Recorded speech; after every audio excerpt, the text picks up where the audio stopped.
Chapter 1, Returning to the Days of Being an Educated Youth. A military hospital in Shangjing, Manhwa. A row of armed soldiers, standing tall and straight, lined the corridor. A high-ranking official frequently seen on television stood by the hospital bed, holding the elderly patient's hand and leaning in to listen to his final words.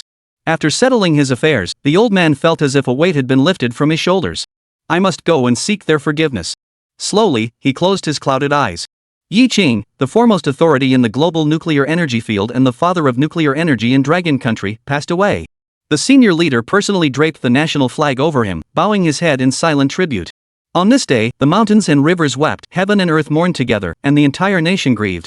On this day, his statue was surrounded by a sea of flowers, and the people lined the streets for miles, bidding him farewell with tears in their eyes. Yi Qing, who devoted his life to the nation, elevated Long Country's nuclear technology to global prominence, driving the rise of a great power and realizing the grand rejuvenation. He, a national treasure without equal, will live forever in memory. Yet, even as such a pillar of the nation, his heart could never let go of that decades-old incident from 40 years ago. Every time he recalled it, his heart ached as if cut by a knife, filled with endless regret. Yi Qing suddenly opened his eyes and found himself in a dilapidated small courtyard. The two low, earthen-walled thatched huts in front had plastic sheets for windows. Wasn't this the home where he had lived as an educated youth in Chaoyang Valley? The familiar sight before him brought back painful memories from that time. Lin Jing, one by one. Yi Qing murmured the two names, unable to control her emotions any longer. Her eyes welled up with tears, which slid down the corners of her eyes. Yi Qing, you're back. From behind came that familiar voice that had appeared in her dreams many times. It was Lin Jing. She held the hand of her 2-year-old daughter Yi, with her father-in-law Lin Montsong standing beside them. Three faces that had appeared countless times in his dreams were now right before him, staring at him with varying expressions. Yi Qing's heart pounded violently, as if he were on the verge of suffocation. Lin Jing, I'm sorry. I've wronged you all. He dashed forward in one swift motion, embracing Lin Jing and Yi tightly in his arms as if using all his strength, holding them close while tears streamed down his face, crying uncontrollably. Lin Jing gently pushed him away, pulling out a piece of paper from her hand. Stop crying, she said. Look, I had father write you a certificate. You can return to the city now. But in the next moment, the light in her eyes dimmed, and her expression turned desolate. I promise you, I'll divorce you. You should go. You were never meant to be here. Your hands weren't meant for farming, they were meant for research. I can't hold you back for a lifetime. She clutched the certificate tightly, her eyes brimming with tears, and despite her reluctance, she handed it over. In her previous life, Yi Qing took the certificate and left without looking back. After returning to the city, he cast Lin Jing and everything else aside, married another woman, and had a son. But later, he discovered he was just a rebound. The son wasn't his, and the woman didn't love him either. He got divorced. Coincidentally, his unit was selecting personnel to send to a secret institution in the northwest for a major scientific research project. Yi Qing signed up. He ended up staying there for 10 years. Living in seclusion, cutting off all contact with the outside world. By the time Yi Qing achieved fame and returned to Chaoyang Gully to find Lin Jing and Yi, all that remained were two graves overgrown with weeds. According to the villagers, their daughter Yi suddenly fell seriously ill at the age of 5, suffering from a persistent high fever. With no money for treatment, she soon passed away. Lin Jing was also violated by a local bully in the village. The mother and daughter, who had relied on each other for survival, could no longer endure the cruelty of fate. One afternoon, Lin Jing, with a heart already dead, held Yi and jumped into the river to end their lives. Every time Yi Qing recalled the immense sacrifice Lin Jing had made for her, only to meet such a tragic end, her heart was torn with grief and sorrow. Especially Lin Jing's words just now added another layer of guilt to his remorse. If I had come back earlier, they wouldn't have died. I'm such a bastard. Slap. Yi Qing fiercely slapped himself across the face. Hiss. Pain. Ha? Am I alive? Did I reincarnate? Lin Montsong, standing nearby, had long been displeased with this son-in-law. Yi Qing, stop pretending. If it weren't for Lin Jing begging me, I wouldn't have issued this certificate for you. If you dare to divorce, I'll break your legs. If they really get divorced, not only will their daughter and granddaughter face hardships, but they'll also never be able to hold their heads high for the rest of their lives. Lin Montsong was the party branch secretary of Choyanggu Brigade. He had originally thought that marrying his daughter to an educated man would bring honor to the family. Who would have thought Yi Qing would be so lazy and gluttonous, relying entirely on their daughter to earn work points to support the family? She must have been blind back then to marry her precious daughter off to such a scoundrel. Come pick up Lin Jing and Yi as soon as you settle back in the city, Lin Montsong said irritably. Lin Jing wiped the tears from the corners of her eyes. Dad, stop talking. I don't want him to hate me for the rest of my life. Even if we divorce, Yi and I 1T star. At this moment, Lin Jing was still thinking of herself in every way, while Yi Qing's tears streamed down her face, her heart aching as if cut by a knife. Yi Qing made up his mind, either he wouldn't leave, or he would take his wife and daughter with him. Since fate had granted him a second chance at life, he was determined to prevent the tragedy from happening again. He wanted to atone for his sins. Chapter 2, Yi Qing tears up the marriage certificate. Yi Qing, overwhelmed with guilt, suddenly found a chance for redemption. His emotions surged uncontrollably, and he couldn't help but embrace Lin Jing and Yi once more, letting tears flow freely. Lin Jing froze in shock at Yi Qing's sudden and unusual behavior. After all these years of marriage, he had never held her like this before, and rarely even touched her. Perhaps it was his conscience awakening, wanting to be kinder to himself at the moment of parting. Lin Jing suppressed the pain in her heart, struggling to hold back her tears, as if mustering all her strength to say, "Stop crying. I promise you we'll divorce. You can go back to the city." Yi Qing felt as if struck by lightning. Even at this moment, she was still thinking of him. He had let her down. This time, he would choose a different path. Stay, make amends, and ensure they live a good life. Yi Qing held Lin Jing and Yi even tighter. "I don't want to divorce you." Lin Jing felt not a trace of joy, only utter despair. She had always known that Yi Qing had married her only because she was the daughter of the village party secretary, the most well-off family in the entire village. By marrying her, Yi Qing wouldn't starve to death. Their union had nothing to do with love, only survival. Yi Qing never regarded her as his wife, because deep down he looked down on farmers who toiled in the fields. Only when he was in a foul mood and wanted to vent would he pin Lin Jing beneath him. Normally, he wouldn't even touch Lin Jing. His disdain for her was evident in his words, sometimes even escalating to physical violence. If not for his status as an educated man, the Lin family would have beaten him to death long ago. Yet Lin Jing loved him deeply, hoping to gradually soften his heart with time, believing he might eventually change his ways. But even after having a child, Yi Qing remained cold and indifferent toward her and their family. This time, Lin Jing chose to let go. "Yi Qing, don't be like this. Tomorrow we'll go to the commune to get a divorce. Don't worry, Yi and I won't be stumbling blocks for you. You can go. No divorce. We're family. I want to give you both a good life." Yi Qing's tone was resolute. Lin Jing was stunned. Lin Monsong was also stunned. How could this ungrateful wretch possibly say such things? There must be something fishy going on when things go against the norm. Lin Monsong clenched his fists, recalling past events as anger surged within him. "Yi Qing, who do you think you're fooling? Trying to sweet-talk us with your lies, aren't you?" Lin Jing also felt that her father was right. With a sorrowful expression, she said, "I know you're eager to fly back to the city. Even if I can keep you here physically, I can't hold your heart. Go ahead, I won't let father hit you." She guessed that Yi Qing must have been frightened by her father's threat to break his legs, which was why he deliberately spoke this way. He was deceiving himself. Lin Jing felt a surge of sorrow from the depths of her heart. Yi Qing's heart was deeply wounded. She was so gentle and virtuous, always considering my feelings, yet I abandoned her. I am truly worse than a beast. Lin Jing, I was wrong before, and now I understand. I will never leave you again in this lifetime. Dad, I wasn't lying to you. Everything I said came from the heart. Lin Monsong and Lin Monsong looked at Yi Qing in astonishment, their faces filled with disbelief. What did you just call me? Dad, I'm your son-in-law, shouldn't I call you Dad? Lin Jing had been married to him for 3 years, yet Yi Qing had never once called Lin Monsong Dad. What's going on today? Lin Monsong was completely thrown off by Yi Qing's sudden behavior. A sharp tearing sound. Yi Qing, in front of Lin Monsong and Lin Jing, took out his and Lin Jing's marriage certificate from the wardrobe and tore it into pieces. Yi Qing, what are you doing? If you don't get divorced, you won't be able to return to the city. Yi Qing's eyes were filled with tenderness. Returning or not doesn't matter. I want to stay with you and Yi forever, never leaving, through life and death. Lin Monsong frowned. This kid is acting very strange today. He would never believe that Yi Qing truly didn't want to return to the city. I'll see what trick you're hiding up your sleeve. If he dares to lie, break his legs. Chapter 3, Yi Qing's letter to his parents sinks without a trace. Yi Qing kept holding Yi tightly, unwilling to let go, doing everything to make her happy with great patience. Lin Jing always felt that everything before her eyes was unreal. Yi Qing had never held her since the day Yi was born. The more Yi Qing acted this way, the more frightened she became, afraid it was just an illusion before his departure, afraid she would wake up tomorrow and never see him again. Afraid that the greater the hope, the greater the disappointment. Lin Jing, cooking at the stove, kept running over to check, as if terrified Yi Qing might suddenly leave without a word. The dinner was very simple. Each person had a bowl of wild vegetable porridge. Yi Qing ate it as if chewing wax, yet he still grinned and said, "Delicious." Then he gulped it all down in one go, even licking the bowl clean. This was made by Lin Jing herself. In 1977, rural life was still very hard. Having a steamed corn bun for lunch was considered decent, and in the evening, they could only have thin porridge. Lin Jing and Yi were so thin that their bones were visible. Yi Qing saw this and felt heartbroken. No, she must make sure the mother and child were well fed and nourished. Moreover, I don't want to eat these things for every meal. Lin Jing, I want to discuss something with you. I'd like to take you all back to the city with me, where the conditions are better. Lin Jing's chopsticks froze in mid-air. Just as expected, as soon as father left, his true colors showed. He still had to return to the city. Neither myself nor Yi had urban household registration, making it impossible for us to go back with him. Lin Jing looked aggrieved, her eyes brimming with tears. Fine, tomorrow we'll go to the commune and get divorced. Yi Qing realized she had misunderstood again and quickly grasped her hand.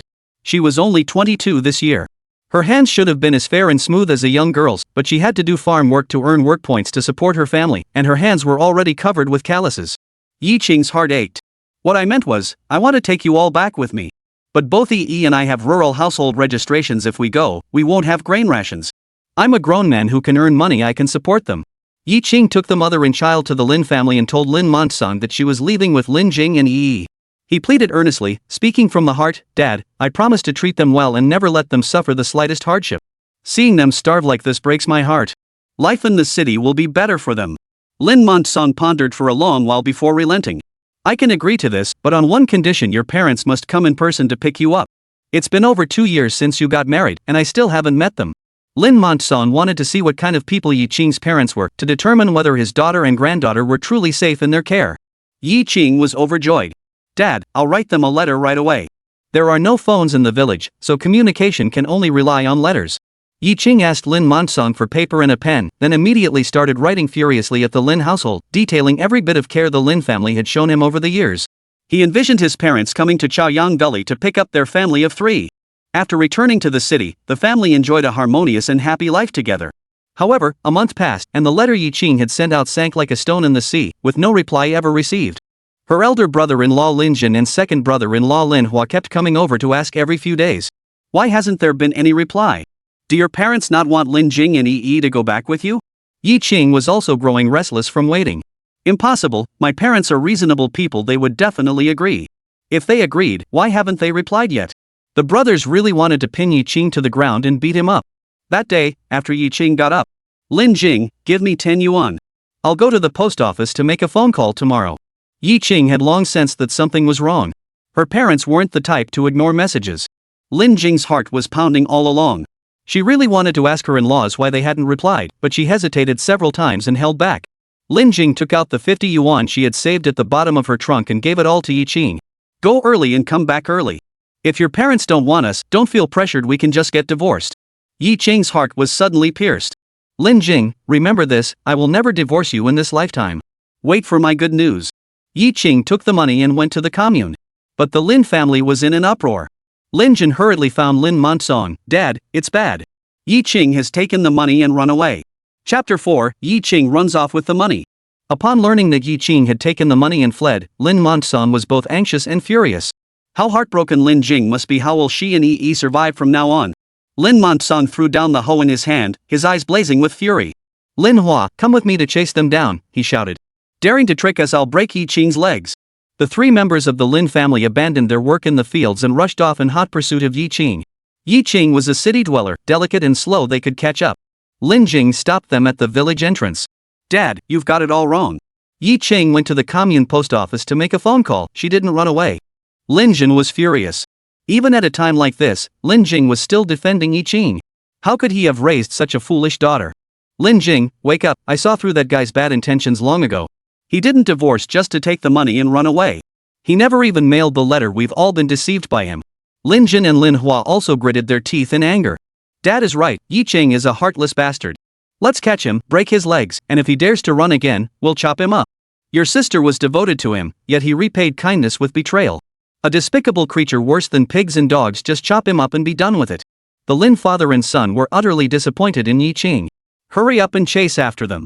The commune post office had a public telephone, but the cost wasn't cheap, especially for long-distance calls, 5 cents per minute. A full day's farm work only earned about 50 cents. Ordinary folks were already living on a tight budget, so they would write letters rather than make phone calls unless absolutely necessary. By the time Yi Qing rushed to the post office, he was drenched in sweat. Without bothering to wipe it off, he handed the operator his father's work unit's phone number and placed the call. He needed to find out whether his parents hadn't received the letter or were deliberately not responding. The call connected smoothly. Yi Ching got straight to the point. Dad, did you get the letter I wrote you? You wrote me a letter? When was this? I didn't receive anything. Yi Ping's tone was surprised. The policy allowing educated youth to return to the cities has been issued. I want to bring my wife and child back to the city with me. My parents-in-law would like to meet you. Yi Ching had no time to think further and quickly recounted the contents of the letter. Seeing the timer about to hit 3 minutes, Yi Ching's eyelids twitched, and his speech accelerated. Dad, do you agree with this or not? Yet Yi Ping hesitated. They don't have urban household registration, so life in the city must be very inconvenient for them.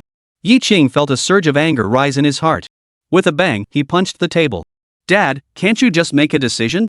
Xiao Cheng, it's been 3 years since we last met. Why have you become so short-tempered? Such a big matter, shouldn't I discuss it with your mother? Her father's indecisiveness made Yi Ching lose her temper and swear, discuss my ass. If you don't agree, I won't go back either. I'll stay in Chaoyang Valley with them, mother and child. Yi Ping grew anxious. If their son stayed in the countryside, his life would be ruined. Even if Lin Jing comes back with you, the family can't arrange a job for her.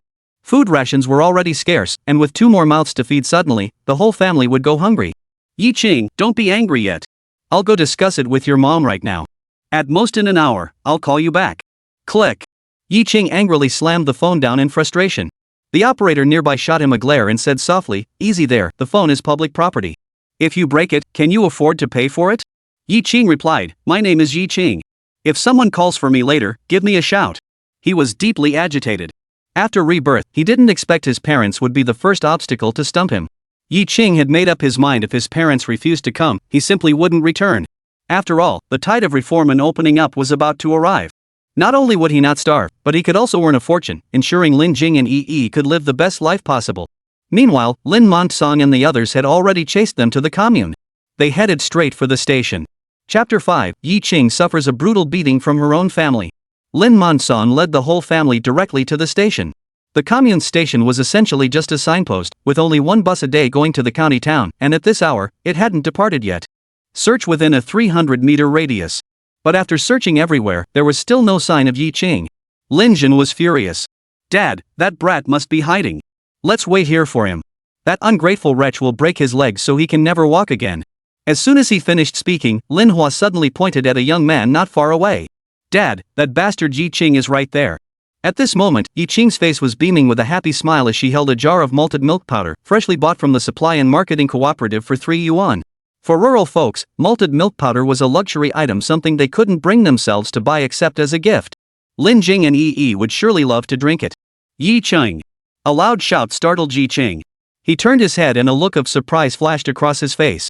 Dad, what are you doing here? Bang. Go to hell. Lin Jin's powerful punch landed squarely, knocking Yi Ching to the ground. Lin Montong and his son glared at him with bloodshot eyes as if facing a mortal enemy. Don't let him escape. Beat him to death.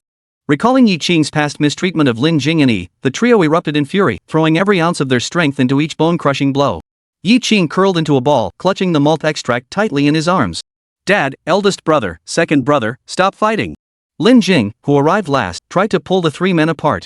Dad, take sister away. Today, we must beat Yi Ching to death. The Lin Jin brothers were still furious and refused to stop. They continued to rain blows on Yi Ching, who cried out in pain. Yi Ching couldn't bear it any longer and hurriedly shouted, Dad, brother-in-law, second brother-in-law, why are you hitting me? How dare you ask why? You heartless and ungrateful wretch, sweet-talking your way into our trust, taking the money and running away, abandoning your wife and child. Shouldn't you be beaten? The 2 brothers grew angrier as they spoke, and their blows became heavier. Who told you I was running away? Why would I run away? Damn it, still won't admit it? Keep hitting him. You've got it all wrong. I took the money to call home and ask why they haven't written back to me. Lin Jin didn't believe a word of Yi Ching's nonsense. Dad, don't trust anything Yi Ching says, not a single word. Yi Ching said with unwavering determination, if you don't believe me, come with me to the post office. My dad will call me back soon. Lin Montong was half convinced and half doubting, signaling Lin Jin and Lin Hua to stop. Lin Jing hurried over to help Yi Ching up, and seeing him beaten black and blue, she cried out of heartache. Are you okay? But Yi Ching paid no attention to the injuries on his face, carefully checking the malt extract in his hand. Seeing it intact, he felt relieved. Yi Ching forced a faint smile. Don't blame Dad and the others. It's my fault for not explaining clearly. Lin Jin snorted coldly. Stop with the useless talk. Hurry to the post office. If you dare lie to us again, I'll break your legs. The 5 of them arrived at the post office. After waiting for over 10 minutes, there was still no movement. Lin Jinlin clenched his fists, staring at Yi Qing with a murderous gaze. Lin Montson also wore an unfriendly expression. You damn liar, you tricked us again. Lin Jin raised his fist, aiming to strike Yi Qing's head. Yi Qing, phone call. The operator's shout saved Yi Qing's skin. Coming. Yi Qing hurried inside, grabbed the receiver, her expression tense, heart pounding like a startled deer, filled with nervous anticipation. Her father Yi Ping's voice came through the phone. Chapter 6, Inviting the father-in-law's family for a meal. Xiaoqing, I just discussed with your mother. Since Lin Jing and Yi are your wife and daughter, they are part of our Yi family. Your mother and I will pack up and go to Chaoyang Valley to pick you up. With his parents accepting Lin Jing and Yi Qing let out a long sigh of relief. This was the open-minded and easygoing father he knew. He couldn't help but urge, hurry up, I'm waiting for you. My father-in-law's family is eagerly anticipating. After leaving the post office, Yi Qing felt much more relaxed, and the pain from the severe beating seemed to lessen a bit. He shared this good news with the Lin family. Lin Montson was very embarrassed. I hit too hard just now, and Yi Qing's mouth is swollen from the blow. He turned around and glared fiercely at Lin Jin and Lin Hua. You didn't hold back at all. Yi Qing is your own brother-in-law. The Lin Jin brothers looked aggrieved. You didn't hold back either just now, and he's your own son-in-law after all. Yi Qing remained completely unfazed, even wearing a smile on his face. Dad, you all go back first. Lin Jing and I will take a stroll and come home for dinner tonight. Yi Qing pulled Lin Jing back into the supply and marketing cooperative, where under the astonished gaze of the sales clerk, they bought 3 pounds of fatty pork, 3 pounds of white flour, and 2 bottles of sorghum liquor. Wow, today we've hit the jackpot with a big spender. If Lin Jing hadn't insisted on dragging Yi Qing out, he would have kept on buying. Lin Jing's heart was bleeding. He spends money recklessly. How are we supposed to get by in the future? Don't feel bad. Money can always be earned again. Let's treat Dad and the others to a nice meal tonight. It's been over 2 years since we got married, and we still haven't invited them out to eat. That was my fault before. Lin Jing felt warmth in her heart. Your thoughtfulness is enough. We're family, no need to spend extra. The couple went home and made a pot of braised fatty pork with potatoes and another pot of braised fatty pork with green beans. They also used the cracklings to make a big pot of stuffed buns. In the evening, Lin Monson's family of 8 arrived with their bowls and chopsticks. Seeing 2 large basins of steaming stewed meat and a tray of piping hot steamed buns, their eyes instantly fixed on the food. This dinner was too extravagant, even more sumptuous than a New Year's Eve feast. Had the Yi Qing family given up on frugality? Yi Qing poured wine for Lin Monson and his family. Dad, Mom, all the past wrongs were my fault. Lin Jing has suffered a lot because of me. Today, I make a promise that from now on, I will treat Lin Jing and Yi well, and never let them suffer or endure hardships again. If I ever hit, scold, or leave them again, may I choke to death while drinking, suffocate while eating, or get hit by a car when I go out. Lin Jing quickly covered his mouth, feeling both heartbroken and relieved. I believe you. Don't say such things, they're unlucky. The Lin family chose to believe in Yi Qing, for a prodigal son who returns is more precious than gold. Yi Qing also set aside his intellectual airs, shedding his usual arrogance. Despite not being much of a drinker, he still raised a toast to each family member in turn. Seeing his face flushed red from drinking, Lin Jing grew somewhat concerned. Yi Qing, don't drink too much. I'm happy today, it's fine. He was truly happy. So many heartwarming scenes that only appeared in dreams have finally become reality today. Dad, Mom, I want to discuss something with you. Stop farming. Life in the countryside is too hard. Come back to the city with me. Next year, the curtain of reform and opening up will rise. In that era where even pigs could take flight, any endeavor would earn more than farming. Lin Monson refused outright. We are all farmers. The countryside is our home, not the city. Land is the lifeblood of farmers. Without land, farmers are like rootless duckweed. Besides, they lack urban skills and would only end up begging if they went. Lin Monson's refusal was within Yi Qing's expectations. This matter wasn't urgent. Once he settled down, he would find jobs for his father-in-law's entire family. Staying in the countryside offered no future. After the Lin family left, well-fed and content, Yi Qing urged Lin Jing to quickly put Yi to sleep. The countryside was enveloped in silence under the cover of night. In an era when people couldn't even eat their fill, there were no sounds of crowing roosters or barking dogs. Yi Qing pulled Lin Jing into his embrace, pressing his lips against her delicate and soft ones. This kiss sent Lin Jing's heart racing, nearly suffocating her with its intensity. Chapter 7, Father sent a strange letter. Yi Qing and Lin Jing eagerly awaited the early arrival of Yi Ping and his wife every day. More than 10 days later, brother-in-law Lin Jin came running to the house. Brother-in-law, here's your letter. Taking the envelope and seeing the sender's name on it, Yi Qing had a very bad premonition. The parents didn't come to Choyanggu but instead sent a letter. Something was very wrong. He opened the letter and his expression instantly darkened. The letter stated that Yi Qing must divorce Lin Jing immediately or else he would never be allowed to return to the city or this home again. The wording is extremely harsh. Yi Qing's face turned ashen, his hand trembling with rage as he clutched the letter. His appearance was terrifying, and Lin Jing beside him couldn't help but feel a bit worried. It must be that the in-laws didn't want Yi Qing to take herself and Yi back to the city. I'm just a country girl who knows nothing about city life. I'd only be a burden to Yi Qing and might even embarrass him by becoming the butt of jokes. It's normal for in-laws to be displeased. Yi Qing turned her head and noticed Lin Jing's evasive gaze.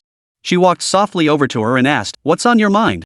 Lin Jing shook her head and pursed her lips, hesitating to speak. If Yi Qing proposed a divorce, she would reluctantly but resolutely agree. Over the past month, Yi Qing's transformation has been earth-shattering, showering herself with endless pampering and affection. He was also very patient with Yi, always finding ways to make various toys for her. In the entire Chaiyang Valley, who wouldn't envy me? Lin Jing was already quite content. But Yi Qing acted as if nothing had happened, not mentioning the divorce at all, which only deepened her worries. At night, Yi Qing tossed and turned, unable to fall asleep for a long time. His mind was completely occupied by that letter. Something is definitely wrong. Although it was written in my father's handwriting, given his character, he would never say such harsh words or do such unconscionable things. The next day, Yi Qing drank a bowl of wild vegetable porridge as usual and hurried out the door. Around noon, Lin Jin came running to the house. "Hey girl, where's Yi Qing? Didn't see him at work today." "Ah, didn't Yi Qing go to the fields?" Lin Jing felt a bit flustered. Hearing this, Lin Jin suddenly thought of something, his forehead creasing into deep furrows as he asked urgently, "Sis, check if the money at home is still there?" Lin Jing rummaged through the drawers and boxes, but the 30-some yuan was all gone, not a single cent left. Lin Jin's veins bulged instantly. "Damn it, the kid must have run off. I'll go to town and drag him back." Lin Jing grabbed his arm. "Big brother, he won't run away. He's changed for the better." Yi Qing's performance over the past month has been evident to all. The Lin family also hopes he will improve. Lin Jin disagreed. "Girl, we've all been deceived by him. Educated people are all heartless. What he said at the dinner table that night was all lies, just to make us lower our guard. Big brother, Yi Qing must have something important to do in town. I trust him, and even if he wants a divorce, I'll agree to it." Lin Jin was furious. Before marriage, a girl is the treasure cherished by her entire family. After marrying Yi Qing, not only was she bullied by him, but now he's trying to deceive her with sweet talk. Yi Qing, bah, he's just scum. Lin Jin looked at his sister with heartache. "If he dares to divorce, I'll break his legs. Big brother, it's me who wants the divorce. I'm uneducated, and in the city, I can't do anything. I'd only be a burden to him." Lin Jin was frustrated by her lack of ambition. Why is this girl so foolish? At this moment, the commune post office. Yi Qing tightly gripped the receiver, her face twisted with anger, her body trembling. "Did you write that letter?" But Yi Ping on the other end of the phone remained silent. Yi Qing couldn't help but roar, "I'm asking you, did you write that letter?" "I did." Yi Qing's anger flared even hotter. "Why? You promised me last time. Why go back on your word? Say something." Yi Ping remained silent for a long while before finally speaking. "Xiao Qing, don't get worked up. Your mother and I have discussed it. You can't take Lin Jing back to the city with you. You must divorce her." Chapter 8, absolutely refusing to be the fall guy. "What right do you have to demand I get a divorce? I won't divorce her." Yi Qing argued fiercely with Yi Ping over the phone, his voice loud enough to be heard throughout the entire post office. The operator was deeply impressed by him. Last time he nearly smashed the phone. He couldn't help but remind him, "Comrade, keep your voice down in public, mind your manners." Furious, Yi Qing glared at him with a twisted expression and snapped, "Shut up. I'm in a bad mood, so mind your own damn business." Seeing his violent temper, like a beast about to go wild, the operator quickly turned away, not daring to say another word. On the other end of the phone, Yi Ping heard Yi Qing's irritable voice and felt somewhat concerned. "Xiao Qing, you should be more polite and courteous to people. This isn't good." But Yi Qing, provoked by Yi Ping, was in no mood to listen. "You tell me to be polite to others, but why aren't you polite to Lin Jing and Yi? What right do you have to demand that I divorce Lin Jing?" Yi Qing's emotions erupted like a mountain flood. "All these years, I've been alone in Chaoyang Gully. If it weren't for the Lin family, I would have starved to death long ago. You wouldn't even have seen my corpse. You know nothing about how the Lin family has cared for me. They gave their daughter to me in marriage, helped me build 2 rooms, and gave me a home. They did the dirty and hard work for me, supporting me all along. Now you're telling me to get a divorce. Have you considered my feelings? Have you considered Lin Jing's feelings? If I leave, what will happen to Lin Jing and Yi? Didn't you teach me since childhood that one should have a conscience? You're telling me to abandon my wife and child. Is that what you call having a conscience? That's ing bull. Fine, since you're forcing me, I won't return to the city either. I'll stay right here. Just pretend you never had this son. Yi Ping was left speechless. Every word Yi Qing said made perfect sense, and he completely agreed. To be honest, he was relieved that Yi Qing hadn't gone astray. But he also had unspeakable difficulties.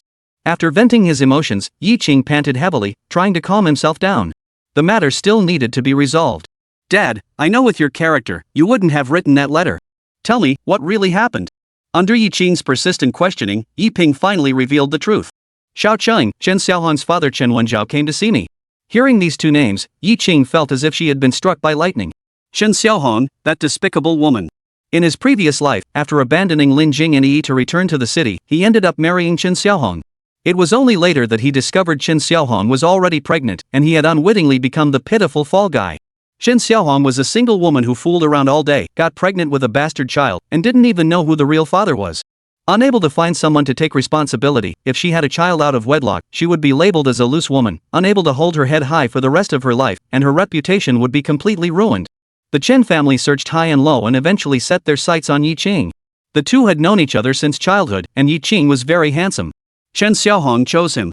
Yi Qing was able to obtain the transfer order to return to the city, all thanks to Chen Wenjiao's doing. Yi Qing must return to the city and get married as soon as possible, otherwise it will be too late, and the pregnancy won't be able to be hidden anymore. Xiao Qing, Chen Wenjiao is now the deputy director of the neighborhood office, with a lot of power. The letter you wrote earlier was intercepted by him. When Chen Wenjiao saw the contents of the letter, he immediately panicked. He went to find Yi Ping and his wife, appealing to their emotions, reasoning with them, and pressuring them with threats.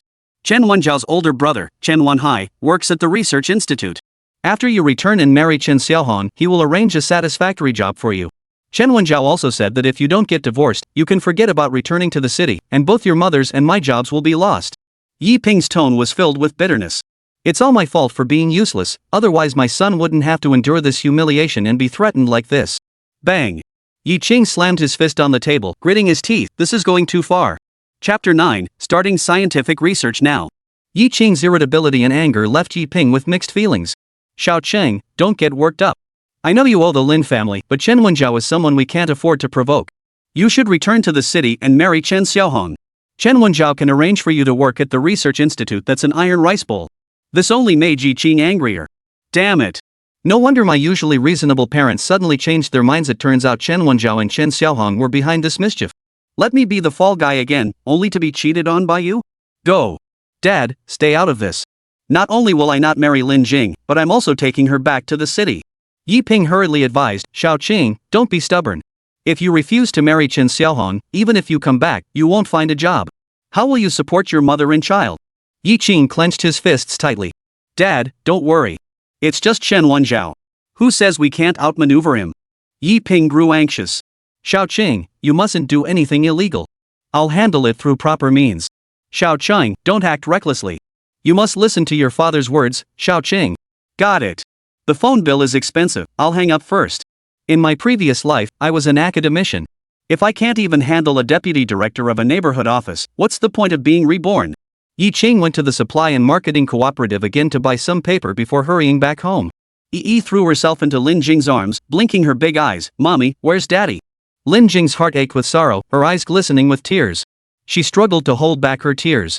Perhaps he had already boarded the bus back to the city? Leaving without saying goodbye might be the best farewell.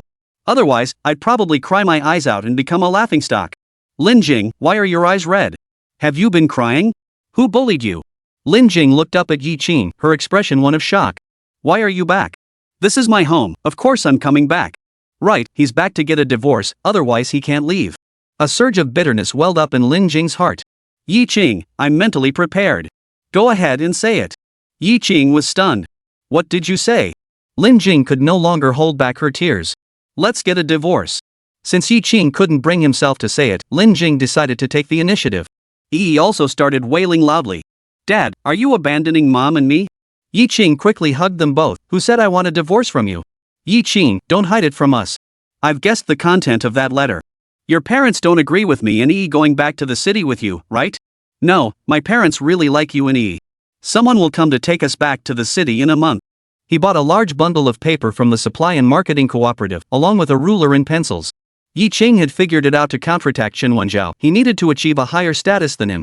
To quickly gain status, he had to offer something of immense value to the country. At that time, the naval strength of Dragon Country was far from top tier, with most warships purchased from the Soviets, then modified or copied. Yi Qing wanted to draw the design blueprint of the 052D destroyer, bringing the top-tier destroyer into existence ahead of schedule, helping the Dragon nation's navy dominate the seas and showcasing the nation's might. He could have designed an aircraft carrier. But given the current technology and conditions, mass production is impossible. This blueprint is his hope for returning to the city, and also his hope for providing Lin Jing and Yi with a better life in the future. Honey, I might not have time to earn work points for the next month. There's something very important I need to do. It could determine whether we can return to the city soon. I'll support you no matter what you do. Yi Qing promised not to divorce him, and Lin Jing felt reassured, her heart settling considerably. So what if you don't earn work points? Intellectuals shouldn't be doing farm labor anyway. Thank you. A warm current flowed through Yi Qing's heart. Lin Jing was so good to him, such a virtuous wife and loving mother. In his previous life, he had actually abandoned her. He must have been out of his mind. Chapter 10, These are blueprints, not scribbles. From that day on, Yi Qing shut himself in his room, never stepping outside, and spent his time writing and sketching on paper, relying on memories from his past life. To avoid disturbing Yi Qing, Lin Jing sent Yi to her parents' home when she went to earn work points. Although Lin Jin and Lin Hua were married and each had 2 children, they had not yet divided the family. The entire extended family still lived together. That day, as it was getting dark, Lin Jing was late to pick up Yi. Lin Jin frowned deeply. Dad, don't you think things have been very strange these past few days? We haven't seen Yi Qing at all. It's always my sister working in the fields. Lin Montson had noticed it long ago. Yi Qing was nowhere to be seen all day, as if he had vanished. He called Yi over and asked Grandpa, "Where's your dad?" All eyes turned to Yi. Children don't lie. My dad has been locking himself in his room. What's he doing in there? Lin Montson pressed. Painting. Painting? Lin Jin and Lin Hua were furious. Their sister toiled under the scorching sun every day, her skin no longer as fair as before, yet Yi Qing had the leisure to paint? Why should their sister suffer while Yi Qing enjoyed comfort at home? He deserved a beating. Just wait and see how they'd deal with him. Too angry to eat, Lin Jin grabbed a hoe and headed straight to Yi Qing's house. Uncle, don't hit Dad. Lin Montson picked up Yi and gave the order, "Everyone, let's go together." He wanted to figure out what Yi Qing was really up to. Everyone put down their bowls and chopsticks and followed.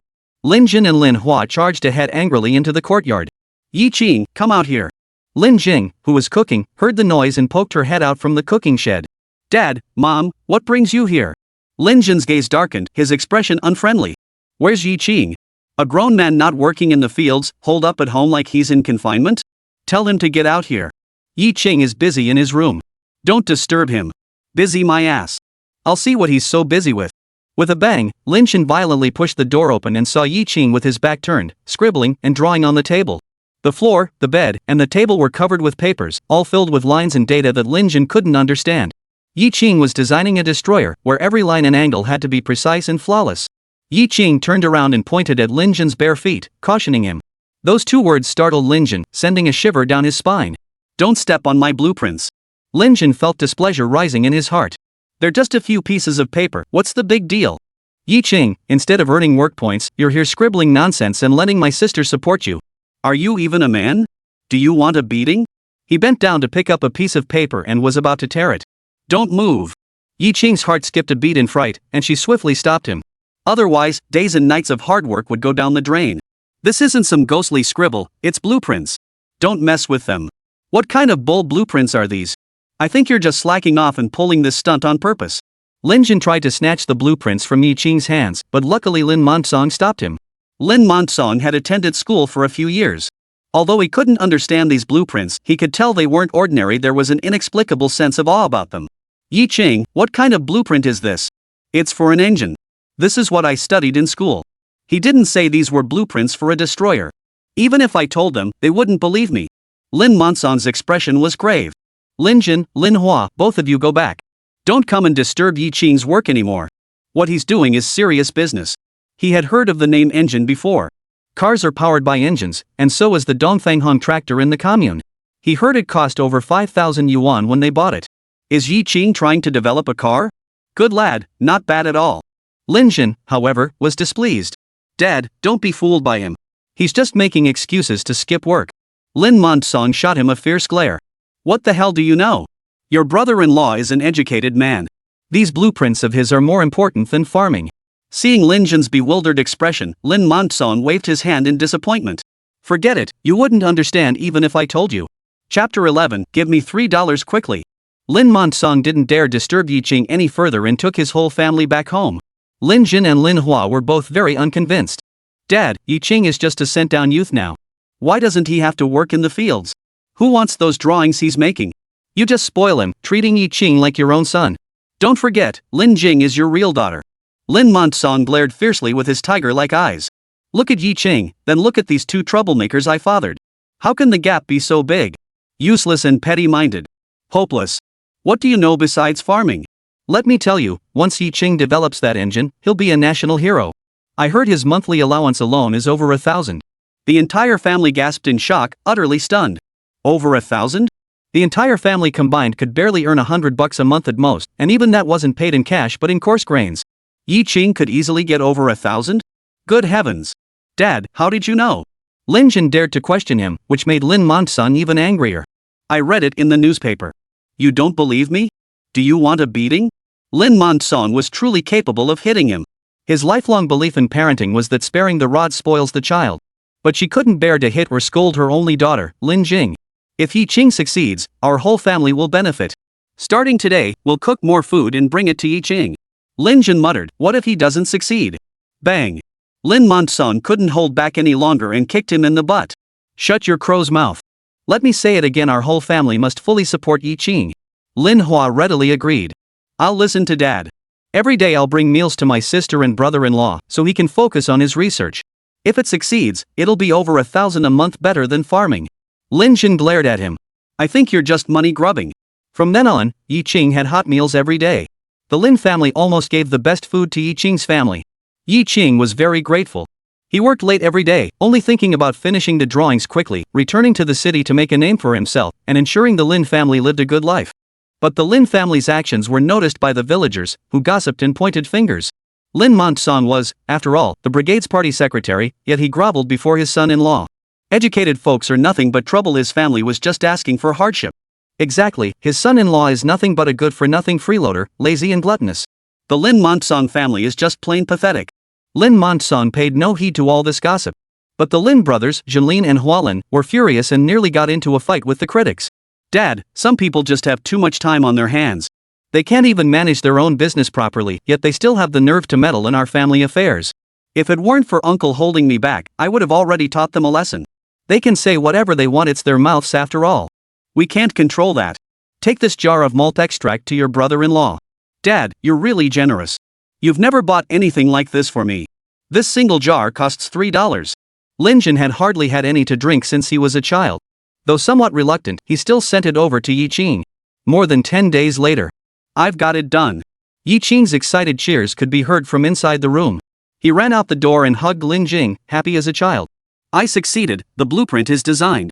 This destroyer, designed by Yi Qing based on Dragon Country's existing conditions, achieves optimal performance. Once mass-produced, Dragon Country's naval combat power will skyrocket. The Western powers no longer dared to look down on Dragon Country. At that moment, Lin Hua came over with food and, seeing Yi Qing's behavior, was completely baffled. Brother-in-law, what did you just say was successful? Yi Qing excitedly grabbed Lin Hua's arm and said, second brother-in-law, do you have any money? What do you need money for? Money is the most sensitive thing, and Lin Hua became highly nervous. I only have 20 cents. 20 cents isn't enough, I need $3. Hurry up and give me $3. Yi Qing was as frantic as a monkey. Chapter 12, the chivalrous are often butchers, the heartless are mostly scholars. Lin Hua instinctively asked, brother-in-law, what do you need the money for? Yi Qing was nearly frantic. I've finished the drawings and need to mail them. I need money, give it to me now. He had drawn hundreds of blueprints in total, covering every aspect of the cruiser's exterior, internal structure, and more, weighing nearly 5 pounds. It will cost a lot of money to send it out. Lin Hua immediately perked up, his eyes shining with excitement, becoming as thrilled as Yi Qing. Brother-in-law, you wait, I'll go home right now to get it. Even if I have to sell the pots and pans, I'll scrape together $3 for you. Lin Hua shared this good news with the Lin family. Lin Montson and Lin Jin immediately took out their money, pooling together 10 yuan, and hurriedly ran to deliver it to Yi Qing. Yi Qing was very grateful. The Lin family treated her incredibly well. Dad, we don't need this much, 3 yuan is enough.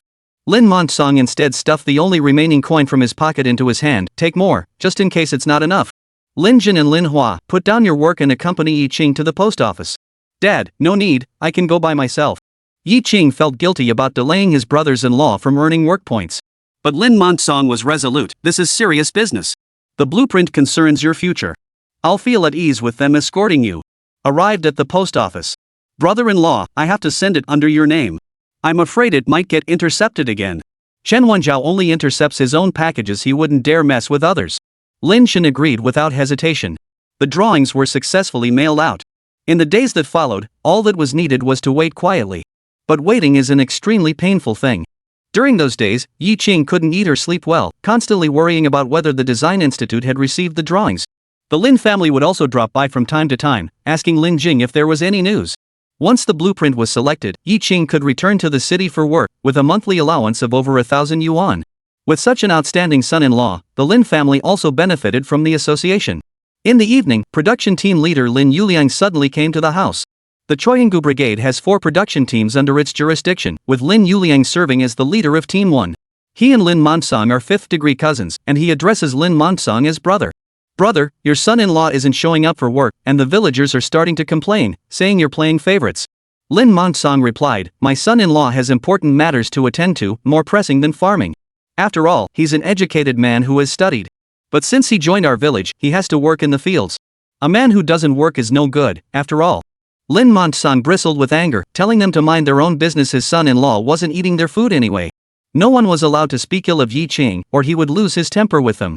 Seeing that Lin Montong wouldn't budge, Lin Yuliang had no choice but to leave. Alas, the Montong family will sooner or later be ruined by Yi Qing. As the opera says, chivalry is often found among butchers, while betrayal comes from scholars. At this moment, the staff at the Deep Sea Design Institute were acting as if they'd gone mad, holding no fewer than 3 meetings in just one day. The conference table was covered with papers. No one entering the meeting room is allowed to bring any kind of ignition source. As a heavy smoker and the dean, Dong Peng set an example by not smoking a single cigarette the entire day. He was unusually excited. Now, let's hear everyone's opinions. Dean, the hull and superstructure design is clean and straightforward, with a highly rational weapon layout. Dean, the radar and air defense systems are extremely advanced. It can be said that this destroyer's capabilities in air defense, anti-submarine, and anti-ship warfare are outstanding, not inferior to and even surpassing the technology of developed Western nations. Dong Peng's face was filled with excitement. Which team could have developed such a perfect destroyer? It's simply unbelievable. He personally submitted a report to his superiors. Such a significant breakthrough must be reported and approved by the higher-ups. With no news coming for a long time, Yi Qing, who was initially somewhat impatient, gradually calmed down. There was no choice but to wait. No matter how anxious you are, it's useless. His daily job is to coax Yi at home. Every time Yi Qing recalls the tragic state of Yi in her past life, his heart aches so much he can hardly breathe. He wants to spend this lifetime accompanying Lin Jing and Yi, making up to her properly. On this day, a car suddenly entered the village and stopped in front of Yi Qing's house. This was the first car to enter the village since the founding of Choyingu. The villagers had never seen such a thing before and came to gather around it. The Lin family was visibly excited. They came by car to find Yi Qing, surely because of those blueprints. Yi Qing's good days were coming. But when Yi Qing saw the 2 people getting out of the car, his brows furrowed tightly, his face filled with disgust. What are you doing here? Chapter 13, what kind of person requires the top leader to come personally? Stepping out of the car were Chen Wenjiao and Chen Xiaohong. Chen Xiaohong's pregnancy was already showing. If they didn't hurry up and get married, her reputation would be ruined, and she would never be able to hold her head high again. Chen Wenjiao had no choice but to personally seek out Yi Qing. Yi Qing, do you still recognize me? I used to hold you when you were little. He smiled warmly, pulling out a cigarette and offering it to Yi Qing. Come back to the city with me. I've arranged a job for you at the Deep Sea Research Institute. It's a secure position. Yi Qing's face twisted in disgust. No need. I'm doing just fine here. He deliberately glanced at Chen Xiaohong's belly. Damn it, I'm never playing the fool again. Chen Xiaohong, however, reacted as if her tail had been stepped on, bristling with anger and about to explode when Chen Wenjiao stopped her. Yi Qing, you'd better think carefully. Marry Xiaohong and return to the city, and you won't have to suffer in this godforsaken place anymore. These days, you should know how important it is to have a secure job. Thinking of Chen Wenjiao forcing his parents to make him divorce Lin Jing, and recalling how many times Chen Xiaohong had cheated on him in his past life, Yi Qing was filled with uncontrollable rage. Ugh! Chen Xiaohong is carrying someone else's bastard, and you want me to take the blame? Dream on! Get out of here with your daughter. Chaoyang Valley doesn't welcome you. Chen Wenjiao's face turned green with anger.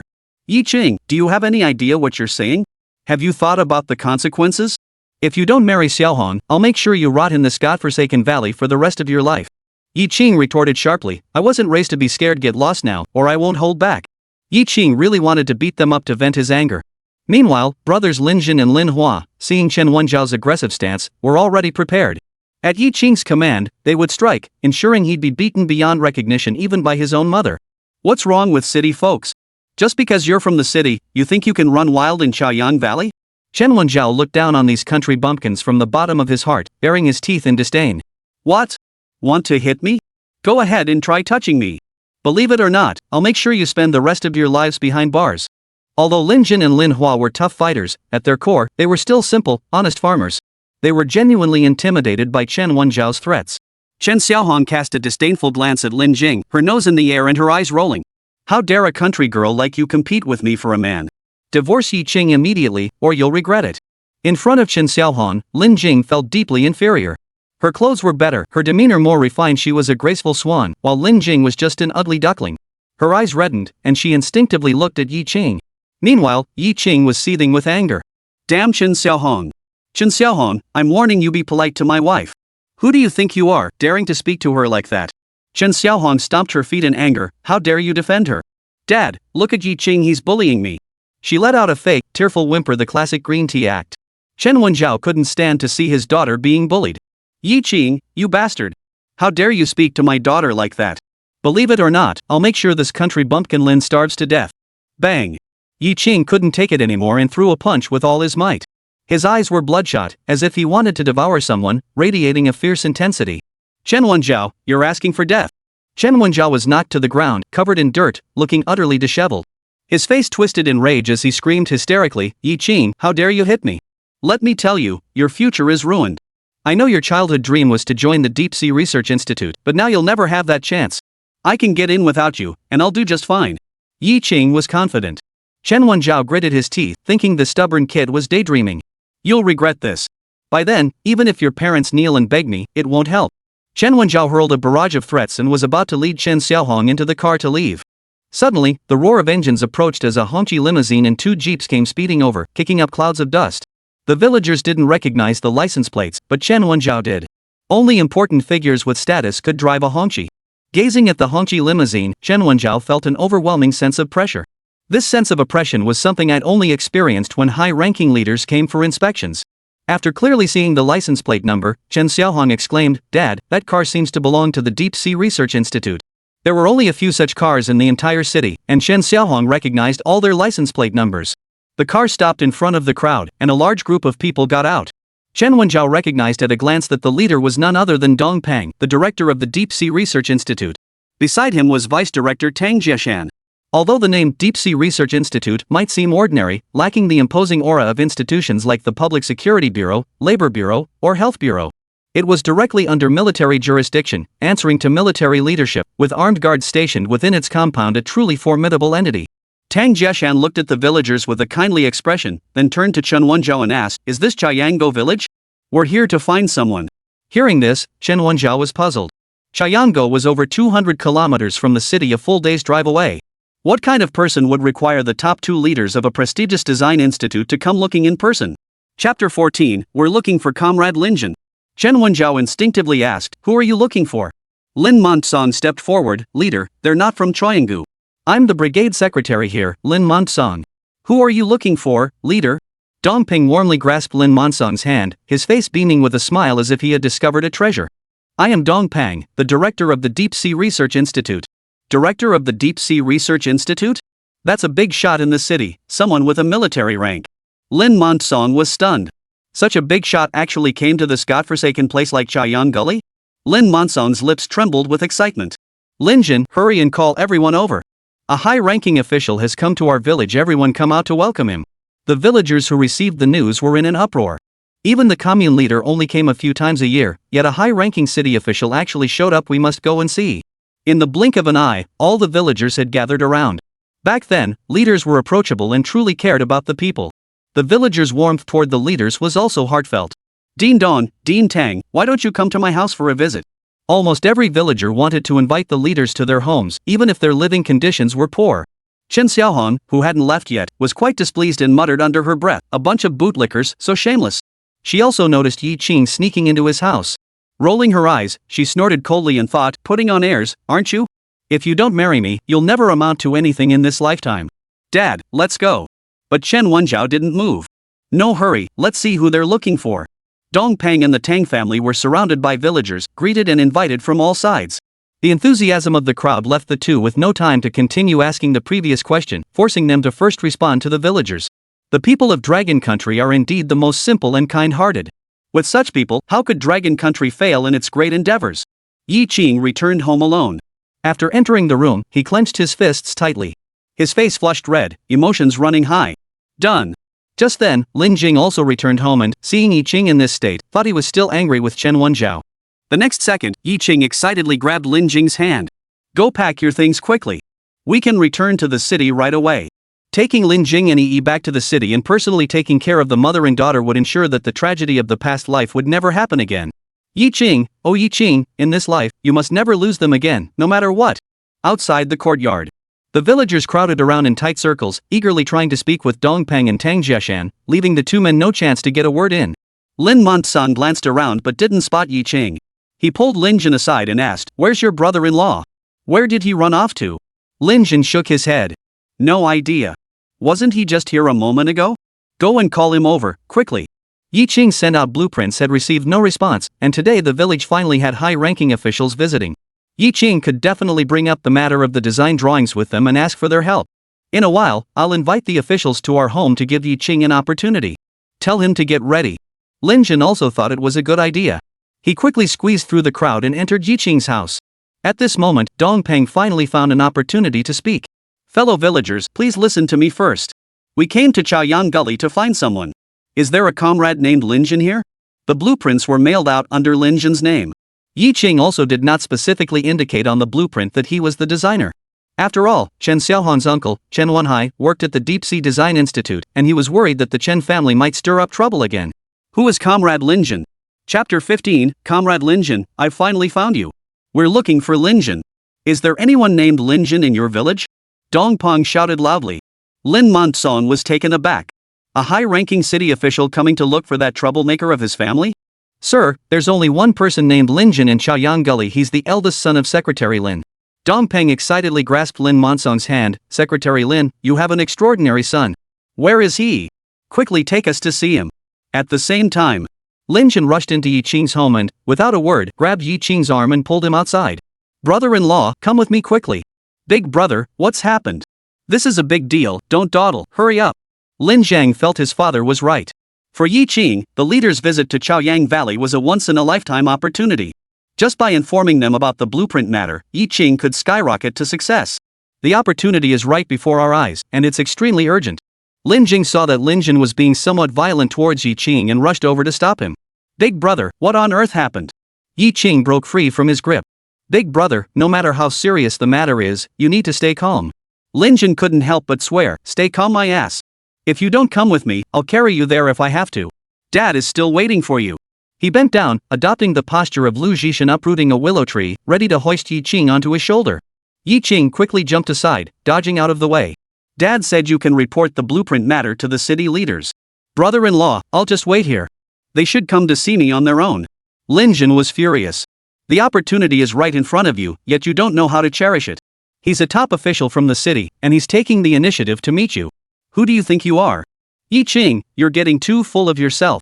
Do you even remember your own name? Dad said this is your chance, go now, or I'll really hit you." But Yi Qing still acted as if nothing had happened. Lin Jin was almost driven mad with anxiety. "Yi Qing, you brought this upon yourself. Don't blame me for being ruthless." He was about to take action. At that moment, a large group of people suddenly rushed into Yi Qing's house. Lin Montong and Lin Hua led the way, followed by Dongpeng and Tang Jiashan, with curious villagers bringing up the rear. Lin Montong pointed at Lin Jin and said, "Director Dong, this is my son Lin Jin." He muttered to himself. What on earth had Lin Jin done to attract the attention of such high-ranking officials? This guy only knows how to farm. What earth-shattering thing could he possibly do? Dongpeng and Tang Jiashan noticed Lin Jin's dark, sun-tanned skin, which clearly marked him as a simple, honest farmer, and exchanged a glance. Although something felt off, the envelope clearly stated that the person who sent the design was Lin Jin from Chaoyang Valley. Who would have thought that the destroyer was actually designed by him? Never judge a person by their appearance, nor measure the sea with a bucket. Dongpeng tightly grasped Lin Jin's hand, his face brimming with smiles. Comrade Lin Jin, I've finally found you. Lin Jin scratched his head, at a loss for what to do. A profound philosophical question popped into his mind. Who am I? Where am I? Dongpeng was so excited that he was practically spraying saliva as he spoke. Comrade Lin Jin, your design is absolutely incredible, it's truly opened our eyes. Lin Jin was even more bewildered. What design? You've got the wrong person. Lin Montsong was the first to react. Director Dong, you've made a mistake. The design was drawn by Yi Qing, not Lin Jin. Dongpeng and Tang Jieshan looked at each other in confusion. How did Secretary Lin know about the blueprint? Who is Yi Qing? Yi Qing is my son-in-law, and indeed he drew the design. Lin Montsong glared fiercely at Lin Jin, urging him to explain to the leader immediately. How could he not know his own son? The boy can't even read a single word, let alone draw designs. He couldn't even sketch a flower. Lin Jin also suddenly realized, right, the design was drawn by my brother-in-law Yi Qing, but it was submitted under my name. Where is Yi Qing? Chapter 16, from now on, beyond your reach. Lin Montsong pulled Yi Qing in front of Dongpeng and said, Director Dong, this is my son-in-law, Yi Qing. Dongpeng could no longer hear what Lin Montsong was saying. His eyes were completely fixed on Yi Qing. At this moment, Yi Qing was his entire world. He was even so overwhelmed that he began to ramble incoherently. Comrade Yi Qing, please forgive us for intruding. We were just so eager to meet you. You're simply a genius, yes, a genius. Being able to draw the blueprint of the most advanced destroyer, what else could that be if not genius?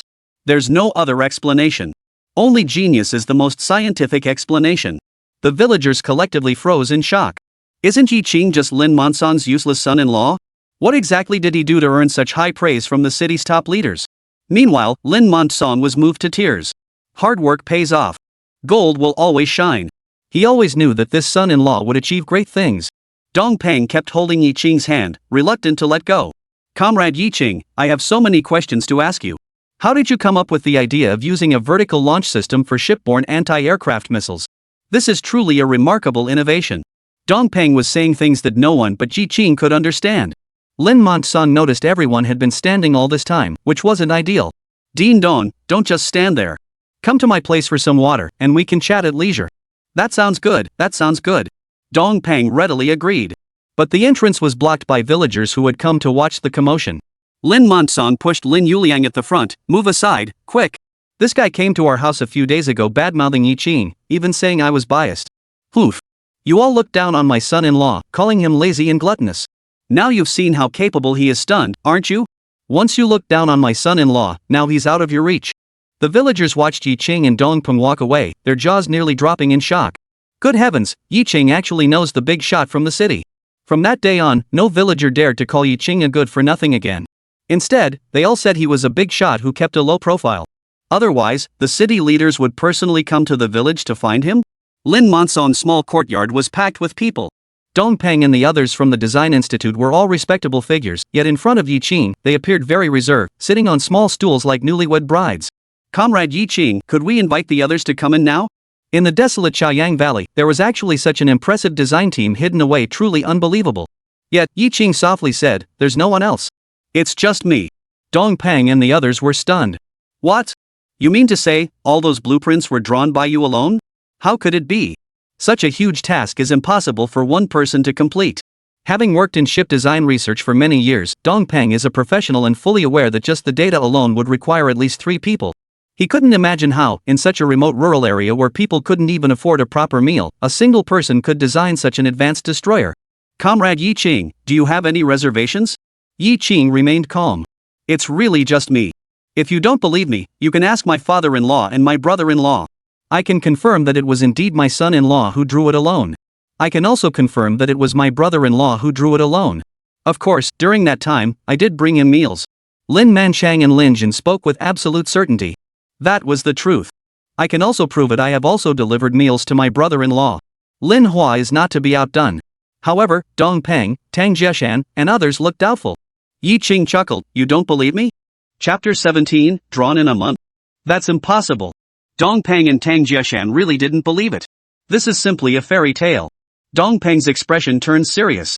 He understood Yi Qing and seemed to know what Yi Qing was worried about. Due to political influence, some scientists were suppressed and persecuted, labeled with political labels, and sent to remote rural areas to live in obscurity. They dared not appear in public for fear of being arrested and sent back to the city for criticism and struggle sessions. Dongpeng looked sincere. Comrade Yiqing, I am also a researcher. I assure you that I will not cause them any trouble. On the contrary, I can request permission from my superiors to clear their names. Director Dong, it's not what you think. It's really just me. Dongpeng and Tang Jieshan still didn't believe him, and the two exchanged glances. Comrade Yiqing, after reviewing your blueprints, everyone at the Deep Sea Research Institute is deeply impressed by your work. However, there are a few areas we have yet to fully understand. Dongpeng took 3 drawings from a briefcase held by a staff member behind him. The numbers on them were 011, 053, and 095. They also represent 3 different parts of the destroyer. He came prepared. Comrade Yiqing, how did you come up with this design for this place? It's completely unprecedented. Yiqing didn't even glance at the blueprints, saying casually, this is a radar system design diagram. This active phased array radar configuration hasn't been used domestically, but it's already been applied in the United States. Dongpeng was puzzled. Could this method really work? Director Dong, Yiqing said, think outside the box. Just because the Russians don't have it doesn't mean it can't be done. We need to break free from the Russians' way of thinking. Director Dong, you need to think outside the box. Just because the Russians don't have something doesn't mean it can't be done. We need to break free from the Russians' way of thinking. Director Dong, you need to think outside the box. Just because the Russians don't have something doesn't mean it can't be done. We need to break free from the Russians' way of thinking. Yiqing provided a detailed explanation of the advantages of active phased array radar. Dongpeng and Tang Jieshan both saw shock and disbelief in each other's eyes. Yiqing's mastery of radar technology had far surpassed that of anyone at the Deep Sea Design Institute. His vision is on par with the best in the country. Dongpeng then pulled out the 053 blueprints. This is the design drawing for the launch device. If Yiqing could explain this clearly, Dongpeng would believe him. However, he didn't hold out much hope. Comrade Yiqing, could you tell us about the universal vertical launch device? Yiqing was always open and honest, sharing everything he knew. This isn't too difficult. Destroyer launch systems have both cold and hot launch methods. We can easily combine the two, use cold launch for large anti-ship missiles and hot launch for large land attack missiles. During combat operations, when facing relatively low pressure, cold launch is used. When encountering high-intensity attacks, hot launch is employed. Dongpeng was so excited he kept slapping his thigh. How did I not think of that? Comrade Yiqing, you're truly a genius. This time, we've really struck gold. Dongpeng said to the others, if you have any questions, take this opportunity to ask Comrade Yiqing. Starting from Tang Jieshan, everyone focused on their own research areas and sought guidance from Yiqing one by one. Not only did Yiqing answer fluently, but he also explained many advanced theories from future generations in a clear and concise manner. These people were all experts in science and technology, each one a master in their field. But in front of Yiqing, they all act like elementary school students. I give up. I'm completely convinced. I believe it. I'm completely convinced. I truly believed it. All the blueprints for this destroyer were indeed designed by Yiqing alone. As I said before, he is truly a genius. Earlier, Yiqing's discussion with them was like hieroglyphics to the Lin family. They couldn't understand a word of it. They could only feel a sense of awe without fully grasping the meaning. Now, finally, I've found an opportunity to interject. Although these people are leaders, they didn't trust Yiqing from the start and even brought out blueprints to test him. Lin Xin had been annoyed by this for a long time.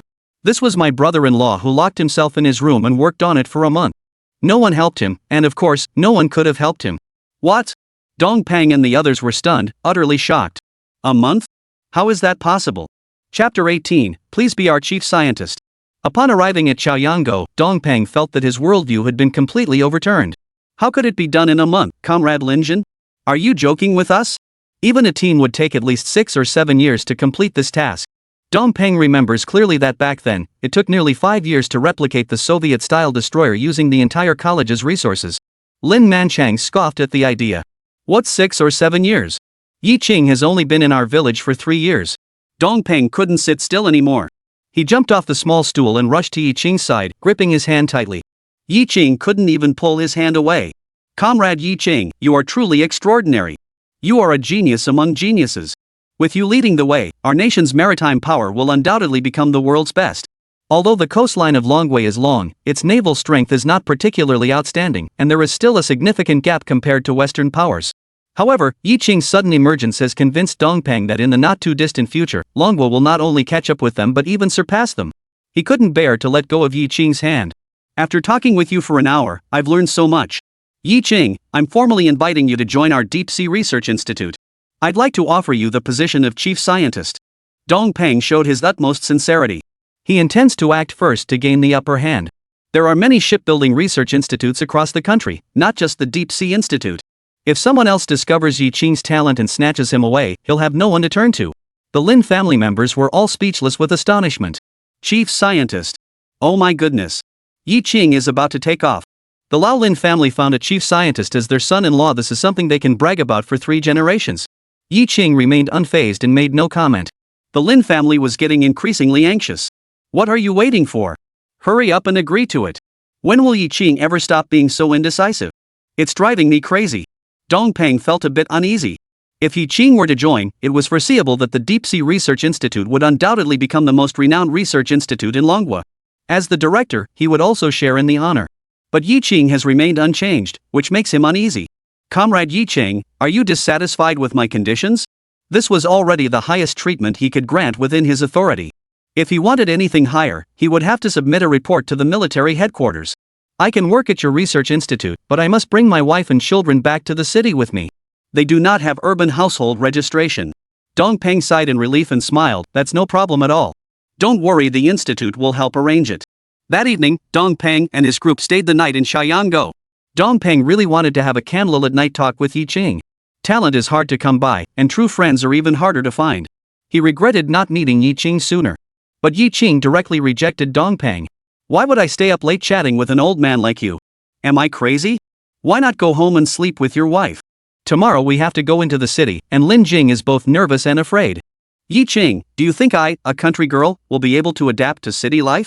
Will they laugh at me? Yi Qing gently kissed Lin Jing's forehead. No way. They're too busy envying you. Your man is now the chief scientist at the Deep Sea Research Institute, a figure everyone admires. You can rest assured. But what about Chen Xiaohong? She caused trouble for you? If she dares to cause trouble again, I won't let her off the hook. Yi Qing hugged Lin Jing, and his hands started to get a bit too handsy. It's getting late, we should get some rest. A moment of spring night is worth 1,000 pieces of gold. As he spoke, his hand brushed against Lin Jing's sensitive area. Her body trembled, and she felt a surge of electricity coursing through her body, leaving her limbs numb and tingling. Chapter 19, a prominent figure is coming. Early the next morning, the red-flagged sedan of the Deep Sea Research Institute pulled up outside Yi Qing's home. It wasn't just Lin Manchan's family, almost the entire villagers of Chaoyanggo had come to see them off. In the past, Yi Qing was labeled as a heartless person, a good-for-nothing son-in-law, and a lazy freeloader. But things are different now. Now they are educated youth who have returned to the city, chief scientists at research institutes, and role models for young people. That's impressive. Sitting in the Hongqi car, Lin Jing felt a bit nervous, not knowing where to put her hands and feet, worried she might dirty the car. Yi, on the other hand, was touching everything here and there, filled with curiosity. Lin Jing grabbed her little hand and whispered sternly, "Don't move around. Be careful not to break anything. We couldn't afford to pay for it even if we sold you." Yi Qing smiled slightly. "It's just curiosity. If you want to play, go ahead. The car isn't that easy to break." Lin Jing still had a deep-seated sense of inferiority, and she would have to help her overcome it gradually. "We should buy one too someday, so we can take you back to your parents' house and really show off." "How much does it cost?" Lin Jing asked eagerly. "Several 100,000, I guess." Yi Qing's words were like a bucket of cold water poured over Lin Jing's head. Her eyes widened in shock. "Several 100,000? If we don't eat or drink, how many years would it take to afford that? Let's not buy it. Walking is fine." Yi Qing smiled and didn't say anything else. It's just a car, even if it's a Mercedes-Benz, he was confident he could get one soon. Her daughter and granddaughter are about to move back to the city with her son-in-law, and she'll have fewer chances to see them in the future. As a mother, Wang Hui can't help but worry. "Lin Jing, go to the city and listen to Yi Qing. Don't wander around aimlessly and don't cause trouble for Yi Qing." Wang Hui's eyes were filled with reluctance. Yi Qing patted Dong Peng, who was sitting in the passenger seat. "Director Dong, how much money do you have on you? Can I borrow some? I'll pay you back later." "How much do you need?" 1,000. "I didn't bring that much, but I can ask everyone else to chip in for you." Dong Peng collected 1,000 yuan from everyone's pockets. Yi Qing got out of the car and shoved all the money into his mother-in-law Wang Hui's hands. "Mom, don't deprive yourselves. If you want to eat anything, just go buy it. Once I've settled down in the city, I'll come back to take you both there to enjoy the good life." Wang Hui wouldn't hear of it. "We don't need it, you need it more than we do." Yi Qing forced it into her hands. "We really don't need it. The institute covers all our expenses: food, clothing, housing, and transportation, right, Director Dong?" Dong Peng nodded in agreement. Yi Qing not only possessed a genius-level super-powerful brain but also had a heart of filial piety. At that moment, Yi Qing's image in Dong Peng's eyes seemed even more admirable. Lin Manshang, however, refused to accept it under any circumstances. Parents wouldn't take money from their children. Yi Qing persuaded him, "Dad, my design plans are worth millions. We don't need the money. Please keep it." The villagers stared at the 1,000 yuan in Wang Hui's hands, their eyes wide with astonishment. How envious they were. He just handed over $1,000. Why don't I have such a great son-in-law? At that moment, Qingcheng. Staff members at the Deep Sea Research Institute were busy cleaning up. Earlier, they received a call from the director, instructing everyone to immediately stop what they were doing and thoroughly clean every corner of the facility, inside and out, leaving no dust behind. This was because an important dignitary was scheduled to visit the research institute. Chen Wenjiao's older brother, Chen Wenhai, is a designer at the research institute. He is mopping the floor in the small auditorium. The cement floor was shining brightly from his efforts. The director said he was an important person, so he must be someone remarkable. Everyone will be going to the entrance to greet them shortly. He speculated that it must be either a high-ranking official from the capital or a leading figure in the scientific community. He had to make a good impression and try to leave a favorable impression on that important figure. Chapter 20, Xinsheng, I'm back. It was getting dark and it was already past quitting time. All the employees of the Deep Sea Research Institute hadn't gone home yet. They were all lined up at the main gate, standing respectfully and waiting for the important figure. However, after more than an hour, the important figure still had not made an appearance. Some people were so hungry their stomachs were growling, while others had sore legs. Who on earth is this important person? Are they coming or not? I need to go home and cook dinner for my kids. I'm so anxious. Everyone was getting a bit restless from waiting. This was normal. After waiting for so long, not knowing who you're waiting for or when you'll be able to meet them, it's only natural to feel emotional. Chen Wenhai also wanted to vent his frustration. But he dared not. He was afraid someone would hear and report him to the principal. It was getting dark. A car headlight shone over. The director is back. The big shot has arrived. Everyone, perk up. Everyone immediately stood as straight as a spear. As the car door opened, applause erupted at the entrance of the Deep Sea Research Institute. Comrade Yi Qing, we. Dong Peng, the passenger in the front seat, turned around to look at the back seat and found that Yi Qing and his family of 3 were already asleep. Last night, he had stayed up late with Lin Jing and was feeling a bit tired. Once the car was on the smooth asphalt road, they fell asleep. Dong Peng didn't want to disturb them, so he quietly got out of the car. Director, where is the important person? The staff members crowded forward, hoping to catch a glimpse of the important personage who frequently appeared in the newspapers. Dong Peng frowned and whispered, "Everyone, be quiet. He's still resting in the car. You all go home first."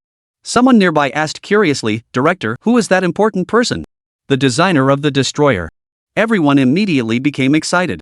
They had all seen the blueprints before, and each one was amazed by their ingenuity.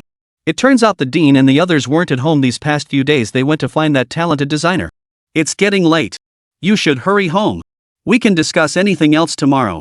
At Dong Peng's command, everyone dispersed. Someone couldn't help but mutter under their breath, "We've waited so long, and all we got was nothing. We still don't even know what he looks like." Exactly. If I'd known, I wouldn't have waited. All that cleaning was for nothing.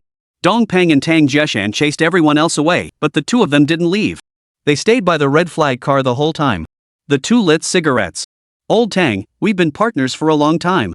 To be honest, since I became director, I've never felt this relaxed before."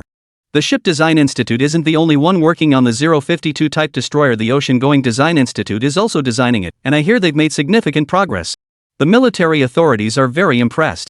Once they secure the contract, they will outpace us. Because of this, I can't sleep at night. I refuse to accept that Deep Sea is being outdone by Ocean. Now, we have Yi Qing. The 052 destroyer he designed is more advanced. Our Deep Sea will surely soar to new heights and dominate the competition. Tang Jieshan furrowed his brows, seeming deep in thought. Director, what if Yi Qing makes excessive demands? The more talented someone is, the higher their expectations, the more issues they bring, and the harder they are to please. Dong Peng shrugged indifferently. Our research institute can afford it. The naval power of Longwei isn't strong enough yet. The Navy can't wait, and the nation certainly can't. For the sake of the nation, no matter how high his demands are, I'll even risk my reputation to apply to the military headquarters. Talent is hard to come by. If Yi Qing is poached by another research institute, you and I won't even have a place to cry. Tang Jieshan nodded. Yes, the country can't wait. Director, I still can't believe it. One person, in just 1 month, over 300 drawings and millions of data points. How did he manage that? Could it be that all this information was already stored in his head beforehand? Just then, Yi Qing woke up. He climbed out of the car. Xing Cheng. After 3 years away, I'm finally back. Chapter 21, a warm welcome to Comrade Yi Qing on his new position. Yi Qing got out of the car, and Dong Peng and Tang Zhishan hurriedly extinguished their cigarettes and approached him. Comrade Yi Qing, you're awake. Yi Qing stretched lazily. How long has it been? Why didn't you wake me up? We saw you sleeping so soundly, so we didn't dare disturb you. Comrade Yi Qing, let's go eat first. I've already had a room prepared for you at the reception venue. You and your family of 3 can stay there for now. Yi Qing waved his hand. You two have been tired for 2 days. Go home and rest early. We'll eat dinner on our own. We'll have plenty of opportunities in the future. There's no rush. Dong Peng thought for a moment and nodded in agreement. With him and old Tang around, Yi Qing and his wife and children would definitely feel uncomfortable. He instructed the driver to take Yi Qing directly to the guest house. Old Tang, find a way to notify all employees to come in early tomorrow. We're going to hold a grand welcome ceremony for Yi Qing. Yi Qing and his family of 3 have moved into the guest house.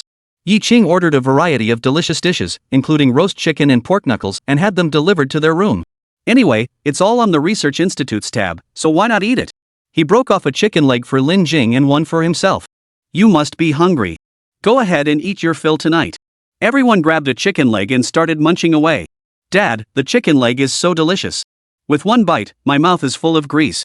Watching his beloved daughter devour the food, a misty look appeared in Yi Qing's eyes. Since the day she was born, she had never had a single day of good life, enduring nothing but hardship. In later years, chicken legs were nothing special, just ordinary food, but in her eyes, they were the best thing in the world. She would have eaten them down to the bones. Daughter, this father will love you dearly in this lifetime and give you the very best the world has to offer. Yi Qing, chicken legs and pork knuckles again? Isn't that too extravagant? How much does that cost? Although Lin Jing was also tempted, she was more concerned about the cost. Once in the city, she had no job and no food, and her future was uncertain. Spending money recklessly, was that really a good idea? Although she also craved chicken drumsticks, she still picked some from her own bowl and gave them to Yi Qing. Yi Qing saw it in her heart and felt it in his heart. Lin Jing always thought of herself first, saving the best food for herself. Such a wonderful daughter-in-law. Even if she were beaten to death in this lifetime, I could never let her slip away again. No matter how much it costs, it's not our money, so hurry up and try it. Yi Qing grabbed a chicken leg and started feeding it to him. Dad, the walls here are so white and clean, and the sheets and blankets are so white too. The conditions at the guest house are worlds apart from the mud brick houses in Chaoyanggo. Everyone definitely prefers it here. Dad will buy you a house like this someday, okay? Sure, thank you, Dad. Buying a house in the city was something Lin Jing dared not even think about. She just assumed Yi Qing was trying to cheer Yi up. Yi Qing, when will you take me and Yi to meet your parents? Mentioning this, Lin Jing became very nervous, her heart racing like a frightened deer. She and Yi Qing already had a child, yet she had never met her in-laws. She wondered if they would look down on her for being from the countryside. I promised Director Dong that I'd go to the hospital tomorrow to register first. After registering, I'll take you home, and then I'll take you to see the ocean. The ocean in Xincheng is especially beautiful. The next day, all employees of the Deep Sea Design Institute arrived early at the office to prepare for the welcome ceremony. They cleaned up again and wiped down the doors and windows. A banner has been hung at the main entrance. Warmly welcome Comrade Yi Qing to join the Deep Sea Research Institute. Dong Peng clapped his hands and called everyone over. After everyone had finished cleaning, they lined up at the door to welcome Comrade Yi Qing. Upon hearing that they had to wait again, everyone felt reluctant inside. But they dared not show it, so they could only mutter a few curses under their breath before obediently heading to the entrance. An hour passed. 2 hours passed. Yi Qing still hadn't shown up. As the clock struck 10, everyone began to grow restless again. They had waited for him for 3 or 4 hours yesterday, and now they had waited for him for over 3 hours today. Who on earth was this Yi Qing? Could Director Dong have been deceived?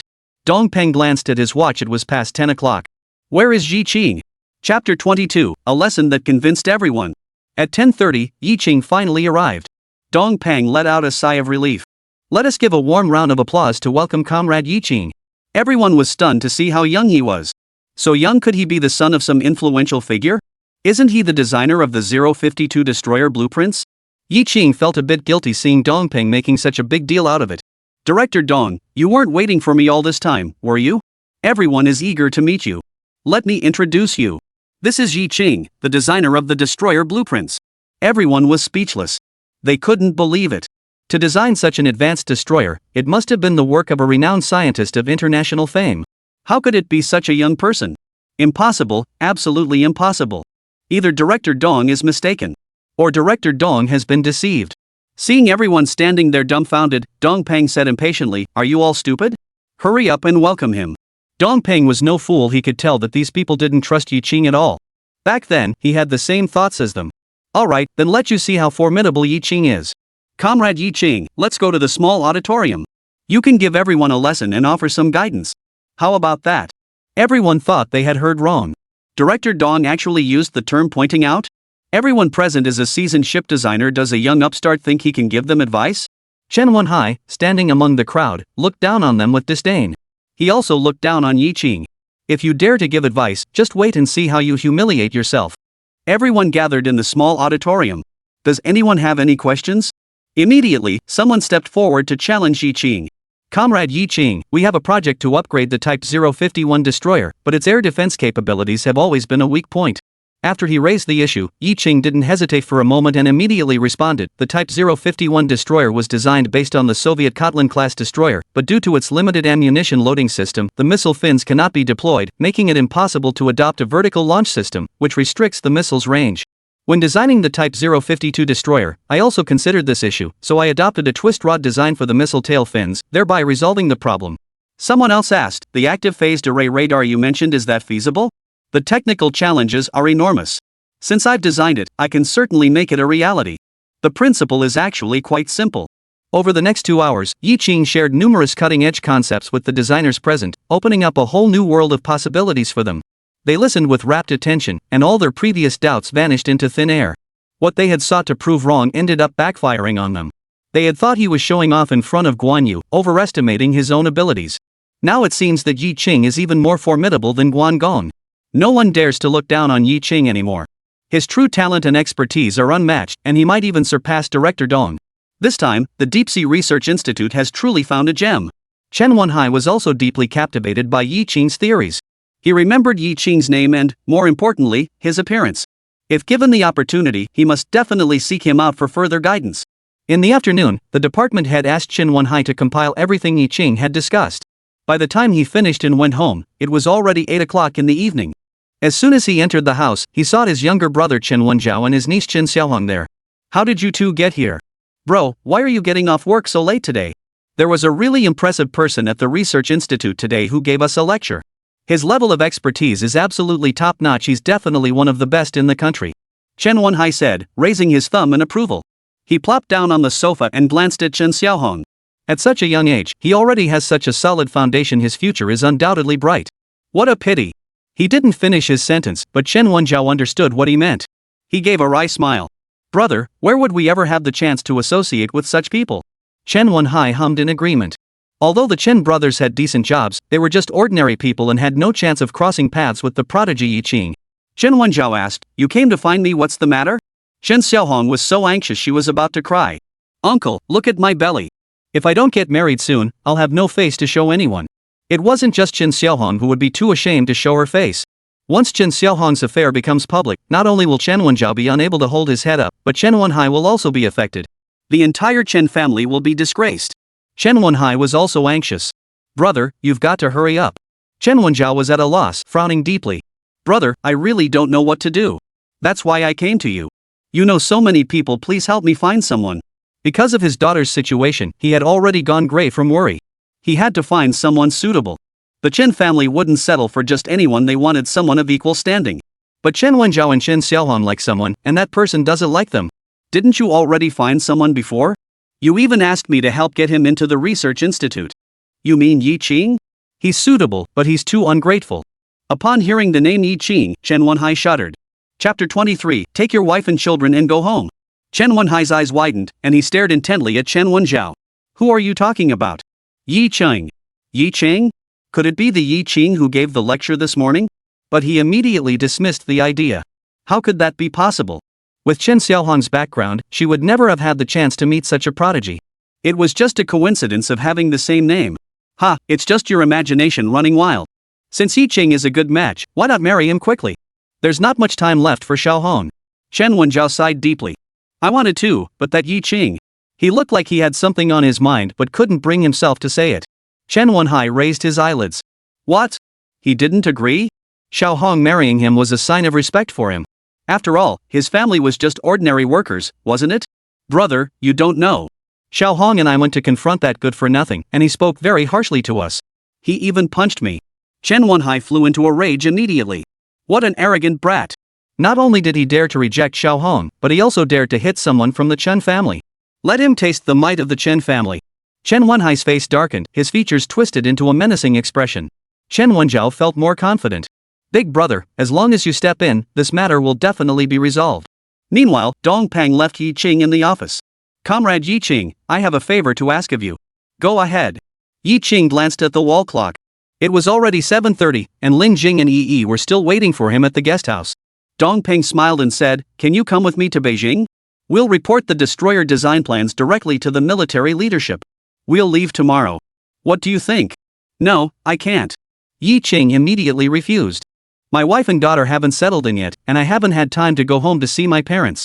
I'll go with you to the capital once I've finished my business. Please wait for me for 2 days." Dong Peng was deeply distressed. "Comrade Yi Qing, I can wait, but the nation cannot afford to wait. You know the current state of the Dragon Nation's navy. If the Type 052 destroyer could be produced sooner, our naval power would grow stronger sooner, and we could deter those who dare to act recklessly." Yi Qing felt as though his heart had been stabbed. This reason seemed impossible for Yi Qing to refuse. He also hoped that his homeland would grow strong soon. In his previous life, he dedicated his life to the nation, fully immersing himself in scientific research, not for any other reason than to contribute to the country, willing to shed his blood to write the annals of history. But this time, having been reborn, he is here to make amends for Lin Jing and Yi. His original intention in drawing the blueprints was also to bring her and her mother back to the city and live a better life. Now, however, he has left them both at the guest house. "Yi Qing, what are you doing?" He jumped to his feet. "Director Dong, I'm sorry, but I can't go to Beijing with you. I need to take care of my wife and children. Oh, and the 1,000 yuan you gave me, I'll repay you as soon as possible." After saying that, Yi Qing walked away without looking back, ignoring Director Dong Peng's shouts, which didn't make him stop. Upon returning to the guest house, Yi Qing saw that the food on the small table had not been touched, and he felt a surge of emotion. They must have been waiting for him. It feels so good to have someone waiting at home for dinner. If the guest house were turned into a home, that would be even better. You should definitely buy a house sooner rather than later. Tomorrow is the weekend, so I'll take you home to meet my parents. Lin Jing's heart tightened. Whenever this topic came up, she grew so anxious she could barely breathe, fearing that her in-laws in the city would look down on her as a country girl. Yi Qing held her hand and comforted her. "Relax, my parents are easygoing."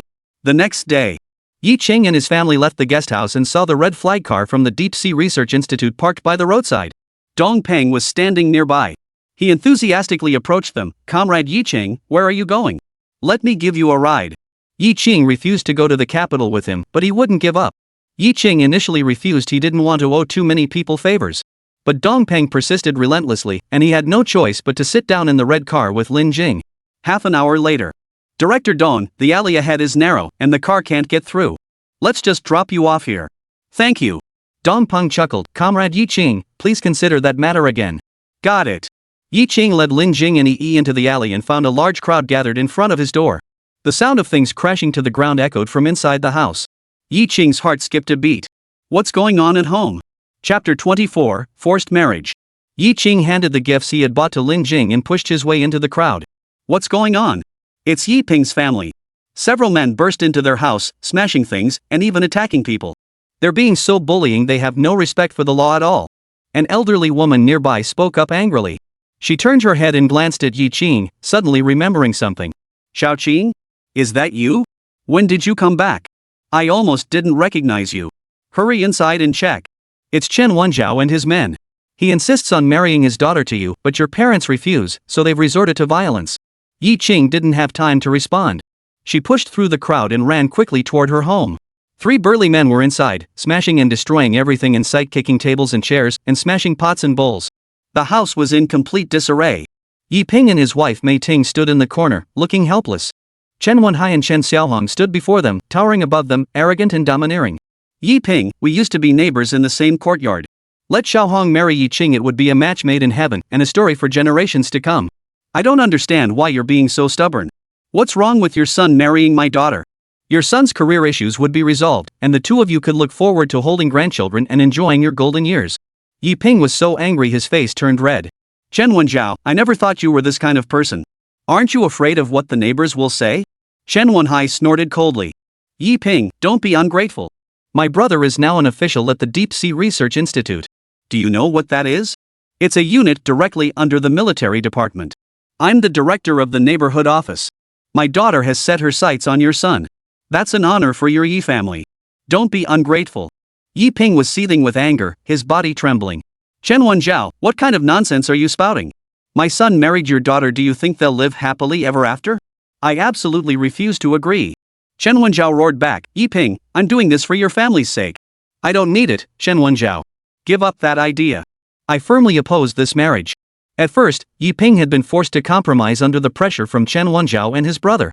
However, the words Yi Qing spoke over the phone caused him to suddenly change his mind. If Yi Qing were to abandon his wife and children, that would be a grave moral failing, worse than that of a pig or a dog. The son is right, one must not do things that go against one's conscience. Mei Ting forced back her tears. Go ahead. The Chen family is out of our league.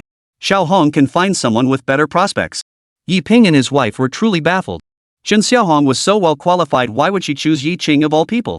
Chen Wenjiao stared intently at Mei Ting. Sister-in-law, you're a reasonable person. Yi Qing and Xiaohong grew up together.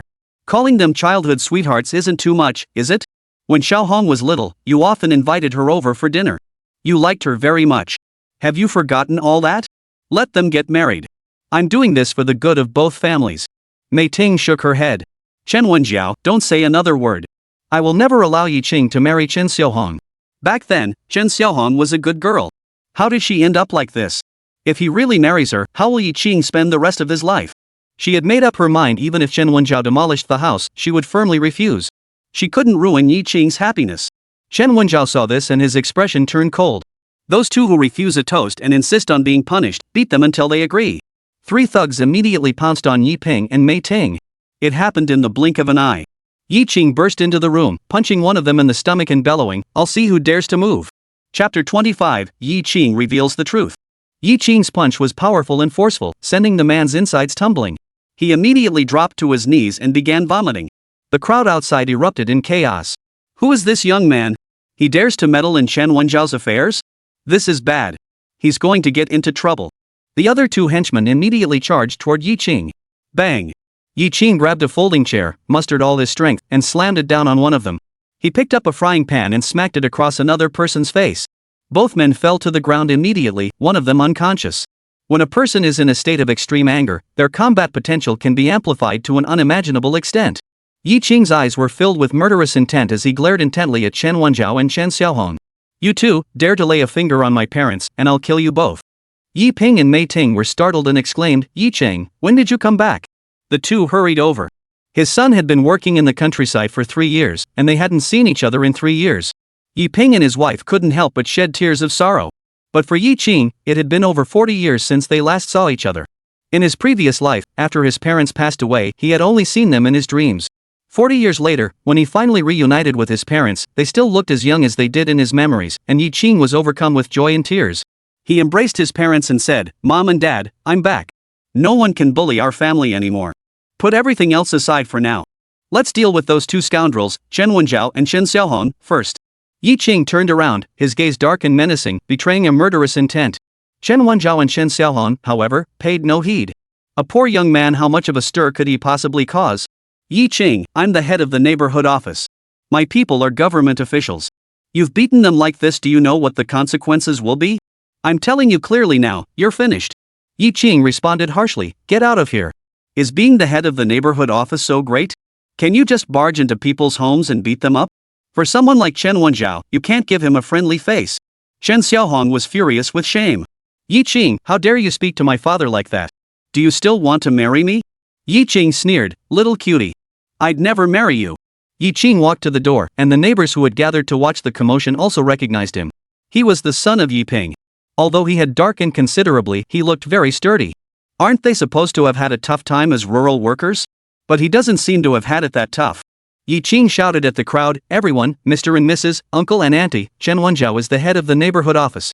His daughter, Chen Xiaohong, isn't ugly either. She could find anyone she wants. Why are you forcing her to marry into our family? You must find this strange too, right? Chen Wenjiao and Chen Xiaohong looked terrified, with a very bad feeling. Oh no, that bastard Yi Qing. Chen Wenjiao quickly gave Chen Xiaohong a meaningful glance. Chen Xiaohong understood and also ran to the door. Everyone, don't listen to Yi Qing's nonsense. Yi Qing and I have known each other since we were children. I've loved him since I was young, and I'm deeply devoted to him. I want to marry him. I know Yi Qing also loves me, which is why my father came to his house to discuss our marriage. But perhaps I haven't done enough, and his family doesn't approve of me. As she spoke, Chen Xiaohong began to wipe away tears, crying so bitterly that even I felt sorry for her. The neighbors listened, looking skeptical. What was going on? They were all confused. Yi Qing was boiling with anger.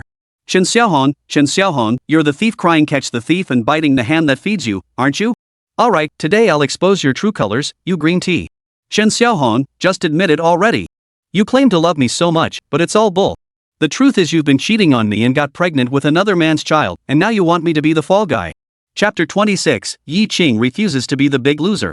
Chapter 26, Yi Qing refuses to be the biggest loser. As soon as Yi Qing spoke, the crowd erupted into chaos. Did you hear that? Chen Xiaohong is having an affair, and she's pregnant. No wonder Chen Wenjiao was in such a hurry to marry off his daughter. It all makes sense now.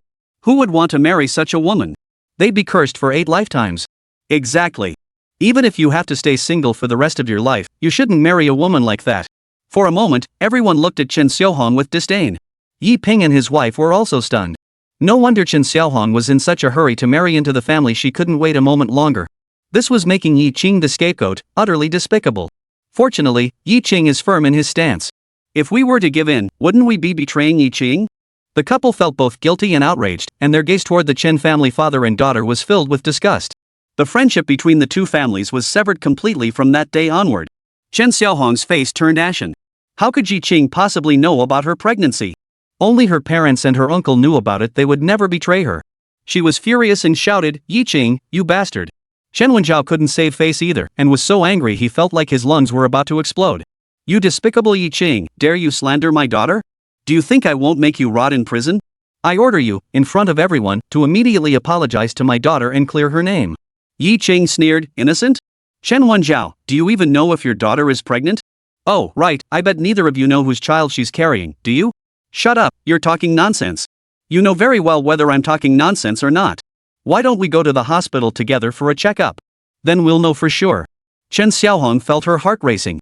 If she really had to go to the hospital, her secret would be exposed. Chen Wenjiao, after all, was the head of the neighborhood office. Staying calm in emergencies was a basic skill. Yi Qing, dare you forget what you did to my daughter? She is an innocent young woman. You spread rumors and slander her. What are your true intentions? I once thought you were an outstanding young man, which is why I considered marrying my daughter to you. But now I see your true colors.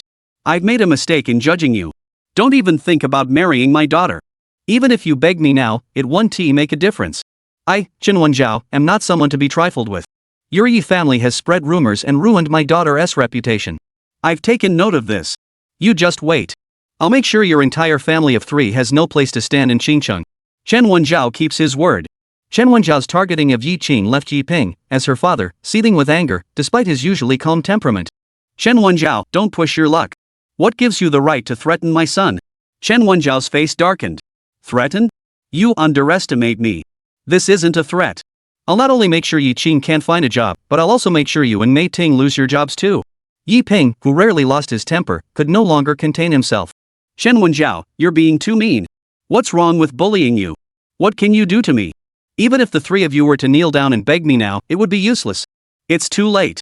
I'll make sure everyone knows what happens when you cross Chen Wenjiao. Upon hearing this, the neighbors were in an uproar. With everyone in the family out of work, how will the Yi family survive? Chen Wenjiao is too ruthless. He's pushing them to the brink of despair. Keep your voice down. If he hears you, you'll be in big trouble. He's got all the power in the neighborhood office.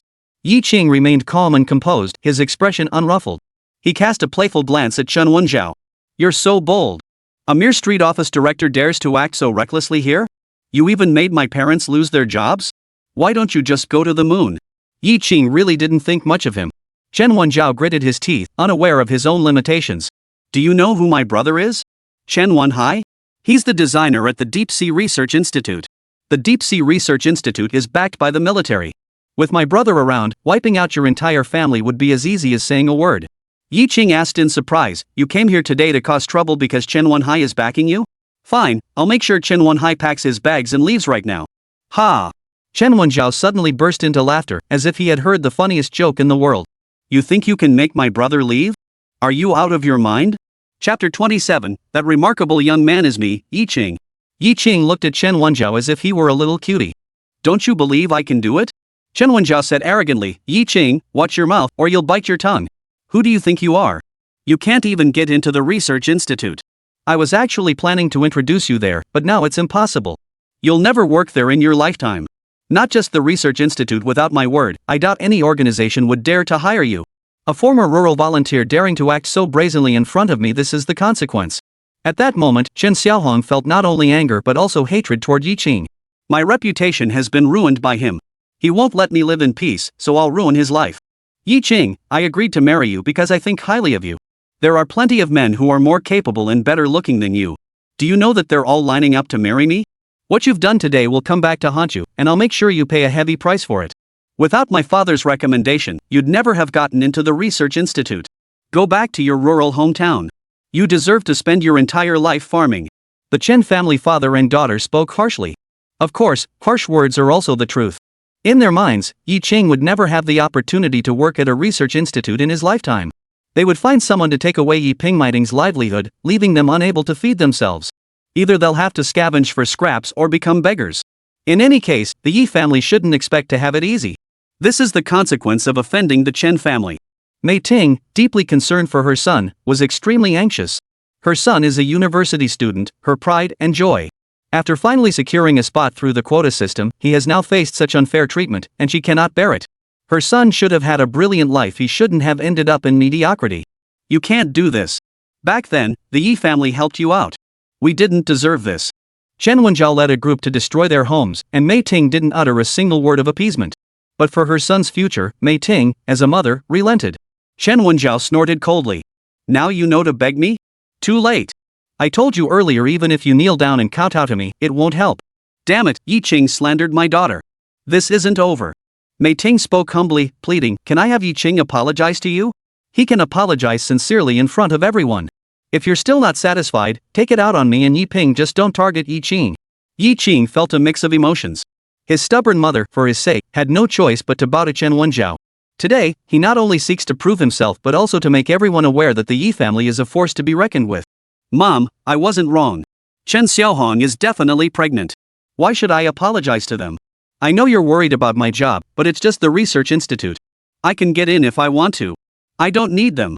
Chen Xiaohong's mocking laughter drifted over. Yi Qing, you've been in the countryside for 3 years. Not only did you learn how to farm, but you also learned how to brag. Do you think you can just walk into a research institute?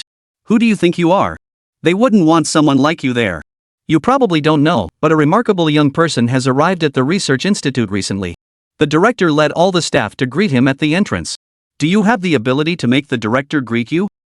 Besides bragging, what else can you do? Yi Qing sneered, Chen Xiaohong, you have a wide network of information sources, don't you? You even know that a young man has arrived at the research institute. Do you know who that young man is? Chen Xiaohong looked down on him with disdain. Oh, you know? Of course, it's me, Yi Qing. Chapter 28, Yi Qing becomes an official. A soft snort escaped his lips. Chen Wenjiao and Chen Xiaohong burst into laughter, laughing so hard they couldn't straighten up. Ha, Yi Qing, you're really full of yourself. Why don't you take a look at yourself in the mirror? Do you really think the director of the research institute would send someone to greet you at the gate? You're just dreaming, ha! The father and daughter laughed heartily. Yi Qing, someone like you isn't even fit to carry my uncle's shoes. You really have no shame. Yi Qing calmly stared at them. Believe it or not, it's up to you. But you will find out sooner or later that person is me, Yi Qing. At that moment, a person stepped forward from the crowd. His cold eyes fixed on Chen Wenjiao. You must be Chen Wenjiao, right? Upon recognizing the man before them, who appeared to be in his 50s, Chen Wenjiao and Chen Xiaohong were startled, then their faces lit up with surprise. Director Dong? Do you know me? Chen Wenjiao's arrogant expression vanished instantly, replaced by one of sheer delight. Director Dong, you've come just in time. There's a scoundrel here spreading lies and tarnishing the reputation of the Deep Sea Design Institute. He dared to claim that you led the entire institute to greet him at the gate that day. It's utterly ridiculous. Director Dong, please expose his true colors. Chen Wenjiao was quite pleased with himself. Dong Peng arrived just in time. It was as if heaven had sent him.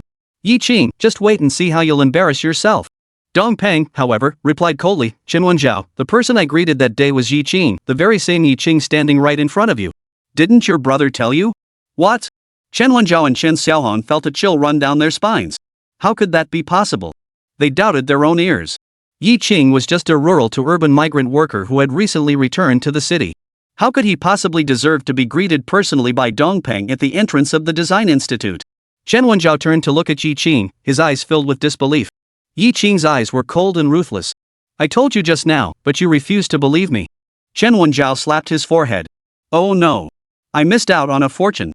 When the policy allowing educated youth to return to the city was first announced, it was he who helped Yi Qing secure a transfer order, allowing him to return early and marry his daughter.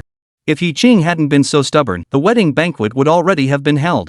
If only I had known, I should have talked to him properly, appealing to his emotions and reasoning with him, instead of pushing him and his family like that. Unfortunately, it's too late for regrets now. The situation before me is now irreversible. He regretted it so much he could have died. After sending Yi Qing and his family of 3 on their way, Dongpeng actually never left. He followed behind, wanting to see clearly which house Yi Qing actually lived in. Little did he know that upon approaching, he witnessed this scene. Chen Wenjiao forced her into marriage, barged into the Yi family's home, and violently destroyed property. Yi Qing refused to comply, so they resorted to various threats. Seeing that Yi Qing was about to be wronged, he stepped forward. Chen Wenjiao, you said Yi Qing isn't someone you can handle, but now I'm telling you clearly, it's you who can't handle Yi Qing. Yi Qing is now the chief scientist at our Deep Sea Research Institute. Boom! Chief scientist? Upon hearing this, the crowd gasped in astonishment. Chen Wenjiao felt his head buzzing. The Deep Sea Research Institute was directly under the military department, and its director was a deputy director general level official. Even the top official of Qingqing City would have to give him a wide berth. The chief scientist is at least a county level official, right? Chen Wenjiao, the head of the sub-district office, isn't even a minor official, he has no rank at all. Yi Qing is on the rise. An old woman with only 2 teeth left in her mouth grinned and said, I told you Yi Qing was a promising child. Look at him now, he's become a big official. That's right. I knew he'd make it big when he grew up. I even held him when he was a baby. At that moment, Chen Wenjiao's face was a picture of emotion.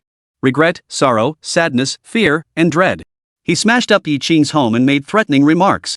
Will Yi Qing retaliate against him? Chen Wenjiao thought it was highly likely. Chapter 29, Meeting the In-Laws for the First Time. Chen Wenjiao was so embarrassed he felt like he could dig a 2-meter deep hole with his feet. He forced a smile that looked even more painful than crying. Yi Qing, you've become the chief scientist. Congratulations! When I held you as a child, I knew you were destined for greatness. Indeed, you've made something of yourself, chief scientist. That's truly remarkable. Our families have been close for generations, we should definitely stay in touch. Get lost! Yi Qing roared, rudely interrupting Chen Wenjiao. Now you're bringing up old ties? How did you treat my family just now? You forgot? Chen Wenjiao's face looked worse than if he had eaten. He wished he could find a crack in the ground to crawl into. But he couldn't leave. Offending Yi Qing, if he didn't immediately mend the relationship, Yi Qing would definitely retaliate against him. At that point, it wouldn't just be him, the entire Chen family would suffer as well. He steeled himself and spoke up. Yi Qing, what happened today was just a joke. Don't take it to heart. It was all a misunderstanding. Yi Qing was furious. I told you to get out of here. Can't you hear me? Get out now. Yi Qing almost shouted it out. They bullied my parents like this, and now they have the nerve to tell me it's a misunderstanding. A misunderstanding? I'll go misunderstand your family too someday. Chen Wenjiao couldn't stand it anymore and left in disgrace. He was as embarrassed as could be. Chen Xiaohong didn't move. Yi Qing took off, with a bright future ahead of him. She had to get him, marry him, and then her life would be worry-free. Her gaze softened instantly. Yi Qing, you know, I've loved you since I was a child. I love you with all my heart. These past 3 years without seeing you, I've thought about you every day, even in my dreams. Would you consider being with me? I truly want to marry you. As she spoke, she reached out to take Yi Qing's hand. Yi Qing felt a wave of nausea. Yi Qing pushed through the crowd, leading Lin Jing and Yi over. Lin Jing kept watching the situation over here. She was very worried about Yi Qing and didn't know what to do. Fortunately, Director Dong arrived just in time. Now Yi Qing suddenly pulled her over. Facing so many people, she was extremely nervous, almost to the point of suffocation. Chen Xiaohong, look clearly. I've brought my wife and children back to the city. I love them very much. Get out of here immediately. If you dare to cause trouble again in the future, don't blame me for being ruthless. Chen Xiaohong was furious with shame. What on earth was she lacking compared to this village girl? But now that Yi Qing's status had changed, she dared not vent her anger anymore. Chen Wenjiao grabbed her arm and said, "Let's go. Don't make a scene here." Even though she was unwilling, Chen Xiaohong had no choice but to leave in disgrace. Staying would only bring shame upon herself. The annoying fly has finally left. Yi Qing led Lin Jing and Yi to their parents. "Mom and Dad, let me formally introduce you. This is my wife, Lin Jing, and this is my daughter, Yi." It was in this setting that Lin Jing met her in-laws. "Over the past 3 years, it has been Lin Jing who has taken care of me. Without her, I might have starved to death long ago. She even gave birth to a precious daughter for me. Lin Jing, call your parents. Yi, call your grandparents." Lin Jing was anxious and uneasy. Having never seen the world, she was truly worried that her in-laws would dislike her. She timidly called out, "Dad, Mom." Yi Ping and Mei Ting were so happy they couldn't stop smiling, nodding repeatedly. The frustration and anger Chen Wenjiao had caused them were completely swept away by the arrival of Lin Jing and Yi. Yi Ping picked up Yi in his arms, utterly delighted. Mei Ting felt a bit embarrassed. It was their first meeting, yet the house was in complete disarray. "Shaolin, I'm sorry to have embarrassed you." "No." Lin Jing lowered her head and looked at her feet, too embarrassed to say much. Yi Qing smiled and said, "Mom, we're all family. There's no need to be shy. Let's clean up the house together and go out for dinner tonight." "All right." Lin Jing hurried into the house and rushed to help tidy up. Mei Ting watched her while cleaning, and the more she watched, the more satisfied she became. What's wrong with country girls? They're kind and hardworking. And Lin Jing is also pretty. I wonder how many times better she is than that Chen Xiaohong. Chapter 30, which official could withstand such a test? Yi Qing's family of 5 reunited, while Dongpeng stood outside the door, unsure whether to leave or stay, not knowing what to do. He shouldn't have disturbed them, but he had something important to tell Yi Qing. Yi Qing walked over and said, "Director Dong, thank you for earlier." Director Dong was taken aback by the gratitude. "There's no need to thank me. It's my duty. Comrade Yi Qing, once things are settled at home, would you be willing to accompany me to Beijing to report on the design plans to the military authorities?" "Sure." Yi Qing agreed immediately. He had just helped him out, and if he refused now, that would be ungrateful. Dong Peng's mouth was about to split from ear to ear. "If this works out, I'll get you a car so you can commute more conveniently." Yi Qing didn't say anything, but thought to himself, in this day and age, only high-ranking officials are entitled to a car.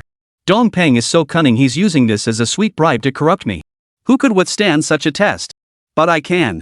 I quickly tidied up the house, and the 5 of us set off happily for the guest house. Yi Qing currently has no money, so he might as well take advantage of the research institute while he can.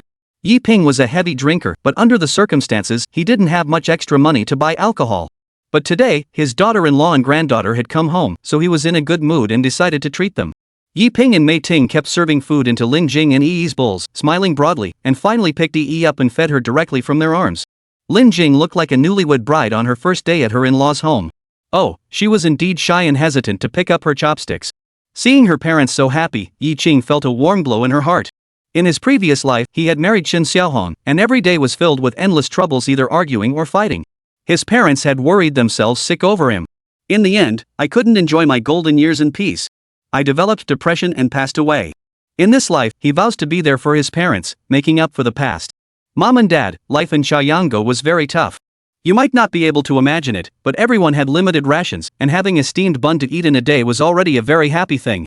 Yet even so, my father-in-law's family still gave me the best of everything. The houses we live in Chaoyanggo were all built by my father-in-law and my 2 uncles. They did everything they could for me. Even though it was tough, my heart was filled with gratitude. They gave me everything they could. Without my father-in-law's family, I might have given up long ago and died in Chaoyanggo. In Chaoyanggo, I was a stranger in a foreign land, but my father-in-law's family treated me like their own son. Now that Lin Jing has come to Qingcheng, they treat her the same way. I hope you will treat her even better than your own daughter. Yi Qing spoke at length, and Yi Ping and Mei Ting suddenly understood. Xiao Qing, put your heart at ease. Lin Jing and Yi are now part of the Yi family. If your father and I don't treat them well, who else would we treat well? Yi Ping, with a blushing face, smiled and said, "You are now the chief scientist at the Deep Sea Research Institute. Focus on your work and don't let the country down. Don't worry about family matters, we'll take good care of Lin Jing and Yi." With her parents' words, Yi Qing felt at ease. Her parents were reasonable people and would never act like cruel in-laws. 3 days after tidying up the house, Yi Qing went to work at the research institute. Someone had been secretly watching him the entire time. It was Chen Wenjiao's older brother, Chen Wenhai. He had heard about the commotion Chen Wenjiao caused at the Yi family yesterday, and he was so angry he nearly overturned the table. Chen Wenjiao and Chen Xiaohong are really out of their minds. They've completely ruined a great opportunity. If Yi Ching had become Chen's son-in-law, I would have been able to walk all over the research institute and enjoy all the perks. But it was all ruined by Chen Wenjiao and Chen Xiaohong. Yi Ching will definitely seek revenge. If he really makes me pack my bags and leave, I'll go kill Chen Wenjiao and Chen Xiaohong. Yi Ching turned his head to look over, causing Chen Wenhai to shrink his neck in fright. Mr. Yi, I was also kept in the dark about yesterday's incident. Chen Wenjiao is really a scoundrel. Yi Ching ignored him. When disaster strikes, you jump into the well to save yourself? Yi Ching went straight to the dean's office. Chen Wenhai felt a pang of anxiety. Oh no, could Yi Ching be going to the dean to ask for his dismissal? My job is going to be gone. Chen Wenjiao's face turned ashen, and he felt a chill run up his spine, leaving him in a state of constant anxiety. Yi Ching entered the dean's office and found that Dong Peng was not there. He ran over to ask Tang Jiashan, "Where's Director Dong?" Director Dong has already gone to Beijing. There was an emergency in the capital, and the military department did not approve your design for the Type 052 destroyer. Director Dong left for Beijing yesterday. There's been an issue in the capital. The military has rejected your design for the Type 052 destroyer. Chapter 31, How many steamed buns can you buy with 100 yuan? Yi Ching paused, a bit confused. The Type 052 destroyer was hailed as the Dragon Nation's shield upon its debut. That was the most advanced warship in the Dragon Kingdom during the first 2 decades of the 21st century. Why wasn't it adopted? Tang Jioshan sighed. Comrade Yi Ching, the situation is as follows. More than a month before Director Dong reported to the military headquarters, they had already decided on the Type 052 destroyer designed by the Ocean Engineering Design Institute, and it had already passed the military headquarters verification. To be honest with you, over the years, several major research institutes in the country have been studying the Type 052 destroyer. Our Deep Sea Institute has also been conducting research and submitted a proposal to the military headquarters 6 months ago, but the military headquarters selected the Oceanic Design Institute's proposal. Of course, this proposal is far inferior to yours. Manhwa has been researching the Type 052 destroyer, and Yi Ching is well aware of this. However, his version was an advanced model that could significantly enhance the Navy's capabilities, so there was no reason for them not to use it. Just yesterday, we received word that the offshore plan has officially been launched and construction has begun. Director Dong couldn't wait and took your blueprints to the capital to argue his case forcefully. However, as you know, in Manhwa, many things require approval processes, and some things cannot be changed on a whim. Some people are afraid to take responsibility. But rest assured, your design plans will definitely be approved by the military department, it's just a matter of time. Yi Ching hummed in acknowledgement. Since that's the case, let's just wait and see. Future generations have waited before. The matter of the destroyers cannot be rushed. In the afternoon, Yi Ching was invited by Tang Jiashan to the small auditorium to give another lecture to all the staff members. This was a special request from Dong Peng before he left.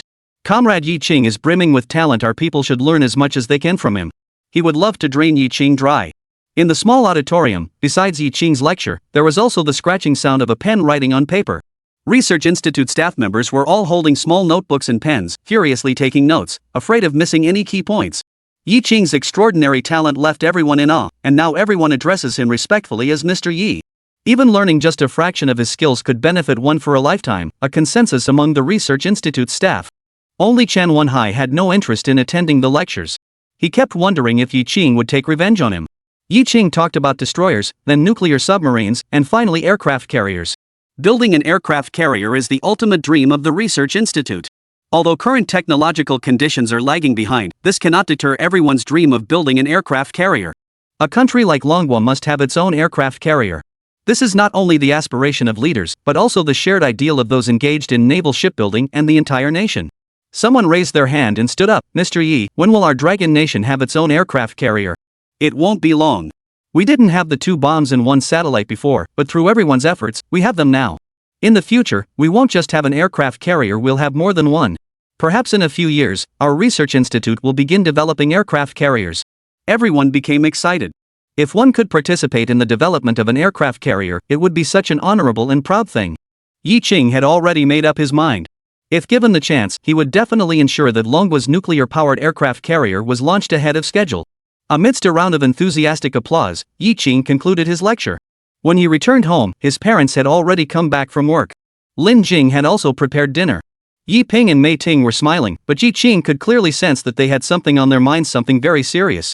Mom and Dad, what's going on? But no matter how much Yi Ching asked, both of them said nothing was wrong. I'm your own son. I'm an adult now. Please don't keep this from me. Is there anything you can't tell me? Let's figure it out together. Yi Qing was so anxious he was about to jump up. Mei Ting sighed, feeling as though 1,000 pounds were pressing down on her heart. Our Qingqing garment factory was one of the first factories in the country to produce jeans. Last year, we received a large order from the United States for 200,000 pairs of jeans. Everyone worked overtime to produce them, but the buyer suddenly cancelled the order. The jeans are now sitting in the warehouse, unsold, and the factory is on the brink of bankruptcy. The workers haven't been paid for 3 months. Yi Cheng, however, didn't think it was a big deal. The spring of jeans in China was about to arrive, and wearing jeans would become fashionable, with almost everyone owning a pair. There will be no shortage of buyers. If exports aren't working, you can always switch to domestic sales. I heard that a pair of jeans can sell for as much as 100 yuan at the highest price these days. Lin Jing, standing nearby, sucked in a breath of air. What kind of pants cost 100 yuan each? The common people in the countryside can't afford them. Are city dwellers that wealthy? Yi Qing shifted his gaze and smiled. I'll buy you one too. It'll look great on you. Lin Jing shook her head hurriedly. I don't want it. 100 yuan can buy so many steamed buns. Mei Ting remained gloomy. All the jeans are large sizes, and they can't be sold in China. In those days when people couldn't get enough to eat, you couldn't find many overweight people in China. Yi Qing. Chapter 32, Arrest Yi Qing. Jeans for domestic sales are basically out of the question. Unless we wait another 40 years. By then, the day will have passed. Yi Qing looked at Yi Ping again. Dad, are you also worried about the situation at Mom's factory? Yi Ping shook his head. Our Qingzhou shipyard is also struggling financially, unable to secure any orders. The plant manager, Li Guangdi, embezzled the funds and fled. Both of my parents work at factories that are on the brink of bankruptcy, unable to pay wages, which has further strained our already struggling family. Lin Jing listened, bit her lip, hesitated for a moment, and finally spoke up. Mom and Dad, Yi Qing, why don't I go back with Yi? It'll reduce the number of mouths to feed. She didn't want to add to the family's burden. No way. Yi Ping and Mei Ting said in unison. Lin Jing, you came to our home, there's no reason for you to go back. Stay here and rest assured your father and I can support you. If word gets out that the daughter-in-law is taking her grandson back to her parents' home, the Yi family will be the laughingstock of the neighborhood. Yi Qing laughed. Dad, Mom, Lin Jing, don't worry. I'm here, and I earn over 1,000 a month now. He would rather his parents didn't go to work and stayed home to enjoy their leisure, so he could take good care of them. However, Yi Ping and Mei Ting still felt deeply troubled. Their son had grown up and could now help ease the family's financial burden, and they were truly overjoyed. What saddens them is not just the inability to pay wages, but also the future of the factory. Back then, the workers were truly selfless, dedicated to their jobs, and treated the factory as their home. Don't worry, I'll think of a way. As someone who has been reborn, if I can't even save 2 factories, I might as well find a block of tofu and kill myself.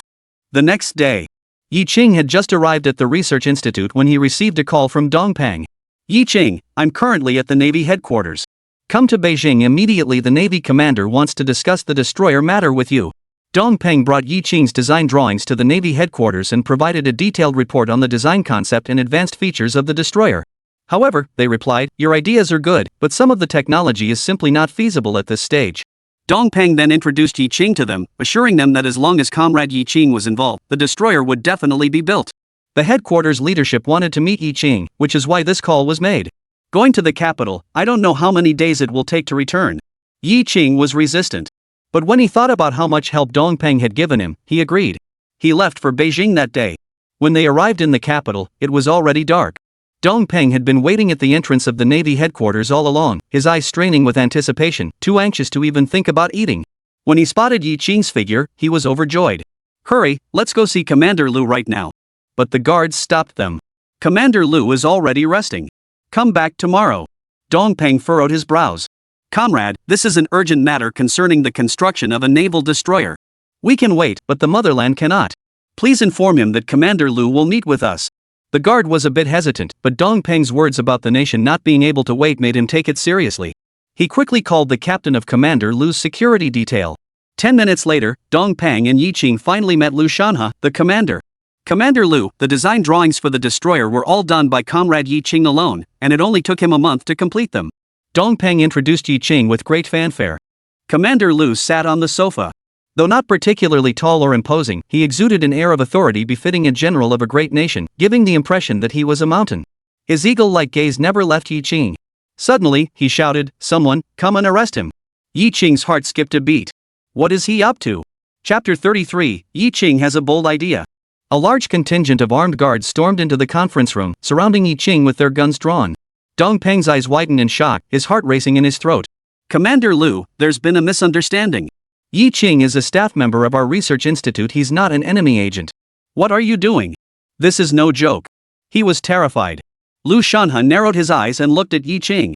Yi Qing, from Qingcheng, 25 years old, graduated from the Dragon Country Shipbuilding Institute, spent 3 years working in the countryside.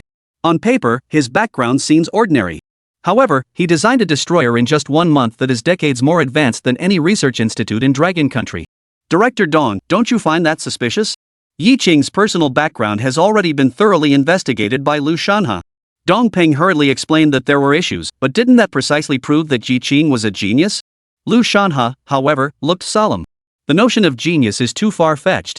Yi Qing, I ask you, with phased array radar and vertical launch systems, how did you come up with that? You designed the gun caliber to be 130 millimeters. These are all foreign technologies. I have reason to suspect that you are a foreign infiltrator working for the enemy. Dong Peng turned pale with fear after hearing this. It's impossible. Yi Qing is clearly a gift from heaven to the Dragon Kingdom. How could he possibly be an enemy? Yi Qing remained calm and composed. Commander Lu, if I were an enemy agent, why would I hand over the advanced destroyer design plans? Isn't that aiding the enemy? The Deep Sea Design Institute has reviewed the blueprints, and there are no issues. I'm sure the military headquarters has also had them studied by experts. If I were an enemy agent, I wouldn't have made the blueprints so perfect. I would have just created a rough framework to waste your manpower and resources, like the Zhengwei Canal from the Warring States period. Alternatively, I should have left a hidden flaw in some unknown location, causing the destroyer to capsize and sink as soon as it hits the water.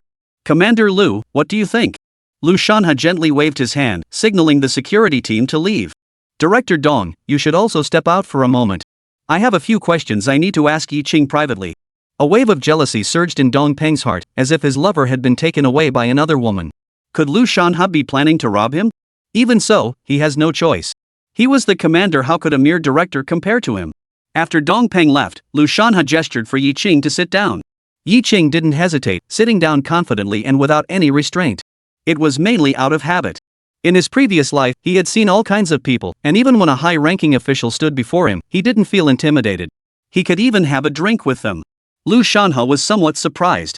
This young man was a bit too mature and steady for his age, possessing a level of sophistication that didn't belong to someone his age. Just now, so many people were pointing guns at you, weren't you afraid? Yi Qing remained calm. I sat straight and walked upright. Why should I be afraid? I know what you're worried about. You're just a young man. How could you possibly have such advanced theories in your head? How could you possibly design a destroyer that's several generations ahead of Longwa's technology, right? My father is an employee at Qingcheng Shipyard. I've been exposed to shipbuilding since childhood. I majored in ship design in university, and over 4 years, I've read almost every book in the library. I've also gone through all the relevant magazines and papers available domestically. During my 3 years in the countryside, I hardly ever worked in the fields. My mind was constantly occupied with designing and modeling destroyers. If you don't believe me, you can send someone to Chaoyanggo to ask the villagers there. They had a lot of complaints about me because I didn't do any farm work. Yi Qing began speaking at length without pause. He also took this opportunity to give Lu Shanha a lesson. Expanding the horizons and opening the minds of senior naval leaders is a tremendous boon for the Dragon Nation's navy. You asked me earlier how we came up with the idea for phased array radar and vertical launch systems. It's actually not that difficult. If foreign countries can invent such technologies, we in Longwei can do the same. Active phased array radar is already under development by the army. Once it's ready, we can simply install it on warships. The Russians do the same thing, don't they? They just transplant land-based weapons onto warships. As for why I designed the gun caliber to be 130 millimeters, it's simple. We need to look at the issue from a developmental perspective. China's current warships are still in the 3,000 to 4,000 ton class, so the gun caliber naturally has to be smaller. However, in the event of war, this would be a significant disadvantage. I believe it won't be long before Longwa develops warships of 6,000 to 7,000 tons, or even over 10,000 tons, at which point a caliber of 155 millimeters would likely be necessary. Lu Shanha agreed with Yi Qing's idea. However, ideas are just ideas, and there is a significant gap between them and reality. He dreams of the Dragon Nation's warships reaching the 6,000 to 7,000 ton class, but the current conditions simply don't allow for it. The Navy doesn't have the funds. Yi Qing saw the serious expression on his face and guessed what he was thinking. Commander Lu, I know you want the Navy to grow stronger as soon as possible. Our Dragon Nation also needs a powerful Navy. I have a bold idea. It all depends on whether Commander Lu has the courage to act on it. Chapter 34, Trading Genes for Warships. Lu Shanha sat up straight, full of interest. What's on your mind? Share it with us. I know that the Navy's budget is very tight, and there's no funding for sufficient research and development. Take the 052 destroyer I designed, for example. It won't be completed within a year or two. Even if we manage to scrape together the money to buy it, others won't sell it to us. Since the late Qing dynasty and the Beiyang fleet, Manhwa has been purchasing warships from foreign countries. At the founding of the nation, it even spent 17 tons of gold to purchase 4 dilapidated destroyers from the Russians. At the time, the Russians deceived us out of 17 tons of gold and gave us 4 pieces of scrap metal. We were destitute and had no choice, but this matter cannot be left unresolved. I will make the Russians return everything they took from us. Lu Shanha remained calm. How do you plan to make them give it back? He was also holding his breath inside. The Russians broke their word, and the entire nation despises them. However, they are powerful and, in name, are senior brothers. For the greater good, we can only endure. Don't be fooled by the Russians' tough exterior. They dare to confront the Americans, but their domestic situation is dire, with severe shortages of supplies, especially in light industry products. Moreover, their officers are already corrupt and rotten to the core, constantly scheming to amass wealth. We can engage in barter trade, exchanging some of our goods for theirs. For instance, we could trade 200,000 pairs of jeans for a warship. Sigh. Lu Shanha sucked in a sharp breath. Jeans for a warship? Isn't that just wishful thinking? Lu Shanha's expression turned cold. Are you joking? Lu Shanha gradually began to believe that Yi Qing was a genius. But Yi Qing actually proposed such a ridiculous solution, leaving him deeply disappointed. Who would trade a warship for jeans? Are they out of their minds? Yi Qing chuckled. I know you don't believe me, thinking this idea is a pipe dream, but I can assure you it's feasible. Compared to warships, the Russians prefer jeans. Commander Lu, I can make a military pledge. If it succeeds, the Navy will gain a warship. If it fails, there will be no loss to the Navy. Lu Shanha fell into deep thought. His thoughts were too bold. However, Yi Qing was right when he said that the old Russian officers had indeed gone bad. As long as you give them benefits, they're capable of doing anything astonishing. What if they succeed? Why not let him give it a try? What if the Russians find out the truth? Simple, give me the identity of an export company boss. All transactions will be private and have nothing to do with the government. Also, arrange a 10-day passport for me. Lu Shanha finally nodded in agreement. It would be more accurate to say that he wanted the old Russian warship than that he trusted Yi Qing. Our nation's coastal waters are vast. Without warships to protect them, it's like leaving our doors wide open for others to attack. To use an inappropriate analogy, his desire for warships was akin to the modern-day obsession with money. The two talked until late into the night. When Yi Qing emerged from the military headquarters, he noticed that Dongpeng was still waiting for him at the entrance. Dongpeng scrutinized Yi Qing from head to toe. Did Commander Lu do anything to you? Commander Lu didn't do anything to you, did he? Director Dong, there's something I need to tell you. I can't go to the research institute to work anymore. Commander Lu has assigned me a secret mission. Dongpeng's face turned ashen in an instant. What mission could be more important than building a warship? No way, I'll go find Commander Lu. You're our treasure of the deep sea. Transferring Yi Qing is more painful than killing him. What's the difference between that and robbery? Lu Shanha can't bully people just because he's higher up. But Lu Shanha refused to see him, closing the door and refusing visitors. Dongpeng cried, crying bitterly, with tears and snot streaming down his face. Lu Shanha was being so mean, wailing. Yi Qing was someone I discovered myself in Chaoyang Gully. What gives you the right to take him away? What kind of ability do you have? If you're so capable, go find them in other villages yourselves. You're just bullying people. You don't even care about your reputation anymore. Chapter 35, I like to keep a low profile. Yi Qing currently has 100 yuan in his possession. This is the activity funding allocated to him by Lu Shanha. Additionally, Lu Shanha personally donated another 100 yuan. He had a total of 200 yuan on him. Yi Qing went out and bought a suit and a pair of leather shoes. Dressed in his new outfit, he looked quite the part. Of course, the essential accessory for looking cool, huazi, is a must-have. To swap jeans for a warship, you first need to get your hands on some jeans from the Qingzhou garment factory. He wanted to go and negotiate directly, but that was definitely a dead end.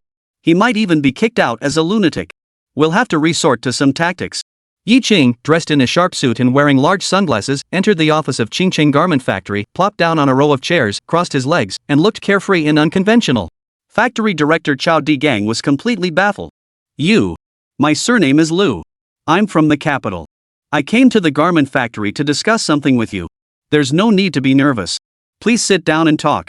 Yi Qing's tone was as if this office were his own. Chao Digang felt uneasy. Who is this person? How arrogant. I've started an export company and am planning to ship a batch of plus-size jeans. I heard you have some here. How many pieces does the factory have? I'll take them all. Chao Digang was overjoyed and quickly pulled out a cigarette to offer delight for Yi Qing. Yi Qing, however, didn't even glance at him. He reached into his pocket, pulled out a pack of cigarettes, and flicked open his lighter with a sharp click, lighting it with a casual flourish. He exhaled a smoke ring. The jeans are already at factory price, and I'll give you an extra 30% off. Chao Digang was stumped. Mr. Liu, if we give a 30% discount, we won't even cover our costs. Yi Qing looked disdainful. That's your problem. I don't care. If you can make a decision quickly, I'll say a few good words for you in front of my old man. Chao Digang raised an eyebrow in confusion. Who is this person? Judging by his aura, he's definitely not an ordinary person. He's from the capital again. Could he be the son of some high-ranking official? Who's your old man? Yi Qing said impatiently, don't pry into other people's business. It won't do you any good. Just do as I say, and you won't lose out. The more Yi Qing spoke ambiguously, the more Chao Digang speculated wildly. With his outfit, his imposing presence, and that subtle air of authority, he must be the son of a high-ranking official. Chao Digang quickly put on a smile. Mr. Liu, the factory has 200,000 pieces of large-sized jeans. We'll ship them today at the price you mentioned. Mr. Chao is a straightforward man, I like that. I'll definitely mention this to my old man. You can expect a promotion soon. Boom. Chao Digang was so excited he almost jumped up, his face flushed red from excitement. He had always thought that the highest position he could ever achieve in his life was factory manager, but he never expected to encounter such a benefactor. He became even more respectful, thanking Mr. Liu and saying that if there was anything he needed in the future, he should just give him an order. Where should I deliver those 200,000 pairs of jeans? First, deliver 10,000 pairs to Suicheng in the north. I'll be waiting there for you. The shipment must arrive within 3 days, and payment will be made upon delivery. Payment after delivery? Chao Digang was unhappy inside, but he couldn't say anything. If he offended him, the consequences would be more than he could handle. Mr. Liu, you want to sell jeans to the Russians? With the current tensions between the two countries, it's likely to be very difficult. You might not even be able to cross the border.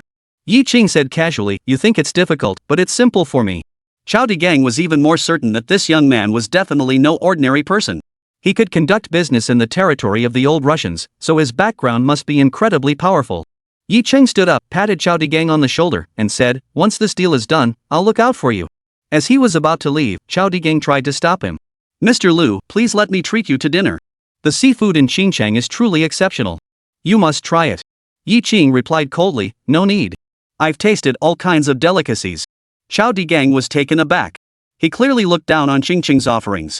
In this era of scarcity, only the children of high-ranking officials would look down on eating and drinking in the provinces. Chao Digang was even more convinced of Yi Qing's identity. The matter is settled.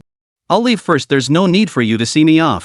If others see us together, it wouldn't be appropriate. I prefer to keep a low profile. Chapter 36, There is no Lu Gongzi, only Yi Qing. Yi Qing had the Hongqi car from the Deep Sea Design Institute take him to Suicheng City. The northern part of Suicheng is under the control of the old Russians. Back in the day, when relations with the Russians were good, Suicheng was bustling with activity. Most goods were imported and exported through this area, and people came and went constantly, creating a thriving scene. Here, one could see many Russian women, proper Russian women. However, after relations deteriorated, border controls tightened, and Suicheng also became quieter. However, by the 1980s, the area would experience a resurgence, attracting large numbers of traders who would create one miracle after another. Yi Qing and the Qingqing garment factory's liberation truck would meet up. Chao Digang sent 2 drivers, one named Wang Peng and the other Zhang Song, both veteran drivers from the factory who had previously served in the military. Chao Digang felt at ease sending them on long-distance delivery trips. The 2 men were extremely respectful in front of Yi Qing, addressing him as Mr. Liu with every sentence. This was specifically instructed by Chao Digang. Do whatever Mr. Liu tells you to do. Once the task is completed, they won't forget to reward you. Uncle Wang, Uncle Zhang. The moment Yi Qing uttered those words, the 2 of them were startled. Mr. Liu, we're just 2 drivers.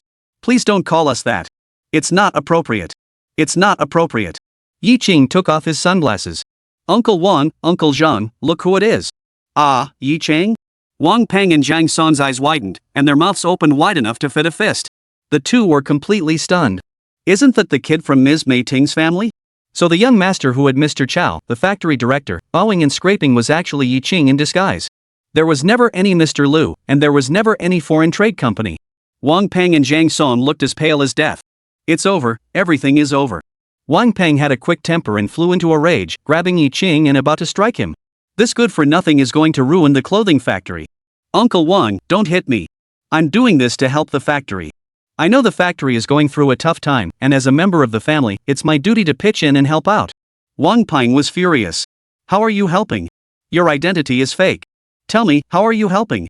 His eyes bulged like copper bells, and steam poured from his nostrils as he slammed his fist hard against the car door. Zhang Song looked deeply troubled. The factory was facing difficulties, and he had hoped that Mr. Liu could turn things around and get the overdue wages paid out as soon as possible. Little did we know, it was all a lie. What a waste of time. Yi Qing, you've ruined us. Yi Qing, however, looked completely unfazed. Uncle Wang, Uncle Zhang, don't worry. I brought you here because I have a plan. As long as we sell this truckload of goods to the Russians, the garment factory will be saved. You make it sound so easy. How are we supposed to sell it? Haven't you seen the border gate is closed? Our truck can't even get through. You're trying to screw us over. If you were my son, I'd have beaten you to death by now. Wang Peng really wanted to beat Yi Qing up, but he couldn't bring himself to do it. With no outlet for his anger, his fists once again slammed against the train compartment. Who said we couldn't get through? Look at this. Yi Qing pulled out the passport that Liu Shanha had gotten for him. I have a passport, so we can head north and do business with the Russians. Zhang Song asked in surprise, where did you get the passport? Can you still get a passport to go to the Russians now? Actually, I had already obtained the passport before meeting Mr. Chow. Don't forget I'm a college student.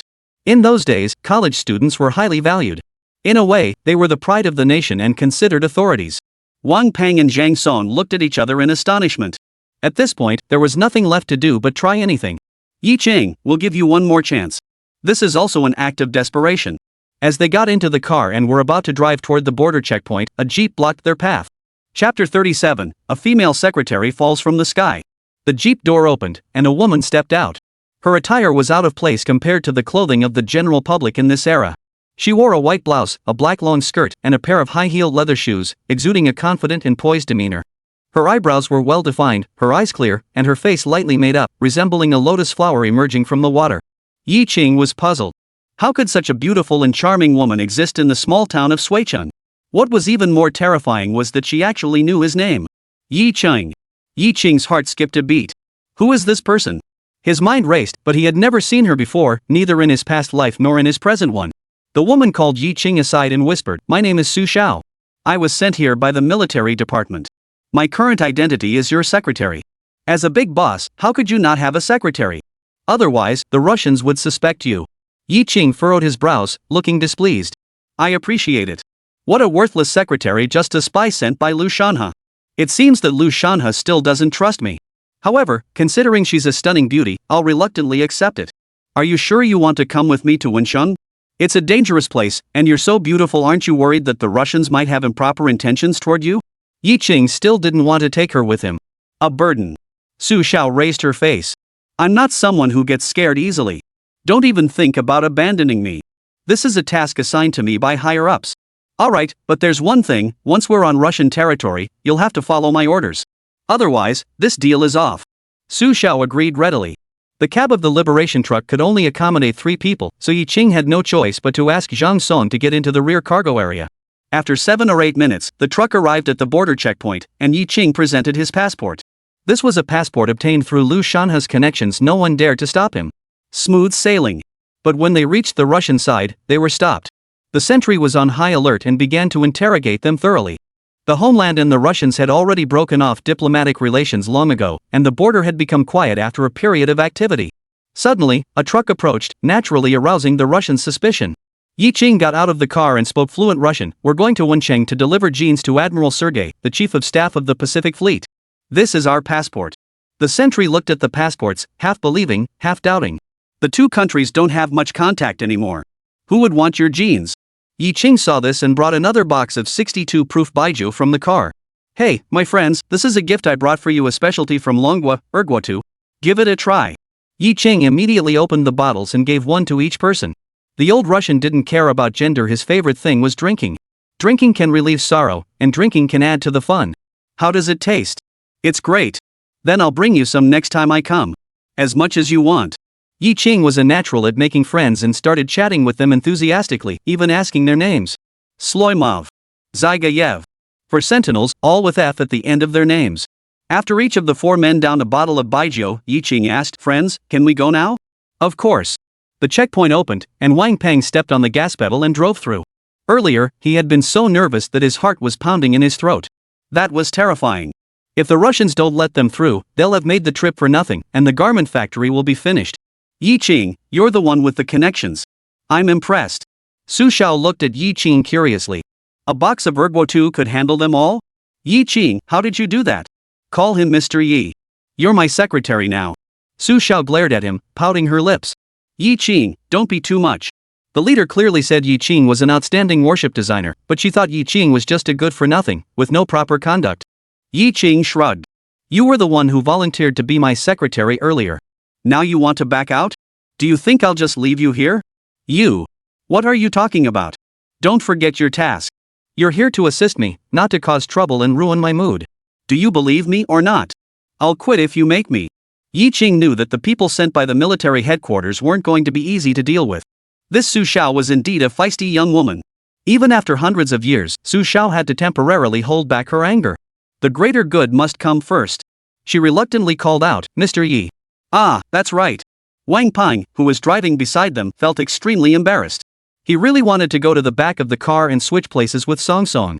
Uncle Wan, focus on driving and don't get distracted. Wang Peng. Chapter 38, Do we know each other? The car drove for 2 more days before entering the territory of Wengcheng. Uncle Wang, Uncle Zhang, wait here for me. I'll go into the city to take a look. Wang Peng and Zhang Song, who were traveling abroad for the first time, were extremely nervous. Yi Qing, can we stop here? Will the Russians come and arrest us? The 2 of them don't have passports. Don't worry, there aren't many Russians in the Far East. You can stay here for 2 days and no one will notice. If you get hungry, just eat some bread. Yi Qing led Su Yi into Wancheng. Yi Qing, Mr. Yi, who are we looking for? Sergei, the chief of staff of the Pacific Fleet. Sell him the jeans. Su Xiao stopped in his tracks and asked in disbelief, do you know him? I don't know him, but you will soon. Yi Qing spoke with confidence. But Su Xiao thought Yi Qing was just bragging. The chief of staff is a high-ranking military officer. How could he meet a foreign merchant, let alone buy jeans? Yi Qing is just causing trouble. Yi Qing seemed to be Su Xiao's mind reader, seeing through her little thoughts, and said, stop overthinking it. If I didn't have a plan, would I bring 10,000 pairs of jeans here just to mess around? I'm not crazy. After Yi Qing and Su Xiao arrived in the city, they first went to exchange their currency for rubles. Secretary Su, give me 10 large bills. I need to exchange them. Don't you have any money yourself? Yi Qing pulled out a clean pocket. Do I look like I have money? I'm doing this for the Navy. Commander Lu said you have to support me. Yi Qing kept bringing up the Navy to pressure her, but Su Xiao couldn't say a word in response. But deep down, she hated Yi Qing with every fiber of her being. Su Xiao took out the money to exchange for rubles, but Yi Qing snatched it away, stuffed it into his own pocket, and then headed to the Pacific Fleet headquarters. He slipped 20 rubles to the guard. Hey, buddy, I'm a friend of Colonel Sergei, the chief of staff. I need to see him urgently. The guard took the money without hesitation and immediately went to the guardhouse to make a call. Su Xiao's heart was breaking. 20 rubles just like that. That's my money. She felt like crying but couldn't, and at the same time, she found it hard to believe. How could the guards accept bribes? If this were to happen in the Dragon Kingdom, it would be unimaginable. Yi Qing smiled. This is typical of the old Russians. They are now in decline, with their military and political power beginning to collapse. Su Xiao didn't believe a single word Yi Qing said. The Soviet Union was a superpower capable of going toe-to-toe with the United States. How could it possibly collapse? Yi Qing is talking nonsense again. She gritted her teeth and said, you really don't care about spending money. That's my hard-earned money. It's all for the good of the country. There's no need to distinguish between you and me. Su Xiao. The guard returned, but the chief of staff was not there. Not here? Yi Qing's mind raced. How could he not be here? He was a crucial part of this deal. They couldn't proceed without him. If we can't find Sergei, do you have any other plans? Su Xiao was both angry and anxious. Who said we can't find Sergei? I know where he is. Let's go buy 2 loaves of bread to hold us over. Russian bread is famous. Su Xiao said, at a time like this, you still have the heart to eat bread? Why not? Our plan has only just begun. Yi Qing broke the rye bread he had bought into 2 pieces and handed one to Su Xiao. I'm not in the mood to eat. Another ruble gone, and she was heartbroken. Spending a woman's money so shamelessly, she had never seen such brazen audacity before. After shoving a large piece of bread into her stomach, Yi Qing made her way to a bar nearby. Old Mao loved drinking, and bars were everywhere, but Yi Qing went straight into this one called brandy. Sure enough, at a booth, Yi Qing spotted Sergei's figure. This guy, coming to slack off during work hours, he really has the time for that. Look, there he is. Yi Qing walked straight over. Su Xiao was filled with a million questions. How did you know he would be here? Yi Qing said indifferently, intuition. At that moment, there were several bottles of vodka on the table in front of Sergei. It was his favorite drink, and he felt restless if he didn't have at least one bottle a day. He was blowing into the bottle. What Su Xiao didn't know was that in the future, Yi Qing and Sergei would become very close friends, sharing everything with each other, and could even be described as lifelong friends despite their age difference. At this time, Sergei was just over 40, with thick, lush hair. In another 20 years, he would have a receding hairline. But he'll live a long life. Yi Qing walked over. Hey, my friend Sergei, so you're here. It's been a long time. Sergei looked completely bewildered. Are you from Manhwa? Do we know each other? Chapter 39, Drinking for the Motherland. Yi Qing's smile was bright and radiant, giving people a warm and refreshing feeling. We didn't know each other before, but now we do. I think we'll become good friends. My name is Yi Qing. As he spoke, Yi Qing grabbed a bottle of vodka, clinked it against Sergei's bottle, and then downed it in one gulp. He wanted to show off to Sergei. Su Xiao was stunned. What the hell is this? Sergei's eyes lit up, and he immediately downed the half bottle of wine in his hand. After downing a bottle of vodka, Yi Qing felt as though his stomach was on fire. Fortunately, he had eaten a piece of bread beforehand to line his stomach, otherwise, he really wouldn't have been able to handle it. Sergei, did you watch last night's UEFA Champions League? Liverpool played so well, they're definitely going to win the championship. In the future, Yi Qing would come to know many things about Sergei. He loved football and was a fan of Liverpool FC. This is a good conversation starter to build a connection between the two of you. Sure enough, Sergei's feelings for Yi Qing grew stronger. Are you also a Liverpool fan? Of course, You'll Never Walk Alone. You'll Never Walk Alone is the anthem of Liverpool FC, and every Liverpool fan knows it. Yes, You'll Never Walk Alone, Yi, cheers. The two of them each drank half a bottle. Yi Qing felt his throat burning unbearably, and his stomach churned violently. He plopped down next to Sergei and continued chatting with him about soccer. Su Xiao frowned. Yi Qing, what's going on? Are you here to drink or to do business? Can you be serious? She really suspects that Yi Qing is a fraud. An international con artist. Yi Qing saw her with a stern expression and felt a bit upset, gesturing for her to sit beside him. You're my secretary now. Don't act like my wife, telling me what to drink. Be careful not to slip up. Su Xiao got even angrier. Who's your wife? Don't take advantage of me. Do you believe me or not? I'll report you for harassment. Yi Qing, however, replied seriously, I know exactly what I'm doing. Let me tell you, I don't drink for the sake of drinking, but for the sake of the motherland. You promised me you'd follow my orders.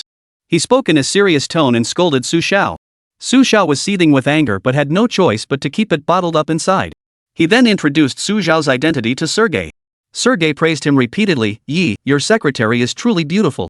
You must be living a very happy life every day. Su Xiao also understands Russian. Back then, almost all college students majoring in military-related fields had to study Russian. She was very annoyed by Sergei's words. Another thug. As expected, birds of a feather flocked together. Yi Qing told her to stay calm. He was just complimenting you. There was absolutely no other meaning behind it. This is in Wenchang, not in China. After calming Su Xiao down and sharing a bottle with Sergei, Yi Qing felt the timing was right to discuss business. He forced a smile. Sergei, I have 10,000 pairs of jeans. Are you interested? Sergei was, of course, interested. He could sell it to Mo City or Fort City and make a fortune. I'll take it all, but I'll pay you once I've sold everything. This guy is really shrewd. Yi Qing laughed. Sergei, you're the chief of staff of the Pacific Fleet. Why would you need to put up any capital for a business deal? You can simply exchange goods with us. Sergei asked curiously, what do you want? Bread or milk? I just want whatever you have in your hands. But all I have is the boat, and that belongs to the state, not to me. Yi Qing suggested, Sergei, if you have any scrap metal, you can give it to me. I need scrap metal, a lot of it. Scrap metal? Sergei paused for a moment, then suddenly realized. I have some scrap metal. Come to headquarters tomorrow, and I'll take you to see it. Chapter 40, as long as you can blow a bottle, we're friends. Yi Qing and Su Xiao left Wenzhou City and returned to the liberation truck. They found a buyer. They would spend the night in the truck. Uncle Wang, Uncle Zhang, and I would sleep in the back of the truck, while Su Xiao would sleep in the driver's cabin. Su Xiao said, Yi Qing, this isn't your style, is it? What style do I have? You spend money like water, so you should really find a hotel. Yi Qing said very seriously, money should be spent where it matters. Some expenses are necessary, but others can be avoided. Yi Qing's response left Su Xiao even more puzzled. One moment he was casual and carefree, the next he was serious and solemn. Which one is the real him? A sleepless night. The next morning, Yi Qing directed Wang Peng to drive the truck to the military port in Wencheng. The military port was filled with warships of all kinds: aircraft carriers, destroyers, frigates, submarines, and missile boats. Goodness gracious, the Russians have so many ships. Wang Peng and Zhang Song really saw something today. They'll have something impressive to brag about when they get back. Su Xiao's eyes were sparkling, and he almost drooled. No wonder they're Russians. They're so wealthy and powerful, with so many valuable things here. Who would dare to cause trouble? It's truly enviable. When will Longwa ever have such a scene? We still have a long way to go. Don't worry, milk will come, and bread will come too, and it will be better than theirs. Yi Qing said very confidently. Yi Qing found Sergei. Hey, my friend, 10,000 pairs of jeans, not a single one missing, are all loaded onto the truck. Can you take us to see your scrap metal? Yi, the scrap metal you wanted is here. Follow me. Sergei drove the car, taking Yi Qing and Su Xiao to a secluded spot. There were many retired warships parked here, rusty and dilapidated, looking like a pile of scrap metal compared to the imposing warships outside. Yi, these warships and submarines are no longer in use. You can tow one away, but I have one condition: once you tow it back, it must be dismantled and sold as scrap metal. Under no circumstances may it be used for any other purpose. Otherwise, I will be in serious trouble. Yi Qing hummed in acknowledgement. Yi Qing nodded. These are all decommissioned warships, like old men who have passed away. They're completely useless. You're better off handing them over to me. Not only will you save on dismantling costs, but I can also clear up some space for you. At this point, we can only replace the retired warships. However, that is also an option. The materials used in these warships are top-notch. If we bring them back and resmelt them, the steel produced would be superior to domestic steel. Steel is urgently needed domestically. Yi Qing chuckled. Sergei, I really enjoy being friends with someone as straightforward as you. I believe our collaboration has only just begun, and we are sure to make a fortune together. Yi, I also like your personality. We hit it off right away. Yes, that's exactly it, love at first sight. The two of them were chatting very harmoniously. When Yi Qing downed a bottle of vodka in one go and mentioned that he was a Liverpool fan, Sergei immediately considered him a friend. In Sergei's world, anyone who could down a bottle was his friend. It's that simple. Sergei, can I take a look?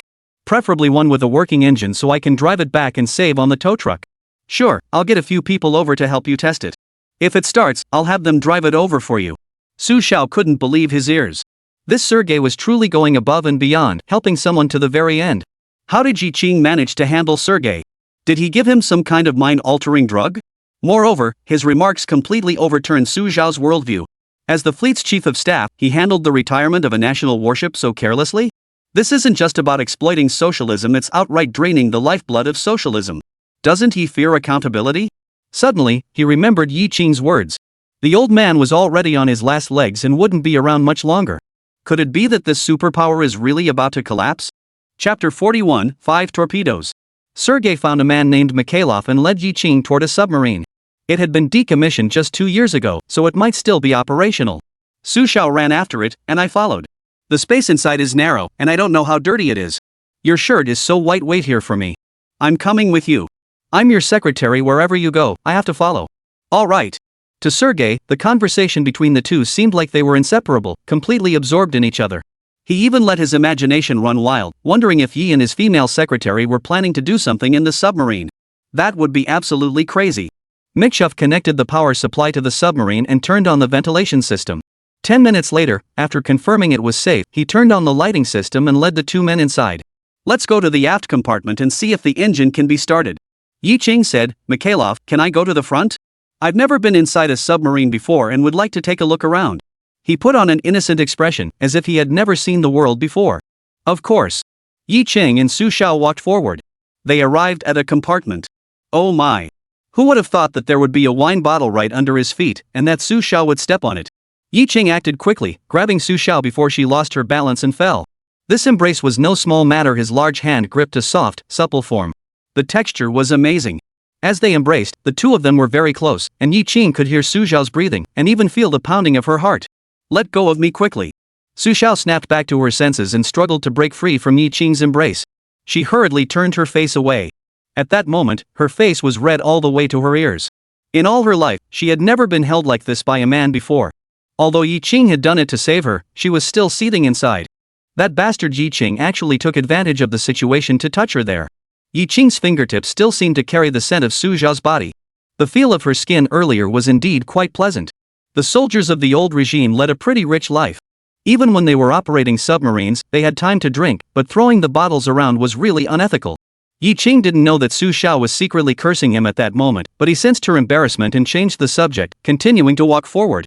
This shout startled Su Xiao. "What's going on?" Yi Qing lowered his voice again, almost to a whisper. "Come and see, we've struck it rich." Su Xiao thought Yi Qing had found some money, but when she walked over to take a look, her delicate body trembled. Before her eyes lay 5 torpedoes. "Wow!" Yi Qing quickly covered her mouth and whispered, "Keep your voice down. Don't let him hear." Su Xiao felt her heart racing, her blood pumping faster, and her blood pressure skyrocketing. Before the submarine was decommissioned, didn't the Russians inspect it thoroughly? How could they have left 5 torpedoes behind? If we could transport them back, wouldn't they belong to the Dragon Nation? The Russians' torpedo technology is far ahead of the rest of the world. Yi Qing was also very excited. "Do you know what kind of torpedo this is?" Su Xiao shook her head, she really didn't know. "This is a wake-guided torpedo." Upon hearing this name, Su Yi was so excited he could barely breathe. Wake-homing torpedoes, that was the technology the Dragon Nation had long coveted. Due to friction, any vessel traveling across the ocean generates a wake. This torpedo tracks the wake to attack its target. The Soviets developed this torpedo as a devastating weapon, causing the United States no end of headaches. Who would have thought there would be an unexpected bonus this time? Ha ha. The two were extremely excited and even clapped their hands in celebration. But as soon as they clapped, Su Xiao regretted it. He had clearly taken advantage of her just now. Why did she agree to high-five him? "Never mind, I'll take this one." As Yi Qing finished speaking, a sudden loud noise came from behind. Su Xiao was so scared that she shrank back, nearly falling into Yi Qing's arms again. She asked instinctively, "What was that sound? Did the Russians discover us?" Chapter 42, The boss and the female secretary are purely colleagues. The sudden noise continued unabated. Seeing Su Xiao's tense expression, Yi Qing smiled and said, "Don't worry, it's just the rear engine starting up. From the sound of it, this submarine should still be operational. Let's hurry to the front and make sure that Guy doesn't discover the 5 torpedoes." This time, Su Xiao obeyed without hesitation. Mikchuf was in the cockpit checking various instrument readings. Upon seeing Yi Qing approach, he greeted him, "Hey, Yi, you're lucky. This submarine is still operational, saving you a significant amount of expenses." Yi Qing laughed and said, "Mikchuf, then I'll have to trouble you to drive it back to Manhwa. I'll definitely treat you to a drink when we get there." After handing over the items to Sergei and handing over the 10,000 pairs of jeans to him, Yi Qing planned to depart for his home country early the next morning. Wang Peng and Zhang Song finally relaxed. The jeans were sold, the factory was saved, and everyone could get paid. "Yi Qing, where's the money?" "The jeans are 20% off, so 10,000 pieces total 80,000 yuan. Yi Qing shrugged his hands. "I don't have any money." "What? The Russians took away 10,000 pairs of jeans, and you say you have no money? Where's the money they gave you?" "They didn't give me any money." Wang Peng was furious. "The old Russian isn't paying?" "Yi Qing, don't play games with your uncle." Yi Qing tried to calm them down. "Uncle Wang, Uncle Zhang, don't worry. The Russians didn't give us any money, but they did give us a retired submarine. Once we get back, we'll sell it to the Qingqing shipyard, and I'll settle the accounts with you. Next time, I'll bring you along to make some money." Wang Peng and Zhang Song exchanged glances, neither of them believing Yi Qing's words. "Jeans for a submarine? How is that possible? You won't lose any money. My mom still works at the garment factory. How could I cheat my own mother?" The two of them kept asking questions, but Su Xiao had 32 questions to ask Yi Qing, so she interrupted them and dragged Yi Qing aside to chat quietly. "Yi Qing, what do you think about us transporting the submarine back, renovating it, and handing it over to the military?" "No way. This submarine is already an outdated model. Our soldiers should be equipped with more advanced gear. We should tow it back first, then overhaul it. Besides, if we hand it over directly to the Navy, the Russians will find out, and that'll cause major trouble. Melt the iron down and re-smelt it. The resulting steel will be top-notch and perfectly suitable for building Coast Guard vessels. Su Xiao, you go back with Uncle Wang and the others. I'll go with the submarine. I want to go by submarine too. There are 5 treasures inside, and Su Xiao just wants to guard them day and night. No, you must take the land route. Once you return home, call them and have them prepare to receive you. Don't let them mistake you for an enemy and blow you to smithereens." This reason was impossible for Su Xiao to refuse. Su Xiao rode in a liberation truck across the border, returned to Suicheng, and immediately contacted his superiors. At that moment, Yi Qing was still adrift at sea. To be on the safe side, the submarine remained on the surface as it continued forward. Only Yi Ching and Mikhail were on board, making the journey rather dull. Mikhailov held a bottle of vodka in his hand, took a sip, and joked, "Yi, you really shouldn't have let your female secretary take the car back. Out at sea, you might have had some interesting stories to tell." Yi Ching replied seriously, "No, she's just my secretary. Don't read too much into it. Yi, don't explain. In our country, every big boss has several beautiful female secretaries. They call them when they need something, and even when they don't, it's simply wonderful." His eyes were filled with desire and greed. "That's you guys. In our country, bosses and female secretaries are purely colleagues, very pure." Mikachev didn't agree. "Yi, stop making excuses. Liking beautiful women is human nature. There aren't many beautiful women in Weichen. When you come next time, I'll take you to Mo City. It's a paradise for men. You'll definitely love it there. By the way, do you have bars in your country?" "Not yet.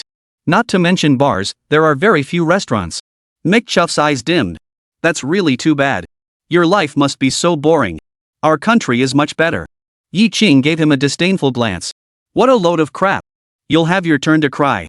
Chapter 43, The Military and the People Are One Family. The submarine entered the territorial waters of Manhwa, and Yi Ching returned to the embrace of his homeland.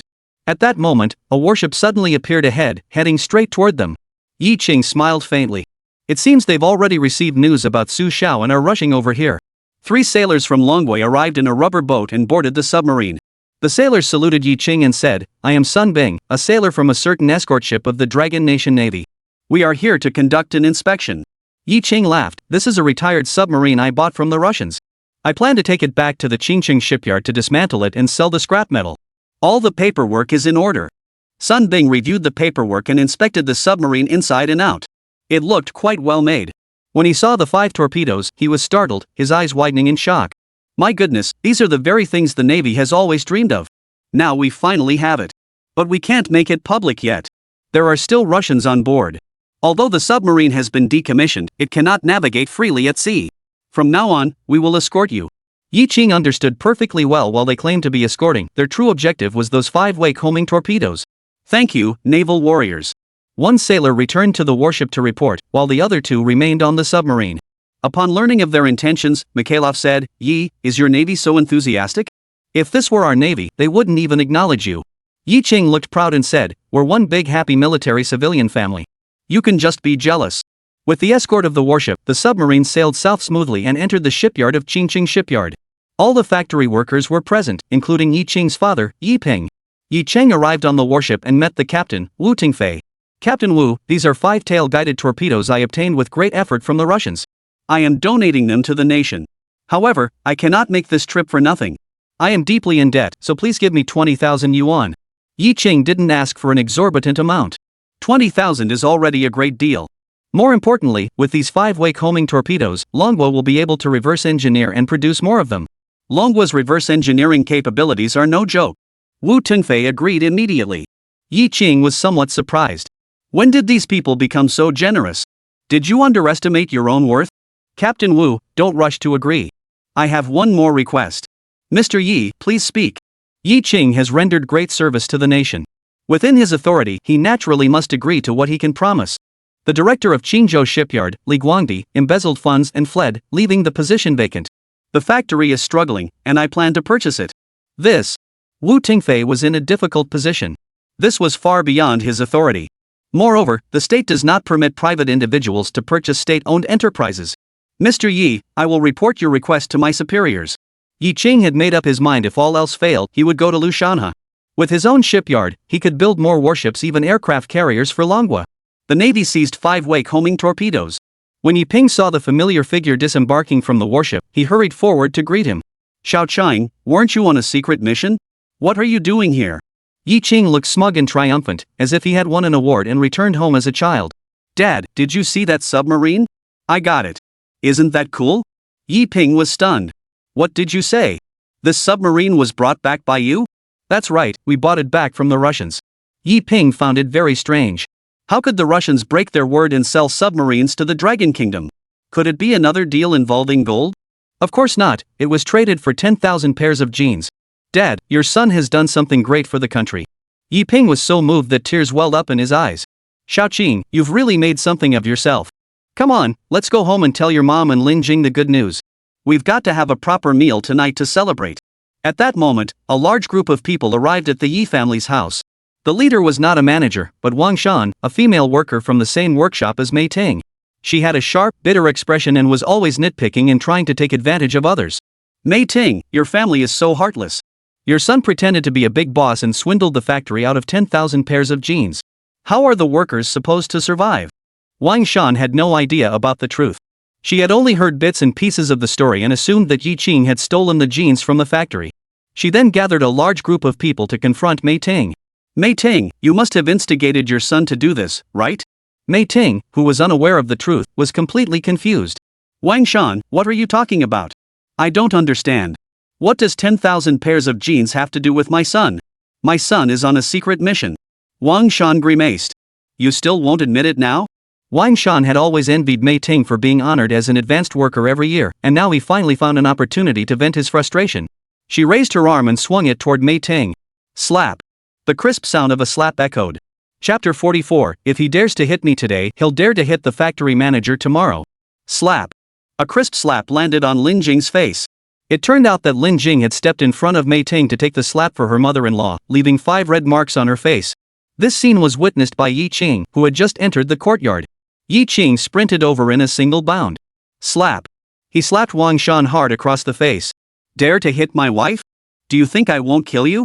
Wang Shan recognized that it was Yi Qing who had hit him and instantly transformed into a female Tyrannosaurus Rex, beginning to rage. Yi Qing, you dare come back? You dare hit me? You big liar, selling counterfeit jeans, you'll end up in jail. Everyone, come and catch him. Don't let him escape. Slap. Yi Qing, furious, slapped him again with the back of his hand. I'll see who dares. Yi Qing's features were distorted and his posture resembled that of a raging tiger ready to devour its prey. Everyone was so frightened that they backed away repeatedly. Who called me a fraud? Wang Shan, you filthy woman, you dare to bully us in our own home and lay a hand on my mother and wife? I'll kill you.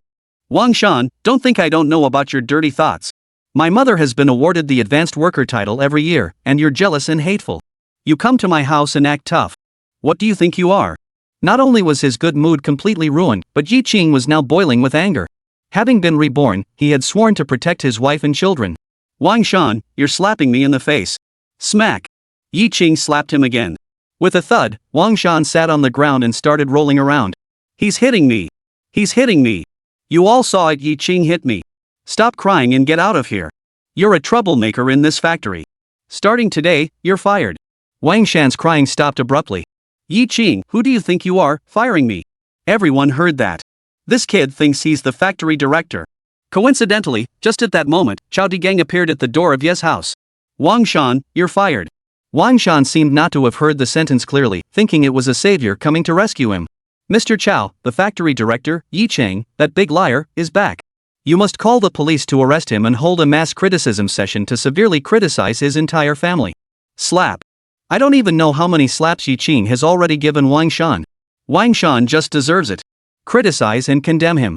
Wang Shan was furious. Mr. Chao, you saw it. Mei Ting's son dared to hit me in front of you. If he dared to hit me today, he'll dare to hit you tomorrow. The apple doesn't fall far from the tree. Mr. Chao, you must stand up for me. Chao Digang's face darkened, and he shouted, Wang Shan, are you deaf? I said you're fired. Get out of here immediately. Wang Shan was completely dumbfounded. Why? Yi Qing isn't just not a fraudster, he helped the factory sell 10,000 pairs of jeans. He's the factory's savior. Wang Shan, you've insulted Yi Qing, tarnished the factory's reputation, and corrupted the factory's morale. I'm officially informing you that you're fired effective immediately. Wang Shan's face turned ashen. Chao Digang glanced at the others, his presence commanding respect without a word. The rest of you go back and write a self-criticism report. Bring it to my office tomorrow. Get out of here and stop wasting my time. Everyone left dejectedly. Chao Digang put on a smile. Yi Qing, you're finally back.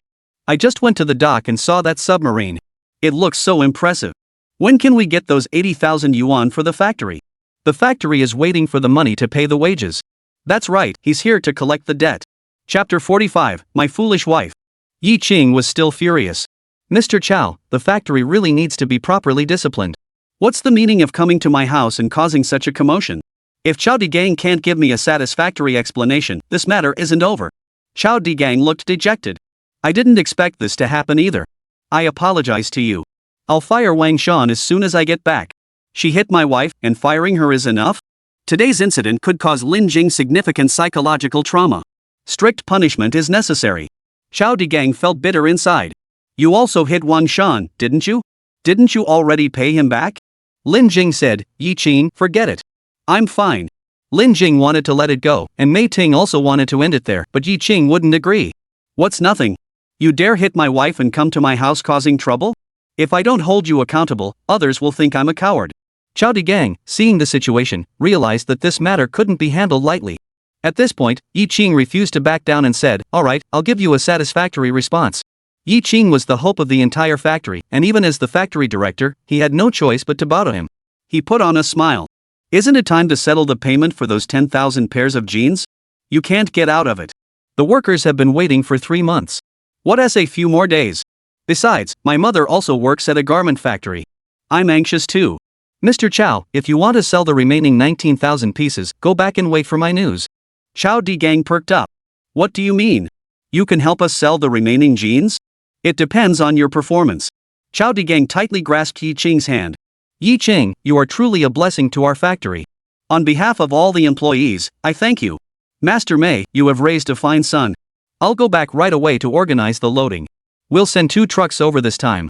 Xiao Digang couldn't wait for Yi Qing to leave tomorrow. Yi Qing, however, said, go back and wait for my news. Who knows when the next opportunity will come? Xiao Digang grew impatient. There were still 190,000 items in the warehouse, like 190,000 stones pressing down on his heart. He couldn't wait any longer. Yi Qing was also getting impatient. If you don't leave now, I won't be responsible for anything that happens at your factory. Yi Qing dismissed Xiao Digang and hurried over to Lin Jing's side to check her face. Her face was swollen and red. Yi Qing felt deeply guilty and blamed himself. It's my fault for not protecting you properly. It's all my fault. Lin Jing, however, said, Yi Qing, could you ask Chow, the factory director, to fire Wang Shan? She's lost her job and might not even be able to afford food now. Wang Shan felt guilty because she had been fired because of her. At a time like this, you're still concerned about the person who hit you. My silly wife. Wang Shan must be fired. He dared to hit my wife, he must pay the price. Besides, she's a troublemaker. No one in the factory likes her. Firing her would be a cause for celebration, right, Mom? Xiaoqing is right. Mei Ting was also filled with self-blame. That slap should have been on her own face. Yi Qing married a good wife. He vowed to treat her like his own daughter from now on. Just then, Dong Peng and Tang Jieshan arrived at the Yi family's house. Yi Qing, was that submarine you brought back the one belonging to the old Russian? Was that the task Commander Lu assigned to you? Even buying a scrap submarine requires someone as brilliant as you? This is nonsense. I must go find Commander Lu. Dong Peng was so angry he felt like his lungs were about to explode. Digging up Yi Qing is what you're doing? What a waste of talent. Yi Qing grabbed him. Director Dong, I owe you my life for getting me out of Chaoyanggo, but I'm sorry I can't go back to work at the research institute. Dong Peng had already known this outcome and was furious. He was angry at Lu Shanha. However, Director Dong, we can collaborate and build warships together, including the one I designed. Dong Peng and Tang Jieshan exchanged glances. Mr. Yi, what do you mean? I plan to purchase the Qingqing shipyard and collaborate with the Navy to build military ships of various types. We can work together on the design drawings and then construct them jointly. What do you think? Of course, the most urgent priority at present is to complete the construction of the Type 052 destroyer first. Dong Peng furrowed his brows, skeptical. You want to buy the shipyard? That's impossible. This is in Manhwa. If I can't buy it, I can still be the factory director. Plus, there's Lu Shanhai, he'll help. This submarine is the first one, but there will be countless more. The Russians use the best steel to build their warships. We can melt it down and repurpose it. It's all top quality steel. Dong Peng's eyes lit up, but they quickly dimmed again. Mr. Yi, where are we supposed to get the money to buy a retired warship from the Russians? They don't mess around when it comes to making a profit. If we had the money, there's nothing Manhwa couldn't accomplish. The problem is, I don't have any money. Yi Qing chuckled. Who said buying warships required money? The clothing factory had plenty of jeans, canned goods, and baijiu, all of which could be traded. Dong Peng and Tang Jieshan were speechless. Mr. Yi, you didn't trade your jeans for that submarine, did you? That's right, 10,000 pieces. Of course, he didn't mention the 5-tail guided torpedoes that stayed secret. Chapter 46, The General's Banquet of Doom. Upon learning that the submarine had been obtained by Yi Qing in exchange for 10,000 pairs of jeans, Dong Peng and Tang Jieshan immediately decided to collaborate with Yi Qing. Yi Qing had already been poached by Lu Shanha, which was a major loss for the research institute. If they didn't collaborate with Yi Qing now, the loss would be doubled. 3 days later, Su Xiao suddenly arrived in Qingcheng. Last time she had been dressed as a secretary, but today she had changed into a military uniform, looking both beautiful and heroic, with an added touch of masculinity. Yi Qing, we meet again. Her expression was blank, and it was impossible to tell whether she was cold or warm toward Yi Qing.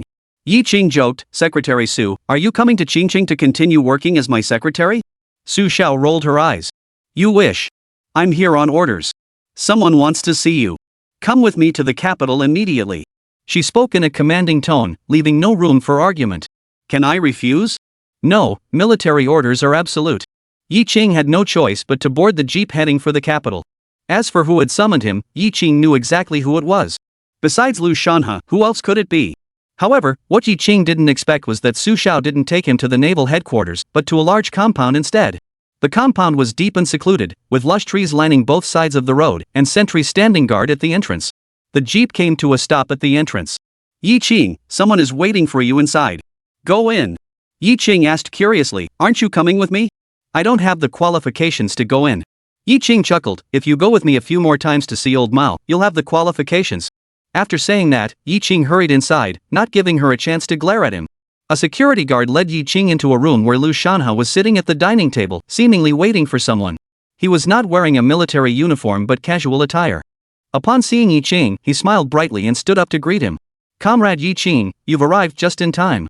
The meal has just been served. Let's have a drink. Lu Shanhe was very enthusiastic, but Yi Qing felt as though he had been invited to a banquet with a hidden agenda. Lu Shanhe personally poured him wine, saying, Yi Qing, you have done a great service for our country. Exchanging 10,000 pairs of jeans for 5 torpedoes, this will surely become a legendary tale. Yi Qing had already learned the entire process of the siege of Wenshang, but he could not fathom how Yi Qing had ultimately conquered Sergei. Was it really just by drinking? Yi Qing, how did you know Sergei would make a deal with you? While having dinner with Lu Shanhe, Yi Qing was completely at ease. Having experienced such occasions countless times in later life, he had long since mastered the art of composure. It all comes down to human relations and social etiquette. These 4 words are not only applicable in the Dragon Kingdom but also in the old Maozi realm. However, they are also very straightforward. Once they find a common language with you, they will regard you as a good friend. You must be wondering how I came to know Sergei. I once read an interview with him, which gave me insight into his personality and interests, allowing me to cater to his preferences. You might also ask me why he dared to sell me a retired submarine. The Russians aren't the same as they were during the October Revolution and the Great Patriotic War. They're corrupt now, they worship money. Didn't Marx say that with sufficient profit, capital becomes bold? With a 10% profit, it will be used everywhere. With a 20% profit, it becomes active. With a 50% profit, it will take risks. With a 100% profit, it will trample all human laws underfoot. And with 0% profit, it will commit any crime, even risking the gallows. Lu Shanhe looked pensive. You're not just a ship designer, you're also a psychologist. You're very skilled at understanding people's hearts. I'd like to assign you another task. Could you retrieve all the items from the Russians? According to Su Xiao, there are quite a few retired military ships docked at the Russian port. Lu Shanhe's eyes lit up. Having tasted success once, he wanted more. Unfortunately, the Dragon Kingdom is poor. They had to drag all those warships and submarines back and retool them for other uses. Yi Qing furrowed his brows. Lu Shanhe was clearly trying to steal his business. Chapter 47, the new official faces a troublesome problem. Yi Qing didn't respond but asked, Commander Lu, have you considered the matter I mentioned last time? Lu Shanhe looked troubled. Comrade Yi Qing, the factories in Manhwa are not permitted to be sold privately. However, I took a risk and secured a factory director position for you. You must tell me what you intend to do with the shipyard. Of course, to build ships. Yi Qing blurted out. I majored in shipbuilding and have always dreamed of having my own shipyard. You have quite the ambition. A soldier who doesn't aspire to be a general isn't a good soldier. Commander Lu, I want to secure an order from the Navy for the Type 052 destroyer I designed. I guarantee we can build it for you. Lu Shanhe's expression froze, and he stared at him intently, as if he were looking at a monster. He thought Yi Qing was too crazy. Building a warship by himself? Is he playing around? Comrade Yi Qing, this isn't a joke. You may be a college student, but you have no experience. I can't play house with you. Lu Shanhe spoke with unusual seriousness. Even if Yi Qing designed an advanced destroyer, even if he traded 10,000 pairs of jeans for a submarine, talking about building warships was nothing but a pipe dream. Yi Qing is a madman, I can't go along with his madness. Yi Qing's expression was equally solemn. He knew what Lu Shanhe was worried about. A naive young intellectual who had just left the countryside, shouting about building warships, it was madness, sheer madness. But he had the ability to back it up. He wasn't a former rural youth, but a distinguished academician of a major country. Yi Ching said solemnly, "Commander Liu, I will borrow a phrase from President Dong. The Navy cannot wait, and the nation cannot wait. Alright, I will first build a Coast Guard vessel to demonstrate my capabilities." Liu Shanha pondered for a moment and agreed. First, he would test the waters. There was little to lose for the Navy. That night, Yi Ching stayed in the compound. The next day, Yi Ching received the appointment letter as the director of Qingcheng Shipyard, along with a check for 200,000 yuan. When he returned home and showed the appointment letter to his parents, Yi Ching and Mei Ting were so moved that tears welled up in their eyes. In just a few short days, their son had brought them two incredible surprises. "My son has really made something of himself." Lin Jing was also happy along with him. She knew that Yi Ching wasn't an ordinary person. He was definitely destined for great things. Dad had said, "Don't look down on him now that he's working in the countryside. One day, he'll make something of himself." My father was absolutely right. She couldn't wait to fly back to Chaoyanggo and tell Dad, Mom, her older brother, younger brother, and sisters-in-law the good news. She clapped her hands excitedly and cheered, "Wow, Dad is the factory director. Dad is so amazing."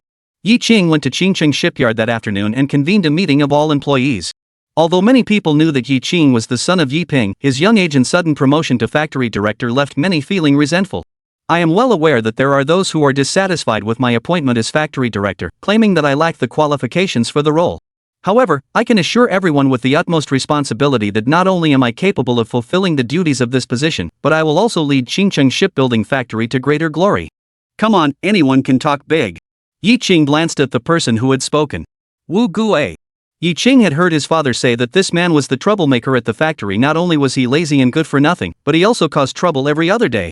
Everyone found him annoying. Wu Gue crossed his arms and said defiantly, "Yi Ching, I'm more qualified than you to be the factory director. Get down here." Yi Ching ignored him. A lion has no time to bother with a mad dog. But Wu Gue wouldn't give up and continued to stir up trouble. "Yi Ching, if you want to be the factory director, that's fine, but first settle everyone's wages. Our families can't even afford to eat." "Right, pay the wages first." Gui Yang, Wu Gui's close associate, chimed in. Although Wu Gui and Gui Yang were troublemakers, they had spoken for the workers. For a moment, everyone turned to look at Yi Ching. Their expressions varied. Chapter 48, Dealing with Troublemakers requires a simple and direct approach. Bang! Yi Ching slammed his hand on the table. "Since I've been appointed factory director, I will naturally resolve the issue of everyone's wages. Within 5 days, I will definitely distribute the wages to you all." Wu Gue tried to say something else, but Yi Ching shot him a cold glance, glaring at him intently, and rudely interrupted him. "If you dare say another word, you won't get your wages." His father and childhood friend Sun Guowei had been working there for years, so Yi Ching had some understanding of the people and affairs at the factory. There were a few troublemakers at the factory, especially Wu Gue and Gui Yang, who were the worst of the worst. Yi Ching knew they were up to something today. To deal with them, there's no need for any clever schemes. Just keep it simple and direct. Don't pay them their wages, and you'll have them right where you want them. This tactic proved effective, leaving Wu Gue and Gui Yang too scared to utter a word. Yi Ching swept his gaze around the room. Yi Ching scanned the area. "Let's cut to the chase. I'm here to solve problems, not listen to your objections. If anyone says anything useless again, don't blame me when you don't get paid." No one dared to speak up anymore. For most people, it doesn't matter who the factory director is, as long as they get paid. Yi Ching continued, "The difficulties our factory is facing are temporary. Better days are ahead. Have you noticed the retired submarine docked at our shipyard?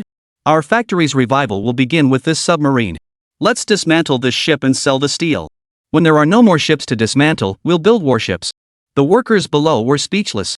Building warships with everyone? What kind of international joke is this? Yi Ching seized the moment and announced another decision. "Starting today, we will dismantle ships during the day and conduct welding training at night." As soon as he finished speaking, there was a stir among the crowd below. "We're all veteran workers who handle welding torches every day. You want us to undergo training? You're just insulting us." "Exactly, we know how to weld. We don't need to learn." Opposition arose. Yi Ping, who was in the corner, no longer felt the joy of having his son as the factory director. All he felt was worry. Xiaoqing said that everyone's welding skills were inadequate, but that was like stirring up a hornet's nest. Everyone knows those old masters are top-notch professionals who handle welding torches every day. They should be the ones giving training. This isn't just slapping them in the face, it's insulting them. Do you think they'd be willing to accept that? Everyone's reaction was exactly what Yi Ching had anticipated. The master craftsmen were indeed highly skilled and meticulous in their work. It would have been unusual for them not to react when suddenly asked to undergo training by a teacher. Yi Ching said casually, "You selected those you consider the best technicians. Let's have them perform a welding demonstration on site and see how it goes. The crowd selected an experienced technician named Xing Zhaoke. He was a technical expert at the shipyard, and many people were his apprentices. Xing Master, let this kid know how good we are. Master Xing, it's up to you. Help us vent our frustration. Everyone went outside and found 2 steel pipes. Xing Zhaoke didn't say a word. He picked up the welding torch and threw himself into the welding with all his might. Before long, the 2 steel pipes were welded together, forming a beautiful fish scale pattern. Everyone clapped and cheered. To Yi Ping, those cheers and shouts sounded so jarring. It was a show of defiance toward his son Yi Qing, even mockery. Xing Zhaoke was also smug, his gaze toward Yi Qing filled with a hint of provocation. He had never been one to keep his feelings bottled up, and Yi Qing's suggestion of training had only served to fuel his anger further. Yi Ping crossed his arms and spoke slowly. Do you think Xing Shifu does a good job with welding? Of course he is. Look at those fish scale welds, they're beautiful. Yi Qing remained expressionless. Alright, let's cut it open and see how it really is. Chapter 49, Workers Forced to Strike. Yi Qing had someone cut open the welded joint, revealing 2 gas holes inside, clearly visible. Yi Qing said, Master Xing's technique is indeed excellent, and the fish scale weld is indeed beautiful, but having air holes inside is unacceptable. The others didn't take it seriously, and some even thought Yi Qing was intentionally picking on them. Your demands are too harsh. These 2 air holes don't affect usage, and besides, we've always welded it this way before with no issues. Yi Qing blared sternly. That was then, this is now. We're building warships now, and there can be no flaws. If the military inspection fails, we'll have to redo the work. It's better to master the skills now than to be troubled later. As the saying goes, the smith must have a sharp tool. Sitting in a well and looking at the sky is a dead-end path. Let us be clear from the start, the days of the big pot are over. If you can't handle the job, don't blame me for turning my back on you. You've all grown up under my watch, and I don't want you to lose your jobs either. Tomorrow I'll go out and hire a professional trainer. I hope you all study hard and don't fall behind. You all have elderly parents and children to support. Losing your jobs isn't something to take lightly. What I'm saying isn't meant to scare you. Dismissed.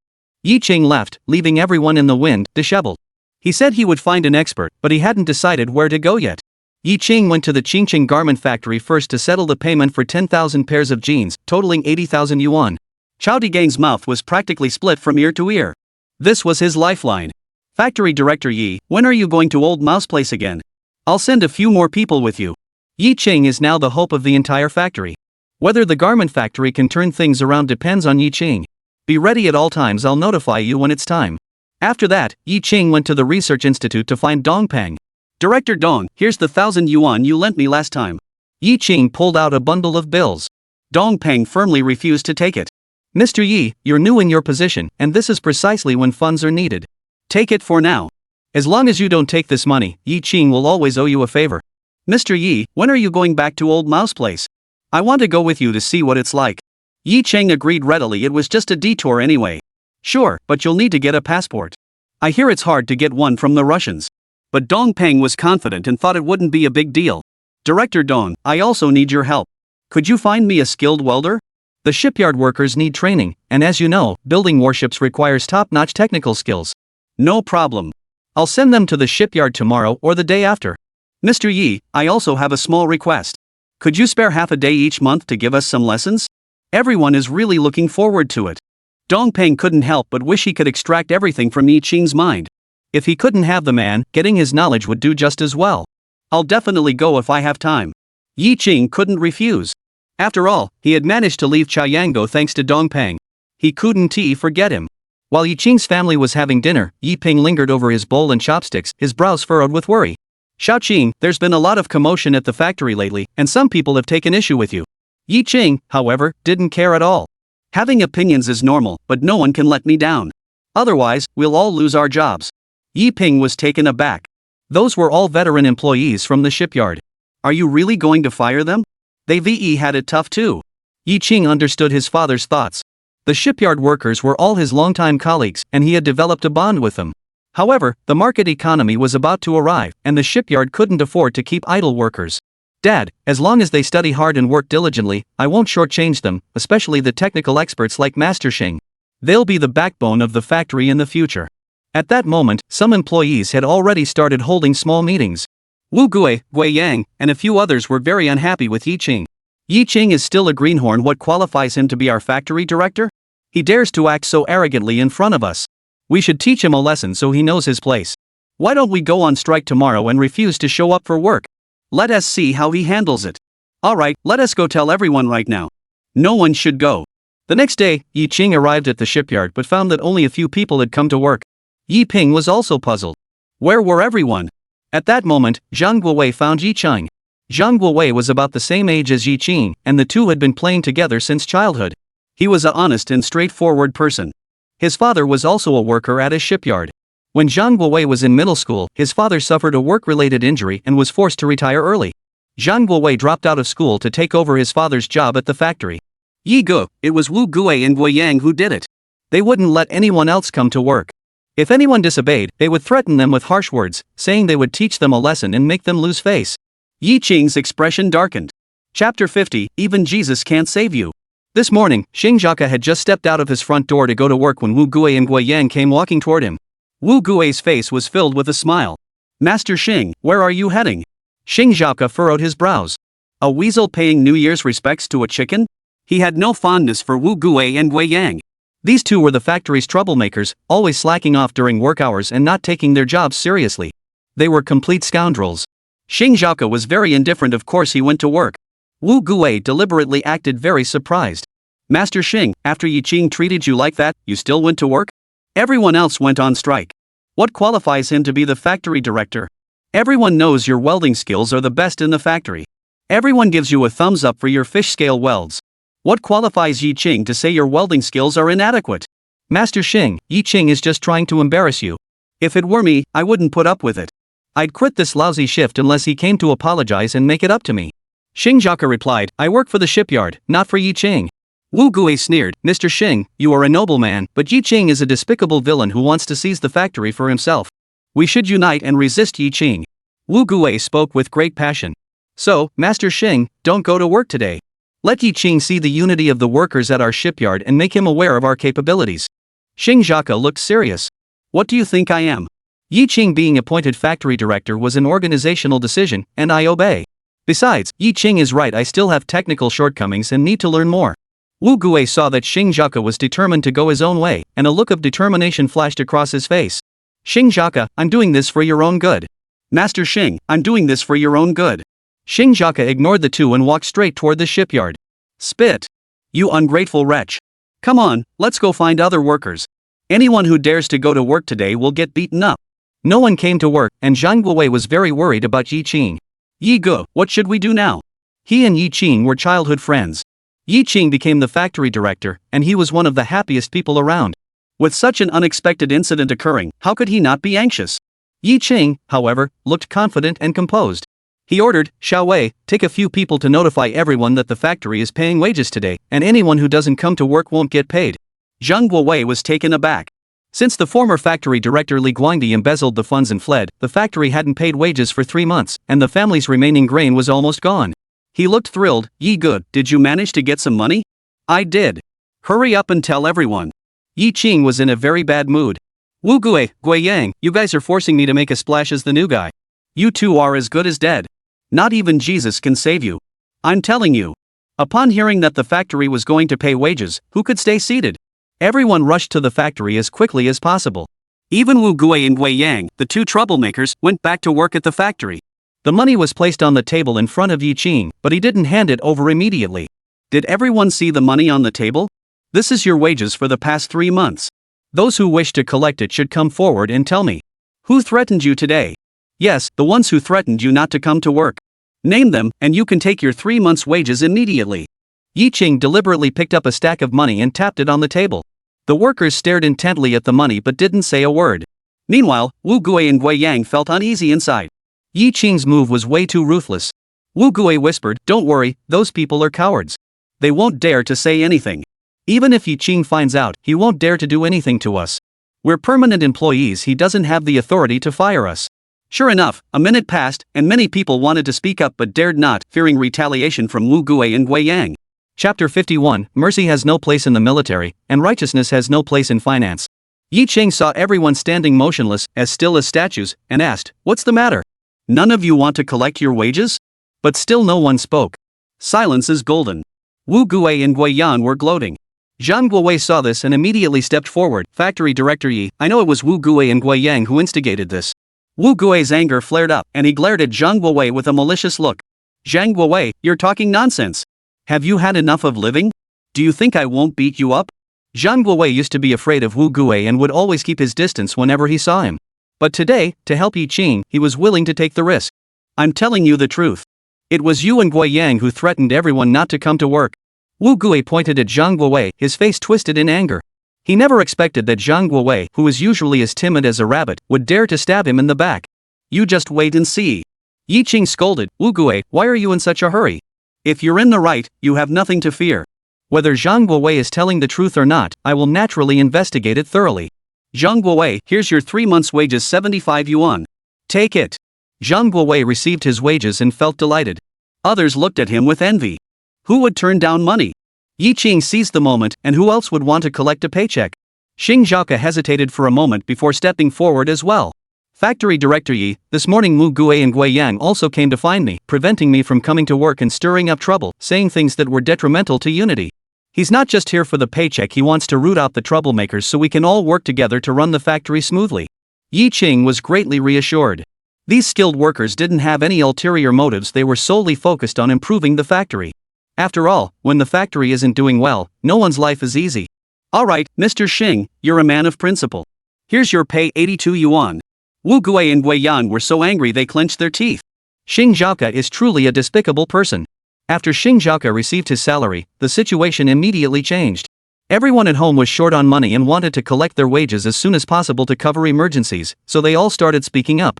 Factory Manager Yi, I'll say it too, it's Wu Guai and Gui Yang. That's right, it was those two who blocked me at the front door this morning and wouldn't let me come to work.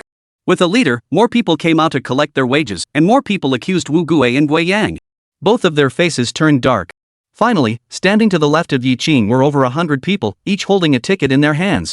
On Yi Qing's right were only Wu Guai and Gui Yang. The two felt awkward, yet their faces betrayed their unwillingness to concede. Yi Qing said coldly, Wu Guai, Gui Yang, you two are fired. On what grounds? Yi Qing, what qualifies you to fire us? We're veteran workers at the shipyard, we may not have achieved much, but we've put in the hard work. Wu Guai spoke arrogantly. Yi Qing's face was as cold as ice, and his eyes looked down on them. You still have the nerve to call yourselves veteran workers of the factory? Have you no shame left? Inciting and threatening everyone to strike, is that what veteran workers do? If I don't fire you, who else should I fire? Once you're out, don't dare say you're workers from Qingqing shipyard. The factory can't afford to lose face like this. Yi Qing didn't spare them any face in front of everyone. If they don't give me any face, why should I give them any? Yi Qing seized the moment to strike hard and set an example. I know some people don't respect me, but I'm making this clear today, anyone who disobeys orders or even sabotages the effort won't be spared my wrath. Mercy has no place in the military, and righteousness has no place in managing finances. For the sake of the factory, Yi Qing must play the role of the stern judge. Just then, the security guard rushed in. Mr. Yi, there's a woman here looking for you. She says she's from Qingqing Diesel Engine Factory. Yi Qing was puzzled. He didn't know any female employees from the Qingqing Diesel Engine Factory. Chapter 52, To Win a Woman's Heart, First Win Her Stomach. Yi Qing met Du Li, a female employee of Qingqing Diesel Engine Factory, in the conference room. This Du Li was no ordinary person. She had been an advanced worker every year, a National March A thread banner bearer, one of the top 10 skilled electric welders, and one of the few people in the country who mastered international welding quality standards. Dong Peng is reliable in his work, he has really found himself a gem. Yi Qing shook hands with her politely. Her hands were rough and calloused, just like those of the villagers in Xiaoyanggo. Master Du, you're here, and now I feel reassured. Du Li was serious and got straight to the point. How long will the training take? At least a month. Yi Qing naturally hoped it would be as long as possible, he even considered poaching Du Li. But that was just wishful thinking. If he really did that, the factory director of the diesel engine plant would come looking for him with a kitchen knife. Du Li shook her head. At most, the factory leadership has only given me 10 days off. Yi Qing persisted, 10 days isn't enough. How about this, I'll give you 10 yuan a day as compensation, and I'll call your factory manager until all our employees are trained. Du Li stared at him blankly. This newly appointed young factory director was so generous. $10 a day? My monthly salary is only around $30. She suddenly realized that Yi Qing was different from the leaders she had encountered before. They always told the workers how difficult things were at the factory and asked them to be more understanding, never once considering improving their working conditions. Du Li immediately threw herself into her work, training the shipyard's welders. Yi Qing introduced Du Li in a grand manner. Don't underestimate Ms. Du just because she's a woman. She's a star, a National March 8th Red Flag bearer and one of the top 10 skilled welders in the country. She's as capable as any man. You should all learn from her. After the training, I'll organize a qualifying exam and Ms. Du will personally serve as the judge. Those who fail the exam will be sent for retraining, and their wages will be halved during that period. Some people aren't satisfied. She's just a woman, how good can her skills be? Having a woman teach us? That's just embarrassing. Who do they think they are? I can't help but feel that Yi Qing is intentionally belittling us. Dooley ignored him and picked up the welding torch to continue working.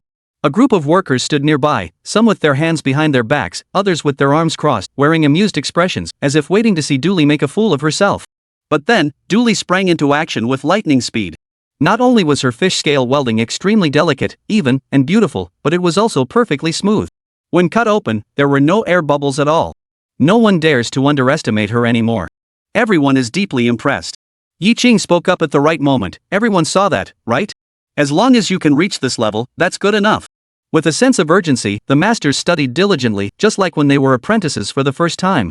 Especially Xing Zhaoke, who was particularly diligent in his studies. In the past, he was an authority in the factory, and everyone respected him. He was also quite proud of his technical skills. When Yi Qing didn't acknowledge his skills, he felt uncomfortable and even annoyed. But after watching Dooley's welding demonstration, he realized that there were always people more skilled than him. By 6 o'clock that afternoon, the first day of training had finally come to an end. Yi Qing had specially arranged for the canteen to stew a chicken. Xingcheng Shipyard is currently facing financial difficulties, and the canteen barely has any meat dishes, using only a little meat fat at most. However, Yi Qing instructed the cook to prepare a meat dish for Dooley every day, ensuring she not only eats her fill but also eats well. To win a woman's heart, you must first win her stomach. Dooley is a treasure. It would be great if we could keep her at the factory. Meanwhile, the shipbreaking work has also begun. Demolition, especially of submarines, is a major undertaking. For this reason, very few shipyards are willing to take on such projects due to the high costs involved. Retired warships are rarely dismantled. Instead, they are either repurposed as Coast Guard vessels or used as target ships. Yi Qing's shipbreaking is also unavoidable. First, he needed to generate profits for Qingqing Shipyard, and second, Longwei was in urgent need of high-quality steel, which could be fully recycled. Additionally, shipbreaking is a dangerous job. If handled improperly, it could result in fatalities. Yi Qing had specifically convened a meeting and repeatedly emphasized the importance of being cautious, and even more cautious. A day later, Dong Pang and Chao Digang came to find Yi Qing together. Both of them were smiling broadly, especially Chao Digang, who was practically groveling at Yi Qing's feet. "Mr. Yi, have you decided when to leave for Old Mao's place? All the workers at our factory are eagerly awaiting your departure." Dong Pang pulled out his passport, smiling proudly. "Mr. Yi, my passport is ready. I can go with you." He was already eager to go to the old place to shop. Yi Qing furrowed his brows. These two had conspired to target him. He said indifferently, "I can't go." The two of them grew anxious. Why? Chapter 53, Visitors at Home. Yi Qing poured cold water on Dong Pang and Chao Digang, and they were still missing a mode of transportation, so they couldn't go. Chao Digang immediately said, "We've got one. Our factory has a truck that can take us there. If two aren't enough, I can go borrow two more." Trucks won't work. Yi Qing refused outright. The last time he rode in a truck, it nearly shook his small frame to pieces. Going to Lao Mao's place is fine, but there's no way I'm taking a truck this time.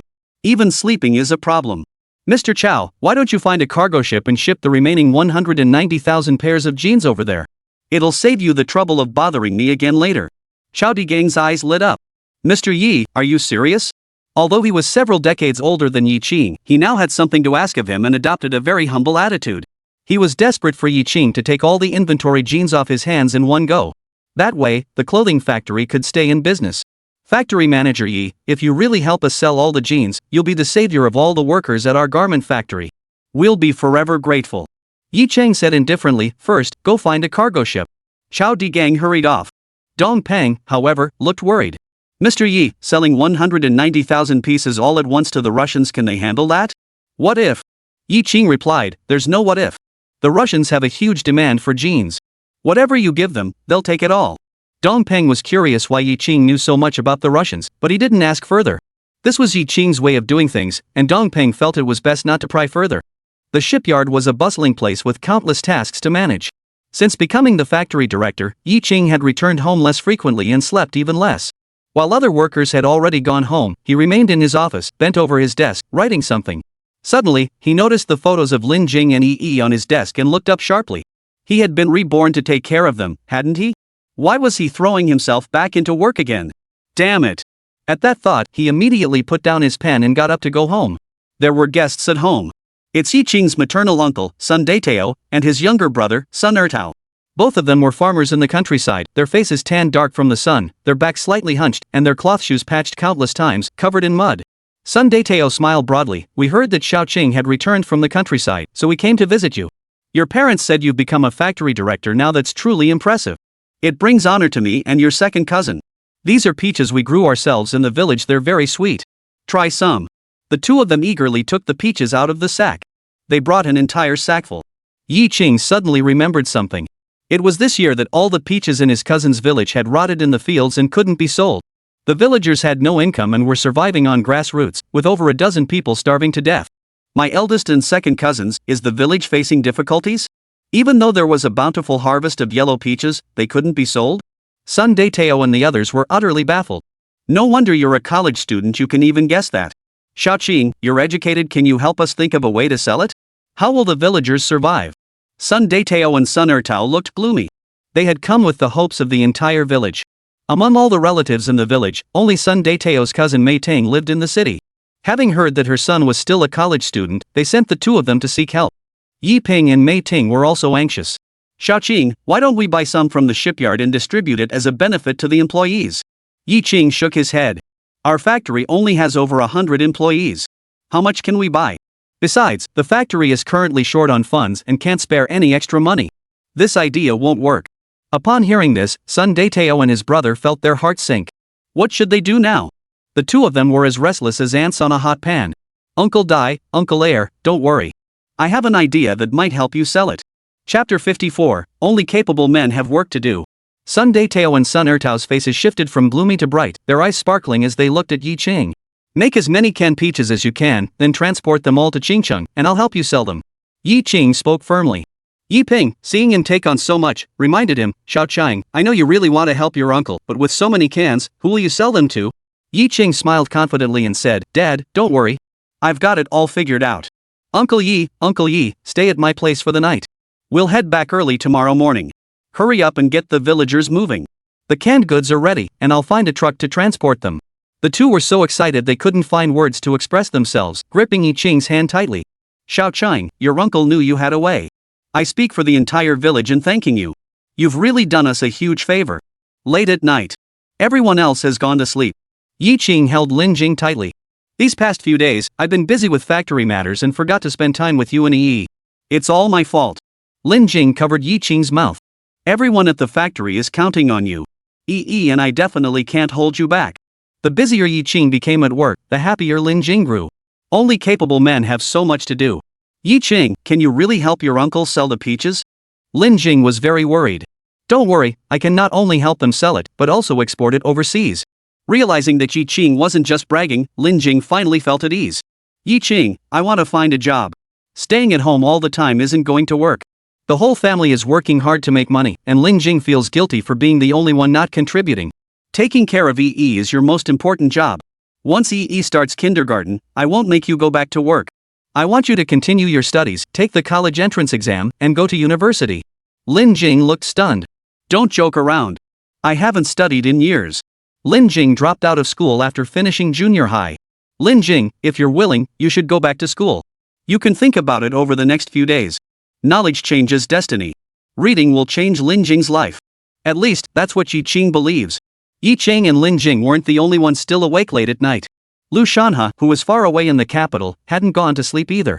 Sitting beside him was Vice Admiral Su Bagua, Deputy Commander of the Navy.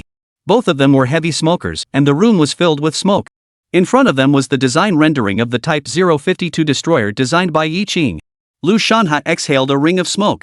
Old Su, I've had the expert panel review it. Yiqing's design for this destroyer meets international advanced standards and is decades ahead of the model we're currently building. With this, let's see who dares to underestimate our Navy anymore. His excitement was evident. Kush Yubong furrowed his brows. Commander Lu, don't you find it strange? Yiqing is a former rural worker with no design experience. How did he come up with this design? I've investigated him. He is politically reliable, and his father is an employee at the Qingcheng shipyard. Perhaps Yiqing was exposed to it from a young age. Su Bagua retorted, you helped him become the factory director? Isn't that a bit too casual? Do you really expect him to build a destroyer on his own? Lu Shanha smiled slightly. How will we know unless we try? Maybe he can surprise us. Why should only foreign countries have geniuses? We can't have any in our own country? I heard that this young man has been training the workers recently. I guess he's getting serious. I'm counting on him to make another trip to the old man's place and bring back some more good stuff for me. Just thinking about those 5-tail guided torpedoes made Lu Shanha feel elated. They had once tried to buy them from the Russians, but the Russians refused to sell them under any circumstances. Now, Manhwa has it, and they'll be able to develop more soon. If the Russians were to find out the truth, they'd be furious. He. Kosu Bagwa still looked worried. Commander Lu, if the Russians discover this, it could lead to a diplomatic incident. Lu Shanha dismissed the idea, saying it was Yi Qing's personal action and had nothing to do with the state. It wasn't that serious. Chapter 55, Stop Producing Plus-Size Jeans. Xingcheng Shipyard. Under Dooley's guidance, the workers' welding skills improved significantly. The training sessions were good, but there were some exhaust tanks that required nearly 2 truckloads to dispose of by the end of the day. Xing Zhaoke couldn't help but feel sorry for them. All that's money. Mr. Yi, I think everyone has practiced enough. Why don't we organize an exam? Yi Qing shook his head in refusal. I don't want almost there. I want excellence. We went to great lengths to bring Master Du here. You should give it your all. Mastering the technique is more important than anything else. Xing Zhaoke said again, I heard you give Master Du 10 yuan a day as a subsidy? He asked this question not out of envy or jealousy, but out of concern. 10 days is $100, which is equivalent to his 4 months' salary. To help everyone improve their skills, Yi Qing is really going all out.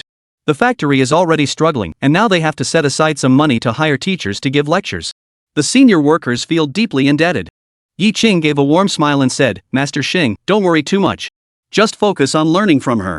The future of the factory, whether we can build warships or not, depends entirely on your skills. Xing Zhaoke and the others felt the weight of their responsibility and nodded solemnly. Yi, the factory director. Yi Qing turned around and saw Chao Digang standing behind him, grinning broadly. He casually handed over 2 packs of cigarettes. Before his rebirth, Yi Qing did indeed smoke. However, during the days he spent in Chaoyangdo, he had no cigarettes to smoke, so he quit. Yi Qing immediately took the 2 packs of cigarettes and didn't put them in his own pocket. Instead, he distributed them to Xing Zhaoke and the others. We'll smoke them somewhere else during the break. Xing Zhaoke and the others were overwhelmed with surprise. This was Hua Zi. I can't afford to smoke it myself. Factory manager Yi is truly a considerate boss who cares about his subordinates. Yi Qing led Chao Digang to the office. Chao Digang couldn't wait. Factory director Yi, I found the cargo ship. We can depart for Wenqing at any time. No rush, wait 2 more days. Yi Qing's response caught Chao Digang off guard. He couldn't wait. Mr. Yi, we can't wait any longer. The workers at our garment factory are all waiting eagerly. Yi Qing furrowed his brows. Haste makes waste. Jeans aren't going to expire. Yi Qing had to wait. Seeing Chao Digang's anxious expression, Yi Qing comforted him. Don't worry, it won't take long. Perhaps it will be resolved within a few days. Chao Digang couldn't help but ask, Mr. Yi, what exactly are you waiting for? Canned food. Yi Qing blurted out. Just then, the phone in front of Yi Qing rang. Hello, this is Xingcheng Shipyard. Xiao Qing, it's your great uncle. The canned food is ready. When will you come to pick it up? The villagers are all waiting for it. The excited voice of Sun Doteo came through the phone. Uncle, how many did you make? Tens of thousands of cans, all made according to your specifications. Alright, I'll send a truck to pick them up. Yi Qing hung up the phone, his eyes darting toward Chao Digang. Mr. Chao, do me a favor. Send one of your factory's trucks to Donglu village to help me bring back the canned goods and load them onto the ship. I'll head out immediately to meet old Mao. Chao Digang looked skeptical. Mr. Yi, are you sure the Russians will buy all this cargo? What's the matter? Don't you trust me? Chao Digang hurriedly waved his hands. Mr. Yi, I didn't mean it that way. Alright, I'll go back and tell the driver to go pick up the cans. Yi Qing hummed in acknowledgement. That's more like it. We're all factory managers, we should help each other out. Chao Digang put on a smile and said, Factory Director Yi, I have something I'd like to ask you. Since the Russians like jeans so much, I'd like to continue producing large sizes. What do you think? Yi Qing shook his head. Listen to reason. Don't produce them anymore. Ah, Factory Manager Yi, don't you want to help us anymore? I was just about to give Master Mei a raise. The once ordinary female employee Mei Ting has transformed into a treasure in Chao Digang's eyes. Everyone envies her. There's nothing you can do about it, she just happened to have such a talented son. Yi Qing furrowed his brows. This wasn't about a raise. Wasn't the lesson from this time enough? Please don't have any more children. Chapter 56, Listen to me, eat your fill. Yi Qing sighed to himself. Chao Digang really doesn't learn from his mistakes. If he hadn't been reborn, the clothing factory would have gone bankrupt long ago, and his mother would have become a laid-off worker. Mr. Chow, taking risks is acceptable once or twice, but it won't work in the long run. I have 2 suggestions for you. Over the next 5 years, focus on producing only 2 styles of clothing, jeans and suits tailored for the people of Manhwa. Listen to me, and you'll have enough to eat. Chao Digang looked completely confused. Is this okay? Why not? Jeans and suits will be popular soon, and you can sell as many as you produce. Yi Qing understood better than anyone else the future development trends of Manhwa, including fashion. It won't be long before young people start loving jeans, with prices skyrocketing to 100 yuan per pair. Suits will become the favorite attire for middle-aged people, and even farmers will wear suits while working in the fields. Anyway, Yi Qing has already told Chao Digang the way to get rich. Whether he listens or not is his own business. A day later, all 50,000 cans were transported back to Qingcheng and loaded onto the cargo ship. Yi Qing called Sergei. Hey, my friend, remember me? It's Yi Qing. I've got 190,000 pairs of jeans and 50,000 cans of canned goods. Are you interested? Of course I want them. Yi, hurry up and send them over. I can't wait. Sergei agreed enthusiastically. Last time, he sold the 10,000 pairs of jeans for 20,000 rubles. Having tasted success, how could he not continue to engage in resale? Who would turn down money? This time I'll take the sea route. When we arrive, send someone to pick us up. All right. Everything is ready. When Dongpeng learned that he was about to go to Weicheng, he was extremely excited, happier than if he had won the lottery. He immediately dragged out his suitcase and followed Yi Qing, ready to leave.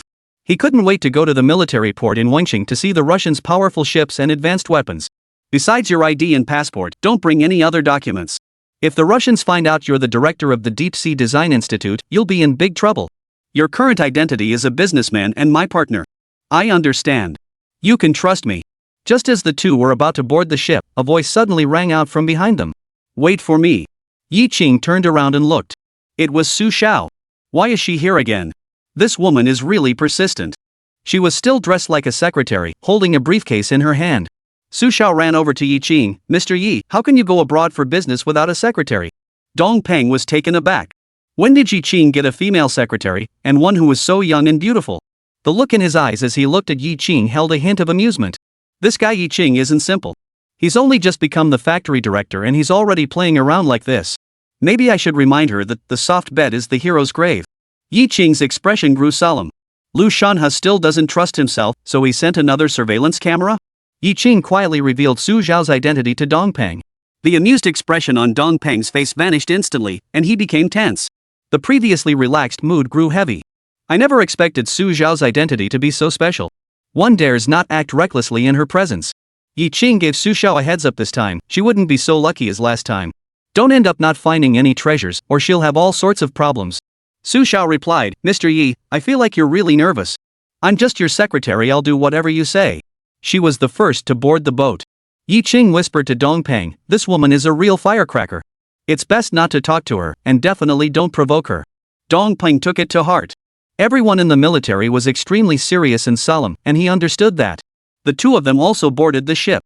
As the ship's whistle sounded, the cargo ship set sail, heading north, cutting through the waves.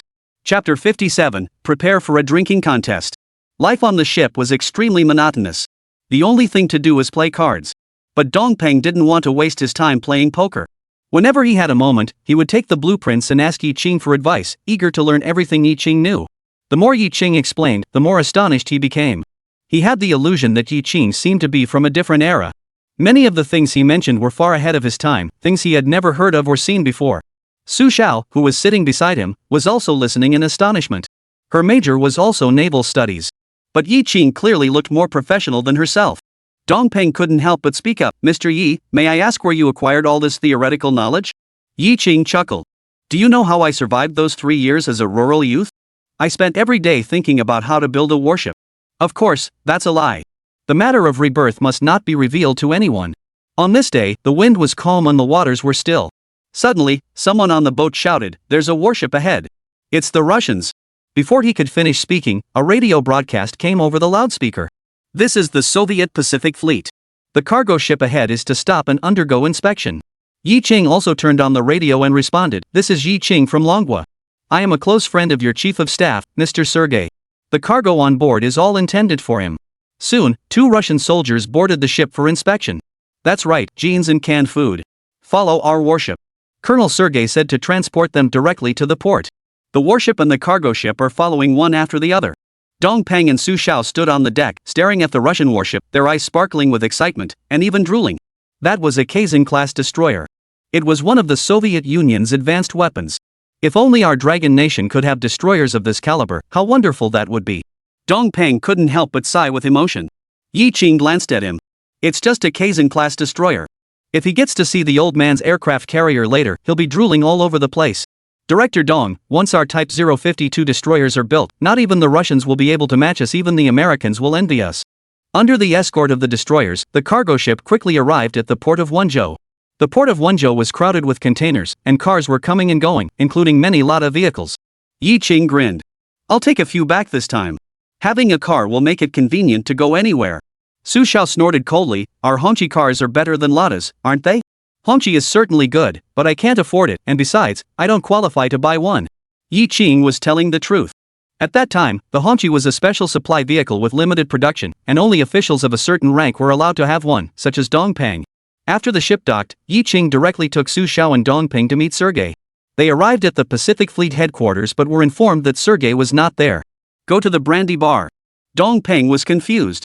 Mr. Yi, the deal hasn't been finalized yet. This isn't the time to celebrate. Seeing the director of the prestigious Deep Sea Research Institute looking so out of place, Su Xiao felt a sense of superiority. She said triumphantly, of course I'm going to find Sergei. According to Mr. Yi, this guy is either at the bar or on his way there. Dong Peng was stunned. Is the discipline of the Russians so lax? Isn't this dereliction of duty? Such behavior would be unthinkable in our country. Director Dong, you studied abroad in Russia, so you should be well aware that, for Russians, being a soldier is just a profession, and slacking off at work is perfectly normal. Dong Peng shook his head. Impossible. When I came here over a decade ago, the Russians were nothing like that. Their military discipline was very high. As soon as he entered the old man's territory, Dong Peng was utterly shocked, as if his entire worldview had been shattered. Times have changed. Otherwise, would they dare to give me a decommissioned warship? The Russians are on their last legs. Yi Qing took the 2 of them to the brandy bar. At the entrance, Yi Qing suddenly asked, Director Dong, your current position is my assistant.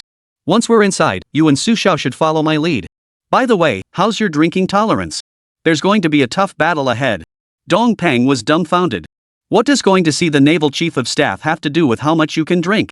Chapter 58, Experience is the best teacher. Yi Qing led Su Xiao and Dong Peng into the brandy bar and indeed found Sergei blowing a bottle. This guy is definitely a winner in life. As a high-ranking officer in the Russian military, he gets to hang out at bars every day, living the good life. It's truly enviable. According to Sergei's own account later in life, there were no shortage of blonde-haired, blue-eyed Russian women vying for his attention at the time. Yi Qing thought to himself, perhaps next time he should sell him a few bottles of the 10 treasure tonifying soup at a high price to help him strengthen his body and maintain his virility. Yi Qing walked up and greeted him enthusiastically. Hey, my friend Mr. Sergei, we meet again. Yi Qing casually picked up the bottle of vodka in Sergei's hand, clinked it with his own, and downed it in one gulp. Sergei wasn't about to be outdone. He tilted his head back and drank it all in one go. Seeing this, Dong Peng's eyes widened in astonishment. Is Yi Qing really that close with the Chief of Staff of the Pacific Fleet of the Soviet Navy? How did he manage that? Sergei, there are 190,000 pairs of jeans and 50,000 cans on the ship. You can go and inspect the goods. Sergei replied, no rush, let's have a drink first. Yi Qing pushed Dong Peng in front of Sergei. This is my assistant, Dong Peng. He insisted on coming with me to Wensheng to see the world. He has a nickname in our country, 1,000 cups without drunkenness. Sergei, you've met your match today. Sergei gave Dong Peng a quick glance and immediately opened a bottle of vodka, placing it in front of him. I don't believe anyone can be my match. Yi, let's do this together. Yi Qing's expression changed. I told you to go after Dong Peng, why did you drag him in too? I don't want to drink. Noticing a fleeting expression in Sergei's eyes, Yi Qing hesitated no longer and immediately grabbed the wine bottle. For the motherland, I'll give it my all. Sergei, let's do it. The 3 of them raised their bottles and drank. Su Xiao rolled her eyes. What's so good about alcohol? Can't we talk about serious matters without drinking? Dong Peng was also confused. He asked in a low voice, Mr. Yi, is this okay? Is Sergei playing with us? No, just get him drunk, and the deal will be done.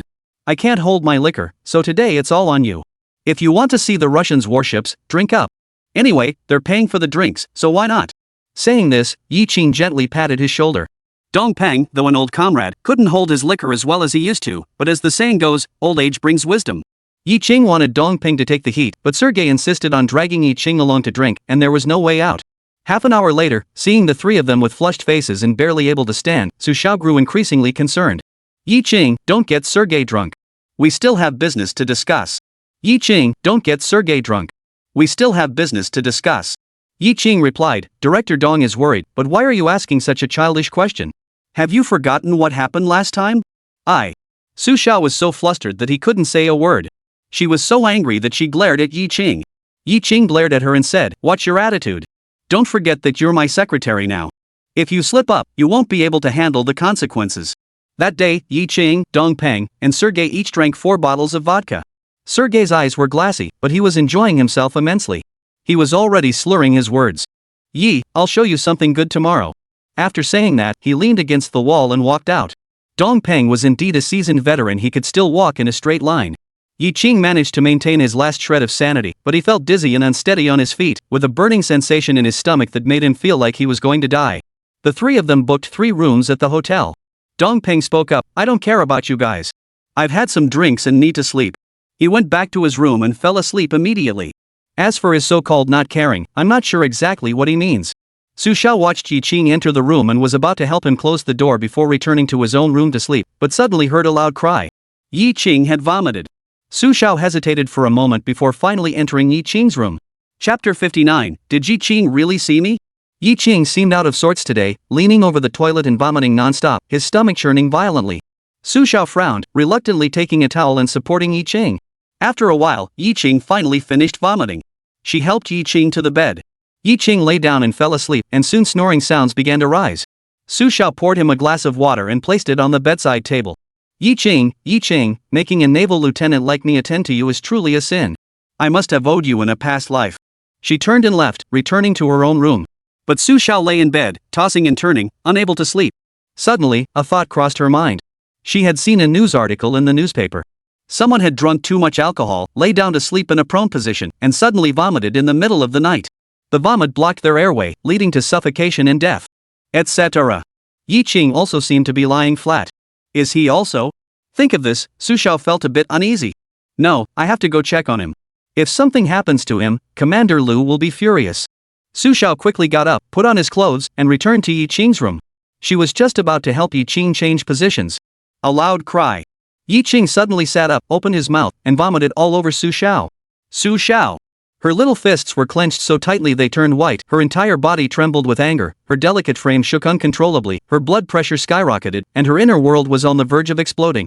Yi Qing, you bastard, did you do this on purpose? She was just about to give Yi Qing a good scolding when, to her surprise, Yi Qing collapsed onto the bed and fell into a deep sleep, snoring louder than a pig. Looking at the filth on her body, Su Xiao clenched her teeth so tightly she felt like they might shatter. She wanted to pick up a chair and smash it down on him with all her might. She held back once, twice, 3 times, but in the end, she managed to restrain herself. Yi Qing, you just wait. Once I return to the country, I will make you pay dearly. Su Xiao's clothes were all dirty, and she couldn't go out, so she went to Yi Qing's bathroom, took off her clothes, took a shower, and washed her clothes while she was at it. The water flowed loudly. She kept muttering curses under her breath at Yi Qing. Bastard, turtle eggs. She used a towel as a leaf and beat it fiercely. I'll beat you to death, you bastard. I'll beat you to death. Just then, the bathroom door suddenly swung open. Yi Qing rushed in. Su Xiao was so scared that she froze in place, instinctively covering her private parts. Just as she was about to call Yi Qing a filthy pervert, Yi Qing didn't even glance at her, instead leaning over the toilet and vomiting violently. Doesn't he know he's taking a shower? Su Xiao quickly fell silent, too scared to move, her heart pounding wildly. Seeing Yi Qing still crouched over the toilet, she silently repeated to herself, he can't see me, he can't see me. In just 2 minutes, Su Xiao felt like it had been 2 hours. Finally, Yi Qing finished vomiting.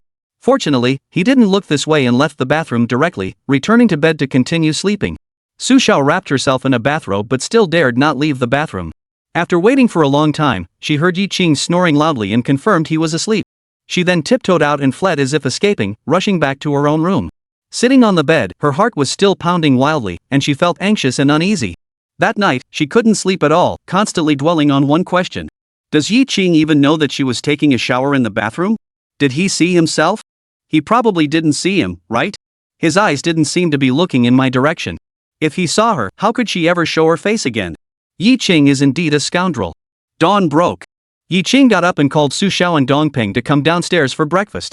Seeing Su Xiao looking listless and with dark circles under his eyes, Yi Qing asked, "Did you sleep well last night?"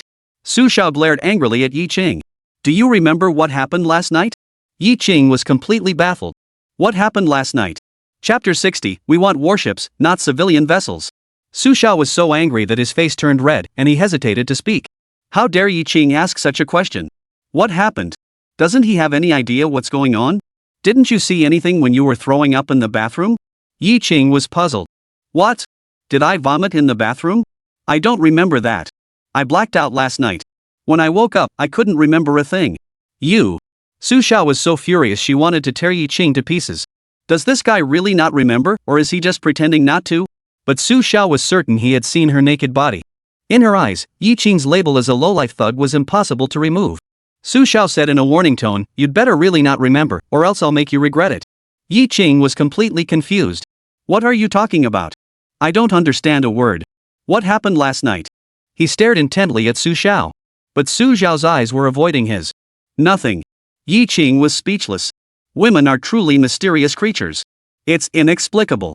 I went downstairs to eat, and after finishing my meal, I went to find Sergei. He said he wanted to show us something interesting. During dinner, Su Xiao was still distracted. The small knife in her hand sliced the bread on the plate into pieces, even scraping the porcelain plate until it squeaked. She treated the bread like Yi Qing, tearing him to pieces. Yi Qing frowned. You can't eat it, but you shouldn't waste it like this. Don't damage our country's image. Su Xiao glared at him fiercely. Mind your own business. You're sick. Of course, Yi Qing said these two words in his heart and did not speak them aloud. After finishing their meal, he led Dongpeng and Su Xiao directly to the Pacific Fleet headquarters to find Sergei. Dongpeng couldn't stop speculating on the way there. Mr. Yi, do you think Sergei will show us something interesting? Who knows? But I advise you not to get your hopes up too high. He'll probably just give us some old scrap metal. Sergei drove them to the military port. Seeing the port crowded with various military ships, Dongpeng's eyes widened in amazement. Even though Su Xiao had been there once before, he was still deeply shaken by the sight before him. The Russians were a powerful nation with a vast military, boasting an impressive array of warships and submarines, truly an enviable sight. Moreover, there is a massive structure outside the military port. It was an aircraft carrier. Sergei said proudly, "Did you see that? That's our Minsk-class aircraft carrier. It's scheduled to be commissioned next year. From now on, our Pacific Fleet will also have an aircraft carrier, and the Northern Fleet won't dare to look down on us anymore."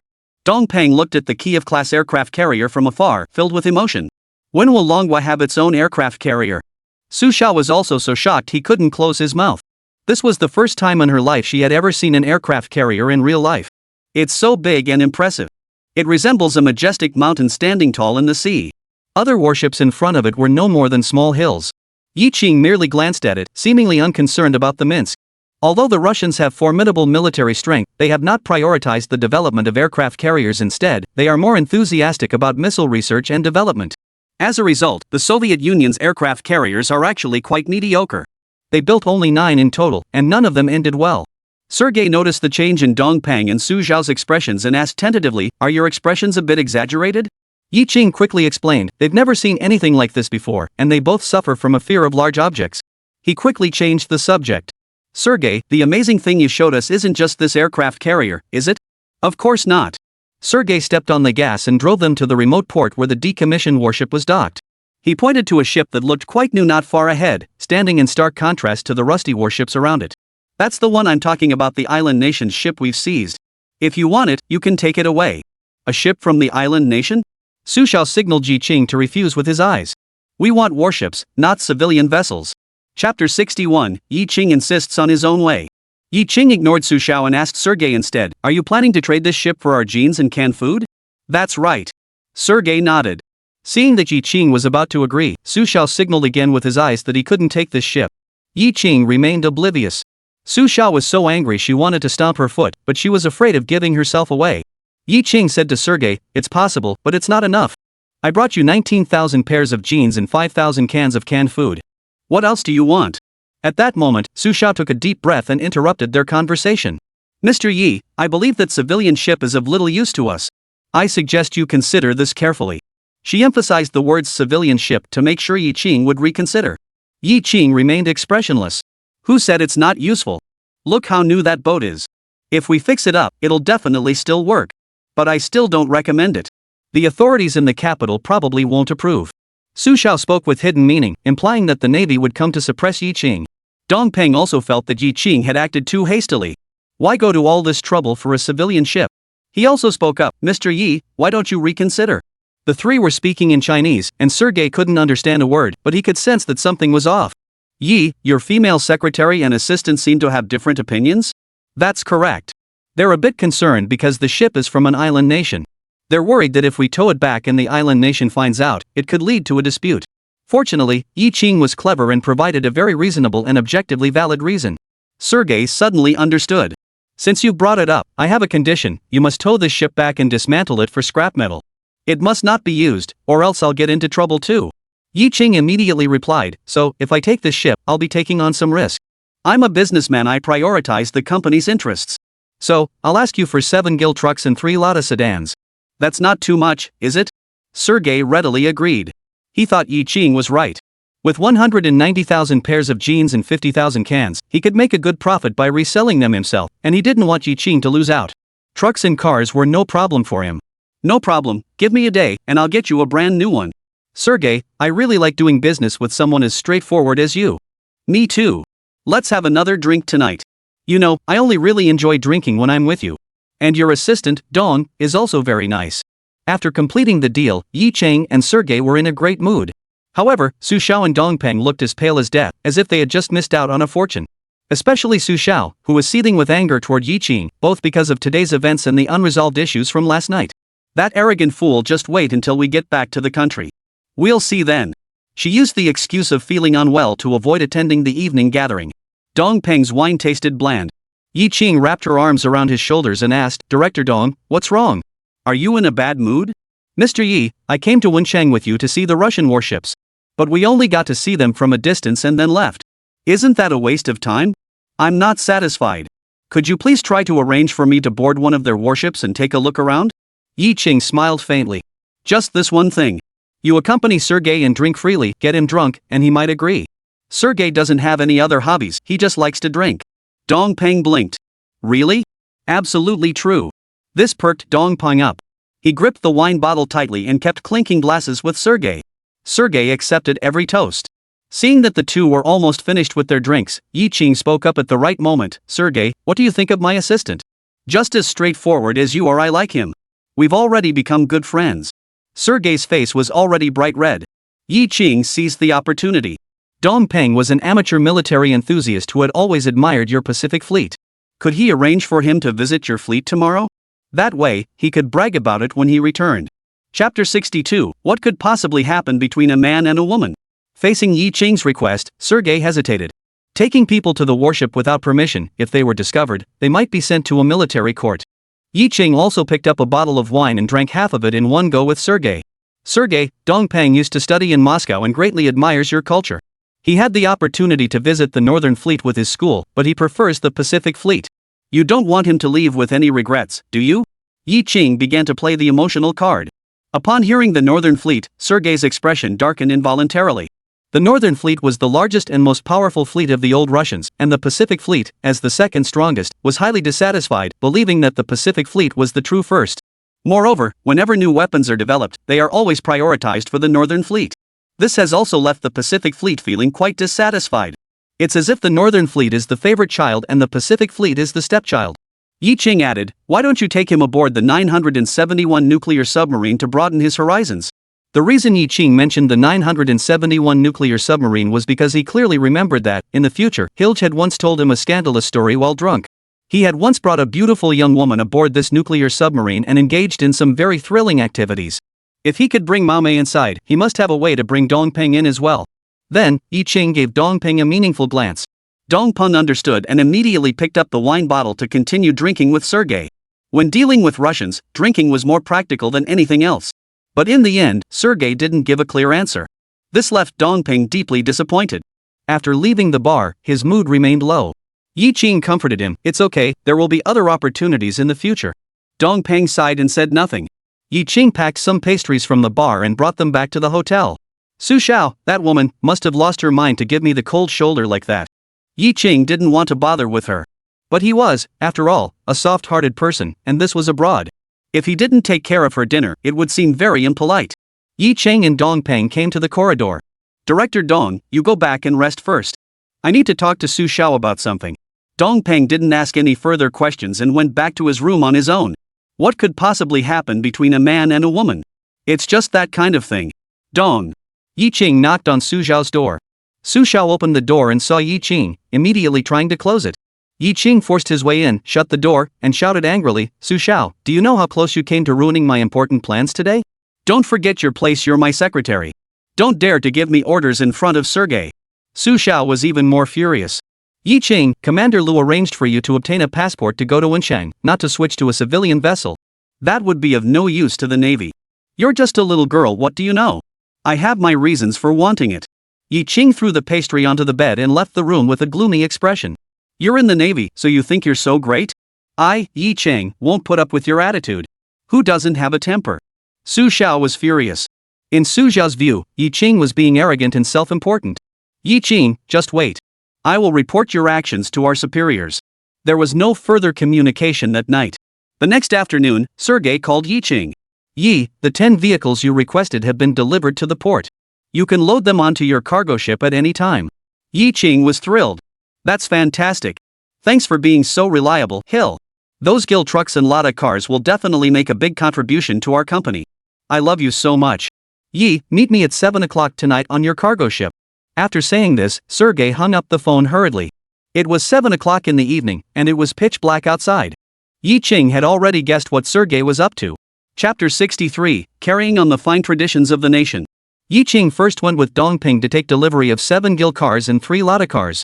In later years, these vehicles were nothing special, and in Manhwa, they had completely disappeared from the roads. But in this era, they were all considered top-notch. Yi Qing patted Dong Peng on the shoulder. The Lada car isn't bad either. I'll have one shipped back for you. After all, your Hongqi car is company property. Yi Qing wanted to use this opportunity to repay the favor he owed Dong Peng. However, compared to a car, Dong Peng was more eager to visit the Russian warship to learn from it. There's nothing to be done about it, this generation is just that pure. I don't need it, Mr. Yi. You should keep it for yourself. Yi Qing just hummed in response. Watching the old Russian help tow the Japanese civilian ship over, Dong Peng finally got a clear view of its full appearance. The ship's hull was covered with various pipes, making it unlike an ordinary vessel. Mr. Yi, what kind of ship is this? Dong Peng's research focuses on warships. He has no expertise in civilian vessels. The vessel before him was the first of its kind he had ever seen. This was not an ordinary civilian vessel, but a sand dredger. A sand dredger? Dong Peng suddenly thought of something. In the early days of the founding of the country, a dredging ship was needed to clear the river channels, but none could be built domestically, so they had to purchase one from abroad at a cost of 4 tons of gold. 4 tons of gold. Even though I knew I was being ripped off, I had no choice but to play the fool. Who can blame us for not knowing how to make our own? Trading 19,000 pairs of jeans and 50,000 cans of food for this thing is just too straightforward. Dong Peng finally understood why Yi Qing had agreed to Sergei's offer without hesitation, even though both he and Su Xiao had urged him to think it over carefully. Yi Qing really has a keen eye.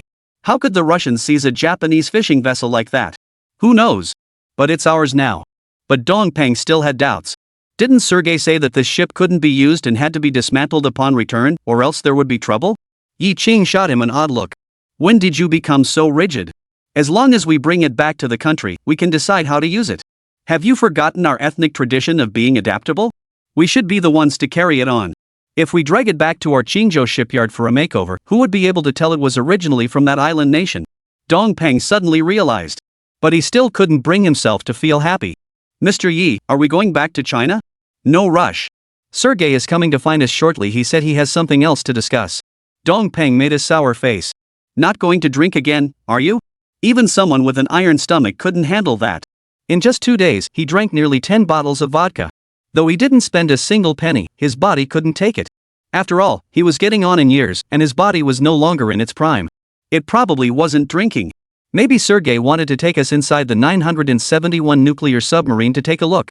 After all, we're good friends with him, and Sergei is a straightforward person. He rarely turns down requests from his friends. Dong Peng perked up immediately. Mr. Yi, really? You're not lying to me, are you? Calm down first. This is just my guess. Dong Peng paced back and forth on the deck, hope reigniting in his heart. Let's hope Yi Qing's guess is correct. Finally, as the sky grew dark, after waiting until 7 o'clock, Sergei's figure appeared. He tossed over 2 sets of military uniforms. Yi and Dong, you two change into them. I'll take you inside the 971 nuclear submarine for a tour. Remember, you have no more than 10 minutes. Dong Ping grew excited, his eyes sparkling. Sergei was indeed reliable. I wonder where Yi Qing met this divine friend. The two quickly changed into their gear, boarded a speedboat, and arrived at the 971 nuclear submarine. Looking at this massive vessel, which was wider at the front and narrower at the rear, Dong Ping was more excited than any fan from the future seeing their idol. His entire body was trembling slightly. Chapter 64, Did Yi Qing violate discipline? Yi Qing whispered to Dong Ping, you need to take a close look at its stealth technology, from its exterior design to its internal structure. It represents the pinnacle of Russian stealth technology. Dong Ping nodded emphatically. The 971 nuclear submarine is most notable for its stealth technology. The Soviet designers spared no effort, meticulously designing every aspect of the submarine, including its exterior design, overall layout, equipment selection, noise reduction measures for piping, vibration isolation measures, and material selection, achieving noise reduction levels on par with those of the Americans. In the past, the Russians' noise reduction technology was not yet mature, and the Americans could detect their nuclear submarines from over 100 kilometers away. However, during the 971 sea trials, the Americans failed to detect it. Yi Qing and Dong Ping, dressed in military uniforms, followed Sergei into the submarine's interior. Due to the darkness and poor lighting, the exterior was difficult to observe. In 10 minutes, there was little to see, and I could only take a quick look around. As Dong Ping was marveling at the old Russians' design philosophy, Sergei's urgent voice rang in his ears, time's up, we have to leave immediately, or we'll be in big trouble. Dong Ping was reluctant to leave. Yi Qing forcibly dragged him away. Hurry up and go. Don't cause trouble. Little did he know that Yi Qing's heart was racing. Doing things in secret inevitably leads to worries about being discovered. After returning to the cargo ship, Yi Qing's heart gradually calmed down. Dong Ping kept muttering, if only I had another half hour, I could have memorized its entire internal structure. Yi Qing waved his hand dismissively. It's no use. We in Longwei are building nuclear submarines, we can't completely copy the old Russians' designs. He looked southward. Alright, this trip to Wencheng has been successful. We need to return home. The cargo ship carried 7 gil cars, 3 Lada cars, and a sand dredger in tow. This time, they returned fully loaded. Dong Ping didn't see it that way. Mr. Yi, Zhaodigang sold 190,000 pairs of jeans and needs to recover 1.52 million yuan in payment. How are you going to give him that much money? He was very concerned about Yi Qing. But Yi Qing looked relaxed and said casually, I'll just modify the sand dredging boat and sell it for 10 million. That'll be enough for him. Who are you going to sell it to? Of course, to those who need it most. Director Dong, just wait and see. There are plenty of people who want to buy it. With it, our shipyard can replicate more designs. Dong Ping was stunned. Yi Qing wasn't just a design genius, he was also a business genius. He has every reason to believe that under Yi Qing's leadership, Xincheng Shipyard will become a leading domestic manufacturer. Director Dong, you must have gained a lot as well. I believe the Deep Sea Design Institute can definitely expand its scale, dividing into 2 teams, one focused on destroyer research and the other on nuclear submarine research. In the future, we may even need to establish a specialized team dedicated to aircraft carrier research. Dong Ping also has such plans. However, at the moment, his forces are limited, so he will first focus on fully supporting Yi Qing in completing the construction of the Type 052 destroyer. Su Xiao has been locked in her room all this time, and no one knows what she's up to. The cargo ship sailed southward without encountering any obstacles. What Yi Qing didn't know was that the Dragon Nation Navy had been escorting them from the outskirts the entire time. This was a special instruction from Lu Shanhe. The cargo ship entered Qingqing port smoothly. Yi Qing directed the shipyard workers to tow the dredger into the dry dock. With it, the shipyard is on the verge of striking it rich. At that moment, Su Xiao appeared behind Yi Qing, glaring at him with a cold expression. Yi Qing, you are to accompany me to the Naval Command Headquarters immediately to clarify the matter. What am I supposed to explain? Yi Qing looked completely bewildered. He seriously suspected that Su Xiao was mentally unstable and intentionally targeting him. You have violated discipline and must undergo an investigation. Chapter 65, The Role of Sand Dredgers. As soon as Su Xiao stepped off the boat, he contacted his superiors. Over the phone, she harshly criticized Yi Qing for swapping military vessels with the Russians, calling it an extremely irresponsible act, and requested that her superiors conduct a thorough investigation into Yi Qing. The higher-ups also realized something was amiss and instructed her to bring Yi Qing to the Qingqing naval base, where someone would be waiting for them. Some things need to be clarified in person. Yi Qing looked at Su Xiao with an unusual expression. This woman has so many issues. I'm not her subordinate. Why does she have the nerve to boss me around and make baseless accusations against me? There are so many things to do at the factory. I don't have time to mess around with you here. Su Xiao looked serious. Yi Qing, if you don't come with me, I guarantee someone will come to arrest you. You'll be in a real mess then. Aren't you afraid the workers will see you? Yi Qing's face turned ashen. This woman was threatening him. What exactly do you want me to explain? What did I do wrong? You traded us a useless civilian ship. Don't you owe the Navy an explanation? Yi Qing raised the corner of his mouth. So that's what it was. Alright, I'll go with you. Since you, Su Xiao, are being so unreasonable and insist on causing trouble for me, I'll let you have your way first and teach you a lesson about what it means to be humiliated. Yi Qing followed Su Xiao to the Qingcheng naval base. After presenting his credentials, Su Xiao was allowed to enter smoothly.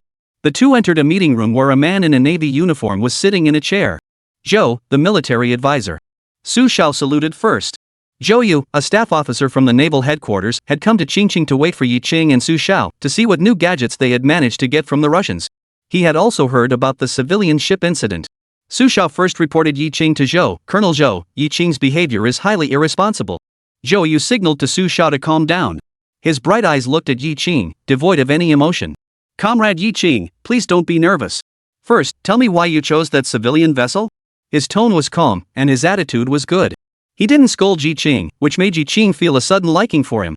Looking at him and then at Su Xiao, both of them were in the Navy, yet the difference between them was so great. Yi Qing said indifferently, Zhou, I just want to tell you. He clearly didn't want Su Xiao to hear. Su Xiao was furious. Damn bastard. Yi Qing, you. What about me? Yi Qing interrupted her bluntly. I was being kind enough to take you to Old Mao's place to broaden your horizons and gain some experience, but you went behind my back to tattle on me. That's really ungrateful of you. It's all because you acted on your own initiative. Su Xiao retorted defiantly. That was my personal decision. Why can't I act on my own? Su Xiao, don't try to morally blackmail me. As the two were about to start arguing, Zhou Yu spoke up. Xiao Su, go wait outside. I'll have a serious talk with Comrade Yi Qing. Zhou Yu spoke, and Su Xiao could only bite her lip and walk out. In her heart, she had already given Yi Qing a thorough verbal beating. Damn bastard. Yi Qing sat down across from Zhou Yu. Zhou, that's not an ordinary civilian ship, it's a sand dredging vessel. You should know how important sand dredging vessels are, shouldn't you? Zhou Yu's eyes lit up. A sand dredging ship, that's a treasure. The Yangtze and Yellow Rivers require dredgers to maintain their waterways, and the Dragon Kingdom has invested a significant amount of resources to acquire one. Sand dredgers are indeed urgently needed in Manhwa. With them, there will be no more concerns about river blockages. Exchanging 190,000 pairs of jeans for them is well worth it. At that moment, Zhou Yu had made up his mind. Su Xiao had misunderstood Yi Qing. Yi Qing retrieved this ship, which is of great use to the Dragon Kingdom, no less than a warship. Not only is he innocent, but he has also performed a great service. Yi Qing, however, said, Zhou, you wouldn't have only thought of dredging the river, would you?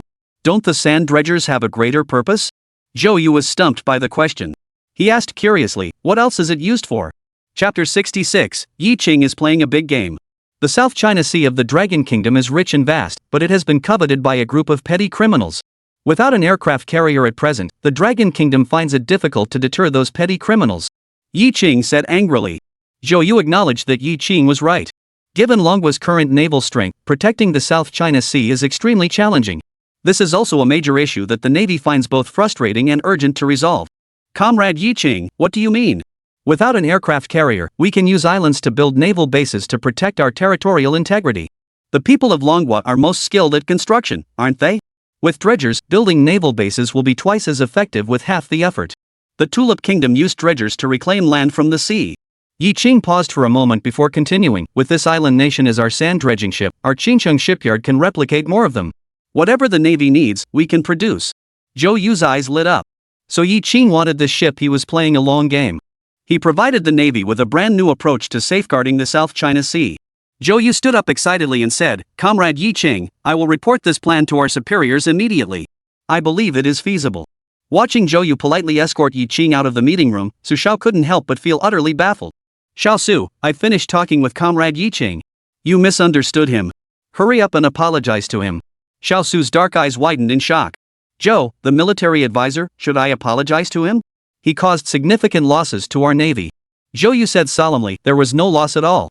On the contrary, he is a national hero. Su Xiao doubted he had heard correctly. Zhou, don't let him fool you. Zhou Yu frowned. Xiao Su apologized to Comrade Yi Qing immediately. You have indeed misunderstood him. Seeing that Su Xiao was unwilling to comply, Yi Qing said triumphantly, apologize to me right now. Su Xiao bit her lip, refusing to speak, and even looked a bit wronged. Why should she apologize to him? He even used vomiting as an excuse to peek at me while I was showering. He's the one who should apologize. Yi Qing saw tears welling up in Su Xiao's eyes and rolled his eyes. Never mind, I'll let it go. I'm leaving. Yi Qing quickly walked away. He didn't bother to argue with a woman. The sand dredger is docked at the shipyard, and the factory workers are still waiting for their assignments. At that moment, all the workers at Qingcheng shipyard were gathered around the sand dredger. There was a high demand for this type of ship, and they had always wanted to build it, but unfortunately, their technology was limited. Yi Qing returned and said with a smile, comrades, our chance to make a fortune has arrived. Let's dismantle the engine and sand dredging equipment and install them on our own ship. We can sell it for at least 2 million. Everyone gasped in shock. 2 million? My goodness, I can't even imagine it. Be careful when you take it apart, don't damage any parts. To be on the safe side, Yi Qing directly invited Dooley to come and supervise the dismantling of the ship. In the near future, the rebuilt sand dredging ship will look completely different, and no one will be able to recognize its original form. Then, a batch of replicas will be produced and sold to the Navy or other organizations, and the shipyard will prosper. Yi Qing stood aside, watching the dredging ship and envisioning the bright future of the shipyard, when a voice came from behind him. Factory Director Yi. Yi Qing turned around and saw Chao Digang's face filled with smiles. Upon learning that Yi Qing had returned, he immediately came to the shipyard. Factory Director Yi, I heard your trip went smoothly and you sold all 19 pairs of jeans to the Russians. When can you give me the payment? The workers at the factory are all eagerly awaiting it. Yi Qing. I simply cannot afford it at the moment. Chapter 67, Selling the Engine. Yi Qing glanced at Chao Digang and spoke indifferently, I don't have any money right now. The Russians gave me a pile of scrap metal. I'll have to dismantle it and sell it, then give you the money. When you owe someone money, you should be straightforward about it, you can't back down. Those who owe money are the ones who should feel ashamed. Chao Digang immediately put on a bitter expression and pleaded, Mr. Yi, could you please pay a little first? Without money, the factory can't even buy supplies. Oh, I understand. I'll handle it as soon as possible. It's not just the garment factory. Yi Qing also owes the people in Donglu village 5,000 bottles of canned goods. Yi Qing must also want to liquidate his assets quickly. Seeing that the workers were about to dismantle the sand dredging ship's engine, Yi Qing quickly dismissed Chao Digang and hurriedly boarded the ship. Under Dooley's direction, the workers proceeded with caution. The sand dredging vessel is equipped with Mitsubishi marine engines. This time, we made a fortune.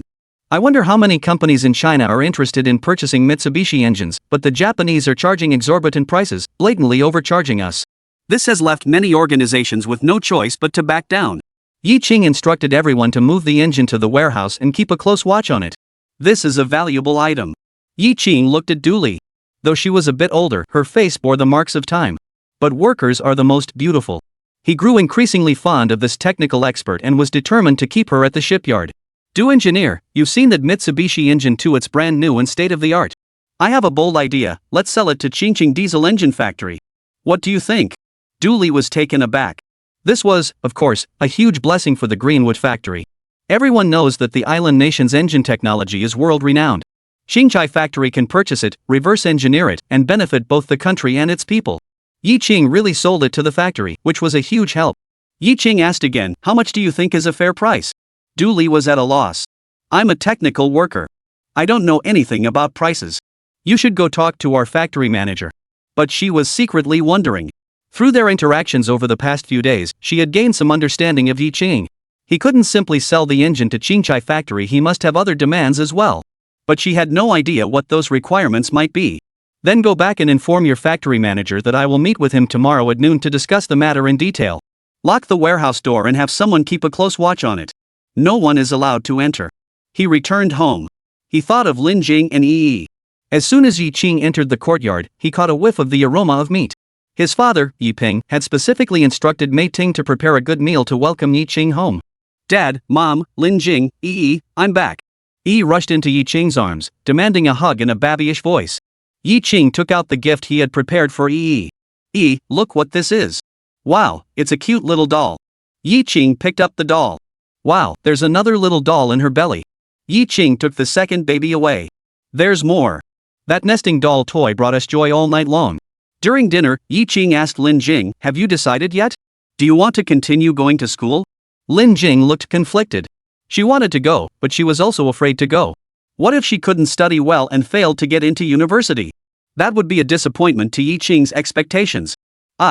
Mei Ting saw her hesitating, wanting to speak but not daring to, so she took the initiative and said, Lin Jing, go ahead. Our whole family supports you. This is an opportunity you won't regret it if you go.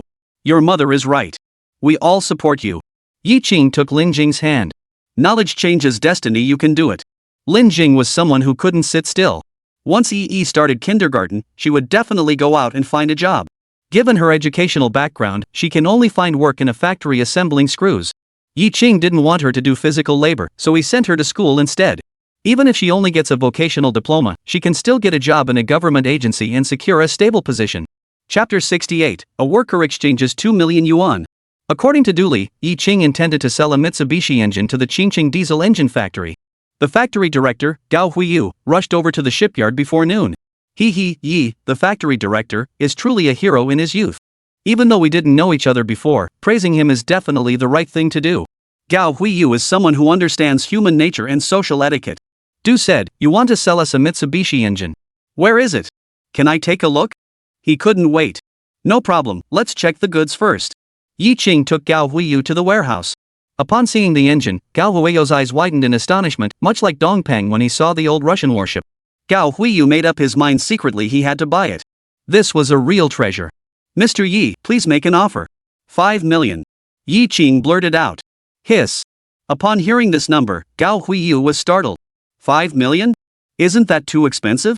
He forced a smile. Mr. Yi, that's a bit expensive. Our factory might not be able to afford it. Yi Qing replied, this is a genuine Mitsubishi engine, world-renowned. 5 million is still too expensive?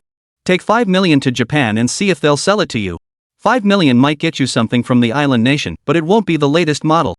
They might even give you outdated parts, and they'll definitely charge you all sorts of patent fees. The island nation's people are just as bad as the Westerners. Gao Huiyu handed Yi Qing a cigarette and said, Mr. Yi, why don't you lower the price a bit more? This is something I went through great lengths to obtain from the Russians. I can't lower it, unless. Unless what? Gao Huiyu hurriedly asked. Yi Qing gave a kind smile, unless you want to exchange something with me. Gao Huiyu asked suspiciously, Factory Director Yi, what do you want? Our Qingchai factory doesn't have any gold or silver treasures. Seeing Gao Huiyu's tense expression, Yi Qing smiled and said, Mr. Gao, don't worry. I don't want gold or silver treasures. I want a person from you. Who? If you let Dooley come to work at our shipyard, not only will I reduce the price by 2 million, but I will also sign a strategic cooperation agreement with you, and in the future, some of our ships will use your engines. Gao Huiyu was stunned. Dooley could handle 2 million on her own? Has Yi Qing lost his mind? Mr. Yi, are you serious? Of course. Du Gong, an ordinary worker, saved you 2 million. That's a good deal. Yi Qing spoke with great sincerity. However, Gao Huiyu hesitated. A worker trading his life for 2 million seemed like a good deal. However, Dooley is no ordinary worker, she is a technical expert renowned nationwide. If she were to be let go, Gao Huiyu would be reluctant to part with her. Yi plant manager, I can't make this decision on my own. I need to go back and ask Dooley's opinion. Yi Qing couldn't stand this indecisive attitude. Why not just make a quick decision? If you hesitate to make a decision, you'll end up in chaos. Mr. Gao, 2 million isn't a small sum. If I were you, I would have agreed long ago. I know you're reluctant to let go of Dooley, but you can always train another one. As the saying goes, the waves of the Yangtze push forward the old, and each generation surpasses the last. You agree, right? Moreover, our Qingcheng shipyard has recently suffered a severe setback, and we are in dire need of talent like Dooley. You can think of it as supporting the development of our shipyard. Gao Huiyu stared at the engine, thought it over, and finally nodded. All right. Director Gao is straightforward, and I like making friends with people like you. Gao Huiyu replied, I've agreed, but Dooley herself might not consent. Yi Qing smiled slightly. That's not something the factory director needs to worry about. I'll talk to her. If I can handle even the Russians, how could I possibly fail to handle a Dooley? Chapter 69, The Temper of the King of Hell, The Heart of a Bodhisattva. That afternoon, after signing the contract and making the payment, Gao Huiyu had the Mitsubishi engine transported away. As for Dooley, Yi Qing personally spoke with her. Ms. Du, I don't know what your salary is at the Qingchai factory, but at the shipyard, I can guarantee you the highest salary. I'll give you 40 a month. This salary is extremely high, so Dooley naturally had no objections. However, she had developed an emotional attachment to the Qingchai factory, and being asked to leave suddenly made her feel reluctant to go. Mr. Yi, could you give me some more time to think about it? Yi Qing nodded in agreement. No problem. Oh, by the way, your mother has knee problems, right? I found an old traditional Chinese medicine doctor. I'll go to your house tomorrow. Du Li looked skeptical. How did you know my mother has knee problems? I heard it from someone else. Of course, I heard it from Gao Huifu. Yi Qing had inquired about Du Li's situation in detail from Gao Huayo. Upon learning that her mother was in poor health, he immediately sought out an experienced traditional Chinese medicine practitioner. Thank you, Mr. Yi. There's no need to thank me. Even if you don't end up coming to our shipyard, we'll still be good friends. Yi Qing's words warmed Du Li like a spring breeze. She had met many factory managers, but Yi Qing was the most unique one. When he was strict, he was truly strict. No matter how senior the workers were, he would criticize them without hesitation, and sometimes even without mercy. Yet he is also exceptionally kind-hearted. Whenever a worker faces difficulties, he always steps in to help. He has the temper of a tyrant but the heart of a saint. 2 days later, Sun Daiteo and his brother arrived in Xinjiang after receiving a call from Yi Qing. Holding the 2,000 yuan in canned food money in their hands, the two men couldn't stop smiling. Xiaoqing, the entire village is grateful to you. Uncle Dai, Uncle Air, go back and tell the villagers that we'll make the yellow peaches into canned fruit again next year. Yi Qing can continue selling them to the Russians. They love this stuff. Mei Ting asked the two brothers to stay a few more days, but Sun Daiteo said, the villagers are all waiting to share the money. We need to go back soon. We can't keep everyone waiting. The journey from Qingqing back to Donglu village takes an entire day by car. Yi Qing was worried. You have money on you, and taking a car isn't safe. Let me send someone to escort you. Yi Qing went to Chao Digang's office at the clothing factory. When Chao Digang saw Yi Qing, he was happier than seeing his own parents. The money for the jeans will be transferred to your company's account within the next 2 days. Yi Qing had undoubtedly given Chao Digang a reassuring answer. Chao Digang's heart, which had been hanging in suspense, finally settled down. Yi plant manager, I'll treat you to a drink tonight. No need. Find a driver to take 2 people for me. It's still Donglu village. They're my 2 cousins. No problem. Chao Digang agreed immediately. The shipyard had 3 Lada sedans and 7 Gila trucks, but the workers were busy dismantling ships and submarines. With Chao Digang as a free resource, why not make use of him? Chao Digang personally poured a cup of tea for Yi Qing. Mr. Yi, I've decided to follow your advice. From now on, we'll focus on producing small-sized jeans and suits. Yi Qing merely responded with a soft "oh." This is a good thing. When the clothing factory is doing well, my mom always has work. When someone works long hours for a long time, if they suddenly have nothing to do, both mentally and physically, it's easy for problems to arise. No matter how capable Yi Qing is, he still hopes his parents have something to do. Mr. Chow, I have another suggestion for you. Xinjiang Garment Factory needs its own brand. Find someone to come up with a name and strive to turn it into a national brand, just like Phoenix Bicycles. Out of respect for his mother, Yi Qing offered another suggestion to Chao Digang. Chao Digang quickly jotted it down in his little notebook. Yi Qing returned to the shipyard. As soon as he entered the gate, the elderly security guard called him over. Mr. Yi, 2 naval officers are looking for you. They're waiting in the conference room and seem to be in a hurry. Chapter 70, No Unauthorized Personnel Allowed. Why is the Navy looking for me again? Yi Qing hasn't had any plans to go looking for the old Russian lately. Yi Qing went to the conference room and looked closely. It turned out to be Zhou Yu and Su Xiao. Both of them looked anxious. Zhou Yu and Su Xiao saw Yi Qing enter and hurriedly stood up. Mr. Yi, we need your help. The navigation system of a military ship has malfunctioned. When the ship's helicopter lands, the noise is extremely loud, disrupting docking operations. We've consulted numerous experts but haven't identified the cause of the fault. Could you please take a look? Yi Qing was puzzled. Why did you think of me? Navigation isn't my specialty. To Su Xiao, Yi Qing was clearly playing hard to get. She said impatiently, Yi Qing, if you're told to go, just go. Yi Qing sneered, Su Xiao, if you weren't a woman, I would have slapped you across the face long ago.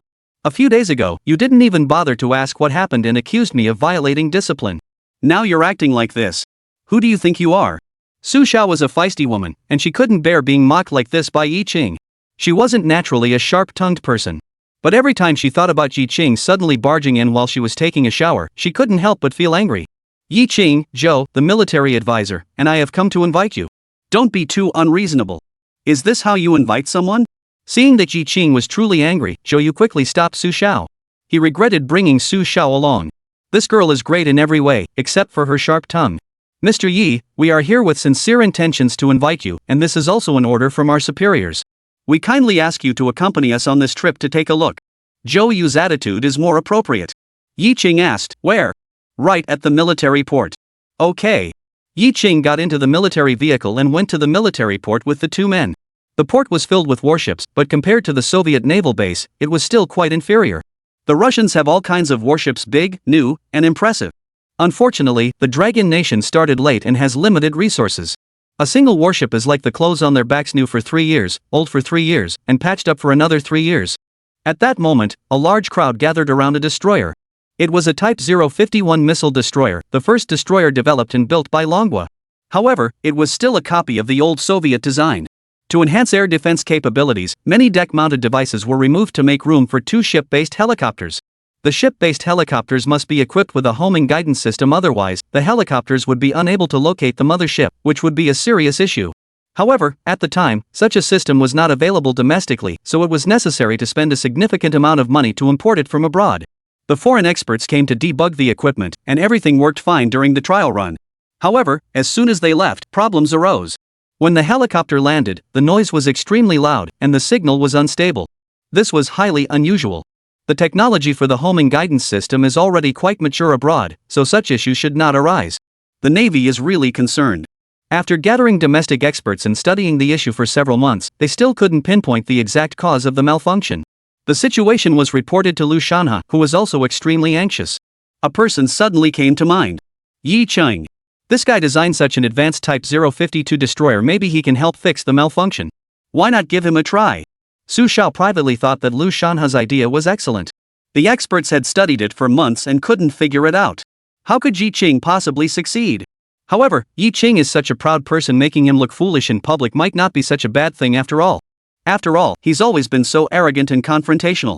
Having grown up in the courtyard, I've never had to put up with so much from anyone before. I must teach him a lesson. Yi Cheng followed Zhou Yu and Su Xiao onto the boat. When the group of helpless experts saw that the person Liu had personally ordered to be summoned was just a young upstart, they immediately felt contempt and dissatisfaction. We seasoned experts are all at a loss. How could a mere novice possibly solve this? The elderly man with white hair at the front, Zhang Hongwei, looked skeptical. Was Commander Liu joking with him? Zhang Hongwei's assistant, Li Huaxiang, said discontentedly, he doesn't seem like the reinforcements Commander Liu sent us. There are already enough people here.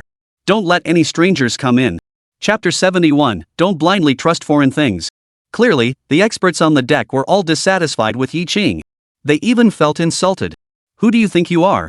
Captain Tang Sharan stared intently at Yi Cheng, his mind also filled with doubts. Commander Liu was a very serious man, he would never joke about such matters. The person he had personally recommended couldn't be wrong. However, this young upstart, is he really up to the task? The main issue is that he is too young. Yi Cheng hadn't even said a word yet, and he was already met with distrust from everyone. Su Xiao glanced at Yi Cheng discreetly.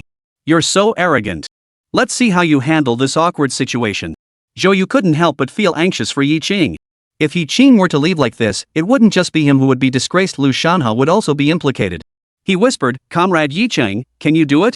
Yi Cheng smiled confidently and said loudly, the noise is too loud, and the signal is unstable. It might be a hardware issue. Captain Tang Sharan paused. Hardware issues? I don't think so. Before he could speak, Li Huaxiang spoke first, don't pretend to know what you don't. This equipment was imported from abroad. There's no way it could have a problem. Young man, all of us here are experts. It's not your place to be talking nonsense. Yi Cheng couldn't stand these so-called experts acting so high and mighty and thinking they knew everything. You're always out of touch with reality. One day, you'll be left behind by the times. The term expert has been turned into a derogatory term by people like you. Yi Cheng is neither arrogant nor humble. Who can guarantee that foreign products are flawless? You've been researching for months and still haven't found the fault. It's because you're too reliant on foreign products. Any machine can malfunction. The gray-haired Zhang Hongwei stared intently at Yi Cheng.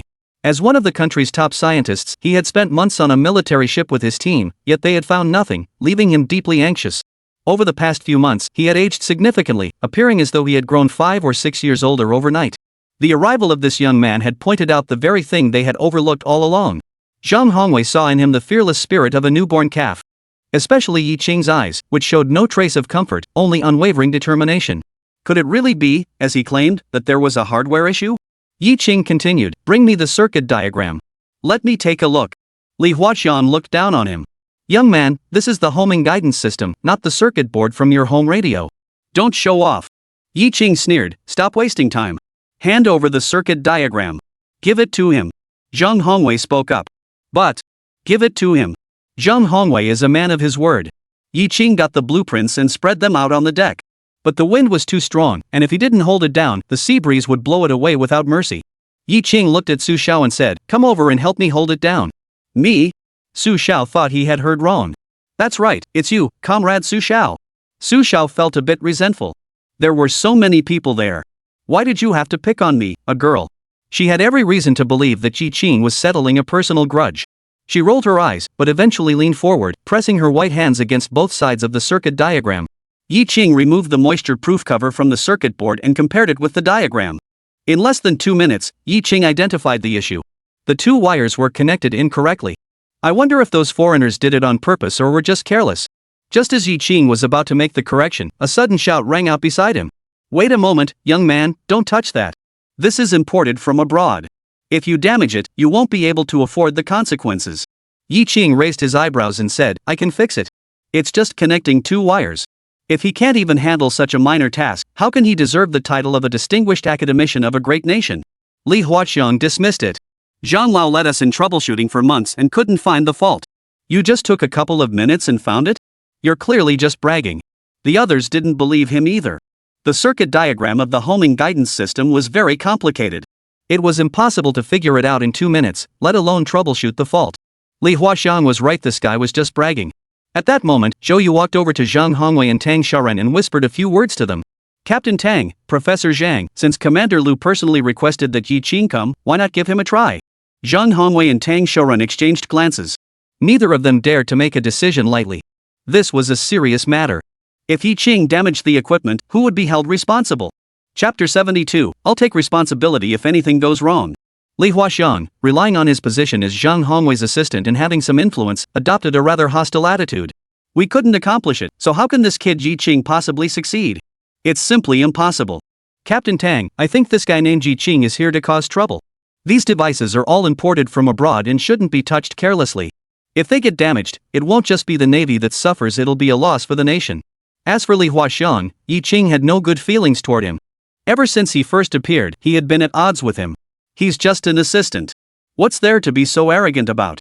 Yi Qing looked at Zhang Hongwei and Tang Xiaoren and said, "Actually, the fault is quite simple. 2 wires were connected incorrectly. Just correct them, and it will be fine." Zhang Hongwei's expression froze. Could he really have found the fault in just 2 minutes? That's unbelievable. He spent over 2 hours studying that circuit diagram before he figured it out. Lu Shanhe specifically asked him to come. Could Yi Qing really be a genius?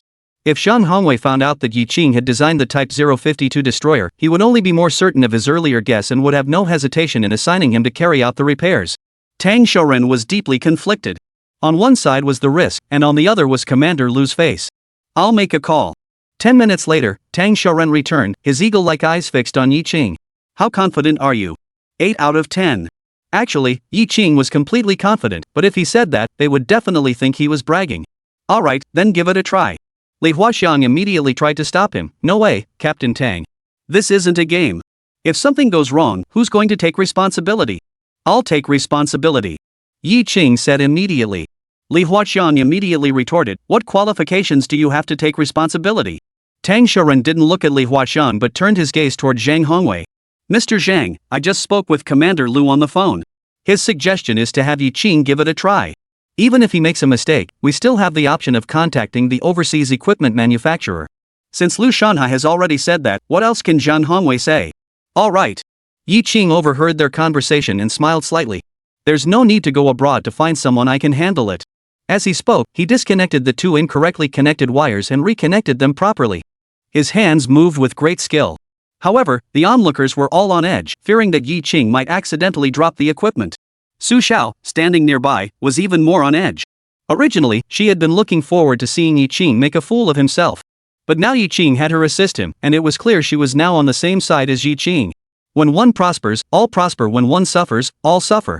She was only hoping that Yi Qing could fix the malfunction smoothly, otherwise, she might end up getting disciplined herself. 3 minutes later, Yi Qing stood up. "It's fixed." Everyone's eyes were wide open. 2 minutes to diagnose the problem, 3 minutes to fix it, that's 5 minutes total? That's unbelievable. Li Huaxiang couldn't believe it. "We've been struggling for months under Zhang Lao's guidance with no results, and you managed it in 5 minutes? Isn't that just slapping us in the face? Whether it can be fixed or not isn't up to you, we have to try it to find out." Yi Qing sneered, "Then go ahead and try. Tang Shouran immediately ordered the adjustments to be made.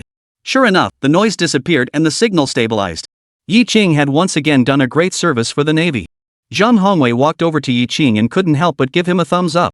Comrade Yi Qing, you're amazing. How did you manage to find the fault? Yi Qing was very humble.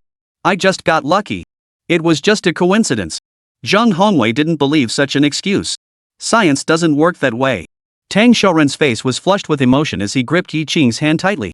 Comrade Yi Qing, on behalf of all the crew members of the ship, I thank you. If you want to thank someone, thank Su Xiao. As Yi Qing spoke, his gaze remained fixed on Su Xiao. Su Xiao looked completely bewildered. Why thank me? Chapter 73, Business Comes Calling. Yi Qing smiled faintly, but the smile held a deeper meaning. Captain Tang, you should thank Su Xiao for coming to my factory to fetch me. Tang Shouran also looked at Su Xiao. He suddenly realized a problem. Yi Qing was young, and Su Xiao was also young. A word popped into his mind. A handsome man and a beautiful woman. Little did they know that at that moment, Su Xiao was utterly embarrassed. Although she had reservations about Yi Qing, the more she interacted with him, the more she discovered his many admirable qualities. Especially Yi Qing's performance just now, it was absolutely amazing. All the previous misunderstandings were indeed my fault for wrongly accusing Yi Qing. Since the homing guidance system was functioning normally, Yi Qing took his leave. There were still a pile of tasks waiting for him back at the factory. Zhou asked Su Xiao to drive Yi Qing back. This time, Su Xiao did not refuse. Along the way, the two barely spoke, unsure of what to say, as if they were sworn enemies. When they arrived at the factory gate and Yi Qing was about to get out of the car, Su Xiao hesitated for a moment before finally mustering the courage to say 3 words, I'm sorry. Yi Qing froze. What did you say? He suspected he had heard wrong. Did that high and mighty little firecracker just say I'm sorry to herself? Su Xiao bit her lip and repeated, I'm sorry. Yi Qing smiled indulgently.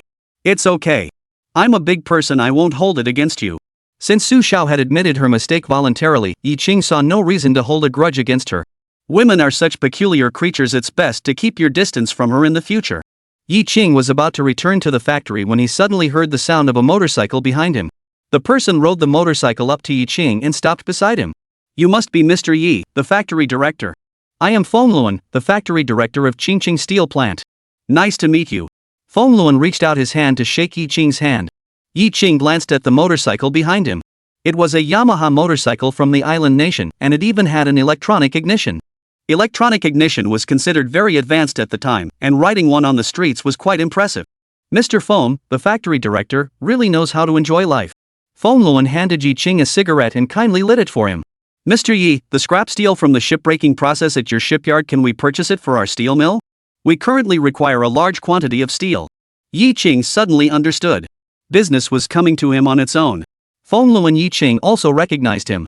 At that time, he was just over 40, full of drive and ambition. In recent years, he led the steel plant through radical reforms, focusing his efforts on producing reinforcing bars, and breathed new life into the once dormant Qingqing Steel Plant. However, by the 21st century, as national environmental standards became increasingly stringent, the steel plant gradually declined. Feng Luan smiled and said, Mr. Yi, have you considered it? Yi Qing stared intently at him. You really want to buy it? Of course. He had already set his sights on the scrap steel from the dismantled submarine. The steel used in those Russian warships was top-notch. It was melted down and reused in hotpots, and the quality was second to none. It's possible, but I have one condition. Feng Luan perked up. As long as there's something to talk about, it's almost certain. What are the conditions? You tell me. Yi Qing said, you know that the steel we dismantled isn't scrap metal, it's high-quality steel. You can import a hot rolling machine from the island nation to produce better quality steel, which you can then supply back to our shipyard for shipbuilding. Steel is an essential material for shipyards. If the shipyard were to integrate Qingqing Steel Plant and Qingqing Diesel Engine Plant into its operations, it would gain access to high-quality, cost-effective steel and engines in the future. Why not? Feng Luan, however, frowned deeply. You mean you want me to build ships with steel? Not only are the quality requirements extremely high, but if the ships sink, I might end up in trouble. Feng Luan backed out. Qingqing Steel Plant had never produced shipbuilding steel before, and he felt very uncertain about the outcome. Yi Qing prodded him, what's the matter? Don't you want to make a fortune? Chapter 74, Take a Chance, Turn a Motorcycle into a Mercedes-Benz. Who doesn't want to get rich? Everyone dreams of getting rich. But Feng Luan still dared not take the risk. Yi Qing understood his concerns and decided to give him a shot of confidence. The steel we dismantled from the shipyard was already high-quality steel, and we will obtain more military ships from the Russians in the future, so we won't have any shortage of good steel. As long as you install the equipment and hire a few experts to provide guidance, there shouldn't be any major issues. Mr. Fong, you are a man of ambition, dedicated to growing the steel plant into a strong and successful enterprise. You certainly don't want to miss this opportunity, do you? After being persuaded by Yi Qing, Feng Luan's head grew hot, and he was about to agree, but suddenly another very practical issue came to mind. Importing equipment from the island nation would cost a fortune, but the steel plant didn't have much money in its accounts. They had to take out a bank loan. And where can I find an expert? Good experts are all at large steel mills. Would they be willing to come to my small operation? Mr. Yi, introducing equipment and experts isn't something that can be done overnight. Your idea is great, but it's a bit risky for us. Yi Qing said seriously, high risk means high reward, Mr. Fong. Let's take a chance turn a motorcycle into a Mercedes-Benz. Although Feng Luan felt tempted to follow Yi Qing's lead, he managed to keep his wits about him. Mr. Yi, could you give me some time to think it over? I'll go buy a truckload of scrap metal first, is that okay? Alright, then we'll go with the market price and settle in cash. Feng Luan nodded immediately, found 2 tractors, and had the scrap steel from the ship's hull that had already been dismantled from the submarine transported back. However, Yi Qing didn't give it all to him. He kept everything like propellers and flanges for future shipbuilding. Watching the scrap metal being hauled away, the workers were exhausted and drenched in sweat, but their faces were filled with smiles. The steel has been sold, the factory has income, so there's no need to worry about paying wages. Yi Ping's son, Yi Qing, is truly an outstanding university graduate. He's only been factory manager for a few days and has already turned the company around and made a profit. The factory has also acquired 10 additional vehicles. Life is getting better and better. Now, who wouldn't envy the factory workers? According to factory manager Yi, once the sand dredging ship is renovated, it can be sold for 20 million yuan. 20 million yuan? That's an astronomical sum it's hard to even fathom. Today, there's more than one piece of good news from Qingqing shipyard. Dooley has also returned to the factory. She looked at Yi Qing gratefully. Factory director Yi, thank you for helping me find the old Chinese medicine doctor. He's been helping my mother with her treatment these past few days, and her knees are much better now. As long as it works, that's good. Dooley placed $10 on the desk. Mr. Yi, this is the fee for the traditional Chinese medicine practitioner. We can't have you cover it for us, that wouldn't be appropriate. When they went to see the old Chinese medicine doctor, Yi Qing paid the entire fee up front, which made Dooley feel very guilty. Yi Qing stared at her intently, and it was clear that Dooley had been moved by his gesture. The emotional appeal seemed to be working. Dugon, did you come all this way just to return the money to me? No, I came to tell factory manager Yi that I've made up my mind I'll start working at the shipyard from now on. Yi Qing broke into a smile. That's wonderful. I'll have someone process your employment paperwork right away. With Dooley on board, Yi Qing felt more confident about the shipbuilding project. Moving forward, the shipyard would pursue a dual strategy, shipbreaking and shipbuilding. Shipbreaking is a tough job, but given the presence of the Russians to the north, Yi Qing decided to continue with this business. The Russians have a lot of good stuff, we should try to get it all. Meanwhile, Feng Luan left Xinjiang with a small piece of scrap metal to meet someone. Chapter 75, Yi Qing's plan for his father-in-law's family. Feng Luan had a classmate named Ding Xiu, who worked in the quality control department of Licheng Steel Plant, one of the top 5 steel mills in the country and the largest in the province. Feng Luan took out a small piece of steel from his bag and handed it to Ding Xiu. Old classmate, take a look at this scrap steel. Do you think it can be reworked into high-strength steel plates? Ding Xiu chuckled, what's the matter, old Feng? Not satisfied with making rebar anymore? Want to start producing steel plates? Feng Luan nodded. He had that idea. Ding Xiu glanced at the palm-sized scrap of steel, and his expression suddenly changed.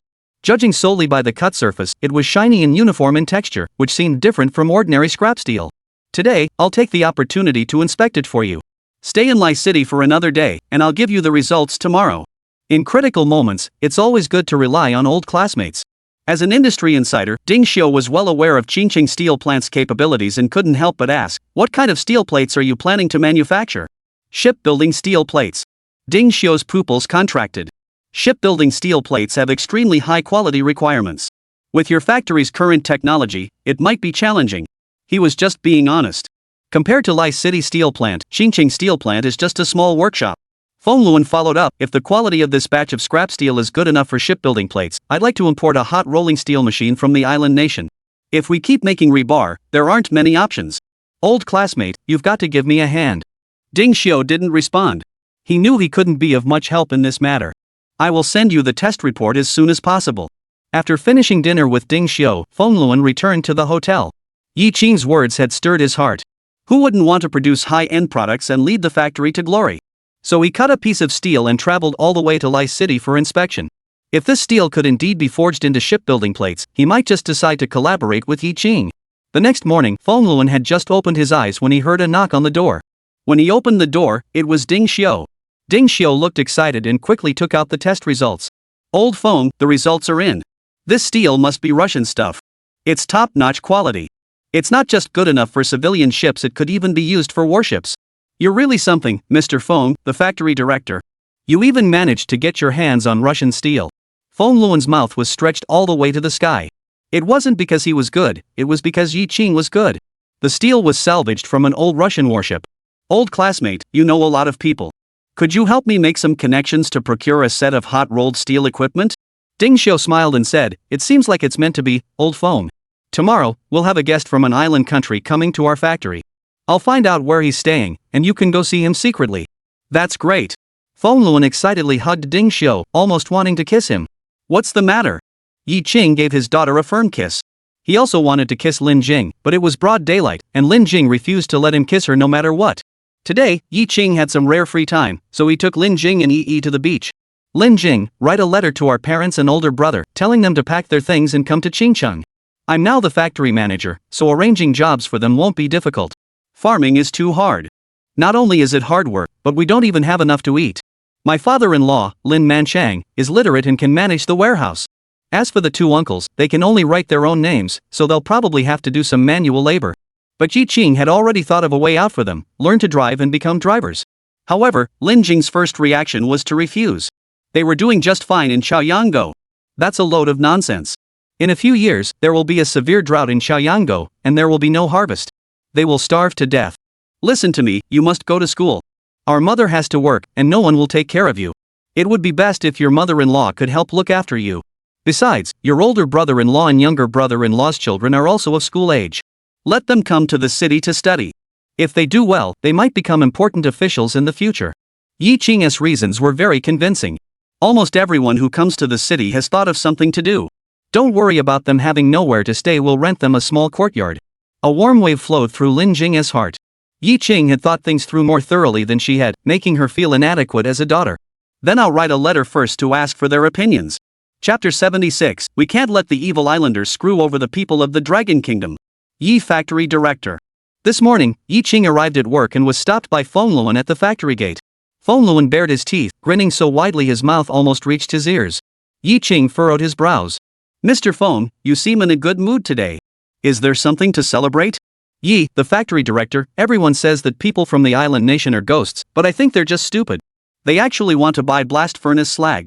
That stuff is only good for paving roads, it has no other use. I wonder what they plan to do with it. Just tell me the price, and you'll be shocked. $20 per ton. Our steel plant has piles of blast furnace slag stacked up like mountains, totaling about 10,000 tons. That's $20,000. Back then, 20,000 was no small sum. You say the islanders want to buy your factory's blast furnace slag? Yi Qing suddenly remembered something. Right, Mr. Yi, you probably never imagined such a thing could happen in the world, did you? Once I receive the payment, I'll buy a used hot-rolled steel machine and use it to produce steel plates for shipbuilding. Yi Qing waved his hand to interrupt his daydream. What did you say the price of blast furnace slag was just now? 20 yuan. Chinese yuan or US dollars?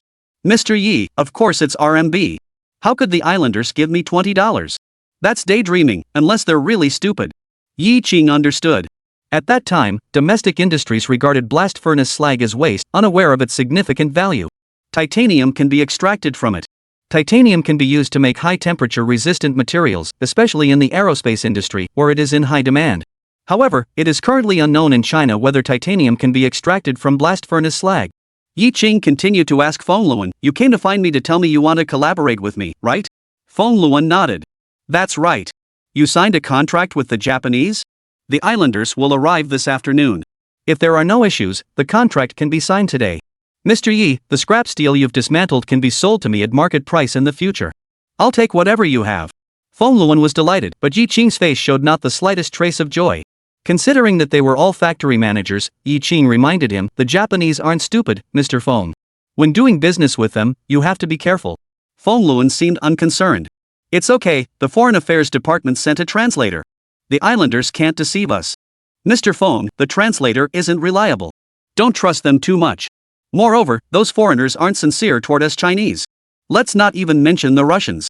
Look at Qingqing Garment Factory, they were cheated so badly. Yi Qing's reminder made Feng Luan suddenly realize the truth.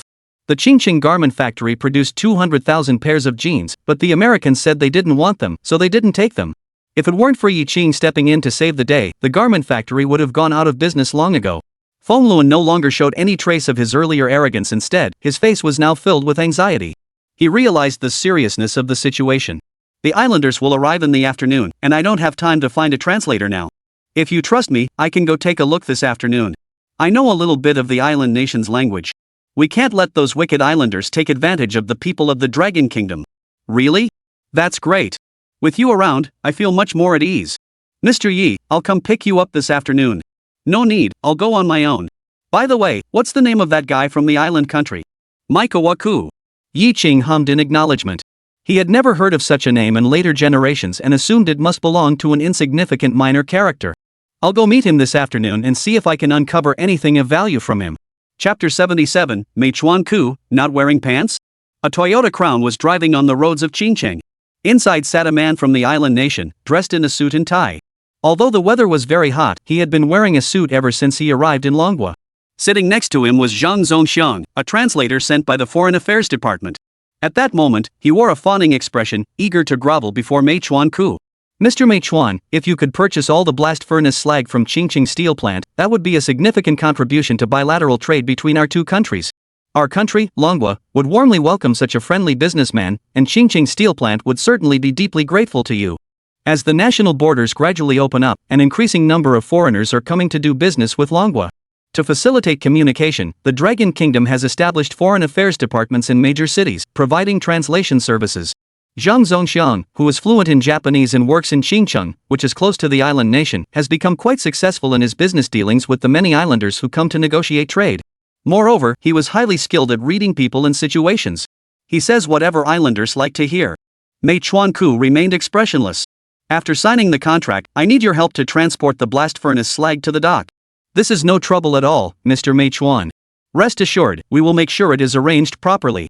Zhang Zongxiang agreed to it first, then went to find Feng Luan to ask him to figure out a way to transport the blast furnace slag directly to the ship. This favor was now his to claim. He's really a clever one. Mei Chuan Ku nodded. At that moment, Yi Qing had already arrived at Qingqing steel plant. Mr. Feng, when you meet Mei Chuan Ku, make sure to maintain a strong presence and stand your ground.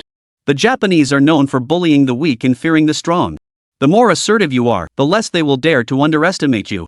That's how the islanders have always been. In the presence of the powerful, they bow and scrape. In the presence of the weak, be brutal and vicious. What are you doing at the steel plant? The guests from the island nation have arrived, and you didn't even greet them at the gate. What crime have you committed? A loud commotion suddenly erupted at the factory gate. Yi Qing and Feng Luan furrowed their brows simultaneously. The other party was so arrogant. What era are we living in? They really don't know their place. I'll show them a thing or two in no time. The two arrived at the door and saw Zhang Zongxiang opening the door for Mei Chuan Ku. Mr. Mei Chuan, the hygiene here is terrible. Be careful not to get your shoes dirty. Zhang Zongxiang saw Yi Qing and Feng Luan, glared at them, and said angrily, "Where's your factory director? Hurry up and get him out here to greet them. You have no sense of propriety." Feng Luan stepped forward a few paces. "I am Feng Luan, the director of Qingqing steel plant. Mr. Mei Chuan Kuzu, welcome." Zhang Zongxiang was so angry that steam was coming out of his nostrils. "You didn't come out to greet us, which is already very rude. Now you've even called the guest by the wrong name. Do you even want to sell the blast furnace slag anymore? His name is Mei Chuan Ku, not Mei Chuan Kuzi. There's no Z at the end. Oh, Mr. No Pants, hello." Zhang Zongxiang felt more and more uncomfortable as he listened. Yi Qing, standing nearby, wanted to laugh but tried hard to hold it in. In the end, he couldn't help but burst out laughing. "Not wearing pants, ha, Feng Luan is so funny." Hearing Yi Qing's laughter, Zhang Zongxiang felt like someone had stepped on his tail, and he bristled. "That's so rude. Mr. Mei Chuan came to buy your blast furnace slag, and you should be grateful. Instead, you show no manners at all. You're bringing shame to Manhwa." Yi Qing gave him a cold glance. "Are you a dragon country national or an island country national? You grovel before island country nationals but act high and mighty toward your own countrymen. You're the one bringing shame upon yourself. Are you planning to become a traitor? You have the nerve to insult me? You know nothing. Today I'll teach you a lesson. They are foreign guests here to do business and help Dragon Country's economy. Our attitude must be friendly. Do you understand? Yi Qing spoke sternly. Being friendly is fine, but there's no need to flatter them. He's a foreigner, but he's here to do business with Longwa. He's equal to us Longwa people. Longwa is indeed hospitable, but acting like you're groveling at their feet will only make people feel disgusted. Yi Qing ended up giving him a lesson instead. You. Zhang Zongxian was about to say something when Mei Chuanku interrupted him. He couldn't understand the language of the dragon country and just wanted to see the blast furnace slag as soon as possible. Where is the blast furnace slag? Hurry up and let me go take a look. Chapter 78, Yi Qing raised the price by more than 10 times. The group headed toward the factory. Yi Qing took the opportunity to ask in Japanese, Mr. Umazawa, Mr. Fone, the factory director, discussed this with you earlier. I would like to confirm with you again, is the price for blast furnace slag $20 per ton? Zhang Zongxian's eyes widened.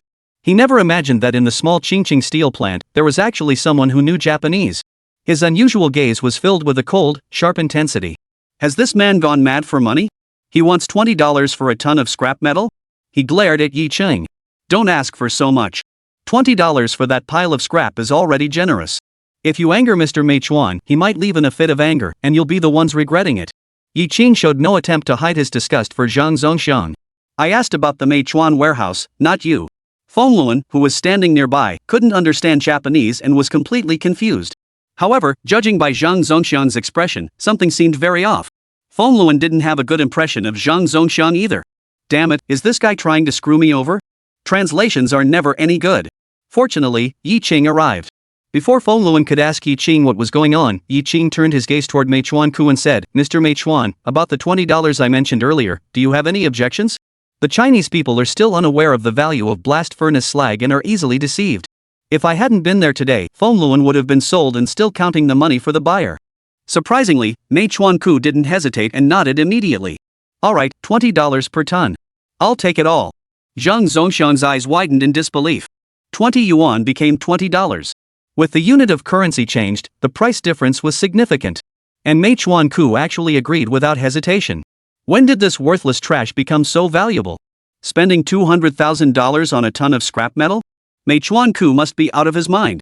Zhang Zongxian felt like his worldview had been turned upside down. He looked puzzled and asked Mei Chuan Ku, Mr. Mei Chuan, are you sure it's $20 per ton? Mei Chuan Ku replied with absolute certainty, yes, it's $20. He was fairly satisfied with the price. Just then, Yi Qing spoke again. However, the price of $20 is clearly unreasonable. We know the value of blast furnace slag, don't try to deceive us. Let's stick to the market price of $200 per ton. Zhang Zongxian was stunned. Are you out of your mind? $200 per ton?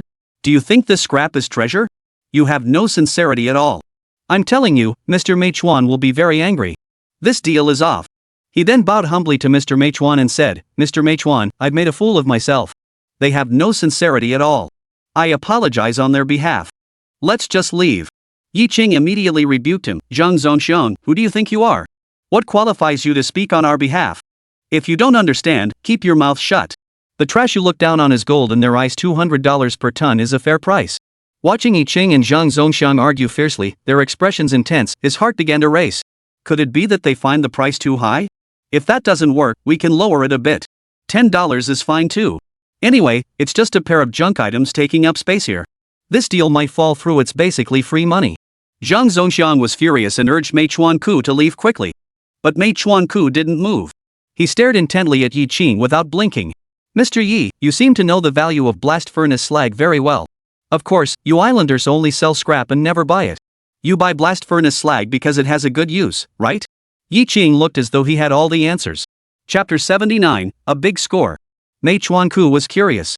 Before arriving, he had assumed that no one in the backward dragon country knew the value of blast furnace slag, but he never expected to find someone who recognized its worth in Qingcheng. Mr. Yi, do you know what we're buying the blast furnace slag for? Yi Qing blurted out, to extract a rare metal titanium. Titanium can be used to make high-temperature resistant materials, which are widely used in the aerospace industry. You really need titanium. Mei Chuan Ku looked utterly astonished. I never would have imagined that someone from the backward dragon country would know about this. He became curious about Yi Qing. This young man before him was no ordinary person. His words and actions were not those of a precocious teenager, but rather gave off an air of cunning and calculation. Did you study abroad in Japan? No, let's get back to the point. $200 per ton is not expensive at all, don't you agree, Mr. Maikawa? Yi Qing didn't want to waste any more time with him. He quickly finalized the price, signed the contract, and hurried back to his factory, where there was a mountain of work waiting for him. Alright, then it's $200 per ton. After Mei Chuanku agreed, Zhang Zongxiang was so shocked he questioned his entire life. A ton of scrap metal, from 20 yuan to $200? Are people on the island so crazy when it comes to business? Could blast furnace slag really be so valuable? And how dare Yi Qing dare to ask for such a price? It's simply beyond comprehension. Yi Qing continued, Mr. Meichuan, our steel plant would like to do business with you again. We want to purchase a set of hot-rolled steel plate equipment from you, not outdated models, but the most advanced ones available. Meichuan's eyes lit up. He transported the blast furnace slag back to his country and sold it for a profit. He then purchased a set of hot-rolled steel plate equipment and resold it to Manhwa. Make a profit on both ends. Why not? Okay, sure. I have one more request. Your vessel should transport the hot-rolled steel plate equipment over here and assist us with installation and commissioning. We will transport the blast furnace slag to your vessel, with both operations proceeding simultaneously. Yi Qing kept a close eye on things. He didn't trust the islanders. If they sabotage the equipment during installation, there is a high likelihood that a situation similar to the naval homing system malfunction could occur again. By installing and debugging the equipment while transporting blast furnace slag, we can maintain a certain degree of control over the situation. In case the islanders cause trouble, immediately stop transportation. The contract was signed smoothly. Looking at the amount noted on the contract, Feng Luan was overjoyed. 20 yuan had turned into $200 selling blast furnace slag at such an exorbitant price. Yi Qing's maneuver was nothing short of magical. Exchanging a pile of blast furnace slag for a brand new set of hot-rolled steel plate equipment, what a huge profit. It's truly a stroke of good fortune. He had heard that the hot-rolled steel plate equipment imported from the island nation by Lai City Steel Plant had cost tens of millions of dollars, and yet it was still being held hostage by the supplier, despite all their efforts. As he watched Mei Chuanku leave, Yi Qing's lips curled into a smile. Mr. Feng, please arrange for a newspaper reporter to cover this story. Your Qingqing steel plant will definitely become famous, and you won't have to worry about business in the future. Feng Luan nodded immediately. That's a great idea. Promotion is absolutely necessary. Once the news spreads, steel mills across the country will be aware of this, and it is unlikely that people from the island nation will be able to purchase blast furnace slag at low prices in the future. At the same time, this will draw national attention to the value of blast furnace slag and prompt the government to expedite efforts to extract titanium metal. Yi Qing added, Mr. Feng, we must make a clear agreement. Your shipbuilding plates will be prioritized for our shipyard. That goes without saying. You've done me such a big favor. From now on, we're good brothers. We're in each other's hands. Chapter 80, The Shipyard Faces a Tough Problem. Dooley had fully integrated into the work at Qingcheng Shipyard. She is a technical expert and a woman, and is respected wherever she goes. Currently, she is leading a team in the renovation of sand dredging vessels. During lunch at the canteen, Dooley sat across from Yi Qing. Mr. Yi, there's an issue I need to bring to your attention. We're currently building ships while also dismantling them, and we don't have enough workers. Sometimes we have to dismantle ships at night, which poses significant safety risks. Yi Qing nodded. This is indeed a problem. I will work on finding a solution as soon as possible. We cannot allow a shortage of manpower to become an obstacle to the development of the shipyard. If there are not enough people, we must hire more. In those days, private enterprises had not yet developed, and factories of all sizes belonged to the state or collectives, with each worker having a fixed position. Moreover, the number of positions was limited, and hiring was not permitted without authorization. The staffing quota is fixed, but people are flexible. Yi Qing does have a solution. That evening, after work, Yi Qing didn't go straight home. Around 7 o'clock, there was a loud thud. Yi Qing furrowed his brows. Dooley had indeed spoken the truth. He immediately went to the shipyard and saw a group of workers continuing to dismantle the submarine. Yi Qing walked over, spotted Zhang Guowei, and called him over. First, tell everyone to stop. Zhang Guowei raised his arm to wipe the sweat from his forehead. Yi plant manager, we need to the sand dredging boats during the day, so we can only dismantle the ship at night. Yi Qing furrowed his brows. Working at night was dangerous, and everyone had already worked all day. They should all hurry back to the dormitory to rest. Those who worked on dismantling ships at night were all factory workers who lived on site. Zhang Guowei was in a difficult position. The submarine had to be dismantled as soon as possible, as the steel plant was waiting for the materials. Yi Qing knew that Zhang Guowei and his workers were doing this for the good of the factory. The sooner they finished dismantling it, the sooner they could turn it into cash. He patted Zhang Guowei on the shoulder, telling everyone to go back to the dormitory to sleep, as there was no rush to dismantle the ship. Human energy is limited. If you're too tired and don't rest properly, you won't be able to focus fully on modifying the sand dredging ship during the day. At Yi Qing's request early in the morning, everyone put down their work and went back to the dormitory after work. Zhang Guowei followed Yi Qing back to the factory director's office. Now that Yi Qing had become the factory director, Zhang Guowei no longer called him Yi Gu, but instead addressed him as factory director Yi. Yi factory director, you fired Wu Guwei and Gui Yang, and the atmosphere in the factory has improved significantly. Everyone is praising you. Yi Qing didn't pick up on this, but asked instead, the workload has been heavy lately. Has anyone complained about being tired? Have the workers expressed any dissatisfaction? Zhang Guowei shook his head vigorously. No, everyone is very enthusiastic about their work. Yi Qing didn't believe it. Xiao Wei, we've been friends since childhood. I want to hear the truth. Zhang Guowei hesitated for a moment, then said, alright, there are indeed some people who say it's quite tiring. Don't make everyone work overtime to dismantle the ship tonight. Everyone should clock out on time. We're short-handed, and I'll figure out a solution as soon as possible. Bang! Just then, a loud clanging sound of metal colliding echoed from the shipyard. Yi Qing froze. Could it be that those workers had sneaked back to continue their work? Yi Qing immediately stood up, his expression serious. Let's go check it out. The two hurried toward the shipyard. But there was no sound along the way. Yi Qing said in a low voice, Xiao Wei, turn off the flashlight. I feel something's wrong. The two crept closer and saw several figures moving beneath the submarine. Yi, the factory director, they're thieves. Zhang Guowei tried to run over to stop him, but Yi Qing immediately pulled him back. Are you crazy? They outnumber us. If you charge in, they'll fight to the death. What should we do then? We can't just stand by and watch them steal. Chapter 81, The Reason for Stealing Steel. Yi Qing gestured for him to calm down. Hurry up and go to the dormitory to call for help. I'll stay here and keep an eye on things. Mr. Yi, I'll stay here and keep an eye on things. Yi Qing raised his eyebrows. Stop wasting time. Hurry up and go. The factory had employee dormitories, where over 20 workers from distant areas lived, returning home once a month. Zhang Guowei ran toward the dormitory. Under the submarine, 4 people were loading steel onto a small cart. The leader, Zhao Ming, whispered, let's be careful not to make any noise. If we're discovered, we're finished. Zhao Ge, let's move this bigger piece and get out of here quickly. I'm so scared. What are you afraid of? We finally got in here, we should take as much as we can. Your old mother is still lying in bed, do you want to sell the money to treat her illness or not? There are already 3 sacks of scrap metal on the cart. Yi Qing speculated that they must have climbed over the wall to get in, but they hadn't considered how they would transport the steel out later. These guys are really bold. But now they're like fish in a barrel. After loading the steel plates onto the handcart. Xiao Ge, I think that's enough. If we load any more, we won't be able to transport it. Yeah, Xiao Ge, let's hurry up and leave before they notice us. Zhao Ming glanced at the submarine. If only he could steal this big thing, he could sell it for a fortune. But it's just a pipe dream. Let's go. 4 people pushed the cart toward Yi Qing. Yi Qing turned around and looked back. Why hasn't Zhang Guowei made a move yet? We can't wait any longer. Yi Qing took a quick step forward, blocking their path, turned on his flashlight, and shone it in their eyes, blinding them. Stop right there. Zhao Ming and the others were startled, thinking they had encountered a ghost. Upon realizing it was just a person, Zhao Ming was still panicked, but he quickly steeled himself and gritted his teeth. Get out of the way, or don't blame us for what happens. You dare to come steal steel? You've got some nerve. Seeing that the roadblockers remained unmoved, the dead man's heart was filled with panic. Zhao Ming tried his best to calm himself down. There are 4 of us and only 1 of you. You can't beat us. If you know what's good for you, get out of the way. Yi Qing wasn't afraid of their threats. You 4 are really daring. You even dared to steal from Qingcheng shipyard. Do you want to go to jail? The 4 of them were actually intimidated by Yi Qing. Xiao Ge, what should we do? Maybe we should just leave the steel and run away. If they catch us, we'll either be beaten to death or end up in jail. Before he could finish speaking, the sound of countless footsteps echoed, accompanied by the blinding flashes of flashlights.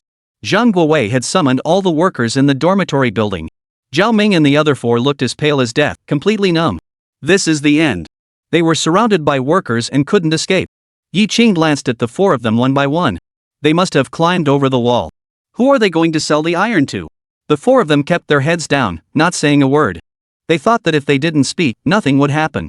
Zhang Guowei, take them to the police station and let the police officers talk to you. No, we won't dare to do it again. The few of them were so scared they almost wanted to kneel before Yi Qing. Once they went to the police station, the theft would be confirmed, and they would end up in jail. Zhao Ming pointed at the frail-looking Qin Tao. Sir, we had no choice but to steal the steel. Tao's mother is ill, and we have no money for her treatment. That's no excuse for stealing iron. Whoever needs money comes to the shipyard to steal iron. Before long, the shipyard will be completely stripped of its iron. Xiao Wei, tie them up and take them to the police station. With a thud, Zhao Ming and Qin Tao knelt down immediately. Leader, please spare us. Don't let the police know, or we'll be finished for life. Sir, please spare us. Don't let the police find out, or we're finished for life. Chapter 82, taking Lin Jing back to her parents' home. Once you're caught and accused of theft, you're finished. You'll be shamed for the rest of your life. Qin Tao was so scared he started crying. He wiped his tears with the back of his hand and sobbed, Sir, my mother is still lying in bed. If I go in, who will take care of her? What should I do? Zhao Ming quickly added, Sir, if you must arrest someone, arrest me. Taozi can't go. He was raised by his mother alone since he was a child. His mother has had such a hard life. Now she's sick and can't get out of bed, and we have no money for treatment. It was my idea to steal the steel. One person should take responsibility for their actions. Please let Taozi go. His mother needs someone to take care of her. The few of them were quite loyal. After hearing this, the anger on the workers' faces gradually subsided. That guy named Qin Tao really had it tough. But now is not the time for sympathy. Yi Qing frowned. I've told you, no matter how difficult things are at home, that's no excuse for stealing. Tie them up. Everyone take turns keeping watch tonight and make sure they don't escape. The next day at noon, Yi Qing finally went to work at the factory. His expression was solemn. In the morning, he quietly went to Qin Tao's house. In the small, 20-square-meter cottage, his mother was lying in bed, clearly very ill. Last night, what Zhao Ming and Qin Tao said was all true. Dooley saw Yi Qing and approached him, asking, Factory manager Yi, I heard that 4 thieves were caught last night and are being held in our factory? Yi Qing hummed in acknowledgement. What are you going to do? Are you really going to take them to the police station? Let's see how they behave. Yi Qing arrived at a house where Zhao Ming and Qin Tao were being held captive. They had not slept all night, and now they looked haggard and anxious, fearing that Yi Qing would send them to the police station. Upon seeing Yi Qing, Zhao Ming began pleading incessantly. Sir, we will never dare to do it again. Just let us go, and we will do anything you ask. We truly won't dare again. Yi Qing stood with his hands behind his back, gazing intently at the 4 of them. You can do whatever you want? The 4 exchanged glances and nodded firmly. All right, you said it yourselves. Stay and work at our shipyard for a month. If you work hard and efficiently, I'll let the past go. The 4 of them lit up with relief. Sir, as long as you don't take us to the police station, we'll do whatever you ask. Yi Qing called Zhang Guowei over and told him to take them to work. They couldn't handle dismantling the ship, but carrying steel should be no problem. Oh, and take them to the canteen for breakfast first. They won't have the strength to work on an empty stomach. Just those few words instantly filled Zhao Ming and the other 3 with gratitude. They secretly resolved to work hard and reform themselves. Additionally, Qin Tao's elderly mother needs someone to take care of her. Qin Tao can go home after work every night, but the 3 of you must live and work at the factory for a month. The little incident involving the 4 of them came to an end. However, with only 4 people, their workload was limited, and they couldn't solve the factory's major problem of not having enough staff. Yi Qing had to come up with another solution. Yi Qing drove his Lada car to the small shop and bought cigarettes, alcohol, candy, tea, and 10 pounds of pork. He then went home and called Lin Jing and Yi. The Lada drove along the road leading out of the city. Lin Jing, sitting in the back seat, gazed out the window at the trees whizzing by and curiously asked, Yi Qing, where are you taking us? Let's go back to Chaoyanggo to visit your parents. Lin Jing's face lit up with joy, and she perked up instantly. To be honest, she had been missing home for a long time. She had never been away from home for so long. Even after getting married, she still lives in the same village as her parents and sees them every few days. That's way too sudden. Pull over at a convenience store, I need to buy something. Which girl who's gotten married doesn't want to return to her parents' home in style? You can't go empty-handed. It's best to have a chicken in one hand and a duck in the other. I've already bought them and put them in the back. Yi Qing gripped the steering wheel tightly and drove as fast as possible while ensuring safety. After all, there was a considerable distance between Chaoyanggo and Xincheng. This time, going back isn't just to visit my parents, there's also something very important to do. Chapter 83, No one can follow Yi Qing into the city. When the car entered Chaoyanggo, it was already evening, and the sun was about to set. The last rays of sunlight bathed the village, but there was no trace of beauty to be seen. All that remained were the dilapidated houses and the emaciated villagers. For villagers who can't even afford enough food, there is only reality, no room for romance. Yi Qing parked the Lada car in front of Lin Manchang's house. Looking at the brand new car, Lin Jin touched it here and there, examining it closely. Lin Manchang slapped his hand hard on the dashboard. Stop touching it. If you break it for your brother-in-law, we'd have to sell you to pay for it. In truth, Lin Manchang was already overjoyed inside. Yi Qing was the first man in the commune to buy a car, and his family was also honored. Yi Qing, it seems the research institute treats you well. They've already assigned you a car so quickly. Yi Qing shook his head. Dad, I haven't worked at the research institute for a long time. Upon hearing this, Lin Manchang and his wife, Lin Dong and Lin Hua, were all taken aback. Yi Qing, don't joke with us. Such a good job, why did you quit? Didn't he suffer enough in Chaoyanggo? That's too careless and reckless. Lin Manchang beat his chest in frustration, looking deeply regretful. You had such a good opportunity, why didn't you stay there? I could tell that Director Dongpeng held you in high regard. The research institute is such a great place to work. Why don't you try reaching out to him again and see if you can get your job back? Yi Qing finally made it through the tough times, and the Lin family doesn't want him to lose his job. Yi Qing smiled and said, Dad, I found a new job. Lin Manchang frowned. What kind of job could be better than working at the research institute? That's a government job. My new job is as a worker, and I also get a government salary. Lin Manchang heard this and was even more heartbroken. How can a factory compare to a research institute? Yi Qing, you're being foolish. Lin Jin chimed in, exactly, brother-in-law, how could you do such a foolish thing? Do you know how many people in Chaoyanggo know, in the entire commune envy you? He really wanted to say, have you lost your mind?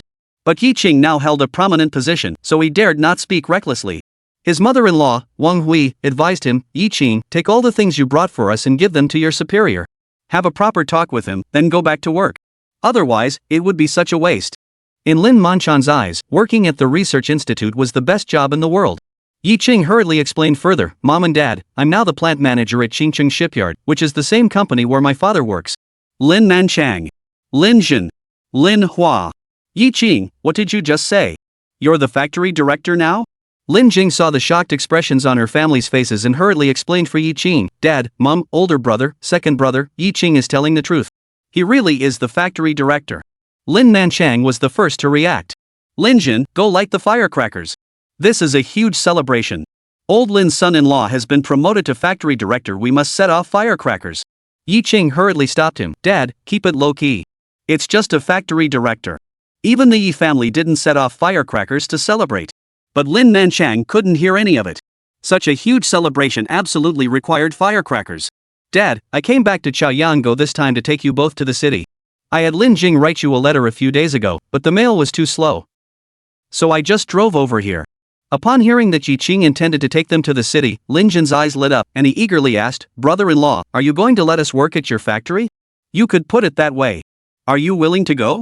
Of course we are willing. The Lin Jinlin and Lin Huel brothers are eager to get started. With a class to attend, who would want to farm? Lin Manchang remained silent for a long time. He naturally wanted to go to work as a laborer, but he couldn't bear to leave Chaoyanggo or the land of the commune that was their roots. Dad, the factory needs a warehouse manager. You can go check out the warehouse, and I'll feel at ease. Lin Manchang thought it over and over again, but finally said in a very stern tone, no one can go. Chapter 84, List of Villagers. After hearing Lin Manchan's words, Lin Jin and Lin Hua grew anxious. Dad, working as a laborer is much better than farming in Chaoyanggo. We'd get a salary. Why won't you let us go? Lin Manchang spoke earnestly, Yi Qing, you've just become the factory director. If you arrange for us poor relatives to work there now, won't people talk behind your back? It won't be good for your future career. As the village party secretary, he considered the issue from a more comprehensive perspective. Yi Qing's behavior is called nepotism. If the higher-ups find out, he'll be in for a scolding. Yi Qing is already very happy that he thought of his own family and went out of his way to come and pick them up. But if everyone else went to work, it would only cause trouble for him. Yi Qing understood his father-in-law's concerns and grew even more respectful of his character. No wonder he is the respected party secretary of Chaoyanggo. Yi Qing smiled and said, Dad, don't worry. Now that the factory is officially short-staffed, I won't just invite you both, I'll bring the entire village's able-bodied laborers with me. He then pulled out a list. Dad, this is the list of villagers I want to hire. Take a look and see if it's okay. This list wasn't put together randomly. It was compiled by Yi Qing based on his observations during his 3 years of rural service, and everyone on it is hardworking and capable. Yi Qing continued, the shipyard is currently overwhelmed with tasks and can't keep up, so they're hiring workers from outside. The basic daily wage is 5 cents, with performance-based bonuses. There's no fixed salary, you get paid based on how much you do, and wages are settled monthly. Lin Manchang looked doubtful. If all the strong laborers leave, who will farm the land? If the land is left fallow, it will invite divine retribution. There's only so much land in Chaoyanggo. Are you worried we won't be able to grow enough? Dad, everyone's life is tough. If we go out to work and earn some money, our standard of living can improve. Whether it's this era or the future, farming won't make any money. This is a fact. Even if farmers are the hardest working and most capable group, they cannot change this fact. Yi Qing looked at Lin Jin and Lin Hua, his older and younger brothers-in-law, and said, "Please help me invite these people to our home." Yi Qing first read out the list of people. Who can blame the two uncles for being illiterate? Lin Jin chuckled, "No need. I'll set off a string of firecrackers, and everyone will come running." Sure enough, after a loud bang, the villagers began to gather at Lin Manchang's doorstep. "Mr. Lin, are you setting off firecrackers because there's something to celebrate? Just tell us, so we can share in the joy too." Lin Jin looked proud and pointed at Yi Qing, saying, "Everyone, do you remember him? This is my brother-in-law, Yi Qing. He used to be a team member in our village. Who doesn't know Yi the educated youth? For the first 3 years, he was lazy and didn't work hard, but one day, many high-ranking officials suddenly came to the village and took him away. It was said that he was going to work at a research institute. Later, more and more people kept driving to the village to inquire about him. I heard Lin Jin say again, 'My brother-in-law is now the director of Qingcheng shipyard.'" Upon hearing the word director, everyone's eyebrows twitched. So young, and already a leader? That's impressive. However, some villagers looked down on them. "Being the factory director is all thanks to your Lin family. What does it have to do with us? Why are you showing off in front of us?" Just as they were about to leave, they heard Lin Jin's voice again. "My brother-in-law is now a government official, but he hasn't forgotten the villagers of Chaoyanggo. He's come back this time to take everyone to work in the city." Boom! A single stone can cause 1,000 ripples. Countless eyes turned toward Yi Qing. "Do we farmers from Chaoyanggo also have the opportunity to go to the city to work as laborers?" Those who had originally planned to leave have now returned. These days, farming is too hard, and the land belongs to the village. You have to follow the village committee's orders, eat communal meals, and work hard without any guarantee of a fair share. If there's a chance to go to the city and work as a factory worker, I'd definitely go. "Mr. Yi, I'm signing up. I want to go with you." "Mr. Yi, I want to go too." Before Yi Qing could speak, their factory director called out first. Lin Manchang looked at the noisy crowd and furrowed his brows. He took the list, waved his hand, and said, "Everyone, quiet down. Those whose names I call, stand to my right." Those whose names were called felt their hearts race with excitement and joy. They were about to go to the city to work and earn wages. How could they not be excited? Others looked tense, hoping that their name would be called next. But after calling out over 50 names, Lin Manchang suddenly stopped, with no one left to call. Someone asked eagerly, "Secretary Lin, are you done?" Lin Manchang quietly nodded. "Why not me? I also want to go to the city to work." "Mr. Yi, you're not taking me with you. That's not fair at all. I won't accept it." Chapter 85. What is wrong with being a little tired and suffering a little? We farmers have endured all kinds of hardships. When Lin Manchang read the list, he noticed that all the people Yi Qing had listed were hardworking and had a good reputation. These people went to the factory and worked diligently and effectively. The rest were either lazy and good for nothing or lacked foresight. In any case, they all have their little flaws, so it's no wonder Yi Qing doesn't want them. A man named Lu Bo, visibly agitated, shouted, "Mr. Yi, why wasn't I included? This is unfair." "That's right, it's unfair." Some of the villagers who were not selected gathered at Lin Manchang's doorstep and refused to leave, demanding an explanation from Yi Qing. Lin Manchang glared at them. "Why weren't you selected? Don't you know your own worth? Go back to what you were doing." After all, Lin Manchang was the village party secretary, and his words carried weight. But Lu Bo and the others still couldn't bring themselves to leave. He pleaded with Yi Qing, "Factory Director Yi, we have elderly parents and young children to support. We have a large family to feed, and there's simply not enough food. Please give us one more chance." Seeing their plight, Yi Qing felt a pang of sympathy and hesitated to turn them away. Shipyard work is all physical labor, no easier than farming, and sometimes you have to work overtime. "Are you sure you want to go?" "We'll go. We've endured all kinds of hardships and aren't afraid of hard work." Yi Qing made a decision. "Since you're all so eager, fine, I'll give you a chance. Villagers whose names weren't called and who want to work at the shipyard, stay here." Lin Manchang's courtyard was filled with over 70 people. Yi Qing stood at the front of the crowd. "Before leaving, make sure to explain everything clearly so that they won't be unable to accept it later and end up blaming themselves. Our shipyard currently has a very important task, ship dismantling. This requires professionals to handle it. Your role will be to sort the scrap metal into categories and transport it. This is physically demanding work. The basic wage is 5 cents per day, and your performance will be evaluated. Those who work harder can earn up to $1 per day." Upon hearing this figure, everyone's faces lit up with a look of delight. 1 yuan a day, 30 yuan a month, that's much better than farming. Lu Bo plucked up his courage and asked, "Mr. Yi, is there a place to stay? There are employee dormitories, and lunch is provided. I will give you 3 days to consider. After 3 days, I will send a vehicle to pick you up. The probationary period is 3 months. After the probationary period, we will sign a labor contract. If you perform well, as long as the shipyard continues to operate, you can continue working until retirement at age 60. With such good benefits, not taking this opportunity would be foolish. What's wrong with being a little tired or suffering a little? We farmers have endured all kinds of hardships. After the meeting, once the villagers had left, Lin Jin and Lin Hua approached Yi Qing. Brother-in-law, why aren't our names on the list? What kind of work have you arranged for the two of us? You two, we won't arrange anything for you for now. The two looked at each other, their hearts sinking. Could it be because they had beaten him up before and he was holding a grudge? Brother-in-law, we did wrong in the past. Please forgive us. Seeing the two of them looking so innocent, Yi Qing couldn't help but laugh. Uncle, listen to me first. I want you two to learn how to drive first. Once you get your licenses, how about driving for the factory? That's great. The two cheered with joy. Driving is so much better than carrying iron. Back then, being a driver was a very respectable job. There are also two older sisters who, if they want to work, can go to the garment factory. The factory manager at Qingqing Garment Factory has a good relationship with me, so I can give him a call. The two sisters-in-law were overjoyed. They never expected Yi Qing to have even arranged their jobs. In the evening, the aroma of meat wafting from the Lin household spread throughout the entire village. Chapter 86, I'll give you a $5 kickback. Yi Qing gave his father-in-law's family and the people of Chayango 3 days to pack up. 3 days later, a vehicle would come to pick them up. Lin Jing stayed in Chayango with Yi, helping her parents with the cleanup. Yi Qing returned to the city first. Duly found Yi Qing. Zhao Ming, Qin Tao, and the other four were quite capable, but with only the four of them, it was like trying to put out a fire with a cup of water. Yi Qing smiled slightly. In a few days, reinforcements would arrive, and the shortage of manpower would be resolved quickly. By the way, how is the sand dredger renovation coming along? It's still in progress. It should be mostly done by the end of the month. Yi Qing hummed in response. Are the people from the Deep Sea Design Institute still there? They arrive earlier than us every day, and Director Dong even personally leads them in taking photos and drawing blueprints. They all follow him around like they're possessed. When Yi Qing repeated to Dongpeng what he had previously told Zhou Yu and Zhou the military advisor about building a naval base in the South China Sea to protect the nation's maritime borders, Dongpeng slapped his thigh and realized there was great potential in this endeavor. The two then reached an agreement to first design the sand dredging ships and begin mass production. The sand dredging ship they had obtained from the Russians was the best model to use. Don't underestimate the reverse engineering capabilities of the Dragon Nation. Alright, once the dredging ships are operational, I'll invite the Navy to come and observe, then sell them to them for 20 million.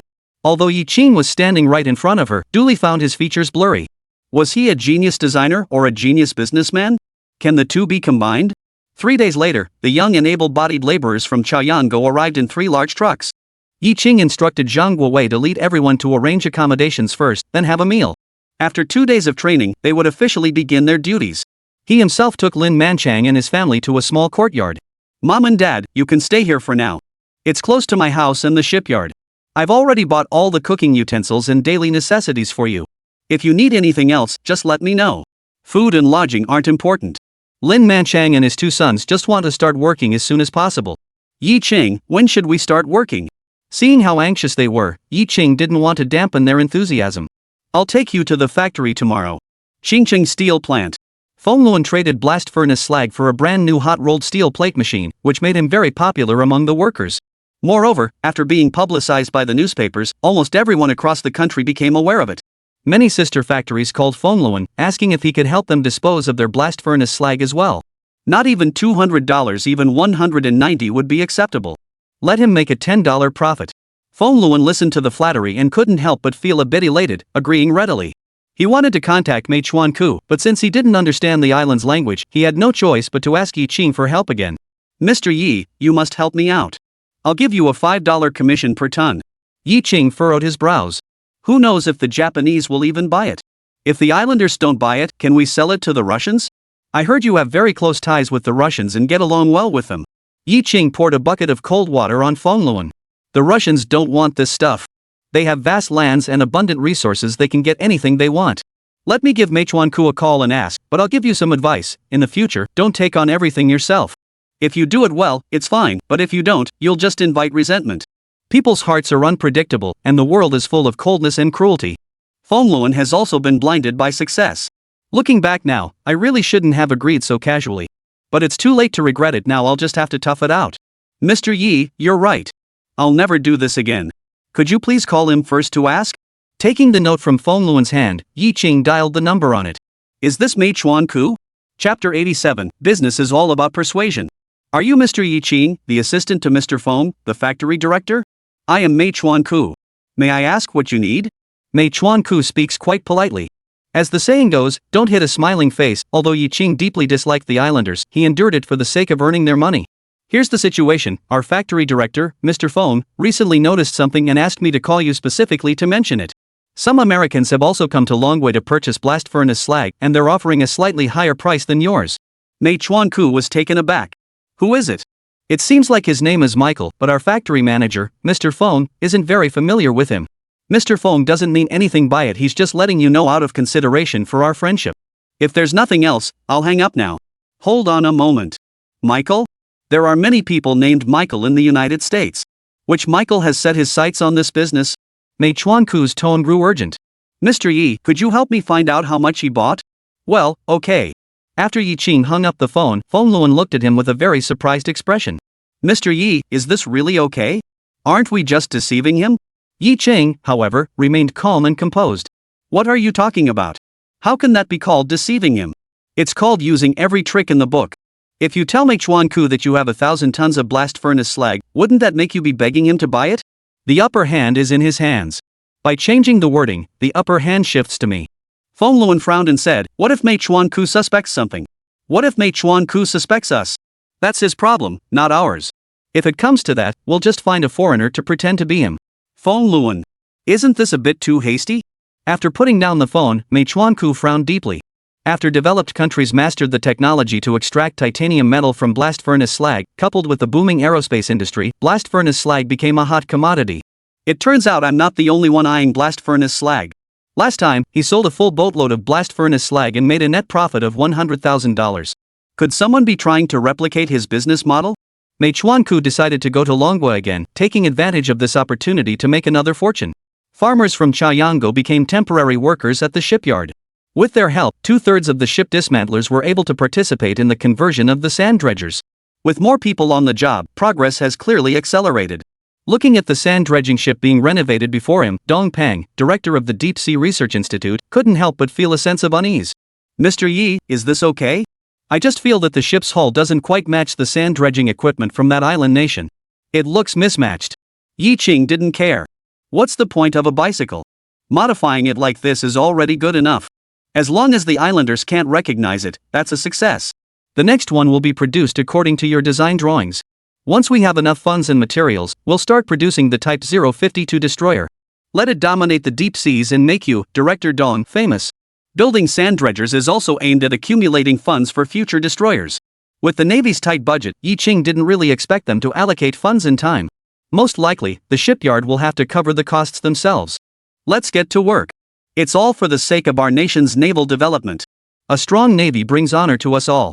Dong Pang followed Yi Qing around the shipyard, observing the villagers from Chayango working with extraordinary dedication, which piqued his curiosity. Mr. Yi, how did you come up with the idea of hiring temporary workers? I bet many factories will adopt this model in the future. Yi Qing shrugged his hands. It's all out of necessity, but I'll do my best to ensure they receive equal pay for equal work. Just as the two were talking, Feng Luan ran over, panting heavily. Yi plant manager, Mei Chuan Ku has arrived. Chapter 88, the sand dredger has been modified. Feng Luan and Yi Qing met Mei Chuan Ku at the guest house. He was still dressed in a suit, looking serious. Mr. Feng, the factory director, we meet again. Though he tried to remain composed, Yi Qing had already noticed the worry etched between his brows. Someone was trying to take his business away from him, how could he not be worried? Yi Qing decided to add fuel to the fire. Mr. Mei Chuan Ku, our factory director, Mr. Feng, has looked into it for you. That American named Michael has purchased 500 tons of blast furnace slag and has also placed an order for another 500 tons. To be honest, there isn't much blast furnace slag left at Longwa Steel Plant. Mr. Mei Chuan Ku frowned. Mr. Yi, do you know where he plans to transport it? I'm not entirely sure either. The Americans are very arrogant. According to the steel mill workers, they wouldn't have sold him the blast furnace slag if it weren't for the fact that he paid them so much. Yi Qing said this without batting an eyelid. But Feng Luan was getting really anxious. At a time like this, why was Yi Qing still messing around with him? Mei Chuan Ku clearly wants to buy blast furnace slag. Why not just tell him we have it? Why beat around the bush? He tried to speak several times, but Yi Qing gestured for him to stay calm. If he wanted to replicate the miracle of $200 per ton, he shouldn't speak recklessly. Feng Luan had no choice but to keep quiet and pretend not to hear. Sure enough, Mei Chuan-ku couldn't keep his composure any longer. Mr. Yi, please ask Mr. Feng, the factory director, if he can help me secure more blast furnace slag. I need as much as he can provide. Yi Qing furrowed his brows and said with difficulty, since Longwa discovered that titanium metal can be extracted from blast furnace slag, the controls have tightened. Plus, Michael bought a lot of it, so it might be hard to get now. Mei Chuan-ku felt a chill run down his spine. Sure enough, blast furnace slag was becoming increasingly important. It is estimated that it will soon become a sought-after commodity. I need to get my hands on a batch quickly and raise the price. Mr. Yi, Mr. Feng, please help me no matter what. As friends, I won't forget you. Yi Qing wouldn't believe his nonsense. What a worthless friend. It's all about interests. Mr. Mei Chuan-ku, our factory director, Mr. Feng, will contact you as soon as possible. Mr. Mei Chuan-ku bowed to Yi Qing and Feng Luan, then said, then we'll be in your capable hands. Feng Luan, seeing this, looked utterly bewildered. Yi plant manager, did he agree to buy the blast furnace slag? Don't rush. Let him cool off for 3 days and let him know that blast furnace slag isn't that easy to find. By the way, you need to produce the shipbuilding steel plates as soon as possible. I'm waiting for them. For Yi Qing, this was the most important thing. With raw materials, the shipyard can build ships, otherwise, it's all nonsense. Feng Luan grinned widely, revealing a row of white teeth. Factory Director Yi, I took your advice and recruited several experienced senior technicians from Lai City Steel Plant. We should be able to get it done by next month at the latest. Yi Qing hummed in agreement. Hurry up then. Yi Qing had just returned to the shipyard when Zhang Guowei rushed over. Mr. Yi, the nuclear submarine has been completely dismantled. Yi Qing looked at the empty shipyard and marveled at how quickly the villagers of Chaoyanggo had adapted to the changes, faster than he had imagined. Notify Qinggang Steel Plant to come and pick up the goods as soon as possible. It seems I'll have to make another trip to Lao Maozi's place. But what can we offer in exchange for their warship this time? Yi Qing was deep in thought when Du Li's arrival disrupted his train of thought. Factory Manager Yi, the sand dredging ship has been modified and is ready for sand dredging tests. Let's go take a look. Good news keeps coming, and Yi Qing is in a good mood. The deployment of the sand dredging vessel signifies that Qingcheng shipyard will soon be back on track. A small gear could potentially drive the entire Dragon Nation Navy forward. Chapter 89, A Shipyard is Not a Charity. Looking at the massive cutting blades on the sand dredging ship before him, Yi Qing's lips curled into a smile. The Western powers, taking advantage of the fact that the Dragon Nation couldn't build sand dredging ships at the moment, were all trying to extort a huge sum from the Dragon Nation. However, with this sand dredging ship, Dragon Nation can not only break their monopoly but also give them a major surprise, preventing their warships from sailing freely in the South China Sea. The sand dredger has been successfully tested and is fully operational. It must be said that the shipbuilding technology of the island nation is quite impressive. All of this equipment was directly copied from sand dredging ships from the island nation. Yi Qing immediately called Zhou Yu, the military advisor, to explain the situation. The next day, Li Yao, the commander of the Qingqing naval base, and Zhou Yu went to the Qingqing shipyard, accompanied by Su Shao. Mr. Yi, where is that sand dredging ship? Hurry up and take us to see it. Li Yao and the others are already eager to go. He knew about Yi Qing's plan to use sand dredging ships to build a naval base in the South China Sea, and the Navy had held a special meeting to discuss it. The plan is feasible, we're just waiting for the sand dredging ships to go into mass production. Yi Qing led them onto the sand dredging vessel. The sea breeze blew across everyone's faces, causing their clothes to rustle in the wind. Li Yao felt deeply moved. Back then, Longwa spent a fortune to buy a sand dredging ship and ended up getting ripped off. Now, Longwa finally has its own, and no longer needs to buy from those unscrupulous foreigners. Mr. Yi, let's take a look at how this sand dredging ship operates. Okay. Yi Qing led everyone onto another small boat and set sail with the sand dredging vessel. An hour later. The small boat was now 200 meters away from the sand dredging vessel. Commander Li, Colonel Zhou, here are your binoculars. The moment of the miracle is about to arrive. As the sand dredger deployed its positioning buoys and the transverse anchors were driven into the seabed, the cutting blades began to descend. Shortly thereafter, as the cutting head spins rapidly, mud is sucked into the separator, and sand and seawater are expelled through separate pipelines. Especially the sand, it seemed like a giant dragon emerging from the depths of the sea, churning and swirling above the ocean. Commander Li, with this device, we can build a naval base in just 1 month. By then, the South China Sea will be dotted with our naval bases, densely packed and strategically positioned.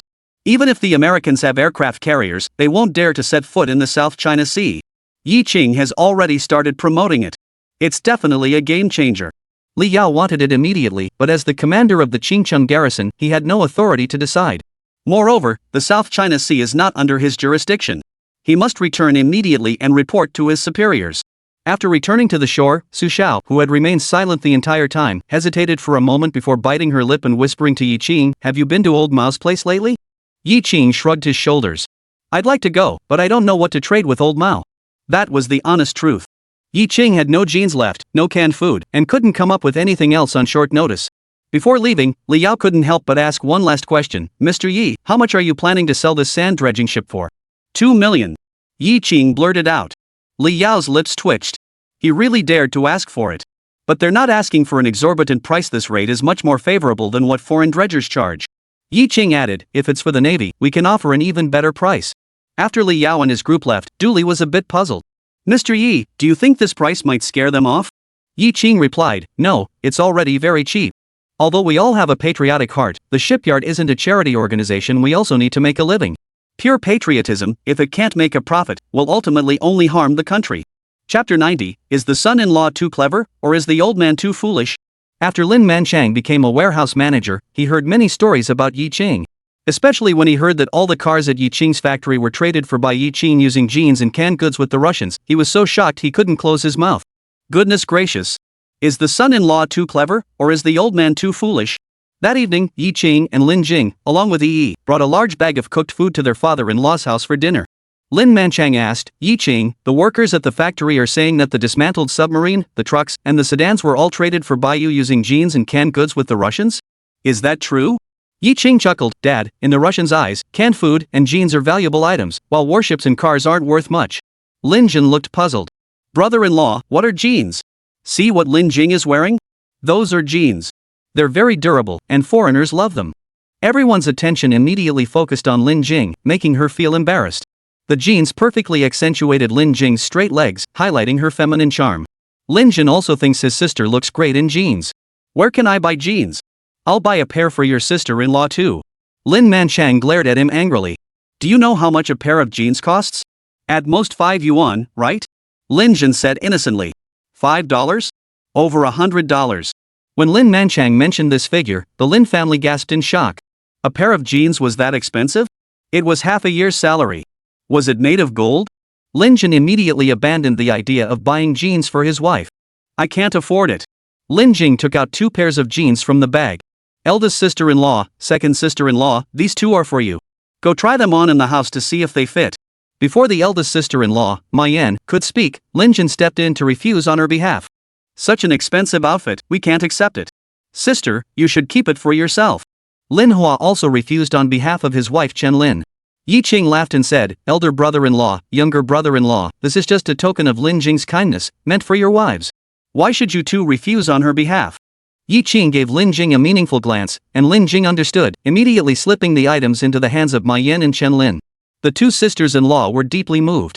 Yi Qing continued, "Eldest sister-in-law, second sister-in-law, I've already made arrangements with Qingqing Garment Factory. Tomorrow, I'll take you there to register and complete the onboarding procedures." Ma Yan and Chen Lin were both from the countryside and very shy. They were deeply grateful but didn't know how to express it, so they just kept saying thank you. Yi Qing waved his hand. "We're all family. There's no need to thank me. If anyone should be thanking you, it's me. During those 3 years in Xiaoyanggo, without your care, I might have died long ago." The Lin family was deeply moved. Lin Jing had finally seen the light after enduring so much hardship. Now she could finally enjoy her blessings. The next morning, Yi Qing drove the Lada car, picking up Ma Yan and Chen Lin, and arrived at the Qingqing Garment Factory. Factory director Chao Digang had been waiting for them for quite some time. Ma Yan and Chen Lin felt a bit shy and restless in the presence of Chao Digang. Yi Qing said to Chao Digang, "They are my own sisters-in-law. Assign them some lighter work. If they are mistreated, I will hold you personally responsible." Chao Digang was only too happy for Yi Qing's relatives to come work there, as it would make it easier for him to ask Yi Qing for favors in the future. "No way. Mr. Yi, rest assured, I will take good care of the 2 sisters-in-law." Seeing Chao Digang act like a grandson in front of Yi Qing, Ma Yan and Chen Lin couldn't help but feel puzzled. Both were factory directors and of the same rank, so why was Chao Digang going out of his way to flatter Yi Qing? However, their uneasy hearts also settled slightly. Just then, Zhang Guowei's figure suddenly appeared. He was panting heavily, covered in sweat. "Yi, the factory director, you're here. We've been searching everywhere for you. The factory was almost in a frenzy looking for you." Yi Qing furrowed his brows. "What's going on?" "The naval leadership has arrived. Chapter 91, 3 years without business, but when business comes, it lasts for 3 years. Yi Qing hurried back to the factory and met with the naval leadership in the conference room. This time, Li Yao, the commander of the Navy's Qingcheng garrison, was the accompanying official. Seated in the main position was Song Jianxi, the chief of staff of the Dragon Nation Navy. Although his expression was serious, Yi Qing could sense a hint of excitement in his eyes. Mr. Yi, Commander Li has been highly praising your factory's sand dredging ships. Headquarters has specially sent me here to take a look. Would it be convenient for us to go out to sea for an observation now? Of course.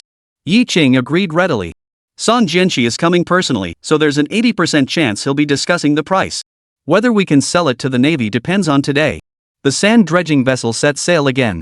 Although he was the naval chief of staff, Song Jianxi had never seen how a sand dredging vessel actually operated. It wasn't until he saw the vessel continuously expelling sand and silt from the seabed that he truly realized the extreme importance of sand dredgers in the construction of naval bases at sea. Back in the conference room, Song Jianxi no longer displayed the calm composure he had upon arrival. He spoke much more freely. His face was brimming with excitement, and his eyes sparkled with enthusiasm. Factory Director Yi, the Navy really needs this kind of sand dredging ship. Commander Li and Staff Officer Zhou said that you want to sell it for 20 million? The Navy is currently short on funds. Could you offer a discount? Yi Qing furrowed his brows. The Navy guys are the best at playing the patriotic card. Supporting the development of the National Navy, Yi Qing does have that level of awareness, but there are some things that must be made clear to them. Song, the Chief of Staff, to be honest, the Water Resources Department has also inquired about this dredging vessel. They also need it urgently and are willing to offer a higher price. Upon hearing this, Song Jianxi furrowed his brows. However, Yi Qing continued, but I refused them. I have a deep attachment to the Navy. Since Colonel Song has spoken, then so be it. 1,500,000, and that's my final offer. Yi Qing had already cut them off by 5 million, which was already quite generous. Song Jianxi's brows gradually relaxed.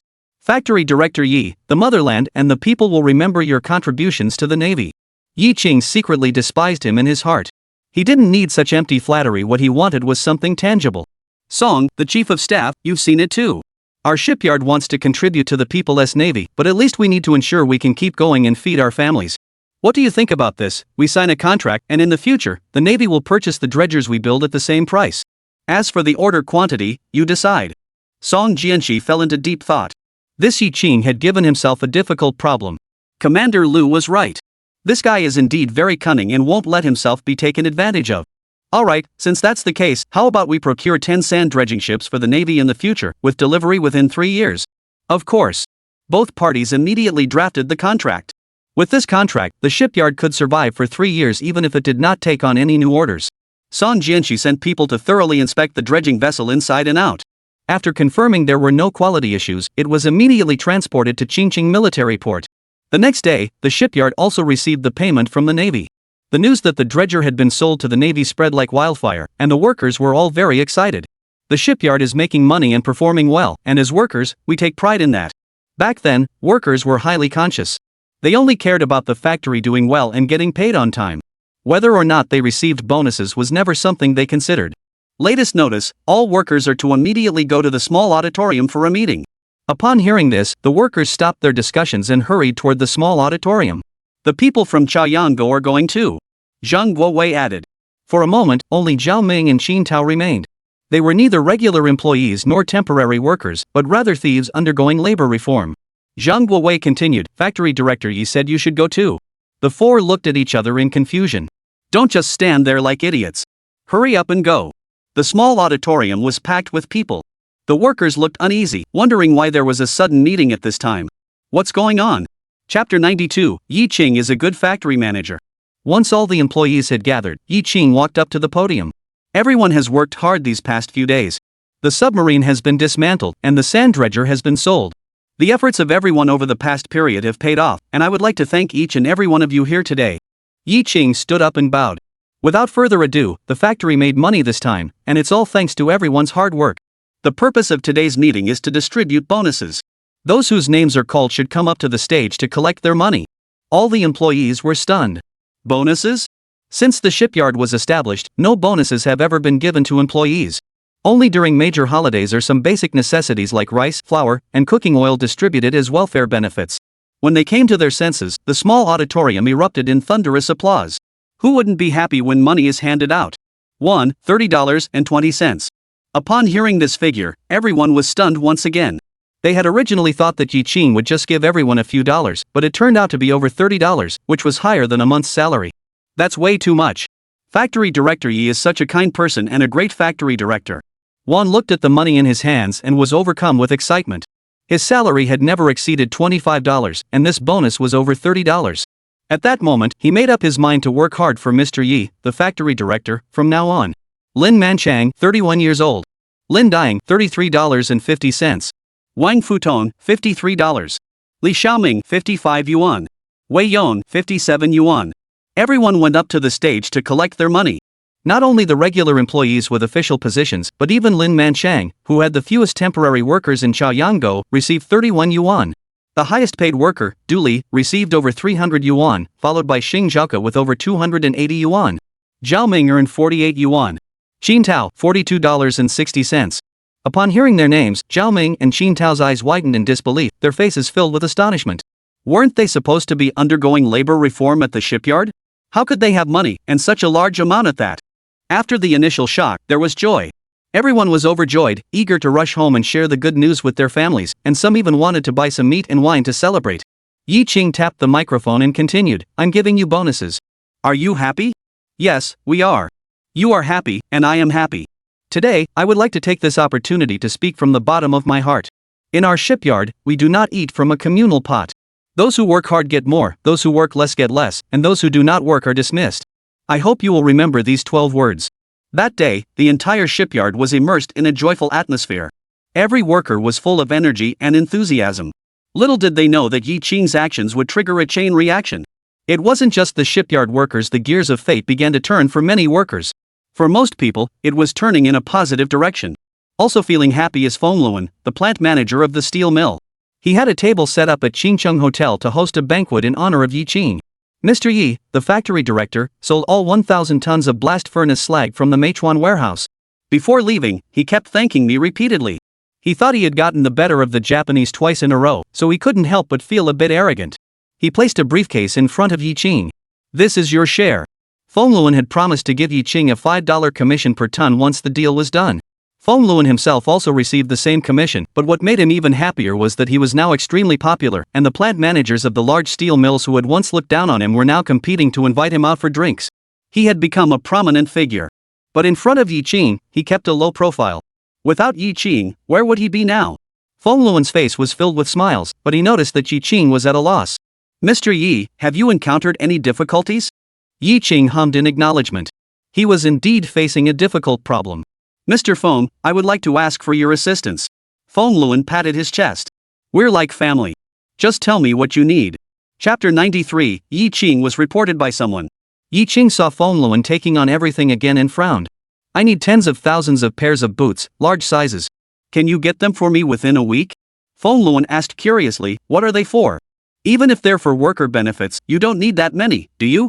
"No, it's for trading with the Russians for a new warship, so we need large sizes. Please handle it as soon as possible." Although Feng Luan didn't know anyone at the shoe factory, he agreed immediately. Yi Ching shook his head silently.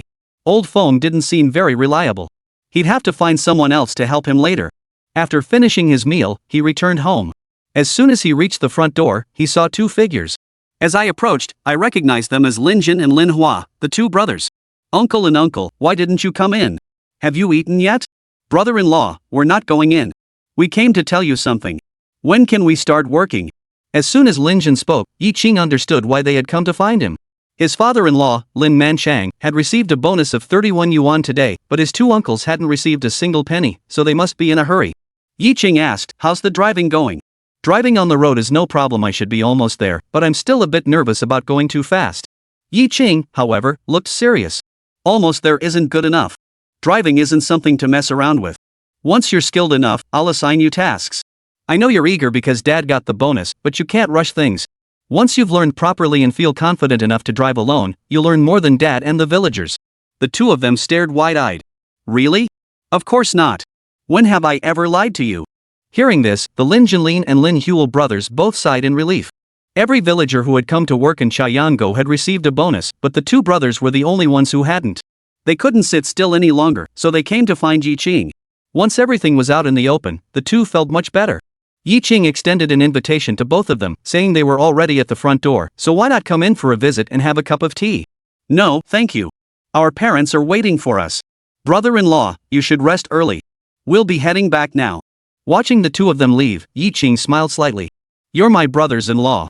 Everyone else is making money, how could I stop you from making money too? Now you envy others, but in the future, others will only envy you. Being a driver is a great job for making money. A night of silence. The first rays of morning sunlight streamed into the Qingcheng shipyard. The submarine has been dismantled. The sand dredger has also been sold. The workers, who had been busy for half a year, suddenly found themselves idle and felt a bit out of place. There really wasn't any work to be done at the factory now. But the workers are anxious. No work means no performance bonuses.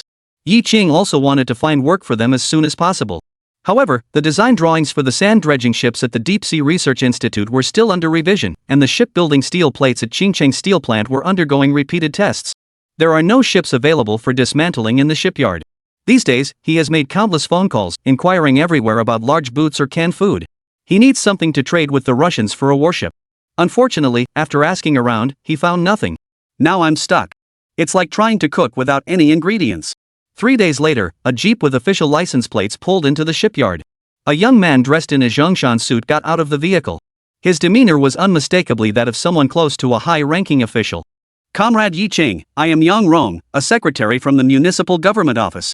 Some members of the public have raised some issues regarding you. Please come with me now, the municipal leaders wish to speak with you. Yi Qing was completely baffled.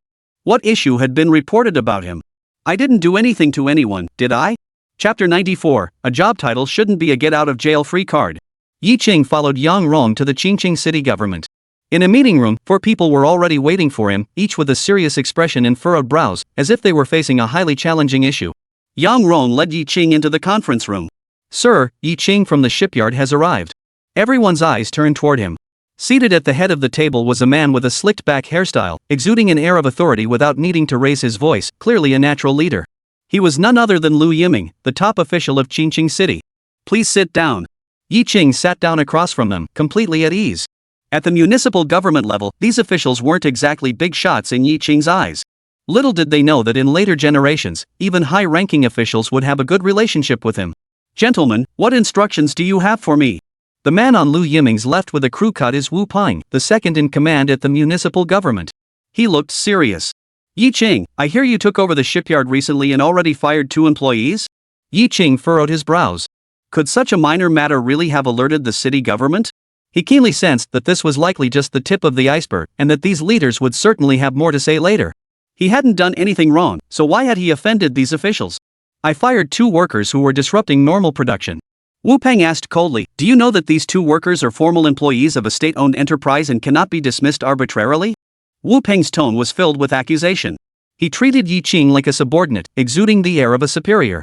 Yi Qing wasn't falling for that. I am now the factory manager. I have the authority to dismiss anyone who disobeys management, violates factory regulations, and disrupts normal production order. I absolutely cannot allow one bad apple to spoil the whole bunch. Wu Peng was taken aback. This was the first time anyone had dared to say no to him. Does Yi Qing even consider me a city government official anymore? He was clearly furious, tapping his index finger on the table. Yi Qing, you need to make this clear. Although you are the factory director, you do not have the authority to dismiss a worker arbitrarily. Yi Qing was speechless. The wave of reform and opening up was about to arrive, and the era of survival of the fittest was also on its way. Yet the mindset of these leading officials remained so outdated. What's so special about having a government position? A government position should not serve as a shield. Don't they even bother to read the newly enacted laws and regulations? Yi Qing continued to argue forcefully, Sir, do you know what Article 7 of the Economic Contract Law states? All 4 leaders were taken aback. What economic contract law? They're leaders, not lawyers. What does Yi Qing mean? Wu Peng frowned, maintaining his authoritative demeanor. Yi Qing, you need to understand that we are the ones asking you questions. You have no right to question us. Mind your place. Yi Qing remained composed and unflappable, his face even betraying a hint of confidence. My identity is that of a citizen of the Dragon Kingdom, and I have the right to express my opinions. Listen carefully, Article 7 of the Economic Contract Law states that the parties must fulfill the obligations specified in the contract. If one party is unable to fulfill its obligations, the other party has the right to terminate the contract. Yi Qing spoke with conviction. The 4 people across from him stammered, unsure of what to say. A group of leaders actually finding themselves at a disadvantage in front of a factory director was simply unimaginable. This won't do. As a leader, how could I let myself be manipulated by a factory director? Wu Ping suppressed his anger and said again, I heard that you hired farmers from Chaoyanggo to work in the factory without authorization, and there are 4 thieves among them. Do you know how this behavior seriously affects the quality of the workforce? Workers are workers, and farmers are farmers. Who gave you permission to hire them privately? Chapter 95, we must put a stop to Yi Qing's corrupt practices. Facing Wu Peng's doubts, Yi Qing sneered. Workers are just workers, and farmers are just farmers? Is this something a senior official should say? What's the difference between this and the rigid class system of the Ming dynasty? A company not only produces wealth for the country, but also cultivates and transforms talent for the country. What's wrong with farmers? Who among us isn't descended from farmers? Are farmers destined to spend their entire lives toiling in the fields, tied to the land? Farmers are hardworking, diligent, and capable. They helped the shipyard complete the renovation of the first sand dredging vessel. What have they done wrong? Yi Qing rattled off a string of words, leaving Wu Peng so angry his nose nearly turned sideways. Even the provincial leaders had never treated him with such an attitude. Wu Peng slammed the table angrily and said, They are not at fault, the fault lies with you. You should not have fired the permanent employees and hired farmers. Yi Qing. Seeing that Yi Qing didn't say anything, Wu Peng got excited. Yi Qing, your motives are impure. Are you doing this to gain fame in society and abuse your power for personal gain? Don't think we don't know. Chaoyanggo is where you were sent to work during the Cultural Revolution. Those temporary workers are all your relatives and friends, and your father-in-law's family is also involved. What else could this be but abuse of power for personal gain? Yi Qing finally understood. They had been investigating him all along, and they knew everything about him. I guess they checked the household registration too. Yi Qing wouldn't budge an inch. You can check our factory's payroll and performance evaluations. Whether I've abused my power or not is clear as day. Seeing Yi Qing's stubbornness, Wu Peng felt he had lost face. He pulled out his trump card. Yi Qing, the workers at your factory have earned between 50 and 60 yuan in the past month, with some even reaching over 300 yuan, which is more than 10 times the city's average wage of 18 yuan and 56 cents.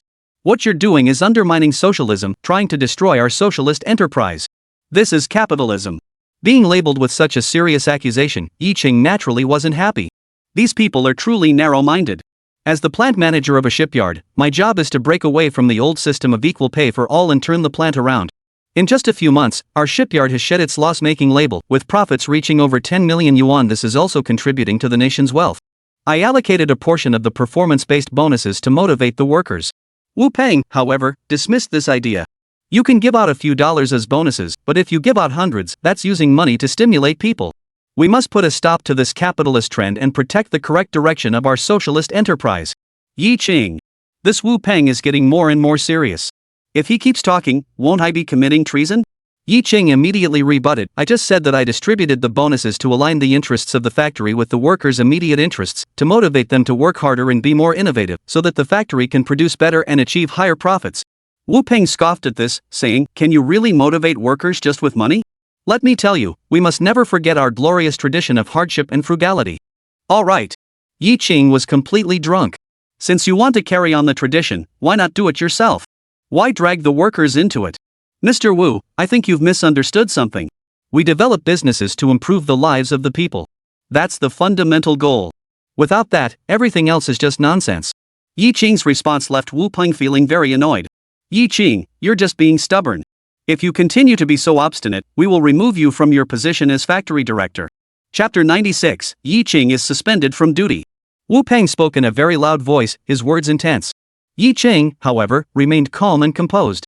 If you want to dismiss me, then go ahead. Anyway, there's not much going on at the factory lately. If he's dismissed, he'll at least have some free time. After saying that, Yi Qing stood up and left with a flourish, leaving the 4 leaders with a stunning parting glance. Seeing that Yi Qing wouldn't budge, Wu Peng was furious. Look at his attitude. He should have been fired long ago. Wu Peng slammed the table angrily, look at his attitude. Lu Yiming had remained silent, but now his face betrayed his concern. Yi Qing was able to become the factory director because of the Navy's influence. If we remove him from his position, what will the Navy do if they intervene? He's undermining socialism and promoting capitalism. That alone is enough to ruin him. Wu Peng, still furious, almost gritted his teeth as he spoke. Lu Yiming thought for a moment and decided not to dismiss him from his position for now, but to suspend him instead. He had heard rumors that there were recent developments at higher levels regarding the promotion of a market economy. Whether Yi Qing's actions were right or wrong was not something that could be concluded at this stage. It's best to leave some room for maneuver. One never knows what the future may bring. I came over today just to give him a gentle reminder. After all, the wages at the shipyard are too high, and the gap has widened so much all at once. What will the workers with lower wages think? What will workers in other factories think when they find out? Manhwa does not allow wealth disparity. Who would have thought that it would end up so unpleasant? Yi Qing didn't go back to the shipyard. The matter of what to use to trade with the Russians for a warship was also pushed to the back of his mind. He took Lin Jing and Yi to the beach to pick up seashells and relax. This was the perfect opportunity to spend some quality time with the two of them. There's only 1 month left before I start school. Lin Jing felt a bit nervous and anxious. After finishing junior high school, she hadn't read a book in over a decade, and most of what she had learned before had faded from her memory. Fortunately, there isn't much work at the factory this month, so I'll help you review your junior high school knowledge points. This way, you'll be able to keep up with the pace when you start high school. Yi clapped her hands and cheered. Mom is going to school with me. Yi is also going to kindergarten. The little one doesn't really understand what going to school means yet. He just thinks it's a really fun thing to do. Yi Qing acted on his decision immediately and borrowed some middle school textbooks the next day, then reviewed them with Lin Jing. Because he felt he had wronged her in his previous life, he was extremely patient with Lin Jing in this one. Even when Lin Jing couldn't wrap her mind around something, he would patiently explain it over and over again. If Dongpeng had seen this scene, he would have been green with envy. He had invited Yi Qing to give a lecture multiple times, even just for an hour, but Yi Qing had always refused. Yi Qing said he was busy and couldn't get away, and Dongpeng couldn't force him to go to the research institute. 3 days passed like this. Yi Qing spent 4 hours every day helping Lin Jing review her lessons. Lin Jing asked suspiciously, "You're staying home to help me study? Don't you have to go to the factory?" "There's not much to do at the factory lately, so I don't need to go in person." The news of Yi Qing's suspension was unknown to all the workers except for a few members of management, and even Yi Ping was kept in the dark. They all assumed that Yi Qing had gone on a business trip, perhaps to Russia, to negotiate the purchase of warships. "Yi Qing, I can't even do such a simple problem. Do you think I'm stupid?" Yi Qing gently rubbed her nose and said affectionately, "It's not that you're stupid, it's just that you haven't practiced in a while and forgot. Don't worry, we'll review it a few more times, and you'll get back into the groove."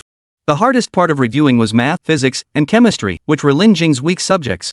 At that time, there was no division between liberal arts and science, and the college entrance exam was mandatory, so it had to be studied. Yi Qing started teaching from scratch, helping Lin Jing build a solid foundation. Meanwhile, Wu Guwei and Gui Yang entered the shipyard. Zhang Guowei happened to come across them, furrowed his brows, and said, "You two have already been fired. What are you doing here?" Wu Guwei and Gui Yang looked smug. "Who said we were fired? Yi Qing doesn't have the authority to fire us. You don't know yet, do you? Yi Qing has been suspended. He's no longer the factory director." Chapter 97, The Common People Are Truly Remarkable. Mr. Yi, the factory director, has been suspended? When did this happen? How come I didn't know about it? Zhang Guowei was shocked. Wu Guwei said arrogantly, "This is an order from the city government. Now you know, Zhang Guowei. Let me tell you, Gui Yang and I are still employees of the factory. You reported me back then, didn't you? Just wait and see." The two gritted their teeth in anger. Zhang Guowei didn't back down. "Don't get too cocky, the two of you. Factory Director Yi will definitely come back." "Come back? In your dreams. This factory director should be me, Wu Guwei." With Wu Guwei and Gui Yang stirring things up, the news of Yi Qing's suspension spread like wildfire. The workers were speechless. No wonder we haven't seen him around lately. For a moment, everyone was in a state of panic, while also feeling unjust for Yi Qingming. Yi, the factory director, was such a good person. Why did the higher-ups suspend him? Someone saw Wu Guwei and Gui Yang loitering around the factory, and an idea formed in their mind. Yi must have been framed by a few bad guys. A worker suggested, "Why don't we all go to the city government together to clarify the situation? Factory Director Yi is innocent." This statement was overheard by Wu Guwei, who was walking by. He grimaced and muttered, "Innocent? What a load of nonsense. Yi Qing is trying to undermine socialism. Such a bad element can't possibly remain the factory director." Wu Guwei turned to the temporary workers in Chaoyanggo and cursed under his breath. "You bunch of peasants, pack your things and get out of here. We don't want you here. Go back where you came from." He then turned to Zhao Ming and Qin Tao, along with the other 4 of you. "You're thieves, what face do you have to stay in the factory?" Seeing that no one reacted, Wu Guwei's veins bulged. "Can't you understand what I'm saying? You're not part of the shipyard. Get out of here immediately.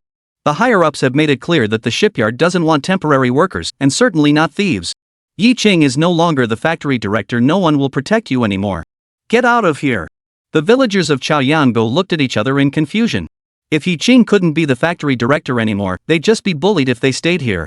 It would be better to go back to the countryside. The villagers prepared to return to their dormitories and packed their belongings to leave. Farmers have their pride too, they wouldn't put up with your nonsense here. Wait a moment, everyone, don't listen to Wu Gue and Gui Yang's nonsense. At that moment, Du Li's figure appeared. Du Li had already been appointed by Yi Ching as the chief engineer of the factory, and even Xing Zhaoke would address her as Ms. Du with genuine respect. She is highly skilled and everyone trusts her. However, Wu Gue and Gui Yang, who were dismissed, refused to accept the decision. Wu Gue narrowed his eyes. You must be Du Li, right? You're not even an employee of this factory. What gives you the right to boss me around? I'll let you off because you're a woman. If you know what's good for you, pack your things and leave. He scanned the room, rolled up his sleeves, and looked extremely arrogant. You bunch of country bumpkins, listen up. Get out of here immediately, or don't blame me for being rude. Xing Zhaoke hurried over. He had no regard for these two thugs, they were scum, and Yi Ching had done the right thing by firing them. Everyone, don't be afraid. They're just two men, they can't cause trouble. If they dare to cause trouble in the factory, tie them up and send them to the police station.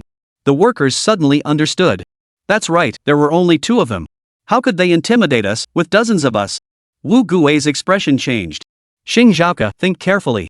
Yi Ching has been suspended. You have no backing now. Going against us won't end well for you. You're the one opposing us. Xing Zhaoke retorted boldly. Without Yi Changqing, there would be no shipyard today. If anyone dares to remove Yi Changqing from his position, I, Xing Zhaoke, will be the first to object. We won't agree either. The crowd echoed in agreement. Since Yi Ching became the factory director, the changes at the shipyard have been evident to all. Such an outstanding director is a rare find, so why should he be suspended? Wu Gue mocked, if you don't agree, what are you even worth?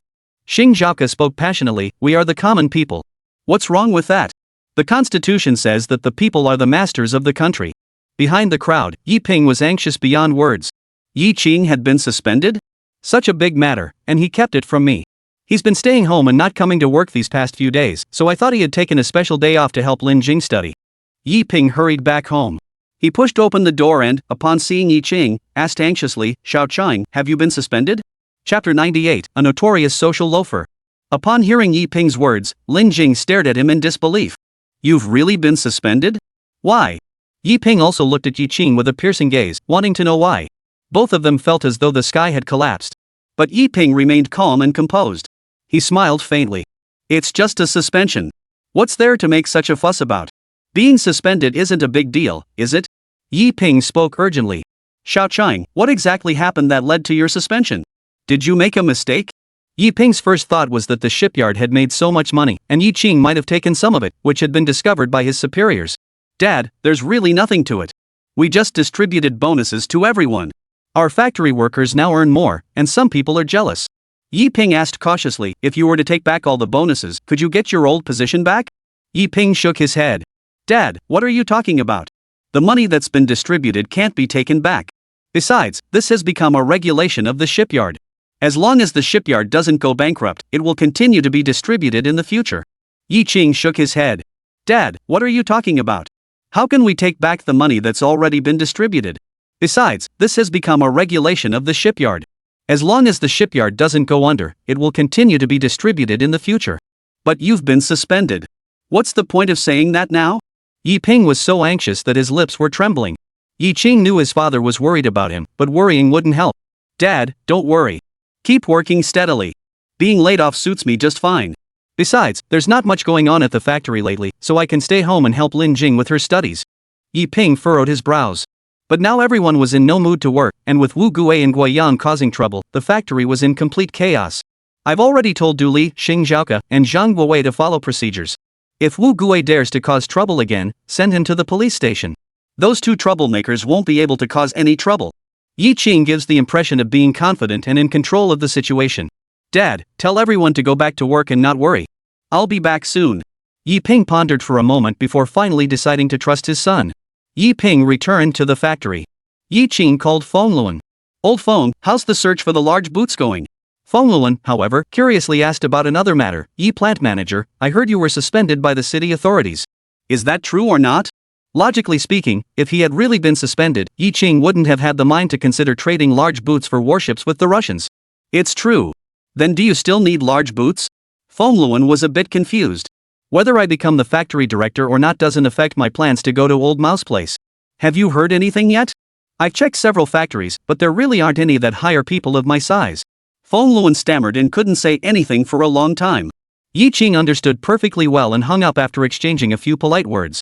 This Feng Luan, sometimes he's really unreliable. Wu Gui and Gui Yang were expelled from the shipyard. Wu Gui harbored a deep grudge and was so angry he gritted his teeth. Damn it, they're bullying us because they outnumber us. This can't just be swept under the rug. Gui Yang looked as sour as a bitter melon. Wu Gu, what do you suggest we do? Don't you have a big rooster at home? Let's slaughter it and invite someone over for dinner. Slaughter my big rooster? That's the one my mom raised for over a year to eat during the new year. Gui Yang was heartbroken, feeling as though his heart was bleeding. Look at you, such a coward. It's just a chicken. Wait until I return to the shipyard and become a leader. I'll compensate you 100-fold. Wu Gui is also good at making empty promises. Gui Yang, intimidated by Wu Gui's authority, had no choice but to go home and steal the big rooster. If his mother found out, would she beat him to death? Wu Gui carried the heavy chicken, chuckled, and thought, this chicken is so fat it'll be delicious stewed. Wu Gu, who are you inviting? Tai Dan. Upon hearing this name, Gui Yang was so frightened that he instinctively retracted his neck. Tai Dan was a notorious local troublemaker, a professional fighter, and the leader of a gang. He was known on the streets as Egg Brother. Wu Gui's face darkened. The guys from the shipyard don't respect me. I'll let them taste my strength. Dandan will handle them. As the factory director, let's see who dares to defy me now. Chapter 99, What a waste of a pot of chicken meat. That evening, Wu Gui had his wife slaughter the chicken from Gui Yang's family and stew it with mushrooms picked from the mountain. The aroma filled the courtyard. Sitting by the large bowl of chicken meat, Gui Yang felt both heartbroken and drooling. He couldn't wait to pick up a piece and put it in his mouth. Snap! Wu Gui hit his hand holding the chopsticks and glared at him. The guests haven't arrived yet. What do you know about chopsticks? Gui Yang frowned. Wu Gu, this is my family's rooster. Why can't I eat it?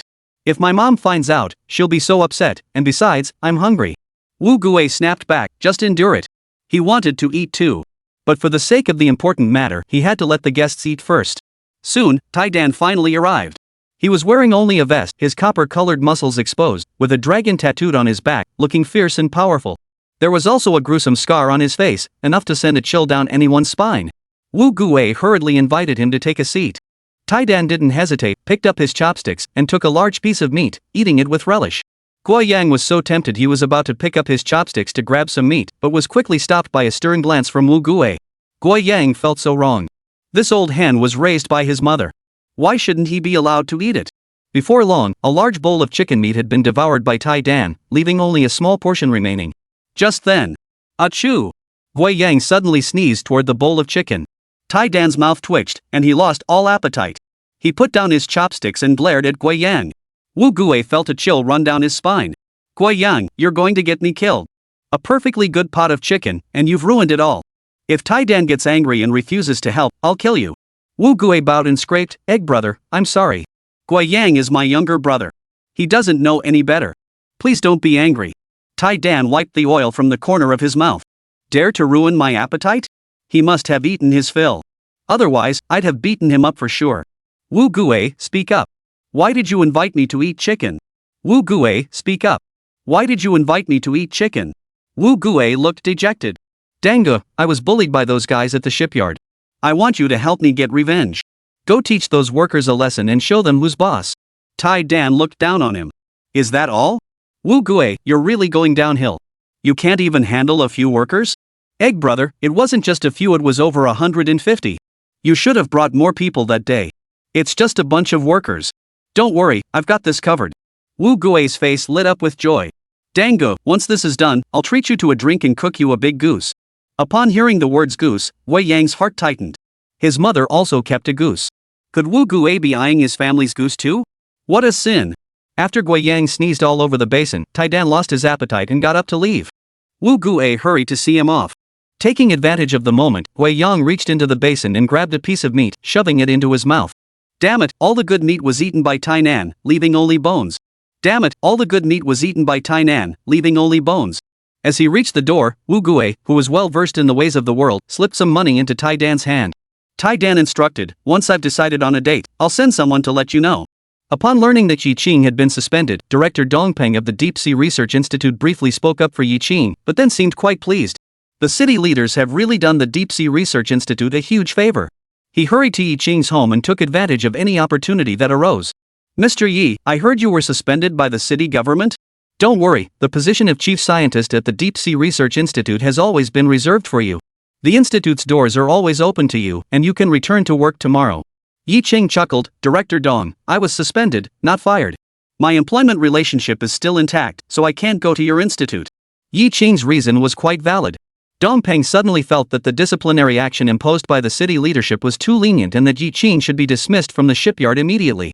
This way, he could come to his rescue and offer Yi Qing a job position. Perhaps Yi Qing would agree immediately. The city leaders don't understand Yi Qing's value, but he does. Dong Peng didn't want to give up and started stirring things up.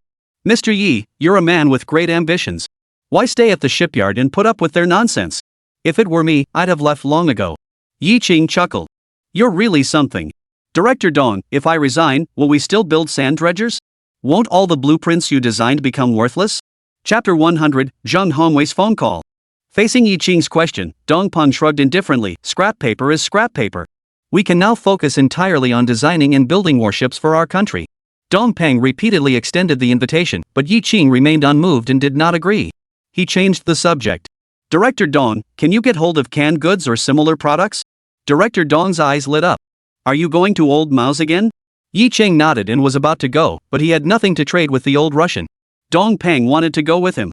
He had seen their submarine last time, but the tour was too short, and he wanted to visit again. I'll try to find out for you, but I can't guarantee anything. Yi Qing added, boots and coats are also acceptable. Day after day passed. Under Yi Qing's guidance, Lin Jing had mastered most of the knowledge points in the junior high school textbooks and had no problem keeping up with the pace of high school. However, Yi Qing also noticed that Lin Jing has been distracted lately. Yi Qing knew she had something on her mind, and it was related to him because of his suspension. My suspension isn't a big deal. Don't worry, I'll be back at work soon. Lin Jing just thought Yi Qing was trying to comfort her. The suspension was personally decided by the city leadership, and the punishment was severe. There was no possibility of being reinstated to my previous position. Yi Qing joked, you should study hard, pass the college entrance exam, find a good job, and maybe I'll rely on you to support me in the future. So you have to work hard, okay? Yi Qing joked, study hard, get into university, find a good job, maybe one day I'll rely on you to support me. So you've got to keep up the good work. Yi Qing's words put immense pressure on Lin Jing. At the same time, the innocent girl deeply felt the weight of her responsibility. If they really won't let Yi Qing go back, I'll take care of her myself. Ding ding ding. The home phone rang. Mr. Yi, it's me, Zhang Hongwei. I finally got through to you. Yi Qing was startled for a moment before realizing that Zhang Hongwei was the venerable figure in the scientific community, a man with snow-white hair whom he had met briefly on a warship. Mr. Zhang, what can I do for you? Here's the situation. Donghai Shipyard has built a cargo ship for an overseas client, and the delivery date is fast approaching. The only thing left to be done is to calibrate the radio equipment. Could you spare some of your valuable time to take a look? Zhang Hongwei spoke very politely. Since Yi Qing resolved the issue with the carrier-based aircraft's return-to-base guidance system in just 5 minutes, he has held a very high status in Zhang Hongwei's eyes. Yi Qing furrowed his brows. Why not just have the equipment manufacturer's personnel go and debug it? Zhang Hongwei sighed. The equipment manufacturer was from an island nation, and they claimed they didn't have enough staff. Moreover, they were asking for an exorbitant amount of money, demanding $10,000 just for travel expenses. Yi Qing couldn't help but want to curse. The islanders are all scum. This is their responsibility and obligation. What excuse do they have to refuse? Sue them and make them compensate. Litigation takes time, and Donghai Shipyard doesn't have time to spare. The delivery deadline is in 2 days. If they fail to deliver on time, they will be in breach of contract and must pay a penalty of $1 million. Yi Qing's expression froze. Could this be an international scam? Mr. Yi, Donghai Shipyard can't afford such a loss. Their plant manager, Zhou Wanli, is really worried. He contacted me, and I thought of you. Please help us out. Yi Qing didn't hesitate and immediately agreed. It was all for the sake of national interests. There was no reason to refuse. If they dare to defraud the people of the country, let them taste the consequences. Yi Qing informed his family and hurried to the airport. The situation was urgent, and flying was the fastest way to get from Qingqing to Donghai. However, even if we hurry, there are no more flights to Donghai today, so Yi Qing will arrive in Donghai the next day. As soon as the plane landed, Zhou Wanli, the plant manager of Donghai Shipyard, personally came to greet Yi Qing. Since Zhang Hongwei had recommended him, Zhou Wanli naturally dared not neglect him. However, upon seeing Yi Qing, who was only in his 20s, Zhou Wanli felt even more uncertain. So young, can he handle it? Chapter 101, Deliberately Delaying Time. Zhou Wanli took Yi Qing straight to the shipyard and boarded the cargo ship. This 5,000-ton cargo ship had been fully completed, with only the radio equipment left to be tested. At this point, the crew on board the cargo ship were at a loss. Standing nearby was a tall, muscular foreigner, his expression amused. He crossed his arms and said, "You'd better hurry up. If you can't deliver the ship today, you'll be in breach of contract and you'll have to compensate us $1 million. The foreigners kept urging him. Yi Qing clearly sensed a hint of smugness in his eyes. This guy isn't trying to back out and wait for the breach of contract fee, is he? Yi Qing thought about it more and felt it was possible. They were almost certainly colluding with the islanders, who were deliberately not coming to calibrate the radio equipment to delay things. What a malicious scheme. The reason this foreigner is so brazen is because he doesn't believe the people of Longwei can figure out how to set up this radio equipment on their own. Seeing that Yi Qing, who was by Zhou Wanli's side, was quite young, everyone had their doubts, but upon learning that he had been personally recommended by Zhang Hongwei, they said nothing more. Zhang Hongwei was an authoritative expert, and no one dared to question him. Zhou Wanli said, "Yi plant manager, it's all up to you." In truth, he didn't have much confidence in Yi Qing, but out of respect for Zhang Hongwei, he decided to give him a try. It was like trying to revive a dead horse. The foreigners looked down on us with disdain. Who gave you the courage to send a young guy to do the debugging? You guys don't even know how to look at that radio equipment, and you're counting on a young guy? But maybe that's for the best. He could almost see the $1 million penalty fee beckoning him. Yi Qing glanced at the radio equipment. It was indeed made in Japan. It was very advanced for this era, and there were only a handful of people in the country who could understand it. Let me see the manual. Someone said, the manual is all in Japanese. We found a translator, but we still don't understand it. This equipment is too complicated. Yi Qing took the manual. The foreigner sneered, "Young man, you can't read it. Don't embarrass yourself here." Zhou Wanli was very upset. "Henderson, I suspect you're doing this on purpose. The equipment malfunction is not our fault, it's the islanders' fault. You should go find the islanders." The foreigner named Henderson shrugged his shoulders. "I don't care. The ship was built by you, so it's your responsibility. There are only 3 hours left until the delivery deadline. Only 3 hours left." Everyone's faces were tense. Zhou Wanli whispered to Yi Qing, "Factory Director Yi, we've tried many times, but we haven't succeeded. Old Zhang said you're the only one who can do it, so we're counting on you." Yi Qing replied calmly, "Give me a screwdriver." Seeing that Yi Qing was about to dismantle the radio equipment, Henderson shouted, "Stop. You can't take it apart. What if you break it? The island nation won't cover the repairs." Yi Qing replied impatiently, "How else can we tell what's wrong if we don't take it apart?" Yi Qing narrowed his eyes. "I see. You're afraid I'll fix the radio equipment, aren't you? If I can't fix it, you'll have a reason to refuse the boat and take the hefty penalty fee, right? You've really thought this through." Henderson's face turned pale as he tried to defend himself. "I don't understand what you're talking about." Zhou Wanli's expression grew strange. Upon hearing Yi Qing's words, he seemed to have understood something. "Mr. Henderson, is what Mr. Yi said true?" "Of course it's not true." Yi Qing immediately spoke up. "Then why didn't you let me open it and check? Are you deliberately stalling for time?" "I didn't." "Then I'll dismantle the radio equipment." Yi Qing was about to start when Henderson spoke again. "Are you sure you want to do this? If you damage the equipment and we can't deliver the ship on time, you'll be held responsible." Chapter 102, Specializing in Dealing with All Kinds of Bad Guys. Yi Qing stared intently at Henderson and said bluntly, "If you won't let me open it for inspection, the time wasted will be on your time." "Is that acceptable?" "Of course not." Henderson flatly refused, insisting that the delay in delivery was entirely your responsibility. Yi Qing's expression turned serious, his eyes growing cold as he stared at him. "You won't let me inspect it, yet you refuse to take responsibility. Do you have some ulterior motive? Are you trying to delay things? And then take the $1 million compensation?" Exposed by Yi Qing, Henderson's expression became extremely awkward. "I don't understand what you're saying."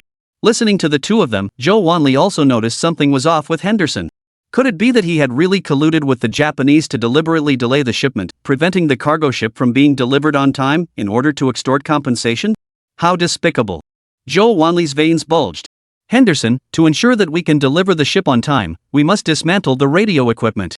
We also need to negotiate with the islanders, hold them accountable, and demand an extension of the warranty period." Zhou Wanli turned to Yi Qing. "Mr. Yi, how confident are you in getting it calibrated?" 80%.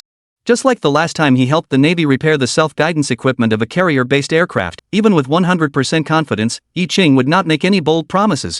Glancing at his watch, there was truly no time left. Zhou Wanli gritted his teeth and said, "Yi plant manager, go ahead and fix it. Even if it doesn't work, it's not your responsibility.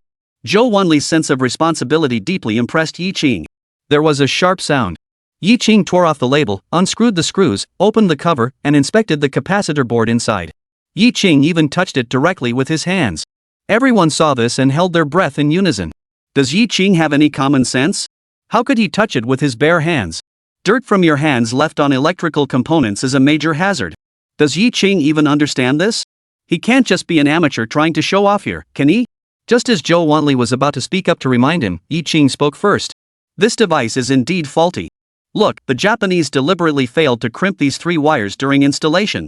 No matter how you adjust it, it won't work. Next, Yi Qing didn't even bother to check the phase, he just connected the 3 wires directly, making it look very careless. Henderson, you saw that, right? This is an issue with the island nation, it has nothing to do with the Donghai shipyard. Henderson concealed his shock.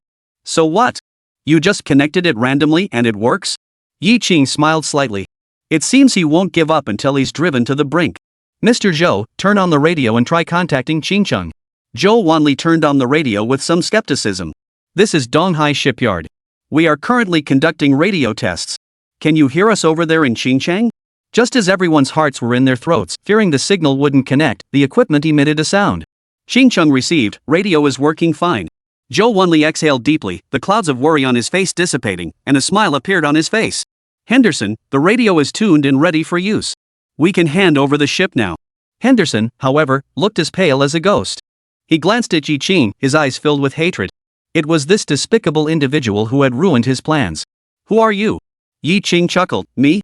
I'm just a young man who just came from the countryside. Henderson didn't believe such nonsense. How could a country bumpkin possibly fix such a sophisticated contraption? Henderson composed himself and said, I'm giving you a chance. Do you want to go abroad with me? There's a broader world out there, and the benefits are excellent. How about $100 a month? If we can bring this young man into our fold, it might prove beneficial for our future development. Although Henderson hated Yi Qing, he also hoped that Yi Qing could help him make money. Technical personnel are in short supply everywhere. Moreover, $100 is more than most people in the impoverished dragon country can earn in an entire year. He felt that Yi Qing had no reason to refuse him. What he never expected was that Yi Qing flatly refused. I am a citizen of Manhwa, and I serve only the people of Manhwa. Moreover, I specialize in dealing with all kinds of criminals. Any attempt to deceive or defraud our country will not be tolerated. Chapter 103, The Shipyard Incident. The cargo ship from Donghai shipyard was delivered on schedule, and Zhou Wanli finally breathed a sigh of relief. This was all thanks to Yi Qing. Zhou Wanli invited Yi Qing to the shipyard canteen and specifically instructed the head chef to prepare a feast for him. Zhou Wanli raised his wineglass, which was filled with alcohol, and addressed Yi, the factory director, with 2 words that summed up his feelings, thank you. Zhou Wanli regretted that he had met Yi Qing too late. If only he had met this technical expert sooner, none of this would have happened, and he wouldn't have been made a laughingstock by the foreigners. However, it's not too late to meet him now. In the future, if you encounter any tricky problems, please ask Yi Qing to handle them. Although Yi Qing is also the plant manager of the shipyard, the two are colleagues in the same industry. They say that competitors are natural enemies, but it is said that Qingcheng shipyard now only has 2 businesses, shipbreaking and building sand dredging ships. This does not conflict with Donghai shipyard purely from a business perspective, the two do not compete with each other. Yi Qing didn't beat around the bush with Zhou Wanli. This trip to Donghai couldn't be in vain. Mr. Zhou, please don't thank me yet. I also need your help. I want to buy 100,000 cans of canned food. Can you help me arrange that? He was in a hurry to use the canned goods to trade with the Russians for something. If Zhou Wanli could help, that would be ideal. Zhou Wanli thought for a moment and said, I'll try to get in touch with him for you. Yi Qing hummed in agreement. As the director of the largest shipyard in Manhwa, producing 100,000 cans of canned food should not be a problem. If he can't even handle such a minor task, Yi Qing seriously doubts his capabilities as a factory director. Factory manager Yi, here's what we'll do, you stay in Donghai for 2 days. Whether you find it or not, I'll give you an accurate update within 2 days. That's how it was. Yi Qing stayed in Donghai for 1 night. The next day, Zhou Wanli brought good news. Yi plant manager, I managed to secure 100,000 bottles of yellow peach canned goods. If everything goes smoothly, they can be loaded onto the ship and shipped to Qingcheng tomorrow. Yi Qing broke into a smile. With these 100,000 cans, he could go to Old Mao's place and show off his skills. Zhou Wanli didn't rush to leave. After hesitating for a while, he finally said, Factory Director Yi, I heard something. You've been suspended by the Qingcheng city leadership? You sure have your sources. When the topic came up, Yi Qing remained unfazed, as if he were an outsider to the matter. Seeing Yi Qing admit it, Zhou Wanli grew even more impressed by him. Despite being suspended from duty, Yi Qing received a high-paying job offer from Henderson, but he remained unmoved, truly a patriot with a strong sense of duty. If it had been anyone else, they might have been so angry that they would have followed Henderson. Yi plant manager, to be honest, I really admire your character and technical skills. Why don't you come work at our research institute? You can choose any position you like. Zhou Wanli made his intentions to recruit him clear. However, Yi Qing firmly refused.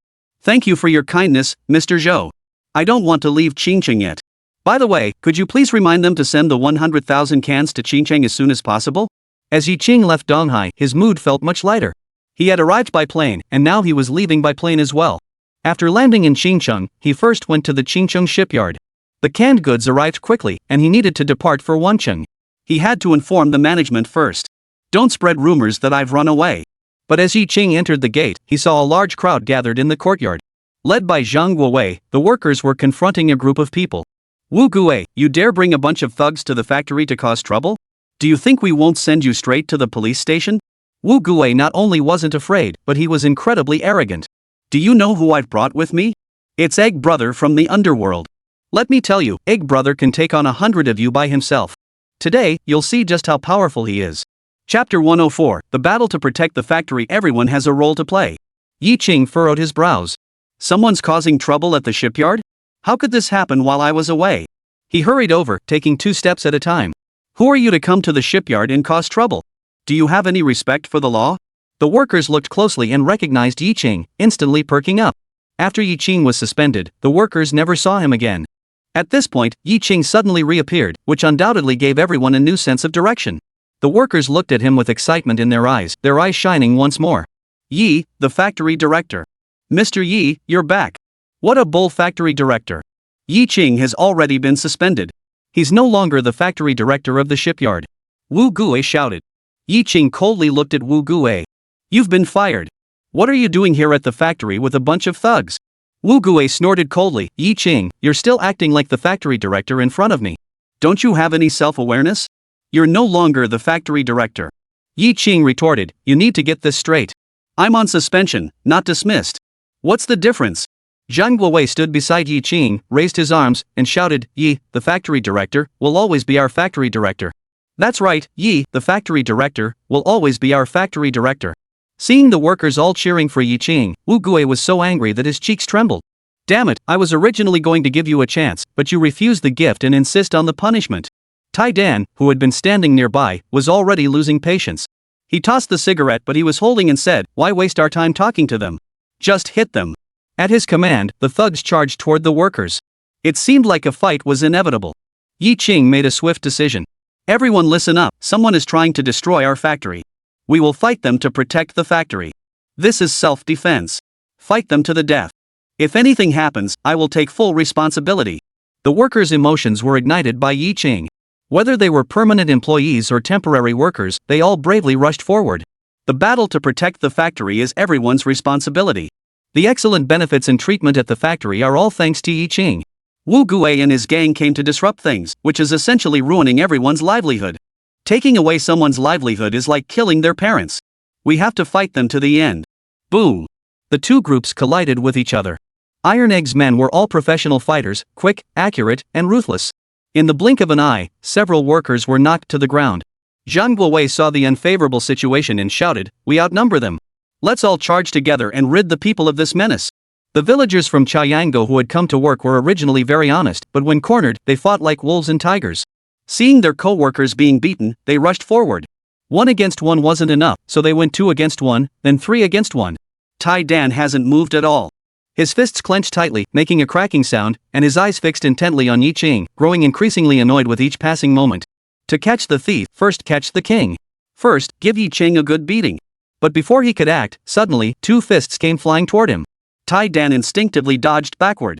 The people who pounced on Tai Dan were none other than Zhao Ming and Qin Tao. Tai Dan sneered. Over the years, his reputation had spread far and wide, and no one had ever dared to attack him directly. How dare they underestimate him? Do you two punks even know who I am? Zhao Ming said angrily, isn't he just Tai Dan? You know my name, and you still dare to fight me? Everyone says you're a tough fighter, but I refuse to believe it. Let's settle this once and for all today. Zhao Ming said this, but deep down, he was still a bit afraid. He had also heard of Tai Dan's reputation as a tough guy whom no one dared to mess with within a 10-mile radius. However, Zhao Ming and Qin Tao discovered that he actually intended to harm Yi Qing, and they refused to allow it. Yi Qing was his benefactor.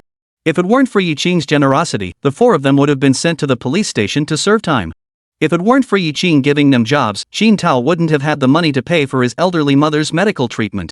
Whether you're Tai Dan or Go Dan, if you have any bad intentions toward Yi Qing, it's out of the question, we won't allow it. Zhao Ming and Qin Tao exchanged a glance. Tao, let's go together. Chapter 105, Tai Dan is crushed under the Five Elements Mountain. Tai Dan didn't even bother to acknowledge Zhao Ming and Qin Tao. What was there to fear from those two puny little punks? Let's deal with them first, then give Yi Qing a good lesson. Yi Qing, who was not far away, never expected that Zhao Ming and Qin Tao would dare to step forward at this moment and fight against Tai Dan. Brave indeed.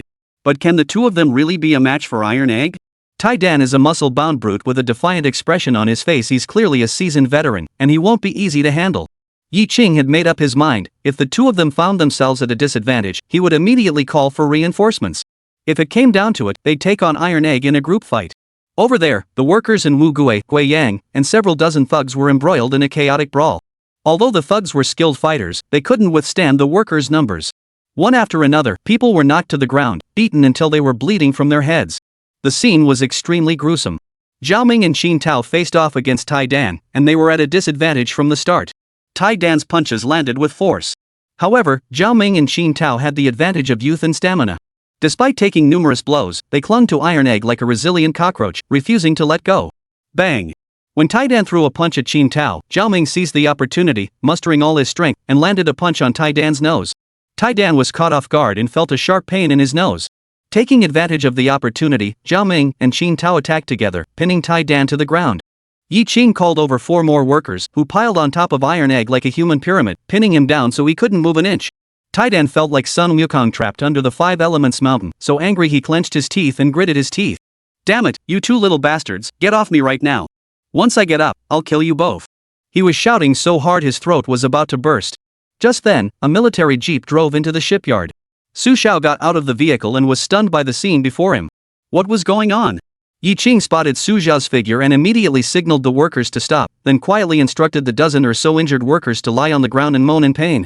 The thugs, unaware of the situation, assumed the workers were scared and quickly took the opportunity to catch their breath before continuing their attack.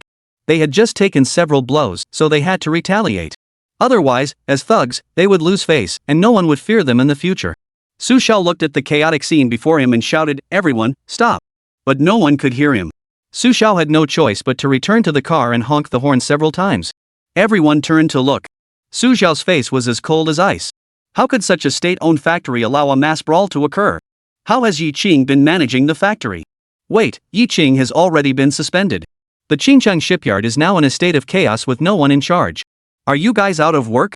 Are you fighting in the factory? Don't you feel ashamed? Yi Qing walked over, looking serious. Comrade Su Xiao, you've misunderstood. This isn't a fight between workers. It's a group of thugs and hooligans who came to our factory to cause trouble. We were just defending ourselves. Look at our workers, they've been beaten up, with bruises and injuries all over their faces. Su Xiao looked stunned. Yi Qing? You were suspended, weren't you? How come you're still at the factory? The shipyard is being bullied. How could I not come to check on things? You're just in time. You must stand up for us and seek justice. Wu Gui and the others saw Su Xiao in his military uniform and were so scared they almost wet themselves. Someone reacted quickly and shouted, "The soldiers are coming! Run!" But the security guard was quick on his feet and locked the heavy iron gate as fast as he could. Yi Qing waved his hand and shouted, "Don't let those thugs escape. Catch them!" The workers, who had been lying on the ground in disarray, immediately perked up, got to their feet, and began chasing after the thugs. In the end, not a single thug managed to escape. As for Tai Dan, he was still being held down by Zhao Ming and Qin Tao, and no matter how hard he struggled, he couldn't break free. Su Xiao stared intently at Yi Qing, furrowing his brows and asking, "What's going on here?" Chapter 106, You seem different today. Yi Qing said angrily, "Comrade Su Xiao, you saw it yourself. These thugs came to the shipyard to smash and loot. We must arrest them and punish them severely." Yi Qing wasn't counting on Su Xiao to help. Su Xiao had a fiery temper who knew if she might suddenly lose her temper and blurt out something shocking. But you must make it clear to her that the shipyard and the workers are the victims. Su Xiao said, "May I use your phone?" Yi Qing took her to the security guard's office. "You guys wait outside for me." Her slender fingers picked up the phone and dialed a number. Sir, I've looked into the matter of Yi Qing's suspension. He was indeed wrongfully suspended. He simply distributed bonuses to the workers, and someone took issue with him, feeling resentful. Just now, a group of thugs came to the shipyard to cause trouble and even beat up the workers. Yi Qing nearly got beaten up by them as well. A furious voice came through the phone. What are those guys from Qingcheng up to? Don't they know how important Yi Qing is to our navy and to our country? Su Xiao, stay at the factory and comfort Yi Qing. I'll make a call right away. Within the borders of Manhwa, no one can defy the heavens. Yes, sir. Su Xiao stepped out of the office and returned to Yi Qing's side. Yi Qing, someone will be here soon to handle this matter. We won't let any criminals get away. As he said this, Su Xiao gave Yi Qing a meaningful look. Yi Qing felt a pang of unease in his heart. Could Su Xiao be up to something again? After all, she's already screwed me over once before. Yi Qing was genuinely concerned that she might take advantage of the situation. At that moment, Tai Dan, who was bound and gagged, began to shout, "You bastards, let me go." Su Xiao had never seen anyone so brazen before, and he immediately felt disgusted. Shut up, someone will come to arrest you soon. Tai Dan became even more arrogant, even bursting into laughter. Ha! You're all so naive. No one dares to arrest me, not even the police. If you know what's good for you, let me go immediately. Otherwise, this won't end well. Su Xiao rolled his eyes and ignored him. Her clear eyes looked at Yi Qing. There are a few things I need to discuss with you privately. Yi Qing took her to the factory manager's office. Yi Qing, the leadership heard about your situation and specifically sent me to investigate. I have already looked into the details. The Navy will intervene and restore your position. Yi Qing smiled with relief. I knew the Navy wouldn't abandon me. Su Xiao said very seriously, I hope you remember your promise to the Navy. Of course, I will definitely fulfill my promise to you. As the conversation continued, Yi Qing suddenly said, Comrade Su Xiao, you seem different today. Su Xiao was taken aback. What's different? Her sense of justice was overwhelming, like a female warrior. Su Xiaomei raised her eyebrows. Can you even hold a conversation? I've always been full of justice, you know. Alright, whatever you say. The leadership's stance is that as long as you don't make any fundamental mistakes, they will always stand behind you and support you. The Navy has just signed an order for 10 dredgers with you. We can't let this project fail before it even gets off the ground. Yi Qing's value to the Navy is self-evident. Setting aside his role in constructing sand dredging ships for the Navy, the fact that he managed to obtain 5-tail guided torpedoes from the Russians alone is a major achievement. Yi Qing, however, remained calm, showing no signs of surprise, as if he had anticipated everything. As someone who loves his country and his people, how could I possibly make a mistake? Su Xiao rolled her eyes. I came here for another reason.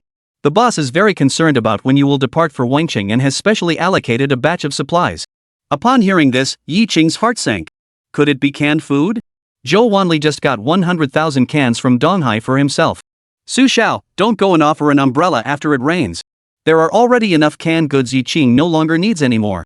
What supplies? Chapter 107, 20,000 woolen coats. 2,000 woolen coats. Su Xiao said. Yi Qing, on the other hand, breathed a sigh of relief. The wool coat is acceptable. It's freezing cold over there, and they need wool coats. Unfortunately, in this day and age, the bread coats produced in Manhwa aren't very good, otherwise we could easily trade them for warships. Su Xiao asked curiously, Yi Qing, I noticed you seemed pretty tense just now. What are you nervous about? How could I not be nervous? What if the supplies you give me aren't to the old man's liking? That would be a waste of effort. Yi Qing spoke bluntly. Su Xiao snorted coldly, don't get too cocky. Our superiors know the Russians better than you do. Yi Qing replied, oh, when will the woolen coat arrive? It should be here any day now. I need to get you reinstated first. Stay home and wait for my news. Su Xiao looked out the window, and at that moment, several police cars pulled into the factory. The police had arrived. The two immediately returned to the courtyard. Seeing the group of thugs bound and gagged, Deputy Chief Gao Qicheng of the police station frowned. They were all familiar faces, regulars at the police station. When he saw Tai Dan, his eyelids twitched. How could he still be here? This is a troublesome individual. He is a distant relative of a certain leader at the bureau. Tai Dan also spotted Gao Qicheng. Just as he was about to speak, Gao Qicheng gave him a look, signaling him to keep quiet. Su Xiao walked over to Gao Qiquang. These thugs came to the shipyard to cause trouble and even injured workers. You must take him back immediately for a thorough interrogation. Seeing that Su Xiao was wearing a military uniform and his shoulder insignia indicated a high rank, Gao Qiquang dared not delay. Comrade of the People's Liberation Army, please rest assured that we will thoroughly investigate the matter. He then asked, who is in charge here? Please come with us. Yi Qing muttered under his breath. He had lived 2 lifetimes and had never been to a police station before. He didn't want to go. Just as Yi Qing was at a loss, Su Xiao unexpectedly spoke with great understanding. The supervisor doesn't need to go. You take these guys back first and investigate thoroughly. Director Gao, I think the person on the phone explained it clearly to you. Gao Qiqiang's heart skipped a beat. How did she know she had received the call? Could she be one too? Gao Qiqiang dared not think further and immediately had Tai Dan, Wu Gui, and the others handcuffed and taken back. But just before leaving, Tai Dan actually gave Yi Qing a smile. Do you think this will let you catch me, Yi Qing? Just wait and see, I'll be back. The next moment, Yi Qing immediately put on a terrified expression. Comrade Su Xiao, did you hear that? He's threatening me. He's threatening me. Su Xiao ignored Yi Qing. She knew full well that Yi Qing was deliberately playing the weak card. Would Yi Qing be the kind of person who would be intimidated by a small-time thug? She said to Gao Qiqiang, Director Gao, the Navy will keep a close eye on this matter. With that statement, not only the police station, but even the entire Qingqing Public Security Bureau would dare not handle it carelessly. Tai Dan and the others were taken away, and Yi Qing regained his composure. Xiao Wei, take all the injured to the hospital. The factory will cover all medical expenses. Inform the canteen to prepare more meat dishes during this period to ensure everyone eats well and gets proper nutrition. The workers felt a warm glow in their hearts, and their gaze toward Yi Qing grew even more respectful. Su Xiao, standing nearby, was a bit confused. Yi Qing is so charismatic that he can make the workers so devoted with just a few words? The woolen coat will be delivered to Qingcheng in a couple of days. When do you plan to go to Wencheng? Let's wait a bit. I'm currently on suspension. Su Xiao, however, said, didn't I tell you? The leadership has intervened, and the city leaders of Qingcheng will restore your reputation soon. Yi Qing shook his head. This matter must be handled properly before I can go find old Mao with peace of mind. Su Xiao frowned. What else are you worried about? Tai Dan gives me the impression that he seems to know someone at the police station. He probably won't be detained for long before they release him. Once he returns, he'll definitely seek revenge with a vengeance.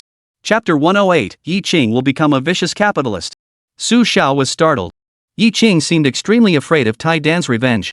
Could he be faking it? I warned Gao Qiqiang he shouldn't dare to pull any tricks. Gao Qiquang wouldn't dare, but Tai Dan would. A thug like him can act so brazenly and arrogantly. I suspect he has someone protecting him. Su Xiao comforted Yi Qing. The Navy is involved, even the strongest protection won't help. Don't worry, they will definitely give you a satisfactory resolution. She got into the jeep, and before leaving, she opened the window and said to Yi Qing, when you regain your position, I'll come find you again. As your secretary, I still want to go with you to the old place. After saying that, she stepped on the gas and left the shipyard. Duly walked over to Yi Qing. Mr. Yi, can the Public Security Bureau really not handle Tai Dan? Will he really come back to seek revenge? Yi Qing chuckled. What I just said was for Su Xiao to hear, to make her take it seriously and sentence Tai Dan more severely, preferably so he never gets out again. The same goes for Wu Gui and Gui Yang. Duly looked skeptical. Mr. Yi, can they really restore your position? The Navy is involved, so it shouldn't be a problem. As for how the Navy coordinates with the Qingqing city government, that's their business. Yi Qing has no say in it. At that moment, Navy Chief of Staff Song Jianxi had already arrived at the Qingqing city government and met with Lu Yiming and Wu Peng. The latter two exchanged glances. They didn't understand why Song Jianxi was there. The municipal government and the Navy are under different administrative systems and rarely interact. Song Jianxi opened the door to build the mountain. Two leaders, I have come regarding the matter of Yi Qing. I heard that you have suspended Yi Qing's position as factory director? The Navy has placed an order with the Qingcheng shipyard. The shipyard must not be disrupted, otherwise, the order cannot be delivered on time, which would delay the Navy's land reclamation and base construction in the South China Sea. Who will take responsibility for that? Lu Yiming and Wu Peng exchanged a glance, their hearts stirred with unease. Sure enough, the Navy had come to settle the score. Wu Peng, however, remained convinced that he had done nothing wrong. What if Yi Qing had a naval background? That didn't mean he could resort to capitalist money incentives. This could lead to major problems. Song, Chief of Staff, the system that Yi Qing is implementing at the shipyard is very serious. If we allow it to develop further, do you know what the consequences will be? The shipyard will become a capitalist enterprise, and Yi Qing will become a capitalist. Song Jianxi, however, replied, Comrade Wu is exaggerating. It's just a few $dozen in bonuses, isn't it? What do you mean, just a few $dozen in bonuses? Is this about the bonuses? He is undermining the nature of state-owned factories and pushing the shipyard into ruin. Seeing that Wu Peng was very stubborn, Song Jianxi turned his gaze to Lu Yiming. Mr. Lu, the shipyard hasn't evaded taxes, has it? On the contrary, they've paid more taxes than before. The shipyard has made money. What's wrong with distributing some of it to the workers?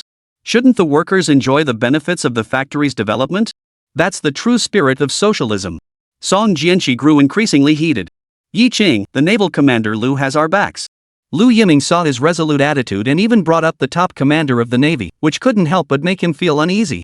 He asked in a low voice, Colonel Song, give us the full story so we can have a clear understanding. Is Yi Ching connected to a certain commander? He didn't say the rest of the words, nor could he say them. At one point, he truly believed that Yi Ching was the son of some high-ranking official come to gain prestige. Song Jianxi immediately said, Yi Ching is a native of Qingcheng with no background. He is exactly as you investigated. The Navy chose him because of his professional knowledge and his ability to anticipate future trends. The Navy needs such talent. Changing the subject, he added, Commander Lu's instructions are clear, Yi Ching is to be reinstated to his former position today, and the shipyard must remain orderly. The last 6 words were spoken with great emphasis by Song Jianxi. Lu Yiming and Wu Peng both knew he was referring to the incident where Tai Dan caused a commotion at the shipyard. After speaking, Song Jianxi put on his military cap and left. Lu Yiming and Wu Peng remained seated in the conference room, each lighting a cigarette, reluctant to leave. Mr. Lu, the Navy only cares about their own interests. What about us? If something goes wrong at Qingcheng shipyard, it will be our municipal government that gets blamed. Wu Peng couldn't help but vent his frustration. But Song Jianxi had already made his decision. What could they do to stop Yi Ching from going back? Lu Yiming was at a loss. Wu Peng suddenly had an idea. Mr. Lu, I've actually come up with a solution that would allow Yi Ching to return as factory director while also overseeing the operations of the shipyard. Chapter 109, Successful Production of Shipbuilding Steel Plates. What method? Lu Yiming asked. Wu Peng stubbed out his cigarette but raised the corners of his mouth and said, We'll send a factory representative to Qingcheng shipyard to supervise the political life of the factory. We won't allow Yi Ching to play capitalist games again. They have a military commander and a political commissar in their naval unit. We can simply replicate that structure. The on-site representative will not be involved in day-to-day operations but will strictly enforce political guidelines. Lu Yiming pondered for a moment before finally nodding in agreement. That's not a bad idea. You should find a suitable candidate. The news that Yi Ching had been reinstated reached the shipyard, and the workers were overjoyed. Yi Ping felt a weight lifted off his chest. As long as my son is safe, that's all that matters. 2 days later, Su Xiao returned to the shipyard. Yi, congratulations on your reinstatement. Yi Ching's face, however, clearly bore a look of worry, with not a trace of joy. How were Tai Dan and the others sentenced? Mentioning this matter, Su Xiao's expression also changed. You were right. Tai Dan really does have someone protecting him. Not long after he was taken back, someone intervened and told Gao Qixiong to release him. Tai Dan's older brother works at the residence committee. He got drunk and caused a scene at the police station, threatening Gao Qixiong that if he didn't release Tai Dan, he'd strip him of his clothes. Just as Gao Qixiong was about to give in, our leader called the head of the Public Security Bureau and reiterated the seriousness of the matter. Tai Dan couldn't get anyone to help him anymore. After listening, Yi Ching hummed in acknowledgement and asked, What about Wu Gui and Gui Yang? They'll both have to stay inside for a year or so. Don't worry, no one will dare to cause trouble for the shipyard again.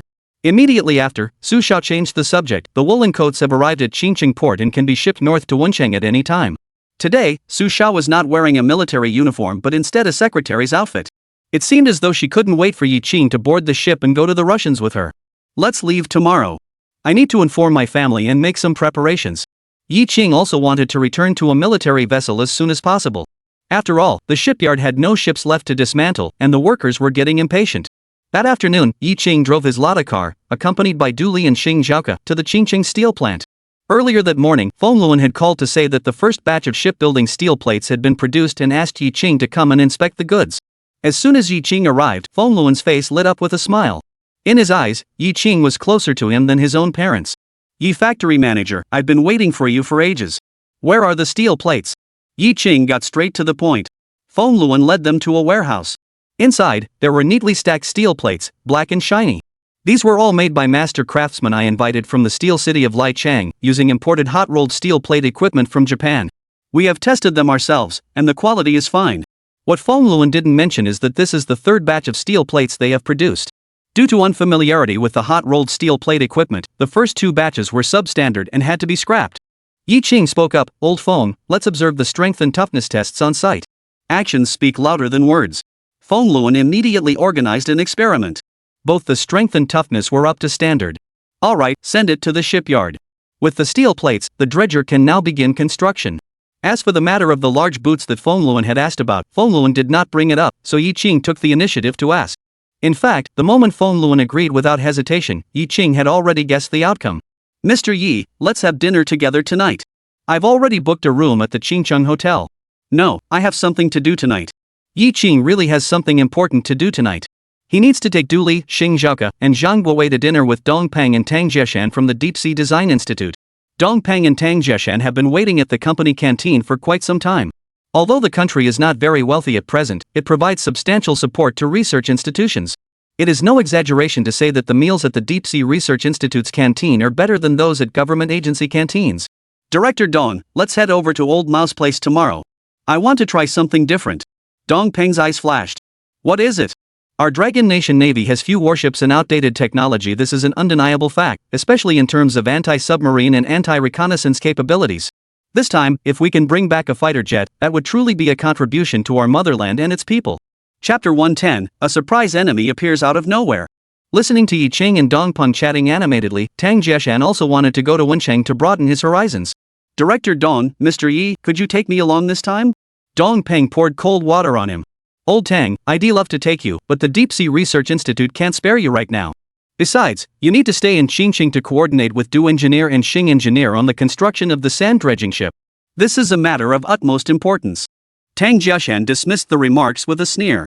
But he had to keep his grievances to himself after all. Dong Peng was one rank higher than him. After a few rounds of drinks, Dong Peng took the opportunity to clink glasses with Yi Qing alone and whispered, "You factory director, let me remind you the city government leaders want you to be reinstated to your original position, but it probably won't be that simple." Dong Peng was well versed in the ways of officialdom and highly perceptive. In this regard, Yi Qing truly cannot compare to him. Director Dong, what do you mean? It seems someone has set their sights on your shipyard. You should be careful from now on. The Navy getting involved is a good thing, but on the other hand, it could be bad. If there are any petty officials in the municipal government, this matter won't be over yet. Yi Qing's eyes narrowed. Are you suggesting someone is trying to sabotage me? Our shipyard has no ties with the city government and never will. I don't engage in illegal activities, so they shouldn't target me, right? Dong Peng also seemed rather helpless. Let's hope so. Yi Qing didn't take his words to heart. In those days, material conditions were not very developed, and leading officials were still wholeheartedly dedicated to serving the people, without any personal motives. Yi Qing felt that Dong Peng was exaggerating. The next afternoon, Yi Qing, Su Xiao, and Dong Peng boarded a northbound cargo ship. The ship was loaded with 20,000 woolen coats.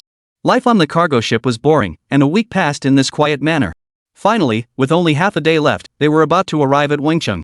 But the closer they got to Wencheng, the stronger Su Xiao's uneasy premonition grew. Her heart raced wildly, and she couldn't shake the feeling that something unexpected was about to happen. I hope my intuition is wrong. An hour later, a speedboat suddenly intercepted the cargo ship. Several men dressed in Soviet-style security uniforms stared intently at the ship and shouted over the loudspeaker, "The ship ahead, stop and submit to our inspection." They looked menacing and clearly meant trouble. "Where are you going?" Yi Qing said calmly, "Of course we're going to Wencheng." "Do you have a pass?" "No, but the ship is loaded with 20,000 woolen coats, which are supplies we're transporting for your Pacific Fleet Chief of Staff Sergei." However, upon hearing Sergei's name, the three not only refused to let us pass but also wore expressions of secret delight. They exchanged glances and said without hesitation, "You don't have a pass, so you can't go through. Your cargo ship must follow us to dock and undergo an inspection." Yi Qing raised his eyebrows and spoke in a colder tone, "We are transporting supplies for the Pacific Fleet. If you delay us, can you take responsibility for the consequences? The Russian maritime guards aren't part of the Navy. They were fine the last 2 times they came." Their sudden appearance now made Yi Qing wary. The guard replied, "You keep claiming you're transporting supplies for the fleet, but you have no credentials. We suspect you're smuggling goods and must undergo an inspection." Yi Qing had noticed earlier that when they heard the names Pacific Fleet and Sergei, they didn't show any sign of respect. Instead, they seemed delighted. Could they be trying to intercept something? If they seize the cargo ship, not only will the woolen coats be stolen, but it's also uncertain whether the ship itself can be recovered. Yi Qing furrowed his brows. Dong Peng and Su Xiao were also panicking. What should they do? Chapter 111, Yi Qing single-handedly scares off the guards. Yi Qing recalled something. In a few years, after relations between Manhwa and the Russians improve, there will be countless middlemen. These middlemen may sometimes become easy targets for Russian soldiers or guards. They seize the smugglers' goods under the pretext of smuggling, then sell them off, stuffing large sums of cash into their own pockets.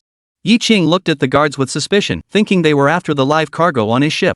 Could it be that Sergei's dealings in jeans and canned goods had been exposed, and someone with ulterior motives was lying in wait here? If Yi Qing were to go with these people, wouldn't he end up losing everything? The head of security wore a sinister smile. After waiting so many days, we finally caught a big fish. As long as we seize this cargo ship fairly and squarely, we'll have enough to eat and drink for the next year. If the Navy can do it, why can't we? He thought the other party wouldn't dare to resist. After all, they didn't have any identification. But just then, the radio on his speedboat suddenly came to life. Calling the Pacific Fleet, calling the Pacific Fleet. The supplies we are transporting are about to arrive at Y City, but we have been blocked by a speedboat. Requesting assistance, requesting assistance.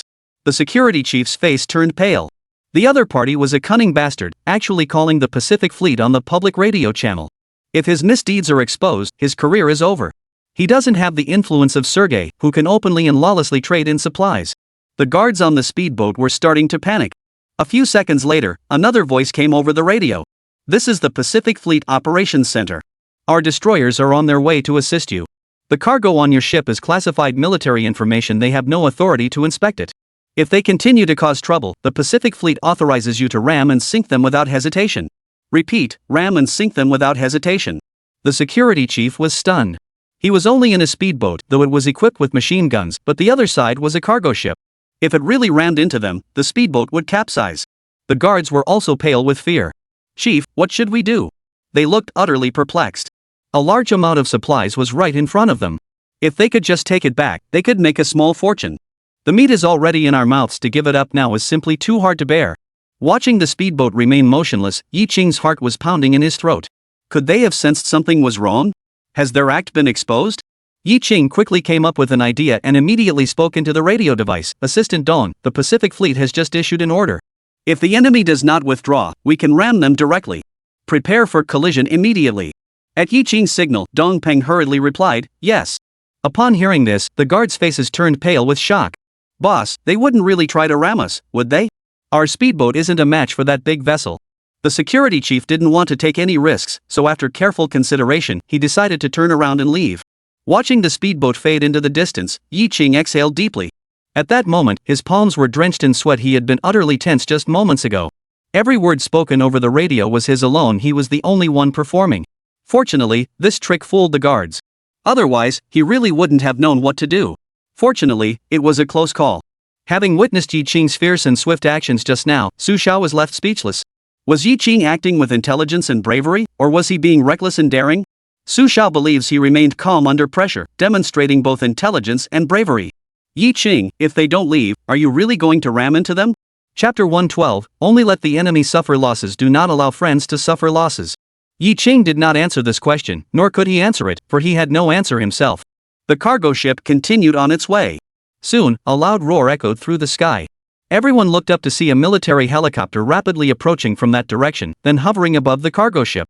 Dong Peng and the others felt a chill run down their spines. They had just sent off one little devil, and now another one was coming? How am I supposed to handle this one? Just as everyone was feeling incredibly anxious, hoping that Yi Qing would come up with a plan quickly, a voice came from the helicopter. We are from the Pacific Fleet. We received your radio call and have already reported to Colonel Sergei. Is there anyone here named Yi Qing? Everyone finally breathed a sigh of relief. It was friendly forces after all. Yi Qing stepped forward. I am Yi Qing. The people on the speedboat were pointing machine guns at us. It was truly terrifying. I am just a businessman here to conduct some business. I never imagined this place would be so dangerous. I will never come here again. Someone on the helicopter comforted them. We apologize for the scare. You are safe now. Colonel Sergei is waiting for you at the port. Our crew will escort you from here on. The conversation should have ended there, but Yi Qing kept talking non-stop. How dare those people? Do they not respect Colonel Sergei? Do they not respect the Pacific Fleet? Su Xiao rolled her eyes. Isn't Yi Qing just taking advantage of the situation to stir up trouble? Can't you just stop while you're ahead? What if we anger the Russians? Fortunately, a few hours later, Yi Qing and his group successfully docked. Sergei was indeed waiting at the port. As soon as he saw Sergei, Yi Qing immediately acted like a child who had been deeply wronged. My friend Sergei, do you know what happened? They were pointing machine guns at us, and I was so scared they might shoot me. I'm really worried that I'll never be able to do business with you, my good friend, again. Seeing Yi Qing's terrified expression, Dong Peng and Su Xiao both wanted to cover their faces. Yi Qing does have some acting potential, but there's no need to be so exaggerated, is there? That's a bit much. Sergei patted Yi Qing on the shoulder. Yi, I won't let my good friend be wronged. They're just a few guards. How dare they oppose our Pacific Fleet? I'll take care of it for you. Yi Qing's face still bore traces of fear. Sergey, after what happened, I really don't dare come back to Wenchang anymore. Although I really want to do business with you, I'm afraid for my life. Yi, don't worry. I promise this won't happen again. We still need to continue doing business. Otherwise, how will I make money? Alright, Yi, I still have 3 retired submarines here. I'll give them to you as compensation. Dong Peng and Su Xiao were stunned. Yi Qing complained a bit about how unfair it was, and in return, he got 3 retired submarines for free? That's way too good to be true. The Russians are really generous. Yi Qing shook his head. Sergey, how can you say that? No need. We're good friends. Sergey, however, spoke very seriously. Precisely because we are good friends, I should compensate you. Sergey, only let enemies suffer losses. I will never allow my friends to suffer losses. Alright, since that's the case, Yi Qing reluctantly accepted it. We can't disappoint the old man. Yi Qing ordered them to unload the cargo. First, give the woolen coats to Sergey to avoid any further accidents. Looking at the 2,000 woolen coats, Sergey's eyes lit up. In his eyes, these weren't coats, they were money. It had already started snowing in Russia, so the coat would sell easily and bring in a fortune. Since striking a deal with Yi Qing, he has become the wealthiest officer in the Pacific Fleet. Yi, come on, I'll take you to pick out some things. He'll started the engine and drove Yi Qing, Dong Peng, and Su Xiao to the military port. Chapter 113, Swapping a Wool Coat for a Plane. Dong Peng, sitting in the back row, was already eager to get started. He said in the Dragon Country language, Mr. Yi, weren't you going to have Sergey take us to see their plane? Yi Qing gestured for him to calm down and stay composed. I'll find an opportunity. Everyone arrived at the area where the retired warships were gathered. It was still the same group of warships, neither more nor fewer than before. Apart from Yi Qing, no one else showed any interest in these things. Yi Qing scanned the room, his brows furrowed. Sergey noticed that Yi Qing seemed preoccupied and asked curiously, Yi, what's wrong? Sergey, as a good friend, there's something I feel I can't hide from you. The 2 submarines and sand dredging ships we transported back last time, I didn't make any money from them. Upon hearing this, Dong Peng and Su Xiao were once again stunned. Wasn't Yi Qing just lying? He didn't make any money? He made more than anyone else. Just that dredger he renovated sold for 15 million. Yi Qing is really going to fool the old Russian guy. Yi Qing was deeply troubled. The workers at my factory were very dissatisfied with me, even threatening to strike. This time, I wanted to bring back something different, otherwise, my factory would really go bankrupt and I wouldn't be able to face the workers. I see. Sergey looked guilty. Yi, I didn't realize you were in such a difficult situation. You should have told me. I've said before that we shouldn't let friends suffer. Today, I'll take you to another place. Sergey took them on a long detour and eventually arrived at an airport. However, the place was overgrown with weeds and clearly abandoned for a long time. Yi, this used to be the airbase of our Pacific Fleet, but now it's just a dump.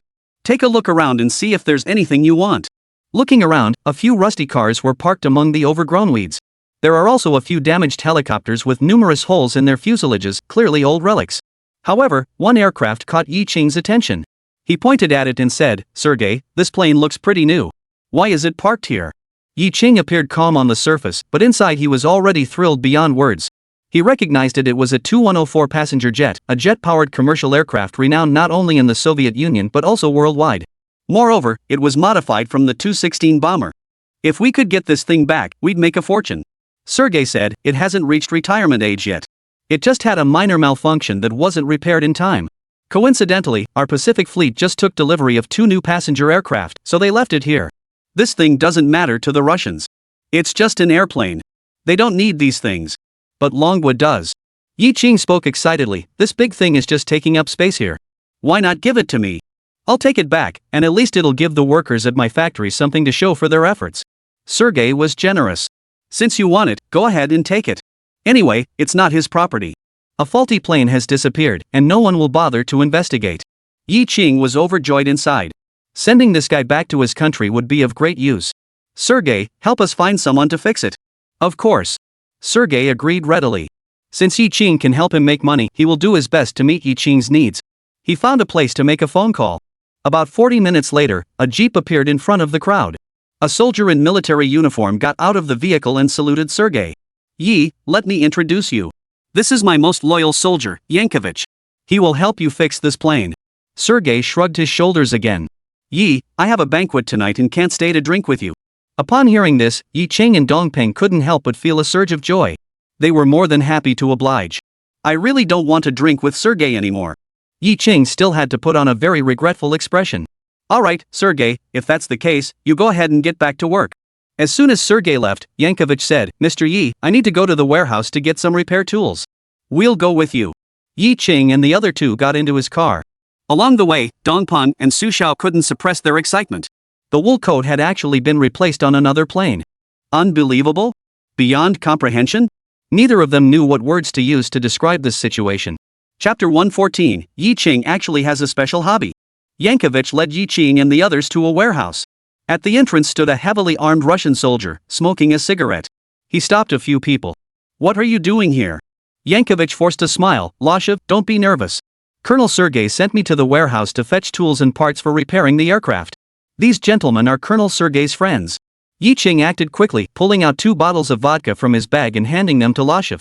"Hey, buddy, a little something for meeting you. Don't be shy." Luo Shifu's eyes lit up at the sight of the wine, and he couldn't resist opening the bottle and taking a sip, then smacking his lips as if savoring the flavor. "You guys go inside." Su Xiao frowned. What kind of soldiers are these Russians? They can be bought with just 2 bottles of wine? Can such drunkard soldiers fight for their country? After accompanying Yi Ching to Wencheng 3 times, this young woman's previous impression of the old Russians was completely shattered. The 4 entered the warehouse. The place was in disarray, with tools and equipment scattered everywhere. If this were in Manhwa, it would be unimaginable. Fortunately, Yankovich was well versed in the matter and quickly located the tools and necessary parts. Just as he was about to head out, Yi Ching grabbed Yankovich's arm. "Hey, buddy, bring us a few extra sets of tools and spare parts. If something breaks later, we'll be able to use them. Once it's fixed, I'll take you to the brandy bar for a drink, and I've prepared 10 bottles of fine vodka for you. I'll give them to you tomorrow." Bribing the Russians? The best thing you can give them is alcohol. Earlier, Yi Ching had given Lashev some vodka, and Yankovich still felt a bit uneasy about it. But upon hearing this, he immediately broke into a hearty smile. Yi Ching was really considerate, no wonder Sergey got along so well with him. Who wouldn't want to be friends with someone so generous? Yankovich immediately provided Yi Ching with 2 sets of spare tools and various spare parts. Yi Ching searched the vast warehouse and discovered 5 spare engines for the Tu-104. These are valuable items. "Yankovich, I think the Tu-104 engine is too old. Who knows what might happen? Sergey asked you to fly the plane back. For your safety, I suggest replacing the engine with a new one." Then Yi Ching whispered, "I'll cover all your drinks for the next year." The reason Yi Ching gave was one that Yankovich couldn't refuse. For the sake of his own safety, he had no choice but to agree. Yi Ching suggested, "Why not move all these engines onto the aircraft? After all, the Tu-104 is big enough to accommodate them. Send it back to the Navy, have the Navy give it to the Air Force, put it directly on the 6th Lord, and then conduct reverse engineering to enable Longwa's aircraft engines to leapfrog an entire era." Yankovich hesitated. It seemed like Yi Ching was eager to empty the entire warehouse. What if someone discovers it? Just as he was torn inside and about to refuse, Yi Ching shoved a stack of rubles into his hands. "Once we arrive in Longwa, we will definitely treat you well. Money can make the devil grind the mill." Yankovich whispered, "Yi, the engine is too big. If you want it, we'll have to go through the paperwork, which is a hassle. Let's come back tonight." Yi Ching immediately understood what he meant. It made sense. "Also, we need to deal with Lashev first. I'll figure out a way to distract him." Watching them carry out 2 large bags from the warehouse, Lashev didn't stop them.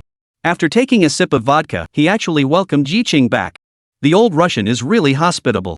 Yi Ching motioned to Yankovich, Dongpang, and Su Xiao to wait in the car, then walked over to Lashev, pulled out a cigarette, handed it to him, and started chatting. In less than 5 minutes, Yi Ching learned some information about Lashev. He was from the distant city of Jicheng, had a beautiful wife, and a cute son. "Lashev, we really hit it off at first sight. I wish we had met sooner.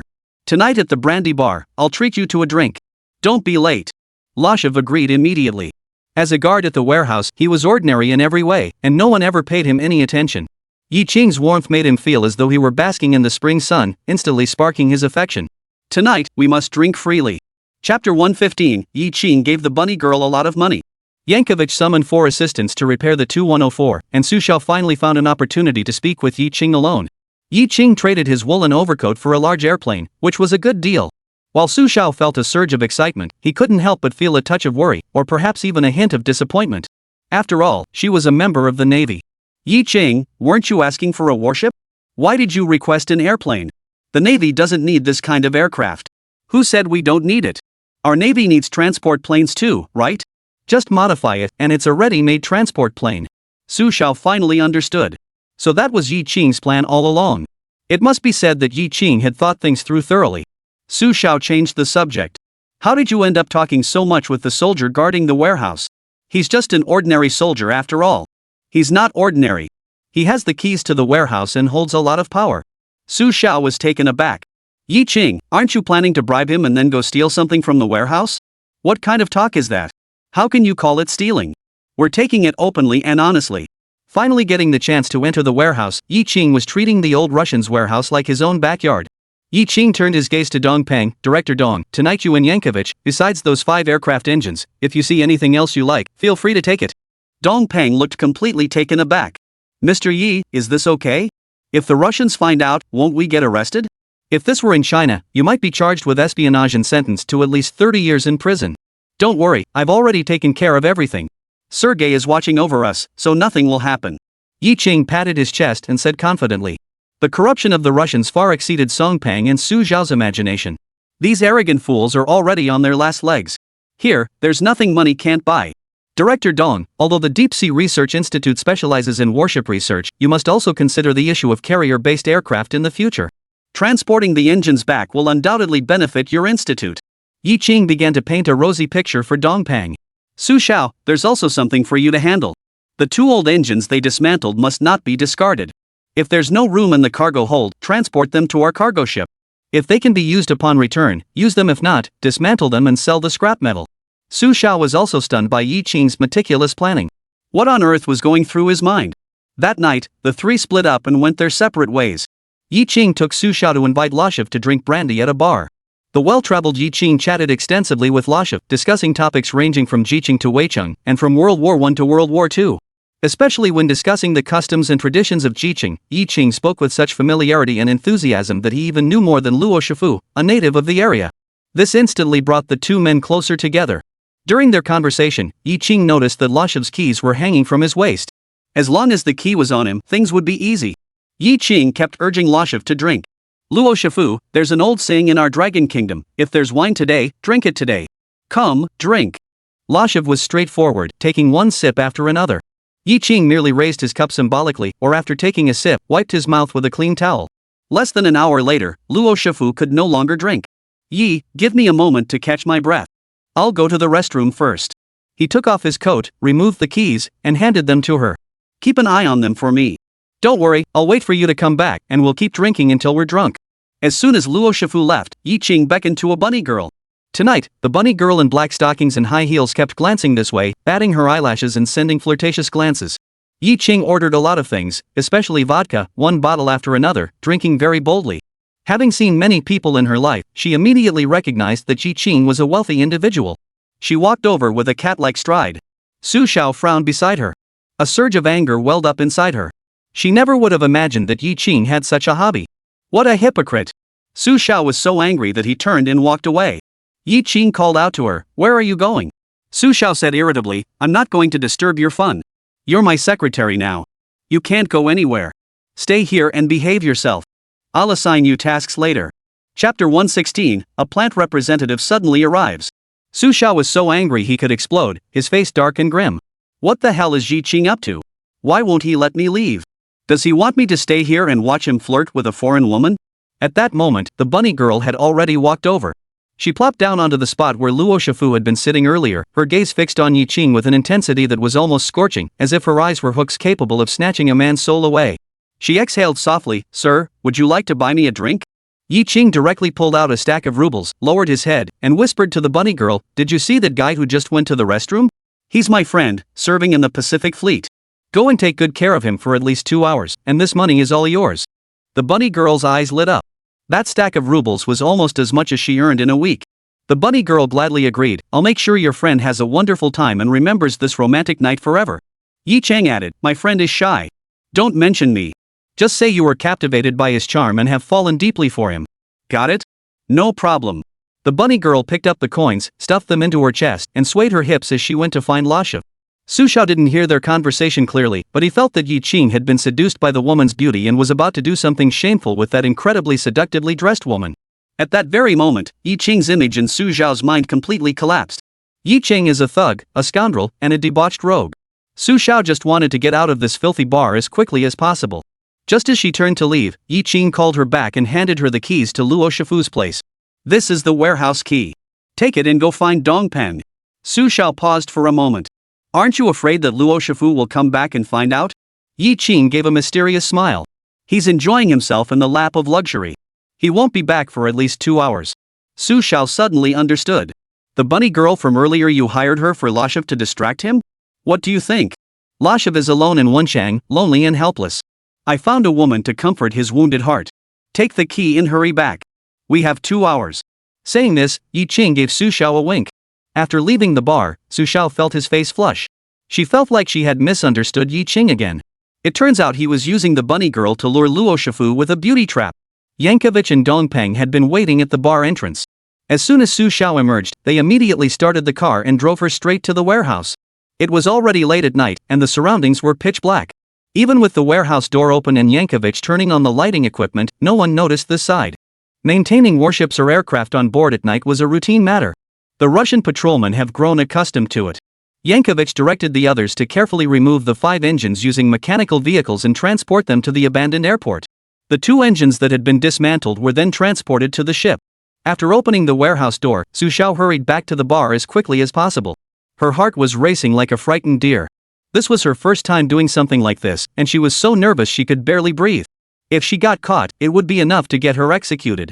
Yi Qing is so bold. When did I become this bold myself? Is this really me? Su Xiao noticed that since coming to this place with Yi Qing a few times, her personality had become much more reckless than before. It's all Yi Qing's fault. If it weren't for her, how could I have ended up like this? Stealing from the Russians in broad daylight. If my family and friends found out, what would they think of me? It's utterly disgraceful. I found Yi Qing in the bar and discovered that Luo Shifu hadn't returned yet. Is this guy that strong? Chapter 117, the situation at the shipyard is dire. Yi Qing returned the key to its original place. How's the warehouse over there? Director Dong and Yankovic are moving the engines. Su Xiao sat down and gulped down several mouthfuls of water to calm his nerves. Her heart was still pounding violently. Comrade Su Xiao, you look very tense. Relax, take a deep breath, and everything will be fine. Su Xiao shot Yi Qing a glance. That's easy for you to say. Do you know what I'm doing? This is my first time doing something like this. If the Russians catch me, my reputation will be ruined. And because of my special status, they might even mistake me for a spy. Su Xiaobao said, covering his chest. Don't worry, we're in Wenchang, not back home. The Russians wouldn't bother with us here. 2 hours have passed, and Lashiv still hasn't come out. Su Xiao was getting worried. Had something happened to him? What could possibly happen? He's probably having so much fun he's forgotten all about home. Should we wait for him? No, let's not wait any longer. Yi Qing left Luo Shifu's coat at the bar counter and left with Su Xiao. He wanted to go to the airport himself to check things out, so he could feel at ease. On the way, Su Xiao was still filled with various worries. What if Lashiv discovers tomorrow that the 5 engines are missing? Even if he does, he wouldn't dare report it. He'd be the first one arrested. Besides, by the time they find out, we'll already be long gone from Wenchang. Yankovic and his team spent the entire night repairing the plane's malfunction. The engine was also replaced with a brand new one. The 2 old engines that were replaced were transported to the cargo ship. At dawn, the Tu-104 successfully took off and headed toward Qingcheng Airport. Qingcheng Shipyard.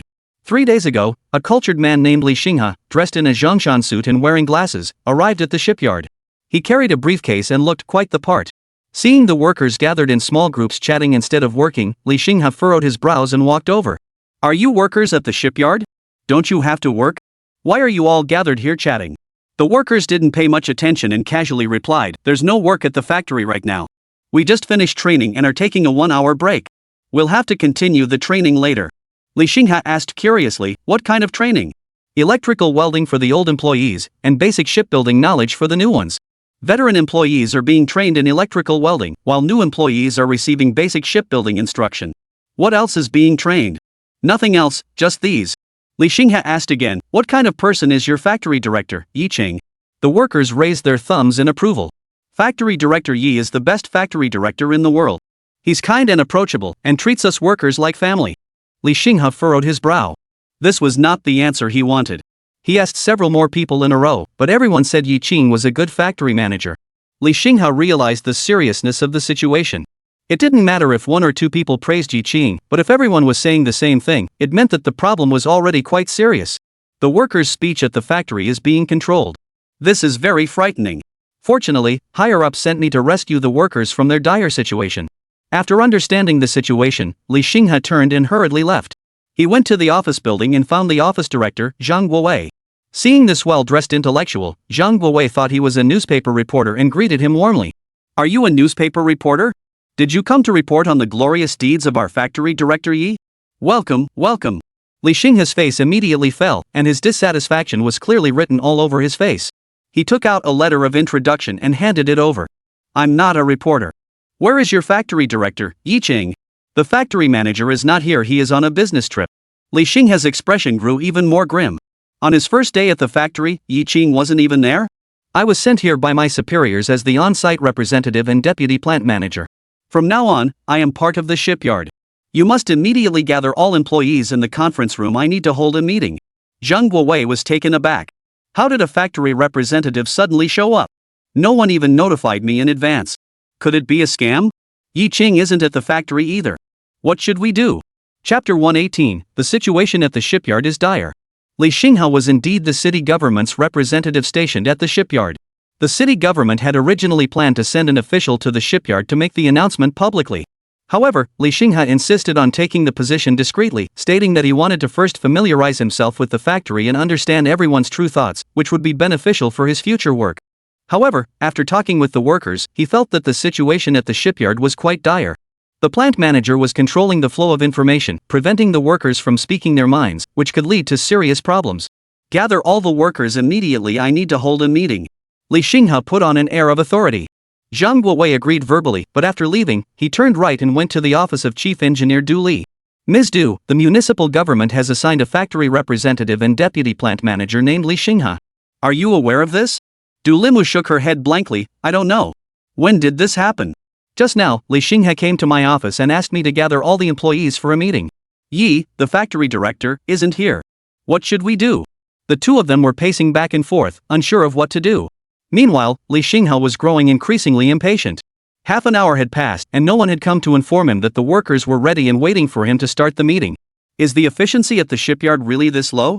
Since I've come here myself, I must thoroughly reorganize the factory, give it a complete makeover, and live up to the expectations of my superiors. He stormed into the corridor and shouted Zhang Guowei's name loudly. Zhang Guowei hurried over. "Director Zhang, the workers are almost all here. You can go now." Li Xinghe snorted coldly, clearly displeased, and hurried toward the conference room. At that moment, the conference room was packed with workers, whispering and chattering in a chaotic commotion. Factory Director Yi had called an all-staff meeting, which usually meant distributing wages and bonuses. Could it be that they were going to hand out money again today? At this thought, the workers' spirits soared. Who wouldn't be happy when getting paid? Zhang Guowei walked into the meeting room, cleared his throat, and everyone fell silent. "Now I have an announcement to make. The municipal government has assigned us a factory representative who will also serve as deputy plant manager, Comrade Li Xinghe. Please give him a warm round of applause." However, the workers were all stunned and began to whisper among themselves. What on earth was the factory representative doing there? Exactly, we already have a plant manager named Yi. We don't need a deputy plant manager. I thought it was about distributing money, but it turned out to be an outsider coming in. The workers' mood plummeted instantly. With barely any applause to greet him, Li Xinghe's expression darkened, and his mood grew even worse. He plopped down onto the podium, scanning the crowd, seemingly trying to make eye contact with every worker and remember their faces. "I am Li Xinghe, the city government's factory representative and deputy plant manager. Today is my first day on the job, and from now on, we will be colleagues. Today's meeting is to discuss a few matters I would like to address. Since arriving at the shipyard less than an hour ago, I have identified numerous issues. If these issues are not addressed, the shipyard will struggle to make progress. Some of our workers are extremely lazy. When I entered the gate, I saw them gathered in small groups chatting idly. What are they doing? This is a factory, not a street corner. You are workers, you should maintain your professionalism. Some workers told me they were resting during their training break. They argued that since it's training, it shouldn't just focus on technical skills, it should also include ideological and political education to enhance workers' political awareness and prevent them from straying down the wrong path. Li Xinghe's spit flew everywhere. Zhang Guowei secretly rejoiced that he was far away from him, otherwise he would have been in trouble. The other workers were not interested in what Li Xinghe said, and even felt somewhat repulsed. Who does this guy think he is? He just shows up and starts lecturing us at a meeting. What's so great about him? Even factory manager Yi has never spoken to us like that.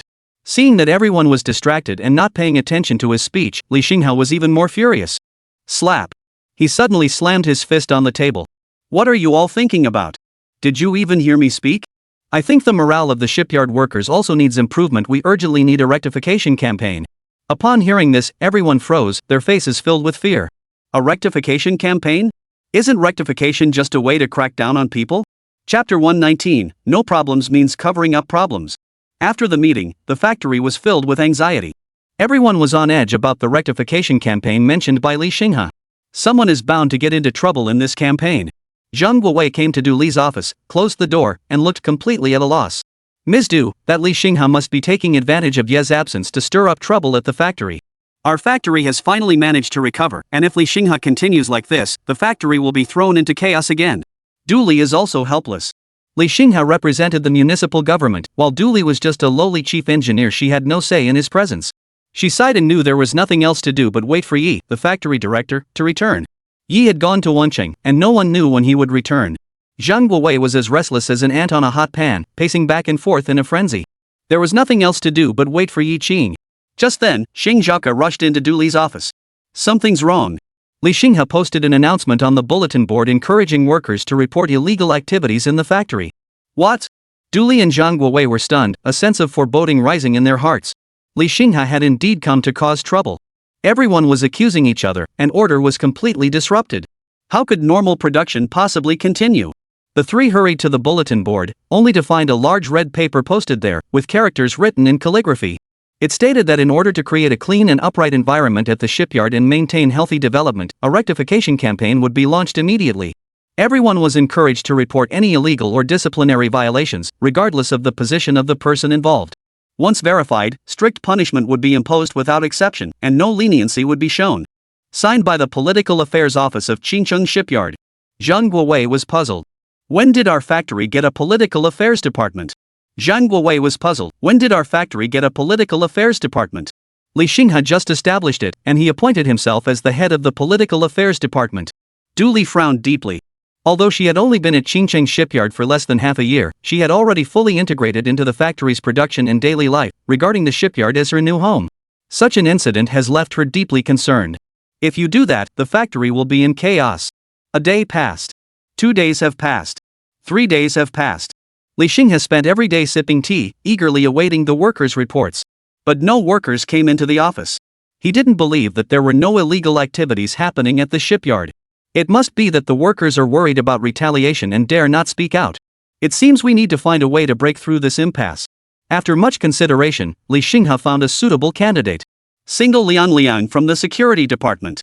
It was said that on the day Tai Dan brought people to the factory to cause trouble, Dan Liang failed to protect the factory properly and hid behind the workers, earning him a severe scolding from Yi Qing.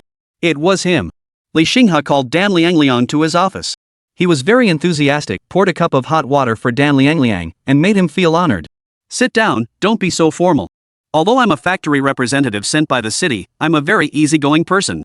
I asked you to come over to learn more about the situation at our factory. Dan Liang felt anxious and uneasy inside. They say that a new official must make a bold move upon taking office. Will Li Xinghe's first bold move end up backfiring on him? Well, that's just bad luck for him. Just a few days ago, I was scolded by Yi Qingxiong, and now I have to deal with Li Xinghe. It's really a year of bad luck. What did I ever do to deserve this? What have I done to deserve this? Single section chief, don't be nervous. Your security department must be very familiar with all the workers in the factory. I'd like to have a heart-to-heart talk with you. Rest assured, no one else will know about today's conversation. Our workforce must remain pure. Tell me, are there any issues with the workers at the shipyard? Dan Liang felt a pang of unease. This wasn't a heart-to-heart talk, it was clearly an attempt to make him offend someone. If I say something bad about someone and they find out, they'll hate me to death. Dan Liang shook his head vigorously. The shipyard workers are all good people, there's no problem with them. Li Xinghe knew that Shan Liang had reservations, so to get him to cooperate, Li Xinghe adopted a stricter tone. Mr. Dan, don't worry. I've been working for years and know that every factory has its issues. If you say there are no problems, you're just covering them up. If you don't report any issues today, it means you're not cooperating with the municipal government's work. Dan Liang was so frightened that his face turned pale. He couldn't take the blame for this. But Li Xinghe's eyes were fixed on him, making him feel uneasy. Dan Liang hesitated for a long time before finally speaking up. Alright, I'll bring up an issue. There are indeed a few workers at the factory who aren't very trustworthy, and they're affecting the overall quality of the workforce. Chapter 120, Who doesn't know how to reason? Dan Liang relented, and Li Xinghe quickly opened his notebook and picked up his pen, looking serious. There are 4 temporary workers at our factory: Xiaoming, Qin Tao, and the others. They came to the factory to steal things before, and their behavior was extremely malicious. Since Mr. Li wants to conduct a rectification campaign, I think we should start with them first. Dan Liang spoke all at once. Mr. Li, may I leave now? Li Xinghe's office. He didn't want to stay a moment longer. He forced himself to offend people, knowing he would end up being blamed by both sides. He didn't want to offend either the permanent staff or the temporary workers from Chaoyangdo, so in desperation, he had no choice but to let Xiaoming, Qin Tao, and the other 4 down. Li Xinghe's brows relaxed. Single section chief, the issue you raised is very good and timely. I will conduct a thorough investigation and study it carefully. Dan Liang left Li Xinghe's office with an extremely complicated mix of emotions. Li Xinghe watched his departing figure, a smile curving his lips. This Dan Liang is worth pursuing. After all, to establish oneself in the shipyard, one needs to have their own people. Yi Cheng, Dong Peng, and Su Xiao, sitting in the Tu-104, landed smoothly at Qingcheng Airport. Yi Cheng enthusiastically shook hands with Yankovic and handed him a large amount of rubles. Yi Cheng had said that he would cover all his drinking expenses for the next year, and he meant every word of it. Who knows, maybe in the future when I go to Old Mouse's place, I'll have to ask him for help. Yankovic went to the hotel where he was staying. After he had left, the naval personnel finally appeared. Chief of Staff Song Jianqi personally arrived. Looking at the massive Tu-104 in front of him, Song Jianqi's eyes sparkled with excitement. Yi Cheng smiled and said, Colonel Song, if we modify it into a transport aircraft, wouldn't that be great? Plus, all the engines have been replaced with brand new ones, ensuring safety. Song Jianqi nodded repeatedly. You've done another great service for our Navy. All the officers and men will remember your contributions. Yi Cheng's smile froze instantly. He didn't want any empty promises, he wanted something tangible. Song, the chief of staff, this plane 2 million, isn't that a bit much? Song Jianqi could no longer smile either. Why does Yi Cheng still want money? 2 million isn't much, but the Navy's budget is tight. We should save where we can. After all, we still have to live on it in the future. Comrade Yi Cheng, those 20,000 woolen overcoats were secured by the Navy. Without them, you couldn't have traded for this plane, right? Yi Cheng muttered under his breath. Song Jianqi, in order to avoid paying, actually said such shameless words. Since you have no shame, I certainly won't either. Before I left, I made it clear to Comrade Su Xiao that I would pay you the market price for the wool coat, and the items we receive in exchange belong to the Qingcheng shipyard. Yi Cheng is a shrewd individual. He had already made arrangements in advance. Fortunately, he had a backup plan, otherwise, he would have really been screwed by the Navy. I am a very patriotic person, but you can't use patriotism as an excuse to exploit yourself. Yi Cheng has to live too. Besides, the price of 20 million isn't that expensive. If they were to buy directly from the Russians, they wouldn't even know how much they'd be ripped off. Song Jianqi turned his gaze toward Su Xiao. Su Xiao quickly lowered his head. She regretted agreeing to Yi Cheng's request, filled with self-blame and feeling deeply guilty toward the organization. But who could have imagined that Yi Cheng could actually trade it for an airplane? Song Jianqi chuckled. Comrade Yi Cheng, you still have 3 submarines, right? You're not at a loss, are you? Yi Cheng was utterly flabbergasted. The submarine was a gift from Sergei out of friendship between the two of us, and has nothing to do with this deal. Let's keep things separate, Colonel Song. You're a reasonable man, aren't you? Our Qingcheng shipyard has had it tough. Nearly 200 workers have families to support, and this is their hard-earned money. You wouldn't be heartless enough to withhold their wages, would you? The Navy and the people are one family. You wouldn't want to see the workers unable to pay their wages and having to go home to eat cornbread and pickles, would you? Song Jianqi. Chapter 121, Someone Got Fired. Yi Cheng returned to the shipyard. 3 decommissioned submarines were about to arrive in Qingcheng, and he needed to instruct the workers to hurry up and prepare the dry dock, leaving it ready for their arrival. With 3 arriving at once, the workers will be kept busy for the next year. Yi Cheng walked to the shipyard gate and happened to run into Xiaoming, Qin Tao, and the other 4, who were carrying large bags and packages as they walked out. Qin Tao's eyes were red, clearly having cried. Yi Cheng furrowed his brows. Had he been bullied? What's going on? When Xiaoming, Qin Tao, and the other 4 saw Yi Cheng, it was as if they had seen a savior, and their emotions immediately collapsed. 4 grown men were crying. Yi plant manager, you're finally back. The 4 of us have been fired. We finally met Yi Cheng, this benefactor, and got jobs at the shipyard. Our lives have changed, and we have something to look forward to again. But then Li Xing has suddenly fired them, like a blow to the head, leaving the 4 of them utterly devastated. Yi Cheng's expression changed. Who dares to fire you? Yi Cheng was determined to see who was so bold as to fire someone while he was out of town. This was outrageous. Factory Director Yi, a few days ago, a resident representative and deputy factory director named Li Xinghe came to the factory. He was the one who fired us, claiming that the 4 of us had corrupted the purity of the workforce. He criticized us harshly and then dismissed us. Yi Qing's blood pressure skyrocketed. What the hell is a factory representative? I didn't know about this. Let's go check it out together. Yi Qing stormed into the factory gate. How could such a thing happen while he was away? As he passed by the bulletin board, Yi Qing saw the rectification notice. The more he read, the angrier he became, grinding his teeth and trembling all over. Li Xinghe, this is going to completely disrupt Xingcheng shipyard. His intentions are despicable. Zhao Ming, tear it up and throw it in the trash can. There was a tearing sound. Zhao Ming tore the red paper into pieces. He had long disliked the red paper. Besides the four of you, who else was criticized? Qin Tao said with a look of grievance, just the four of us. Who reported you? Yi Qing pressed. Qin Tao shook his head, unsure, but the head of the security department, Dan Liangliang, had publicly read out our charges at the mass criticism meeting. Yi Qing's expression grew even more grim. Dan Liangliang. Yi Qing's eyes flashed with a cold gleam. When Tai Dan came to cause trouble, this Dan Liangliang, as the head of the security department, actually backed away. Yi Qing had criticized him before, thinking he would learn from his mistakes, but now he had once again taken the side of the workers. He regretted not having fired him outright back then. It was just that I was too soft-hearted. Yi Qing continued walking inside but found the factory eerily quiet, not encountering a single worker along the way. Where were the other workers? They're all in the conference room. Li Xinghe has ordered everyone to stop production today so he can give them a political lecture.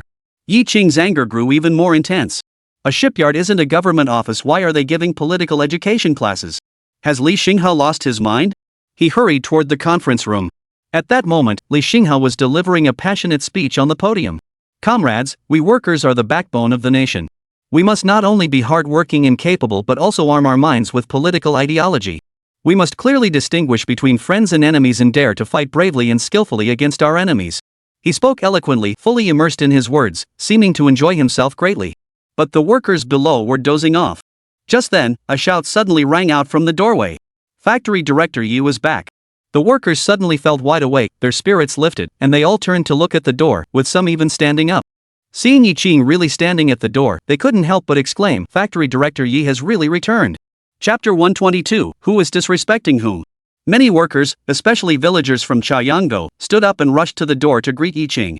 Mr. Yi, the factory director, you're finally back. Mr. Yi, everyone has been waiting for you to come back. They have a lot of grievances they want to share with Yi Qing. Yi Qing raised his hand to interrupt them. You're not at your posts doing your jobs. What are you doing gathered here? Bang! At that moment, a dull thud echoed from the podium. This was followed by Li Xinghe's roar. I'm in the middle of a lecture. Who told you to get up and leave? Do you even respect me as the on-site representative? Get back to your seats immediately. Yi Qing could hear that clearly. Li Xinghe was speaking indirectly, criticizing someone else. He's eager to meet this Li Xinghe and see who he really is. He pushed aside the workers and stepped toward the podium. I am Yi Qing, the plant manager of the shipyard. Li Xinghe, seeing how young Yi Qing was, couldn't help but look down on him. He was just a kid, how could he possibly be a match for him? Mr. Yi, I'm the city government's representative stationed at the factory. I'll get back to you shortly. I'm currently giving a presentation to everyone. Could you please wait a moment? If you're interested, you're welcome to join us. Yi Qing immediately replied coldly, I'm not interested. Li Xinghe's face turned ashen. Is this Yi Qing just a reckless youngster? He's been sent here by the city government, representing the city government. Does he even know the rules or understand how things work in this world? Just as he was about to speak, Yi Qing turned away and addressed the workers sternly. What are you all doing here? Have the 10 sand dredging ships been completed? Delaying delivery to the Navy, are you responsible for that? Yi Qing's tone was extremely stern. Zhang Guowei, seeing this, immediately reminded everyone to return to their workstations and be careful not to have their wages deducted. Deducting wages is like cutting off one's own flesh. The workers quickly left the meeting room and rushed out of the office building. But they were all in high spirits. Factory Director Yi has returned, and the shipyard now has a leader. Ha, that Li Xinghe can no longer cause trouble. The meeting room suddenly fell silent. Yi Qing didn't even glance at Li Xinghe, he turned and walked away. Mr. Du, tell me about the progress of the sand dredging vessel construction. Hold on a moment. At that moment, Li Xinghe's face was ashen, looking as terrible as could be. He spoke in a reproachful tone, Factory Director Yi, you let them all leave. How am I supposed to teach now? Do you have any respect for me? Yi Qing chuckled. You have the nerve to talk to me about respect here? You came here as a factory representative without any prior notice. Did you show any respect for me? Did you show any respect for all of us workers? Du Li and Zhang Guowei secretly applauded Yi Qing. No wonder he's the factory director, he's so commanding. Look, he's got Li Xinghe so flustered his face is as red as a pig's liver. Li Xinghe was so angry his liver hurt. He never imagined that his first meeting with Yi Qing would be in such a scene, and all the lines he had prepared were completely useless. Mr. Yi, do you know how important ideological and political education is for workers? The workers at the shipyard are currently in a dangerous state of mind, and I must set things right. Yi Qing sneered, please don't slander the workers. The workers in our factory have very healthy mindsets and are all dedicated to the factory. Don't make assumptions. In my personal opinion, it's certain individuals whose mindsets are problematic. Furthermore, this is a factory. Workers come here to work and earn a living. You can give lectures, but you must not interfere with their work. We have orders from the Navy, and we cannot afford any delays. Li Xinghe countered, I'm giving the workers lectures for their own good. Yi Qing found this statement most objectionable. Bull, for your own good. You think you know what you think? You have no idea what the workers really think. Let me repeat myself, this is a shipyard, not some government office. Your rules don't apply here. After speaking, Yi Qing quickly walked away, leaving Li Xinghe with only his back to see. Li Xinghe clenched his teeth so tightly that his molars nearly ground to dust. Yi Qing, you're pushing it too far. Chapter 123, Why wasn't I notified about the meeting? Yi Qing returned to his office. Duly, Zhang Guowei and Xing Zhaka followed him in and closed the door. The three of them told Yi Qing in detail about Li Xinghe's actions after he arrived at the shipyard. They were furious but felt powerless to do anything about it. Fortunately, Yi Qing returned. Mr. Yi, why did the municipal government suddenly send a factory representative? To monitor me, of course. Yi Qing blurted out. Although he had been reinstated to his former position, he had become a thorn in the side of certain people. Mr. Yi, what should we do now? This Li Xinghe is constantly opposing us and even fired Zhao Ming and the others. Yi Qing waved his hand. He had no authority to fire anyone. He told the workers to ignore him, focus on their work, and speed up the progress of the sand dredging ships. He had secured 3 submarines, which would arrive in Qingcheng shortly. The 3 men perked up at the news. 3 submarines? The shipyard is going to be swamped now. But everyone loves being busy. The busier you are, the more money you make. Mr. Du, Mr. Xing, you two are responsible for building the sand dredging ships. Xiao Wei, you're in charge of leading the villagers from Chaoyanggo to dismantle the submarines. We'll keep moving forward on 2 fronts. By the way, tomorrow morning, I will hold an award ceremony to commend the comrades who fearlessly sacrificed themselves and bravely fought against Tai Dan during the factory protection operation. The next day, upon learning that the meeting was organized by Yi Qing, the workers perked up. A meeting called by factory manager Yi was always a good thing, so the workers arrived early. Yi Qing sat on the podium, not mentioning Li Xinghe at all, but only discussing the recent factory protection operation. Tai Dan caused a commotion at the factory, but the vast majority of comrades behaved exceptionally well, bravely engaging in combat with those thugs and gangsters, shedding blood for the factory. Especially Zhao Ming and Qin Tao, who knocked Tai Dan to the ground. Their courage is commendable. The shipyard will not let your blood be shed in vain. However, there were a few individuals who retreated, which is utterly disgraceful and brings shame upon our shipyard. Upon hearing this, Dan Liang, sitting in the audience, felt a pang of anxiety. Yi Qing was clearly talking about him. He might as well have just said his name outright. That day, Wu Gui and Gui Yang came to cause trouble. When Dan Liang saw that Tai Dan was standing behind them, he was stunned.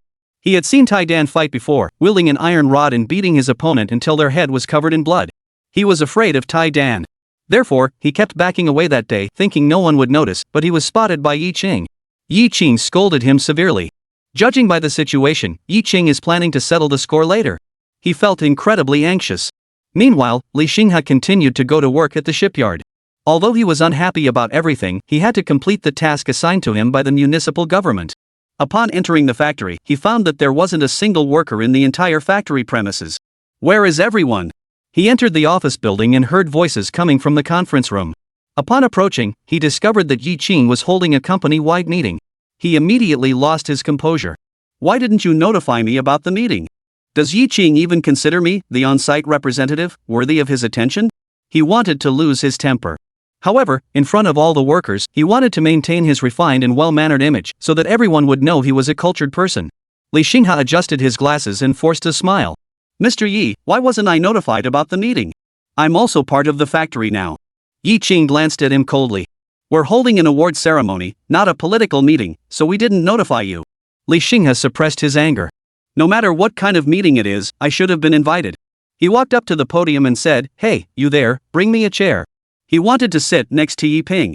Yi Qing, however, pointed to the first row below and said, Mr. Li, you sit next to Mr. Du. Li Xinghe. Li Xinghe's face turned green. Sitting in different seats meant different statuses in the factory. Sitting next to Yi Qing means that his status is second only to the factory director.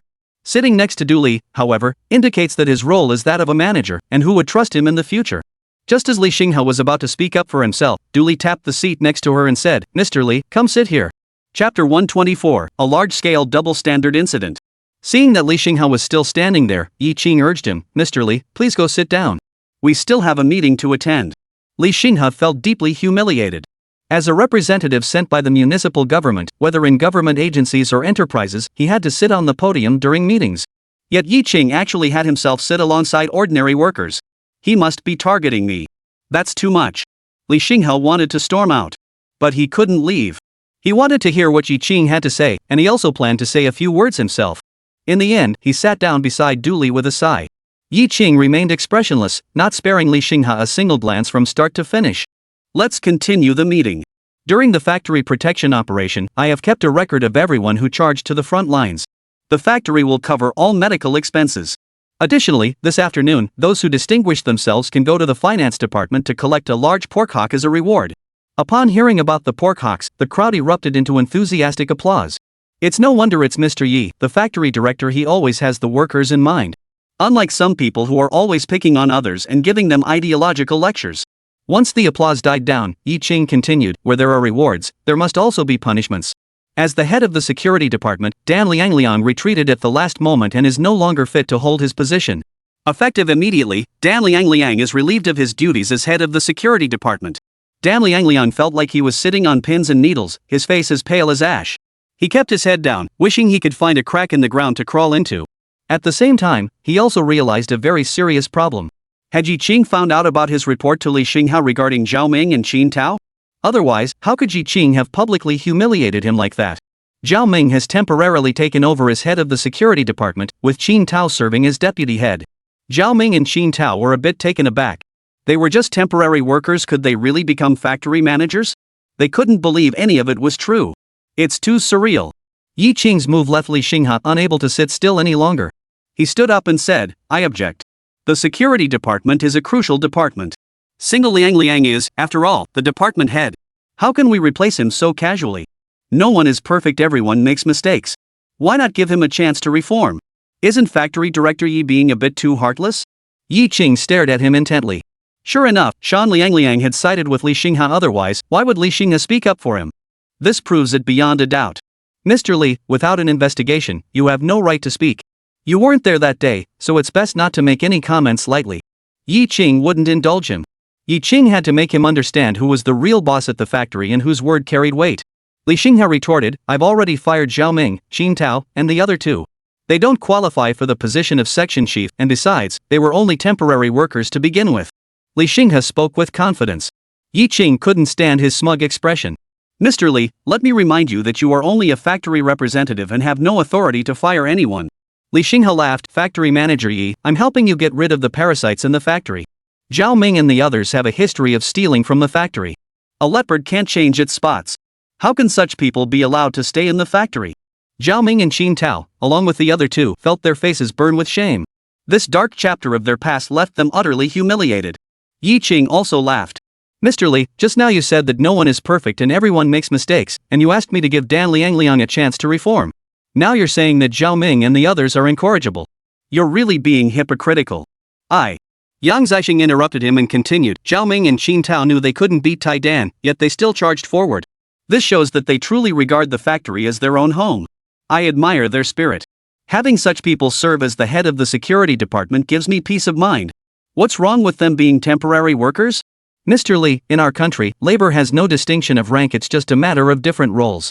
Why do you have to divide people into different categories here?" Li Xinghe was immediately speechless. After holding it in for a while, he finally managed to say one sentence. "Mr. Yi, you're just imposing your own views. That's not right, is it?" Li Xinghe seemed to have found something to hold over Yi Qing, and grew even more smug. Chapter 125, Who supports, who opposes? Seeing Li Xinghe's smile hiding a knife, with a hint of arrogance in his eyes, Yi Qing smiled faintly. "Mr. Li, you say I'm a one-man show. Fine, today I'll show you whether I'm a one-man show or not." Yi Qing scanned the conference room. "I propose that we remove Shan Liangliang from his position as head of the security department." Who supports this decision, and who opposes it? Before Yi Qing could finish speaking, the workers below immediately shouted in unison, "We support Factory Director Yi." "We all support Factory Director Yi." Yi Qing asked again, "Who supports having Zhao Ming temporarily take over as head of the security department? Who is in favor, and who is against?" "We support Factory Director Yi and have no objections." When Yi Qing looked at Li Xinghe, although he was smiling, Li Xinghe felt an endless chill. "Mr. Li, you saw it yourself. All the workers agreed to these two matters. Is this also called a one-man show? Do you have some misunderstanding about what a one-man show means?" Li Xinghe said nothing and left the meeting room with an extremely grim expression. Yi Qing waved his hand dismissively, ending the meeting. "Don't forget to pick up your pork knuckles after work." The workers cheered and laughed as they left the meeting room. Did everyone see that just now? Li Xinghe's face turned green. Only Yi, the factory director, can handle him and make him look good. Li Xinghe was humiliated, much to the delight of the workers. However, Yi Ping, as Yi Qing's father, couldn't help but feel a bit worried. After all, Li was sent by the municipal government, and offending him might not be a good idea. Someone comforted him, "Mr. Yi, you must trust Mr. Yi, the factory director. There's nothing he can't handle in this world." He even managed to secure 3 submarines from the Russians.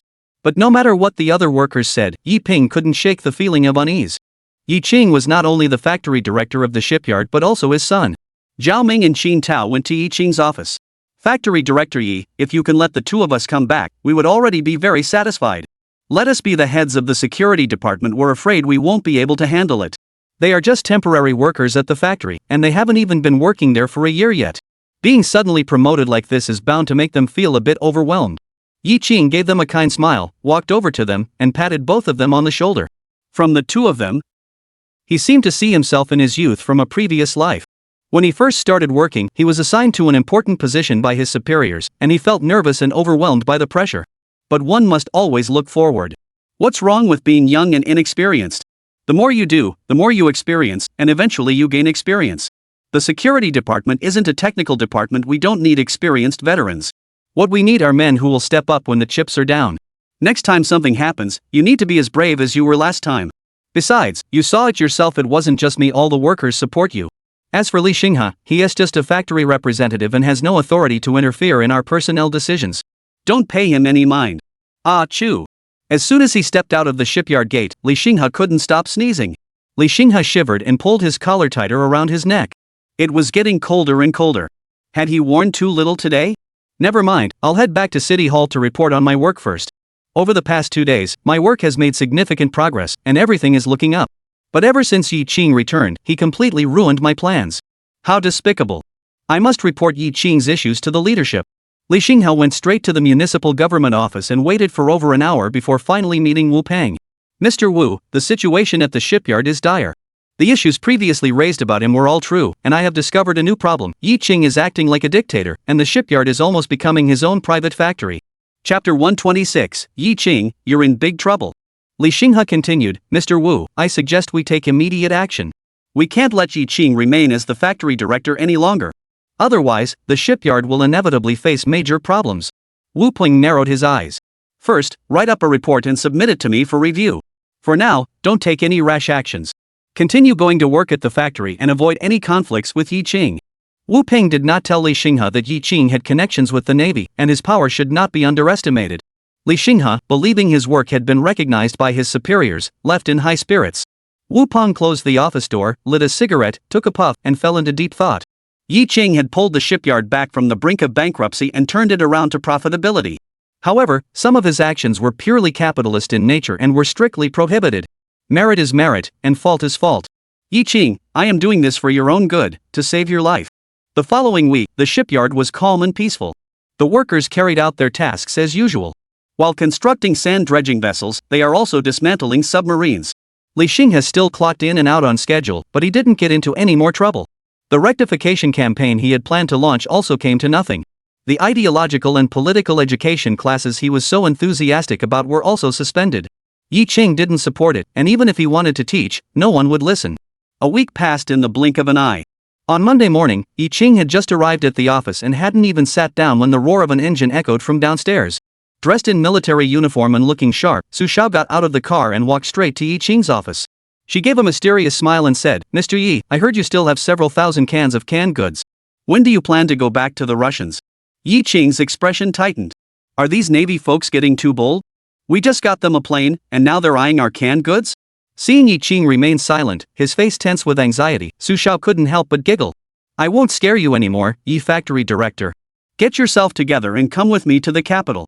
The boss wants to see you. What do they want to see me for? Yi Qing had a very bad feeling. Lu Shanha wouldn't actually want to discuss the price of that 2104 with him personally, would he? 10 million? That's really not expensive. Yi Qing said, can I not go? Of course not. The order from above is that even if we have to tie you up, we must take you there. Yi Qing gave an innocent smile. Comrade Su Xiao, we've known each other for so long. We're friends, aren't we? Su Xiao nodded instinctively. Since we're friends, could you give me a hint about why the boss wants to talk to me? Yi Qing, it's not that I don't want to tell you, but I don't know the specifics either. I'm just following orders to pick you up. Su Xiao wasn't lying. She really didn't know. Let's go, don't keep the boss waiting. Yi Qing wanted to refuse. It's definitely a trap. Going there would be a surefire disaster. I've got a ton of work to do at the factory. I can't leave. Su Xiao's expression turned cold. Yi Qing, you wouldn't really want me to tie you up and take you there, would you? Yi Qing. They set off in the morning and arrived in the capital city in the afternoon. It was still the same large courtyard. Yi Qing stood at the door, looking conflicted. He had guessed that once he went inside, he would likely not be able to secure the 10 million. Seeing Su Xiao standing by the car without moving, he asked, you still don't want to come in with me? Su Xiao rolled her eyes and said, go ahead without me. Don't worry, he's not a tiger, he won't eat you. Yi Qing entered the courtyard and saw Lu Shanhe sitting on the sofa. His expression was very serious, as if he had encountered a difficult problem. Lu Shanhe raised his eyelids and said, Yi Qing, you're in big trouble this time. Yi Qing's pupils contracted. They're starting off with a show of force, trying to intimidate me. From the looks of it, the Navy really doesn't plan on giving up that 10 million. Commander Lu, I haven't done anything illegal. What big trouble have I gotten into? Lu Shanhe took out a file folder and placed it on the table. Take a look yourself. Chapter 127, A Meal Worth 10 Million. Yi Qing picked up the file folder, opened it, and his brows immediately furrowed.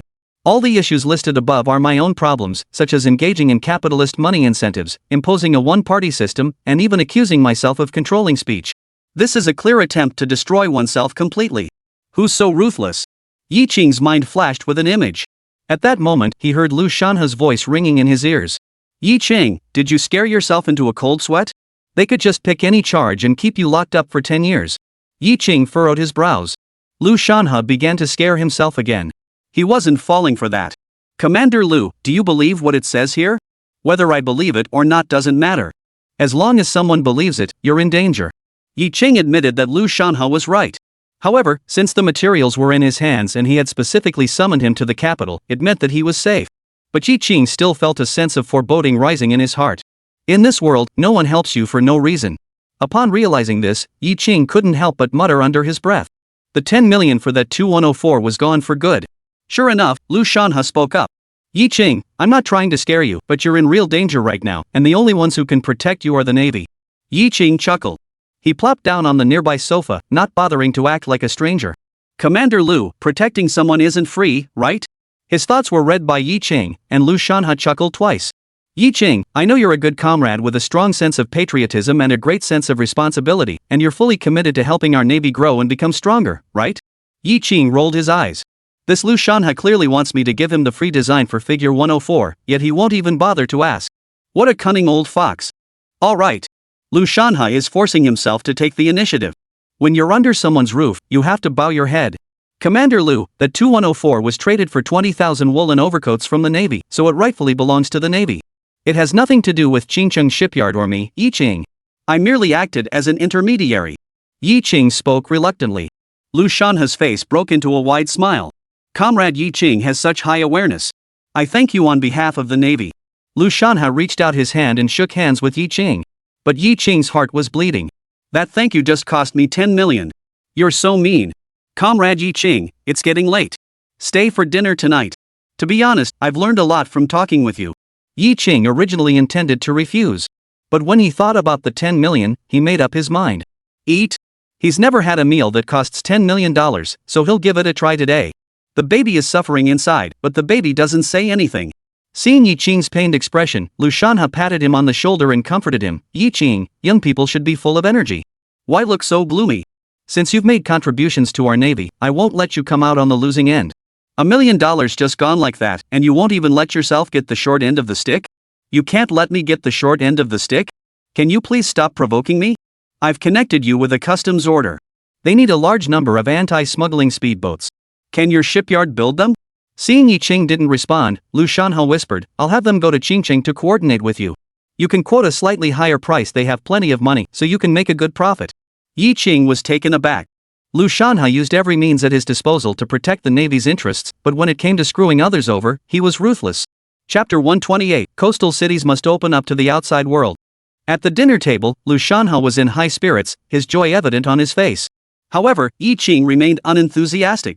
Lu Shanhe tried to console him, Comrade Yi Ching, the customs order is a big one, it's enough to cover your 10 million. Why are you still so gloomy? Come, have a drink. Seeing that Yi Ching was still distracted, Lu Shanhe added, Are you wondering where I got that document from? Don't bother thinking about it. I know who it was. Yi Ching blurted out. There's no need to think about it. Besides Li Xinghe, who else could it be? In my previous life, I was betrayed by a woman. This time, I was betrayed by a factory representative. Do you really think I, Yi Ching, am so easy to manipulate? Lu Shanhe put down his wine glass. Yi Ching is just a factory representative. There's no need to take him seriously. With your abilities, dealing with him would be a piece of cake. Commander Lu, I'm not that kind of person. Don't go around saying things like that. I've always been someone who unites comrades and helps others. Isn't Lu Shanhe just ruining his own reputation? The next morning, Yi Ching left the compound. Su Xiao had been waiting at the gate. Yi Ching, it seems that Commander Lu treats you quite well, providing both food and lodging. For many people, this kind of treatment is enough to brag about for 3 lifetimes. But Yi Ching couldn't muster a single smile. A meal costs 10 million yuan. What's the difference between that and cutting off his flesh? He said angrily, I don't like this place. I'm never coming back. Su Xiao's eyes widened. Did someone bully you? Tell me who it was, and I'll go avenge you. Yi Ching was completely speechless. What's going on with Su Xiao? Last time was also here, and she said she didn't deserve to enter this compound. How dare she just walk in today? Yi Ching just thought she was bragging and said casually, It's fine. Take me back to Qingqing. Su Xiao glanced into the courtyard before getting into the jeep. The jeep drove south. Yi Ching, when are you planning to go back to Lao Mao's place? Those tens of thousands of cans are sitting in the warehouse. Aren't you worried they'll get moldy? Are you addicted to it? I won't be going there for a while. There are already 3 submarines docked in the shipyard. There's no room for any more. Let's dismantle the submarines first and then discuss further. Su Xiao pursed his lips, looking a bit unhappy. I was hoping we could go change planes again. Don't even think about it. Good things in this world can't all be ours. You have to learn to be content. Yi Ching was the one lecturing now. In the afternoon, when Li Xinghe saw Yi Ching return to the factory unharmed and everything was back to normal, he found it quite odd. He had submitted the materials over a week ago, yet there had been no response at all. Has it just disappeared into thin air? That's impossible. The materials detailed Yi Ching's crimes, so logically, the higher-ups should have taken it seriously. With no news coming in, Li Xinghe began to grow impatient. After work, he went to the city government office to find Wu Peng. Mr. Wu, how has the matter with Yi Ching been handled? Wu Peng is the second in command at the municipal government, with a mountain of responsibilities and a pile of tasks on his plate. He doesn't have the time to keep a close eye on Yi Ching's minor matter. Shaoli, you need to stay calm, understand? The materials have already been submitted to the higher-ups, and their review will definitely take some time. Li Xinghe noticed that Wu Peng was in a bad mood and tactfully stepped out of his office. Wu Peng's bad mood was due to the economic development of Qingqing. As a coastal city, Qingqing has unique geographical advantages, but its economic development lags significantly behind that of southern coastal cities. Just this morning, provincial leaders specifically came to speak with him and Lu Yiming. They said that the higher-ups want to open up coastal cities to attract foreign investment and revitalize the domestic economy, and Qingqing could give it a try as well. Lu Yiming and Wu Peng were at a loss. There were no explicit policies from above, so what would happen if something went wrong? Chapter 129, Customs Officials Visit. The day after Yi Ching returned to Qingqing, customs officials arrived at the Qingqing shipyard to meet with Yi Ching. The person who came was Deputy Captain Yao Taijun of the Customs Anti-Smuggling Brigade. Yao Taijun still had doubts about Qingqing shipyard. In his view, it was a small factory with limited technical capabilities and a workforce of limited skill, making it unlikely to produce high-quality speedboats. He had come today merely out of deference to the Navy headquarters. Mr. Yi, to be honest, we have been collaborating with Donghai Shipyard and have been purchasing speedboats from them. Yi Ching, however, remained unfazed. I know Captain Yao doubts our capabilities. Since that's the case, we can compete with Donghai Shipyard. Why don't I take you on a tour of our shipyard first? Yao Taijun nodded in agreement. It wouldn't hurt to take a look around. At least I'd have something to report back when I return. Yi Qing first took him to the shipyard where 3 submarines were docked. Looking at the submarines before him, Yao Taijun was speechless. He had been transferred from the military to the customs department and had some knowledge of submarines. It's clearly Russian-made. Mr. Yi, this is Russian stuff. How did you get your hands on it? The Russians gave it to me. We need to dismantle it completely, melt down the steel, and use the hot-rolled steel equipment to manufacture ship plates. Then we'll build sand dredging ships, Coast Guard vessels, and anti-smuggling speedboats. Yao Tiejuan's eyes widened in astonishment. Using this material to build anti-smuggling speedboats, even if they collide directly with a smuggling vessel, they can shatter the enemy's vessel while remaining unscathed themselves. Mr. Yi, what did you just say? You want to build sand dredging vessels as well? As far as he knew, there was currently no shipyard in China capable of building sand dredging vessels. Is Yi Qing just bragging? Can I come take a look at the sand dredging ship you're building? After saying that, Yao Taijun fixed his gaze intently on Yi Qing's eyes. If Yi Qing hesitated or said something like it's just a plan for now, then he was certain Yi Qing was just bragging. Yi Qing's eyes showed no sign of evasion. Of course, please this way.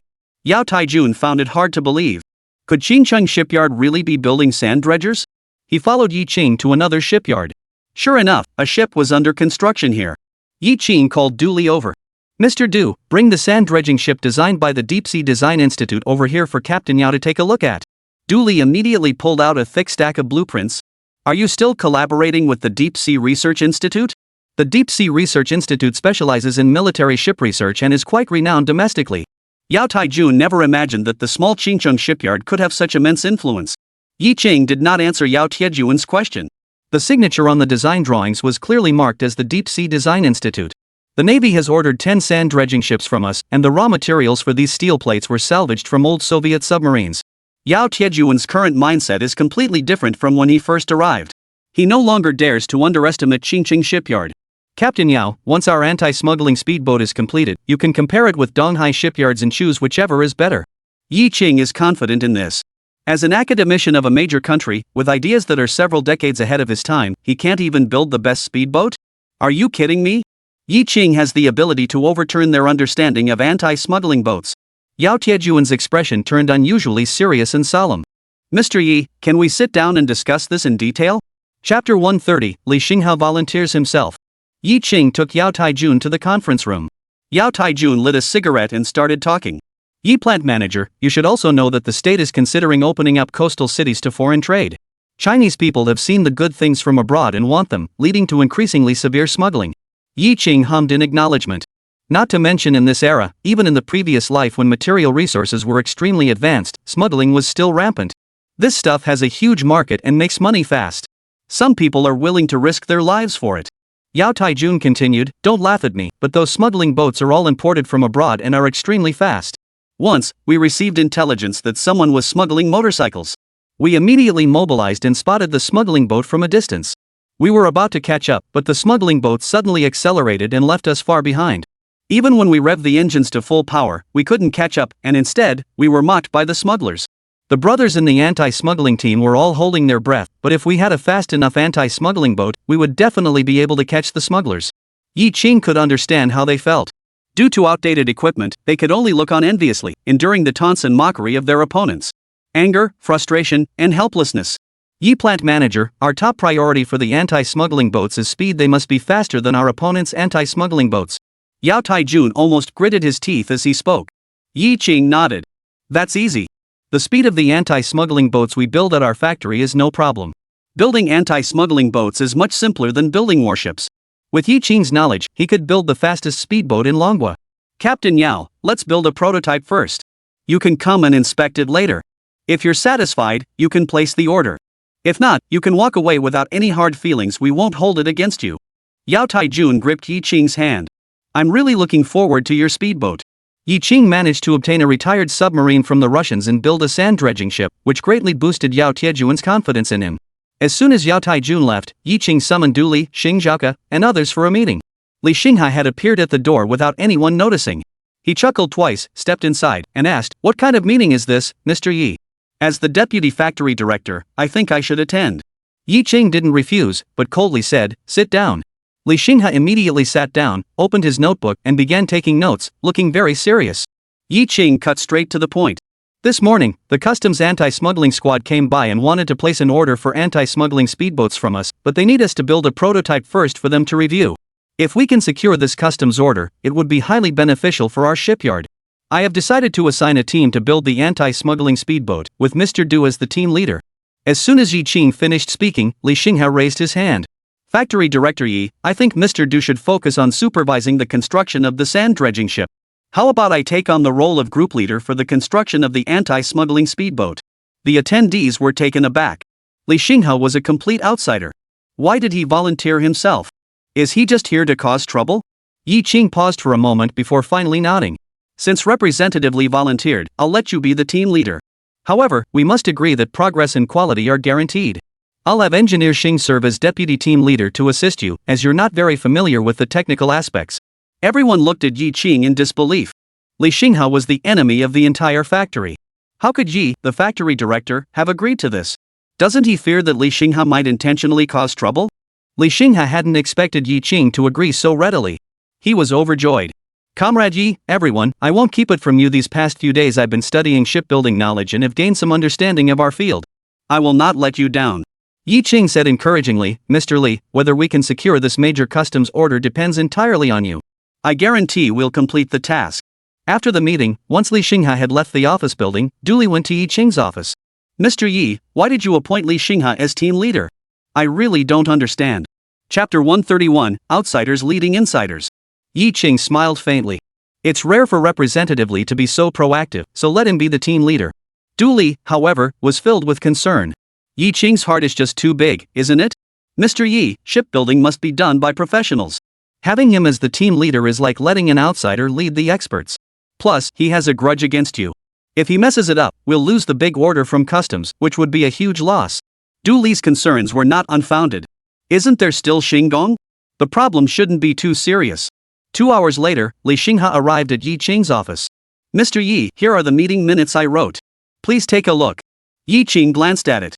It detailed the process of the preparatory meeting for the construction of a customs enforcement speedboat prototype. Yi Qing furrowed his brows. Mr. Li, is it really necessary to go to such trouble? Li Xinghe, however, dismissed the idea, nitpicking, Mr. Yi, you are mistaken. Taking meeting minutes is essential for future reference and to provide a written record for subsequent implementation. It is clearly stated in the document that Yi Qing agreed to appoint himself as group leader.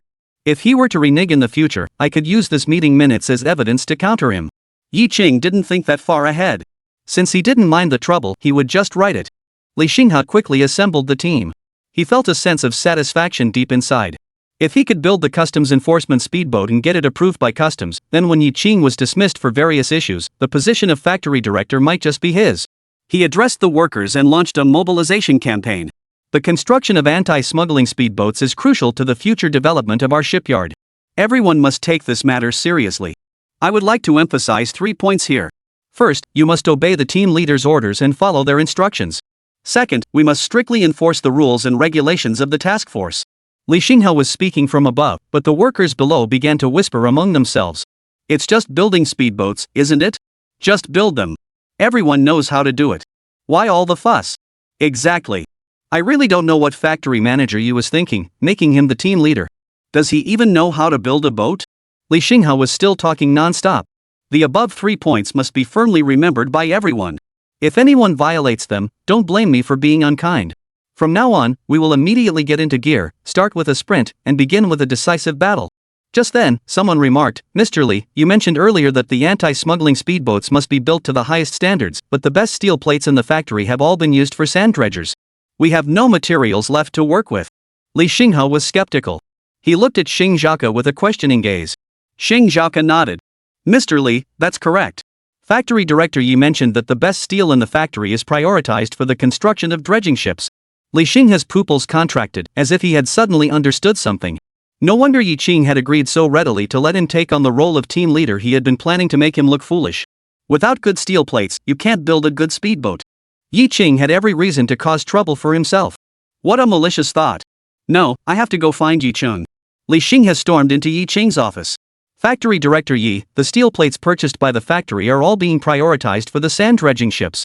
What about our anti-smuggling speedboats? Yi Qing was taken aback. He swore he hadn't done it on purpose, he had genuinely forgotten about it. He had said that the best steel plates were meant for the sand dredging ship, and no one was allowed to use them without permission. Li Xinghe said angrily, "Factory Director Yi, we don't have good steel plates.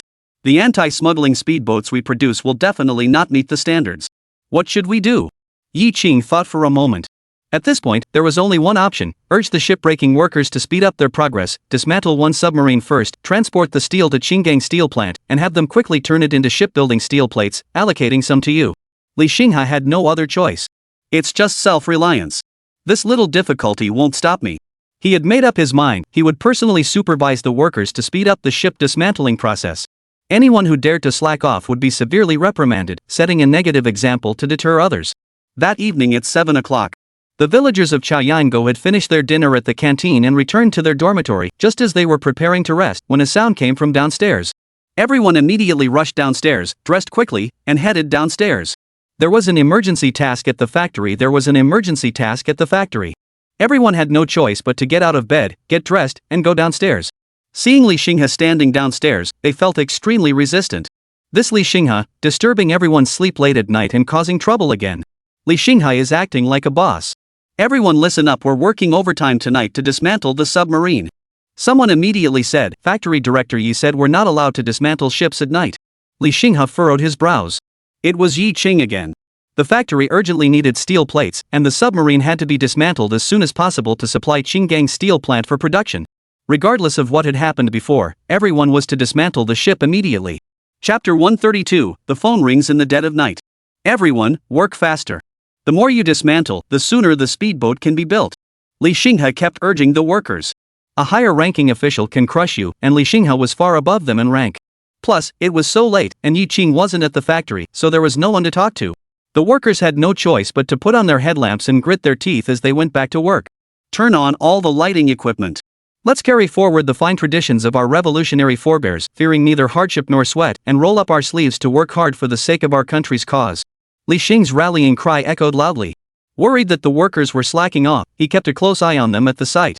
The banging and clanging sounds broke the quiet of the night. Lin Feng was a 30-year-old man from Chaoyangou village, and he was also one of the people selected by Yi Qing at the time. Last month, he sent 40 yuan in living expenses to his family, and his wife must have been overjoyed. Working away is good, it's better than farming. He had made up his mind. He was still young and wanted to follow Yi Qing and work hard. Life would get better and better. He was dismantling a screw when someone nearby muttered under his breath, Factory Director Yi has explicitly forbidden night work.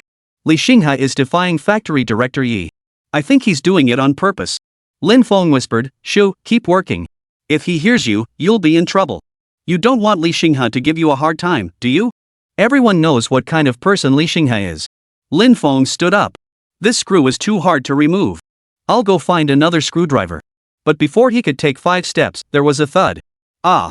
Lin Feng didn't see where he was stepping and fell off the submarine. Everyone was startled. Li Xinghe's expression also grew tense. What was going on? Mr. Li, Lin Feng fell down. Everyone quickly put down what they were doing, scrambling frantically to check on Lin Feng's condition. They were all from the same village, and some were even related by blood, so they were all extremely worried. Lin Feng, are you okay? Ah, my leg feels like it's broken. Lin Feng was in so much pain that he was sweating profusely and his face had turned pale. Quickly take him to the hospital. Yi had already fallen into a deep sleep. Yi Qing held Lin Jing in his arms like a kitten. Are you tired from school? Don't be stingy with the money and meal tickets I gave you. Look how skinny you are. If anyone sees you, they'll think I'm too stingy to let you eat or drink. Yi Qing couldn't help but touch Lin Jing's small belly, which was smooth and flat. The skin-to-skin contact made Yi Qing feel a primal force burning inside him. He was getting excited. He grabbed Lin Jing and flipped her onto his back. Lin Jing was startled and her whole body stiffened. You've been working all day. Aren't you tired? She heard from the villagers that this kind of thing shouldn't be done too often, because if a man's body is drained, he's finished. Yi Qing gave a mischievous smile. The grain tax hadn't even been paid yet, how could she possibly be tired? Yi Qing began to touch her everywhere. Lin Jing's breathing also became unusually rapid, and it seemed like she was about to get into the zone. As the two prepared to get into position. Ding ding ding. The phone suddenly rang at home. Lin Jing jumped in fright, her body stiffening against Yi Qing's, daring not to move. Yi Qing, however, showed no intention of stopping. Don't mind him, let's continue. But the phone kept ringing, as if it were a death knell. Why don't you just answer it? It might be the factory calling you about something urgent. What could possibly be so urgent at this hour? Yi Ching didn't want to bother with it. Just then, the two heard Yi Ping go to the living room and pick up the phone. Then, Yi Ping knocked on Yi Ching's bedroom door. Xiao Chang, wake up quickly. There's been an accident at the factory. Li Xinghai is ordering the workers to dismantle the ship tonight, and Lin Feng's leg is broken. Yi Ching was so angry that his veins bulged. He immediately got out of bed, put on his clothes, and rushed out the door. That damned Li Xinghai.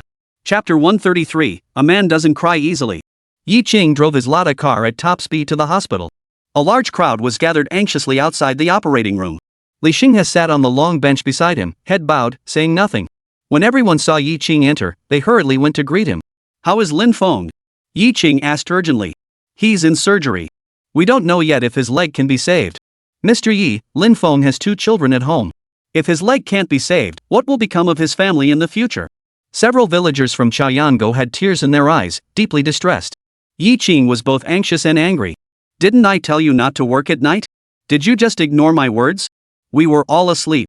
It was Li, the representative, who insisted we get up to dismantle the ship. Yi Ching looked at Li Xinghai sitting on the bench, walked straight over, and was furious. His eyes were bloodshot as he demanded, Li Xinghai, why the hell did you allow the workers to work at night? Do you know why I don't allow night work?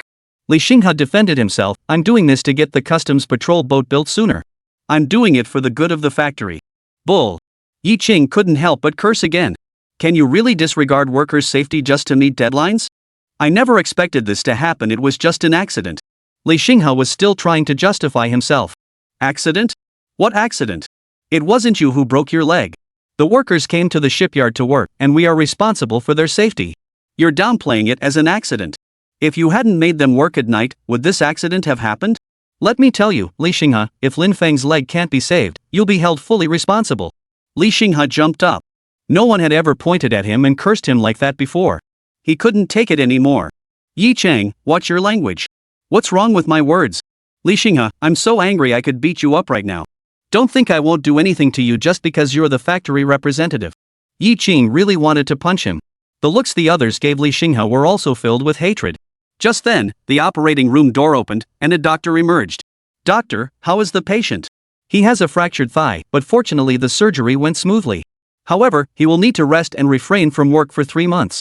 Yi Ching asked again, will his leg recover? It's not a big problem. Everyone breathed a sigh of relief. As long as Lin Feng can get back on his feet, that's all that matters. If he falls, his family's world will come crashing down. Yi Ching's icy gaze swept over Li Xinghai, and he said very seriously, from now on, no one is allowed to dismantle ships at night. Even if someone tells you to go, you must not obey. Did you all hear that? Understood. These words sounded so harsh to Li Xinghai. Yi Ching was clearly targeting him.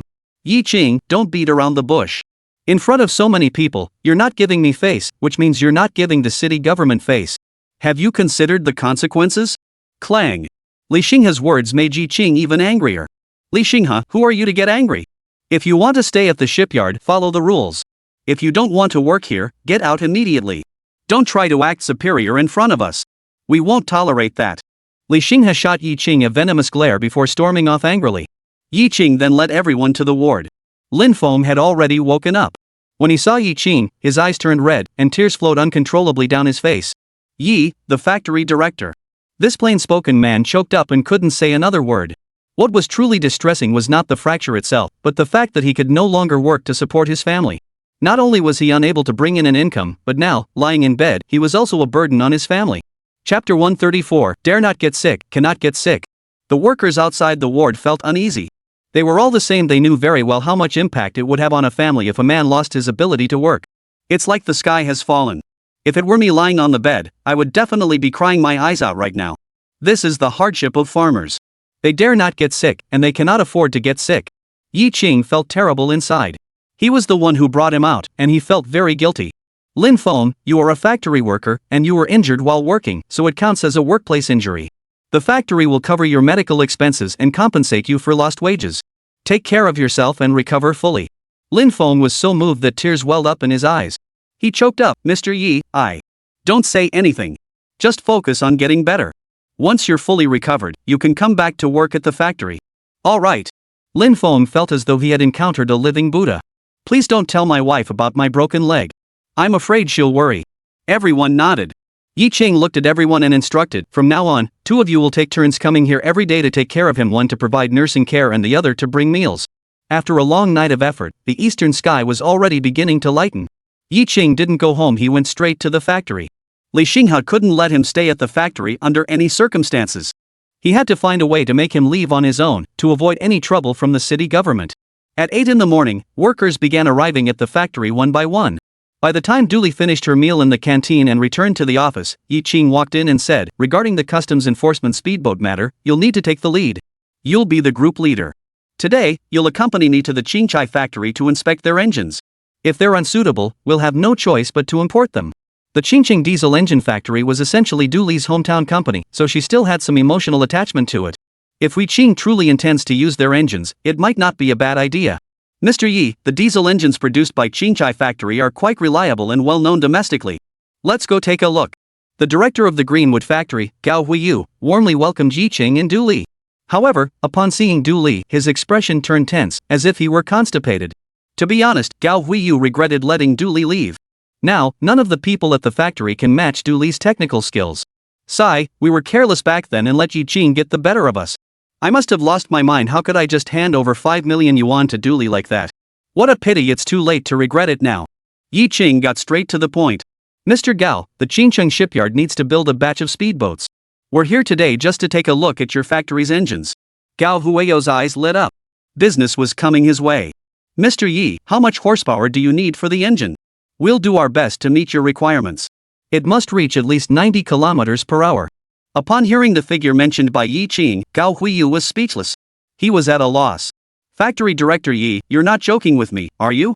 90 kilometers per hour? I'm not joking. If one engine isn't enough, use two. If two aren't enough, use three." Even Dooley was stunned, let alone the high-level members. If you install 3 engines, the balance of the customs patrol boat would be completely compromised. Gao Huiyu looked doubtful. "Mr. Yi, is this really feasible?" "Of course it can. With 2 engines running, reaching 90 kilometers per hour should be within your capabilities at Qingchai factory, right? Why don't we give it a try?" Gao Huiyu still didn't have much confidence. Yi Ching saw this and didn't say anything else. Instead, Dooley asked another question. "Mr. Gao, how's the research on that Japanese engine coming along? Although that small island nation is despicable, we must admit that their engine technology is truly impressive. If our Qingchai factory could produce engines of this caliber, we would undoubtedly become the strongest factory in the country. Anyway, that engine has already been sold to Qingchai factory, and Yi Ching has received the payment. As for whether they can reverse engineer an equally powerful engine, that's none of his concern. Mr. Gao, please give our engine your full attention. We won't keep you any longer. Mr. Du, let's go." "Wait a moment." Gao Huiyu called out to Yi Ching. "Yi, the factory director, no matter what, you must accept my invitation today. I'm treating you to dinner. There's something very important I need to discuss with you." Chapter 135, The Wolf is Coming. Gao Huiyu took Yi Ching and Dooley to the Qingcheng state-owned hotel. This was the best restaurant in Qingcheng. "Mr. Gao, don't be so mysterious. If there's something important, just say it. After all, everyone is quite busy." Gao Huiyu lowered his voice. "Yi plant manager, there's something you might not know yet. The higher-ups are planning to open up the coastal regions, allowing foreign investors to come to Longwei for investment. This is absolutely a huge development for Longwei." One of Gao Huiyu's relatives works in the municipal government secretariat, and he also learned about this piece of insider information from his relative. He was shocked upon hearing the news. Ordinary people might not feel it, but as the head of a factory, he was well aware of the immense impact this policy would have on domestic factories. Foreign companies have entered the market with their advanced technology, which will inevitably disrupt domestic enterprises. He spoke at length, but noticed that Yi Ching's expression remained calm and unruffled. "Ha? Why isn't Yi Ching the least bit surprised? Could he have been scared? Mr. Yi, why aren't you responding?" Yi Ching said indifferently, "Foreign investors coming is a good thing, it can help Longwei's economic development. Calculating the time, Longwei is about to implement reform and opening up this year.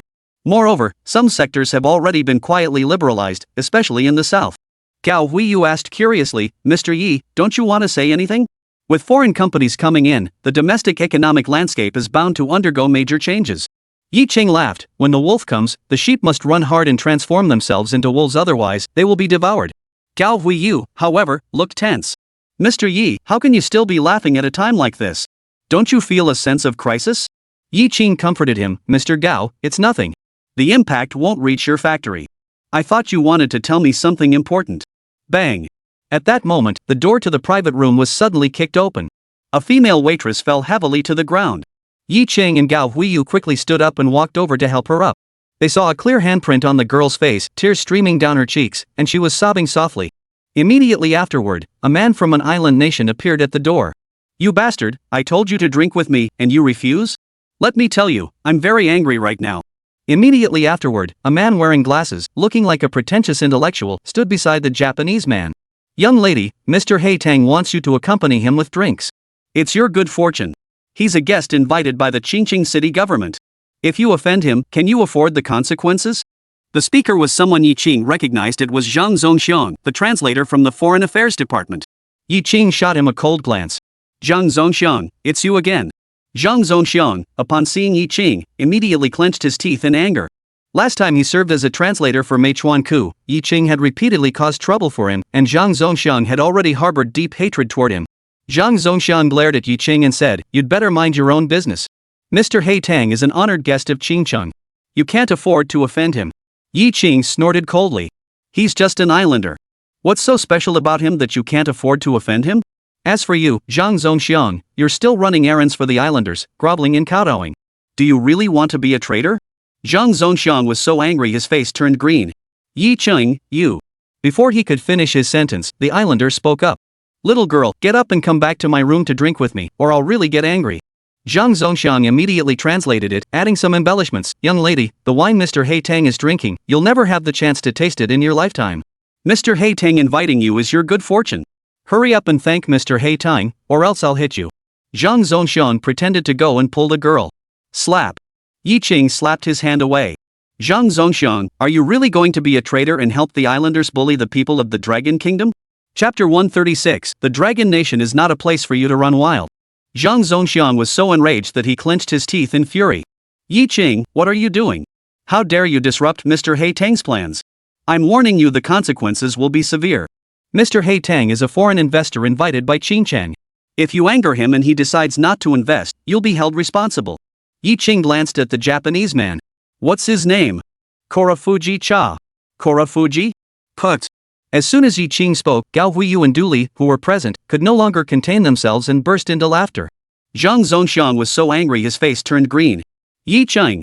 Last time he mocked Meichuan Ku for not wearing pants, this time he's mocking Haitang Cha for being Haitang. This guy is deliberately trying to ruin his own good fortune. Yi Qing, just wait. I'm going to report your actions to the boss right now. You're finished." "Wait a moment." Yi Qing suddenly remembered something. In his previous life, there had been a person named Haitang Cha Bai who had come to Qingqing to invest.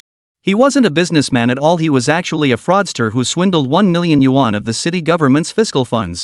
A million yuan in those days was no small sum. The man from the island nation standing before me is none other than Korafuji Cha Bai. This time, we absolutely cannot let him succeed. At this moment, Korafuji Cha must be completely baffled. He couldn't understand the language of the dragon country and had no idea what the others were talking about. His attention was still on the woman. Seeing that she had no intention of getting up to return to the room with him, he raised his hand to slap her again. If he didn't hurt her, she'd really think he was easygoing. Smack! Haitang Cha's face took a solid slap. The one who struck him was Yi Qing. The black tea needs to be brewed. He bared his teeth and blared, "You dare hit me? Do you know who I am?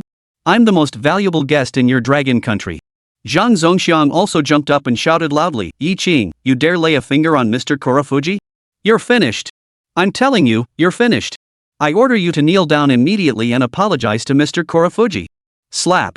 Yi Qing also slapped Zhang Zongxiang a resounding slap. "Am I finished? Just tell me, how am I finished?" Gao Huiyu and Du Li were both completely stunned. Yi Qing had beaten up a foreign guest. This was a major disaster. Gao Huiyu regretted bringing Yi Qing here for dinner today. As Yi Qing's companion, he probably wouldn't be able to escape blame either. What should he do now? Zhang Zongxiang shouted hysterically, Director Wang, someone hit me and Mr. Haitang. Come and see." A man in a Zhongshan suit slowly walked into the room. He was Wang Youfa, the director of the Foreign Affairs Office. Wang Youfa first glared at Zhang Zongxiang. "What are you shouting about? I saw everything." At that moment, a large crowd had gathered at the door, all there to watch the commotion. Wang Youfa wanted to close the door, worried that the situation might escalate. Yi Qing, however, said, "Just leave the door open. We're in the right, what's there to be afraid of?" Zhang Zhongxiang reported, Director Wang, this man named Yi Qing dared to strike Mr. He Tang. He must be severely punished. Mr. He Tang covered his face in anger, his rage boiling over. Mr. Wang, if you don't give me a satisfactory explanation for this, I will not invest in building a factory in Qingcheng. Before Zhang Zhongxiang could translate for Wang Youfa, Yi Qing immediately said, Who needs you to invest in Qingcheng? It's better if you don't come. You'd better get back to your island country as soon as possible. He spoke in the language of the island, and He Tengcha heard it clearly, his hair standing on end with anger. You dare speak to me like that? I'm a foreign guest from the island nation. Yi Qing's icy eyes shot out a cold glare. I dare to hit you, so why wouldn't I dare to speak harshly to you? What's so special about being from the island nation? Remember, this is the Dragon Nation, not a place for you to run wild. You'd better apologize to this young lady immediately, or else you'll never leave this room. Chapter 137, He's just a big liar. Yi Qing issued his final warning to He Tengcha. Hiding Chabai, apologized to the young girl immediately. Why should Mr. Korafuji apologize to an ordinary young girl? It was clearly this woman who angered Mr. Korafuji. She is the one who should apologize. Zhang Zhongxiang is still defending Korafuji Chabai. Such shameless behavior even made Wang Youfa unable to bear it anymore. Why didn't Wang Youfa step forward immediately? If it weren't for Zhang Zhongxiang calling him, he wouldn't have even entered the room. It's so embarrassing. Are you really from the Dragon Country, or are you from the Island Nation? He was an eyewitness to the entire incident. It was He Tengchabai who teased the young girl first, yet Zhang Zhongxiang twisted the facts and insisted that He Tengchabai was in the right. Yi Qing noticed that Wang Youfa's expression was off. He should be a man of integrity. Yi Qing said to him, Director Wang, there's something you might not know. Actually, He Tengchabai isn't a businessman at all. He's just a fraudster. He doesn't have any money to invest. What? Wang Youfa's pupils contracted, and his heart skipped a beat. Zhang Zhongxiang became He Tengchabai's mouthpiece and angrily rebuked him. Yi Qing, you're talking nonsense. You're slandering Mr. He Tang. Mr. He Tang is a famous businessman from the island nation. If this matter is taken to the embassy, can you take responsibility for it? Upon hearing the word embassy, Wang Youfa's eyelids twitched. If He Tengcha really caused trouble at the embassy, it would be a major problem. He said in a low voice, Yi Qing, you mustn't speak carelessly. Gao Huiyu also pulled Yi Qing aside. Yi factory director, that guy from the island nation is a foreign guest. If we offend him, we'll be in big trouble. Let's just leave quickly. Yi Qing remained unfazed and said, Director Wang, if you don't believe me, you can investigate. He Tengcha must be a fraudster. In the end, it will be the Qingcheng municipal government that suffers the consequences. You'd better handle this with caution. Wang Youfa stood there dumbfounded, unsure of what to do. Zhang Zhongxiang reminded him, Director Wang, don't let Yi Qing deceive you. He's deliberately framing you. Seeing this, Yi Qing turned to Gao Huiyu and Duli and said, Let's go. Zhang Zhongxiang reached out to stop him. You hit someone and now you want to leave? Zhang Zhongxiang reached out to stop him. You hit someone and you think you can just leave? Yi Qing shook off his arm and said, Director Wang, I work at Qingcheng Shipyard. Come find me if you dare. Yi Qing strode away. As they exited the restaurant, Gao Huiyu asked curiously, Mr. Yi, how do you know that He Tengcha must be a fraud? What if he isn't? He is a scam artist. Yi Qing said decisively. Yi Qing returned to the factory and didn't give the matter another thought. Duli, however, felt uneasy. The Qingcheng shipyard couldn't function without Yi Qing now. That black tea incident was sure to escalate to the embassy. What were they to do? Mr. Du, don't tell the workers about this. There's no need for them to know, it might disrupt morale. Understood. You've probably been working hard lately, building both dredgers and speedboats. You don't have to do everything yourself, just delegate some tasks to people you trust. As night fell, Gao Huiyu hurriedly arrived at Qingcheng shipyard. Yi Qing saw him covered in sweat and asked suspiciously, Mr. Gao, what's going on? Gao Huiyu saw that Yi Qing acted as if nothing had happened, and he was so anxious he was about to lose his temper. My factory director Yi, you really have nerves of steel. Do you know that the city government is in complete chaos? If they investigate and find that black tea is indeed a scam, you'll be in big trouble. Gao Huiyu went to visit his relative who works at the city government's secretariat this afternoon. The relative told him that this was a serious matter and might escalate into a diplomatic incident. At that moment, Gao Huiyu was so frightened that his face turned pale, and he was so afraid that he felt like he couldn't breathe. Although he wasn't very close to Yi Qing, he felt that Yi Qing was someone he could get along with. Originally, he had approached that relative to see if they could assist Yi Qing. Now, if this escalates into a diplomatic incident, even the provincial leaders won't be able to protect Yi Qing. Chapter 138, Can Yi Qing also tell fortunes? Gao Huiyu looked as gloomy as a bitter melon. Mr. Yi, why don't you go apologize to He Tengcha? Maybe this matter will be resolved, and a big issue can be turned into a small one. Although Yi Qing was young, he had always given Gao Huiyu the impression of being mature and steady, even a bit cunning like an old fox. But why was Yi Qing acting so impulsively this time? It's completely inconsistent with his previous persona. Is he trying to be a hero and save the damsel in distress? But the woman at Qingcheng Hotel isn't exactly a looker, she's nothing special. Yi Qing doesn't need to risk offending a foreign guest over her. Gao Huiyu thought the only possible explanation was that he was young and impetuous. No matter how outstanding Yi Qing is, being young inevitably means there are areas where his judgment is still immature. Yi Qing retorted, I didn't do anything wrong. Why should I apologize to that islander? Besides, Korofuji Cha is definitely a fraudster. Seeing that Yi Qing showed no signs of remorse or willingness to admit his mistake, Gao Huiyu was deeply distressed. Yi plant manager, this is not the time to be stubborn. If that guy from Haitang Cha takes this seriously, it won't just be you, the entire shipyard will suffer. Bite the bullet and let the storm pass, step back and the sky will clear. Listen to my advice. For your sake and the sake of the shipyard, just admit your mistake and it will be over. Gao Huiyu persistently offered kind words of advice. Yi Qing still said, Haitang Cha must really be a fraud. The city government officials should thank me for helping them out. Gao Huiyu, seeing Yi Qing so stubborn, asked again, Mr. Yi, how can you be so certain that Haitang is a fraud? Yi Qing spoke mysteriously, I saw Haitang Chabai's appearance and calculated with my fingers I knew he was a fraud. Just wait and see, the truth will soon be revealed.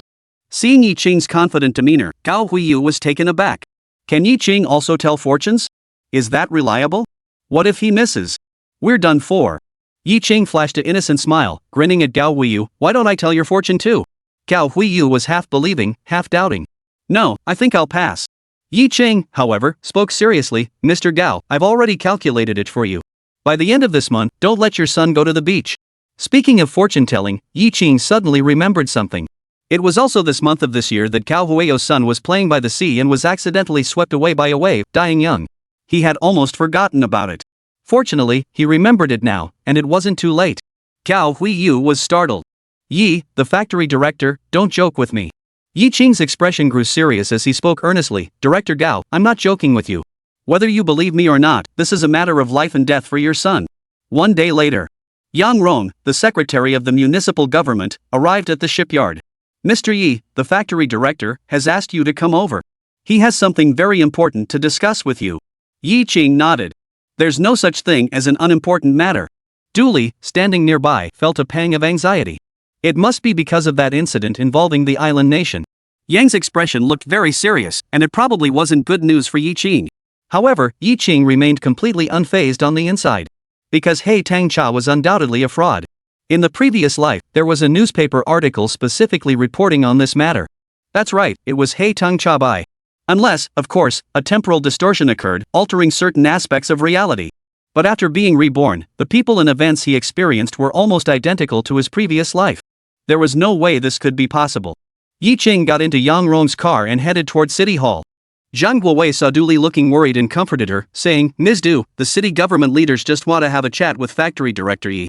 There won't be any issues. Dooley shook her head. After the last conversation, the city government sent a representative to the factory. This time, we are unsure of the potential consequences. Chapter 139, Give me a perfect explanation. Yi Qing entered the municipal government compound, and Yang Rong led him directly to Lu Yiming's office. This time, only Yi Qing and Lu Yiming were present. Lu Yiming observed Yi Qing for a while and found that Yi Qing remained as calm and composed as ever. He was more composed than some older bureau chiefs. No matter who it was, even if it was the second in command, Wu Peng, entering his office would make him tremble with fear. Only Yi Qing remained calm. Moreover, he was sitting on the sofa with his legs crossed. He really is unusual. Lu Yiming finally spoke up. Yi Qing, I ask you, how do you know that Haitang Cha must be a fraud? Do you know him? Yi Qing shook his head, saying he didn't know him. Mr. Lu, have you already investigated this thoroughly? Just tell me whether he's a fraud or not. Lu Yiming nodded. We have indeed investigated it. He is indeed a fraudster. Still the same question, how did you know he was a fraudster? He had always been curious. Yi Qing smiled slightly. Because I am a reincarnated individual with access to information that you do not, but I cannot reveal it to you. But I must give Lu Yiming an answer. On the way there, Yi Qing had already come up with a very reasonable and perfect explanation. Actually, it's not mysterious at all. When I was at Lao Mao's place, I read a report about Haitang Cha, who had also been exposed for scamming people at Lao Mao's place. His photo was even published in the newspaper. That day at Xincheng Hotel, I recognized him immediately. Lu Yiming hummed in acknowledgement. So that's how it is. When the veil is lifted from mysterious matters, they become uninteresting. Lu Yiming had thought Yi Qing possessed the ability to foresee the future. Seeing that Lu Yiming didn't say anything, Yi Qing spoke up. Mr. Lu, Xinjiang wants to develop its economy by taking the lead in attracting foreign investment, which is not wrong. However, we must first thoroughly investigate whether the other party has the necessary capabilities. Otherwise, we risk making a fool of ourselves. Furthermore, foreigners come to invest and do business, not to act like masters. There is no need to be overly polite to them, as this could easily alienate the hearts of our own people. Today's dragon country is no longer the dragon country of 100 years ago. We should let our own citizens have more self-respect, right? Lu Yiming paused for a moment. This kid actually taught himself a lesson first. He dared to guarantee that, throughout the entire Qingcheng, no one dared to speak to him like that except for Yi Qing. Not only was he not angry, but he found it quite amusing, and his interest in Yi Qing grew even stronger. Lu Yiming narrowed his eyes. Comrade Yi Qing, it seems you know a lot about foreign businessmen? So young, and you've never studied abroad, yet you can talk about foreign investors so fluently. Anyone else would find that strange. But Yi Qing gave Lu Yiming a very reasonable explanation. Mr. Lu, in less than a year, I've been to Weiqing 3 times, and each time I've had in-depth discussions with different Russians. The more I've heard and seen, the more I've come to understand. Lu Yiming was still skeptical, but it seemed there was no more reasonable explanation than this. Comrade Yi Qing, can you help us attract foreign investors to Qingchun? Lu Yiming asked cautiously. After the incident involving He Tingsha, Lu Yiming became even more cautious about the matter of attracting foreign investment. Without clear policies from higher authorities, he realized that acting rashly could easily lead to mistakes. Once a mistake was made, it would inevitably affect his career prospects. Not doing it might be better, but the provincial leaders specifically called me in for a talk. If I don't do this, the provincial leaders will blame me again. It's really a dilemma. Yi Qing said, Xinjiang is close to the island nation, so attracting investment from there would be the most convenient option. I happen to know someone from the island nation. I could ask them to see if anyone is interested in investing. Is that reliable? After this experience, Lu Yiming had a very poor impression of the islanders. Yi Qing heard this and furrowed his brows slightly. They want me to help again but don't trust me. Why should I help? Don't make me do something wrong and cause trouble for myself? He stood up, spread his hands, and said, Mr. Lu, I won't disturb you anymore. I'll take my leave. He stood up, spread his hands, and said, Mr. Lu, I won't disturb you anymore. I'll take my leave. Chapter 140. The meeting minutes are just a piece of paper. 10 minutes after Yi Qing left the municipal party committee compound, Wu Peng entered Lu Yiming's office. Half an hour earlier, Wu Peng had met with Li Xinghe. Li Xinghe harshly criticized Yi Qing's behavior in front of Wu Peng. Mr. Wu, Yi Qing appointed me as the team leader for constructing the anti-smuggling speedboat, which seems kind-hearted on the surface but is actually malicious. He secretly prevented the warehouse from providing me with shipbuilding steel plates. How am I supposed to build it? His exclusion of me clearly shows that he doesn't respect the municipal government. Wu Peng narrowed his eyes, his impression of Yi Qing growing even worse. It seems that Yi Qing's problem is quite serious. That's right, he's acting just like a capitalist. Li Xinghe agreed. Wu Peng hesitated for a moment, waved his hand, and said, You go back to the factory first. I'll go report to Leader Lu. Then Wu Peng went to meet Lu Yiming. Lu Yiming looked up and saw Wu Peng's furrowed brows, and knew he had encountered a problem. Old Wu, are you still worried about that black tea incident? Wu Peng shook his head. It's about Yi Qing. Li Xinghe is the factory representative we sent, but Yi Qing is constantly undermining him, making it impossible for him to do his job. This behavior is extremely malicious. We must intervene. Lu Yiming countered, Have you ever considered why the materials we submitted have gone missing? Yi Qing has the Navy backing him. But we can't just stand by and let him get away with it. Wu Peng's expression turned serious. Lu Yiming comforted him, Old Wu, let's look at it from a different angle. He handed him a report. This shows the changes in operating profits at Qingcheng shipyard since Yi Qing became the plant manager. The factory had previously gone bankrupt, but within less than a year, Yi Qing managed to increase the profits to several million. His abilities are truly remarkable. Wu Peng remained unconvinced. So what? He's just using underhanded methods. Seeing Wu Peng so stubborn, Lu Yiming couldn't help but feel a bit helpless. Old Wu is just that kind of person, stubborn and set in his ways. Lu Yiming lit a cigarette and said, We need to think this through carefully. We can't just dismiss them outright. Days passed one after another. The shipyard workers continued to follow the rules, with no one daring to violate the factory regulations. Especially at night, workers living in the dormitory buildings dare not venture out, fearing they might cause trouble and be reprimanded by Yi Qing. After Li Xinghe had a falling out with Yi Qing, he still mustered up the courage to continue coming to work at the factory. Seeing Du Li directing the construction of a customs enforcement speedboat, he approached her with a forced smile and said, "Ms. Du, I'm the team leader. This work should be under my command." Du Li furrowed her brows. That persistent guy is back again. She could only bring up Yi Qing. "It was Yi, the factory director, who sent me here. How could I disobey Ye's orders?" Li Xinghe seemed to have been prepared in advance and pulled out the meeting minutes from earlier. "Mr. Du, please take a good look. This is the meeting minutes from our meeting, and you were present at the time. It clearly states that I am the team leader and responsible for supervising and directing the construction of the anti-smuggling speedboats." He had a smug look on his face. It was fortunate that he had the foresight to write the meeting minutes. With this evidence, we don't have to worry about Yi Qing and the others denying it. Oof. Who would have thought that Du Li didn't approve of the meeting minutes? It's just a piece of paper, isn't it? "Mr. Li, I was sent here by Mr. Yi, the factory director.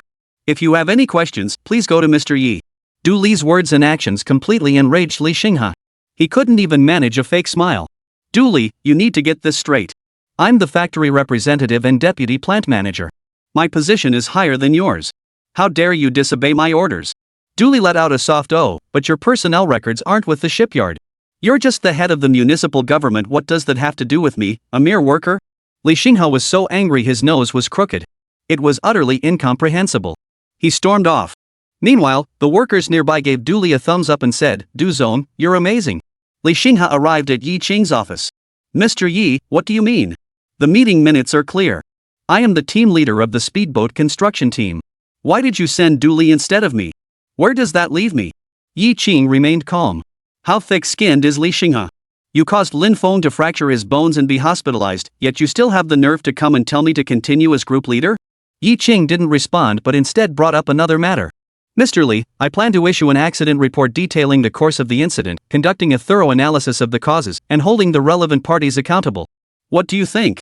Upon hearing this, Li Xinghe's face darkened so much it seemed like water could drip from it.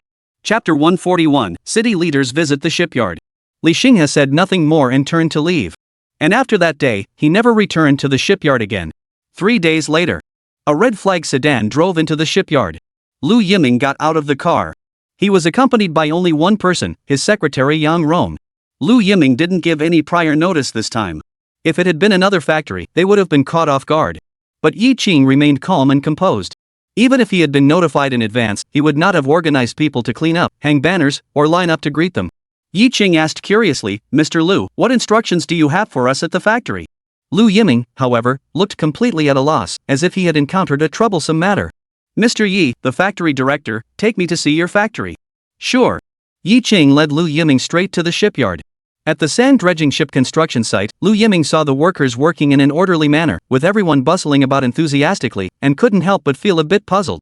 The workers at the shipyard were exceptionally motivated, completely different from the forced enthusiasm one might expect during an inspection.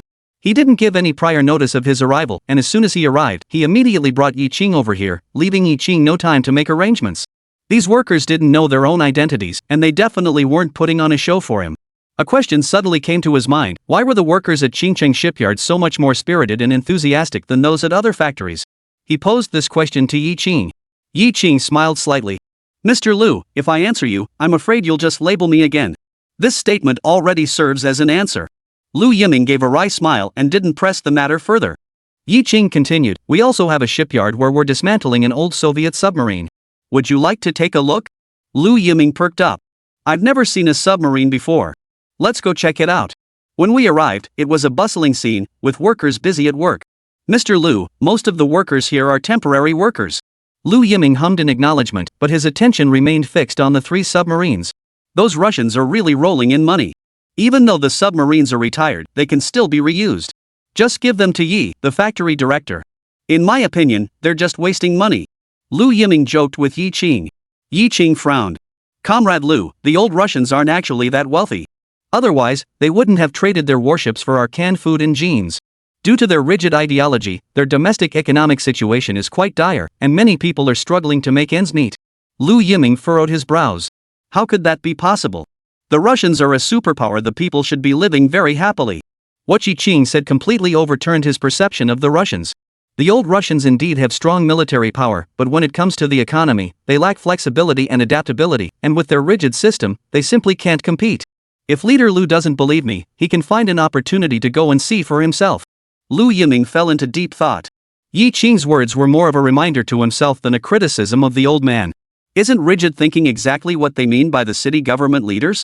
This Yi Qing is really bold, he dares to say anything. Since Yi Qing can be so open and honest, I should also be straightforward. Mr. Yi, the reason I came here today is to seek your advice on an issue related to attracting investment. Just yesterday, the provincial leaders had another talk with Lu Yiming. The provincial leaders said that other major economic provinces are all trying to attract foreign investment and have already seen results. Only our province has yet to make any moves. As the economic leader of the province, Xinjiang must set a good example and take the lead in attracting foreign investment as soon as possible. Lu Yiming felt the pressure mounting. Having learned his lesson from the black tea incident, he dared not casually chat with foreigners anymore. If he happened to encounter another scammer, he would become the biggest joke himself. Yi Qing had mentioned when he went to his office that he could help find a foreign investor. However, because he had doubted Yi Qing turned and left immediately. Young people these days are really hard to deal with. Yi Qing also understood that Lu Yiming must have come to ask for his help in attracting foreign investment.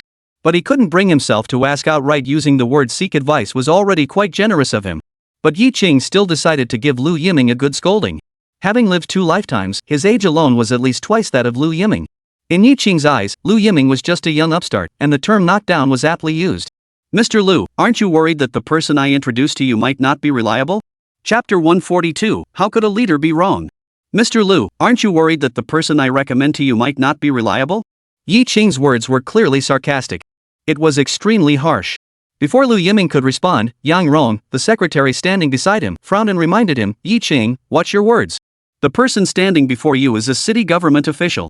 Lu Yiming, however, gestured for Yang Rong to remain silent. He looked at Yi Qing with a hint of regret in his eyes. Mr. Yi, I sincerely apologize to you. Upon hearing this, Yang Rong was stunned. How could the head of the municipal government apologize to a mere factory director? How could a leader be wrong? He kept winking at Yi Qing, signaling him to take the hint and not make things difficult for the leader. Yi Qing ignored him and instead said, admitting one's mistake and correcting it is the greatest virtue. At that moment, it seemed as though Yi Qing was the leader. Lu Yiming clearly paused for a moment.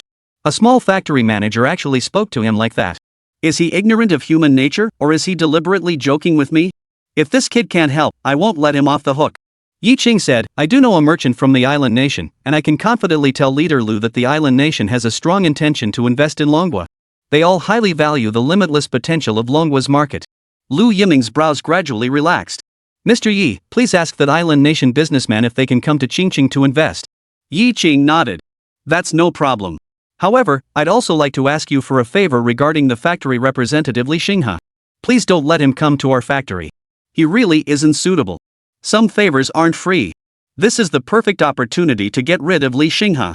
I will consider this matter. Lu Yiming did not give Yi Qing a clear answer. He then shifted the topic back to attracting investment. Mr. Yi, please contact your friend from the island nation as soon as possible and invite him to visit Longwa. I would like to speak with him personally. After returning to the municipal government, Lu Yiming first went to Wu Peng's office. Old Wu, tell that Li something river guy to come back. Don't let him be the factory representative anymore. Wu Peng was taken aback. What's going on? This is a critical moment in the struggle between Li Xinghe and Yi Qing. Bringing him back would be tantamount to throwing away all our previous efforts. Mr. Lu, bringing Li Xinghe back for no reason doesn't seem right, does it? Lu Yiming lit a cigarette and exhaled a smoke ring. Old Wu, you submitted the materials so long ago, yet there's still no movement. Don't you find that strange? Logically speaking, something like this happening should be taken very seriously by higher-ups. They should have sent someone to investigate long ago. Why is there still no movement? Upon hearing Lu Yiming's words, Wu Peng also realized what was going on. That's right, why did it go unanswered? That shouldn't happen. Could the Navy be involved in this matter? Lu Yiming continued, there are only 2 possibilities, either the person behind Yi Qing is extremely powerful and is protecting him, or those in higher positions do not oppose Yi Qing's actions. In either case, Yi Qing, you and I cannot touch him. Wu Peng stood frozen in place. Having spent many years in the bureaucracy, he understood what Lu Yiming meant. Bringing Li Xinghe back at this moment is the wisest decision. If we provoke Yi Qing, it won't be good for either of us. Wu Peng pondered for a moment before finally nodding in agreement. Mr. Lu, actually, Li Xinghe hasn't been to the shipyard for several days. I'll inform him and tell him not to go there anymore. Yi Qing went to the Qinggang factory to find the factory director, Feng Luan. Feng Luan gave him a thumbs up. Yi plant manager, you're amazing. How did you know that guy from the island nation was a fraud? Today, the news that He Tangcha must be a fraudster spread rapidly throughout Xinjiang. Both the political and economic circles are almost entirely aware of it. And Yi Qing, who exposed the true nature of black vine tea, has become a hero. Yi Qing joked, "I figured it out by reading your face. Do you believe me?" "Of course I believe it. I believe everything you say." Whether others believe it or not, Feng Luan believes it. He has witnessed Yi Qing's abilities with his own eyes. Moreover, without Yi Qing, there would be no Feng Luan or Qinggang steel plant today. He doesn't believe anyone else, but he believes in Yi Qing. "Mr. Feng, I came today to ask for Mei Chuanku's phone number. I need to contact him for something." Feng Luan asked curiously, "Yi plant manager, did you also get some blast furnace slag to sell to Mei Chuan warehouse?" "I don't have any blast furnace slag, but I have a better business opportunity." "What kind of business?" Chapter 143, An International Call. The office of the plant manager at Qingcheng Shipyard. Yi Qing had the phone number for Mei Chuan warehouse on his desk. But how should he make this call? Should I just tell Mei Chuanku that Longwei is looking to attract foreign investment and welcome him to invest? Island Nation. He was drinking with a few friends at a restaurant, with two geishas in kimonos dancing gracefully nearby. As for whether it was proper dancing, that's something I can't disclose. Even when drinking, these rigid islanders still dress in suits and ties, looking like they're trying too hard. It's as if they have nothing else to wear if they don't put on these outfits. Everyone at this table is a merchant, each one of them rich beyond measure. Nakamura Jiro, sitting to the left of Mei Chuanku, slammed his wine cup down on the table with a forceful thud, his expression amused. "Mr. Maikawa, can't you see there's no wine left in my cup? Shouldn't you pour me some?" Mei Chuanku's expression immediately turned grim. Mei Chuanku was 3 years older than Nakamura Jiro and could be considered his senior. An older brother pouring wine for his younger brother? What's the rule?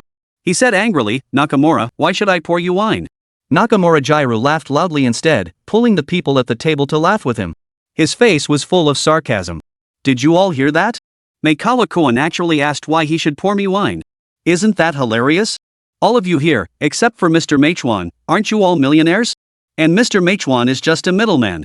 Allowing him to drink with us is a sign of respect for him. He is truly out of his league. Shouldn't he be the one pouring us drinks?" A fat man named Yoshida Mabu stood up, narrowing his small eyes. "Mr. Umazawa, you're the lowest ranking person here. If you don't pour the wine, who will? If you make us happy, we might take you along on business deals and help you make a fortune." Mei Chuan clenched his fists tightly, his body trembling with anger. They were humiliating him in the open. They were being too cruel. The mocking laughter never ceased. "Mei Chuan, what's wrong? You seem angry. Don't you want to make a fortune with us? I advise you to hurry up and pour us some wine. Mei Chuan, this is your chance. As the saying goes in Longwa, those who can bend and stretch are true men." Zheng. Mei Chuanku could no longer bear it.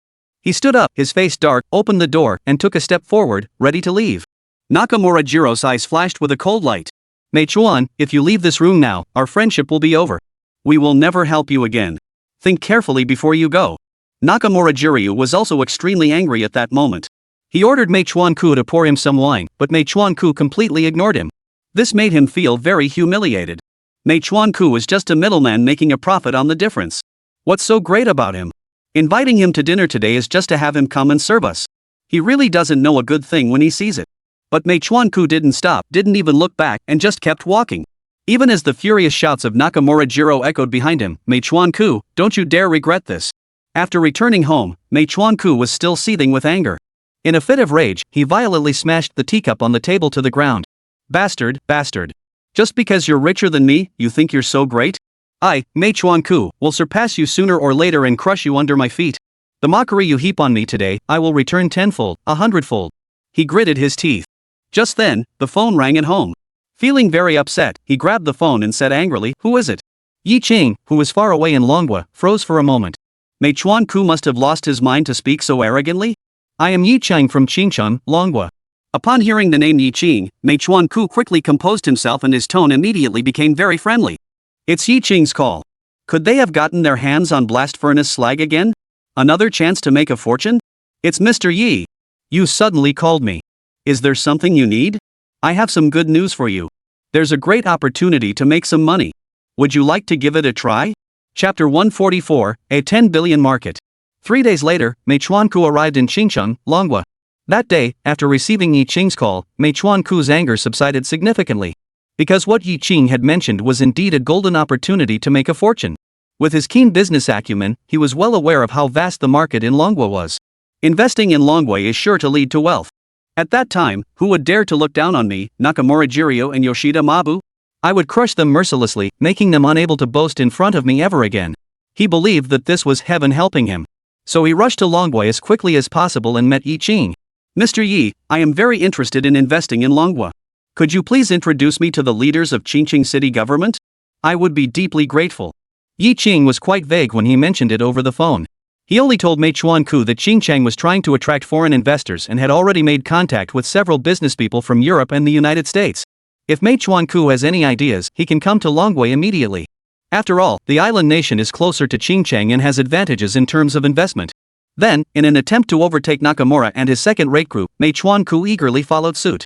He could have contacted the municipal government through the Foreign Affairs Department. However, Mei Chuan-ku felt that Yi Qing was more reliable, so he came directly to him. Yi Qing gestured for Mei Chuan-ku not to worry, saying, "I've already checked at the municipal government. All the foreign investors seeking to meet with the city leaders are in line. It won't be easy to see them." Mei Chuan-ku didn't want to miss this opportunity to make a fortune. He put on a pitiful expression and pleaded, "Mr. Yi, please help me out. I beg you." As he spoke, he bowed deeply to Yi Qing. Although Yi Qing looked very reluctant, he still said, "Mr. Meichuan, because of my one phone call, you immediately came all the way to Longwa. This shows that you trust me, Yi Qing. I must help you. No matter how difficult it is, I will make sure you meet the city leaders." Mei Chuan-ku was so moved he almost cried. Yi Qing is truly a trustworthy friend. Regardless of whether this matter succeeds or not, this friend is someone I will definitely keep in my circle. Yi Qing reassured Mei Chuan-ku and asked, "Mr. Meichuan, what kind of business are you planning to invest in Longwa?" Mei Chuan-ku furrowed his brows and shook his head. This trip was merely to gauge the situation and see what specific policies the Dragon Kingdom had in place, so he could secure a head start. As for what specific projects to invest in, he hadn't really decided yet. "Mr. Yi, do you have any suggestions?" Yi Qing gave him two options, home appliances or automobiles. At present, investing in the home appliance project is the most cost-effective option. Because you don't have the resources to invest in a car project. Moreover, the development of the automotive industry in Longwei is still in the 1990s. It is still early days. Televisions were about to become one of the three major household appliances, and the island nation's home appliances were very famous. They were manufactured in Longwa and sold well. Mei Chuan-ku furrowed his brow. This will require a significant investment. You can't catch a wolf without baiting it with a lamb. Mr. Meichuan, as a businessman, you should understand that there's no gain without pain. Your island nation is full of banks you can easily take out a loan. Yi Qing opened a door for Mei Chuan-ku. Mei Chuan-ku fell into deep thought. Take out a loan, buy a production line, transport it to Longwa, sell it to the people of Longwa, use the profits to repay the loan, and whatever's left is all yours. Yi Qing's words seemed quite reasonable. Yi Qing seized the moment and continued, "The Dragon Kingdom has nearly 1 billion people and over 300 million households. If every household buys one, that's 300 million televisions. Just think about how huge that market is. There's no other company like this in the world.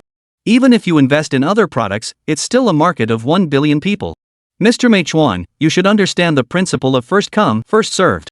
Meichuan was fired up by Yi Qing's words. A vast market, endless wealth. Just do it. "Mr. Yi, please do your best to arrange this so that I can meet with the city leaders as soon as possible." Yi Qing smiled slightly. "I've lived 2 lifetimes, I can't fool you." As for whether Mei Chuan-ku can reach an agreement with the Qingqing city government in the end, that's their business and has nothing to do with Yi Qing.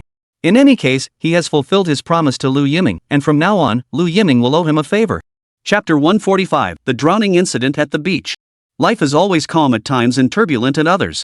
Gao Tang, the son of Gao Huiyu from the Qingchai factory, was the leader of the children at the factory. Many kids in the neighborhood wanted to play with him because they could get candy when they played with him. Today is Saturday, and Gao Tang told Gao Huiyu that he wanted to go to the beach with his friends to collect seashells. Gao Huiyu's eyelid twitched suddenly. He recalled Yi Qing's instructions from that day. Under no circumstances should his son be allowed to play by the sea. Children who grew up by the sea going to the beach to collect seashells was perfectly normal. It was a unique joy reserved for children of the coast. But when Yi Qing put it that way, Gao Huiyu felt a vague sense of unease. It's better to believe it than not. Better safe than sorry. Gao Huiyu's expression turned serious. Gao Tang, from now until the end of the month, you are not allowed to go anywhere. Stay at home and behave yourself. Gao Tang looked completely bewildered. His dad had never objected to him going to the beach before. What was going on today? Did he take the wrong medicine? "Dad, I already made plans with my friends to go out and play for a while. I'll be back soon, and maybe I can even get you an extra plate of clams for dinner." "I told you, no way. You can't go anywhere." Gao Huiyu looked very serious as he turned to his wife, Zheng Aijuan. This month, whenever Gao Tang is home on weekends and not at school, keep a close eye on him and make sure he doesn't go anywhere. Zheng Ijuan was also very puzzled. She pulled Gao Huiyu aside and asked in a low voice, "Old Gao, what's going on? You don't usually keep such a close eye on him." Gao Huiyu frowned. He couldn't very well tell him about Yi Qing having his fortune told by Gao Tang. He probably didn't believe Zheng Ijuan either. Anyway, he can't go anywhere this month. I'm not joking around with you guys. This is very serious. Gao Huiyu has spoken, and Zheng Ijuan dares not disobey. The next afternoon, a heart-wrenching cry suddenly echoed through the air. Zheng Ijuan was curious and went out to investigate. She was so frightened that her face turned pale, and her heart pounded wildly. It turned out that several children who often went out to play with Gao Tang had gone to the beach today and were swept into the sea by the waves, drowning to death. Zheng Ijuan choked out, "Old Gao, those kids are all gone." Those children had been playing with Gao Tang since they were little, and Zheng Ijuan had watched them grow up, so she was very fond of them. While she was deeply saddened, she also felt a sense of relief. Fortunately, Gao Huiyu hadn't let his son go out to play, otherwise, it would be her crying right now. She looked at Gao Huiyu, and a question popped into her mind. He was adamant about not letting his son go out to play.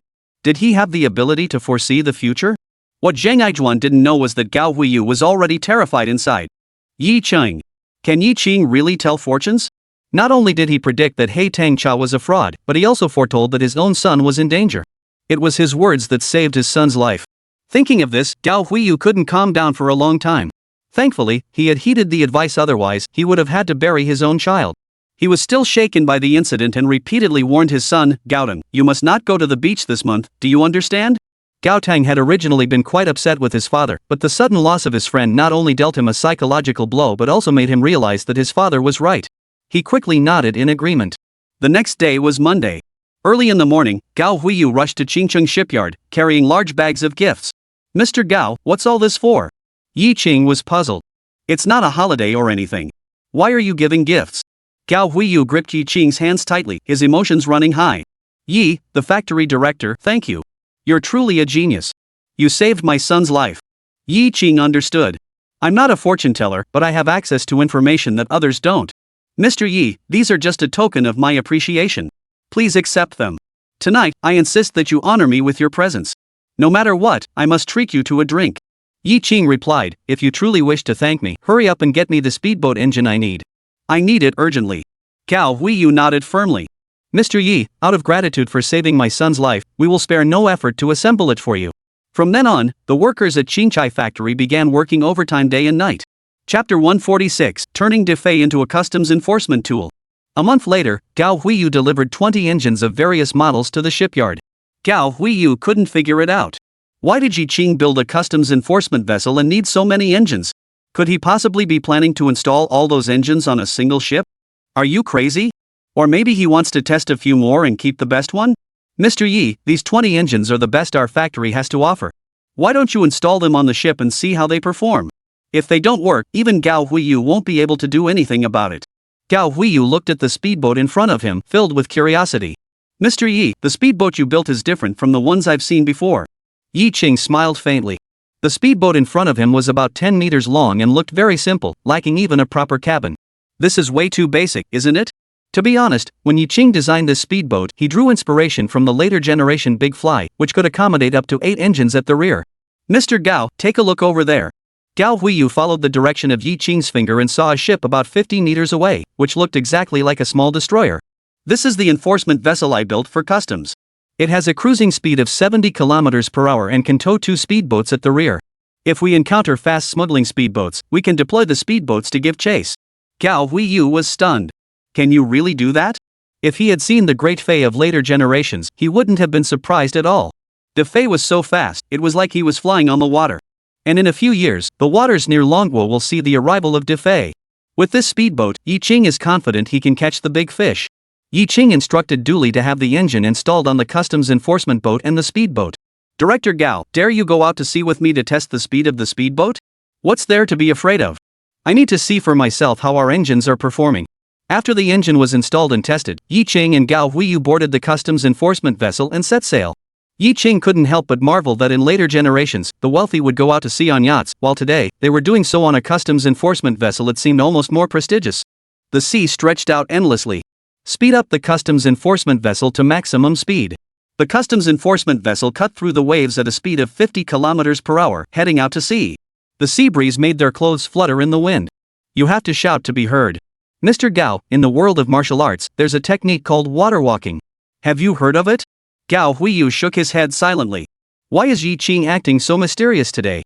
Out of the blue, why are you bringing up wuxia novels again? All I heard was Yi Qing asking again, do you think our customs enforcement boat is fast? Gao Huiyu really couldn't figure out what Yi Qing was up to. He cautiously replied, at this speed, it's already pretty fast. Look, my hair is almost being blown away. If he were wearing a wig, it would definitely be gone by now. Yi Qing shook his head. You think it's fast, but I don't think it's fast at all. You might not know this, but smuggling boats are even more rudimentary than the speedboats behind us. But they have 4 or 5, or even 7 or 8 engines attached to the back, and when they start moving, it's like they're flying on water. The Navy's anti-smuggling boats can't keep up with them, which is why they're so brazen. Gao Huiyu suddenly understood. So you also need to hang many engines at the back of the speedboat? Yi Qing nodded. He had considered it, but it wasn't as simple as just attaching them randomly. Defei was fast, but it had a fatal flaw, poor balance. If it was hit, it would easily capsize and sink, but I made some improvements. Chapter 147, The Customs Order is Cancelled. Yi Qing immediately had someone demonstrate the speed of the speedboat to Gao Huiyu that had been towed out by the customs enforcement vessel. Gao Huiyu was stunned. It truly felt like flying over the sea. With this amazing tool, customs officials can now catch any smugglers. He was in high spirits, very satisfied with the engines produced by his factory. A speedboat flies fast because of its engine. He turned around, about to boast to Yi Qing, but saw Yi Qing frowning, seemingly not very satisfied. Gao Huiyu felt a pang of unease. Yi, what's wrong? Nothing, the speed is still far from sufficient. I'll have someone else adjust it later. The originally cheerful Gao Huiyu seemed to have been doused with a bucket of cold water. It's already this far along, and Yi Qing still isn't satisfied? How demanding must he be? Days passed, and before they knew it, it was already the 12th month of the lunar calendar. The customs-built anti-smuggling vessel and 2 speedboats, after repeated testing and adjustments, were now in optimal condition. On that day, Deputy Captain Yao Taijun of the Customs Anti-Smuggling Squadron arrived at Qingcheng Shipyard. Yi Qing assumed he was there for a ship inspection and warmly welcomed him. However, Yao Tiejuan's expression was unnatural, as if he were constipated, opening his mouth several times but stopping himself from speaking. Yi Qing smiled and said, Captain Yao, the customs enforcement vessels and speedboats we've built have been fully tested. You can take them out for a test run today. Yao Taijun hesitated, looking quite reluctant. Yi Qing seemed to have figured something out. Something unexpected has happened? Captain Yao, if you have something to say, just speak your mind. Yao Taijun sighed and said, Mr. Yi, the factory director, all right, I'll just say it. A few days ago, our customs leaders visited Donghai Shipyard and experienced the custom-made anti-smuggling speedboats they designed for us. The leaders were very satisfied and decided to place an order with Donghai Shipyard. I came here today mainly to apologize to you. This kind of matter could have been handled with a single phone call. However, since Yi Qing was recommended by the Navy, Yao Taijun felt it would be better to discuss it in person. Although he was sorry, he felt powerless to do anything about it. He was only the deputy captain and had to follow the leader's decision. As soon as Yao Taijun finished speaking, everyone behind Yi Qing turned pale, and many of them grew angry. After working so hard for so many days, they had finally managed to build the ship and spent a great deal of effort fine-tuning the engine's power system and the ship's balance. You just say you don't want it anymore? Dooley may be a woman, but she is also a woman of strong emotions. All the efforts of the shipyard were in vain, and she felt it was unfair. Captain Yao, it was you who said we should compete with Donghai, even go head-to-head at sea.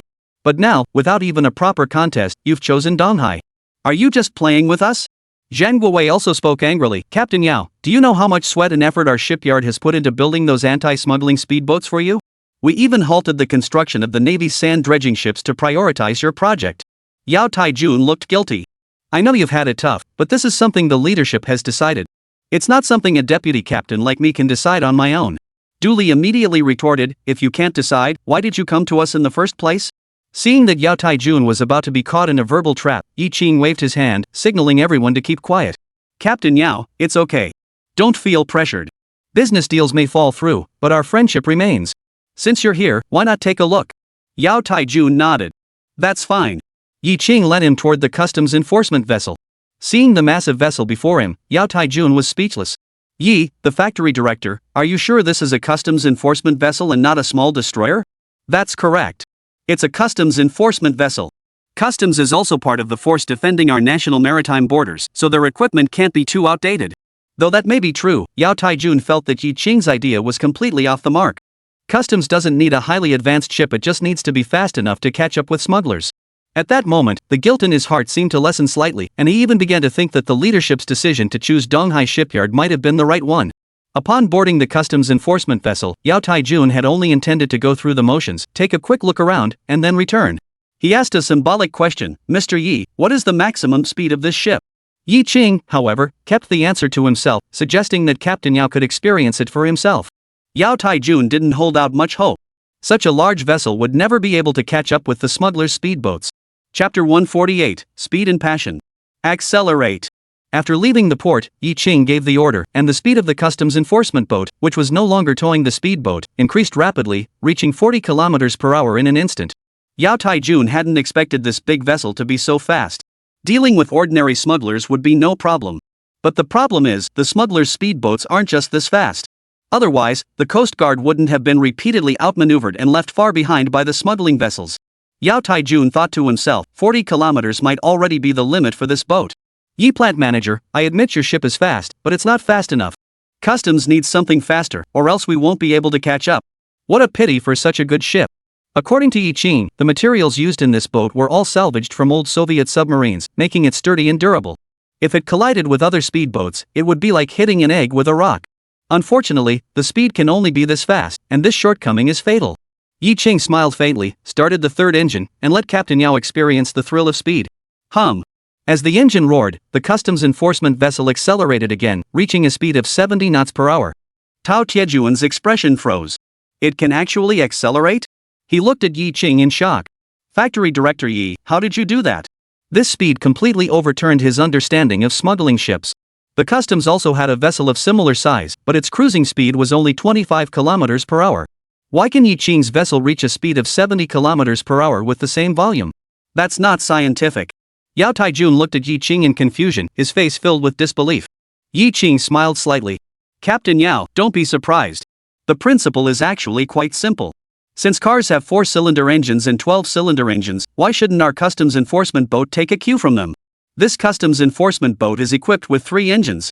Yao Tiejuan's mind raced, if we add another powerful engine, wouldn't it go even faster? Theoretically, it's possible, but you'd also need to consider the ship's load capacity and balance. Otherwise, it could end up having the opposite effect. Can the speed be increased further? Yao Taijun asked eagerly. Currently, 70 kilometers per hour is its maximum speed. Going any faster could cause it to capsize. However, we can continue to fine-tune it. Yi Qing's lips curved into a smile. He noticed that Yao Tiejuan's expression had changed, and his eyes were glowing faintly. This meant he was moved. Sure enough. Yao Taijun spoke excitedly, Factory Director Yi, I will report everything I saw and heard today to the leadership when I return. Perhaps the leadership will change their mind. After all, both you and Donghai have their own advantages. Upon hearing this, Duli and Zhang Guowei felt a glimmer of hope reignite in their hearts. That's great. After the customs enforcement boat docked, Yao Taijun hurried back to find his superiors. Duli approached Yi Qing and said, Mr. Yi, the factory director, can we install another engine? Once it's tested and adjusted, we can have the customs officials come and experience it firsthand. Maybe this matter will be resolved. Yi Qing shook his head. This was already the ship's limit. What we needed to adjust next was the balance, how to achieve the smallest turning radius at maximum speed, ensuring the ship remained agile enough to surround the smuggling vessel. Duli added, but from what Yao Taijun said, the ships from Donghai shipyard seem to be faster than ours. The fastest won't exceed 80 kilometers. Don't forget, we still have a secret weapon. In Yi Qing's memory, in this era, customs anti-smuggling speedboats couldn't reach 80 kilometers per hour, so Qingcheng shipyard had a good chance of turning the tide. Chapter 149, How should the leadership reward me? The customs enforcement vessel continued its testing, while Yi Qing waited for news from Yao Taijun. As the year-end approached, Yi Qing also began to consider another extremely important matter. What benefits to give the employees? Bonuses are naturally indispensable. However, the employees are all very frugal and know how to manage their finances. Even if they receive the money, they are reluctant to spend it. Yi Qing called Zhang Guowei over and said, go buy some New Year's goods and distribute them to the workers before the holiday. Each worker should receive a pig's head, 2 pounds of pork belly, and a chicken. Zhang Guowei was speechless. Yi, the factory director, you're being too generous. This is no small expense. Yi Qing shrugged it off. The workers have worked hard for us all year, earning money for the factory. If we don't spend it on them, then who should we spend it on? We need to show the workers that following us means a better future, not just empty promises. By the way, regular and temporary workers should be treated equally. Everyone should get their share, Yi Qing added. Upon hearing this, Zhang Guowei eagerly went to make the arrangements. That afternoon, Yang Rong, the secretary of the municipal government, arrived at the shipyard.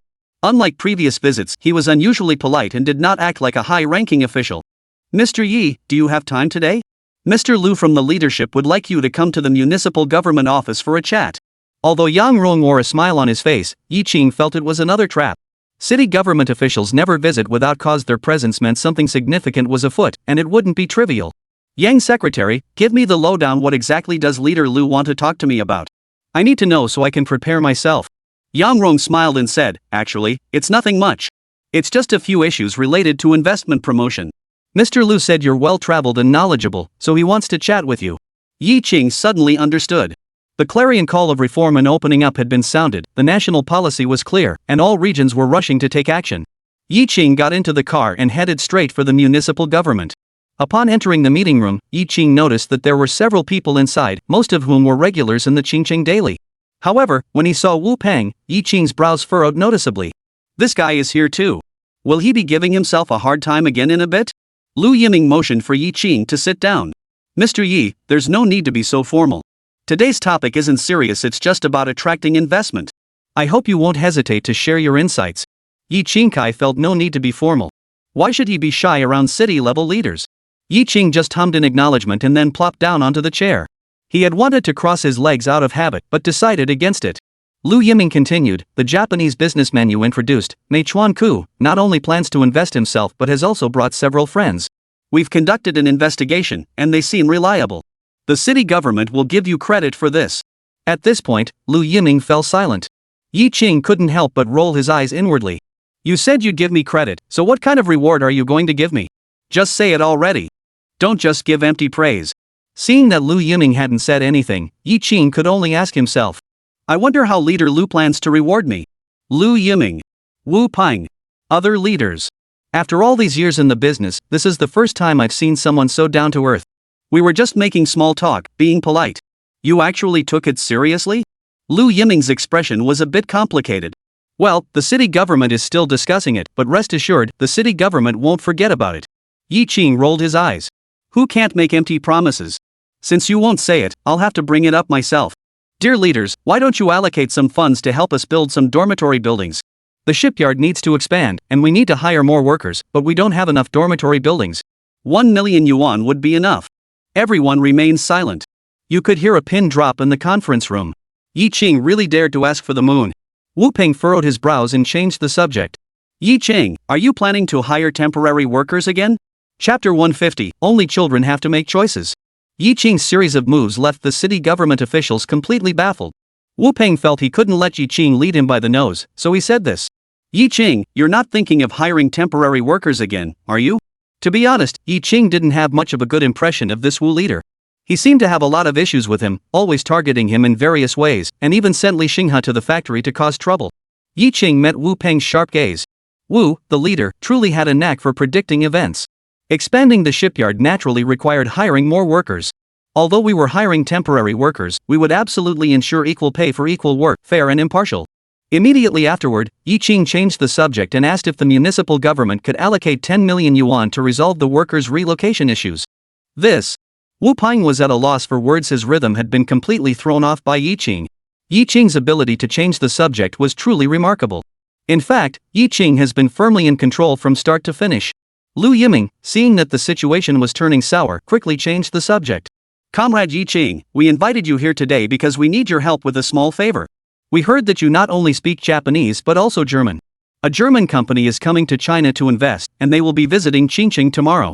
We would like you to join us for the meeting and serve as an interpreter. Yi Qing furrowed his brows. Are these city officials trying to treat themselves as free labor? Mr. Lu, you have a foreign affairs department, right? You should have a German translator. Lu Yiming replied, we used to have one, but that colleague fell and injured their leg yesterday and is currently hospitalized. What a coincidence. Yi Qing asked again, what projects are the Germans investing in? Cars. Yi Qing let out a soft sound. It seems that the Germans have already sensed the enormous market potential of the Dragon Kingdom. Xinjiang has the third automobile manufacturing plant in the Dragon Kingdom and a solid foundation in the automotive industry. If the third automobile factory can indeed reach a cooperation agreement with the Germans, the future landscape of Longwa's automotive industry will undergo significant changes. However, without direct intervention, the course of history will not change. Seeing that Yi Qing remains silent, Lu Yiming asked, "Comrade Yi Qing, what do you think?" "It's great. I think this is an opportunity for Xinjiang." Yi Qing glanced around. He estimated that there must be leaders from the third automobile group among the attendees. Although Yi Qing didn't recognize him, he had already guessed who it was. When he mentioned that this was an opportunity earlier, the man sitting next to Lu Yiming clearly smiled. Lu Yiming remained non-committal and continued, "To be honest, it's not just the Germans. The Japanese, Americans, French, and even the Russians have expressed interest in collaborating with us. As for who to choose, we're really torn. Plus, the Germans are currently in Longwa, and negotiations are scheduled for tomorrow. So these people are suffering from decision paralysis. Although this is a matter for the third automobile group, the city government's involvement is a characteristic of Longwa." Yi Qing immediately said, "First, we should rule out the Russians. They are skilled at building warships and aircraft, but their cars are nothing to write home about. Our factory has Russian-made cars and trucks, and the quality is mediocre. Moreover, the Russians have a poor reputation. Collaborating with them would only lead to trouble. We've already been burned before." No one objected to Yi Qing's viewpoint. Everyone present had no fondness for the old man. The sudden withdrawal of their experts just a few years ago caused significant losses to Longwa, and that generation will never forget it. Lu Yiming asked, "Then what should we do?" "Only children make choices. The rest don't even need to choose. We'll all cooperate." Everyone looked stunned. What is Yi Qing talking about? Wu Ping couldn't help but remind him, "How could we collaborate with all of them? We can only choose one." Yi Qing countered, "Why not? These countries all have their own strengths in the automotive industry. The three automobile companies can form separate joint ventures with them, each operating independently without any subordinate relationship. Isn't that a good arrangement?" The comrade sitting next to Lu Yiming perked up at the suggestion. "How could I not have thought of that? Today, the city government leaders discussed with me, and we were all torn about which country's company to partner with, and opinions were very divided. Some people think that cars from the island nation are practical, some think that German cars are elegant, some think that American cars are sturdy, and some think that French cars are stylish. In any case, everyone has their own opinion, and no one can convince anyone else." However, Yi Qing's arrival resolved the issue with just a single sentence. "Only children make choices. I want it all." Chapter 151, Yi Qing doesn't play by the rules. The city government leaders remained silent. The comrade sitting next to Lu Yiming hesitated several times, wanting to speak but holding back, before finally standing up. As the director of the third automobile manufacturing plant, Su Xian felt it was necessary for him to speak up. "I think it's better to play it safe. After all, this is the first time our factory has come into contact with the Germans, and we don't know their true intentions. We should prioritize stability." Lu Yiming consulted the opinions of several other leaders. This time, everyone's opinion was quite consistent: stability. Yi Qing, seeing this, really wanted to say, "We can't work with the Germans. What about the Americans and the Japanese later on?" But before the words left his mouth, he changed them to this instead: "I think we can give it a try. If the Germans disagree, we can always use other options later. We need to let the Germans know that the third automobile works isn't their only choice." Lu Yiming looked at Su Xian and asked for his opinion. But Su Xian was also very conflicted at the moment. He naturally hopes to establish joint ventures with multiple automotive brands and expand his reach. However, he is also concerned that others may not agree. Seeing that he didn't respond, Lu Yiming suggested cautiously, "Why don't we try the method that Yi plant manager came up with?" Seeing that he didn't respond, Lu Yiming cautiously suggested, "Why don't we try the method that factory director Yi came up with?" Everyone remained silent. The atmosphere became extremely awkward. Yi Qing saw this and said, "Oh, okay, but the 1 million yuan allocation that leader Lu promised us must be secured as soon as possible." Lu Yiming was taken aback. This Yi Qing really has no shame. "When did I ever say I'd allocate you 10 million? Mr. Yi, don't drag me into this." Su Xian, who was still arguing nearby, was stunned. Although he was the factory director of the third automobile plant and held a rank no lower than Lu Yiming's, he wouldn't dare to speak to Lu Yiming in such a manner. He secretly speculated that if he were to act so brazenly toward his superior, he would likely lose his position as plant manager. Someone would definitely report him behind his back. Doesn't Yi Qing fear that? It really is like a newborn calf that doesn't fear the tiger. But he suddenly felt that Yi Qing was too young. Was he a bit unreliable? After the meeting, Su Xian found Yi Qing. After the spring breeze of reform and opening up blew in, Su Xian was strongly motivated to establish joint ventures with foreign automobile brands. With FAW and Dongfeng ahead of it, if it didn't strive to excel, it risked being eliminated. The only advantage we have is that we are located in the coastal city of Qingcheng, which is attractive to foreign investors. He is eager to achieve results and lead Sanchi to glory. Mr. Yi, if the Germans refuse to allow us to establish a joint venture with other countries tomorrow, tell them immediately that Sanchi will only cooperate with them. Yi Qing's gaze faltered.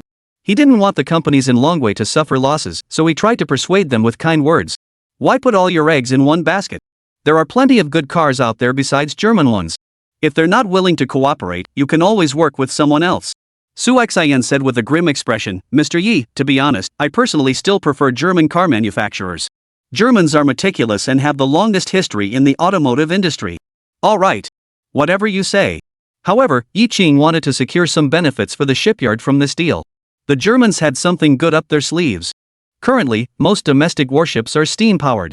Before setting sail, the boilers must be fired up, which takes a long time. In contrast, foreign countries have already adopted gas turbine engines, which can propel warships into motion in just a few seconds. A difference of just a few seconds can alter the course of a war. Given that domestic production of gas turbines is currently not feasible, importation remains the only viable option. This is to prepare for the 052 destroyer. The next day, Yi Qing arrived at City Hall on time. His role today was crucial, he was the translator. Meanwhile, the German delegation is led by Klaus from Volkswagen. Klaus got straight to the point. Before coming to you at the 3rd Automobile Works, we also visited the 1st and 2nd Automobile Works, and they were all very sincere. Yi Qing didn't take these words to heart and didn't translate them for Lu Yiming and Su Xian. Klaus and his team were merely trying to strengthen their bargaining position and gain more leverage in the negotiations. Yi Qing ignored them, cutting straight to the chase and clearly informing the Germans that Sanchi would not only establish a joint venture with the Germans but also with the Americans and the Japanese. Klaus was stunned into silence. The people around him looked at each other in disbelief. What is Longwa doing? If Lu Yiming and Su Xian could understand German, they would be absolutely horrified. How could negotiations be conducted like this? Starting off with that? Aren't you afraid of scaring the Germans away? Su Xian noticed Klaus's expression and felt a chill run down his spine. Could something unexpected have happened? He whispered to Yi Qing, Mr. Yi, what's going on? Yi Qing ignored him and continued speaking to Klaus, you have come to Qingcheng, so you must also highly value its strategic location. Whether traveling by water or land, heading south or north, it is extremely convenient. Moreover, there's one more thing you might not have considered. I can give you a hint. Longwa has a market of 1 billion people, which goes without saying. Longwa has a demographic dividend, with relatively cheap labor. You can establish factories there, export products from Longwa, and sell them worldwide, thereby maximizing your profits. Qingcheng is located right by the sea, making exports very convenient. Chapter 152, The Amazing Translation. After listening to Yi Qing's account, Klaus and the others looked at each other in astonishment. The point Yi Qing had just mentioned was indeed something they had not anticipated. Klaus looked at Lu Yiming and said honestly, what you just mentioned about exporting from Longwei is something we hadn't considered before.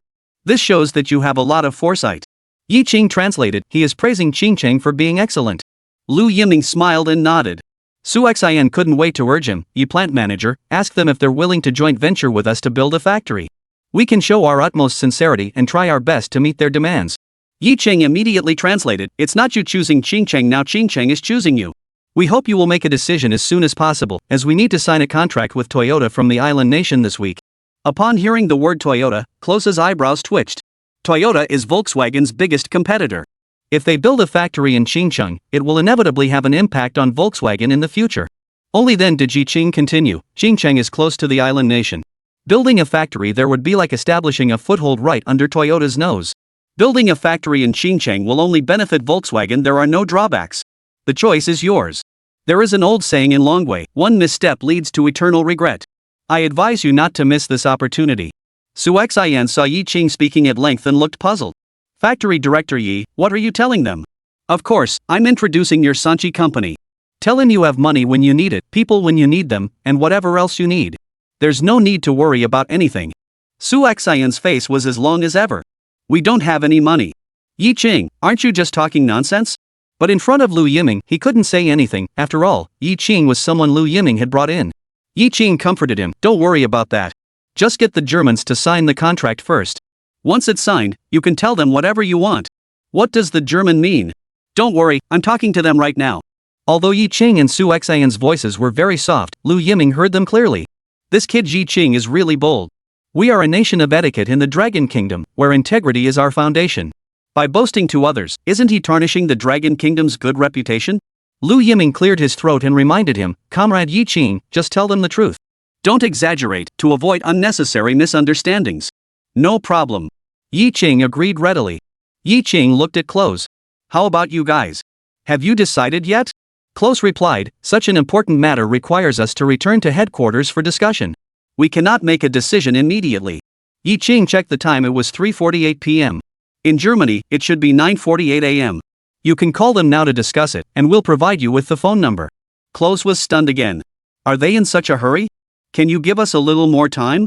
Yi Qing translated, Mr. Lu, Mr. Zhou, they are asking if they can establish a factory with sole ownership. Lu Yiming shook his head immediately. The policy for the automotive industry is very clear, joint ventures are mandatory, and there is no room for negotiation. Seeing Lu Yiming shake his head, without needing Yi Qing to translate, Close understood. When he visited FAW and FAW's second plant, the other party had been very courteous, accommodating him in every way. But Xinjiang was completely different. It's likely that many foreign automakers are eager to collaborate with them, which is why they feel so confident. Otherwise, they would certainly adopt a more humble stance and strive to meet the other party's demands. The more Close thought about it, the more he felt that Xinjiang was the ideal choice for establishing a joint venture. Alright, I'll give them a call. Chapter 153, Yi Qing is about to be criticized harshly. Lu Yiming instructed Yang Rong to arrange an office for the delegation from Volkswagen of Germany, telling them to close the door and make their calls. As soon as Close and the others left, Lu Yiming fixed his intense gaze on Yi Qing. He had a feeling that Yi Qing hadn't provided Close with the original translation. Yi Qing, should we call them right now to discuss this? Will that be okay? He's the boss, he's seen a lot and knows a lot. Negotiation is a tug-of-war process. Is it a bit too impatient of the Germans to call at this point? What did you tell them? Just what we discussed yesterday. Su Xian's letter mentioned it explicitly, Mr. Yi. Did you not inform them that we can make concessions? Yi Qing shook his head. Why should he give in? Buzz. Su Xian felt his blood pressure skyrocket. Factory Director Yi, you didn't translate what I said to them, did you? No, I didn't think it was necessary. Su Xian. He's going to explode. Sure enough, he's all talk and no action. Sanchi is going to be ruined by Yi Qing. Su Xian was so angry that his body trembled uncontrollably. Why didn't you translate it according to the original version? Do you know the consequences of acting on your own initiative? If the 3 automobile companies fail to sign the contract with the Germans, you will bear full responsibility. Wu Peng also confronted Yi Qing. His face darkened. Yi Qing, what did you just say? This is City Hall, not your shipyard. We don't need your opinion here. You've caused a major problem. If the Germans refuse to sign the contract with Sanchi, can you take responsibility for that? Yi Qing replied, Mr. Wu, please don't shift the blame. Even if I had translated normally, there's no guarantee the Germans would have signed with Sanchi. Yi Qing, what kind of words are those? Yi Qing, what kind of talk is that? Lu Yiming was also at a loss. He never expected Yi Qing to be so bold as to act on his own initiative. Even though he admired Yi Qing, he couldn't speak up for him now. He even regretted letting Yi Qing come to the translation. If the contract wasn't signed smoothly, Yi Qing would be criticized, and as the person who recommended him, he wouldn't be able to escape blame either. Wu Peng is his old partner and might turn a blind eye, but Su Xian is different. Xinjiang is merely the headquarters of the 3rd Automobile Works and does not belong to Xinjiang. As the plant manager of the 3rd Automobile Factory, he is a leader of a state-owned enterprise and cannot be considered a subordinate. If you push him to the point of desperation, he won't care about saving face. Mr. Su, Old Wu, everyone, please calm down. Yi Qing, tell us what you truly think. Lu Yiming gave Yi Qing an opportunity to explain. Yi Qing stood up immediately. I understand your feelings and your eagerness to sign with the Germans as soon as possible, but you can't rush things. Agreeing to the Germans' terms may seem like a sign of our sincerity, but will that really attract them to come to Xinjiang to establish a joint venture? That's wishful thinking. The more concessions we make, the more they will take, and the Germans will only think that we haven't reached our bottom line yet, using this to manipulate us? The phrase open and honest is just lip service, don't take it seriously, especially when dealing with foreigners. From the very beginning, it is important to establish a clear stance and maintain control of the initiative. Only then can cooperation continue to move forward. Su Xian, however, dismissed this with disdain. He was really furious. Everything was ruined by Yi Qing, and all his efforts went down the drain. Yi Qing, this is all your own assumption. You think what you think is what it is?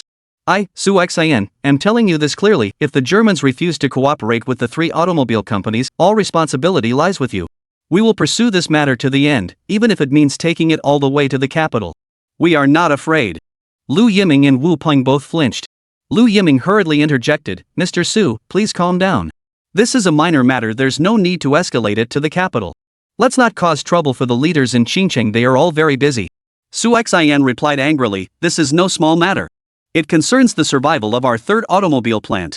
Just then, Close and his group entered the meeting room. Everyone looked at them nervously, waiting anxiously for their response. Su Xian silently resolved that if the Germans refused to cooperate, he would go to the capital to request that his superiors deal with a group of people, and no one's pleas would be of any use. Chapter 154, Don't flaunt your authority in front of me. Lu Yiming had no interest in continuing the idle chatter with the Germans. He sighed, gestured to Yi Ching, and asked them to get straight to the point. Yi Ching looked intently at Close and asked, how did your discussions go? After he asked this question, everyone's hearts were in their throats. Close spoke up, we have briefed headquarters on the situation in Qingcheng. Headquarters is very interested in what you have said.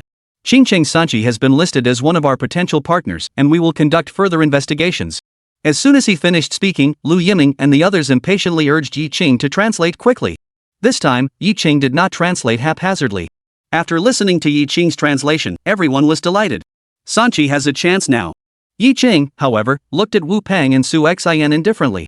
Earlier, he had glared at him with such hostility, his face contorted, his features distorted. Now, shouldn't he at least apologize?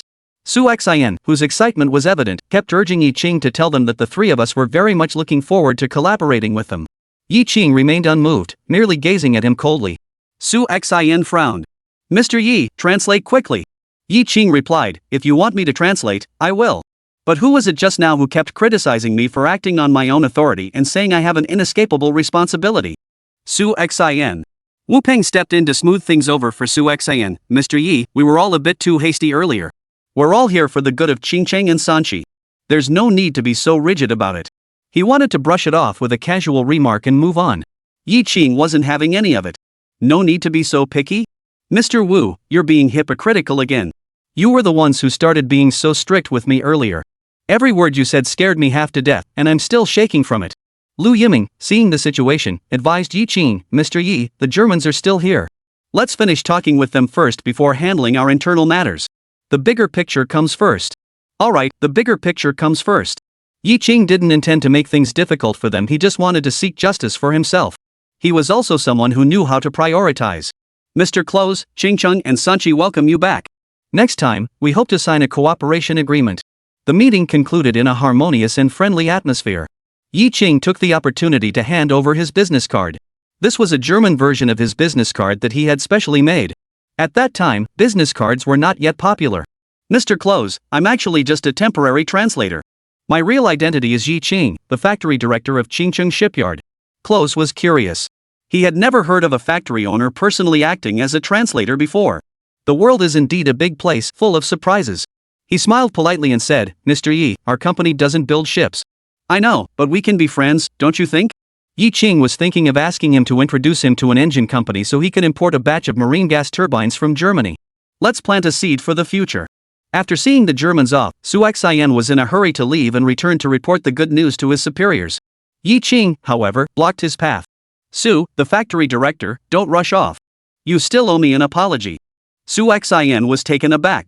He really didn't think much of Yi Ching, even though Yi Ching was also a factory director, but his rank was far below his own. He was from a state-owned enterprise, while the shipyard was just a municipally owned enterprise. The difference was like night and day. I am of a higher rank than Yi Ching. Why should I apologize to him? Yi plant manager, you need to get this straight, our administrative ranks are clearly defined. Yi Ching narrowed his eyes. Are you using your official authority to intimidate me and refuse to apologize? Su Xian adopted a defiant posture, as if to say, what can you do to me? Yi Ching chuckled, don't you want to know how I negotiated with the Germans and what exactly I said? If I hadn't coordinated with you, you would have made a fool of yourselves in the next round of negotiations. After saying that, Yi Ching turned and left. Su Xian's expression changed drastically. Chapter 155, Traveling South to the East Sea for a Contest. As he watched Yi Ching's departing figure, Su Xian did not pursue him but turned to look at Lu Yiming with a grim expression. Mr. Lu, look at his attitude. Does he even respect me, the plant manager of a state-owned enterprise? Wu Ping chimed in from the side, I also think Yi Ching's attitude is problematic. We're all working for the good of the country, how can we let our emotions get in the way of our work? Lu Yiming, however, remained non-committal. Su, the factory director, I can't help you, and I can't force him either. But I'll remind you one thing, only Yi Ching himself knows what he discussed with the Germans. Lu Yiming is clearly not willing to help with this matter. He doesn't want to offend Yi Qing, who has powerful connections behind him. Lu Yiming glanced at Wu Peng. Old Wu was supposed to be a smart man. He knew Yi Qing had powerful connections, so why was he confronting Yi Qing? Su Xian and Wu Peng left one after another. Yang Rong asked cautiously, Director Lu, are you really not going to handle this? After all, Sanchi is a state-owned enterprise. I can't get involved. Don't let Su Xian's high rank fool you. He's already been manipulated by that young upstart Yi Qing. We'll just watch from the sidelines and avoid getting caught in the crossfire. Although he is the top official in the municipal government, he can't afford to offend either of those two. Su Xian was furious, but he understood that Lu Yiming had a point. What exactly Yi Qing had discussed with the Germans was something only he knew. He actually went to talk to Yi Qing properly. But he couldn't bring himself to do it. Yi Qing returned to the shipyard.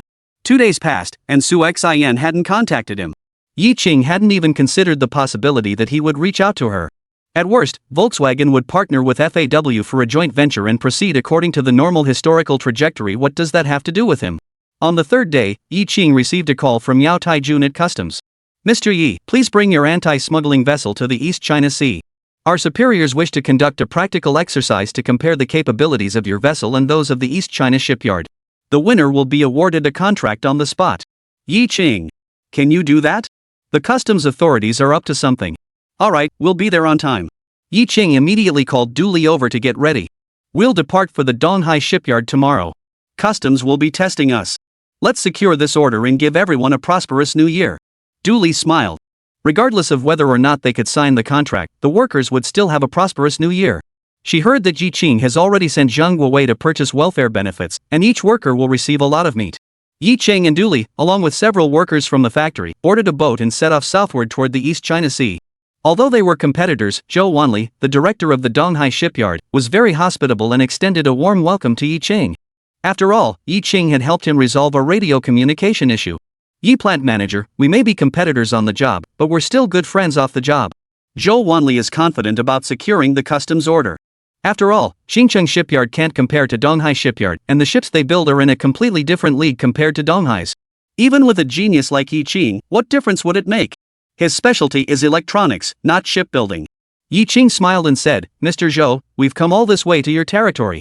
You'll have to cover our expenses for food, lodging, and transportation.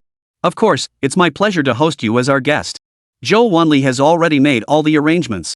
Yi Qing and his group's accommodation and meals will be covered by Donghai shipyard as a gesture of goodwill. After all, they still have to accompany the prince in his studies. Ha ha. The practical training won't start until tomorrow, so Yi Qing and his group returned to the guest house to rest first. Du Li took the opportunity to ask, Mr. Yi, that Zhou plant manager seems very confident and doesn't seem to think much of our Qingqing shipyard. Yi Qing didn't take it to heart. It was only natural after all, they were the largest shipyard in the country and had every right to look down on us.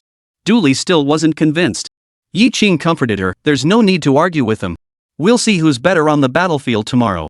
By the way, Ms. Du, have you ever been to Donghai before? I've been there on a business trip, but I only stayed for 2 days. After the competition, I'll give you some time off so you can explore Donghai and buy some New Year's goods to take home for the holiday. Zhou Wanli was full of confidence, while Yi Qing remained calm and composed. As Yi Qing arrived at the East Sea, Su Xian went to the Qingqing shipyard.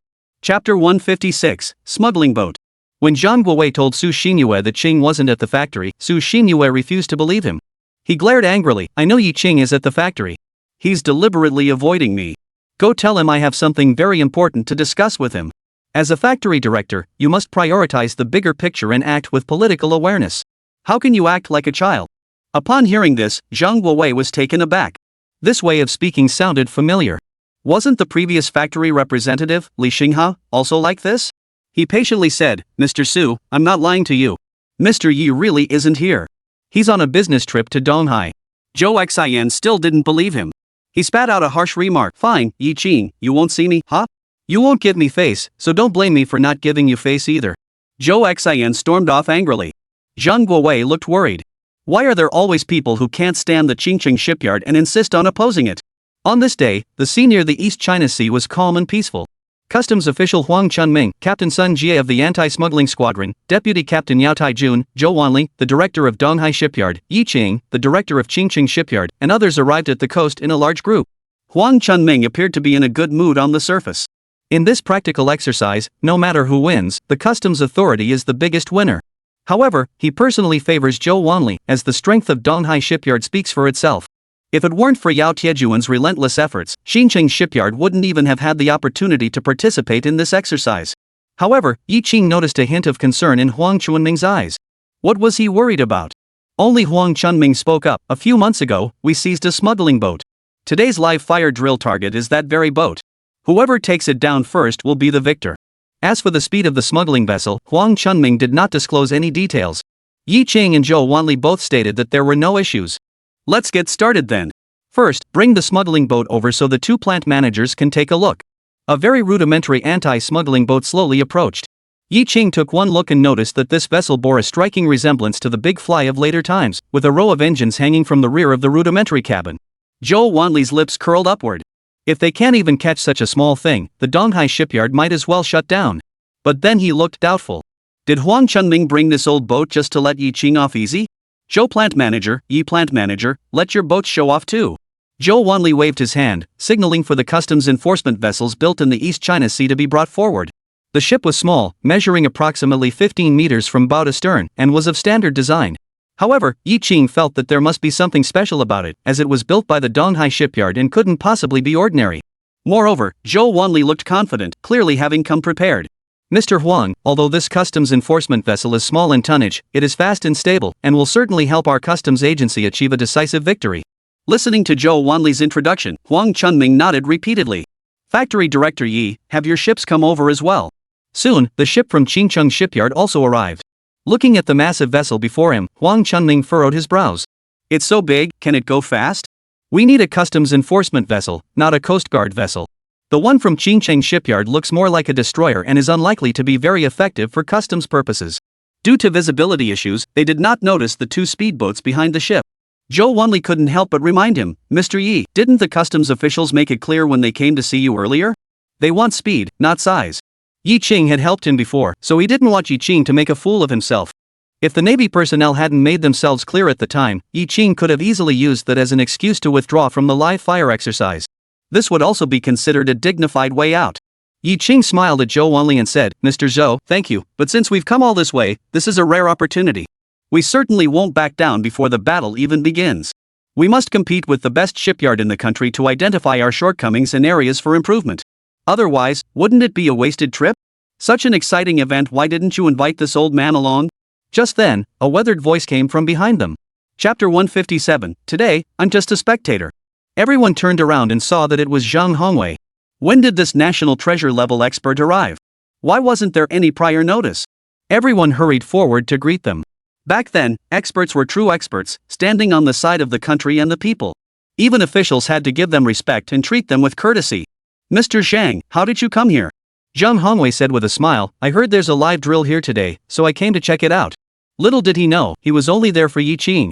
Having heard that Yi Qing had built a customs enforcement vessel for the customs authority, he was eager to see for himself what kind of ship Yi Qing had constructed. So he came here specifically to see it. Zhang Hongwei stood by Yi Qing's side the entire time, constantly praising him with every compliment in the book, while completely ignoring everyone else. This made Yi Qing feel a bit embarrassed. Zhou Wanli felt a touch of jealousy in his heart, but he quickly let it go. After all, Yi Qing had helped the Navy and him resolve a major issue, so it was only natural for Zhang Hongwei to praise him a few words. Huang Chunming, however, was completely baffled. He didn't know Yi Qing before and wasn't aware of his achievements. Why was Zhang Hongwei so enthusiastic toward him? Huang Chunming's mind was flooded with 1,000 questions. He turned to look at Yao Taijun and asked in a low voice, who exactly is this Yi Qing? Yao Taijun shook his head. I'm not exactly sure either, but since he was introduced by the Navy, he probably isn't the son of some high-ranking official, is he? Upon hearing this, Huang Chunming's expression changed. He regretted not having thoroughly investigated Yi Qing's background. If Yi Qing were to lose in the upcoming practical training, how could he possibly explain it to the boss? In front of so many people, he couldn't directly ask Zhang Hongwei what Yi Qing's true identity was. Huang Chunming took the opportunity to ask Zhang Hongwei in a roundabout way. It seems like Mr. Zhang and Mr. Yi are quite familiar with each other. How about it? Did the two of you know each other before? Zhang Hongwei chuckled, Comrade Yi Qing and I are close friends despite our age difference. He stopped there, not continuing further, leaving Huang Chunming so anxious he was about to tear his hair out. Yi Qing glanced at the time and said, Mr. Zhang, Mr. Huan, Mr. Zhou, shall we begin now? That's fine. A group of people helped Zhang Hongwei onto an observation boat and headed to the practical training site. On the boat, Huang Chunming tried several times to pry information out of Zhang Hongwei about Yi Qing's identity, but Zhang Hongwei refused to say anything, deflecting the conversation. Huang Chunming sighed deeply. Sun Jie and Yao Taijun each led a team of customs enforcement officers and boarded the ships at Donghai and Qingcheng shipyards. Xia Kai, deputy plant manager of Donghai shipyard, and Du Li also boarded their respective vessels to assist the anti-smuggling squad in their operations. Zhou Wanli remained confident throughout. This is the perfect opportunity to show Zhang Hongwei the true capabilities of Donghai shipyard. They are not only capable of building large warships, but also fast boats with ease. Zhou Wanli glanced at Yi Qing once more. Yi Qing's face remained as calm as ever. How could he remain so calm? Seeing that all the boats were ready, Huang Chunming asked Zhang Hongwei, "Mr. Zhang, shall we begin? Just follow the procedure, don't mind me. I'm just here to watch today." But the more Zhang Hongwei said this, the more Huang Chunming felt he was there to back up Yi Qing. Huang Chunming relayed the start command via radio. Buzz. The smuggling boat started first and sped off into the distance. On this side, Xia Kai also urged the boatman to keep accelerating. He chuckled, "Captain Sun, just wait and see. We'll catch up to the smuggling ship soon." He thought to himself, don't give Qingcheng shipyard any chance. Over there, Du Li also had her people start to speed things up. Yao Taijun saw that Donghai ship had already charged out and couldn't help but feel anxious. "Mr. Du, hurry up. We can't fall behind." Du Li, however, remained calm and composed. Xia Kai, seeing Qingcheng's ship far behind him, couldn't help but smile. Chapter 158, can't catch up at all. The smuggling boat was leading the way. Behind them, ships from the East China Sea were closing in steadily. Further behind were the ships from Qingcheng. Zhou Wanli seemed to have anticipated this scene long ago. In pursuit of the smuggling boat, the large vessel couldn't keep up, so they had no choice but to use smaller boats. The Donghai shipyard was specifically designed to pursue such high-speed boats, with a maximum speed of 50 km per hour. In Zhou Wanli's understanding, smuggling boats could only reach a maximum speed of 50 km per hour, more than sufficient to intercept them. But Qingcheng's vessels were different. They were too big. Big has its advantages, but it can't run fast. Sure enough, once they reached 40 km per hour, Qingcheng's boat was left far behind. The Donghai ship, however, remained firmly on the smuggling boat's tail. Sun Jie fixed his gaze on the smuggling boat and said in a low voice, "Factory Director Xia, go faster. We must catch up with them." Xia Kai's face had lost all trace of a smile, his expression tense, and sweat began to form in the palms of his hands. Something was wrong. Just as they were about to catch up, the smuggling boat suddenly accelerated again, widening the gap once more. Meanwhile, their own boat was already traveling at full speed. Xia Kai couldn't help but let out a curse. How is this smuggling boat so fast? His perception was completely shattered. Sun Jie urged, "We paid a heavy price to seize the smuggling boat, with 2 soldiers losing their lives. Its speed is indeed very fast. Mr. Xia, can we increase the speed any further?" Xia Kai gritted his teeth and insisted, "Yes, we can." He ordered them to crank the engine to full power.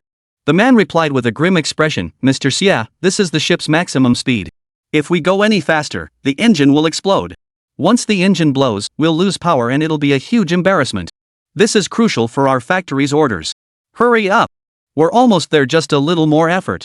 All right. The roar of the engine on the ship in the East China Sea sounded again. It was catching up with the smuggling boat at an increasing speed. "Hold this speed, we'll catch up soon," Xia Kai said in a low voice. He knew that they had truly reached their limit and couldn't go any faster. Sun Jie, fully armed on the deck, saw that the distance between them and the smuggling boat was just a few feet away and gave the order. "Get ready for battle, wait for the right moment, jump onto the smuggling boat, and take them down in one go." Sun Jie glanced back at Yao Taijun. They had already been left behind by a considerable distance and were no longer of any use. "If we can't catch up to this smuggling boat either, will the people on the observation ship think this exercise was a failure?" Apart from customs, no one knows the speed of this smuggling boat. To be honest, when customs seized this speedboat and witnessed its speed, they were speechless. The speedboat was like it was glued to the surface of the sea. How could we possibly catch up? Therefore, before placing the order, Sun Jie and Yao Taijun visited Donghai shipyard and Shanghai shipyard respectively to emphasize that the ships they build must be fast. They organized this practical exercise to allow the shipyards to witness the speed of the smuggling boats firsthand. If they couldn't catch up, the customs authorities wouldn't accept the ships. Xia Kai was nervous, just as he thought they were about to catch up and Sun Jie was about to order the charge. The smuggling boat shot forward like an arrow, accelerating and leaving them behind once again. Xia Kai's face was ashen. How could the smuggling boat still accelerate? Isn't 50 km per hour their limit? "Mr. Xia, what should we do? Can we accelerate further? The engine is already running at high load and cannot be accelerated further." Xia Kai glanced at the Qingcheng ship behind him. He couldn't catch up, and they certainly couldn't. On the observation boat, Joe Wanley's face was devoid of any smile. He hadn't caught up. This smuggling boat is way too crazy. Well, now I don't have to feel sorry for Yi Ching anymore. I've ended up just like him, a clown. Joe Wanley couldn't even bring himself to look at Huang Chunming anymore. Yi Ching seemed to sense Joe Wanley's thoughts and said, "Factory Director Zhou, what's the matter? Are you giving up already? The training isn't over yet." Joe Wanley shook his head helplessly. He couldn't catch up, not by a long shot. He had no idea where customs had found those speedboats. They were way too fast. Who said we couldn't catch up? Chapter 159, with a speedboat, who needs a customs boat? Who says we can't catch up? Yi Ching's voice was loud, immediately drawing the attention of everyone on the observation boat. Especially Zhang Hongwei and Huang Chunming. They could see clearly through their binoculars that the ship from Qingqing factory was traveling at a maximum speed of around 45 kilometers per hour, and it was impossible for it to go any faster. How could they possibly catch up? In truth, Zhang Hongwei felt a bit disappointed. He had originally thought that Yi Ching would be able to showcase his skills, but it turned out he was just there to make up the numbers. Huang Chunming asked, "Mr. Yi, with things like this, can you still keep up?" "Of course, just watch and see." Huang Chunming said nothing more. That smuggling boat could reach speeds of 60 kilometers per hour. How could Yi Ching catch up? He just assumed Yi Ching was bragging. Just then, Qingqing's boat suddenly accelerated. The speed instantly reached 50 kilometers per hour and continued to increase. Before long, they caught up with the ship from the East Sea. Everyone who witnessed this scene was speechless. How could such a large ship move so quickly? How did Yi Ching manage that? Could he have a secret weapon? Xia Kai saw Qingqing's ship catching up and was also greatly surprised. Hadn't they just been left behind? How did they catch up? Were they conserving their strength earlier? Could it be that their own ships had slowed down? Xia Kai asked the person next to him, "Has our speed decreased?" "No, we've been going at full speed, but we still can't catch up. What should we do?" On the observation boat, Zhang Hongwei breathed a sigh of relief and felt his spirits rise. Today's trip was well worth it. He chuckled, "Mr. Yi, it seems you've got something up your sleeve. This is going to be interesting." The two ships were sailing side by side, but the smuggling boat was pulling further and further ahead. When Huang Chunming saw this, he shook his head, a look of helplessness on his face. "Yi Plant Manager, your speed is still not fast enough. Let me give you and Zhou Plant Manager the inside scoop. The smuggling boat we seized can reach a top speed of nearly 70 kilometers per hour. Your current speed is still far from our requirements, and we cannot place an order." Huang Chunming's tone betrayed a hint of disappointment. Without a suitable vessel, anti-smuggling operations cannot be carried out effectively, which would result in significant losses for the nation. Yi Ching, however, spoke confidently, "Who says it's not fast enough?" Joe Wanley furrowed his brows, feeling a sense of unease in his heart. He had once been certain of victory, but now he had become the butt of everyone's jokes. He instinctively looked at Yi Ching. "Mr. Yi, could your ship possibly go any faster?" "The ship can certainly go faster, but we have a secret weapon." Just then, Qingqing's ship had overtaken Donghai's ship, and we saw Yao Taijun and a few others board the speedboats at the back of the ship. After leaving the ship, the speedboats shot off like arrows, darting toward the smuggling boat, leaving a trail of waves in their wake. Seeing this scene, the people on the observation boat were once again stunned. Everyone raised their binoculars and watched the area intently. The speedboat was gaining speed rapidly, closing in on the smuggling vessel. 10 minutes later, the speedboat caught up with the smuggling boat, and Yao Taijun and his team successfully took control of the smuggling boat. Joe Wanley looked utterly astonished. How could there be such a fast speedboat? They've built speedboats before, but the fastest one could only reach 50 kilometers per hour. The one from Qingqing, however, appears to be traveling at 70 kilometers per hour. How did Yi Ching manage to do that? Huang Chunming finally smiled. The devil is always one step ahead, but the sage is always one step ahead of the devil. With this speedboat, the customs anti-smuggling squad will finally be able to hold their heads high. Zhang Hongwei laughed, "Yi Plant Manager, I knew you'd bring me a big surprise." It was well worth the trip. Huang Chunming immediately shook Yi Ching's hand. "Mr. Yi, you've won. As agreed beforehand, we will place an order for these speedboats from your factory." In the end, Yi Ching emerged victorious, and Huang Chunming couldn't help but breathe a sigh of relief.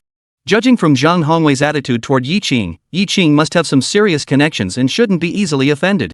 Now we can officially assign the order to Yi Ching without violating any principles, while also building a good relationship with him. It's truly a win-win situation. Yi Ching, however, said, "Mr. Huang, that ship was also custom-built for you as a customs enforcement vessel. Why not consider purchasing it together?" Huang Chunming was in a difficult position. With speedboats, who needs customs boats anymore?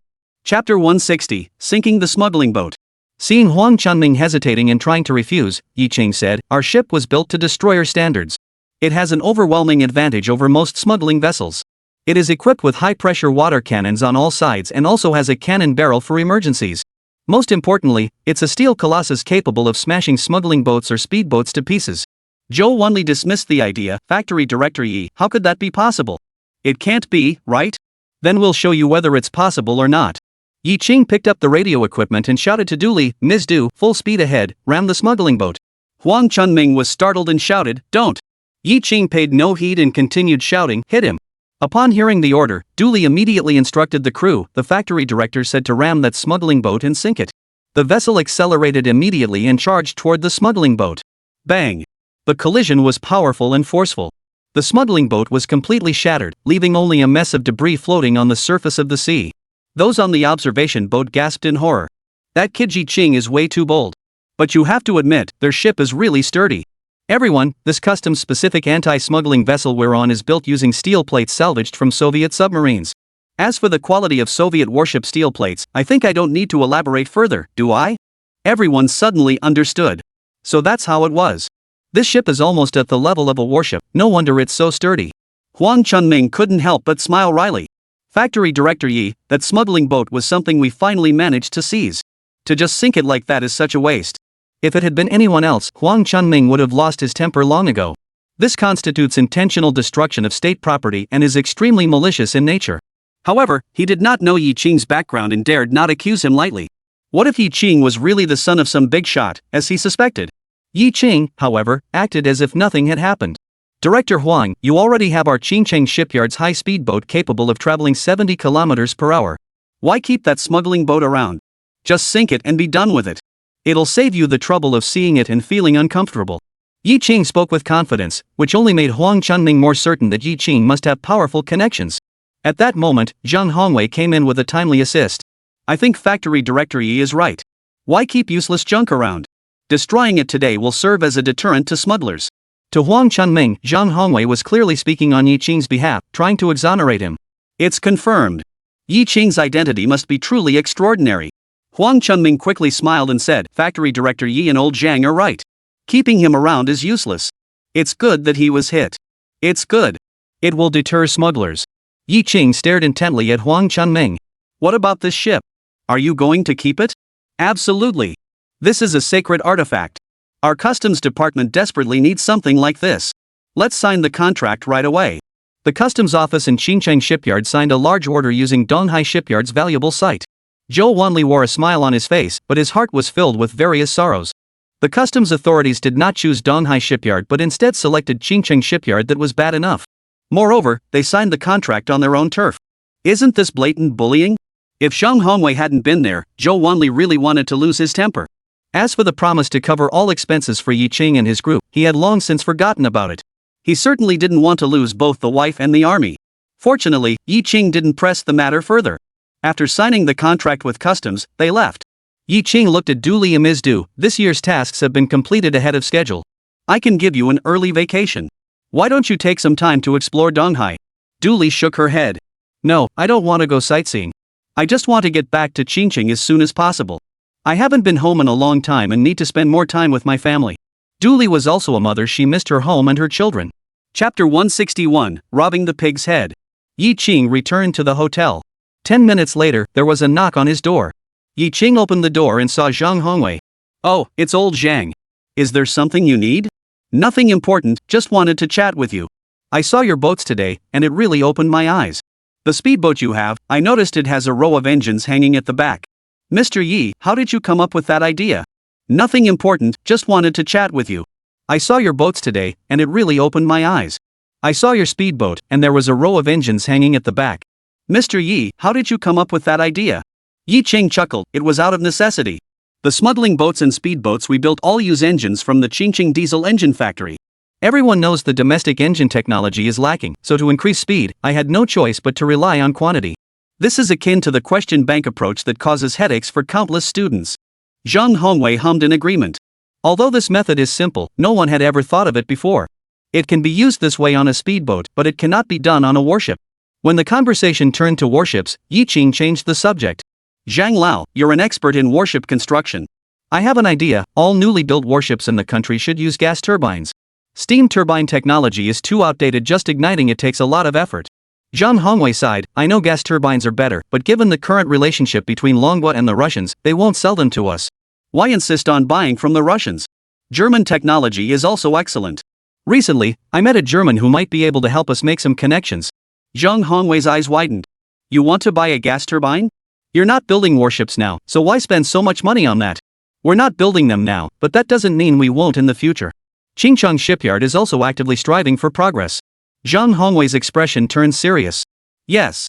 A genius like Yi Qing is definitely going to build warships. Zhang Hongwei couldn't help but feel excited, wondering what kind of warship Yi Qing would build. He wondered if he would ever get to see it in his lifetime. Mr. Yi, I have a request. May I accompany you to Qingcheng to visit your shipyard? I heard that there are 3 old Russian submarines docked in your shipyard, and you are currently constructing a dredger? Since he wanted to go, Yi Qing had no reason to refuse. Who knows, maybe he could even be of some help to the factory. Alright, we'll set off early tomorrow morning. Zhang Hongwei was very excited about the trip to Qingcheng. The next day, he got up early, had breakfast, and boarded the flight to Qingcheng with Yi Qing and Dooley. Qingcheng Shipyard.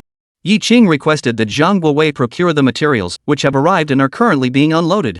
There were pig heads, pork belly, and large roosters. Looking at the scene before them, the workers' eyes lit up. This finally feels like the new year. Is factory manager Yi planning to treat us to a feast? An old employee, however, said, don't get too excited. It might be for gifts to be given to others. Every year at this time, the factory has to give gifts to various leaders. Upon hearing this, everyone felt disheartened. It wasn't for themselves after all. But it's okay. Mr. Yi, the factory manager, said that everyone will receive a bonus at the end of the year. With the money, you can buy whatever you want to eat. This year, now that I've earned some money, I must have a proper New Year's Eve dinner. Just then, a sedan and a truck entered the shipyard compound. The truck was packed with people. Su Xian, the director of the 3rd automobile factory, got out of the car looking very angry. Where is your plant manager Yi? Hurry up and bring him out to see me. Someone kindly told him, Director Yi is on a business trip and isn't here. Someone kindly told him, Mr. Yi is out of town on a business trip. Su Xian was furious. Last time I came, you said he was on a business trip. Now I'm back, and he's still on a business trip? Don't try to pull that on us. I must see Yi Qing today, or else you'll be in for it. Chapter 162, I can vouch for Yi Qing. Su Xian looked arrogant and domineering. Zhang Guowei, who had rushed over upon hearing the news, was at a loss. He was just a lowly office director with no rank at all. Su Xian was a big shot in his presence, and he had no idea how to handle the situation. He had no choice but to grit his teeth and go through with it. Mr. Su, we're not lying to you. Mr. Yi really isn't here. Su Xian glanced at the office building and suddenly shouted loudly, Yi Qing, you can hide on the first day of the month, but you can't hide on the 15th. I'm not a beast, why won't you come out to see me? Do you have something to hide? Zhang Guowei couldn't help but remind him, stop shouting. Our factory director Yi really isn't here. Zhang Guowei couldn't help but remind him, stop shouting. Our factory director really isn't here. Su Xian saw the scene, looked at the mountain of pig heads and roosters in front of him, and suddenly smiled, revealing a sinister grin. Alright, Yi Qing, since you won't come out, don't blame me for being impolite. He waved his hand, ordering the men to load all the pigs and roosters onto the truck and take them back to our own factory. Zhang Guowei hurriedly tried to stop him. You can't touch it. This is the welfare that our factory director, Yi, prepared for the workers.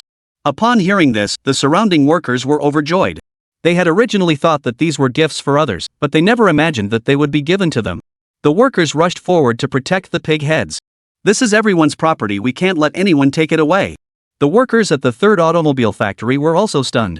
Giving workers pig heads? The benefits at this small shipyard are actually better than those at the large state-owned enterprise, the 3rd automobile factory. That's heartbreaking. Su Xian saw that the workers under him looked uneasy, so he hurriedly shouted, hurry up and move it. Once it's loaded onto the truck, it'll be a bonus for all of you. Upon hearing this, everyone's eyes lit up. Although there was an element of competition, this was the factory director's request, so we had to follow his instructions. The workers from the 3rd automobile factory rushed toward the pig's head. Could the shipyard workers just stand by and let them take them away? Help! Someone is stealing our stuff. Boom! More and more workers rushed over and got into a scuffle with the Sanchi factory workers, creating a chaotic scene. Zhang Guowei stood on a high place and said, these are all New Year's benefits prepared by factory director Yi for us. The 3rd automobile factory is shameless. They've all been watched. We absolutely cannot let them take them away. Su Xian furrowed his brows. The two sides started a brawl. He never expected it to escalate to this point. This is not going to end well. Just then, Yi Qing drove his Lada into the factory.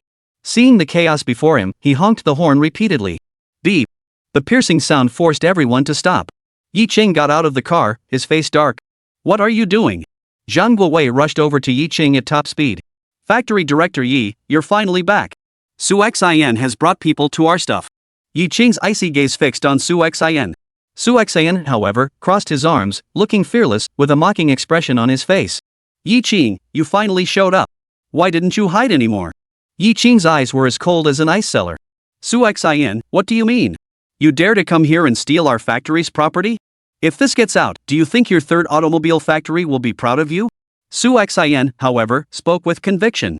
Who told you not to come and talk to me? I've come to find you several times. Yi Qing, you've been avoiding me. Is that amusing? Yi Qing furrowed his brows. Could Su Xian be mentally ill?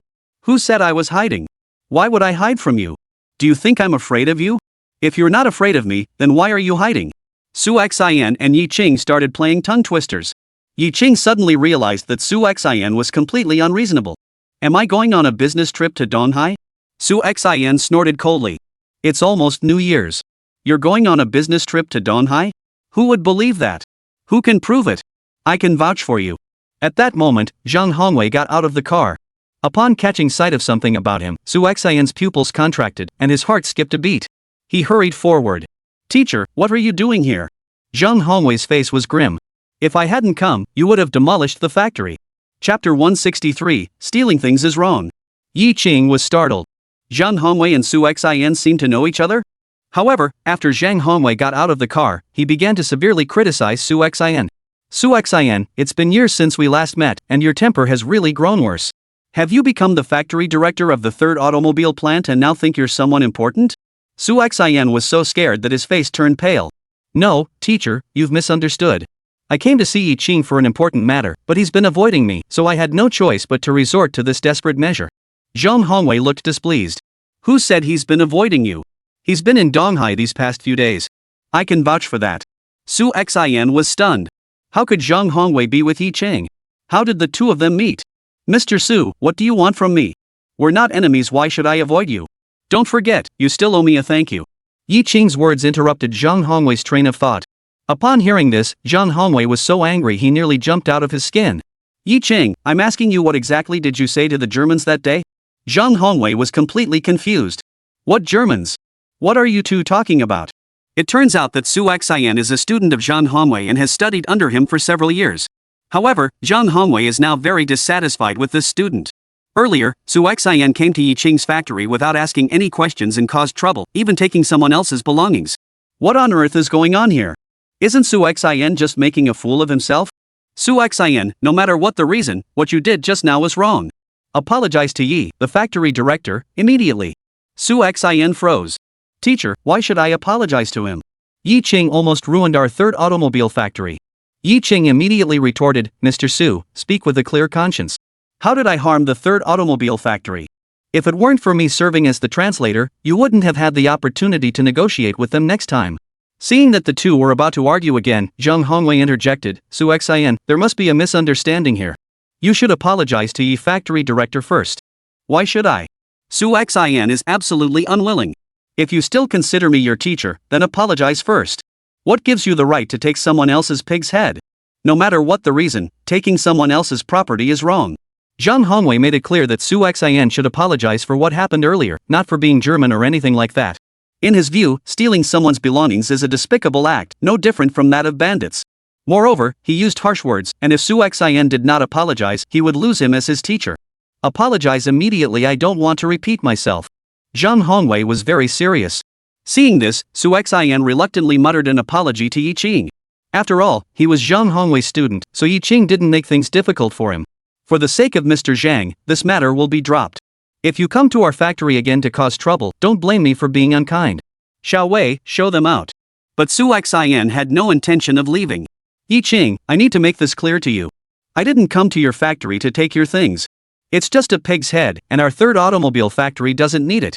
I just want to ask you, what exactly did you say to the Germans that day? Did you betray our factory's interests? In the days that followed, Su Xinyue felt increasingly uneasy.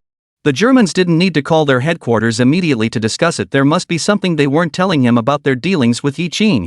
Su Xinyue grew increasingly convinced of this possibility. He had to find out exactly what Yi Qing had told the Germans. After hearing his words, Yi Qing's expression turned incredibly grim. Helping out has really backfired. Zhang Hongwei also frowned. What did Yi Qing do to betray the interests of the third automobile factory? It sounded extremely harsh even to his own ears, let alone to Yi Qing. Based on his understanding of Yi Qing was simply not that kind of person. Zhang Hongwei flew into a rage immediately. After not seeing each other for several years, how had Su Xian become like this? If I hadn't been there today, Yi Qing would have been bullied by him in every way possible. Since I'm here, I must stand up for Yi Qing. Chapter 164. It takes only a moment to spread a rumor, but it takes a lot of effort to refute it. Zhang Hongwei glared coldly at Su Xian, his eyes filled with anger and disappointment. What are you talking about? How dare you accuse Yi Qing like that? Do you have any idea how much this will affect him? Su Xian still wanted to argue. What are you talking about? Zhang Hongwei glared at him, and he was so scared that he dared not speak. Su Xian, I told you long ago not to make unfounded claims. Spreading rumors is easy, but debunking them is hard work. If you frame Yi Qing in a wrongful case, do you know how much damage that would cause to our country? Su Xian was speechless. Yi Qing was just a small factory. What connection did he have with the state? The teacher is really overestimating him, isn't he? Zhang Hongwei added, last time, the return guidance system for a naval aircraft malfunctioned. I led a large team and spent a lot of time trying to find the problem, but we couldn't figure it out. Yi Qing went there and fixed it in 5 minutes. A ship being built by Donghai shipyard for a foreign client was about to be delivered, but the radio system malfunctioned. If the ship couldn't be delivered on time, Donghai would have to compensate the client $1 million. At the critical moment, it was Yi Qing who successfully troubleshot the radio system, enabling Donghai to deliver the ship on time. Zhang Hongwei knew more than just that. He also knew that Yi Qing had obtained 5 tail-guided torpedoes from the Russians, securing sand-dredging ships and a Tu-104 aircraft for Manhwa. But these are state secrets and cannot be disclosed. Even if Su Xian is my own student, I cannot disclose it. However, the 2 incidents mentioned above were enough to shock Su Xian. No wonder Zhang Hongwei was so protective of Yi Qing, even going so far as to disregard his own face. It turns out Yi Qing had done so many admirable things. Teacher, is everything you're saying true? Zhang Hongwei frowned. Su Xian, we've known each other for so many years. Don't you know what kind of person I am? Have I ever told a lie? Su Xian felt his face burning with embarrassment. He was overcome with shame. He shouldn't have doubted the teacher, nor should he have doubted Yi Qing. Yi Qing is a national hero. Would he betray the interests of the third automobile factory? In the end, it's just that my perspective is too narrow. Mr. Yi, I judged you unfairly. I apologize to you. Out of respect for Zhang Hongwei, Yi Qing accepted his apology. Aren't you curious about what I said to the Germans? Actually, it wasn't much. It was just what we discussed that day. I did embellish a bit, but only a little. It was about Qingcheng's geographical advantages. I told them that setting up a joint venture factory in Qingcheng would make it easier to export in the future. Su Xian looked completely baffled. Export? Even Zhang Hongwei found it hard to believe. Can cars made in Manhwa be exported? You may find it hard to believe, but while it may not be possible now, Manhwa will continue to develop and surpass the island nation. If they can export their products, why can't we? Are the people of Manhwa really inferior to others? Zhang Hongwei was inspired by Yi Qing's words. Yes, the future of Manhwa is limitless. Yi, the factory director, really thinks ahead. Yi Qing then instructed Su Xian, when negotiating with foreigners, never back down. The stronger you are, the more they will think you are capable. Yi, the factory director, was right.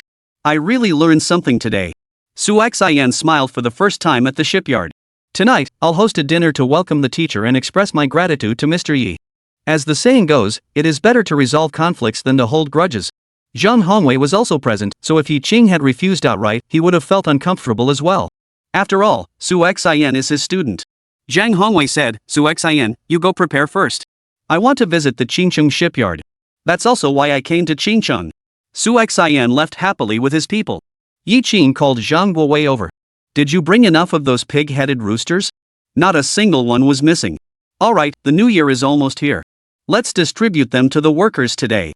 Zhang Hongwei couldn't help but ask out of curiosity, Mr. Yi, are the benefits at your factory really that good? I'm a bit envious. What's there to envy?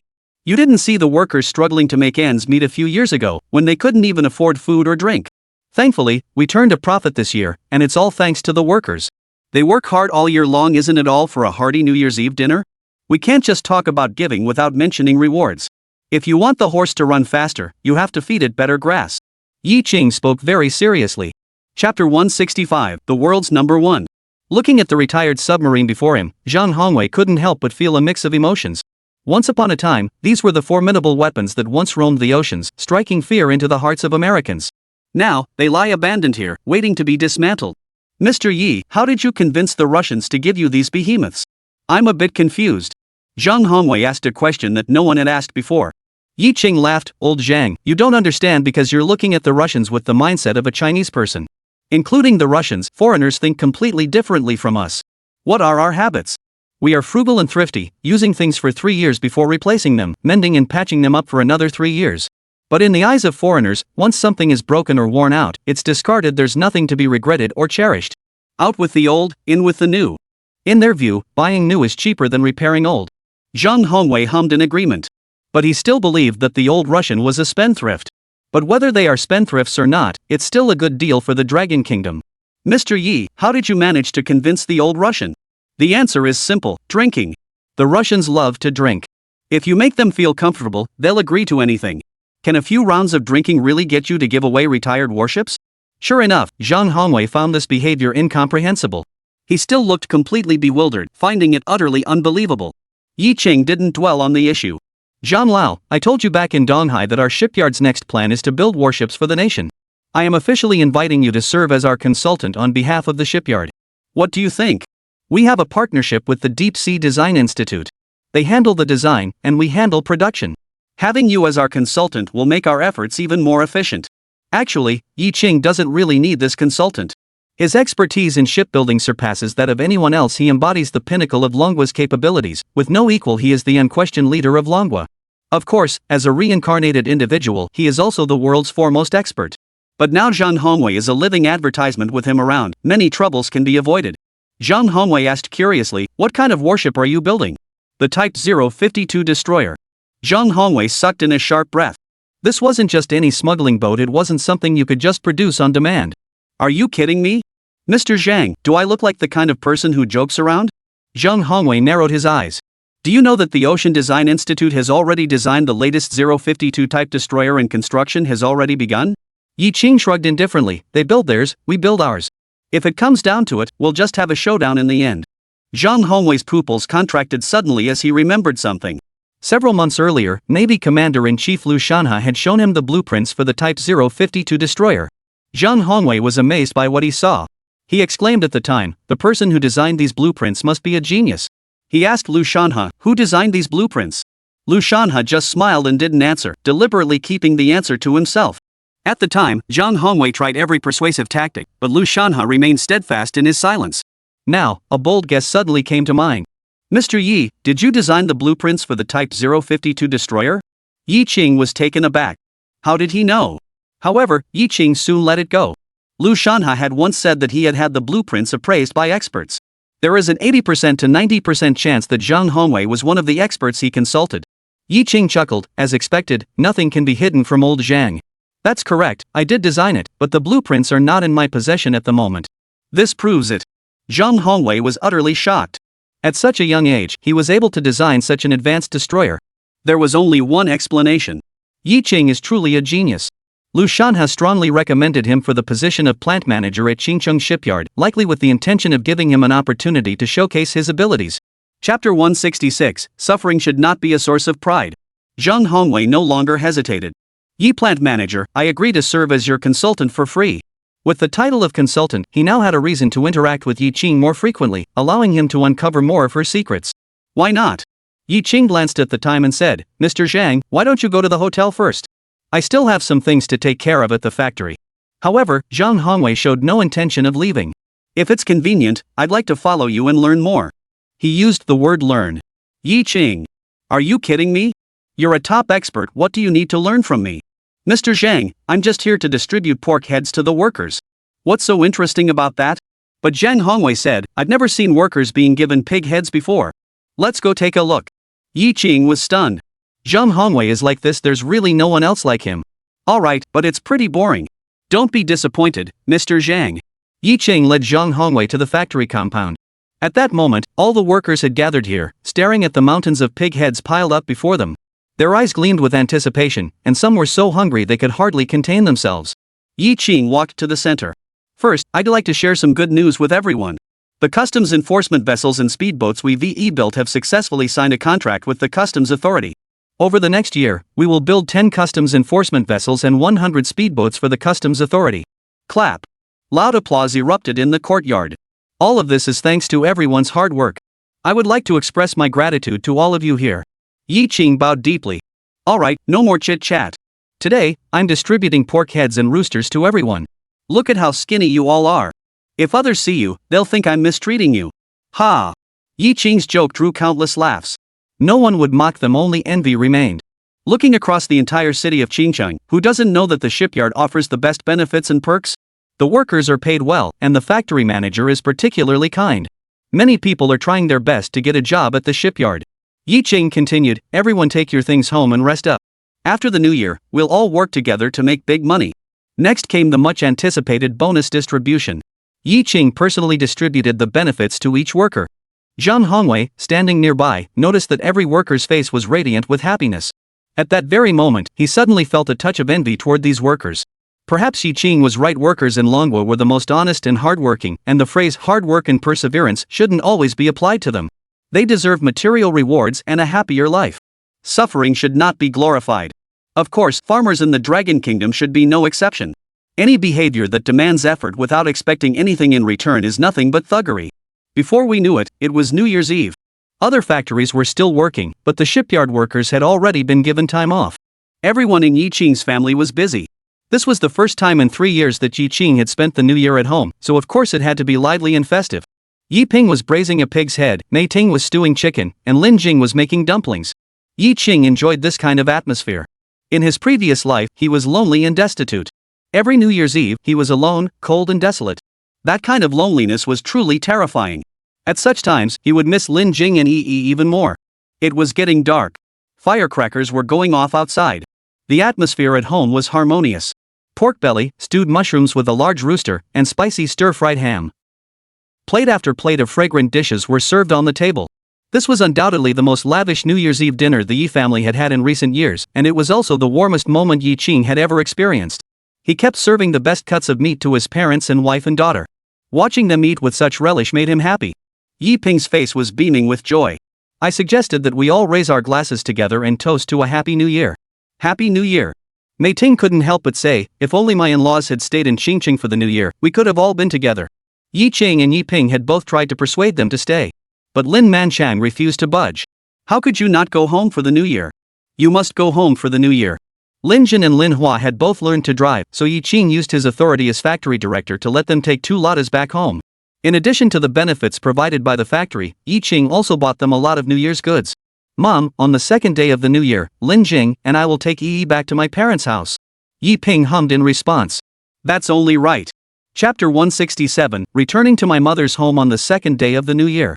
The sound of firecrackers heralds the passing of another year. The New Year's bell rings. It is already late at night. Outside, the sound of firecrackers could still be heard from time to time. Yi Qing and Lin Jing were already lying in bed.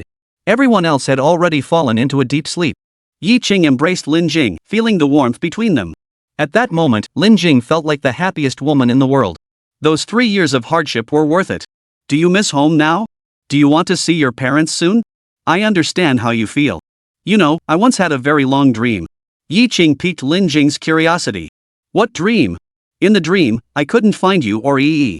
I searched everywhere, but couldn't find you anywhere. I was left alone, lonely and miserable. Even during the new year, I was always alone. As she spoke, Yi Qing's eyes welled up with tears. In the future, even if he became an academician of a great nation, losing his wife and daughter would remain an indelible pain in his heart for the rest of his life. Lin Jing hurriedly wiped away his tears. You're a grown man, why are you crying? I'm here with Yi, and will never leave you. Yi Qing held Lin Jing tightly. For the rest of his life, he would never let them apart again. On the second day of the Lunar New Year, before dawn, Yi Qing began loading things into the car. The family of 3 was heading to Chaoyangkou. Yi Ping and Mei Ting also got into the car. Yi Ping also specially brought along 2 bottles of his treasured old wine. Lin Jing asked curiously, Dad and Mom, what are you doing? Xiaoqing has been in Chaoyangkou for 3 years, and we haven't visited once. This is a good opportunity to go and see her. If my in-laws see the two of you, they'll be overjoyed. Buckle up, and let us get going. Yi Ching drove the car, humming a tune involuntarily.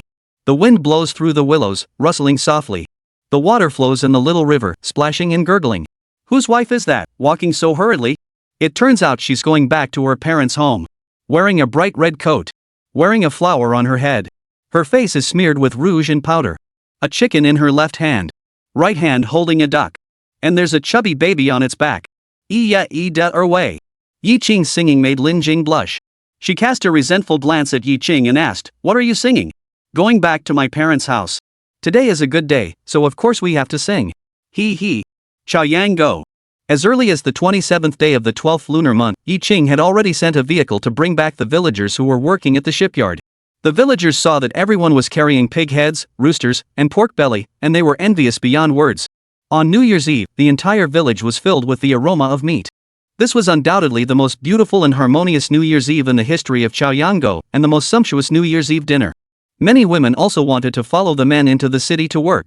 The mindset in Chaoyanggo has changed. They now realize that working in the city is so much better than farming. On good months, one can even earn over 100 yuan. A large crowd gathered at the village entrance. Some were basking in the sun, while others were waiting for their relatives to arrive. Today is the second day of the Lunar New Year, and all the girls who have married out of Chaoyanggo are returning to their parents' homes. Among the crowd were several people who worked at the shipyard. They were now the focus of attention in the village, and wherever they went, people would approach them and exchange pleasantries. The shipyard offers such good benefits. Do you think they'd hire someone my age? Uncle Air, I doubt it. The work there is all manual labor. We have to climb up and down and carry steel every day. You couldn't handle it. The man with gray hair sighed deeply. I'm old and useless now. In a few years, you can send your younger son there. The shipyard is in desperate need of workers. Really? Of course, according to plant manager Yi, the shipyard is planning to expand its operations. Just then, the roar of an engine echoed through the air, and a car entered the village. Someone immediately recognized the license plate number. That's Mr. Ye's car. Mr. Yi is here. Chapter 168, Yi Ping and his wife shed tears. Yi Ching's Lada car drove into Chaoyanggo and stopped at the village entrance.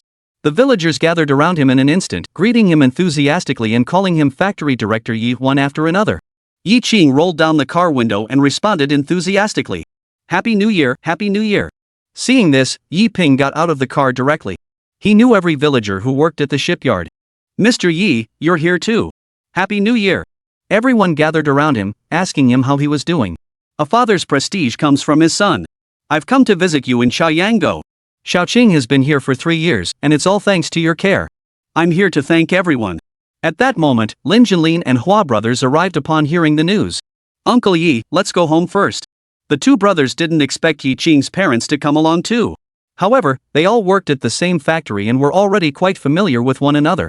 Along the way, looking at the low-lying mud brick houses, Mei Ting felt a pang of sadness in her heart. Lin Jing had grown up in such an environment. Yi Ching also spent 3 years here. They must have endured a lot of hardships. Thinking of this, her nose grew sore, her eyes reddened, and she couldn't help but want to cry. Mom, what's wrong? Lin Jing thought Mei Ting was feeling unwell and her expression grew tense. It's okay, Lin Jing. Are you almost home? Yi Ching pointed to 2 thatched huts a few meters away and said, Dad, Mom, that house over there is our own home. After we get married, Lin Jing and I will live there. Brother-in-law, did you bring the keys? Open the door so my parents can take a look around. Lin Jin opened the front door and the room door, and Yi Ping and Mei Ting hurried inside. This was built with the help of my father-in-law and my 2 brothers-in-law. When you walk inside, it's low and dim, and cold as an ice house. As for furniture, there were only simple beds and chairs. This is way too shabby. Mei Ting couldn't hold back any longer, and tears began to fall down her cheeks. She couldn't bear to think about how her son had managed to survive these past 3 years. As a mother, her heart was breaking with sorrow. Yi Ping also felt a stinging sensation in his eyes. He hurried out of the house and wiped away his tears discreetly. 3 years not once had he come to Chaoyanggo to see Yi Ching. He felt deeply guilty and considered himself an unworthy father. His son had suffered. Yi Ching comforted them, Mom and Dad, it's the new year. What are you doing? I'm doing just fine now. Those who endure hardships will rise above others. Lin Jin and Lin Hua also urged, Uncle Yi, Auntie, our parents are still waiting for you at home. Let's go over there. It's cold here, let's go somewhere warmer. The group went to Lin Manchang's house. As soon as Yi Ching and the others arrived at the door, Lin Manchang set off a string of firecrackers. The arrival of a son-in-law is a joyous occasion, so of course firecrackers must be set off. Yi Ping held Lin Manchang's hand, filled with emotion. Although they saw each other almost every day in Qingcheng, seeing the environment of Chaoyanggo and the place where Yi Qing had once lived, Yi Ping felt nothing but gratitude toward Lin Manchang. Lin Laoj, thank you. He finally understood why Yi Qing had been so angry with him over the phone several months ago. Yi Chang was right. Without the Lin family taking care of him, Yi Qing might very well have. Lin Manchang ushered everyone into the warm house. This year, Lin Manchang had finally splurged on coal. Having money really made a difference. The other villagers watched as Lin Jin and Lin Hua unloaded various gifts from Yi Qing's car, their eyes filled with envy. Let's find an opportunity to go in and talk to factory director Yi. Maybe we can work at his factory too. He did say that women can hold up half the sky, didn't he? Alright. The women in the village, along with some of the younger folks, also wanted to follow Yi Qing to the city to find work. Everyone who followed Yi Qing was making money, so who wouldn't be envious? Even Lin Feng, who was injured on the job, brought back a lot of money. What reason do they have not to go? They pushed Lin Feng's wife, Zhang Lan, to the front. Zhang Lan, why don't you go speak on behalf of everyone? You have a reason to go in after all, your husband hasn't been neglected by factory director Yi. Tell him thank you, and then convey our requests. That's right, Aunt Lan. You're the best person for the job. Zhang Lan, however, felt a bit at a loss. I don't know how to speak. I'll be nervous in front of factory director Yi. Why don't we all go together? Everyone kept insisting, but in the end, no one felt comfortable entering Lin Manchang's home. Lin Jin, who was in the courtyard, came out and asked, "What are you all gathered around for?" Upon seeing Lin Jin, everyone's faces lit up with joy. Lin Jin, could you please speak to factory manager Yi on our behalf? We would also like to work at his factory to earn a living. Chapter 169, No one can go to the city to work. Lin Jin scratched his head and smiled awkwardly. It's just this matter.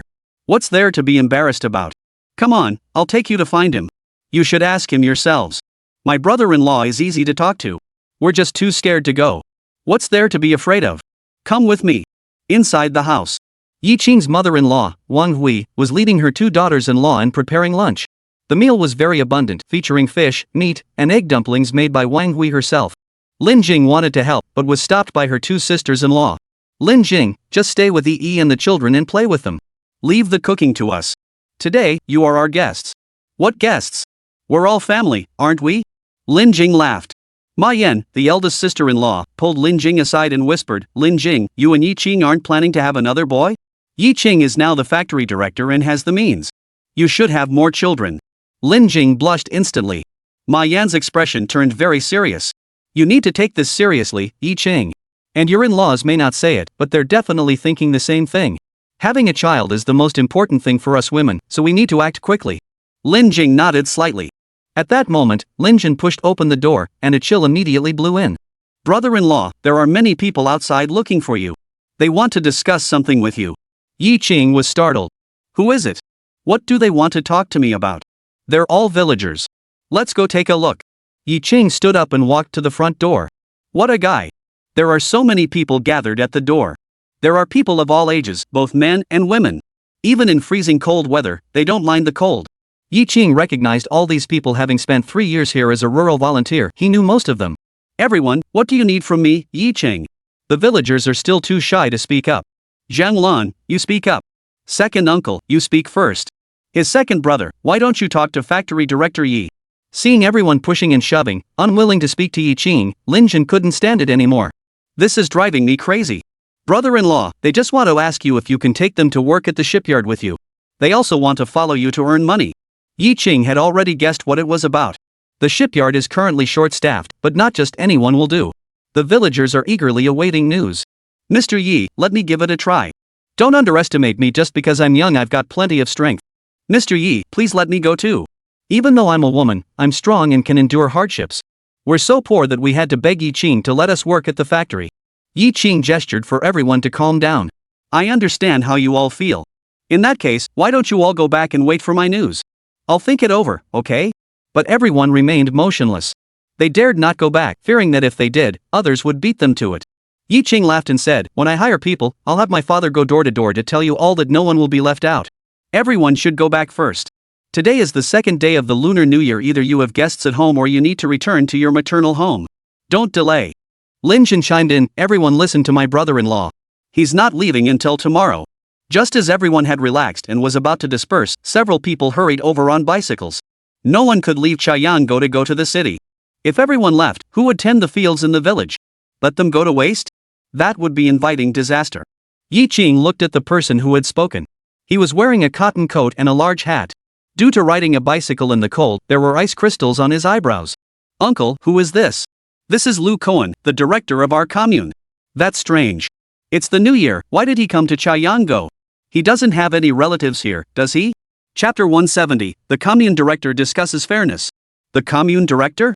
Back then, the reform and opening up had just begun, and people's communes still existed. The head of a people's commune was equivalent to the mayor of a town and held significant power. Lu Cohen stared intently at Yi Qing, his brows furrowed. You must be Yi Qing, Lin Manchan's son-in-law, right? I am Yi Qing. Yi Qing could clearly sense that this director Lu was not here with good intentions. Lin Jin also sensed something was amiss and called Lin Manchang out. Lin Manchan's face was filled with smiles as he pulled out a cigarette and offered it to Lu Cohen and the others. Happy New Year, Director Lu. The commune director was the village party secretary superior, so Lin Manchang was very respectful. Lu Cohen asked, is your son-in-law back in town looking for workers again? No, it's the second day of the Lunar New Year, so he came to visit us old folks. I chose to come today specifically to talk to your son-in-law. We can't keep hiring people from Chayango. Farmers are farmers, how can they go work in the city? Yi Qing didn't understand. Who said farmers can't go to the city to work? Must they be nailed to the yellow earth for the rest of their lives? Especially you, Lin Manchang. You're the village secretary. How can you leave the village? If something happens in the village, who will we turn to?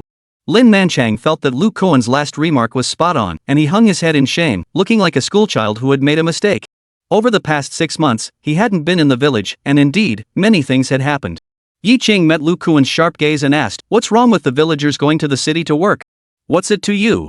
Lu Cohen replied in a very serious tone, it's simply not allowed. If everyone goes to the city, who will farm the land? Farming is the duty of farmers. The city has workers, farmers should stay in the countryside and mind their own business. Great, another leader with a rigid mindset. Anyway, I'm making it clear today, no one is allowed to follow Yi Qing into the city. Stay in Chayango and keep farming. This statement, however, angered everyone. Not letting them into the city would effectively cut off their livelihood. Cutting off someone's livelihood is like killing their parents. The villagers were unhappy. Why? What's it to you if we go to the city to work? Exactly. We want to go to the city. We want to work for Mr. Yi at the shipyard. We can earn 40 or 50 yuan a month there. Upon hearing this figure, Lu Cohen's eyelids twitched. Some villagers from Chayango who had gone to the city to work and made a lot of money grew envious. They went to the commune to report that the land in Chayango was uncultivated and was about to become wasteland. Lu Cohen realized that this issue was extremely serious. There were already farmers who couldn't even afford enough food, and now there were even instances of abandoned land. If the higher-ups found out, they would surely be held accountable. If everyone from Chayango moves to the city to work, and no one is left to farm the land, the situation will be even more serious. He chose to come to Chayango today because he guessed that Yi Qing would also be there, and he wanted to talk to Yi Qing face to face. Little did he know that before Yi Qing could say a word, the workers had already erupted into chaos. Director Lu, why won't you let us go to the city to work? The fields in the village aren't lying fallow, and the remaining labor force in the village are all farming. Exactly. We just want to go to the city to earn money. Our families are so poor we can't even afford to buy food. Do you want us to starve to death before you're satisfied? Lu Kuan's expression darkened. Your family sent 2 people to the city, while his family sent only 1. The labor force available for farm work is different. How can that be fair? What will those who can't go to the city think? In the countryside, it's still the era of communal dining. The village fields are shared by everyone. If Zhang San's family sends all their laborers out to earn money, Li Si's family has to work harder, and they certainly won't be happy about it. At this point, Lin Manchang stepped forward. Director Lu, we had also considered this point. In fact, it is not unfair. When distributing grain, we follow the work points system. Those with more work points receive more, and those without work points receive none. Lu Kuan replied, that's the logic. Those without work points don't get any. But he used others' time to work and earn more money. They both worked, so why should those who went to the city get more? Those who earned work points in the village can't help but feel envious and unfair. Lu Kuan felt he had hit the nail on the head and harshly criticized Lin Manchang. Chapter 171, I'm in charge here. If the commune director had criticized him like that in the past, Lin Manchang would have been sweating profusely. But times have changed. With his son-in-law as the factory director, Lin Manchang now has the confidence to hold his head high. Director Lu, I have also considered this issue before, so I asked each villager who went to work at the shipyard to contribute 15 yuan, and then distributed the money to the villagers based on the specific amount of work done by the villagers who stayed behind. Additionally, we used our own money to purchase pig heads, roosters, and pork belly for each household left behind, so that everyone could have a good new year. Lu Kuan. Did Lin Manchang anticipate his own prediction in advance? How is that possible? Lu Kuan's mind raced. He couldn't let himself be manipulated by a village party secretary. Lin Manchang, your village is getting the good life, but what about the other villages? What will they think when they find out? To put it bluntly, this is taking advantage of the system. Lin Manchang immediately became displeased. He hadn't engaged in speculation or profiteering, so how could Lu Kuan accuse him of being an opportunist?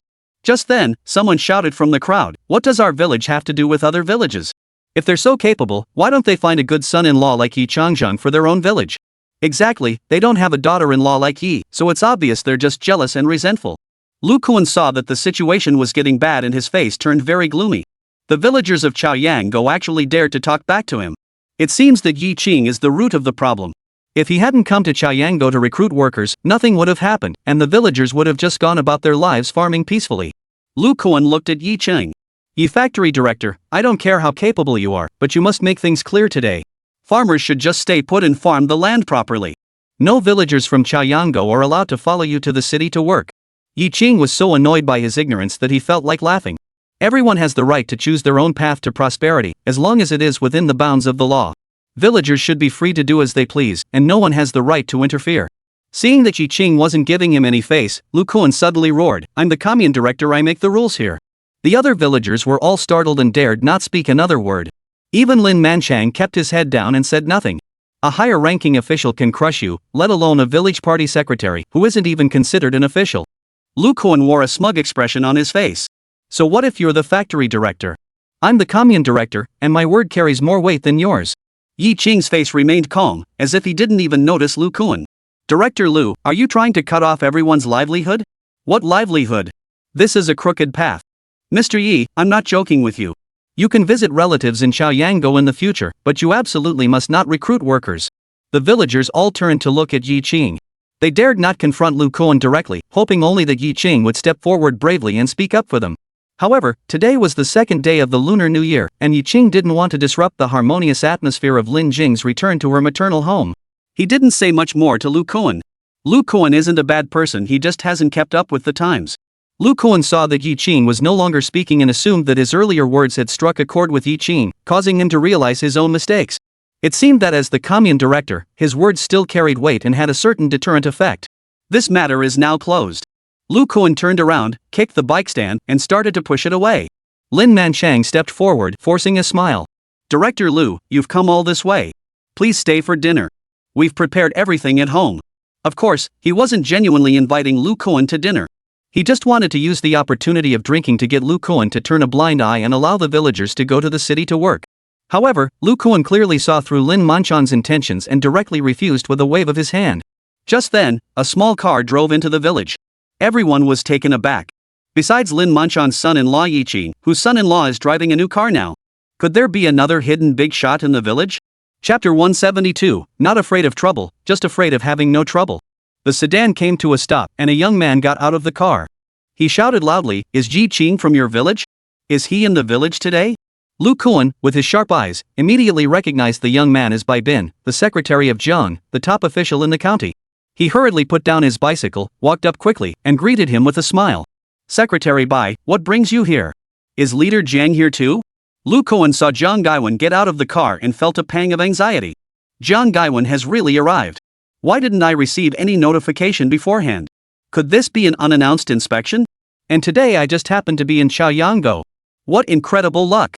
Director Jiang, even during the new year, you took the time to come to our rural area. You are truly a dedicated leader who serves the people wholeheartedly. I feel ashamed of myself in comparison. Jiang Gaiwan furrowed his brows. Flattering me in front of so many villagers, what will the common folk think? Are you here to laugh at me? Seeing that Lu Kuan was about to start flattering him again, Jiang Gaiwan hurriedly waved his hands. Yi Qing, the director of Qingcheng Shipyard, is he the son-in-law of this village? Did he come today? Lu Kuan was taken aback. Was Jiang Gaiwan also here for Yi Qing? Could it be that he was also dissatisfied with Yi Qing's actions of coming to the village to recruit workers, so he came to lecture Yi Qing? Thinking of this, Lu Koan felt both happy and worried. He was happy because his powerful reinforcements had arrived, and leader Jiang had personally come to handle the situation. Now, which villager would dare to disobey? The worry is that I didn't do my job properly, and it actually caught the attention of leader Jiang. I'm sure I'll be reprimanded by him. Upon learning that Jiang Gaiwan is the top official in the county, the villagers felt uneasy and anxious. Even the county leaders had been alerted this must be a very serious matter. Could they be here to arrest someone? At that moment, a villager shouted, "Factory Director Yi is here." Upon hearing this, Jiang Gaiwan's face lit up with joy. He turned to the middle-aged man beside him and said, "Old Wu, that's great. Factory Director Yi is here. Let's go over and take a look." "Which one is Yi Qing, the factory director?" Yi Qing was curious and said, "I am." Jiang Gaiwan took Yi Qing's hand and smiled, "Mr. Yi, I finally caught up with you today. It's good to see you. I'm Jiang Gaiwan from the county government, and this is Mr. Wu Jianxi, the factory director of our county steel plant." Yi Qing looked completely bewildered. He didn't recognize them either? Seeing Jiang Gaiwan treat Yi Qing like that, Lu Koan had a very bad feeling. Could it be that Jiang Gaiwan came to find Yi Qing not to criticize him? Yi Qing asked, "Mr. Jiang, what business do you have with me? We heard that Mr. Yi's shipyard needs steel for shipbuilding, and our county steel plant can produce steel and sell it to Mr. Yi at a discounted price." Yi Qing suddenly realized that they were trying to sell him something. However, Yi Qing had no confidence in the quality of steel produced by a county-level steel factory. It was also estimated that few people would buy their steel, otherwise the county's top official would have to personally act as a salesman. Yi Qing furrowed his brows. "Our factory uses high-quality shipbuilding steel plates. Can your steel mill produce shipbuilding steel plates?" This. Jiang Gaiwan knew full well that the steel mill couldn't produce that type of steel. But he changed the subject and said, "Mr. Yi, the quality of the steel plates from the steel plant is also acceptable. You can buy them back for other uses." He thought to himself, as the top official in the county, he had personally come to promote the product, so Yi Qing would certainly give him some face. But to his surprise, Yi Qing replied, "Mr. Jiang, our factory only needs shipbuilding steel plates."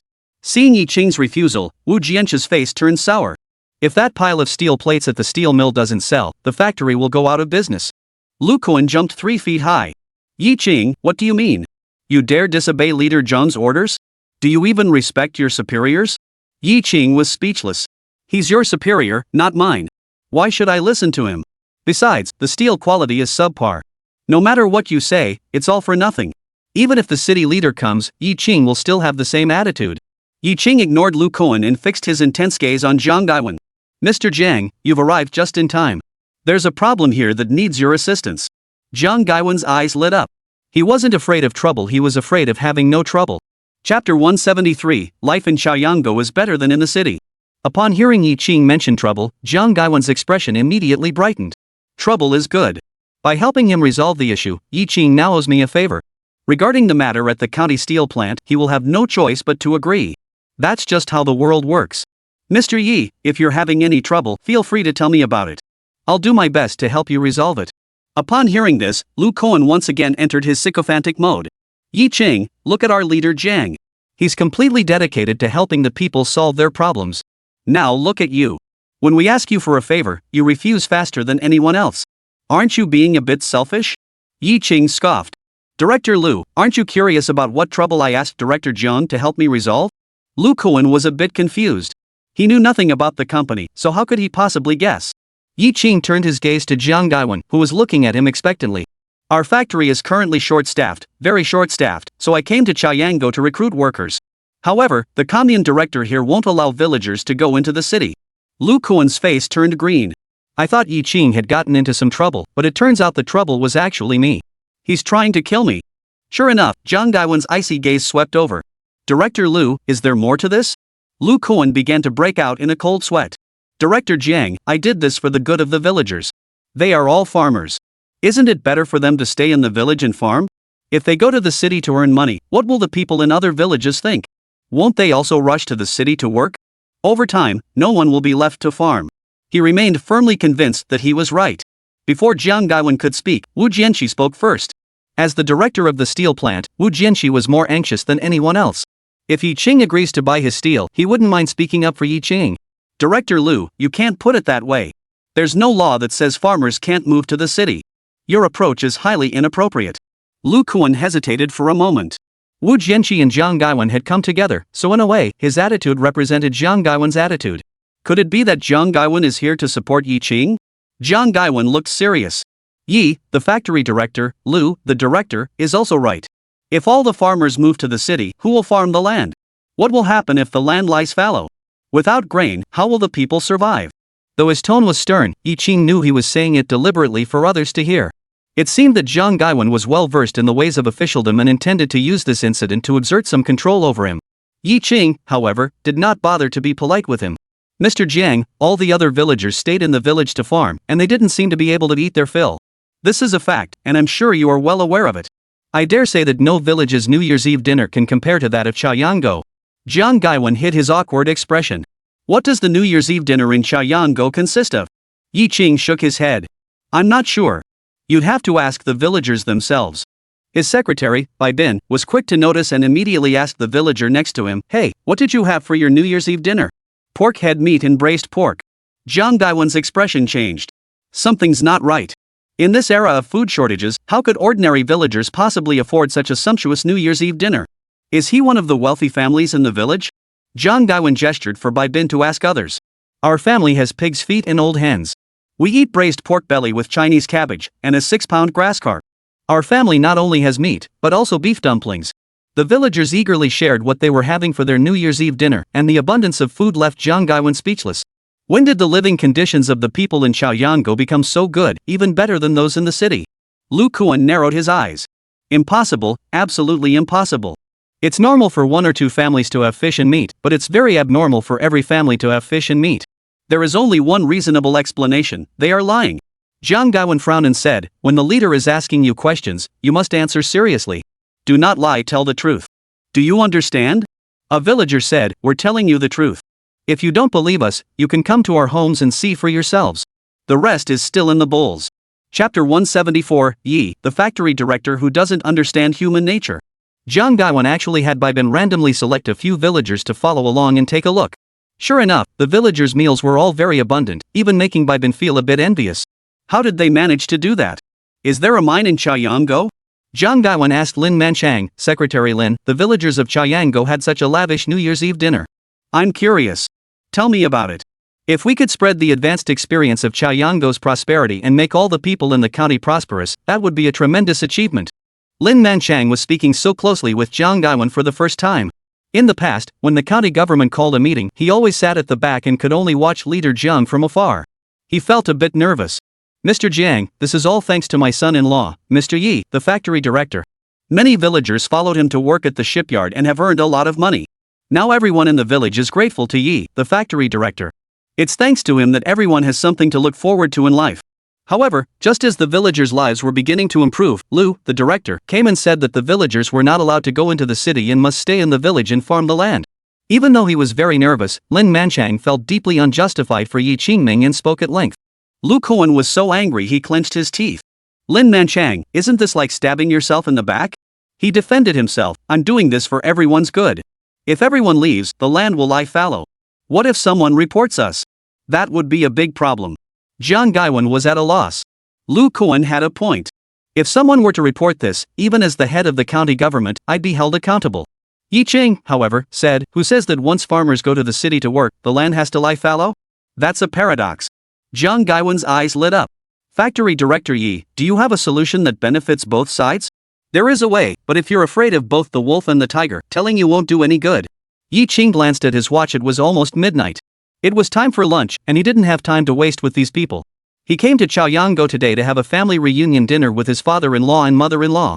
Mr. Jiang, that's all for today. We need to head home for dinner. Lu Kuan, Wu Jianxi, and Bai Bin were also speechless. Jiang Gaiwen, such a high-ranking official, had come, yet he didn't accompany him and actually said he wanted to go home for dinner, without even offering to let the superior go first. Does he have no sense of social etiquette? You're the factory manager of a big company, and you don't even know that? Jiang Gaiwen's curiosity was piqued by Yi Qing's words. He wasn't about to go home for dinner, he wanted to hear what Yi Qing's plan was. He chuckled and said, Mr. Yi, if it's convenient, let's have a simple meal together. I have a few questions I'd like to ask you, and besides, the trouble you mentioned earlier, maybe we can discuss it together. Yi Qing wanted to refuse. On the second day of the Lunar New Year, when one returns to one's maternal home, it is customary to have dinner with one's family. With a superior meddling in the matter, how could the meal proceed? He completely ruined the atmosphere.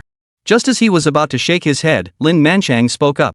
Hee hee, Leader Jiang, if you don't mind, why don't you come to our place for dinner? For Lin Manchang, having such a high-ranking official come to his home for dinner was a great honor.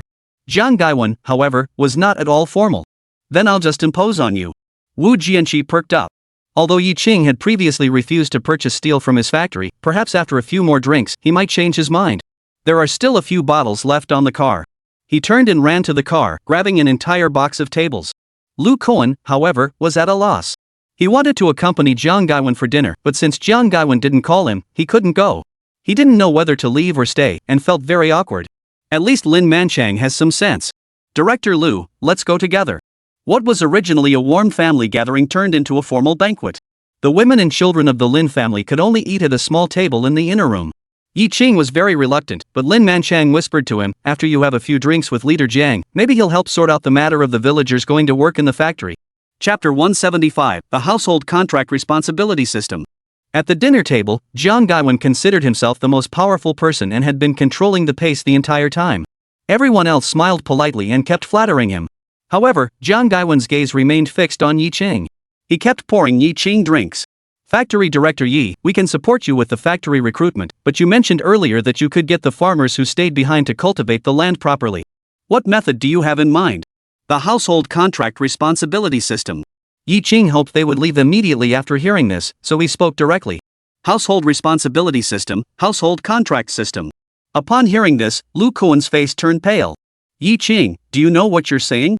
This is treason. Do you know how severe the consequences will be? The land belongs to the state and the collective. Farmers must work under the unified leadership of the commune. If it is given to farmers, wouldn't that be capitalism? What is Yi Qing trying to do? Yi Qing replied, Director Lu, can you please let me finish speaking? If you don't want to listen, you may leave, no one will stop you. Lu Koan glanced at the chicken, duck, fish, and meat on the table, then looked at the liquor bottle on the table, and finally sat down. Yi Qing knew that even the most ordinary things in later generations would be shocking and outrageous in this era. The household contract responsibility system had already been implemented in some villages, and the results were excellent. The grain they produced in a single year was equivalent to the total output of the previous 5 years. Jiang Gaiwan was puzzled. As the top official in the county government, how could he not know about such an important matter? He is the kind of person who reads books and newspapers every day. Jiang Gaiwan stared intently at Yi Qing. Mr. Yi, are you telling the truth? Of course. Lin Manchang had also never heard of the household contract responsibility system before. As a genuine farmer, he was well aware of the current state of rural areas and immediately recognized the feasibility of this approach. It could greatly enhance farmers' enthusiasm. I never expected my son-in-law to have such foresight. His approach hits the nail on the head. Anyway, it's all public property, so it doesn't concern me. I'll only put in 6 out of 10 effort at most. If it were my own project, it would be different. I'd give it my all. After a few drinks, he no longer felt constrained in front of Jiang Gaiwan and dared to speak his mind. Mr. Jiang, you might not know this, but my son-in-law is quite the character. He managed to trade a pair of jeans and a can of food for a Russian submarine. Jiang Gaiwan looked shocked. How many pairs of jeans and how many cans would that be? 10,000 pairs of jeans, 5,000 cans of food, and 2,000 pairs of boots were traded for a large airplane, a sand dredging ship for retired submarines, and 10 cars. Did you see the 3 cars parked in front of my house? They were all traded by my son-in-law. Lu Koan spoke with a tone of pride. Jiang Gaiwan and the others were so shocked they couldn't close their mouths. Seeing this, Lin Manchang smiled faintly. Even the top official of Qingcheng City is a friend of my daughter's husband. Lin Manchang looked as though he were hiding his achievements and fame. You all need to know how amazing my son-in-law is. Whatever he says is right, and questioning him is wrong. Yi Qing smiled and continued, the household contract responsibility system, the land still belongs to the state or the collective, but it's just being contracted out to farmers. When it's time to harvest, they pay what they owe, and the rest is theirs. See if their motivation improves. Moreover, I will share with you an important piece of news that hasn't reached the capital yet but is already set in stone. Jiang Gaiwan and the others hurriedly put down their chopsticks and fixed their eyes on Yi Qing. The capital will soon issue documents to implement this reform. Mr. Jiang, you should be aware of the news about reform and opening up, right? Jiang Gaiwan nodded. But how did you find out about this? How could a factory manager have such connections? Are you sure he's not just making things up? Yi Qing said, we build ships for the Navy. I've met the Navy's top leaders, and they told me this in confidence. Regarding this matter, Yi Qing stopped there. He then looked at Wu Jianqi. Mr. Wu, your county steel plant also has a viable option that could help you turn a profit in the shortest possible time. Chapter 176, Can I recruit workers in Chayango? Wu Jianxi stood up excitedly, holding his wine glass, and walked over to Yi Qing. Mr. Yi, if you can save our steel plant, I, Wu Jianxi, will be your loyal servant for life. Yi Qing gestured for Wu Jianxi to sit back down. Mr. Wu, please don't worry. I have something I need to discuss with Mr. Jiang first. My matter hasn't been resolved yet. Put yours aside for now. That's the rule. Yi Qing's expression turned serious. It's time to talk about my situation, Director Jiang and Director Liu. May I apply for a job at Chayango? After a few rounds of drinks, if Yi Qing doesn't mention the job recruitment, what if they get too drunk? Then my father-in-law's dinner would be wasted. These chickens, ducks, fish, and meat aren't for you to eat for free. Once you eat them, you have to serve the people. This. Lu Kuan still opposed it, but with Jiang Gaiwen present, he dared not voice his opinion lightly. If he went against Jiang Gaiwen, his position as director would be over. Jiang Gaiwen wiped the oil off his mouth, smiled, and said, Factory director, you just mentioned that we're building warships for the Navy, and it's for the sake of our country. The factory is short-staffed, so we have both the responsibility and the obligation to help out. Director Liu, don't you agree? Yi Qing couldn't help but give Jiang Gaiwen a thumbs up. Only you leaders can speak so elegantly and nobly. Impressive. Lu Kuan could only smile awkwardly and say, right. Since you've said that, if I were to oppose it further, wouldn't that be ungrateful? Yi Qing saw this and was overjoyed. This is more like it. Jiang Gaiwen saw Yi Qing smiling happily and immediately gave Wu Jianxi a meaningful glance, signaling him to seize the opportunity and interject. Wu Jianxi reacted quickly and said, Mr. Yi, our steel plant still relies heavily on you. As long as you can help us, I'll do whatever you ask. Wu Jianxi was truly at a loss. Now that Yi Qing has come to Chayango, he regards Yi Qing as the savior of the steel plant. The steel plant must not go bankrupt. Yi Qing fully understood Wu Jianxi. The factory was struggling, and as the factory manager, he felt like he was sitting on pins and needles. When I first took over Qingqing shipyard, the situation was exactly the same as yours. Why not try a different approach? Since steel plates aren't selling, why not switch to producing rebar? Rebar will quickly become a hot commodity in the market, and your factory will surely turn around. Wu Jianxi furrowed his brows. Is that really possible? He was questioning himself again. Yi Qing felt a bit dissatisfied. You came to ask me, I told you, yet you still doubt me. Then you might as well not have asked at all. Even if it were the mayor of Qingqing City, Lu Yiming, speaking to Yi Qing like that, Yi Qing wouldn't have given him any face. Seeing Yi Qing get angry, Wu Jianxi felt very awkward. He really didn't know how to speak. Fortunately, Jiang Gaiwen came to his rescue in time. Yi plant manager, don't be angry. Wu plant manager didn't mean it that way. I actually think your idea is good. Wu plant manager, let's go back and switch production to steel bars.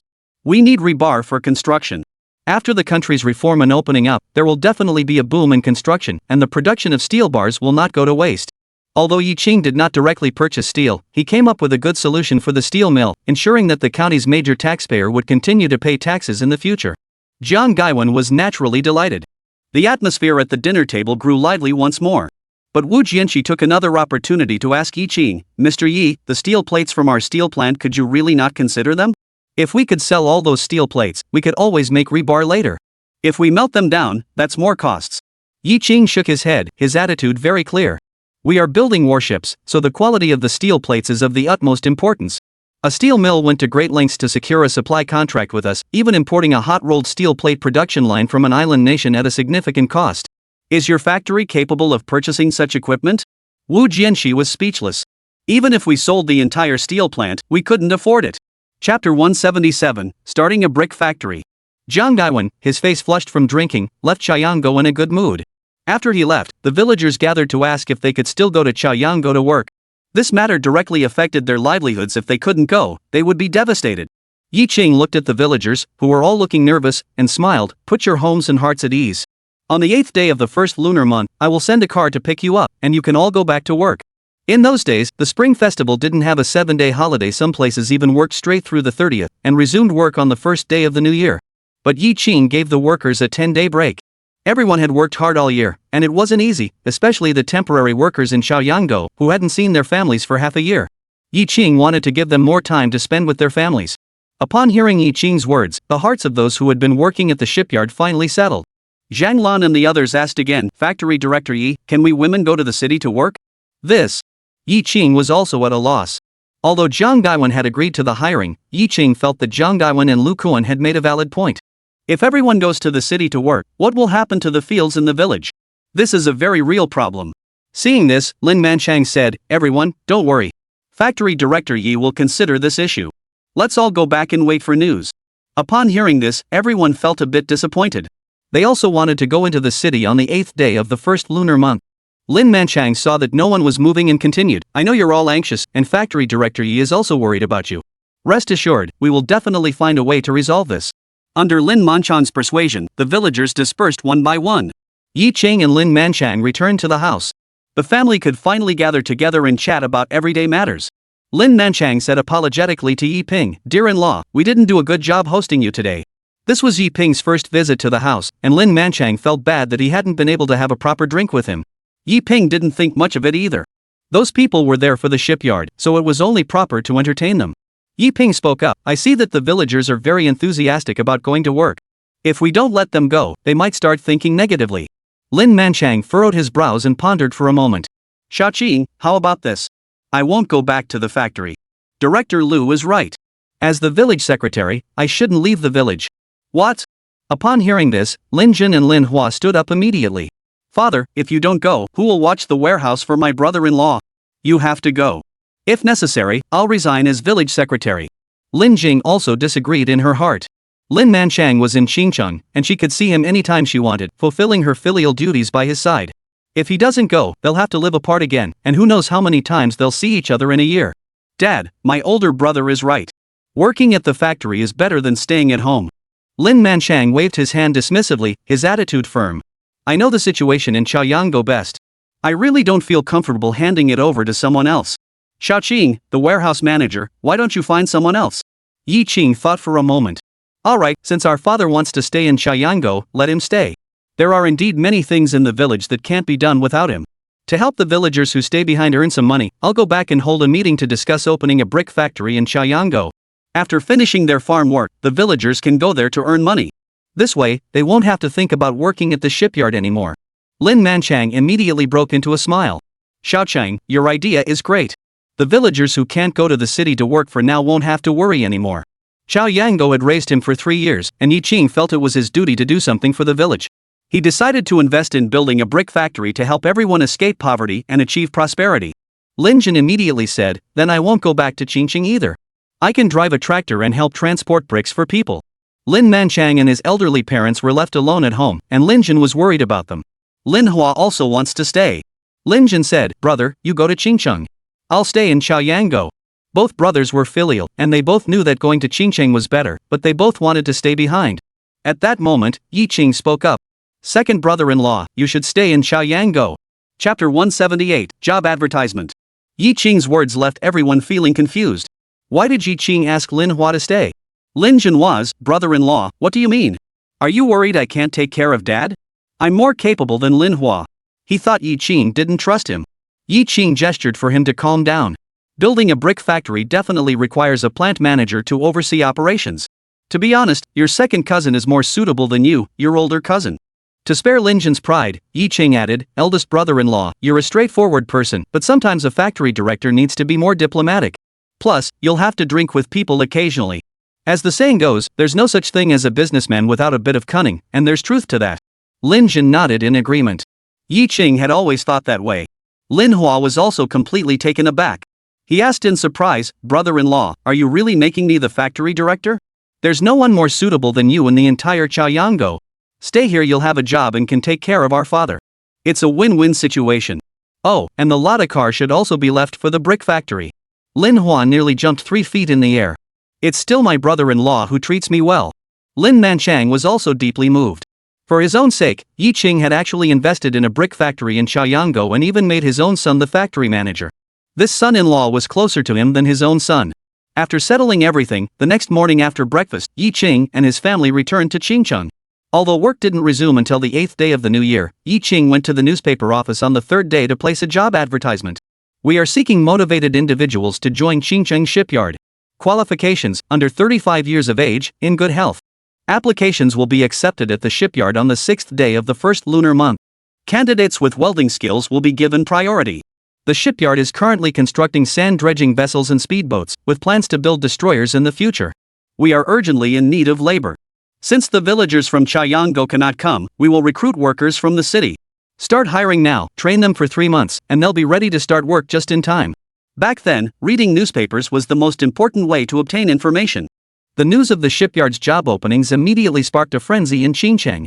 During the Spring Festival, the shipyard became the topic of conversation after meals, and the workers' benefits made countless people envious. Many people are eager to get a job at the shipyard, even if it's just temporary work. After seeing the advertisement, they went to great lengths to find connections, hoping to get their children placed there.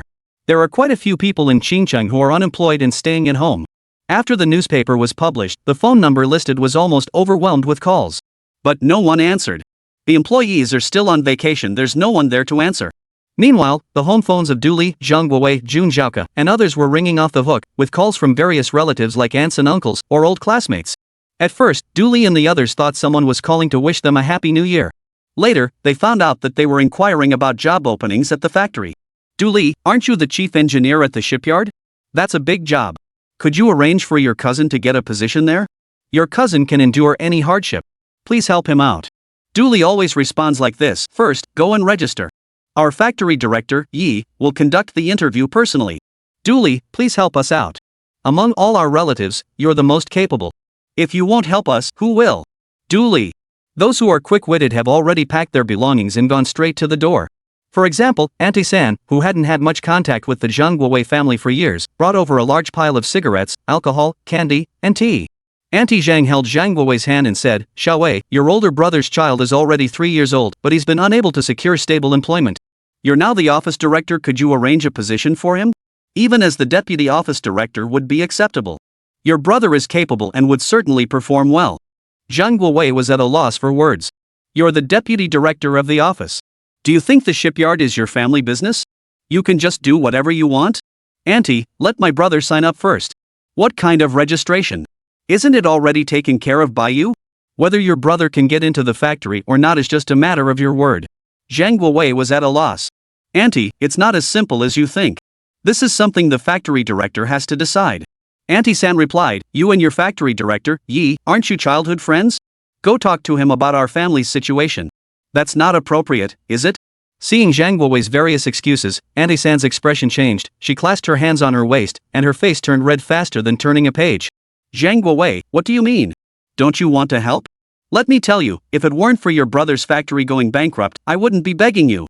You're just an office director, what's so great about that? Zhang Guowei. Chapter 179, the registration site was crowded with people. Zhang Guowei remained unyielding. After his aunt scolded him harshly, she picked up the gifts and stormed off angrily. As she stepped out the front gate, she couldn't resist turning back to hurl one final insult. Zhang Guowei, I never thought you were this kind of person. You're nothing but a thankless dog. Zhang Guowei was also seething with anger.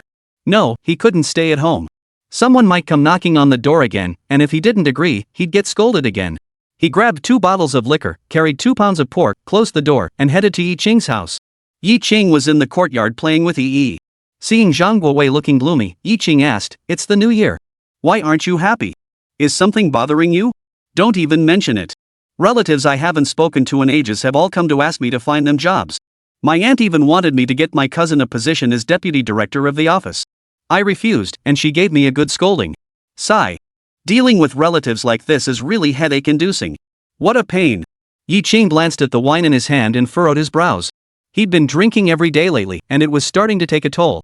Now, even the best wine, when it hits his mouth, he can't swallow it. I guess Mr. Du and the others are going through the same thing as you. If you have nothing else to do, go to the factory, chat with the employees on duty, build some rapport, and arrange for tomorrow's registration while you're there. Yi Qing dismissed Zhang Guowei. Lin Jing felt that this wasn't a good idea. He came here to drink with you, and you just sent him away. Won't he be upset? Yi Qing didn't think much of it. Our relationship isn't that complicated. Today I'm just here to accompany you and the kids. Let's go to the beach. The 6th day of the first lunar month. Early in the morning, the shipyard gate was crowded with people, jostling and pushing, even more bustling than a New Year's market. They were all there to apply for jobs. Everyone was trying their best to push forward, eager to get into the factory as soon as possible, afraid of being left behind and not getting registered. Han Dashan was one of them. He is a native of Xinjiang. After returning from the countryside, he has been unable to find suitable employment. His employment issue has become a major challenge, and his family is deeply concerned. Upon seeing the shipyard's job posting in the newspaper, the entire family saw it as a good opportunity and urged Han Dashan to apply.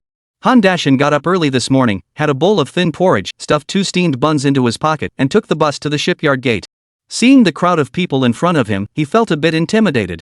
With so many people coming for the interview, would he be chosen? Just as he was about to back out, the people behind him kept pushing forward, and Han Dashin could only follow the crowd forward. One of his shoes was even crushed off. At this point, even if he wanted to go home, he couldn't. He gritted his teeth. Since he had come this far, why not give it a try? Seeing the chaos at the factory gate, Zhang Guowei had no choice but to make a call and summon a group of people to help maintain order. Everyone was asked to line up in order and wait their turn. Those who refused to follow instructions and cut in line would have their interview eligibility revoked immediately. I'm telling you, this is part of the interview to see if you can maintain order.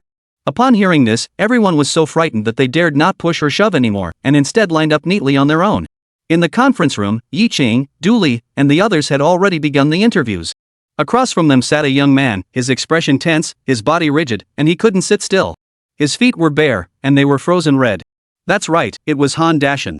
Yi Qing asked, "Comrade, where are your shoes?" Han Dashin was a bit embarrassed someone had knocked them off at the door. Yi Qing quickly had someone fetch him a pair of shoes and told him to change into them. Upon learning that Han Dashin had also once gone down to the countryside to work during the Cultural Revolution, Yi Qing felt a sense of kinship. Tell us about it. What did you major in? What skills do you have? How can you help our shipyard? Chapter 180, The Wise Are Like Fools. In just the morning, Yi Qing and his team interviewed over 70 people, yet there was still a long line at the factory gate. Interview one more person, take a 15-minute break, then continue after lunch. Yi Qing dared not rest for too long, lest the people waiting outside grow impatient. They weren't having an easy time either. The one who came in was wearing a bread-shaped coat, carrying a green shoulder bag and a canteen that were popular at the time, with a shining 5-pointed star embroidered on it. He also wore thick glasses, giving him an intellectual appearance. However, his gaze was somewhat vacant, making him appear not very intelligent. Let me introduce myself. The man sat very straight. My name is Lu Hui. I graduated from Jiaotong University and am 32 years old. My major was ship engineering. Yi Qing perked up immediately. After interviewing all morning, he finally got one that matched his major. He asked curiously, "You graduated from Jiaotong University, so you should have been assigned to a good company."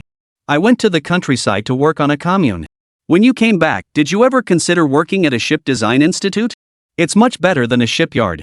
Lu Hui shook his head, but he didn't hide anything. He went, but they didn't want him. The design institute only hires formal employees with permanent positions, and someone like him who came back after cutting in line wouldn't qualify. Du Li couldn't help but sigh with emotion. What a difference between people. She had heard that Dongpeng, the director of the Deep-Sea Design Institute, had personally gone to Chaoyanggo to invite Yi Qing, almost making a 3-visit pilgrimage to his thatched cottage. Yi Qing asked again, "You haven't forgotten your professional knowledge, have you? Every single piece of knowledge is firmly embedded in my mind." Upon hearing this, Yi Qing furrowed his brows, sensing that Lu Hui wasn't as honest as he appeared on the surface. He was actually bragging. "You claim you can remember every single knowledge point? That's way too exaggerated.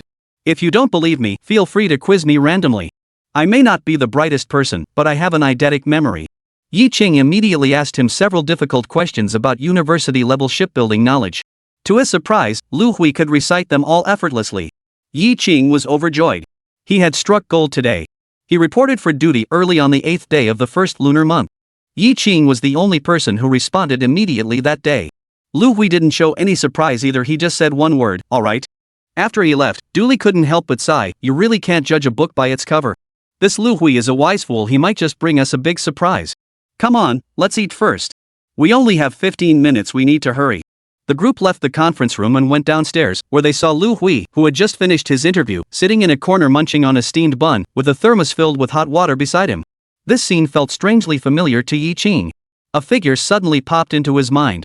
He was a mathematical genius, nicknamed Wei Shun. May this Lu Hui also become a legend in the future. Everyone, please don't disturb him. Go around him. During dinner, Zhang Guowei asked Yi Qing, "The job applicants asked me why people from Chaoyanggo don't need to interview when they apply for factory jobs, but they do?" Yi Qing asked, "How did you respond?" "I didn't say anything. I was busy maintaining order and didn't have time to deal with them. Besides, I felt those few people were acting a bit too high and mighty." Yi Qing buried his head in his bowl of hand-pulled noodles. After drinking every day during the new year, his stomach couldn't take it anymore, so he specifically asked the canteen to make hand-pulled noodles today. After finishing a big bowl of noodles, his stomach felt warm and much more comfortable. Yi Qing put down his bowl and chopsticks and finally looked at Zhang Guowei. "If anyone asks you that again, just tell them that the villagers of Chaoyanggo are here because I know them well and understand their capabilities. I know they can contribute their skills to the shipyard."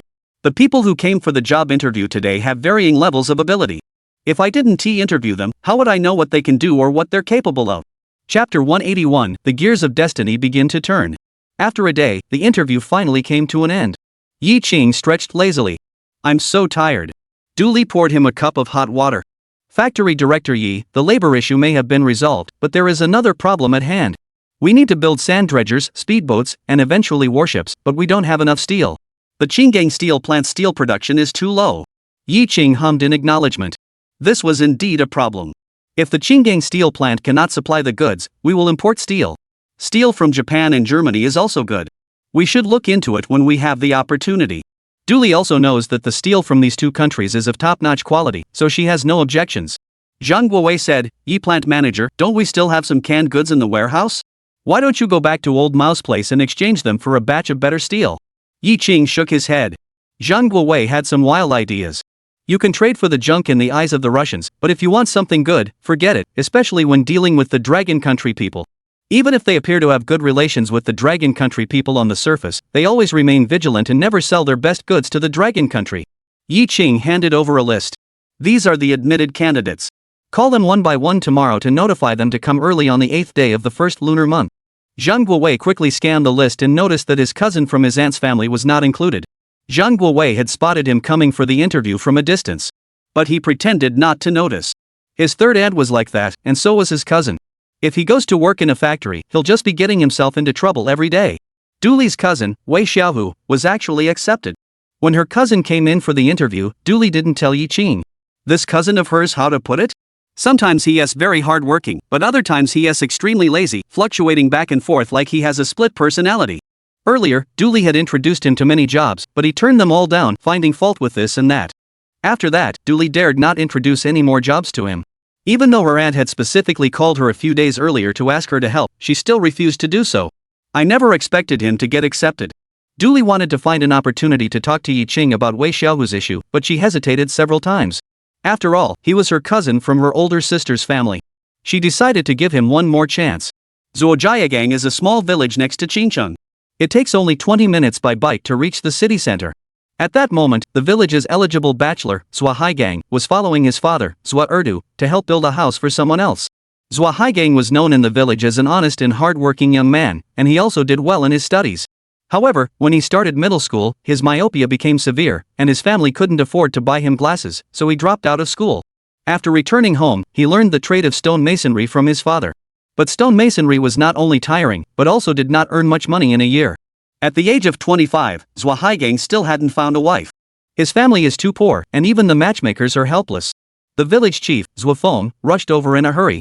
Haigang, stop what you're doing. Go home and pack your things. You've been accepted and need to report to the Qingcheng shipyard tomorrow. After seeing the job posting for Qingcheng shipyard, Zhua Feng helped Zhua Haigang apply. Zhua Haigang also attended the interview, thinking he had little chance of being hired, but to his surprise, he was accepted. Zhua Erdu was overjoyed. His son had been admitted to university, which meant he could earn money. He planned to build 3 large tiled houses and marry a wife. The father and son didn't know what to say, just kept thanking him repeatedly. Zhua Feng instructed, Haigang, go and work hard.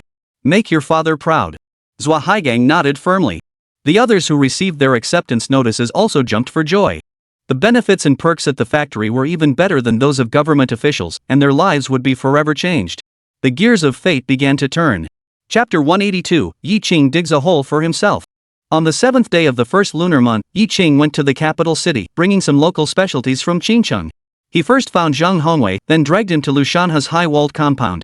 The guards there all recognized Zhang Hongwei, so the two of them entered smoothly. Seeing Yi Qing, Lu Shanha was surprised but also delighted. You youngster, you still remembered to come and pay your respects for the new year. You came just in time, let's have a drink together with Zhang Lao. Upon hearing the mention of drinking, Yi Qing furrowed his brows. Her stomach had just started to feel better, and now she had to drink again. Alright, I'll just go for it. My stomach has already been sacrificed for the country anyway. Commander Lu, I came to the capital city for 2 reasons. First, to pay New Year's respects to you and old Zhang, and second, to tell you something. Seeing the strange smile on Yi Qing's face, Lu Shanha immediately grew wary. This kid is cunning and crafty, we need to keep an eye on him. What's going on? Customs matters? I'm already aware of the situation. Your performance was impressive. The Donghai shipyard will have some pressure to keep up from now on. This matter has already been discussed with Zhang Hongwei by Lu Shanha. Lu Shanhai was still very happy inside. Yi Qing's position as factory director was secured with the help of the Navy. Not only did Yi Qing not disgrace the Navy, but he also brought honor to it. Let's see who dares to come and criticize Yi Qing in front of me now. If someone with ability has a bit of a temper, so what? If you're capable, why don't you bring missiles and planes back for the motherland? Yi Qing chuckled. No, I'm talking about the Tu-104 large aircraft. I heard that Commander Lu has flown on it several times. Isn't that pretty impressive? How could it not be impressive? There are currently no such high-quality large aircraft available domestically. Senior leaders are considering having the Navy contribute this aircraft to the Air Force for use as a transport aircraft. He spoke in vague terms, but Lu Shanha pretended not to understand and refused to budge, which is why the aircraft remained with the Navy. Lu Shanha smiled. If you're considerate of me, get me a few more, and I'll have something to report to the leadership. There are still some canned goods in the warehouse, right? Can you trade them for another one? Yi Qing. In front of Lu Shanha, he felt like a transparent person, with no secrets at all. It wasn't that easy last time, was just a coincidence. This job is not something Yi Qing wants to take on. It's simply impossible to complete. Why don't you give it a try? You never know. Yi Qing suddenly realized he had fallen into a pit one he had dug himself. The rhythm had been thrown off by Lu Shanha. The original mention of the Tu-104 aircraft was meant to remind Lu Shanha that he owed me a big favor. Lu Shanha, however, didn't even acknowledge it. This won't do. We need to quickly steer the conversation back on track. Commander Lu, since you already know about the customs anti-smuggling speedboat incident, our Qingcheng shipyard has strong capabilities, right? Why don't you give us more orders? Lu Shanha. I knew you weren't up to any good. You came here today to ask for business. What can you make now? We can build anything, even that Type 052 destroyer. Yi Qing turned his gaze to Zhang Hongwei. And Zhang Lao is already our shipyard's technical advisor. With his guidance, you should feel reassured, right? Lu Shanha paused for a moment. Yi Qing had actually dragged Zhang Hongwei onto his ship as well. This guy really stops at nothing. Seeing that Lu Shanha didn't say anything, Yi Qing gave Zhang Hongwei a meaningful glance. Mr. Zhang, you know best the capabilities of our shipyard. If we build warships for the Navy, we can definitely ensure the Navy's victory in battle, right? Zhang Hongwei was well aware of his current position and responsibilities. He is the intermediary invited by Yi Qing. And he was also very eager to see what kind of warship Yi Qing could build. Commander Lu, Yi Qing is the person you recommended. Let's see what he's made of, shall we? Yi Qing.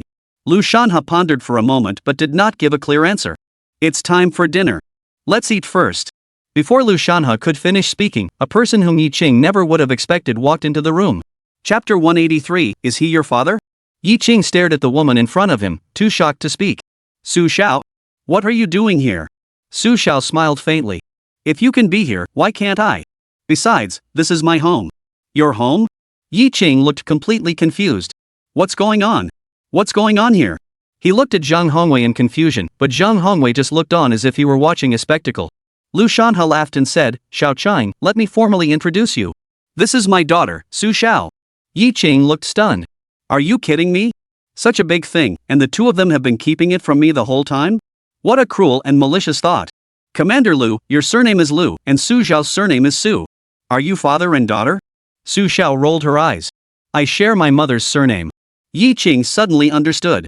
Children taking their mother's surname seemed to be a standard practice among high-ranking officials.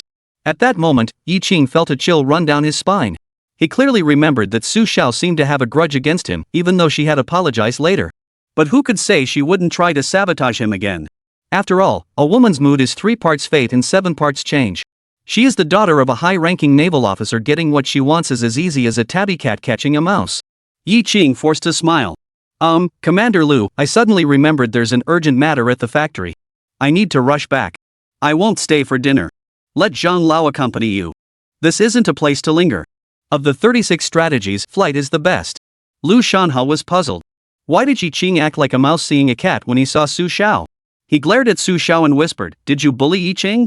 Su Xiao spread his hands, looking completely innocent. No, absolutely not. It was clearly him who bullied me, okay? Lu Shanha called out to Yi Qing, Do you still want to take the Navy's order? Yi Qing. Damn it, I'm completely at their mercy, caught between that father and daughter. For the shipyard, for the great cause of the Navy, Yi Qing had no choice but to sit back down. Fortunately, he had brought Zhang Hongwei along, otherwise, Yi Qing would have been utterly embarrassed. Before long, Su Xiao's mother, Su Ruihong, began serving dishes onto the dining table. Su Ruihong was graceful and beautiful, still retaining her youthful charm, exuding an air of feminine elegance. It must be said that Lu Shanha has excellent taste in choosing a wife. Of course, Yi Qing believes that his own taste in choosing a wife is truly first-rate. Lin Jing is the best woman in the world. Su Ruihong smiled and said, Xiaoqing, I just made something simple. I hope it suits your taste. Yi Qing hurriedly said, I'm not picky about food. As long as I'm full, that's fine. On the table, there was only one dish of braised pork as the meat dish, and a plate of scrambled eggs as a semi-meat dish. The rest were braised cabbage with tofu, stir-fried seaweed, and stir-fried yam. The Lu Shanha household was indeed quite frugal. At the dinner table, Lu Shanha couldn't go 3 sentences without mentioning his old profession. Xiaoqing, I heard from Su Xiao that the Russians' 971 nuclear submarine has top-notch stealth technology. Even the Americans are afraid of it. Although our Navy also has nuclear submarines, our technology is still somewhat behind. Do you have any new design ideas? Yi Qing understood perfectly. Lu Shanha was testing himself. If his answer satisfies him, he is very likely to award him the contract to build the submarines.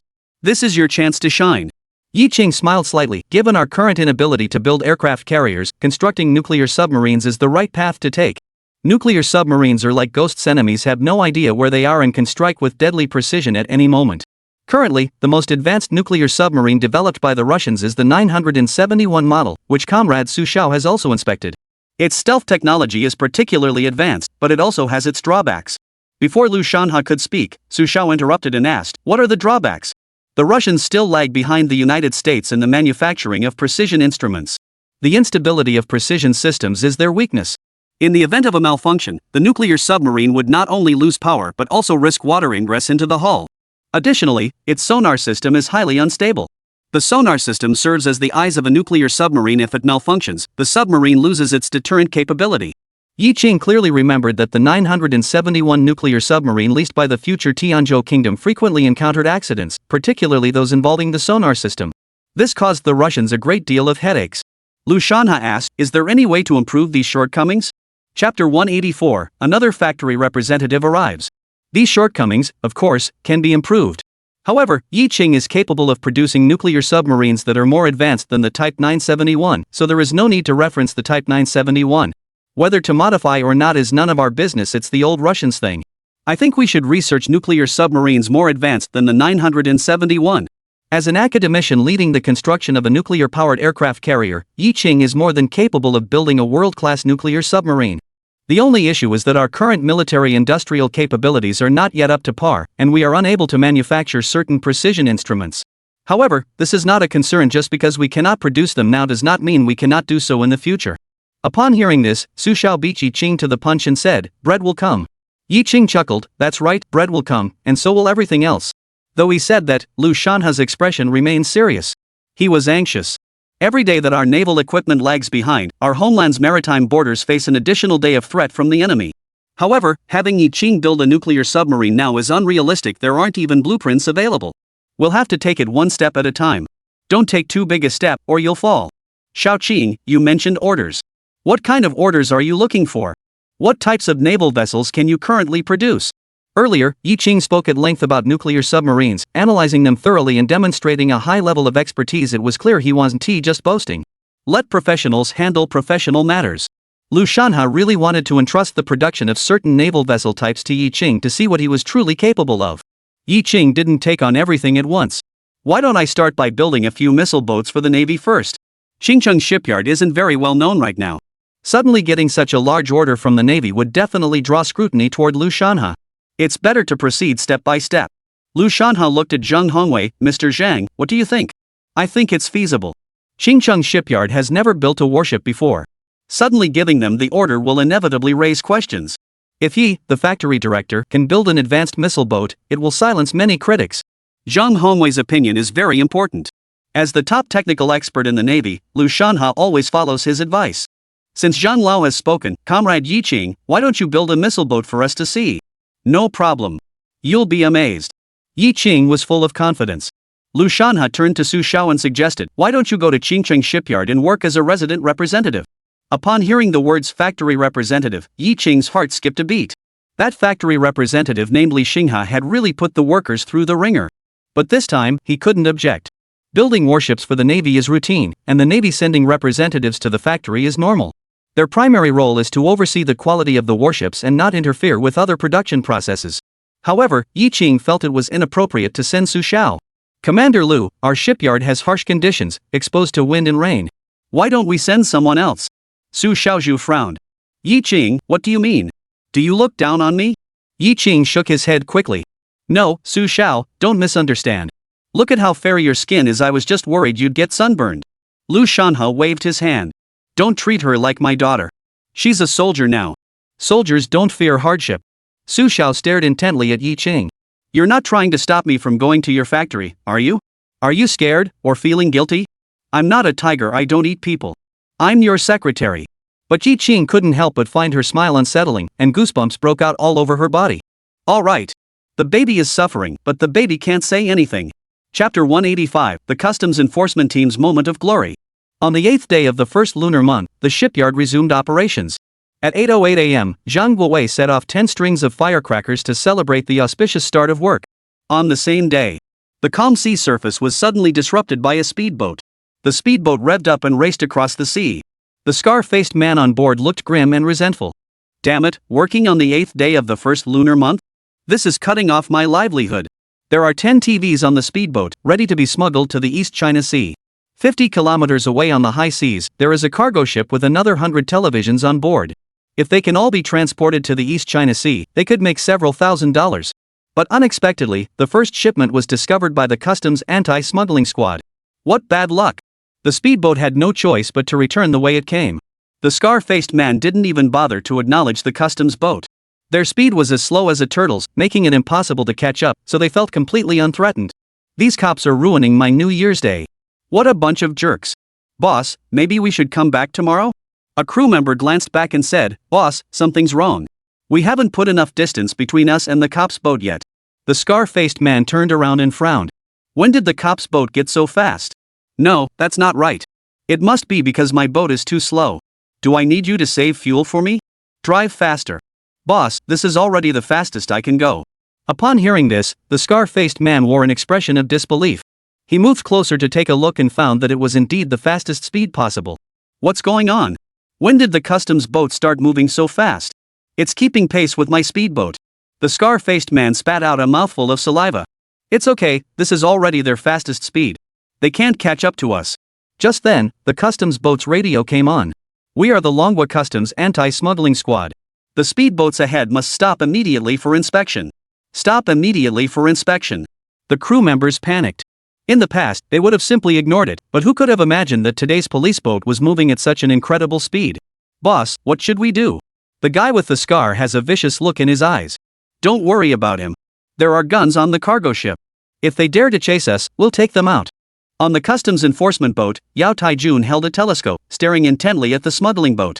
These little bastards are really fast. Lower our speedboat and let them see what we're made of. The two speedboats shot forward like arrows, rapidly closing in on the smuggling boat, the distance between them growing smaller and smaller. Boss, look. The crew members were all stunned by the scene. What's going on? The man with the scar on his face rubbed his eyes, thinking he had seen wrong. He was so anxious he almost jumped up, accelerating, faster, faster. Boss, this is already the fastest speed we can go.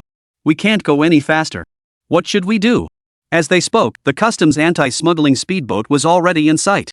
The customs enforcement officers on board were fully armed and ready for action. Final warning, stop the ship immediately and submit to inspection. Stop the ship immediately and submit to inspection. The scar-faced man made up his mind. Don't panic, you idiots. Their ship may be fast, but it's not sturdy. Listen to me, turn the ship around and ram into them. Smash them to pieces. He shouted hysterically. As the smuggling boat charged toward them, the customs officers smirked. These smugglers don't know our true strength. Everyone get ready for battle. We'll charge forward and go head to head. Let's see whose boat is tougher. This time, we'll capture them alive and make them surrender willingly. The two ships revved up their engines, like two massive bulls, charging toward each other at full speed. Bang! Chapter 186, Qingqing's work is always top-notch. Bang! After a loud bang, the smuggling boat was completely destroyed. The crew members and televisions all fell into the water. The scar-faced man was utterly horrified. He never imagined that it would end like this. When did the Dragon Nation ships become so fast and sturdy? There was no time to think. He quickly held his breath and dived into the sea, disappearing without a trace. The other crew members also tried to escape, but the customs officers were like fishermen, catching them one by one with nets. Unfortunately, the scar-faced man managed to escape. Yao Taijun comforted everyone, saying, "Don't be so downhearted. This outcome is already quite impressive. We've dealt a blow to the smuggler's arrogance. Scarface can't escape this time, but if he dares to come back, we'll catch him in no time." The customs anti-smuggling squad achieved a successful start to the new year. Customs leader Huang Chunming was very pleased and even called Yi Qing specifically to express his gratitude.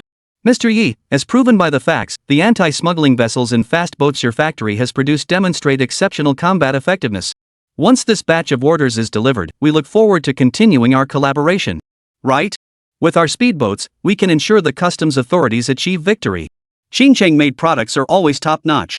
Yi Qing wasn't being modest at all, and there was no need for him to be. With more and more orders coming in, the shipyard was bustling with activity on the first day of work. The 80 new employees began their 3-month training program.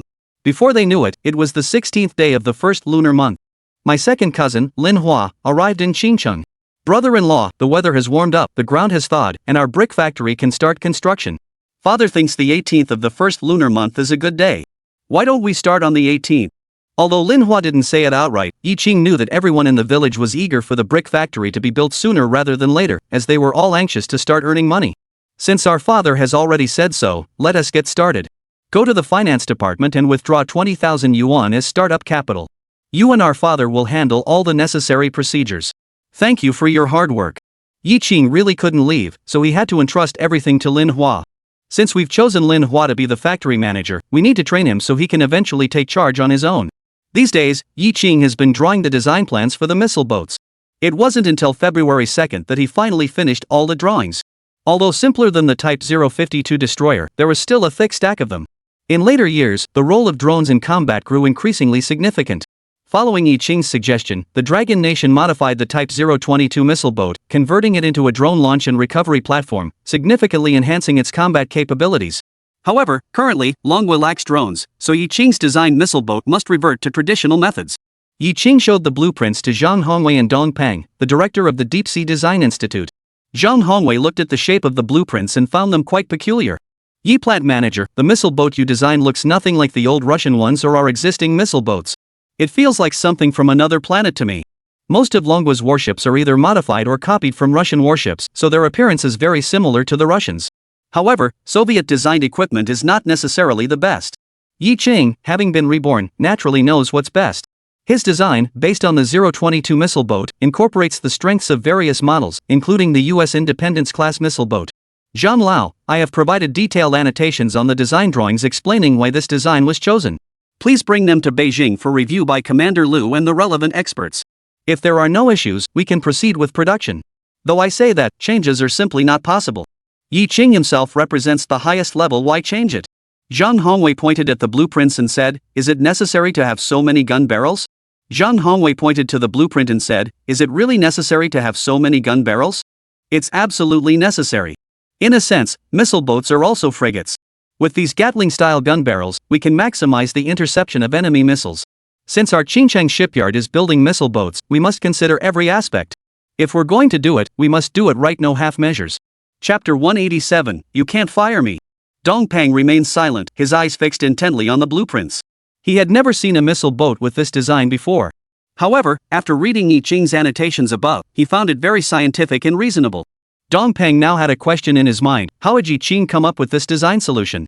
Dong Peng believed that even if he had 10 brains, he couldn't design such a missile boat.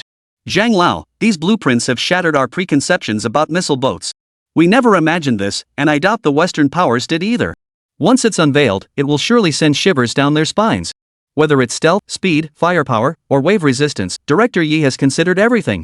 Not only can we handle the Russians, but we can also defeat the Americans." Dong Peng was fully confident in Yi Qing's design. At the same time, his heart was bleeding. If they had taken forceful measures to keep Yi Qing there at the time, the Deep Sea Design Institute would have soared to new heights. But there are no ifs. Dong Peng said again, "In that case, Zhang Lao, I'll accompany you to Beijing to meet Commander Liu." Zhang Hongwei and Dong Peng left, and Yi Qing finally had a moment to catch his breath. But just then, Jun Zhaoke rushed to the door of his office. "Yi, the factory director, something's wrong. There's trouble, several new employees are fighting." Yi Qing furrowed his brows, and his anger flared up instantly. Hadn't he emphasized discipline to them? What was going on? Yi Qing followed Jun Jiaka to the training site. At that moment, Zhua Haigang was being beaten on the ground by Wei Xiaohu, Du Li's cousin. Han Dashan and Lu Hui were trying to break them apart. But the two of them weren't very strong, and Wei Xiaohu easily pushed them aside with a flick of his arm, sending them flying several meters away. The others remained indifferent, standing by to watch the commotion. "Stop it!" Yi Qing shouted loudly. But Wei Xiaohu acted as if he hadn't heard a thing, continuing to attack Zhua Haigang. Yi Qing was furious. At that moment, Zhao Ming and Qin Tao, the head of the security department who had just received the news, also rushed over. Zhao Ming saw Wei Xiaohu and went berserk. Zhua Hai had already been beaten so badly that his lips were swollen. He immediately rushed over and kicked Wei Xiaohu off Zhua Haigang with a single blow. "Factory director Yi told you to stop, didn't you hear him? Why are you hitting him?" Wei Xiaohu was extremely dissatisfied. "I hit him because he started it. I came to work, and the senior trainer hadn't said anything yet, but he started lecturing me first. Who does he think he is?" It turned out that Jun Jiaka was conducting training on large appliance welding skills today. Everyone was learning diligently, except for Wei Xiaohu, who was slacking off, standing aside and refusing to practice. Zhua Hai kindly reminded him, "Not only will you earn a decent wage once you learn this, but it's also a valuable skill that can help you make a living. If you don't master it, you might fail your internship and get fired." Those few words were enough to really anger Wei Xiaohu. "Who the hell are you talking about getting fired?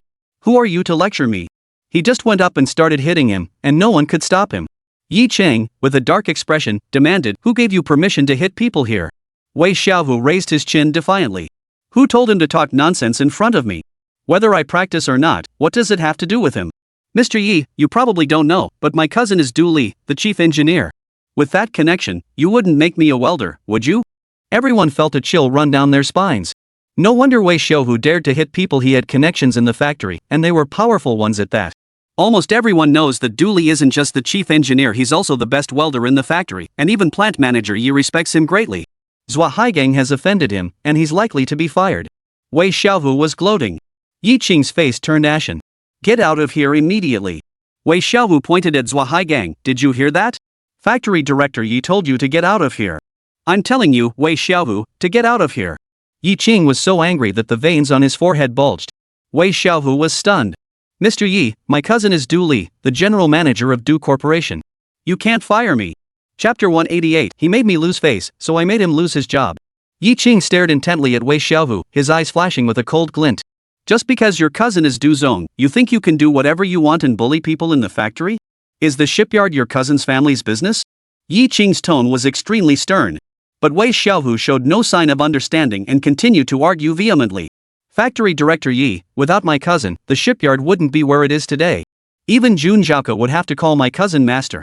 Wei Xiaohu seemed to have no regard for Yi Qing at all. On the day of the interview, he still thought Yi Qing was just one of Du Li's subordinates. Later, after starting work and learning that he was the factory manager, Wei Xiaohu still wasn't afraid of him. In his eyes, Yi Qing was just a greenhorn who hadn't even grown any hair yet. What was there to be afraid of? "Wei Xiaohu, since you're so arrogant, our shipyard is too small for you. Go somewhere else, there's no room for you here." Wei Xiaohu was taken aback. "What do you mean? Are you really going to fire me?" Yi Qing nodded. "That's right, I'm going to fire you. Yi Qing, let me tell you, if you fire me, my cousin will quit immediately. Without my cousin, the shipyard will grind to a halt. You'd better think this through." The new employees watching the commotion were all dumbfounded. Is Wei Xiaohu's cousin Du Li really that influential in the factory? Without her, the factory would grind to a halt? Wei Xiaohu crossed his arms, looking extremely arrogant. "Yi plant manager, I'm giving you a chance right now. Fire Zhua Haigang immediately. Otherwise, my cousin will find out you're bullying me, and no one will look good. My cousin is the one who loves me the most." Yi Qing sneered. Is this guy's brain waterlogged? Who's in charge at the shipyard? Doesn't he understand? Wei Xiaohu, you're being so arrogant. Does your sister know about this? Don't worry about whether my sister knows or not. You'd better fire Zhua Haigang first. He made me lose face, and I'll make sure he loses his job. Wei Xiaohu spoke recklessly. Zhua Haigang's face turned grim. He walked over to Yi Qing and said, "Factory Director Yi, why don't you just let me go? Don't let me affect the unity of the factory." He didn't want to put Yi Qing in a difficult position. Wei Xiaohu sneered, "You do have some self-awareness. Get out of here and stop blocking my view." Yi Qing's face turned extremely ugly. If Wei Xiaohu isn't dealt with today, it will be difficult to manage the new employees in the future. Zhao Ming was skilled at reading people's expressions. Seeing that Yi Qing was filled with disgust toward Wei Xiaohu, he walked up to Wei Xiaohu. In truth, he had already reached his breaking point. This factory is run by factory director Yi. What does it have to do with Dooley? Even if Dooley has made contributions to the factory, that doesn't give Wei Xiaohu the right to act so arrogantly and tyrannically. Wei Xiaohu really thinks he's something special. Wei Xiaohu, this is Qingcheng Shipyard. There's no room for you to act out here. Daring to show disrespect to plant manager Yi is the same as showing disrespect to all the employees of our shipyard. Wei Xiaohu glared at Zhao Ming. You're just a lowly security chief. Do you think I won't have my sister get you fired too? As soon as Wei Xiaohu finished speaking, a voice rang out from behind him. Who are you going to fire? Wei Xiaohu turned around and saw it was Dooley, immediately switching to a pitiful expression. Yi Qing witnessed this scene and was thoroughly impressed. The speed at which his expression changed was enough to make him a professional actor. Wei Xiaohu said with a pained expression, "Cousin, you're finally here. They're bullying me and saying they're going to fire me. They don't respect you at all. Cousin, you have to stand up for me." Dooley wanted to slap him across the face. Doing this in front of Yi Qing, dragging herself into it, how was Yi Qing supposed to think? Who is the real boss in this factory? Don't you have any self-awareness? Dooley walked awkwardly over to Yi Qing and said, "Factory Director Yi, I'm sorry, Yi Qing interrupted Dooley, "Ms. Du, it's not that I'm not giving you face, but if I don't fire Wei Xiaohu, I'd be letting everyone down. The shipyard can't have one bad apple spoiling the whole barrel." Dooley lowered her head. "I understand, Yi plant manager. You don't need to feel pressured. Wei Xiaohu does indeed deserve to be fired." Wei Xiaohu was speechless. "Sister, why are you taking the side of an outsider? I'm your cousin, your own cousin." Dooley exploded. "Aren't you ashamed of yourself?" She twisted Wei Xiaohu's ear and walked away. Zhang Guowei, who witnessed the scene, felt very fortunate. Thankfully, his cousin hadn't been admitted, otherwise he would have been embarrassed as well. Chapter 189, The Trouble with Too Many Orders. Yi Qing's face turned ashen. Such an incident severely undermines unity within the factory. Anyone who continues to violate factory discipline will be immediately terminated, and no one will be able to intervene on their behalf. Everyone was so frightened that their faces turned pale. Even someone with connections like Wei Xiaohu was fired. They had better be careful from now on. Once fired, their high-paying benefits would be gone.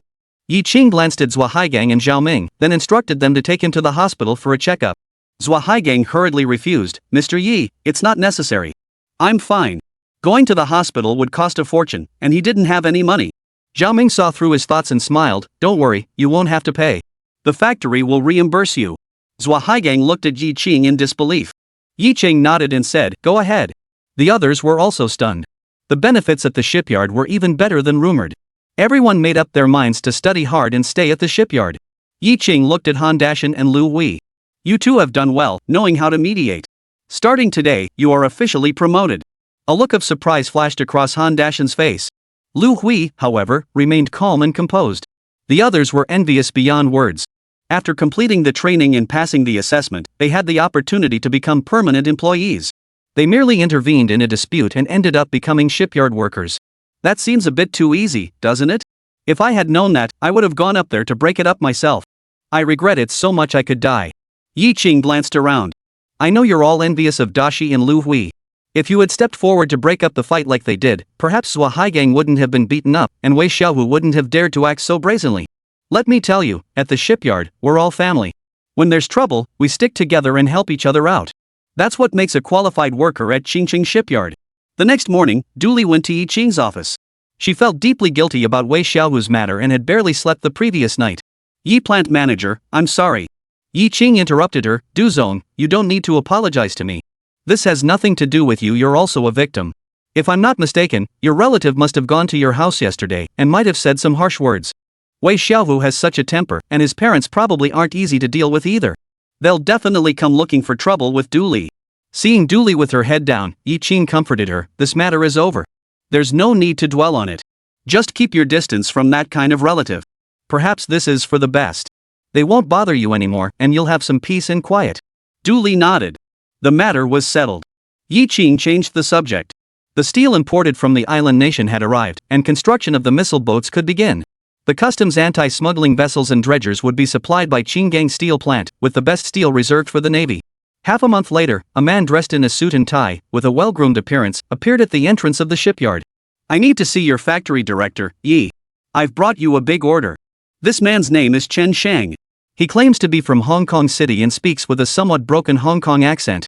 After the implementation of the reform and opening up policy, many Hong Kong businessmen came to the mainland to invest and do business. They are active in various inland areas, where they are highly respected wherever they go, and even local officials praise them. Mr. Yi, I hear your shipyard builds fast boats. Our boss wants to place an order with you, and we're open to discussing the price. In the past, Yi Qing would have agreed immediately. But now, the shipyard is building missile boats, sand dredgers, and anti-smuggling vessels. And are overwhelmed, completely overwhelmed. Sometimes having too many orders can also be a hassle. Mr. Chen, our factory is fully booked and we simply cannot accommodate any more orders. Chen Sheng furrowed his brows. Mr. Yi, business is coming to our doorstep. How can we turn it away? Are you worried we can't pay? You can name any price you want. He was extremely arrogant. Chapter 190, Smugglers Come to Buy a Ship. Yi Qing's mind raced. Xingcheng Shipyard hadn't made a name for itself yet, and suddenly someone from a port city showed up wanting to place an order. This wasn't going to be simple. He keeps insisting that he needs a very fast speedboat. In other words, they knew that the customs anti-smuggling speedboats were built by Xingcheng Shipyard. Yi Qing understood. Chen Sheng is probably not a good person, but someone sent by the smugglers. They had suffered losses at the customs, so they went to great lengths to find out that the customs anti-smuggling speedboat was from Xingcheng Shipyard, and then traveled all the way there to purchase it. Finding out this information wasn't difficult. After all, many people know that Xingcheng Shipyard won the competition in the East China Sea. Yi Qing changed his mind. When business comes knocking, why not take it? Smugglers' money, why not take it? How many vessels do you plan to purchase? Chen Sheng held up 10 fingers. How much are you offering? $100,000 per ship, totaling $1 million. Mr. Yi, this price is already very high, you shouldn't refuse it. Chen Sheng looked smug, thinking that $10,000 wasn't a small amount. These inland folks hadn't seen much of the world. Hearing the word dollar, they'd surely agree immediately and even treat him to a feast. But then, Yi Qing's response left him speechless. Sorry, $10,000 is too little to build your speedboat. Chen Sheng's expression froze. $10,000 isn't enough? How much do you want? $50,000 per ship. Upon hearing this figure, Chen Sheng was stunned, and Zhang Guowei, who was standing nearby, also found it hard to believe. $50,000, that's 5 times the original amount. Would the other party even accept that? Is Yi Qing being a bit too ruthless? Sure enough, Chen Sheng's face darkened with anger. Yi plant manager, you're asking for the moon. Chen Sheng would have readily agreed, even flattering himself and tactfully offering a kickback. But to his surprise, he ended up treating himself like a pig to be slaughtered. Mr. Chen has misunderstood. $50,000 is already a discounted price out of consideration for our fellow countrymen. The steel plates are imported from Russia. Even if they collide with a warship, they won't be damaged. The engines are imported from an island nation, with super strong horsepower that will let you experience a feeling of flying on the open sea. Yi Qing's words left Chen Sheng deep in thought. The boss wants a fast and powerful speedboat that can outrun customs. But the price is really not attractive. $50,000, he can't make that decision on his own. Mr. Yi, your asking price is beyond my authority. I need to consult our boss. Yi Qing handed him a phone.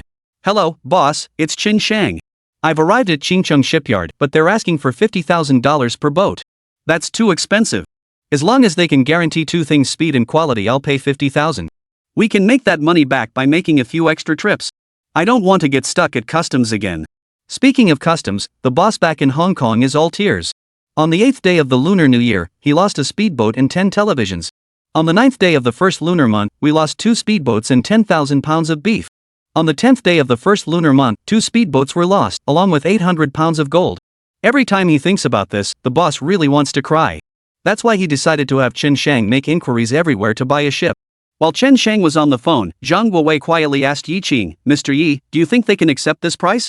It doesn't matter if they don't accept it. We can always decline the order. After all, the factory has enough to get by for now. A few moments later, Chen Sheng returned. Chapter 191, Taking the Long Way Around to Save the Country. Factory Director Yi. Chen Sheng said directly, Factory Director Yi, $50,000 per ship. We're ordering 10 ships, but you must guarantee delivery within 3 months. Our boss needs them urgently. Yi Qing nodded and said, alright, but we need half the deposit up front, and we'll prioritize your order for production.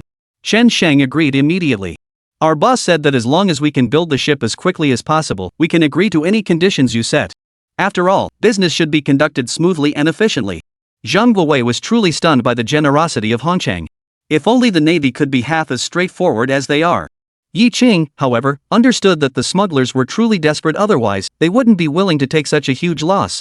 The next day, Chen Sheng brought $3 million in cash.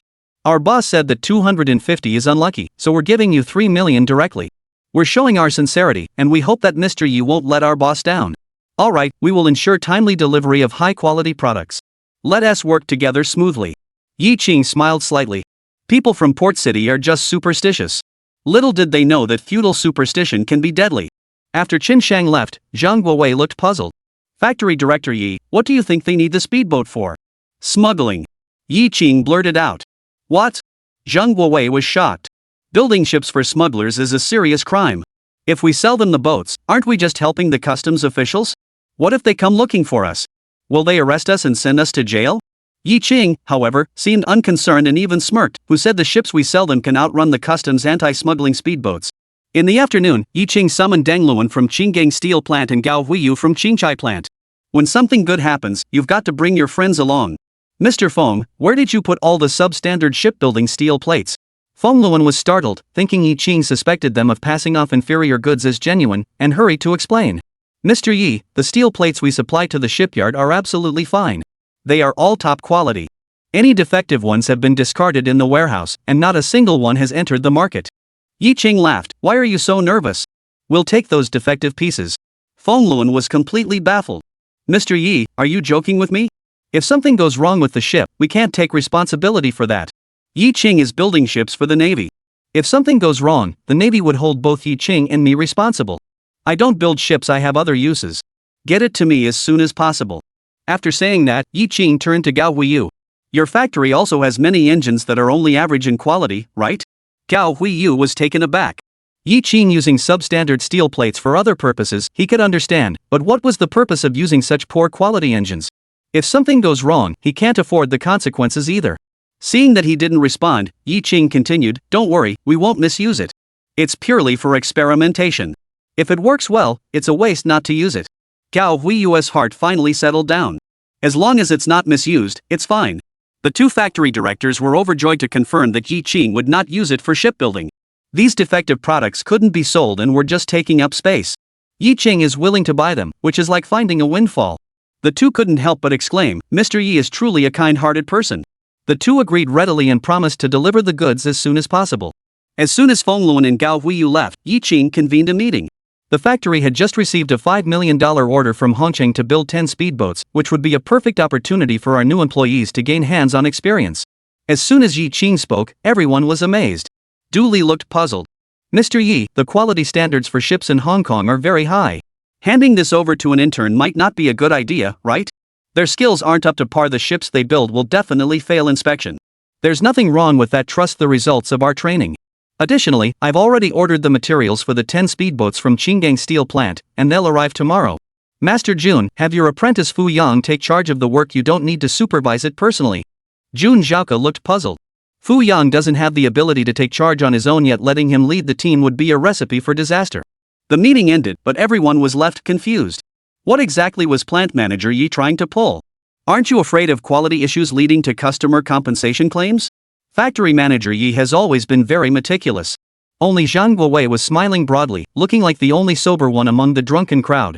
Whatever Mr. Yi says, we'll do it. Anyway, I firmly believe that Mr. Yi must have his reasons for doing this, and he definitely won't let our factory lose out. But deep down, he couldn't help but marvel. No wonder he asked Mr. Yi. Not only did he make money off the smugglers, but he also cheated them out of their money. A 2-for-1 deal. This is a clever way to achieve your goals indirectly. Chapter 192, There's a problem with the steel from the island nation. Yi Qing kept saying he would give Qinsheng priority, but that was just talk. The real priority went to the Navy's missile boats. The Navy is responsible for defending the nation's maritime borders, a task of great importance and honor. Of course, they must be prioritized. The missile boats are constructed using the highest quality shipbuilding steel plates imported from an island nation. To be honest, the steel from the island nation is indeed of higher quality than that produced by the Qinggang Steel Plant. The Navy has also dispatched a factory representative, Su Xiao. Factory Director Yi, from now on, I'll be staying at your factory. If there's anything you need, just let me know. We should also try to communicate more often. Standing before Yi Qing, Su Xiao seemed like a completely different person, his attitude suddenly becoming very polite, which made Yi Qing feel a bit uneasy. But Yi Qing constantly reminded himself to keep his distance from her. This woman was no pushover. She was quick to fly into a rage at the slightest provocation. Comrade Su Xiao, I'll have someone arrange a dormitory for you right away. The conditions at our factory are quite harsh, so please bear with us. Su Xiao smiled brightly, revealing 2 adorable dimples. I'm a soldier, I'm not afraid of hardship. Plus, I've heard that the canteen at your factory is delicious, with meat every meal. The happier Su Xiao laughed, the more uneasy Yi Qing felt inside. Given her temperament, who knew what kind of trouble she might cause for herself? To avoid unnecessary trouble, Yi Qing decided to treat her with the utmost respect, like an aunt, and try to meet her reasonable demands. The shipyard couldn't afford any more trouble. Comrade Su Xiao, why don't we go check the dormitory first? Before Yi Qing could finish speaking, Dooley hurriedly ran over. Factory Director Yi, there's been an accident. The missile boats we're building for the Navy have developed pitting during the steel plate welding process. Welding defects mean the vessel is defective and cannot be launched. Yi Qing was startled. Dooley was a top-notch welder in the country with solid skills. Such a situation shouldn't have happened. Let's go take a look. Yi Qing hurried toward the shipyard, and Su Xiao followed closely behind. As the military's on-site representative, she had to get the situation under control as soon as possible and report back to military headquarters if necessary. Sure enough, several steel plates on the ship had welded joints with pitting. Dooley said, "We removed them and re-welded them several times, but the pitting wouldn't go away." She sounded quite anxious. After going back and forth and redoing the work, there were still some rough spots. She thought it was her own technical issue and felt she had let Yi Qing down. Yi Qing examined it carefully. "Mr. Du, it's not that our welding technology is inadequate, it's that the quality of this batch of steel from the island nation is substandard." Everyone was stunned. Jun Zhaoka said subconsciously, "Factory Director Yi, it shouldn't be a quality issue, right? How could steel from the island nation have quality issues? That's some of the best steel in the world." As a representative of the military, Su Xiao was also very anxious. "Yi, the factory director, what should we do now? We can't delay the delivery date, the Navy is waiting." Yi Qing stood up and looked around. "How many steel plates have been used so far? I fear there may be issues with the imported steel batch. Just these few pieces." Yi Qing's expression turned extremely serious. "I'll call the Japanese side immediately. They must take full responsibility for this. Those damn islanders." Fortunately, the missile boat was discovered to have issues during the initial manufacturing phase. If the problems had been discovered after completion, it would have been a significant loss for the shipyard, and Yi Qing would have had no way to explain it to the Navy. Dooley asked, "If we approach the island nation, will they admit it?" Yi Qing's expression turned cold and harsh, with a chill glint in his eyes. "Whether we admit it or not, we have no connection with those Japanese devils." Su Xiao didn't say anything else. Since Yi Qing and the others had already identified the issue and were actively working to address it, there was no immediate need to report it to higher-ups. She was curious to see how Yi Qing would handle the negotiations with the Japanese. Chapter 193, The Arrogant Islanders. 3 days later, Kawaguchi no Haku, the representative of the island nation's steel factory, arrived in Xincheng. The showdown between Yi Qing and him was about to begin. Su Xiao, however, was a bit worried. "Mr. Yi, can you handle it?" "Why not? We're in the right. What's there to fear? This time, we'll teach those island nation punks a lesson and show them that the people of the Dragon Nation are no longer someone they can bully at will." However, apart from Yi Qing, everyone else was extremely nervous. If the islanders refused to acknowledge it, they would be powerless to do anything. After entering the shipyard, Kawaguchi no Ito maintained a sullen expression throughout, appearing arrogant and impatient, and his tone of voice was extremely harsh. "Our steel production follows strict manufacturing processes, and all products undergo rigorous inspections before leaving the factory. There is no way any substandard steel plates could enter the market. Your claims that our steel is defective are not only defamatory but also an insult to us. This matter concerns the reputation of our country's steel industry. I demand that you apologize immediately." Kawaguchi Nariaki came in aggressively from the start. The shipyard workers were immediately struck with fear. They instinctively looked toward Yi Qing. Is it really an issue with the steel quality? If not, the consequences could be severe, and the shipyard might not be able to afford the damages. Yi Qing, however, remained calm and unconcerned. Even Kawaguchi no Ito dared to accuse others first. "You can't give these islanders a friendly face." Yi Qing sneered, "Kawaguchi can live, but is this the attitude you take to solve problems? The quality of steel isn't something you can just talk about. The steel from the island nation is indeed of high quality, but it's not perfect. The appearance of these blemishes is due to the steel plates themselves. Blaming other factors is pointless." This was the first time Su Xiao had heard Yi Qing speak the language of the island nation. He spoke it so fluently. He only studied Russian and German. She asked quietly, "How many languages do you actually know?" 7 or 8, don't interrupt me." At this point, Kawaguchi no Ito smiled, a mocking smile. "You say the steel has quality issues because of the pits? Mr. Yi, you are so superficial. You clearly don't know anything. Let me tell you why the pits appear." Kawaguchi Nariaki stood up, full of confidence. "Today, I'll give these foolish Dragon Country people a lesson they won't forget. There are many reasons for the formation of pimples, and I will list them for you. He picked up the chalk and started drawing on the blackboard. At that very moment, he felt as though he were a university professor, and the people sitting behind him were nothing more than ignorant elementary school students. Watch how he would intimidate them into submission, making them admit defeat. He wrote everything in the island's native language. So what if Yi Qing can speak the island dialect? Can he even understand the professional terminology he wrote himself? Should we compensate you? Forget it. He filled the entire blackboard, then turned around with a smug expression. It was clear he was showing off his knowledge. You bunch of country bumpkins, today you'll see how formidable the islanders are. This is why the pitting occurs. You don't even understand the cause of the pitting, yet you dare to slander our steel as defective. It's laughable. It's clearly your welding technique that's subpar. I demand that you apologize immediately. Yi Qing also stood up, chuckled, and said, Mr. Kawaguchi, why are you writing so much? Everyone here, except you and your assistant, are Chinese. No one understands what you're writing. You're wasting everyone's time. Kawaguchi no Haku's expression changed. He felt deeply insulted. I don't know how to write in the language of the dragon country, I can only write in the language of the island country. That's why the spots formed. If you can't understand it, that's your problem, not mine. Yi Qing saw that he was still so arrogant and had to confront him head-on to let him know that the Horse King has eyes. Since you put it that way, I won't hold back either. Chapter 194, I'll let you see your coffin with your own eyes. Yi Qing pointed casually. What you've written here are all external factors: acid rain, seawater corrosion, welding technology. You haven't hit the nail on the head at all. Kawaguchi was taken aback. Can you understand it? Of course, but what you've written is all child's play. You're just fooling people. Xiaowei, wipe the blackboard clean. Since Kawaguchi can flaunt himself in front of us, it would be impolite not to reciprocate. Let's show him what we've got. Zhang Guowei, who had been looking gloomy, saw that Yi Qing had overpowered Kawaguchi Manhwa in spirit and immediately regained his confidence. He hurriedly went to wipe the blackboard clean. Yi Qing stepped forward, picked up the chalk, and swiftly wrote a long string of characters. He turned around and said, Mr. Kawaguchi, I don't know if you intentionally omitted the internal factors that cause freckles or if you simply don't understand them.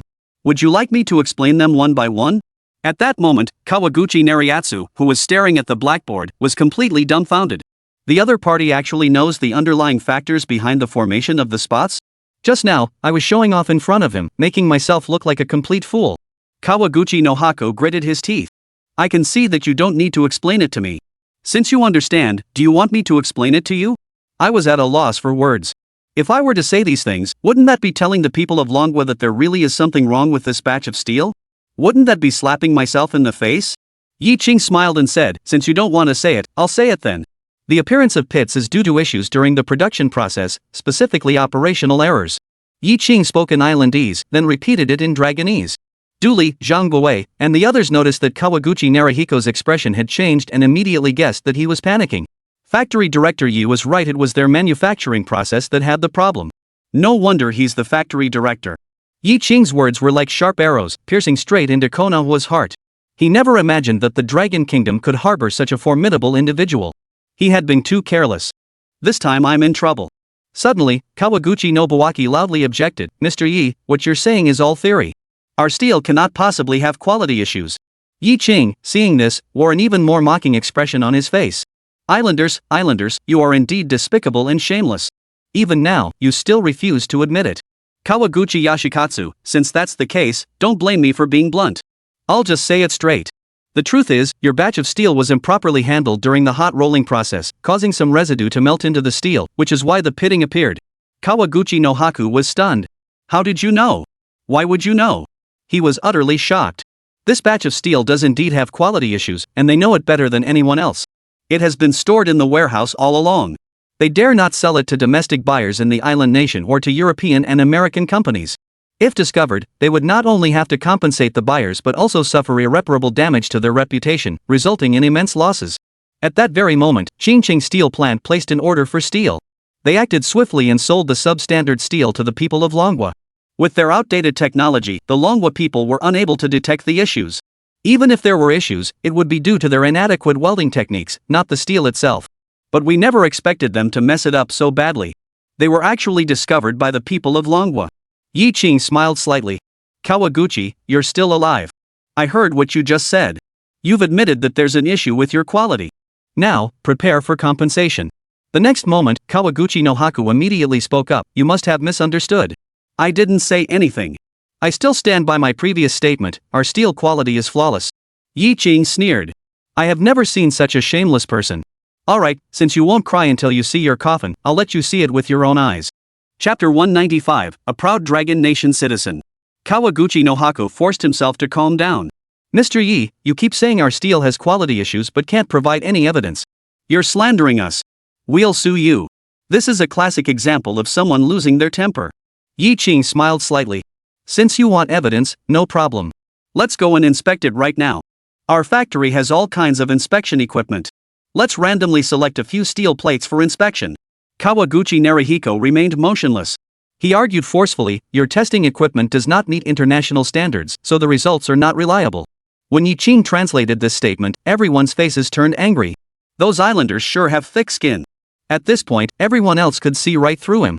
He was clearly hiding something and afraid of the inspection. There was no doubt that the quality of that batch of steel was subpar. He's just stubborn, even when he's cornered. Yi Qing stared intently at him. Mr. Kawaguchi, we have signed a contract. If you refuse to acknowledge it and refuse to conduct the inspection, I seriously doubt your motives. Are you intentionally trying to sell us a batch of scrap metal? If you continue to refuse to acknowledge this, we will send the steel to the United States, Germany, the United Kingdom, and other countries for testing, and we will also invite the media to participate. At that point, the truth will be revealed, and it is likely that no one in the world will dare to purchase your steel anymore. Kawaguchi Nariyuki's forehead was drenched in cold sweat. If Yi Qing really did that, their company would be ruined, and no one would dare to work with them in the future. Alright, Mr. Yi, it was our steel that had the issue. I apologize to you. Everyone present was speechless. The islanders, who thought they were the best, actually bowed their heads. If it weren't for factory director Yi spotting the steel quality issue at a glance, the shipyard would have suffered a silent loss, and the technical department would have had to take the blame. It was all thanks to Mr. Yi. But Yi Qing continued, then we'll follow the contract and pay triple compensation.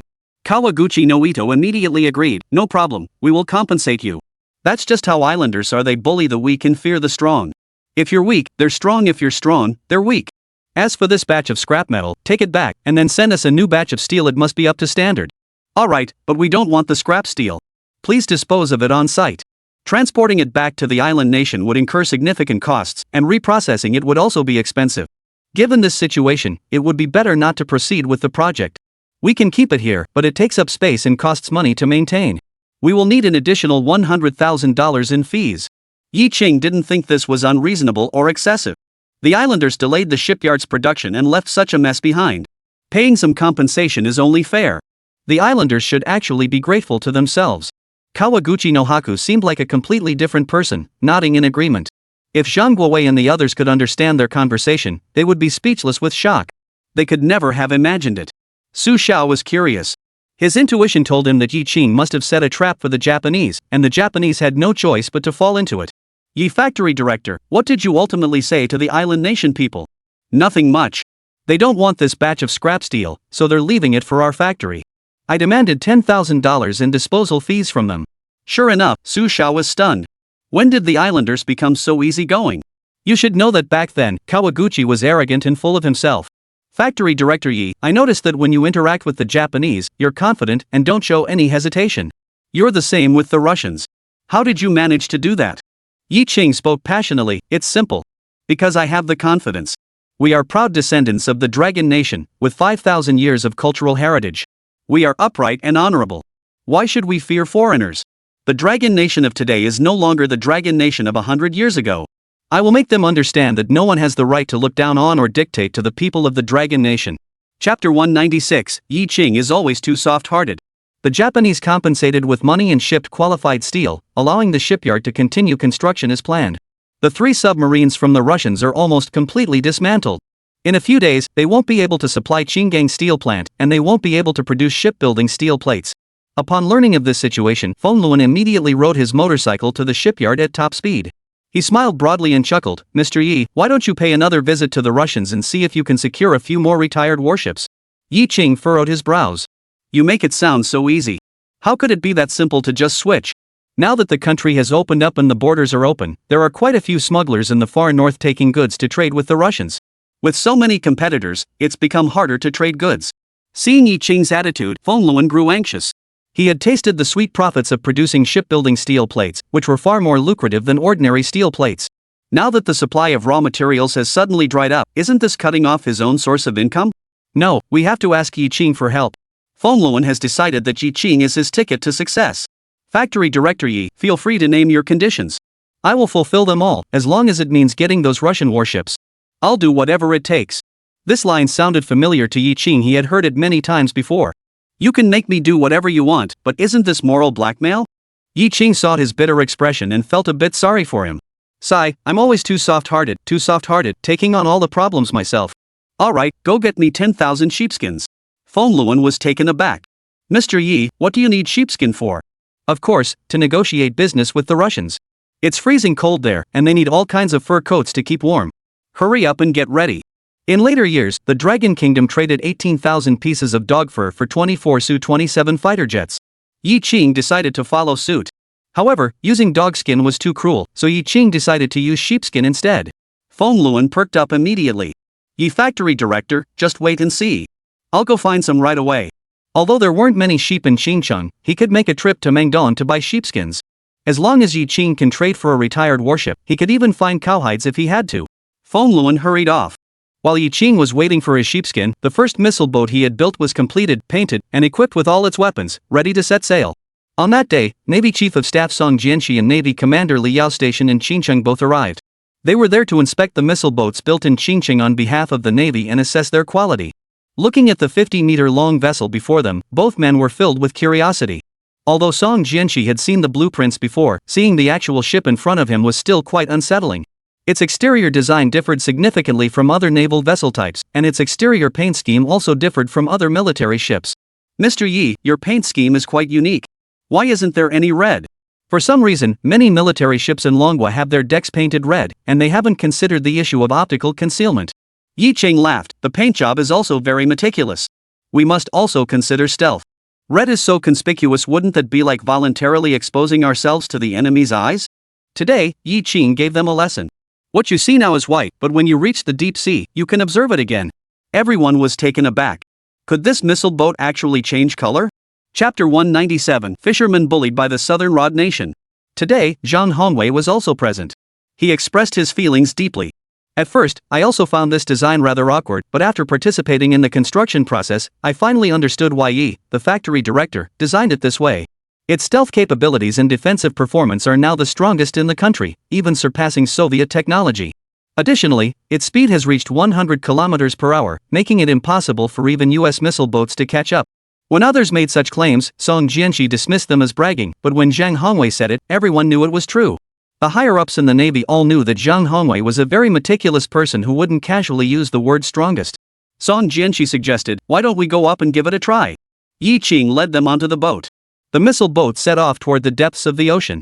Song, the operations officer, and Li, the commander, today you'll get a taste of the missile boat's speed. Yi Qing spoke with confidence. Boom! Once up to speed, the missile boat sliced through the waves, racing like the wind. The military uniforms of Song Jianxi and others flapped wildly in the wind. Song Jianxi's face was filled with joy. This was undoubtedly the fastest missile boat he had ever ridden in his entire military career. He shouted to the soldier beside him, "What's our current speed?" The soldier glanced at the speedometer and looked excited. "Commander, the speed has reached 45 knots. Upon hearing this number, Song Jianxi's entire body trembled. He could guarantee that no missile boat in the country could reach that speed, nor could any in the world. Xinjiang shipyard has achieved it. That's impressive. Mr. Yi, what other surprises does your missile boat have in store? Show us already. I can't wait to see them." Before Song Jianxi and Li Yao could finish speaking, the radio on the missile boat suddenly came to life. Someone was calling for help. "I am a fisherman from Longwa Weichen. We are currently being driven away by fishing boats from the Southern Rod Nation. Is there any Longwa Navy nearby who can come to our rescue?" The man spoke in a very urgent tone. Song Jianxi frowned angrily. "You little southern bastard, dare to bully a fishing boat from the Dragon Kingdom? How dare you?" He signaled to the soldiers to use the radio and asked, "We are the Dragon Nation's Northern Fleet. Please provide your exact location, and we will arrive immediately. 15,036 degrees east longitude, 3,744 degrees north latitude." Song Jianxi turned to Li Yao and hurriedly checked the location of the nearest warship, making sure that our fishermen were not bullied by the South Korean forces. "Song, the operations officer, I had someone check earlier. The closest vessel to the fishing boat is our missile boat." At that moment, the radio equipment transmitted another sound. "Thank you, sailors of the motherland. The vessel from the Southern Rod Nation is a Coast Guard ship, apparently converted from a destroyer. Be cautious when you arrive. Everyone was startled. The Coast Guard vessels, converted from destroyers, were heavily armed and should not be underestimated.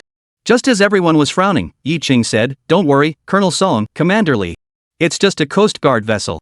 Why not use this opportunity to test the true capabilities of our missile boats?" Zhang Hongwei also said, "I agree with Factory Director Ye's opinion. If we can't even handle a Coast Guard vessel, what use are our missile boats?"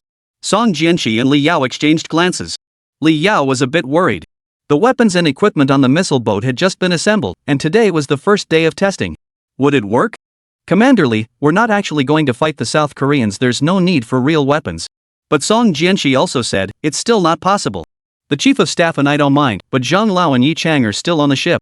You two are valuable national talents, we can't let you take such a risk."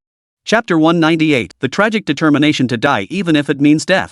Song Jianha and Li Yao were both deeply concerned about the safety of Zhang Hongwei and Yi Ching. Zhang Hongwei, needless to say, is a top-tier national-level scientific and technological talent and a leading figure in the field of warship research. Yi Ching, on the other hand, has helped the Navy resolve an issue with the carrier-based aircraft return guidance system that even Zhang Hongwei's team couldn't solve, making him a valuable talent as well. If anything were to happen to either of them, it would be a tremendous loss for the nation. Their safety must be ensured first. There was another name, but Song Jianqi didn't mention it. Su Xiao. He knew Su Xiao's true identity. If anything were to happen to her, how could he explain it to Lu Shanha? Zhang Hongwei saw their hesitant and fearful expressions and felt annoyed. "Our fishermen are being bullied by the Southerners, and you still have time to worry about this?" "I'm not afraid, and neither is Factory Director Yi." "What are you afraid of?" "This missile boat was built by me and Yi Factory Director together. We know its performance and combat capabilities well. Just go ahead, the brave will prevail in a narrow pass." Su Xiao also spoke very seriously, "Song Colonel, saving lives is the top priority. The situation is urgent." Finally, Song Jianqi nodded. "All right, Commander Lee, we'll go ahead first. You also contact the fleet immediately and dispatch the nearest vessels to provide support. There's no time to waste. Every minute we delay puts the fishermen of Longwei in greater danger." Song Jianqi instructed someone to respond to the fishing boat, telling them to try to stall the South Korean fishing boats as much as possible. "Will be there shortly." Yi Ching was also anxious and entered the cockpit, sailing at full speed. But there was no use in being anxious. He tried to calm himself down. Who would have thought that the missile boat would encounter such a situation on its first voyage? But that's okay, real combat is the best test for it. "Colonel Song, how far do you think we are from the South Korean Coast Guard ships before they'll notice us?" Song Jianqi furrowed his brows. "It should be soon. Although it's a Coast Guard vessel, it's a retired destroyer, so it's likely equipped with US-made radar technology." Yi Chang and Zhang Hongwei exchanged a smile. "Let's see if our spear is more powerful or if the US's shield is more powerful." At that moment, on the sea, the South Korean Coast Guard vessel was closing in on a fishing boat from Longwa. "You have illegally entered our territorial waters. I demand that you immediately stop the vessel and submit to an inspection." On the fishing boat, the captain, Chi Xiaolong, was so angry he was grinding his teeth and cursing. "You damn Southerners, I'll cut your legs off. This is clearly international waters, how dare you treat it like your own territory? You're pushing your luck too far." The crew members were so scared they lost their minds. "Old Chi, what should we do? If they really ram into us, they'll smash us to pieces." Chi Xiaolong clenched his fists. "If they dare to ram us, we'll fight them to the death. As proud citizens of the Dragon Nation, we won't back down. Even if we die, we'll die with honor. We can't disgrace the Dragon Nation." Inspired by his words, the others' courage also surged. On the Coast Guard vessel, the South Koreans saw that the fishing boat was not heeding their warnings and coldly laughed. "The Dragon Country people are truly overestimating their abilities. They dare to act so brazenly in front of us with just a small fishing boat. Arrest them all and make Dragon Country pay a hefty ransom to redeem them. Ha ha. Why don't we show them a thing or two first? Let's blast them with high-pressure water cannons and capsize their boat. What do you think? Park Du-ri, that's a great idea. Let's have some fun with them." Poof. The South Korean Coast Guard ships began spraying water at the fishing boats. The fishing boats were suddenly violently shaken, and Chi Xiaolong and the others were instantly soaked to the bone. Chi Xiaolong wiped his face. These Southerners were truly despicable. In front of the Coast Guard vessel, the fishing boat was completely helpless. As the boat was about to capsize, everyone was terrified, their faces pale with fear. If they fell into the sea, they would become prisoners of the South Koreans. The South Koreans laughed even louder. With a little more effort, their boat would capsize immediately. Better not let it capsize.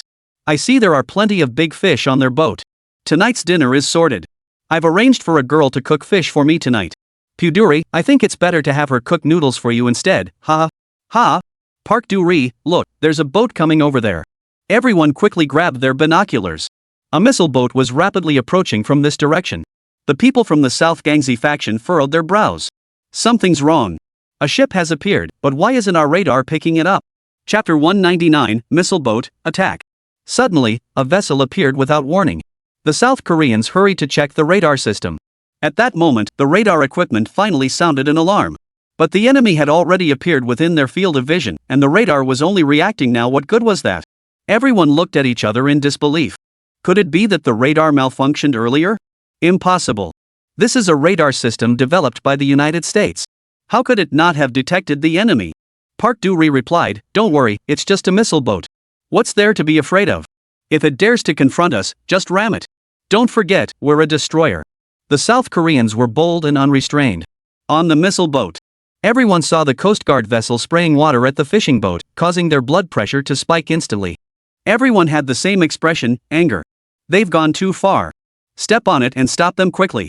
At that moment, the Coast Guard vessels also ceased firing water cannons and charged toward the missile boats, attempting to drive them away. Zhang Hongwei said, Song, the chief of staff, haven't you noticed anything unusual? Upon his reminder, Song Jianxi and Li Yao realized that the other party seemed to have not noticed them earlier, otherwise, they would have already capsized the fishing boat and taken the fishermen away. Perhaps they hadn't turned on their radar system? That's impossible. Didn't you see their radar device spinning the whole time? Upon hearing this, Song Jianxi and Li Yao paused for a moment, simultaneously realizing why they hadn't been detected. The two exchanged glances, seeing astonishment and delight in each other's eyes. The missile boat hadn't been detected. There was only one reason: the stealth technology was too advanced. This means that once within striking range, the missile boat can launch an attack immediately without being detected, catching the enemy off guard. Impressive indeed. No wonder it's a collaboration between Zhang Hongwei and Yi Cheng. High, really high. At that moment, Yi Cheng's voice rang out. The enemy is charging toward us, Colonel Song, Commander Leak. Shall we let them taste the sting of our blades? If possible, Yi Cheng really wanted to fire a shell at them and sink the enemy vessel. Simple and brutal is the only way to get a real sense of satisfaction. However, the consequences could very well lead to a conflict. At this critical juncture, Longwei needs stability, not conflict. Li Yao replied, the enemy's patrol boats are much larger than ours. Spraying water columns may not be very effective. Yi Cheng insisted, how will we know if we don't try? Song Jianxi observed Zhang Hongwei and Yi Cheng's expressions and saw that both of them looked calm and confident. As the enemy grew closer and closer, about to charge forward, Song Jianxi no longer hesitated. He gave the order, fire. The missile boat's valves opened.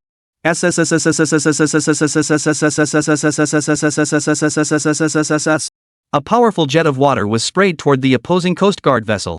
The Coast Guard vessel was caught off guard and began to sway violently, with the South Koreans inside toppling left and right. The water jet's attack range was so vast that it completely surrounded half of the Coast Guard vessel. Moreover, its power was incredibly formidable, shaking the massive vessel to its core, leaving everyone speechless. What's going on? Why is the enemy's attack power so formidable? The South Koreans were panicking. Park Du-ri, hurry up and turn on the water cannon to fight back. Let them taste our power. If we lose to a missile boat, we'll lose all face. Park Du-ri struggled to stand up, holding onto something, and move forward with great difficulty. At that moment, they were soaking wet, worse than a drowned rat, looking utterly disheveled. He muttered curses under his breath. But the Coast Guard boat was rocking more and more violently. Bang! Park Du-ri was thrown heavily onto the ground, knocking out two of his front teeth. His mouth was filled with blood, and the pain made him grimace in agony. Park Du-ri, what's going on? I told you to fire the water gun. Park Du-ri struggled to his feet in pain, rushed to the control panel, and slammed the launch button. Damn it, all of you go to hell. The patrol boat instantly sprayed a jet of water. Just as the South Koreans thought they were about to turn the tide, the water jet they fired was blocked and couldn't break through the water jet fired by the missile boat. Impossible. This must all be an illusion.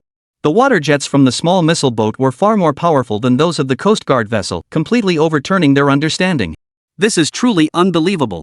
Chapter 200, Pressing Down on the Opponent. On the fishing boat, Chi Xiaolong witnessed this scene from a third-person perspective and was left speechless, exclaiming in disbelief. After fishing for so many years, this was the first time he had ever witnessed such a breathtaking scene. He was so moved that tears welled up in his eyes. Although the Motherland's navy had only sent a single missile boat to rescue them, it was enough to overwhelm the enemy and leave them gasping for breath. Moreover, this was the first time he had ever seen a missile boat of this design. It must be a new type of warship developed by our country. Our motherland is mighty. the Navy is mighty. Everyone saw that, didn't you? Our Navy is truly formidable. Listen up, everyone. When you get home, make sure to tell everyone you know about what you saw today. Let everyone know that our Navy is incredibly powerful and serves as a strong backing for us fishermen. Song Jianqi, Li Yao, Su Xiao, and others were also speechless with astonishment. A missile boat could actually launch such a powerful jet of water, completely overwhelming the enemy. How did Yi Qing manage to do that? Seeing that they couldn't gain any advantage and that their ship was about to capsize, the Coast Guard vessel immediately ceased firing the water jets. Our Coast Guard vessel is equipped with torpedoes. Should we launch them and sink them directly? Are you kidding? Do you want to start a war with the Dragon Nation? Besides, the other vessel is a missile boat equipped with missiles. What should we do? In the end, the South Koreans had no choice but to turn on the radio and talk about peace. We are Coast Guard vessels from the Southern Rod Nation, currently enforcing the law. Ceasefire immediately, we have something to say to you. Song Jianqi heard this and signaled to cease fire. He wanted to see what tricks the Southerners had up their sleeves. The Southerners breathed a sigh of relief. It was your dragon country's fishing boats that illegally entered our waters, forcing us to take action. All the blame lies with you. Yi Qing listened angrily, then walked straight to the broadcast booth and shouted into the microphone, "Nonsense! What illegal intrusion? This is international waters. It was clearly your country that illegally attacked our Dragon Nation fishing boats. You're the ones making false accusations." As Yi Qing continued to hurl insults, Song Jianqi and the others covered their faces in silence. Who would have thought that Yi Qing had such an unknown side to him? The Southerners were dumbfounded. Who are these people? They're completely unreasonable. Yi Qing continued to scold, calling the high seas your territorial waters is utterly shameless. Why don't you just claim the entire Pacific Ocean as your own? Oh, sorry, I almost forgot, stealing others' property has always been your tradition. Listening to these crude yet satisfying words, Song Jianqi and the others wanted to laugh but dared not. On the fishing boat, Shi Xiaolong and his companions burst into loud laughter. It felt so good to vent. I wonder which naval officer that was. He must be a man of strong character. Shi Xiaolong couldn't wait to board the missile boat immediately to express his gratitude in person and present him with all the fish caught over the past 2 days. The South Korean man was so angry he was grinding his teeth. "Park Do-ri, he's insulting us, I can't take it anymore." Park Do-ri replied, "The enemy's missile boats are very powerful. We might not be a match for them." "So what? It's just a missile boat. It's nothing special. Our Coast Guard vessel was once a destroyer. Ram into them and sink them. Since we can't fire torpedoes, let's ram them." The waves were too big, and the two ships accidentally collided with each other, which is quite reasonable. Park Do-ri was startled. "Sir, if we really sink it, it will become a diplomatic incident." "Park Do-ri, you coward. Stop talking nonsense and ram into it immediately.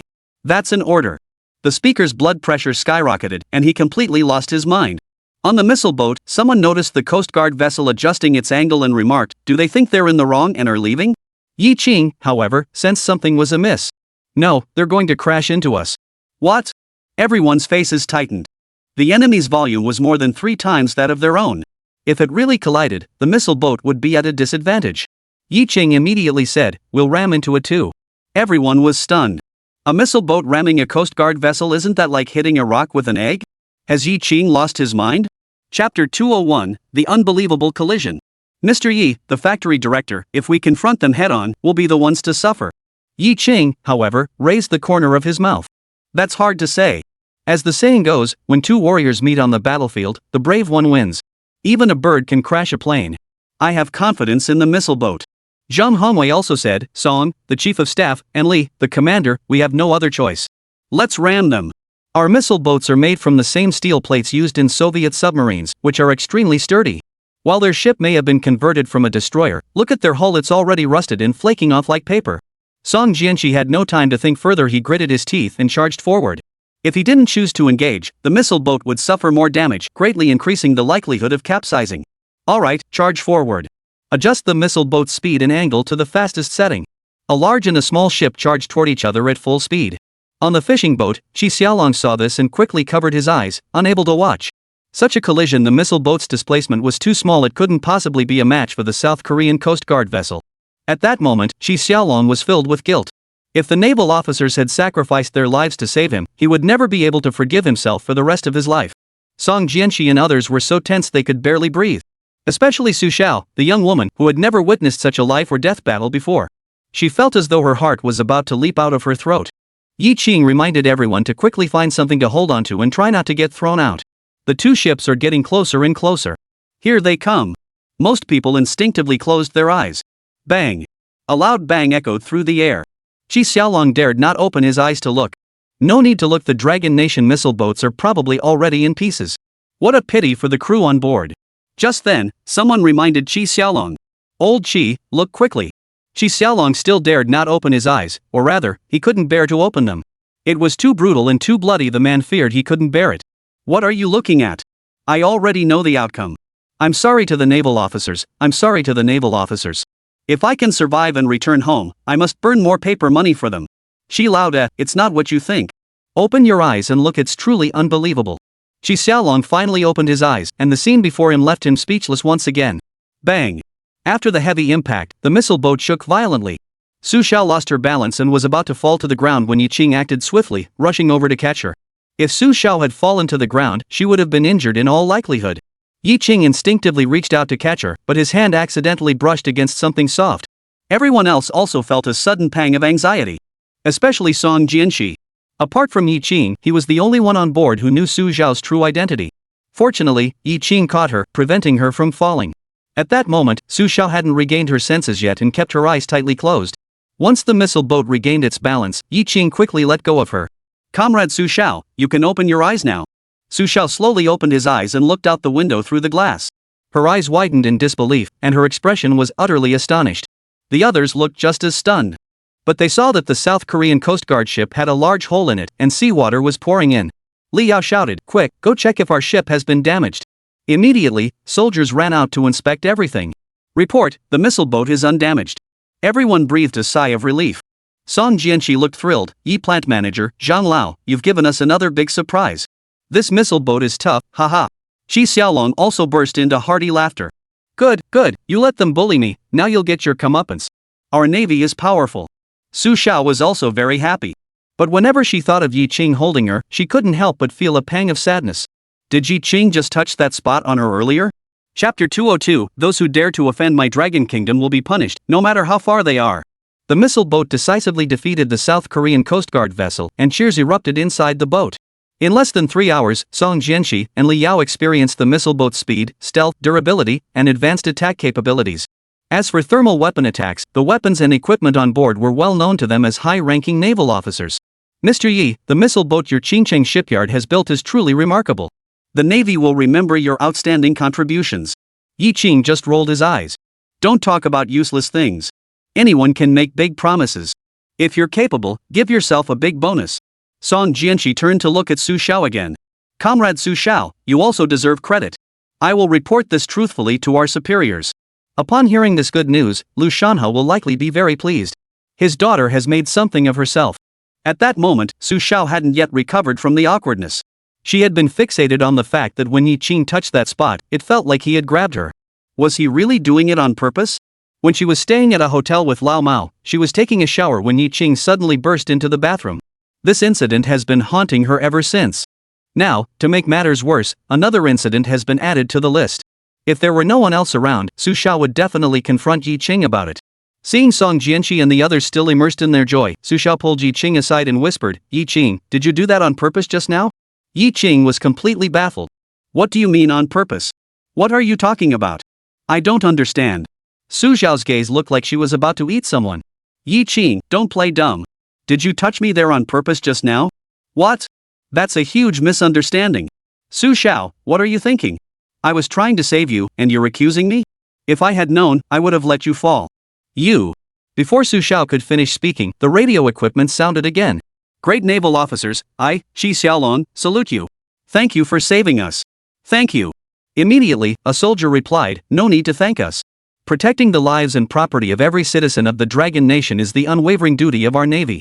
Yi Qing looked through his binoculars at the South Korean Coast Guard ships. The Coast Guard boat had been rammed, leaving a large hole in its hull, and the crew was frantically trying to bail water out.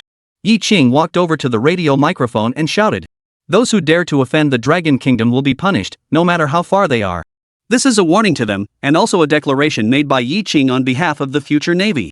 The Dragon Nation's navy is currently not strong enough, so it has avoided friction as much as possible over the past few decades. However, Yi Qing intends to change this approach. He intends to use his professional expertise to help the Navy grow stronger as quickly as possible and dominate the world. Upon returning to the shipyard, Song Jianqi immediately ordered his men to take the missile boat away. Li Yao's eyes burned with intensity. Song, the chief of staff, I think this missile boat should stay in Qingqing for our Qingqing garrison. Everyone wants the good stuff. Song Jianqi waved his hand. Don't get your hopes up. It's not up to me to decide which unit gets them. We need to hold a meeting at Navy headquarters to discuss it. Commander Li, the Navy has ordered 10 this time, and will place more orders in the future. As factory director Yi said, bread will come, and everything else will follow. After returning to the factory, Yi Qing kept avoiding Su Xiao. Su Xiao was a real headache for her. She had clearly gone to save her, yet she dared to falsely accuse her of intentionally touching that area. Although she was very beautiful, he was a married man who loved his wife deeply and would never cheat on her. It's best to stay away from her. But sometimes, the more you try to avoid someone, the more you end up seeing them. That's just how it is. Su Xiao took the initiative to find Yi Qing. Chapter 203, Two Leaders in One Family. Su Xiaoming's bright eyes fixed intently on Yi Qing. Yi plant manager, I admit you're quite remarkable, a talent, even a genius, but we need to keep our distance. Yi Qing. What a mess. Su Xiao must be crazy, right? Does she really think she likes her? Where does she get the confidence?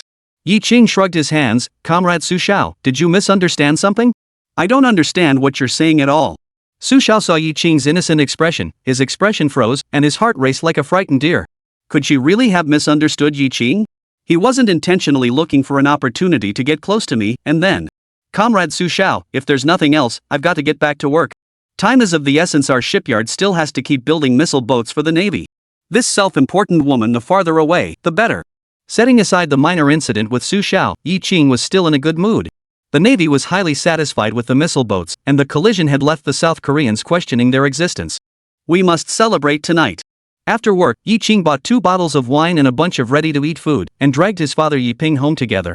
As soon as they entered the house, the two were greeted by the aroma of meat, which was refreshing and invigorating. Could it be that Mom knew there was something special happening at the factory today and decided to stew a chicken just for us? Did the news spread that quickly? Mei Ting heard the commotion and came out of the kitchen. Seeing Yi Qing holding the wine and cooked food, she smiled broadly. Yi Ping, Xiao Chang, do you both know about this? What do you know? Yi Ping and his son looked at each other in disbelief. I've been appointed union chairman. Mr. Chow, the factory director, just made the appointment today. I specially went out to buy a chicken to celebrate, but I didn't expect you all to find out. Yi Qing. Chow Digang is quite the player. Making his mother the union chairwoman, he's playing it safe. This is a huge favor, and you'll have to help Chow Digang out in the future. Yi Ping was about to say something, but Yi Qing interrupted him. Mom, congratulations. My dad specially bought the table and some cooked meat. Let's have a proper celebration tonight. As for the good news from the factory, Yi Qing didn't mention it at all. If he did, it would definitely make his mother feel disappointed. Lin Jing didn't have class today, so she went to her older brother Lin Jin's house with Yi. When they returned, they found a very sumptuous dinner waiting for them, with chicken and meat. Is this a celebratory banquet? According to my older brother, the missile boat passed the Navy's inspection, and the Navy is very satisfied. Yi Ping was taken aback. Lin Jing saying that, isn't she giving herself away? Fortunately, Yi Qing reacted the fastest. That's right, this is a celebration banquet, but it has nothing to do with the factory. It's to celebrate our mother becoming the union chairwoman. We have to celebrate properly. Under Yi Qing's coordination, the atmosphere quickly reached its peak. At the dinner table, Yi Ping, who usually didn't say much, also started joking around. Now our family has a factory director and a union chairman, so we can say we have 2 leaders in one family. Once Lin Jing graduates, she'll definitely become a leader too, and then our family will have 3 leaders in one family. As for Yi Ping himself, he has no ambitions or desires, he just wants to work hard and earn his salary. Mei Ting spoke up. Xiao Chang, when Xiao, the factory director, talked to me, he kept mentioning sales figures. He might even ask you for help in the future. Mom, your role is as the union chairperson. Your job is to protect the employees' legitimate rights and interests. As for the clothing sales, let Chow Digang figure it out on his own. While saying this, Yi Qing couldn't help but understand the underlying meaning. Chow Digang had secured a position for his mother, giving him a reason to ask for help in the future. Sure enough, there's no such thing as an honest businessman. The atmosphere at Yi Qing's home was harmonious and joyful. However, Lu Shanhe, who was far away in the capital, couldn't smile. Instead, his brows were furrowed. The missile boats built by Qingcheng shipyard were indeed formidable, but they had been exposed too soon. The South Koreans would certainly inform the Americans about today's events. Song Jianqi's expression grew tense. The leadership has thought of everything. Commander Lu, what should we do now? Chapter 204, War is a Matter of Deception. Lu Shan has stubbed out the cigarette butt in his hand. This Yi Ching really is a handful. He got into a standoff with the South Korean Coast Guard ships, beating them soundly, and now he's enjoying the aftermath. He caused the trouble, so he should take some responsibility. Song Jianqi felt a pang of unease. Could Commander Lu be planning to send Yi Ching to a military court? It seems we need to speed up the construction of the missile boats and deliver them earlier. Since the Americans are already aware of this, let them see for themselves that the Dragon Nation isn't the only one with such missile boats. Pressured by Yi Ching, Lu Shanha dared to take action. However, credit where credit is due, and blame where blame is due. Yi Ching should be criticized where necessary, and Su Xiao should be sent to speak with him. The next day, Xiao Digang hurriedly came to Yi Ching's office. Mr. Yi, you must have heard about your mother being elected as the union chairperson, right? Yi Ching furrowed his brows. Mr. Chao, are you trying to take credit for this?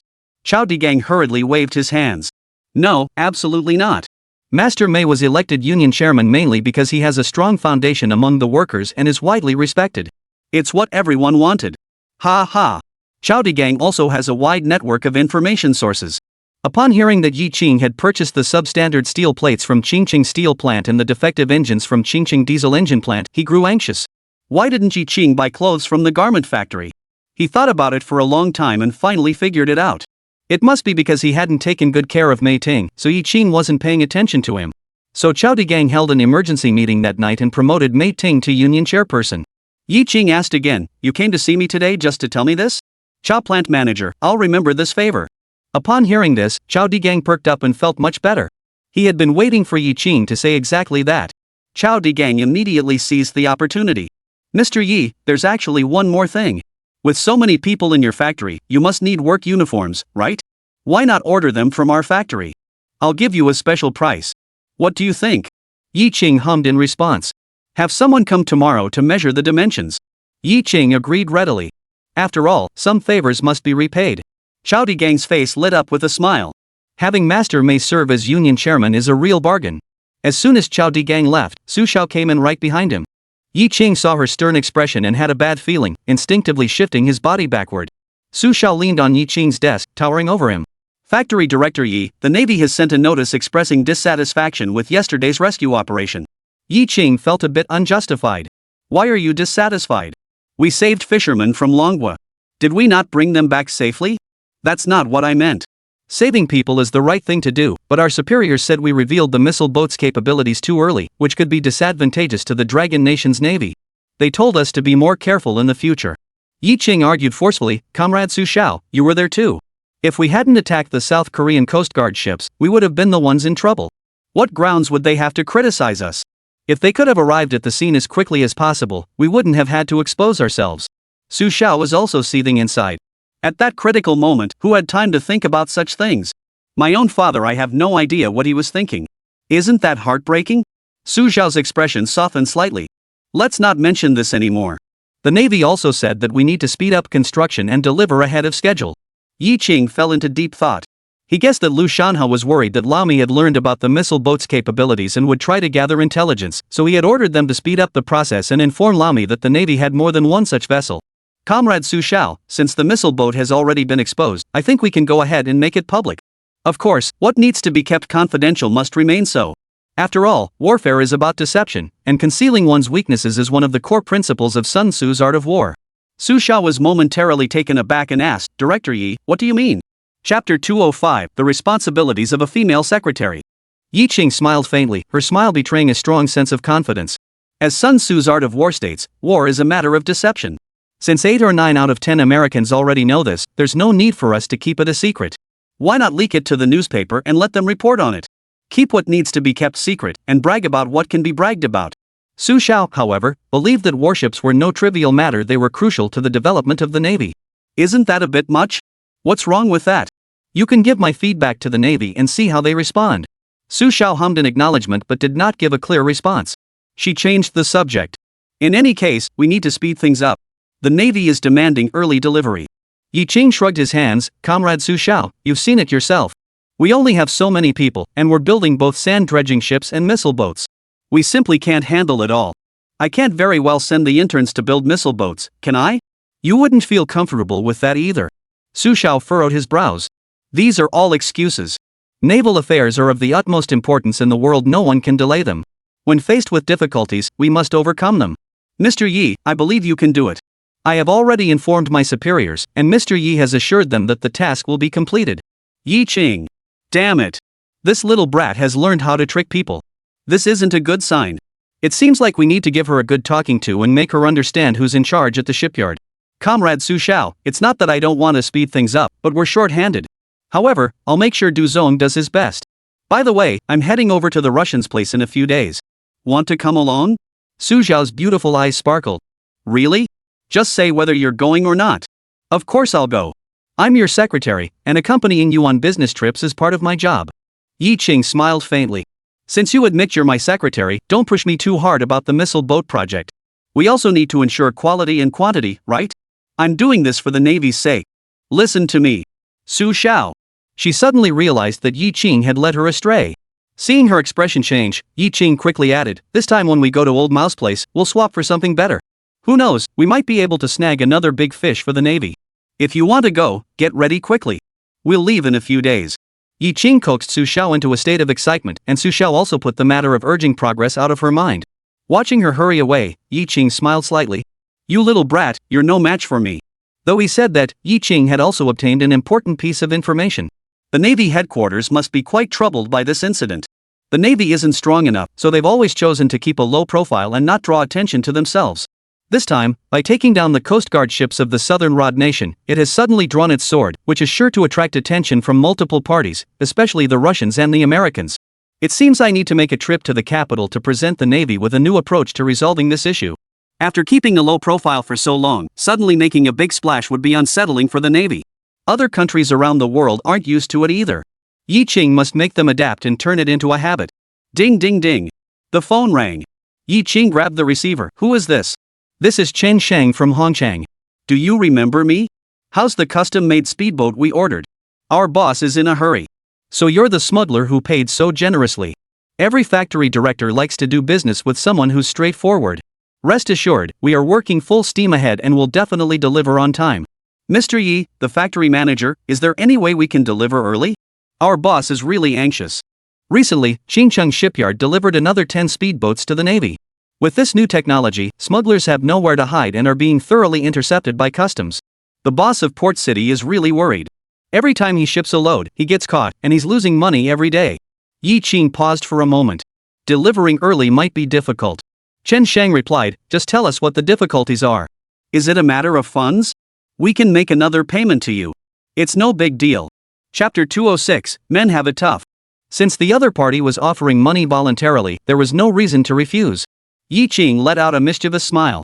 If that's the case, fine. As long as the money is in place, no obstacle is insurmountable. That's great. We'll transfer another $1 million to you tomorrow. We hope Mr. Yi, the factory director, will keep your word. Yi Qing patted his chest and said, doing business with me, you can rest assured. When it comes to credibility, there's no need to mention it. Chen Shang hung up the phone and turned to look at his boss, Huang Jinbiao. Boss, if we send another $1 million, they'll be able to deliver early. Then the customs officials in Longwa won't be able to touch us, haha. Seeing Chen Shang smile, Huang Jinbiao was furious. What's so funny? I'm about to lose everything. Damn it, it's all because of Xincheng Shipyard. If they hadn't built those speedboats, I wouldn't be in this mess. If the boats they built for us can't outrun customs, I'll go inland and kill them myself. Chen Shang's face tightened. Sir, please calm down. We've given him so much money he shouldn't dare to cheat us. Feng Luan from Xincheng Steel Plant has returned. As soon as he entered Yi Qing's office, Yi Qing caught a whiff of an unpleasant odor. Feng Luan, did you fall into the toilet? Feng Luan raised his arm and sniffed it. There was no smell. Yi Plant Manager, I've bought back the 10,000 pieces of sheepskin. The quality is excellent. You wouldn't believe it, to get these 10,000 pieces, I scoured all of Mongolia's eastern and central regions. Whenever I saw a sheep, I was ready to jump in and peel the skin off myself. To gather enough sheepskins, Feng Luan endured countless hardships and suffered greatly. All of this was to ensure that Yi Qing could go to the Russians as soon as possible, exchange the sheepskins for a warship, and allow the factory to start iron smelting without delay. For the Qingang Steel Plant, he's really gone out of his way. Alright, I understand. I'll go check the quality of the sheepskin later. You find a place to take a shower and get some rest. Looking at Feng Luan's haggard face and dark circles under his eyes, Yi Qing felt deep sympathy. Life is tough for men, especially for factory managers. Feng Luan chuckled, revealing a mouthful of white teeth. Yi, the factory director, let's have dinner together tonight. I'll treat you. You helped us dispose of the substandard steel plates from the factory, which was a huge favor. I haven't had the chance to thank you yet. Yi Qing hurriedly waved his hands. No need for dinner. Feng Luan smelled so bad, how could he possibly eat? Feng Luan didn't leave. Yi plant manager, when do you plan to go to Lao Mao's place? Why don't I go with you? Feng Luan really wanted to go with them to see how many warships old Mao had and bring back as many as possible to be refurbished and rebuilt. Yi Qing didn't refuse immediately. What's your limit? About 2 pounds. Feng Luan didn't understand why Yi Qing suddenly asked such a question. What does this have to do with the old Russian? But 2 pounds is already quite impressive, right? None of the leaders can drink as much as him. Who would have thought that Yi Qing would just shake his head? Do you know anyone who can drink a lot, at least 5 pounds to start with? Feng Luan was startled. Yi plant manager, did I hear that correctly? 5 pounds as a starting point? Even 5 pounds of water would be hard to drink. Never mind, go back to work. Feng Luan always felt that Yi Qing was hiding something from him. Yi plant manager, why are you looking for someone with a high alcohol tolerance? Drinking with the Russians, the more you can drink, the higher the chances of closing the deal. Find out who can hold their liquor. Remember, start with 5 pounds, and they have to be able to keep going. Chapter 207, Key Cultivation Target. Old Mao could really hold his liquor, and Yi Qing didn't want to keep ruining his stomach, so he decided to find a drinking buddy. The vast land of Longwei is full of hidden talents. There must be someone who can really hold their liquor. If there were a wine god, he could get the Russians drunk, then negotiate business deals with them, and everything would be under his control. That day at noon, Yi Qing went to the canteen to eat and saw Lu Hui sitting alone in the corner, ordering only 2 steamed buns, with a cup of hot water beside him. Soon, Zhua Haigang and Han Dashan also walked over and sat down next to Lu Hui. Since the last time Zhua Haigang was beaten by Wei Xiaovu, the three of them had become good friends, always sitting together whenever they ate. Yi Qing ordered a meal and walked over. Seeing Yi Qing sit down next to them, the three quickly stood up to greet him, looking very nervous. Why are you standing there? Sit down and eat. The three of them were restless, not knowing what to do. The atmosphere was awkward. Lu Hui kept his head down, shoving steamed buns into his mouth as if they were the most delicious thing in the world. Yi Qing asked, why are you only eating steamed buns and not any vegetables? The cafeteria is free, you know. Han Dashan replied, Mr. Yi, Comrade Lu Hui just likes it this way. We've been urging him to eat more vegetables, otherwise he won't have enough energy to do heavy work, but he just won't listen. Lu Hui wolfed down his food, quickly devouring both buns. Yi, the factory director, I just love this. Steamed buns are enough to fill my stomach, I don't care if there's any vegetables or not. Then he changed the subject. Mr. Yi, the speedboats we're making now have too many flaws. The welding isn't up to standard, the engines aren't qualified either, and the power configuration is prone to capsizing. Yi Qing put down his chopsticks and looked at Lu Hui with a hint of admiration. To date, no employee had ever complained to him about the quality of the speedboats, only Lu Hui had. He may seem a bit dim-witted on the surface, but Yi Qing knows that this guy is actually quite knowledgeable. But this isn't the place to talk about it. Especially the matter of the speedboat smugglers, no one must find out about that. After work this afternoon, I'll take you all to the Good Fortune restaurant next to the factory for dinner. Everyone must come. I have something to discuss with you. These three are the first to be promoted to regular staff, and Yi Qing is paying special attention to them. Lu Hui, wise yet humble, remained oblivious to the outside world, focusing solely on his studies. Zhua Haigang is honest and straightforward, but when it comes to work, he spares no effort and is particularly meticulous and careful. Han Dashan, a returned urban youth, is most skilled at dealing with people and has the potential to be a salesperson.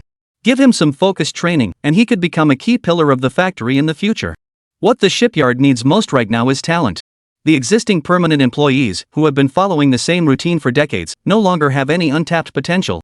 The temporary workers from Chaoyangdo are all farmers with little education and are only suited for manual labor.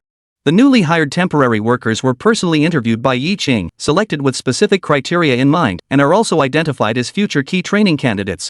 Others saw Yi Qing dining with the three of them and couldn't help but feel envious. Zhang Guowei reminded the people beside him that if they wanted to eat with Yi, the factory director, they should work hard and not think about such things. They would have their chance someday. Director Zhang, is that really true? Of course. Those three work hard and are meticulous. Factory director Yi knows all about them. Don't underestimate him just because he doesn't often go to the shipyard. He knows exactly how you've been performing. After hearing this, everyone silently resolved to work even harder, hoping that one day they too would have the opportunity to dine with factory manager Yi. Chapter 208, Kong Erdu, you're really a dog. After work, Yi Qing called Du Li and Zhang Guowei to go to the Good Fortune restaurant together. Lu Hui, Zhua Haigang, and Han Dashan were already sitting at the table waiting for them. Their eyes sparkled with excitement, yet they couldn't sit still. Who wouldn't be nervous eating with the factory leadership?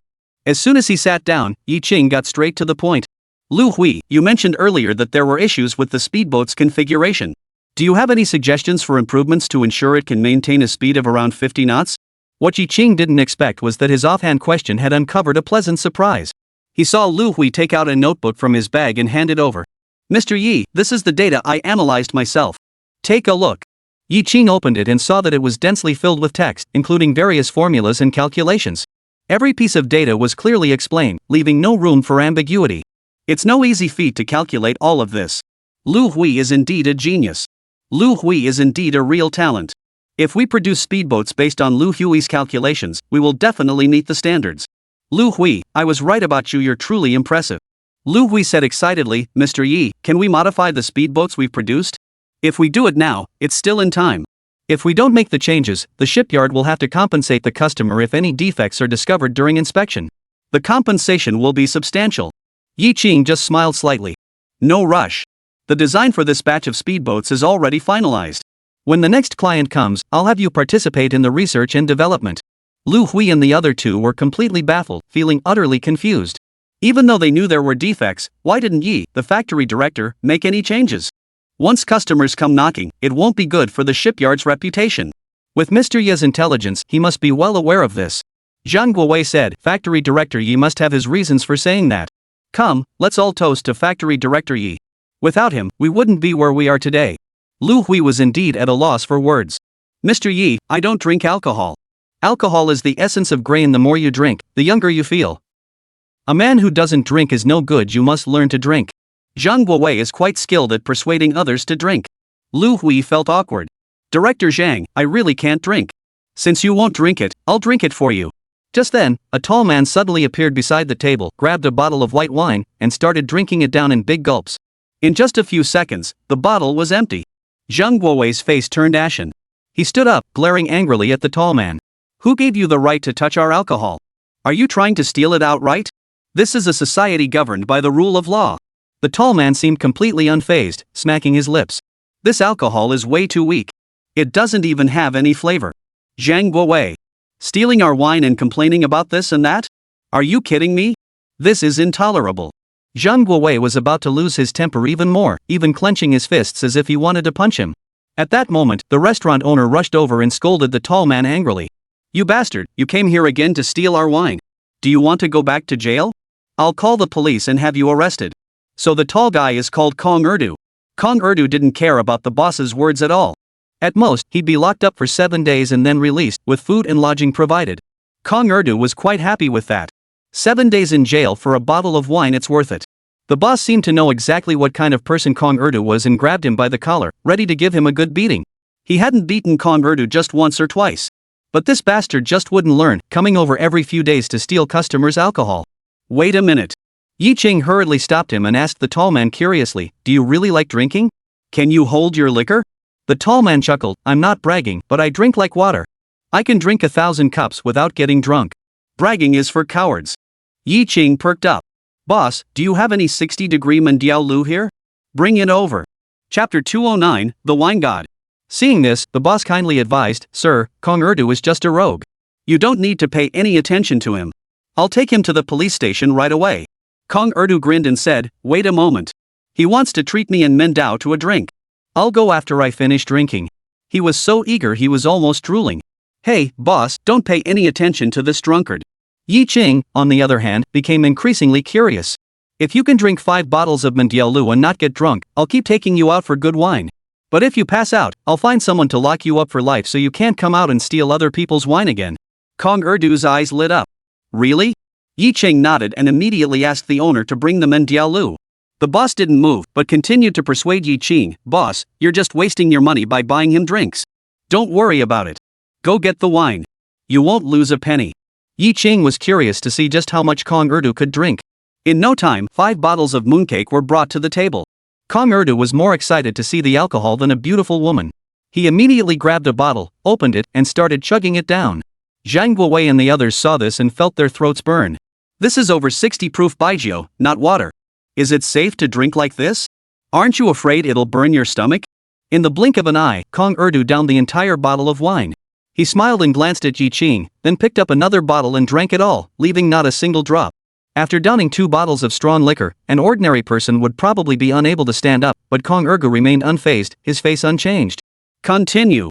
Kong Erdu opened the 3rd and 4th bottles without hesitation, and in an instant, the bottles were empty. Zhang Guowei was so stunned he couldn't close his mouth. My goodness, 4 bottles of strong liquor, that's 4 pounds, and he downed it all in less than 5 minutes, and he's not even a bit tipsy. He's never encountered someone with such a high tolerance before. Zhang Guowei's anger had already dissipated, and he couldn't help but remind Kong Erdu, why don't you eat some vegetables to settle your stomach? Kong Erdu replied, vegetables don't smell as good as wine. Even though there were large fish and meat on the table, Kong Erdu didn't even glance at them. His eyes were fixed only on the wine. For Yi Qing, addicted to alcohol was just an idiom, but today he finally saw it with his own eyes.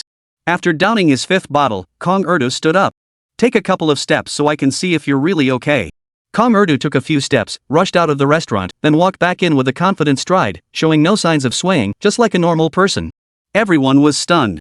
Even the restaurant owner, who knew exactly what Kong Erdu was capable of, was shocked by his drinking capacity. My goodness, this is the god of wine. Yi Qing looked excited. Where do you live? Kangjiagu. I'll come to Kangjiagu to find you in a few days and take you out for a drink. You can drink as much as you want. Kong Ergu agreed readily. As long as he could drink, he would do anything. After Kong Erdu left, the restaurant owner shook his head. He's a scoundrel. If you treat him like this, he'll only stick to you. Yi Qing looked unconcerned. He dared not. Seeing that Yi Qing wouldn't listen to reason, the boss could only shake his head and leave. Zhang Guowei and the others were also puzzled. Mr. Yi, why are you using an alcoholic? Yi Qing chuckled. Old Mao loves drinking, and he especially likes to discuss business after drinking. I sent Kong Erdu to accompany them and let old Mao see what a true master of alcohol is like. Once we get them drunk, the upper hand will be in our hands. Everyone suddenly understood. For a moment, they also wanted to follow Yi Qing to old Mao's place to see with their own eyes how Kong Erdu had managed to get old Mao drunk and passed out. Chapter 210, My Dad Doesn't Drink Erguotu. The sheepskin is ready. The canned food is ready. The wine god is also here. We can go talk business with the Russians now. However, before heading to Wenchang, Yi Qing must first make a trip to the capital to clarify some matters in person with Lu Shanhe. When Su Xiao learned that Yi Qing was going to meet Lu Shanhe, his eyes widened in surprise. Why are you suddenly going to the capital to see him? Su Xiao felt uneasy, as if she was worried that Yi Qing might say something he shouldn't in front of Lu Shanhe. Yi Qing laughed. Why are you so nervous? I'm just going to report on the missile boat to Commander Lu. I have some new ideas. Do you want to come with me? Then we'll leave Beijing directly and head north to Wancheng. Could Su Xiao not come along? She had to keep an eye on Yi Qing, afraid he might report her to Lu Shanhe. Upon arriving in the capital, Yi Qing took Su Xiao to the distillery first. Seeing the word Erguotu at the factory gate, Su Xiao couldn't help but frown. Yi Qing, my dad doesn't drink Erguotu. This liquor is too strong for Lu Shanhe to drink. Yi Qing replied, you're overthinking it. It's not for Commander Lu. If I give him the wine, the taste will change, and people might think I'm trying to bribe him. Su Xiao rolled her eyes. She realized that Yi Qing was just a straight guy, and sometimes it was impossible to communicate with him. Yi Qing ordered 100 bottles of Erguotu. Su Xiao was puzzled. It's not a holiday or anything, so why are you buying so much alcohol? Of course, it's for the Russians. I promised them some good Chinese liquor last time, and this Erguotu is excellent. Yi Qing had originally planned to take 2 bottles to Lu Shanhe's house, but Su Xiao said he didn't like Erguotu, so he gave up on the idea. Let's just go empty-handed. Lu Shanhe doesn't need anything anyway. Yi Qing and Su Xiao entered the compound. This time, Lu Shanhe was clearly not as enthusiastic as before, and his gaze toward Yi Qing was unusually serious. Yi Qing, you've caused a major problem for our navy. All right. Do all leaders like this tactic, of first accusing you of something serious to intimidate you? Yi Qing remained calm and composed, his face unflushed and his heart unmoved, as if nothing had happened. Commander Lu, you're wrong. What do you mean big trouble? I clearly brought honor to our navy by defeating the southern invaders so thoroughly. No one will dare to underestimate the Dragon Nation Navy again. Su Xiao. Lu Shanhe's face was turning purple with anger. Are you saying I should thank you? No need to thank me. Contributing to the navy is the duty of every citizen of Dragon Nation. Yi Qing keeps his achievements and fame hidden. Lu Shanhe. He's lived this long and never seen anyone with such a thick skin. Yi Qing, behave yourself. My father is talking to you about serious matters. Su Xiao reminded him. Yi Qing nodded and immediately adopted a serious expression. Commander Lu, I know what you're worried about, that our missile boats will be exposed too early. I also discussed this issue with Comrade Su Xiao earlier. At the time, we were forced by the situation and had no choice. Comrade Su Xiao can vouch for that. At this point, we must bring Su Xiao aboard the ship. Even if Lu Shanhai is furious, he would never lay a finger on his own daughter. Sure enough, Su Xiao nodded in agreement. Dad, this time I'm on Yi Qing's side. In that situation, if we had hesitated, we would have been the ones left in a mess. Lu Shanha, of course, was well aware of all this. Song Jianxi had already told him all the details of the incident. He could understand that. But he was the naval commander and had to consider the situation from a broader perspective. Your position determines your thinking. It's not nonsense, it's the truth. But Yi Qing continued, Commander Lu, why don't we use this opportunity to have domestic authoritative media leak some information about the missile boats? After all, we need to show our strength at least once. Others will know we have a sword, and they'll think twice. Having a sword and not using it are two completely different things. What do you think? Chapter 211, Not having a sword and not using it when you have one are completely different matters. Having no sword in hand and having a sword but not using it are two entirely different matters. Chapter 211, Having a sword and not using it are two completely different things. This statement left Lu Shanha deep in thought. Yi Qing continued, I know the Navy isn't strong enough yet and can't be too flashy. We need to keep a low profile and build our strength. But from another angle, if we don't deal a heavy blow to the South Koreans this time and show them how powerful the Dragon Nation's Navy is, won't they continue to act with impunity and bully our fishermen? The Navy is the strong backing of our Dragon Nation's fishermen. If it's not strong enough, it will only dishearten the fishermen. Yi Cheng spoke at length, brainwashing Lu Shanha. Lu Shanha was left speechless by what he heard. He had never seen anyone so eloquent before. No wonder the old man had been so easily deceived by him. Lu Shanha snapped back to reality, his gaze once again becoming sharp. Yi Qing, you said all this just to prove that you have no faults, right? Naval affairs are state affairs, it's not your place to criticize. Your most important task now is to complete the missile boat. Although Lu Shanha spoke harshly, Yi Qing felt relieved. He understood the principle of much ado about nothing. Lu Shanha had instructed him to focus solely on building missile boats, which clearly indicated that he did not wish to discuss the matter further. Yi Qing also didn't want to say much. After all, he was an outsider, and the Navy had its own considerations. Yi Qing seized the moment. Commander Lu, you've seen the power of the missile boats. Could we get more orders next time? I'm not bragging, but anything produced by Qingcheng Shipyard is guaranteed to be top-notch. Lu Shanha lit a cigarette, and his gaze toward Yi Qing softened considerably. You youngster, you really know how to take advantage of every opportunity. We'll discuss this matter later. With the right tools, what kind of job could you not handle? I heard you're going to Old Mao's place to hunt for treasures again? Lu Shanha sure has his fingers in every pie. It must have been his precious daughter who told him. The tail-guided torpedo you brought back last time has been reverse-engineered almost completely. It will be ready for mass production soon. This time, try your best to bring back some more good stuff for me. Yi Qing thought to himself, Lu Shanha really is getting more and more demanding. Isn't the 104 large aircraft enough to satisfy his appetite? Commander Lu, this depends on luck, it's not up to me. After all, the Russians are keeping a close eye on us. You can't guard against anyone, Yi Qing. Out of your 100+ pounds, 100 pounds are just cunning. Yi Qing wasn't pleased. He puckered his lips and said, Commander Lu, are you complimenting me, or are you just flattering me? By the way, I'm sending 100 bottles of wine to the old man. Can the Navy reimburse me for that? Lu Shanha pretended not to hear and immediately waved his hand, giving the order to dismiss him. Alright, I need to step out for a moment. You guys go ahead and get to work. After leaving the compound, Yi Qing couldn't help but complain to Su Xiao, your dad is so stingy. How much is 100 bottles of ergwo? I give alcohol to the Russians, but it's all for the Navy. Su Xiao snorted coldly, come on, you know exactly who you're doing it for. Yi Qing. Sure enough, women are unreliable. Don't forget, you're my secretary. Su Xiaobai shot him a glance and said indifferently, Yi Qing, we're just acting. Don't take it seriously. Then he walked away without looking back. Yi Qing, however, raised the corners of his mouth. You little brat, you think you've got me figured out. Believe me, in less than 10 seconds, you'll come crawling back. Since you won't listen to me, don't come with me to Old Mao's place. If you slip up and Old Mao finds out, it won't be good for you, me, or the Navy. Su Xiao stopped in his tracks.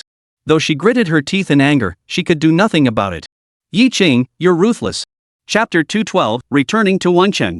Yi Qing wore a playful expression. Comrade Su Xiao, you don't look very convinced. If you keep talking like that, I really can't take you with me. Then what exactly do you want me to do?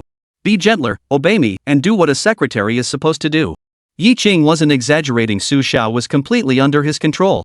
Although Su Xiao was extremely unwilling, he forced himself to speak in a very gentle tone. Alright, Mr. Yi, I'll do whatever you say. Whatever you want me to do, I'll do it. That's more like it. Little did they know that Su Xiao was already seething with anger.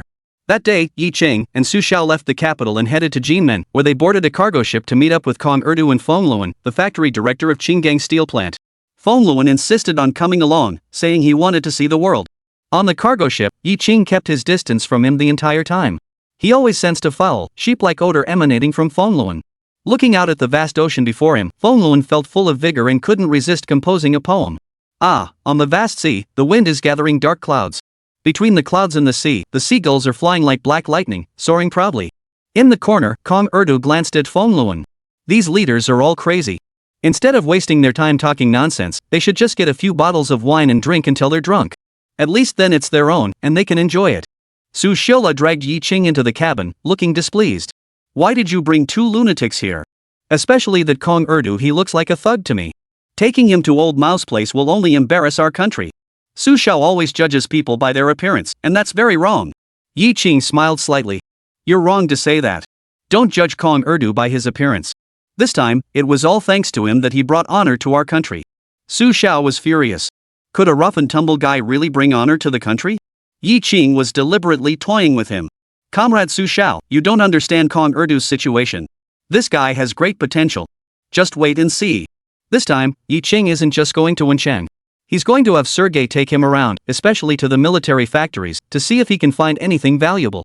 While the old Russians haven't disintegrated yet, he'll get the good stuff back to Manhwa first.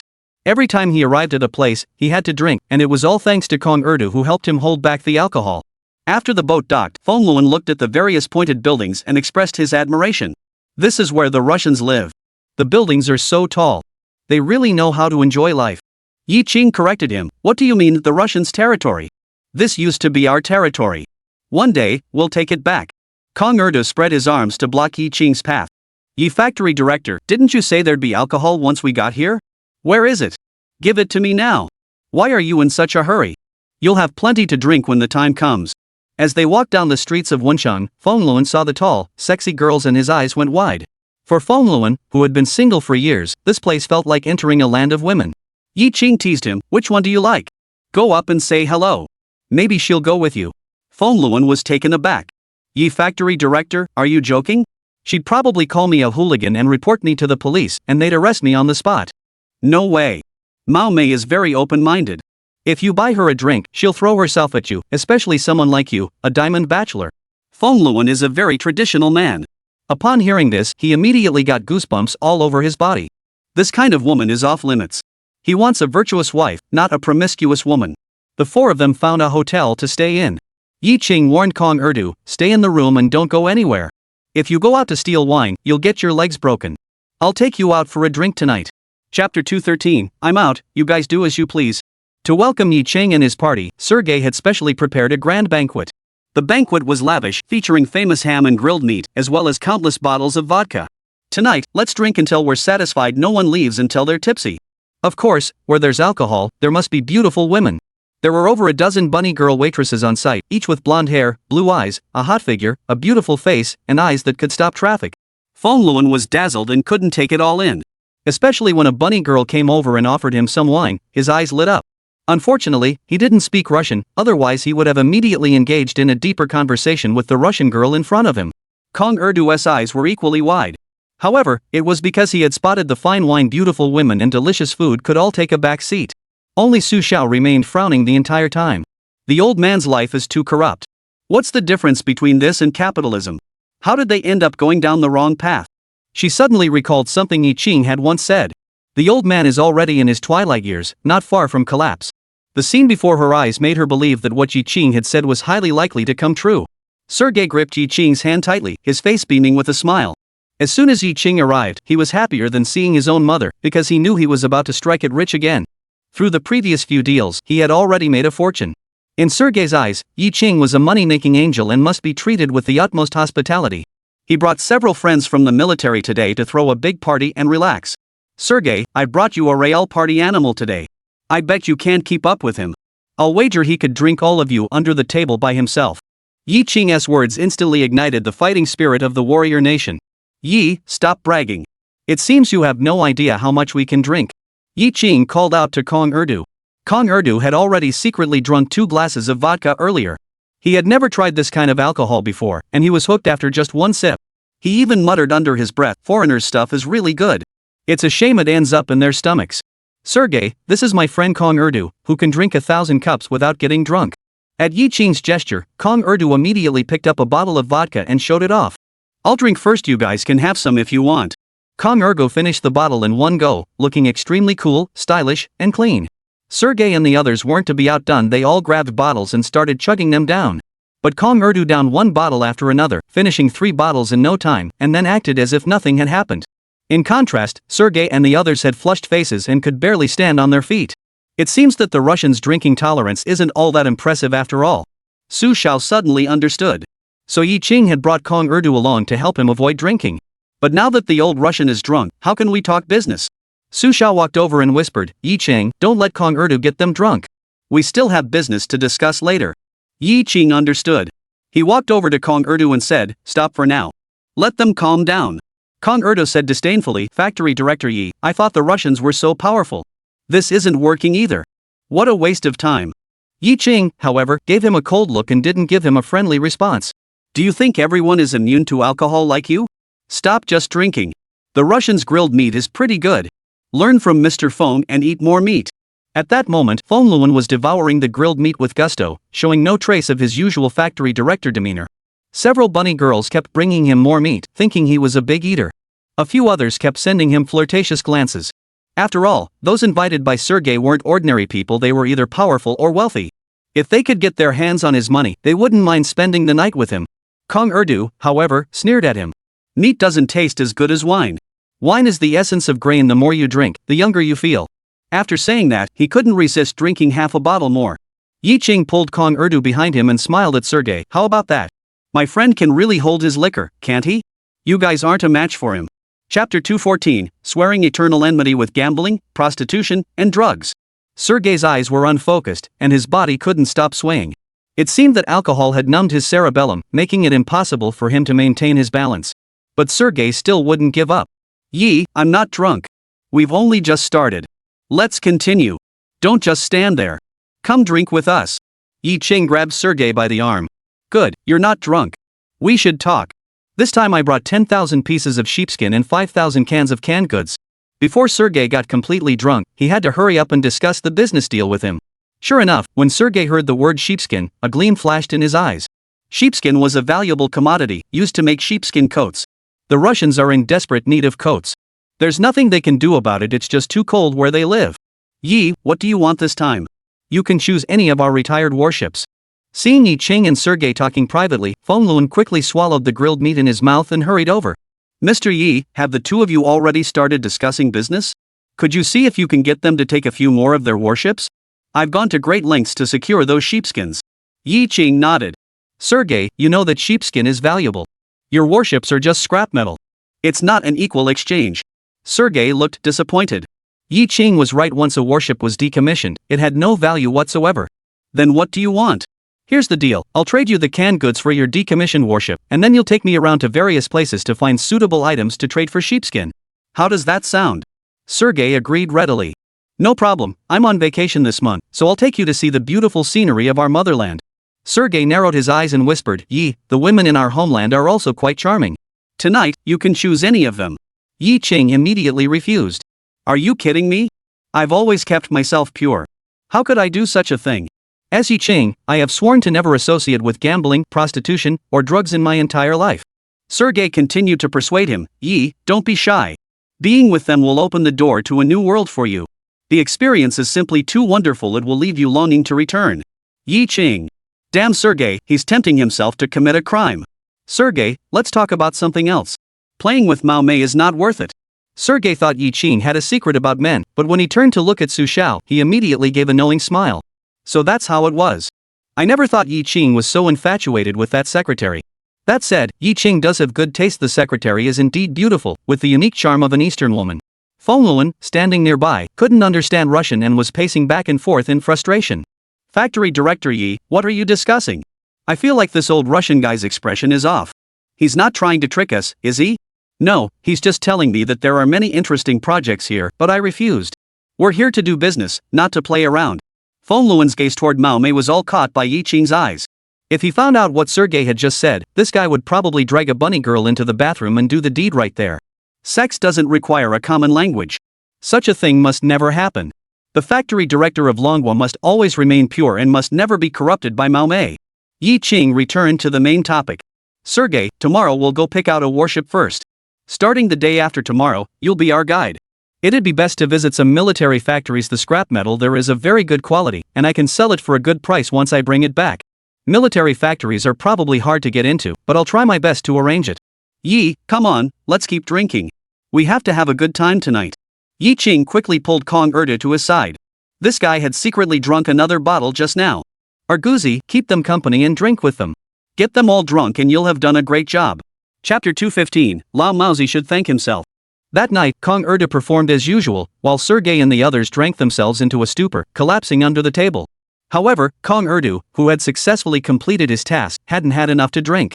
Before leaving, he secretly took 2 bottles of vodka. Su Xiao glared at him angrily, "Don't disgrace Manhwa. Put them back." Kong Erdu didn't care at all. This lady, even the Russians didn't say anything. Who are you to interfere? You. Su Xiao was so angry that she stomped her feet. She had no idea how to deal with a scoundrel like Kong Erdu. Upon returning to the inn, as soon as she stepped into the corridor, Su Xiao felt uneasy all over. She clearly remembered that the last time she was in this hotel, while she was taking a shower in the bathroom, Yi Qing suddenly burst in. She wasn't wearing anything at the time. Just thinking about it made her face flush and her scalp tingle. Yi Qing noticed her expression and asked, "What's wrong? Are you feeling unwell?" She didn't drink tonight, so why is she blushing? Could it be that it's too cold here and she caught a cold? The more Yi Qing cared, the more uncomfortable Su Xiao felt. She couldn't very well confront Yi Qing again and ask him if he had seen her naked body, could she? And even if I did, this guy wouldn't admit it. "I'm fine, you don't need to worry about me." With those words, Su Xiao hurriedly went to her own room, leaving Yi Qing alone in the wind, feeling disheveled. Yi Qing scratched his head. What's wrong with this woman? She's acting so erratically. Could she really be mentally ill? Yi Qing had just returned to his room when Feng Luan knocked on the door and walked in. Tonight, he had drunk 2 glasses of vodka, and the flush on his face extended all the way down to his neck. Go to bed early. Yi Qing originally didn't want to let him in. He could still smell the sheep odor on Feng Luan's body. But Feng Luan pushed his way in, thick-skinned as ever. Yi Qing quickly opened the window to let the air circulate. Factory manager Yi, I can't sleep. I came to talk to you. There's no time difference between Wenchang and us. Why can't you sleep? I'm so excited. It's really great here in Old Mao's place. They have everything, and it's much more prosperous than in our country. Plus, they know how to enjoy life. Yi Qing furrowed his brows. Feng Luan must be drunk, just talking nonsense with me. I don't have time to chat with him. There's nothing to envy. One day, Manhwa will be better than this place. You'll see it happen. Go to sleep already, I'm tired. Even though Yi Qing kept urging him, Feng Luan remained seated, motionless. Some people become clingy when they drink too much, and Feng Luan was one of them. Yi plant manager, I see you're on friendly terms with the Russians. This time, you'd better bring back more warships. Our factory is counting on the Russians' retired warships to survive. Alright, I understand. If you don't leave now, I won't be responsible for this matter anymore. Seeing Yi Qing getting impatient, Feng Luan quickly stood up. Even though everyone was already at the door, he still didn't forget to remind Yi, Factory Director Yi, I'm counting on you. Yi Qing closed the door, and the world finally fell silent. He stood at the window, gazing toward the direction of the military port. Those were all valuable items. Taking any one of them back would be priceless for the Dragon Kingdom. But that's not realistic. But if we were to hand over all those retired warships to the Russians, they'd probably thank us, right? In case the Pacific Fleet causes trouble for Sergei, Yi Qing has already thought of a way to clear him of any charges. Once Sergei sobers up tomorrow, I'll have a talk with him. Sergei shouldn't refuse. If he refuses, then send Kong Erdu to handle it and make Sergei drink until he questions his existence. Chapter 216, I Want It All. In the morning, Sergei led Yi Qing and his group to the abandoned military port. Those rusty, decommissioned warships were nothing but junk in Sergei's eyes. But in Feng Luan's eyes, they were all treasures. He looked at the pile of scrap metal and junk, just like Kong Erdu seeing fine wine. His eyes went wide. If he could take all of this back, the Qinggang steel plant would strike it rich. His name, Feng Luan, will also be forever etched in the annals of Qinggang Steel Plant, becoming the most formidable plant manager in its history. But he also knew that it was merely wishful thinking. Bringing everything back was simply impossible. 10,000 pieces of sheepskin would be lucky to get 2 ships in exchange. People should learn to be content. Hee, Mr. Yi, I think those 2 warships are pretty good. Why don't you talk to the Russians about it? We could tow them away? Yi Qing followed his gaze in the direction he was looking. They were two dilapidated cruisers, of an unknown era. Though large, they wouldn't yield much usable steel. The older the Russian-made equipment, the better the steel. Yi Qing walked over to Sergei, his brows furrowed. Sergei, these warships aren't worth much. Look at those few, you can't even make out their original forms. Sergei expressed his deepest apologies. Yi, all the retired warships of our Pacific Fleet are here. If you don't think they're good enough, there's nothing I can do. Yi Qing's brows furrowed even deeper. Sergei felt extremely guilty upon seeing this. Yi, if it really can't be helped, you can give me fewer cans and sheepskins, and we'll still have a fair exchange. Yi Qing pondered for a moment, sighed, and said, why don't I just take all these warships with me? To be honest, the combined value of these warships isn't even as much as the 3 submarines you gave me last time. Sergei shook his head vigorously. No, Yi, this absolutely won't do. If the higher-ups find out, they'll skin me alive. Feng Luan saw this and grew anxious. Factory Director Yi, did old Mao refuse? If it really doesn't work, we can switch to another ship. Yi Qing gestured for him to calm down. Sergei, I think it would be beneficial for you if I transport all these warships away. They're just scrap metal taking up space here. Hand them all over to me, and you'll actually be contributing to the Pacific Fleet. Sergei was completely confused by Yi Qing's words. This is stealing from the state, how can Yi Qing call it a contribution? That's just blatant lying. Yi Qing continued, this military port is clearly in good condition. Why abandon it? I think you could repurpose it. Although it's a time of peace, as soldiers, you can't assume the world will always be peaceful. You must always be prepared for battle. Renovate it into a training base for amphibious assault exercises. I think that's a good idea. Moreover, building a training base requires funding. We need to allocate funds for this. Sergei, what do you think? Yi Qing gave him a meaningful look. Sergei suddenly understood. Yi, what you're saying is that I disposed of the warship to make room for a military training base? That's right. You're a quick learner. With such a reason, the superior officer would not only refrain from inquiring about the warship's whereabouts but would also praise himself for his ingenuity. Perfect. No wonder it's Yi. Since that's the case, Yi, why don't you have these warships towed away? There are quite a few of them, though. Do you need me to help find a tugboat? Yi Qing was overjoyed. Sergei was truly enthusiastic. Sergei, I really enjoy doing business with someone like you. However, before we take it away, we'd like to go up and take a look so we have a better idea of what we're dealing with. Of course, you can have a day to look around. We'll continue drinking tonight. I wasn't satisfied last night, so I found a really skilled guy. Tonight, I'll make sure you're all drunk. Yi Qing. I didn't expect the old Russian to be so vindictive. If you don't like it, fight back. Anyway, Yi Qing has Kong Urdu, so just do it. Chapter 217, Drinking for the Motherland. After making arrangements with Yi Qing about the time and place, Sergei left, leaving behind Yi Qing's old acquaintance, Yankovich. Last time we replaced the 104 engine, it was thanks to Yankovich. Feng Luan panicked when he saw Sergei driving away. Looking at Su Zhao's expression, he was speechless, utterly astonished. It's over, something bad has happened. Feng Luan was extremely anxious, regretting that he didn't know Russian. He asked, Factory Director Yi, do you think the Russians think we're asking for too much and are angry? Yi Qing looked at Feng Luan with a strange expression. Why would the Russians be angry? Just now, I asked Sergei to sell all the warships here to us, and he agreed. What? Mr. Yi, you're not pulling my leg, are you? Feng Luan couldn't believe it. 10,000 pieces of sheepskin could trade for all the warships here? There were over 40 or 50 warships, would the Russians really part with them? Factory Director Feng, he wasn't lying to you. Sergei really agreed. Although Su Zhao couldn't believe any of this was true, she had heard Yi Qing and Sergei's conversation clearly and distinctly. It was really all being replaced not with 10,000 pieces of sheepskin, but with 5,000 cans of food. Feng Luan nearly froze on the spot. 5,000 cans could be exchanged for so much? My own 100,000 sheepskins haven't even been put to use yet. How did Yi Qing manage to do that? At this very moment, Feng Luan was willing to call Yi Qing a god. Yi Qing said to Su Zhao, let's go up and take a look. Su Zhao immediately understood. Last time they had discovered 5 wake homing torpedoes in the submarine, perhaps this time they would have another find. Yankovic, stay here and wait for us. I'll bring you 2 bottles of good wine when I return. I brought them specially from Manhwa. Yankovic's eyes lit up. Alright, be careful on your way back. If you need anything, just give me a call. Yi Qing and Su Zhao boarded the nearest military vessel, and Feng Luan quickly followed suit. Below them was a speedboat, empty except for some trash. Feng Luan was only interested in the massive cruiser. Yi Plant Manager, why don't we go take a look? Such a large cruiser must be able to produce a significant amount of steel. After World War II, with the continuous maturation of air combat concepts, cruisers gradually faded into obscurity. However, the Soviets believed that these large vessels still had a useful role to play and continued to build them. Today, apart from the Kirov class, most other classes have been decommissioned and are now stranded in this abandoned military port, exposed to wind and rain, rusted and weathered, no longer possessing their former majestic and imposing presence. Yi Qing shook his head. Those were all made in the 1950s and 1960s. They're not very good. The three of them were sitting in a small boat, moving back and forth among the warships. The deck and the ship's hold were littered with vodka bottles, but there was nothing else to be found. Su Xiao felt dejected. Yi Qing comforted her, "Don't lose heart. This is all scrap metal. It's normal not to find anything good. Last time we were just incredibly lucky. I'll have Sergei take us to a few more munitions factories later, and we're sure to find something else." Feng Luan asked curiously, "Mr. Yi, what exactly are you looking for?" Yi Qing glared at him and said, "Mind your own business." Sigh, what a waste of 2 bottles of baijiu. But I promised Yankovich, so I can't just not give it to him. I'll need his help in the future.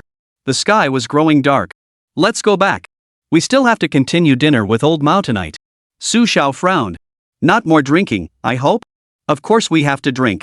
If we don't get the Russians in a good mood, how will we get good things from them? Comrade Su Xiao, please don't hold a grudge against those who drink. Drinking is for the sake of our motherland. Chapter 218, The First Wine King of the Pacific. At night, the city of Wingqing was ablaze with lights, forming a stark contrast to the nighttime scenery of cities in Longhua. The vibrant nightlife of the old city is about to begin. Men and women of all kinds appear on the streets. Bars, hotels, and other places are filled with a strong scent of hormones. Yi Cheng and his group entered the restaurant, where Sergei and the others had been waiting for some time. "Yi, let me introduce you. This is our Pacific Fleet's wine connoisseur, Nicholas, known as the Pacific's first wine king. He's sure to outdrink all of you tonight." Yi Qing smiled faintly. The Pacific's #1 wine king? Never heard of it. But Nicholas had a round belly and looked like he could hold his liquor. "Nicholas, how many bottles of vodka can you drink?" Nicholas said arrogantly, "You're measuring my drinking ability with bottles? That's an insult to me. Let me put it this way, I can drink a barrel." Yi Qing called over Kong Erdu. He just said he could drink a whole barrel of vodka. "You've met your match this time. Drink as much as you want tonight. If you lose, I'll throw you into the sea." Kong Erdu patted his chest and guaranteed, "Factory Director Yi, don't worry. He's just a fat guy. His stomach is full of fat intestines. He can't drink much. Don't brag. Enough talk, let's get down to business." Bottle after bottle of vodka was opened, and the air was filled with the strong smell of alcohol. The two of them drank bottle after bottle, neither willing to back down. Su Xiao quietly crept over to Yi Ping's side. "Nothing bad will happen, will it? What if someone gets killed?" Su Xiao had heard that excessive drinking could be fatal. Yi Cheng, however, remained calm and unconcerned. "It's no big deal. Even if someone dies, they're a martyr, they died for the country." Just then, Kong Ergo suddenly shouted to stop. Lao Maozi thought he had given up, and his eyes immediately sparkled with the smugness of victory. "You're truly the best, Nicholas. I'd say you're the world's greatest wine connoisseur. You've brought honor to our country. That's amazing, buddy." Nicholas was also beaming with pride. He was far from satisfied, glaring at Yi Qing with a challenging look and shaking his index finger. "This is just the beginning, and you Dragon Country people are already admitting defeat? There's no fun in that at all. Dragon Country people are no good, haha." Yi Qing translated Kong Erdu's words. "You're getting ahead of yourselves. What Erduzi means is that blowing into a bottle is too much trouble. Why don't we just switch to a basin instead? How about it, dare you?" The old men looked at each other in disbelief. "Drink from a basin? What kind of drinking method is this? That's way too rude. Vodka is an elegant drink, how can you use a bowl?" Kong Erdu saw they didn't react, so he picked up a large bowl from the table, violently poured out its contents, then grabbed 2 bottles of alcohol and poured them into the bowl. He held the bowl and smiled at Nicholas. "I'll drink first to show my respect." With that, he began to drink greedily. Yi Qing looked at the scene and couldn't bear to watch. With such a rough drinking style, how could the Russians possibly be a match for them? Sure enough, they were all left speechless, their eyes wide with astonishment. Yi Qing composed himself and said, "Sergei, look at our Erguzi, how generous he is. He's the true god of wine. You're Nicholas Jiaoxi, Nicholas, you dare not, do you? That's just the Russian temperament, they never admit defeat. It's just drinking from a big bowl. Who doesn't know how to do that?" Sergei gave the order, "Nicholas, you drink from a bowl too." Nicholas hesitated. "Mr. Sergei, that's too rude. If word gets out, I'll lose all face. Everyone will laugh at me, and I don't want to be mocked by them." Sergei's expression grew colder instantly. "Nicholas, this is an order. If you lose to the Dragon Country people, it will only be more humiliating. This concerns the dignity of our homeland. You must drink from the bowl." Nicholas. Chapter 219, I Want a Big Plane. Under Sergei's strong insistence, Nicholas had no choice but to follow Kong Urdu's example, pouring the wine into a bowl, holding it up, and downing it in one gulp. Drinking like that was too ugly. But for the glory of our country, I'll give it a try. Hurrah! Yi Qing gave a thumbs up. Sergei, we have an old saying in China, drink from big bowls and eat meat in big bites. That's how you enjoy yourself. Don't you agree? Sergei's lips twitched slightly, revealing an awkward smile. Drinking like this was so unrefined, if word got out, people would laugh their heads off. But for the sake of winning, I'll take the risk. Feng Luan watched the scene unfold before him and couldn't help but feel anxious for Kong Urdu. This was high-proof vodka, not beer. Could their stomachs handle it? Moreover, Kong Urdu had already had quite a bit last night, so he didn't hold out much hope for Kong Urdu to win. However, fortunately, Yi Qing had found a master of wine, otherwise he would have had to take matters into his own hands. But he couldn't stand drinking like that. He felt a sense of fear toward alcohol for the first time. Mr. Feng, don't just stand there. Come have a drink with Sergei. He generously gave us those warships. Don't we owe him a proper thank you? Feng Luan was speechless. Just a moment ago, he was feeling quite pleased with himself for not having to drink, but the storm came too quickly. Feng Luan had no choice but to grit his teeth and go through with it. After drinking a bottle with Sergei, he felt like there was a fire burning in his stomach. Fortunately, Sergei's fire wasn't aimed at him. Sergei wrapped his arms around Yi Qing's neck. Yi, why don't you let your pretty secretary have a few more drinks? Get her drunk, and tonight I'll arrange a few beautiful women for you. How about it? You'll definitely be hooked. Yi Qing sweated. Here we go again. She's allergic to alcohol. One sip and she has to go to the hospital. Besides, I'm not really interested in women when it comes to money. Sergei looked utterly astonished. How could there possibly be a man in this world who wasn't interested in women? You must know that all men in the world love the beautiful girls of their homeland. Could it be that I was right after all? What about Yi Qing? Yi, is there something you can't bring yourself to say? Our country's medical technology is highly advanced. Why don't I recommend a doctor to you? He'll definitely be able to cure you and restore your vigor. Yi Qing's face turned beet red. You're talking nonsense. How dare you slander someone's good name out of thin air? Sergei, please stop spreading rumors. I am in excellent health, and I have a very adorable daughter. I love my wife and daughter deeply, and I would never do anything to hurt them. Seeing Yi Qing speak so firmly and even seeming a bit angry, Sergei realized his mistake. I'm sorry, Yi. I didn't mean to offend you. Sergei, your words have deeply hurt my heart, and I am truly very sad. Seeing that Yi Qing seemed genuinely hurt, Sergei kept apologizing. Yi, let's do this, tell me what I can do to make it up to you. Whatever you want, I'll try my best to give it to you. Yi Qing's face looked extremely dejected. Are you serious? Of course, I sincerely apologize to you. What do you want? Yi Qing spoke up, my wife and daughter have never been on a plane. Why don't you give me another 2104? I want to take them on a global trip. This left Sergei at a loss. He had thought Yi Qing only wanted some trinkets, but she was asking for a plane. This is going to be tricky. Seeing his hesitation, Yi Qing deliberately said, never mind, Sergei. Let's just keep drinking. Sergei could tell from Yi Qing's tone that he was deeply disappointed. How could he let his good friend feel so hurt and disappointed? That's not who Sergei is. Yi, let me think of a way. Chapter 220, I Want to Stay. Over there, Kong Urdu and Nicholas were still engaged in a drinking contest. However, Nicholas was clearly about to lose. His obese body was already swaying, a sign that he was getting drunk. On this side, Yi Qing had Sergei firmly under his control. As another 2104 came within reach, Yi Qing felt a surge of satisfaction. Sergei, having a friend like you is truly an honor. Come, let's raise our glasses and toast to our everlasting friendship. Su Xiao saw a mischievous smile flicker across Yi Qing's face and hurried over. Based on his understanding of Yi Qing, such a smile meant he had once again outwitted the Russians and reaped a big reward. Did you take advantage of the old Russian again?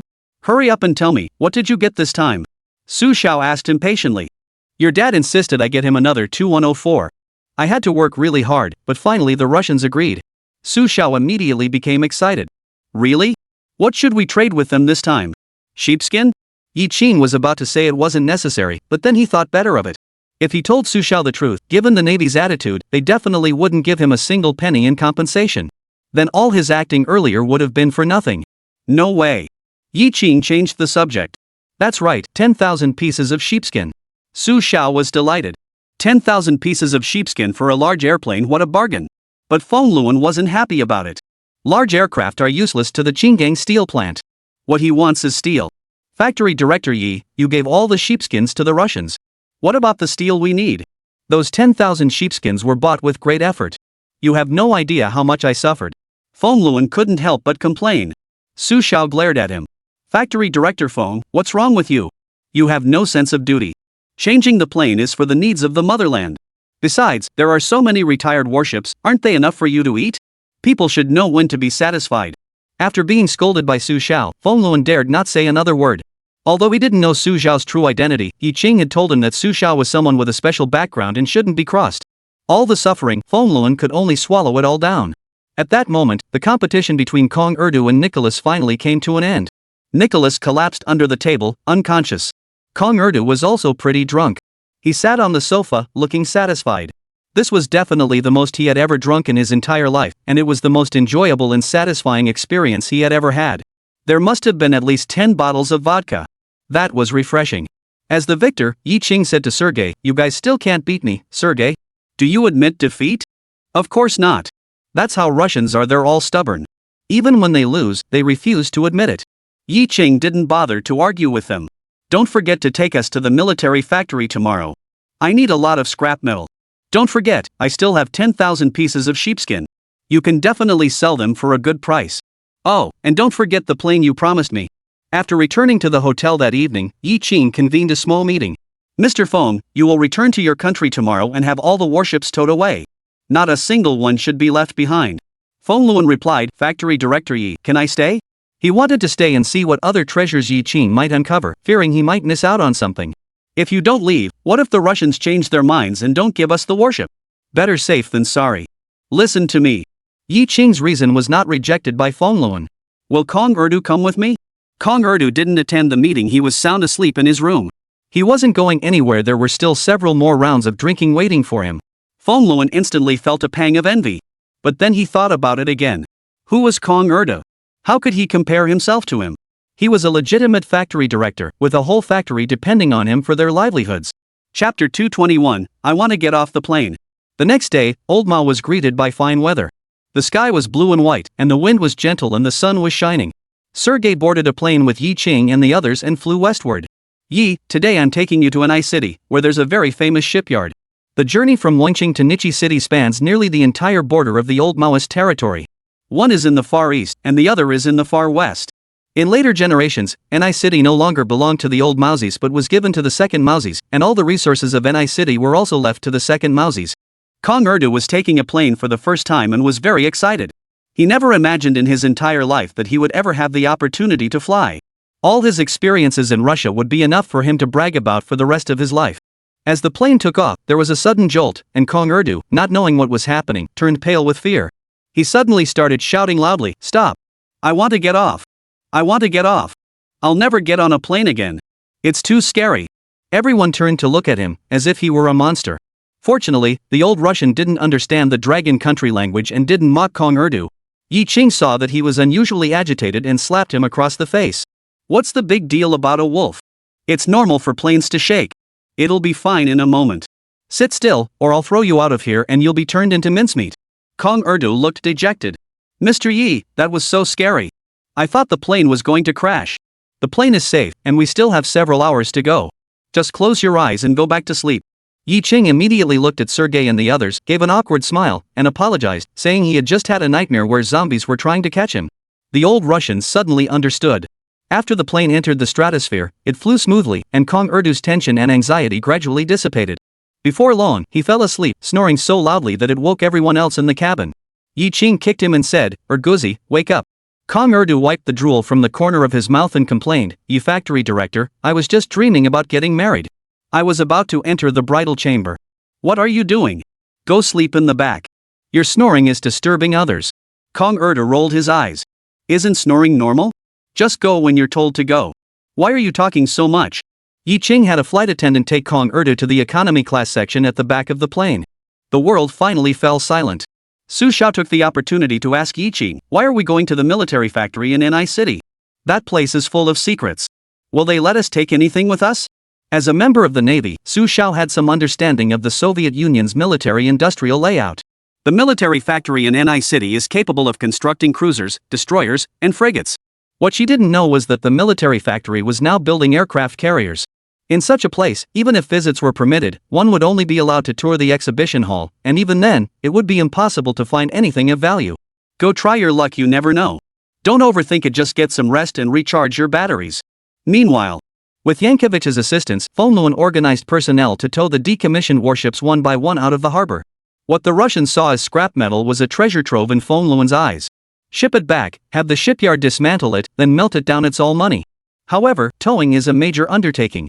Fortunately, Sergei had made special arrangements, and Yankovic found a tugboat to tow them one by one out to international waters. Fonluan also contacted over a dozen tugboats in China, and once they reached international waters, they handed over the vessels to the Russians. Yi Qing also informed Fonluan that the Navy would send an escort. Fonluan was deeply moved. Yi Qing's connections were truly formidable.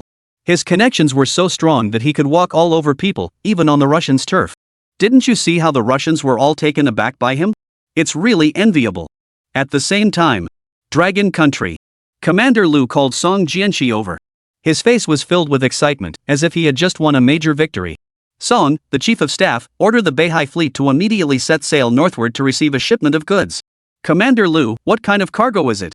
Chapter 222, Yi, the factory director, the pillar of the nation. Lu Shanha beamed with joy. This Yi Qing is truly remarkable. Do you know what he did for the old man? You'd never guess. Song Jianxi said, have they replaced a few more retired warships? How many? Let me tell you, it's 53. He's brought back all the retired warships from the Soviet Pacific Fleet. Ha! Song Jianxi sucked in a sharp breath. My goodness, Yi Qing is truly remarkable. He is truly the pillar of our dragon nation. Lu Shanha looked extremely pleased. Guess what Yi Qing traded for it? 10,000 pieces of sheepskin? I heard that Yi Qing took 10,000 pieces of sheepskin to the old man's place. Lu Shanha shook his head. You guessed wrong. You would never have guessed that Yi Qing only used 50,000 cans. He was extremely excited, his voice trembling as he spoke. Song Jianxi was completely numb. 5,000 cans of canned food in exchange for 53 retired warships? Unbelievable. It's too unbelievable. Yi Qing also said that our Navy should conduct a thorough inspection from start to finish, dismantle anything useful, and send the rest back to the foundry for remelting. Song Jianxi was immediately energized. Commander Lu, I request to go personally. This is no big deal, there's no need for the chief of staff to get involved. Just have them handle it. However, Yi Qing also mentioned that we shouldn't get our hopes up. He and Su Xiao have already checked everything and didn't find anything of value. Song Jianxi, however, wasn't convinced. We could dismantle the steam engines from the warship, repair them, and they could be used again. Lu Shanha shook his head. Yi Qing said that steam turbines were outdated, and what was needed now were gas turbines, and the Russians' gas turbine technology was becoming increasingly mature. Song Jianxi hummed in acknowledgement. He knew that gas turbine technology was more advanced and could start a warship in just a few seconds, but Longwood currently lacked the production capabilities to manufacture it. They had no choice but to rely on imports. We still need to develop. But suddenly, he had an idea. Commander Lu, could Yi Qing be thinking of replacing the Russian gas turbine? The Russians would never give it up. He thought it was completely impossible. Lu Shanha didn't hold out much hope either, but he still said something. Maybe Yi Qing will really surprise us. Yi Qing and the others finally arrived in Ni City. Looking up at the sun overhead, Kong Urdu was completely baffled. Yi, the factory director, what's going on? When we boarded the plane, the sun was right there. Now we've landed, and the sun is still in the same spot, not moving at all. Could time have stopped while we were on the plane? Ha! Su Xiao was so amused by his words that she laughed until she bent over. Kong Urdu, you're doing this on purpose, aren't you? This is the funniest joke I've heard in a month. Kong Urdu was utterly baffled. He wasn't telling a joke, he was being completely serious, okay? Yi Qing patted him on the shoulder. That's called jet lag. Sergei arranged accommodation for them. Yi, you all rest well. We'll visit the military factory tomorrow. There won't be any activities tonight. Have something to eat at the hotel, I've already made arrangements. Kong Urdu still didn't understand. Why sleep in broad daylight? Didn't you just sleep on the plane? This is called jet lag. When you're told to sleep, you should sleep as much as you can. I'm guessing there's another tough battle tomorrow. Yi plant manager, a tough battle is great. I love tough battles the most. Kong Urdu, of course, understood what a tough fight meant. Yi Qing saw his innocent expression and couldn't help but admire him. He had heard of iron kidneys before, but now he had finally witnessed an iron stomach. Yi Qing looked at Su Xiao again. Would you like me to accompany you for a stroll? This is a beautiful city. Have you been here before? Su Xiao asked curiously. I saw it in the newspaper. I remember that 10 years ago, there was a special issue of a domestic newspaper introducing NIS City, which is very close to the Black Sea. You can go there to enjoy some sunbathing. Su Xiao shook her head. I haven't even had time to put on sunscreen yet. You go ahead without me. Chapter 223, Your whole family must have taken the wrong medicine. When Tian woke up, Yi Qing stretched lazily. Looking out the window at the beautiful scenery and the warm sunlight, Yi Qing believed this would be a wonderful day. After breakfast, around 10 o'clock, Yi Qing took Su Xiao and Kong Erdu to meet Sergei at the entrance of the shipyard in Ni City. Sergei's position as Chief of Staff of the Pacific Fleet was quite influential. He showed his credentials, and the sentry at the gate let them through. The shipyard in Ni City was even more impressive than the largest shipyard in Longwa's East Sea. This shipyard is renowned, especially among the people of Longwa. Upon entering the factory premises, one can see various large machinery and vehicles, with parts of massive steel structures scattered along the sides of the roads. The shipyard is also filled with various steel giants. There are cruisers, destroyers, frigates, submarines, and more. Among them, one is an absolute behemoth standing before it. A person feels as small as an ant. Yi Qing whispered to Su Xiao, "Look at the aircraft carrier the Russians built." Su Xiao's mouth was already wide enough to fit a fist. An aircraft carrier is something every nation's navy dreams of possessing. This is the Kuznetsov-class aircraft carrier built by the Soviets, and it is also their most impressive aircraft carrier. This is the first one. The next one is named the Varyag. Unfortunately, before it could be completed, the Soviet Union collapsed. However, fortunately, it later rose from the ashes in the Dragon Kingdom and was given a more representative name. Yi Qing, who had seen it all, was completely unimpressed by the aircraft carrier before him. What's there to praise about something outdated? In a few years, he will help Longwa directly build a nuclear-powered aircraft carrier, and Longwa will no longer need to purchase the Varyag as a stepping stone. One step at a time. Yi Qing chuckled and said to Su Xiao, "It looks pretty big, but it's just for show. The Russians' aircraft carrier has no real combat capability." Su Xiao looked at Yi Qing with a puzzled expression. "How do you know that?" I'm just guessing. Su Xiao scoffed at this. "What nonsense! I think you're just sour grapes because you can't have it." At that moment, Sergei's voice came through. "Yi, the management here is very strict. You can only stand at a distance and watch, but if you have any questions, you can ask. This is the shipyard director, Prigozhin." Prigozhin? This name sounds familiar. It must be a pretty auspicious name, right? Yi Qing smiled broadly. "Prigozhin, it's a pleasure to meet you." Prigozhin, however, remained unusually cold. "You people from the Dragon Country, if it weren't for Sergei begging me, I wouldn't have let you in."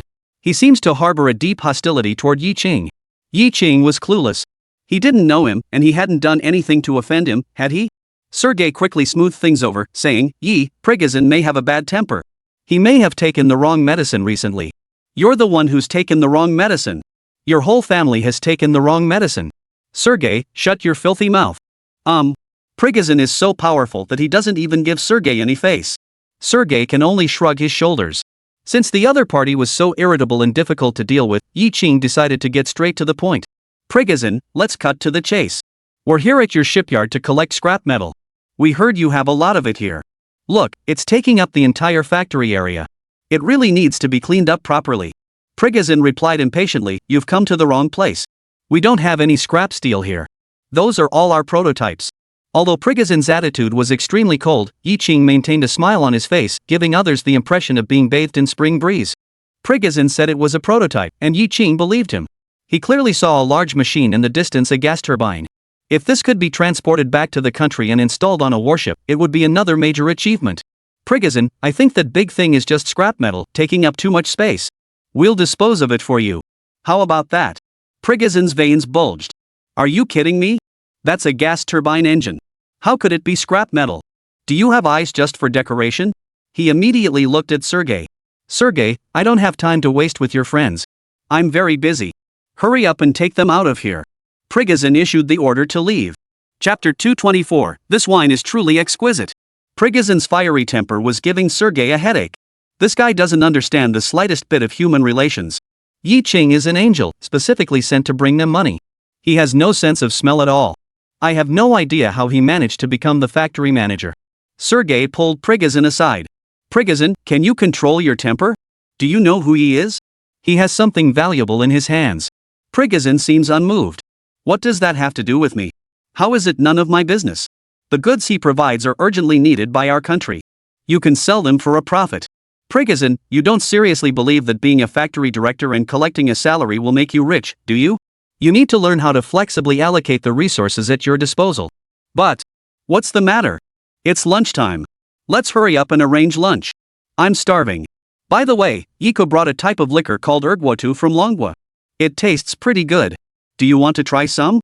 Yi Ching brought 100 bottles of ergwotu, gave 2 bottles to Yankovic, 50 bottles to Sergei, and there are still 48 bottles left.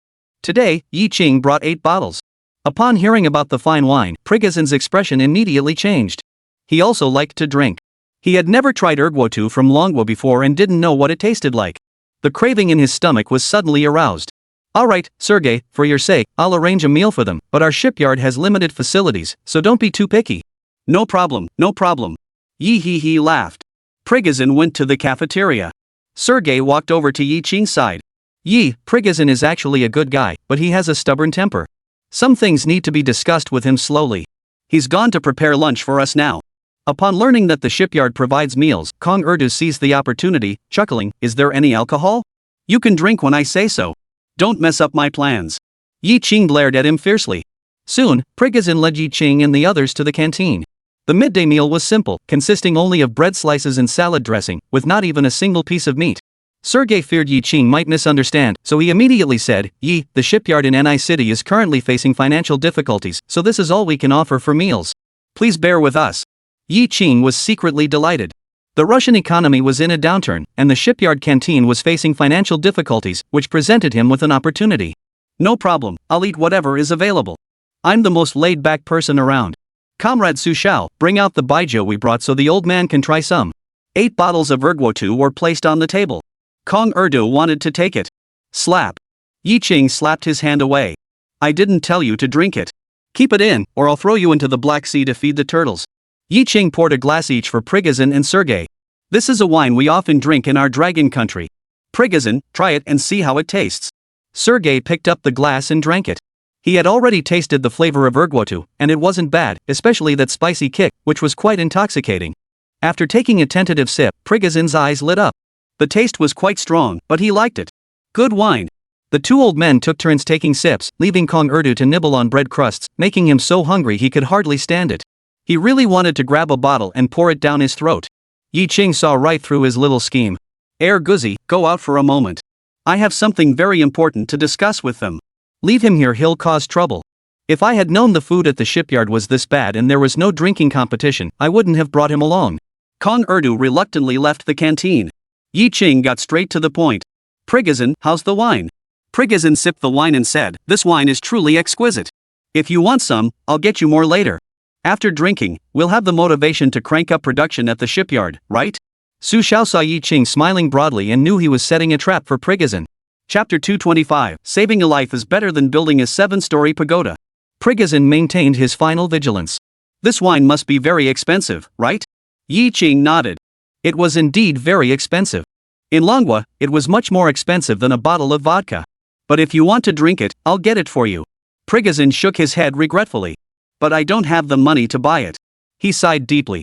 Yi Ching took one look at the state of the shipyard canteen and knew that Prigozhin was a penniless man. This is for the best. The poorer you are, the more opportunities one have. Yi Ching smiled slightly. No money? That's no problem. We can trade. Look, your shipyard is full of scrap metal. It's just taking up space here. Prigozhin's expression grew tense. He had a vague feeling that he was about to be tricked. It was all because he had drunk Yi Ching's wine. But Prigozhin remained stubborn to the end. I'll tell you again, that's not scrap metal, it's an important experimental sample. Prigozhin's hostility toward Yi Ching flared up again, but Sergei quickly quelled it with a few words. Prigozhin, I think Yi Ching is right. These things are useless here. You tasted it yourself, this baijiu is excellent. You don't want to eat dry bread every day, do you? Life is short, one should enjoy it while they can. Plus, he has a lot of sheepskin. Winter is coming. You don't want to see all those people freezing, do you? Prigozhin hesitated. But what the heck? Yi Ching seized the opportunity. Prigozhin, just now Sergei said that winter is coming, and many people don't have warm clothes yet. You scrap metal can't keep people warm, but if you exchange each piece for a sheepskin and process it into a coat, you can save a person's life.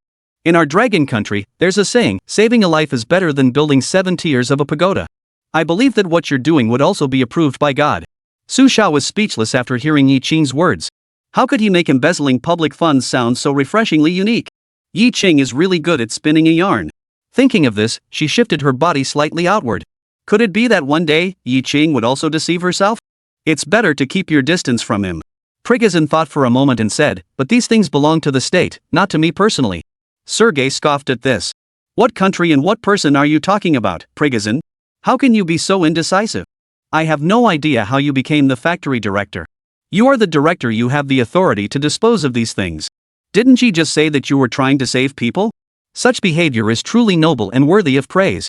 You are doing this to improve the lives of the shipyard workers. You can't bear to see them eating bread every day. You are doing this for the shipyard, and God will support you in this. Boom. After hearing Yi Qing and Sergei's words, Prigozhin felt instantly enlightened. He grabbed a bottle of ergwotu and downed it in one gulp. The two opened the door to a new world for him. As the factory director, he couldn't live such a miserable life. Why should some people live such glamorous lives, indulging in luxury and excess, while he works tirelessly and endures hardships only to receive a meager salary? He deserves to enjoy life too. Yi, you are Sergei's friend, and Sergei is my friend. I am very much looking forward to working with you. You are right, those are just a pile of scrap metal. They are of no use to us at the shipyard. Please help us dispose of them. Yi Qing had been waiting for those words. It's settled. No matter how fiery your temper or how principled you are, when it comes to money, you're nothing. After finishing your meal, you leave the cafeteria. Yi Qing pointed to the gas turbine. Prigozhin, I think this thing is pretty good. I'll take it with me. Prigozhin shook his head. Yi, you should choose something else. That's the gas turbine we developed, it's classified information and cannot be sold freely. Prigozhin immediately refused Yi Qing. Chapter 226, 5,000 sheepskins exchanged for 5 gas turbines. Yi Qing pretended to be clueless. Prigozhin, don't joke with me. If it's classified, why would you leave it here exposed to the elements, rusting away? Prigozhin replied, that's our experimental prototype. We had nowhere else to put it, so we just left it there. Prototypes? So they're useless now? I'll trade you 10,000 pieces of sheepskin for them. 10,000 pieces of sheepskin can save 10,000 lives, it's a good deal. You can't bear to let them freeze to death in the cold winter, can you? This. Prigozhin has once again been thrust into the moral spotlight. How about I send you another 20 bottles of ergwotu? You can sip it in the cold winter and feel warm inside. At that moment, Su Xiao stared intently at Prigozhin, waiting nervously for his response. She had heard Yi Qing mention the importance of gas turbines. With gas turbine engines, the Navy's mobility would only become stronger. This is definitely a gem. If they could give it to Yi Qing would have done another great service for the Navy. Prigozhin began an intense internal struggle. He thought of his wife and children in Ni City. Other people's wives lived in warm, spacious villas, with maids to take care of everything. They didn't have to do a thing, could eat whatever they wanted, ride in cars whenever they went out, and never even looked at price tags when shopping. Meanwhile, my own wife has to commute to work every day on crowded public transportation, not to mention handling all the household chores, and our home is always short on food and necessities. Other people's children can go to amusement parks on weekends and buy all sorts of toys. But their own child only has an old, worn-out doll. She had worked harder than them, so why should she live a worse life than them? It's unfair. This is an opportunity to move toward prosperity and provide a better life for my wife and children. 10,000 sheepskins, sold in one go, could bring in a fortune. It is said that Yi Qing has a total of 100,000 sheepskins. If he were to exchange them all, he would strike it rich.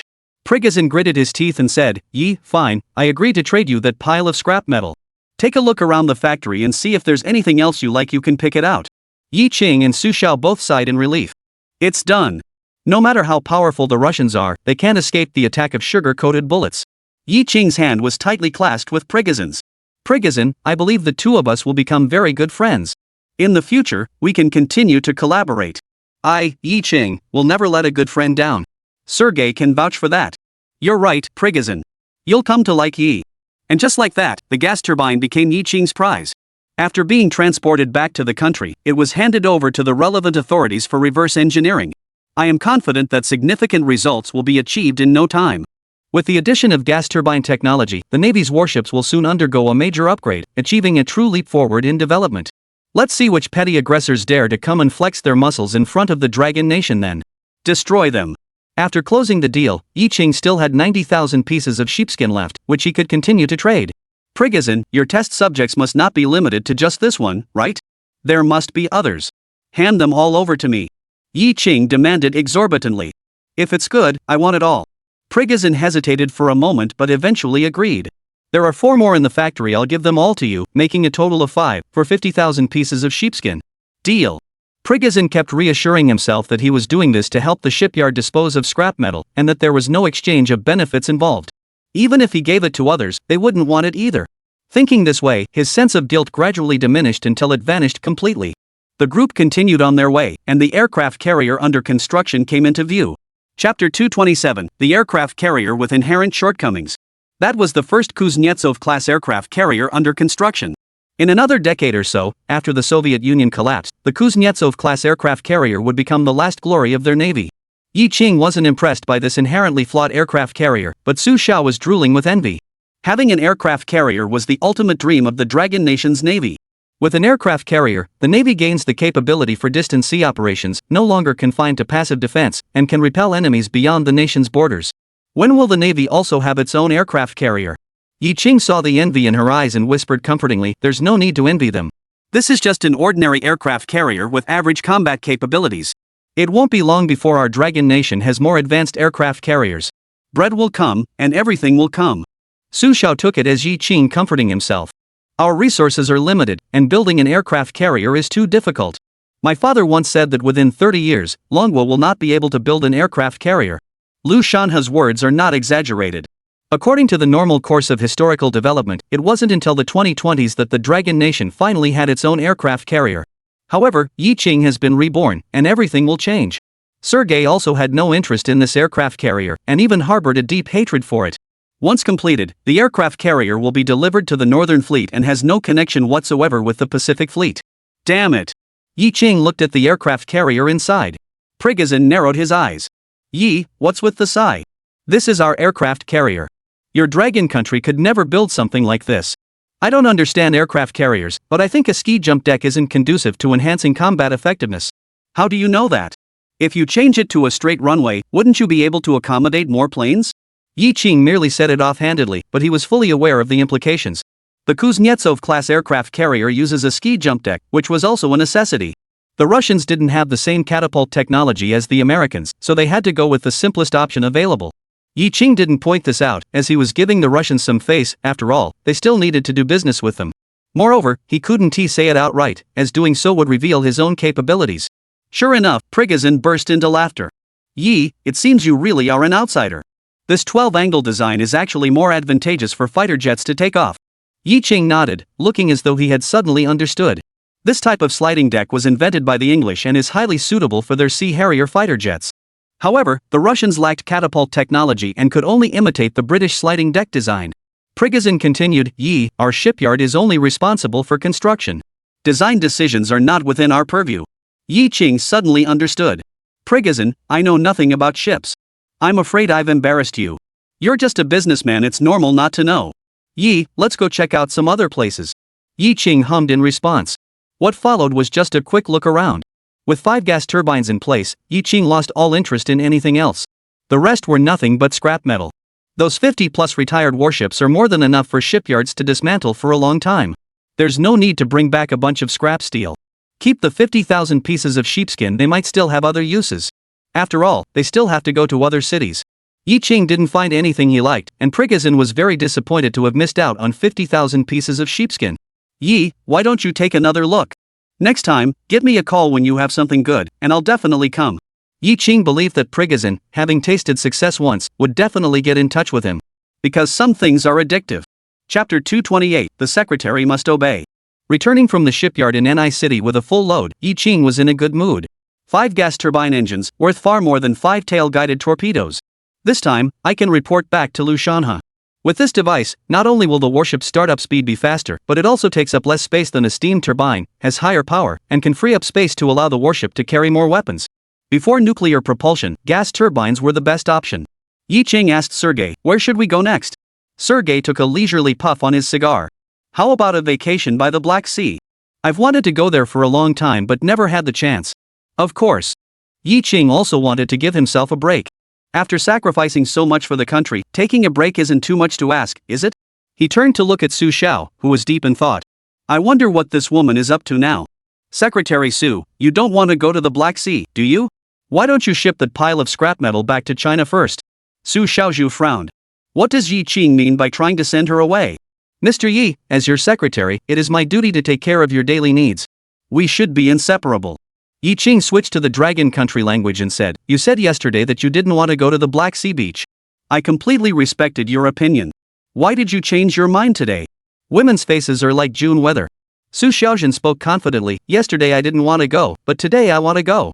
Don't even think about trying to get me to do something bad. I need to keep an eye on you." Kong Erda leaned in, grinning. "Is there any alcohol to drink in the Black Sea you're talking about?" "No, it's just black seawater." Yi Qing glared at him fiercely. Guzzi, stop thinking about drinking all day. If you don't follow orders and ruin my plans, I'll throw you down there to feed the dogs, and you'll never drink again in your life. Kong Erda was so frightened that he quickly shut his mouth. Wine is more important than life. Life can be sacrificed, but wine cannot be denied. Sergei's face lit up with a mischievous smile. "Yi, it seems that Secretary Su is deeply in love with you. She can't live without you." Yi Qing immediately explained, "It's not what you think. Don't stir things up. We're just pure friends, yes, very pure." Sergei openly fabricated his own scandal.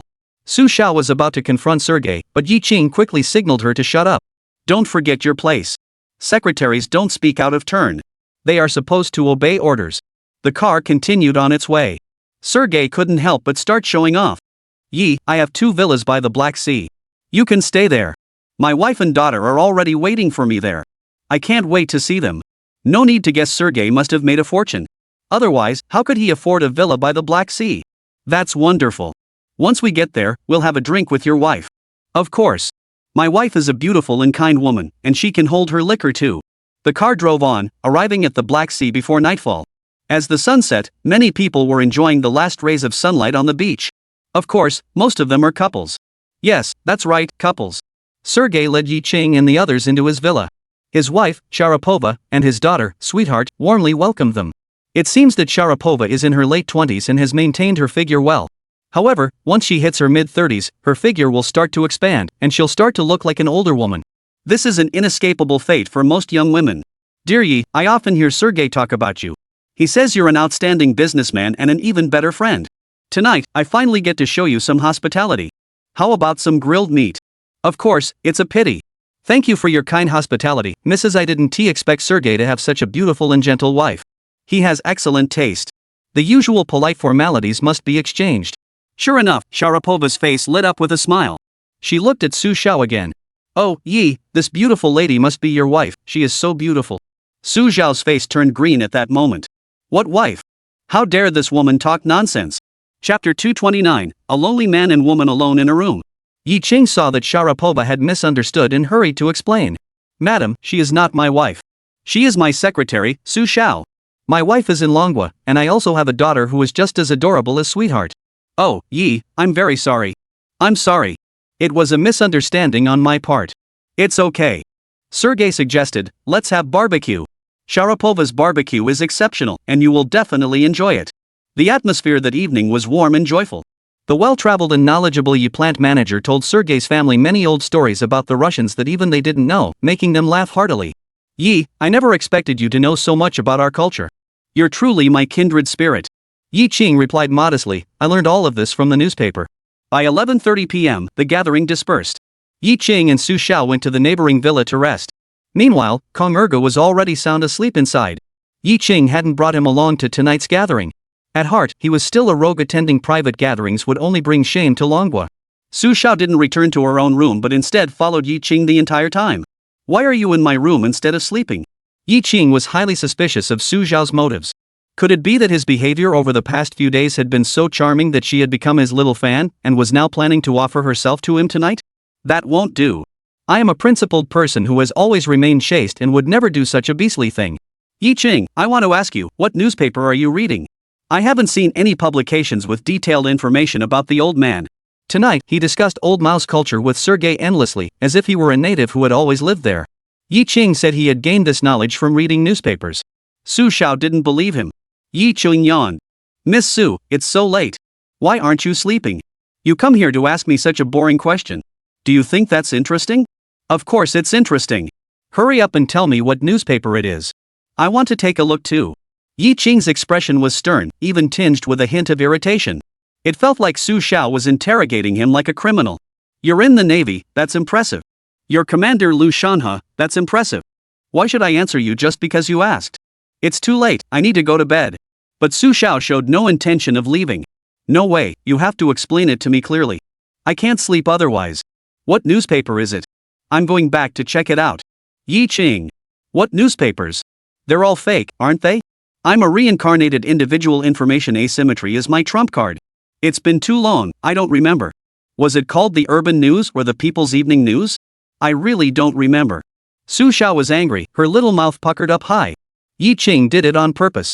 How could he forget something he had read in the newspaper? Yi Ching, are you afraid that after I read it, I'll become a Russian expert and steal your thunder? Yi Ching sweated. This woman's way of thinking is truly unique. Stealing my thunder? Yi Ching was only too happy for her to take it, as it would allow the Navy to build several advanced warships. Yi Ching's expression changed abruptly, and he suddenly let out a mischievous smile. Comrade Su Xiao, it's so late, you're still lingering in my room. A man and a woman alone in the same room, are you trying to do something with me? Hee hee. As he spoke, Yi Ching flexed his arms, as if warming up for some kind of physical activity.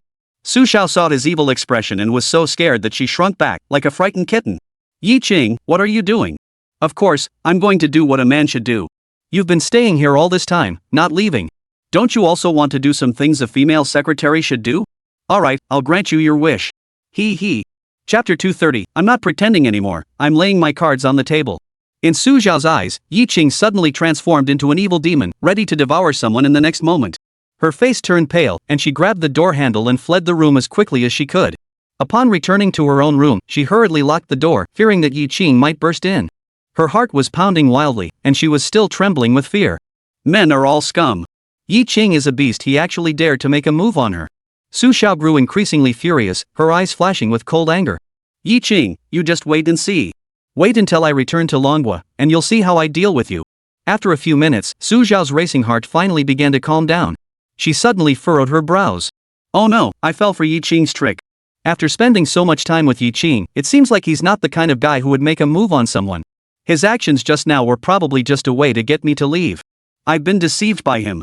He didn't want to tell himself where he had read about the customs and traditions of the old Russians. Su Xiao felt more and more uneasy the more he thought about it. In fact, he hadn't even seen it in the newspaper. Maybe he has a secret. No, I have to find him tomorrow and ask him about it. A night of silence. The next morning, Yi Ching was awakened from his sleep by a knock on the door. Finally getting to sleep in, who could be so annoying? He reluctantly got out of bed. When he opened the door and saw it was Su Xiao, Yi Ching was furious.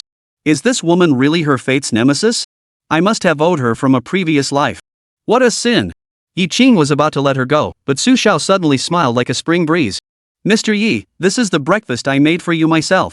It tastes pretty good. Try some. You need to eat your fill to have the strength to work, right? Yi Ching glanced at the plate in her hands. It was just 2 slices of bread with a slice of ham in between, accompanied by an egg and a cup of milk. You call that homemade? Yi Ching spoke up, I'd like some tofu pudding. Since Secretary Su is so kind, why don't you make me a bowl? Thank you. Su Xiao's expression changed faster than turning a page, her face clearly showing her displeasure. Yi Ching, don't be ungrateful. This is in old master's territory, not in Manhwa. Where am I supposed to find tofu pudding for you? Yi Ching just laughed. Oh, you're angry? Su Xiao felt that Yi Ching's smile was extremely condescending. Moreover, it seemed as though he was waiting for her to get angry. If I get angry and ignore him, will he then have an excuse not to take me along on the field trip? Yeah, that must be it. Yi Ching has such a cruel mind. Su Xiao quickly composed herself and forced a smile. Who said I'm angry? I'm not angry at all. It's just that there was no tofu pudding today. When I get back to China, I'll definitely bring you lots and lots of it. She spoke in a sweet, girly voice, sending chills down Yi Ching's spine. Is this woman losing her mind? Yi Ching even suspected that Su Xiao had poisoned the bread to kill herself. Mr. Yi, there was something I didn't get a chance to ask you last night. Do you also have expertise in aircraft carriers? The topic shifted too quickly, and Yi Ching almost twisted his old back. Who told you that? Yesterday, when you asked Prigazin why he used a ski jump deck, they couldn't figure it out, but I could. You're just pretending to be ignorant. When you said that, your eyes clearly betrayed a hint of cunning, and I suspect you must know the drawbacks of that type of ski jump deck, but you didn't want to tell the Russians, did you? Yi Ching. I really underestimated Su Xiao before. This girl is really sharp, no wonder she's Lu Shanha's daughter. Yi Ching chuckled. Alright, I won't pretend anymore. I'll come clean. Actually, I'm an aircraft carrier research expert and very familiar with aircraft carriers. Su Xiao, you can definitely recommend me as an aircraft carrier expert to your father. He can allocate a lot of funding to me, and I'll definitely help him build an excellent aircraft carrier. Su Xiao. Seeing Yi Qing's carefree demeanor, Su Xiao was speechless. She assumed Yi Qing was just bragging, so she carried the plate and turned to leave. Yi Qing shrugged his shoulders. If I tell you the truth, you won't believe me. You're really hard to please. Chapter 231, The Man and Woman Who Fell into the Water. It was past 11 a.m. when Sergei and his family finally got out of bed. They were all wearing swimsuits, getting ready to go swimming at the Black Sea. Yi, let's go together. I'm a great swimmer, I'll show you how fast I can swim. Yi Qing happily agreed. Su Xiao, however, pulled Yi Qing back. Aren't we going to the site visit today? We need to balance work and rest. Besides, if Sergei has a good time, he'll take us to other places. Su Xiao, please stop thinking about work all the time. If you don't want to go, you can rest at the villa. I won't force you. Without Su Xiao watching over him, Yi Qing felt much more at ease. He changed into his swim trunks and joined Sergei's family on the soft beach. The beach was filled with blonde, blue-eyed girls in bikinis, all of them stunningly beautiful and a feast for the eyes. Yi Qing lay comfortably on a lounge chair, admiring the scenery before him, but his mind was already on where Sergei would take him next, which munitions factory. With the gas turbine engine secured, what else does the Navy need? Although the Kuznetsov-class aircraft carrier has many shortcomings, its deterrent effect remains significant. Yi Qing would have liked to simply sail the aircraft carrier back, but that was nothing more than wishful thinking. The Variag hadn't even started construction yet. Sergei walked over and interrupted Yi Qing's thoughts. Hey, Yi, I got 2 jet skis. Want to go for a ride? Of course we can go. Yi Qing stood up, and suddenly someone appeared in front of him. Su Xiao, weren't you not coming? Yi Qing scrutinized her from head to toe. She was wearing a black one-piece swimsuit, her long, straight legs exposed, her figure on full display. Su Xiao noticed that Yi Qing's eyes seemed glued to her, and she desperately wanted to say, keep looking, and I'll go out your eyes. But Sergei was still nearby, and saying something like that would be like giving away the game. Yi Qing withdrew his gaze. He wasn't lusting after Su Xiao's figure, he was thinking about when he could bring Lin Jing and Yi to the Black Sea for a vacation. This matter needs to be put on the agenda. Su Xiao spoke up, I saw it was lively here, so I came over to take a look. Sergei immediately said, my wife, Yi, and I are going to go jet skiing. Do you want to come? It's really exciting. You've definitely never done it in Manhwa. Of course I'll go. Su Xiao felt that if he didn't go, he would be cowardly and would be mocked by the Russians. 2 motorboats, Yi Qing and Su Xiao in one, Sergei and Sharapova in the other. Yi, how about we race? Let's see who can get to that spot first. What do you think? Yi Qing shook his head. Let's skip the race. I'll just take Su Xiao for a stroll. You guys go ahead and have fun. Su Xiao sat behind Yi Qing. Yi Qing smiled slightly. Ms. Su, hold on tight. We're about to depart. Before he could finish speaking, Yi Qing twisted the throttle. Boom! The jet ski shot out like an arrow, leaving the bowstring. Su Xiao was startled, but fortunately she reacted quickly and grabbed Yi Qing in time, otherwise she would have been thrown off. Yi Qing, did you do that on purpose? Of course not, jet skis are just like that, aren't they? Yi Qing could feel Su Xiao's body press tightly against his own, especially the 2 mounds of flesh on her chest, making Yi Qing feel a bit embarrassed. He even suspected that Su Xiao was intentionally taking advantage of him. In the blink of an eye, the jet ski had already sped out several hundred meters. Yi Qing, stop! Look, what's happening over there? Yi Qing followed the direction of Su Xiao's finger and looked over. A motorboat had capsized, and a man and a woman had fallen into the water. Without a moment to spare, Yi Qing quickly drove toward the scene. Help! Someone please come and save us. It was a young couple. The woman couldn't swim, and the man's strength was failing, leaving him unable to save her. Chapter 232, Saving 2 Rich Kids. Yi Qing told Su Xiao to stay on the motorboat and not move, then jumped into the sea himself. The man shouted loudly, hey, come save my girlfriend. She can't swim, and I'm almost out of strength. Pull her onto your jet ski, please. It's a matter of life and death. Yi Qing immediately grabbed the woman's hand. The woman clung to Yi Qing as if he were her lifeline, holding on tightly. Easy, I can't breathe. Yi Qing exerted all his strength and finally helped the woman onto the motorboat. Stay here and don't move. Otherwise, the jet ski will capsize. Got it? Yi Qing then swam back and helped the man flip the overturned jet ski back over. Thank you so much. Yi Qing said, stop wasting time. Hurry up and get your woman ashore. If you don't have the skills, don't come so far. The 2 motorboats returned to the shore. The man and woman who had narrowly escaped death lay on the beach, gasping for breath. It feels so good to be alive. You 2 were lucky to have met me. Otherwise, you would have drowned in the Dead Sea and become fish food. You look like strong young men, so you should have had plenty of strength, yet you couldn't even save a woman. The man spoke with a sense of self-righteousness. If I hadn't been so tired last night, I would have definitely saved my fiancée. Yi Qing.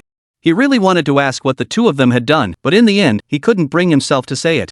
After all, it was their private business, and prying too much wasn't appropriate. Stop bragging. Yi Qing looked at the woman again. You too, if you can't swim, don't go into the sea. The ocean isn't a place to play around in. It'll take your life if it wants to. At that moment, Yi Qing seemed like a great mentor, scolding two elementary school students. After speaking, Yi Qing returned to the recliner and took a sip of juice. He was also exhausted from saving someone earlier. Su Xiaobao gave him a sharp look. You're really bold. Aren't you afraid that you might not save the person and end up sacrificing yourself instead?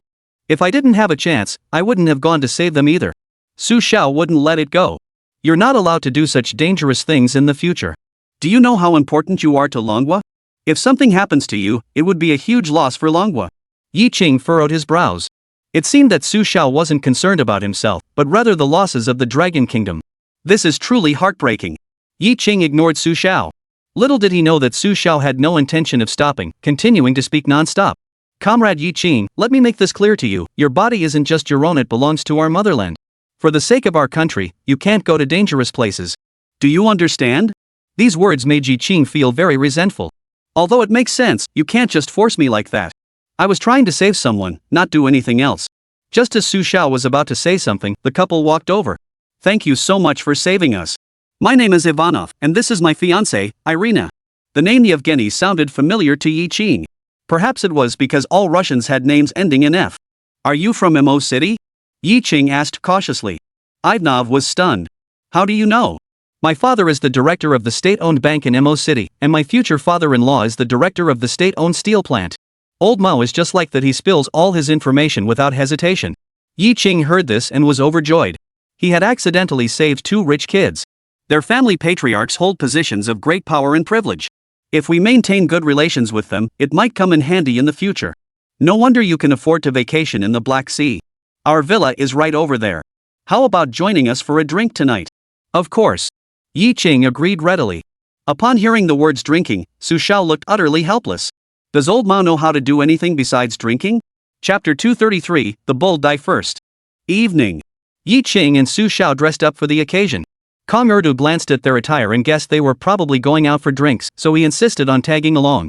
He had slept all day and was feeling particularly energetic at that moment. And there's no alcohol, so his mouth is as dry as a bone. Yi Qing hadn't even thought of bringing him along. Stay right here and don't move. If you run off and get lost, the Russians will beat you to death. Yi Qing's cold, piercing gaze made Kong Erdu's heart race with fear. Kong Erdu was so scared that he shrunk his neck and returned to his own room. Su Xiao couldn't help but worry. Kong Erdu was a restless troublemaker. Lately, I've been feeling uneasy, always sensing he'd get into trouble. Leaving him alone here, I really can't help but feel uneasy. It's fine. If we bring him along, it'll only ruin our plans. On the way to the villa, Yi Qing repeatedly instructed Su Xiao, when I distract them, don't act surprised. You must look natural. Got it? Su Xiao asked curiously, how are you going to trick them? Tell me in advance so I can prepare myself. I'll play it by ear. Just watch my cues when the time comes. Before long, Yi Qing and Su Xiao arrived at Yevgeny's villa. The wealthy have it so good they can afford to buy villas by the sea and take beautiful women on vacations. According to Yi Qing's understanding, during this period, many Russians couldn't even solve their basic food and clothing problems. The growing wealth gap was also one of the reasons for their eventual collapse. Before they even reached the door, Yi Qing and the others could already smell the aroma of meat. Su Xiao couldn't help but sigh, the Russians sure live the good life, eating meat every day. Yi Qing shook his head. What you see are only the upper-class Russians. The ordinary people at the bottom of society struggle just to make ends meet, they're still struggling to survive on the poverty line. Su Xiao listened and felt a bit lost. The Russians are our older brothers. Logically speaking, their living conditions should be good, and the people should be happy. Yi Qing chuckled. Su Xiao was still too naive.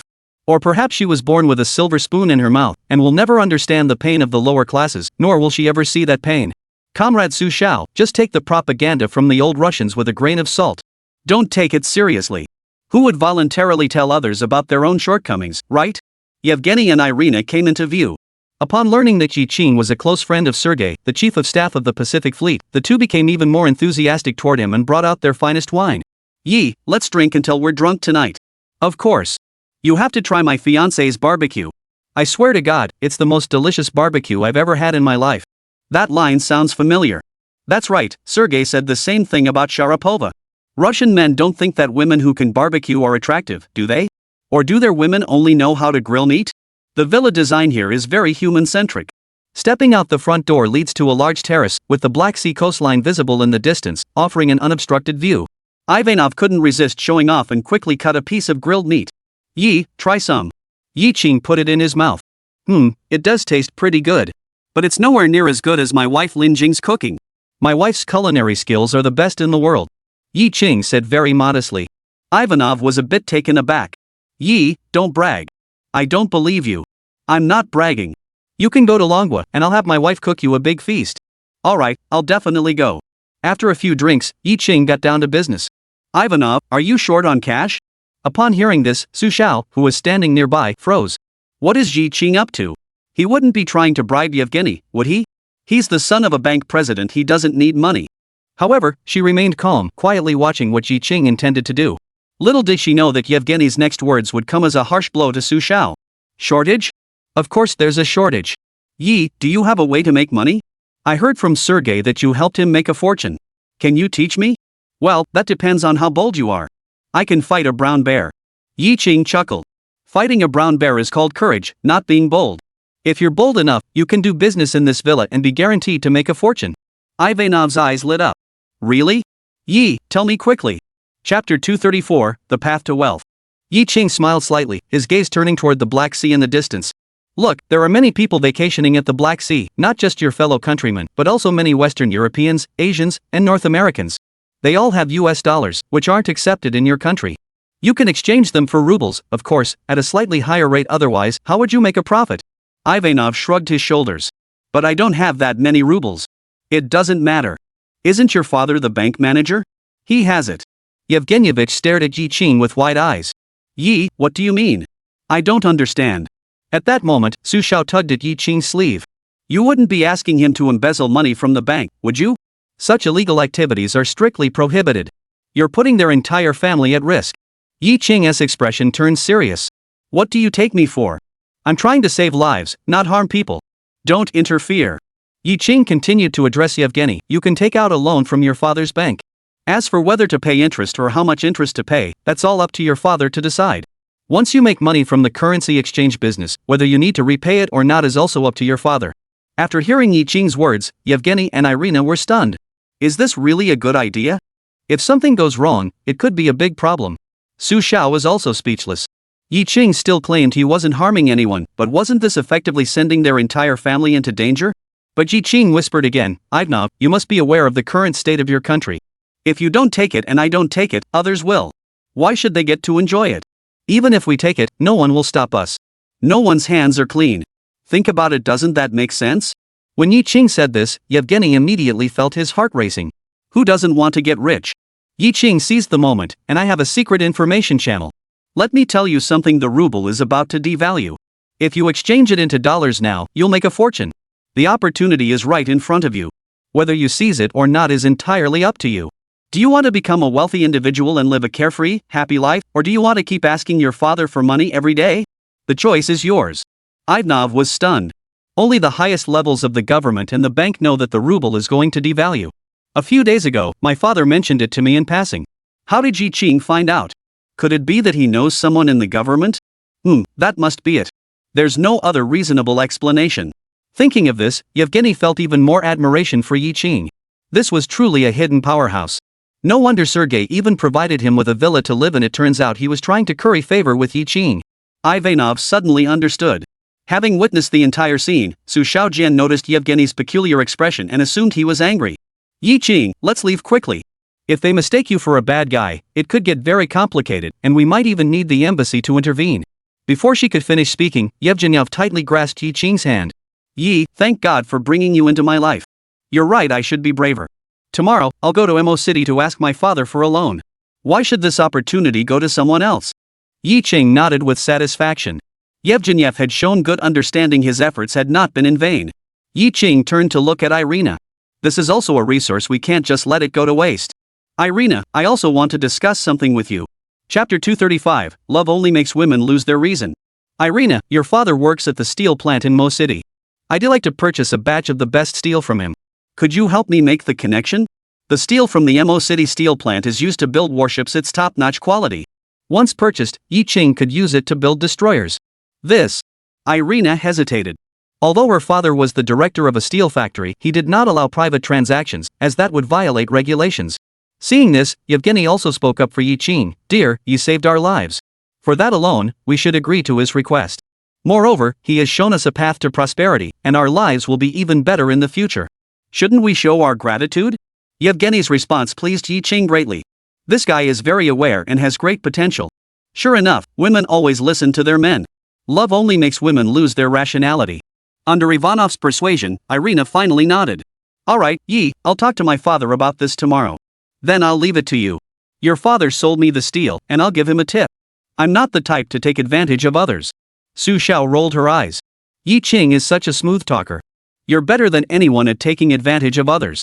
However, Su Xiao finally understood why Yi Ching had dragged Yevgeny into this. It turned out that his true purpose was here. He wanted to buy steel from Mo City Steel Plant, and Su Xiao didn't even need to ask to know it was for building warships. As long as it's for the good of the Navy, she naturally supports it. Su Xiao also felt her heart racing, unable to resist cutting a piece of grilled meat for Yi Ching and holding it to his lips. Yi Ching was a bit taken aback. What's going on? Just a moment ago, you were saying you were harming others, and now you're trying to curry favor with yourself. It comes in waves. Su Xiao's actions were truly baffling. Yi Ching took the grilled meat, put it in his mouth, and chewed it with relish. It's so delicious. Yi, here's to our successful collaboration. Cheers. Cheers. Eating grilled meat, drinking red wine, and enjoying the sea breeze, what a delightful experience. Just as the four of them were enjoying themselves, the phone in Yevgeny's room rang. Yevgeny couldn't help but complain, who's calling so late? How annoying. But when he answered the phone, his expression changed. Then, he hurriedly ran out. Yi, something's wrong. Your friend Kong Erdo stole someone else's wine and got caught. Yi Ching was so angry that his blood pressure shot up. This good-for-nothing has gotten himself into trouble. Yi Ching and Su Xiao rushed to the scene in a hurry. At that moment, Kong Ergo had already been beaten until his face was swollen and bruised. Yevgeny and Irina also rushed over. Fortunately, they knew each other. Mikhail, give me some face and stop hitting him. You've already beaten him into a pig's head. That's enough. The burly man named Mikhail had a beard, was tall and muscular, and looked like a brown bear. Kong Erdo was truly blind to steal someone like that's drink. Wasn't he asking for a beating? This guy drank a whole bottle of vodka from me. He deserves to die. Ivanov, don't interfere. I'm going to beat him to death today. Yevgeny hurriedly grabbed Mikhail. No, he's a friend of a friend. Please spare him. I can compensate you for him. Mikhail knew Yevgeny's identity and gave him face, letting Kong Erdo go. After Yi Ching brought Kong Erdo back to the villa, he kicked him to the ground with a single blow. Kong Erdo, you should have let that Russian beat you to death. Stealing someone else's alcohol to drink, do you think this is in Manhwa? This is in Russia. If they had beaten you to death, you would have deserved it. Tomorrow I'll send you back to your country to fend for yourself. Kong Erdo was utterly shocked. Yi, the factory director, you can't go back on your word. You promised to take me out for drinks and let me drink my fill. Drink your ass off? With your pathetic state, you can't even control your own desires. Don't even think about tagging along anymore. Yi Ching was really angry. Chapter 236, The High Seas Are a Lawless Zone. In the morning, Yi Ching saw Kong Erdo off on the train bound for Wencheng. From Wencheng, he would transfer to a cargo ship to return home. I'm not taking him along. Kong Erdo, if you drink someone else's alcohol again, no one will be able to save you. You'll just have to wait to be beaten to death. Yi Ching fulfilled his duty to inform him. Whether Kong Erdo listens or not is his own business. If he really gets beaten to death, then he deserves it, and the world will be rid of one less troublemaker. Watching the train disappear into the distance, Su Xiao turned away. Where should we go next? Of course, we're going to Mo City to buy steel and build warships. The open sea in the northeastern part of Manhwa. The forces of the Beihai fleet spotted the 53 retired warships that Yi Ching had traded for 50,000 cans of food. Commander Zheng Qingshan, with his white hair, stared wide-eyed. 53 warships formed a formidable formation. In their heyday, they were mighty steel behemoths that ruled the seas with unmatched dominance. He boarded the massive cruiser in a speedboat and met Feng Luan. Director Feng, the Dragon Nation Navy will provide full escort for you throughout the journey, ensuring the safe return of these vessels to their home port. Thank you very much for your assistance. Feng Luan skillfully handed him a cigarette. But Zheng Qingshan didn't take it, he didn't smoke. To be honest, Feng Luan was really afraid that someone would come to seize these warships. After all, in a sense, the high seas were a lawless zone. Zheng Qingshan said, however, we must first conduct a thorough inspection of the vessels. This is essential. Yi Ching had made it clear beforehand that the Navy must conduct a thorough inspection, and anything useful to the Navy should be taken with them as compensation for their escort services. At the military port, Yi Ching and his team only had a quick, superficial look around and didn't have time for a thorough inspection. After Zhang Qingshan issued the orders, the 5 teams swiftly began a thorough search of every vessel. In theory, it would be safer to wait until the vessels docked for inspection. But Zhang Qingshan couldn't wait any longer. The Russians were careless. I really hope they left something behind on the warship. The soldiers were also filled with excitement. Searching for warships was like exploring for treasure, extremely thrilling. Feng Luan spoke up, "Commander Zhang, don't get your hopes up too high. Comrade Yi Qing said there's not much chance of finding anything significant up there." Zhang Qingshan hummed in agreement but said nothing more. Whether there are any large shipments or not, we'll have to check first to know for sure. Just then, a voice came over the walkie-talkie. "Reporting to Commander Zhang, we have detected a torpedo on a frigate." "What kind of torpedo?" "I don't know, I've never seen one before." Upon hearing this, Zhang Qingshan spoke into the walkie-talkie, "I'll be right over." As the fleet continued southward, the Navy found more and more items. Zhang Qingshan did not order the items to be moved immediately but instead had them sealed on site. Once the boat was docked and the wind and waves had subsided, they would move it out. Seeing over 30 boats sealed with seals, Feng Luan felt a mix of emotions. He had come to regard these ships as his own, and seeing others tampering with them inside made him feel deeply distressed. But after all, they were the Navy. Even if they took all 53 vessels away, he dared not object. Meanwhile, Yi Cheng and Su Xiao followed Yevgeny and Irina to Imo City, where they met Irina's father, Ibrazi. His hair had already receded into a receding hairline. "Yi, thank you for saving my daughter, but as for the matter of you purchasing steel from our factory, I'm sorry, I'm powerless to help." Ibrahimi poured a bucket of cold water on Yi Qing right off the bat. Irina shrugged at Ivanov, "See? I knew my dad would react like this." Su Xiao looked dejected. When you encounter someone who sticks to principles, there's simply no way around it. Yi Qing, however, remained calm and composed, as if he had anticipated this situation long ago. "Mr. Ibrashi, since you're unwilling to sell it to us, although I'm sorry, it's okay. We can still be friends, right?" Chapter 237, 50,000 pieces of sheepskin given away for free. Seeing Yi Qing's attitude, Su Xiao was stunned on the spot.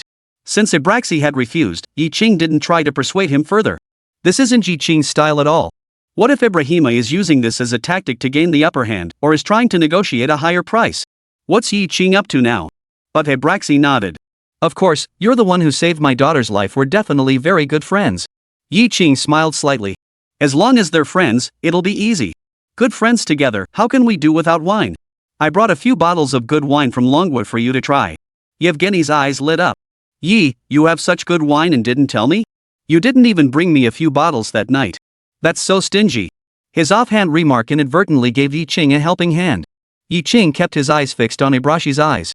When he heard the word wine, there was a noticeable flicker in his eyes. It seems he's also a seasoned alcohol enthusiast. As long as he enjoys drinking, that should be easy to manage. Yi Qing took out 6 bottles of ergwotu, opened them, and poured a glass for Ibrashi and the others. Ibrahimi couldn't wait to take a sip. "It tasted good, just the way I like it." "I'm glad you like it. This is a type of liquor that is very popular among the people of our Dragon Kingdom." "Why is it called ergwotu?" "Let me tell you the story behind it. During distillation, the first and third batches are discarded because they contain too many impurities, which affect the taste. Only the second batch is used, as it is the purest, free of any off flavors, and though high in alcohol content, it is not harsh. It truly has a rich, smooth, and aromatic flavor. Moreover, if it is buried underground for a few years, the flavor becomes even more extraordinary. I'll send you a few cases later, and you can savor them slowly."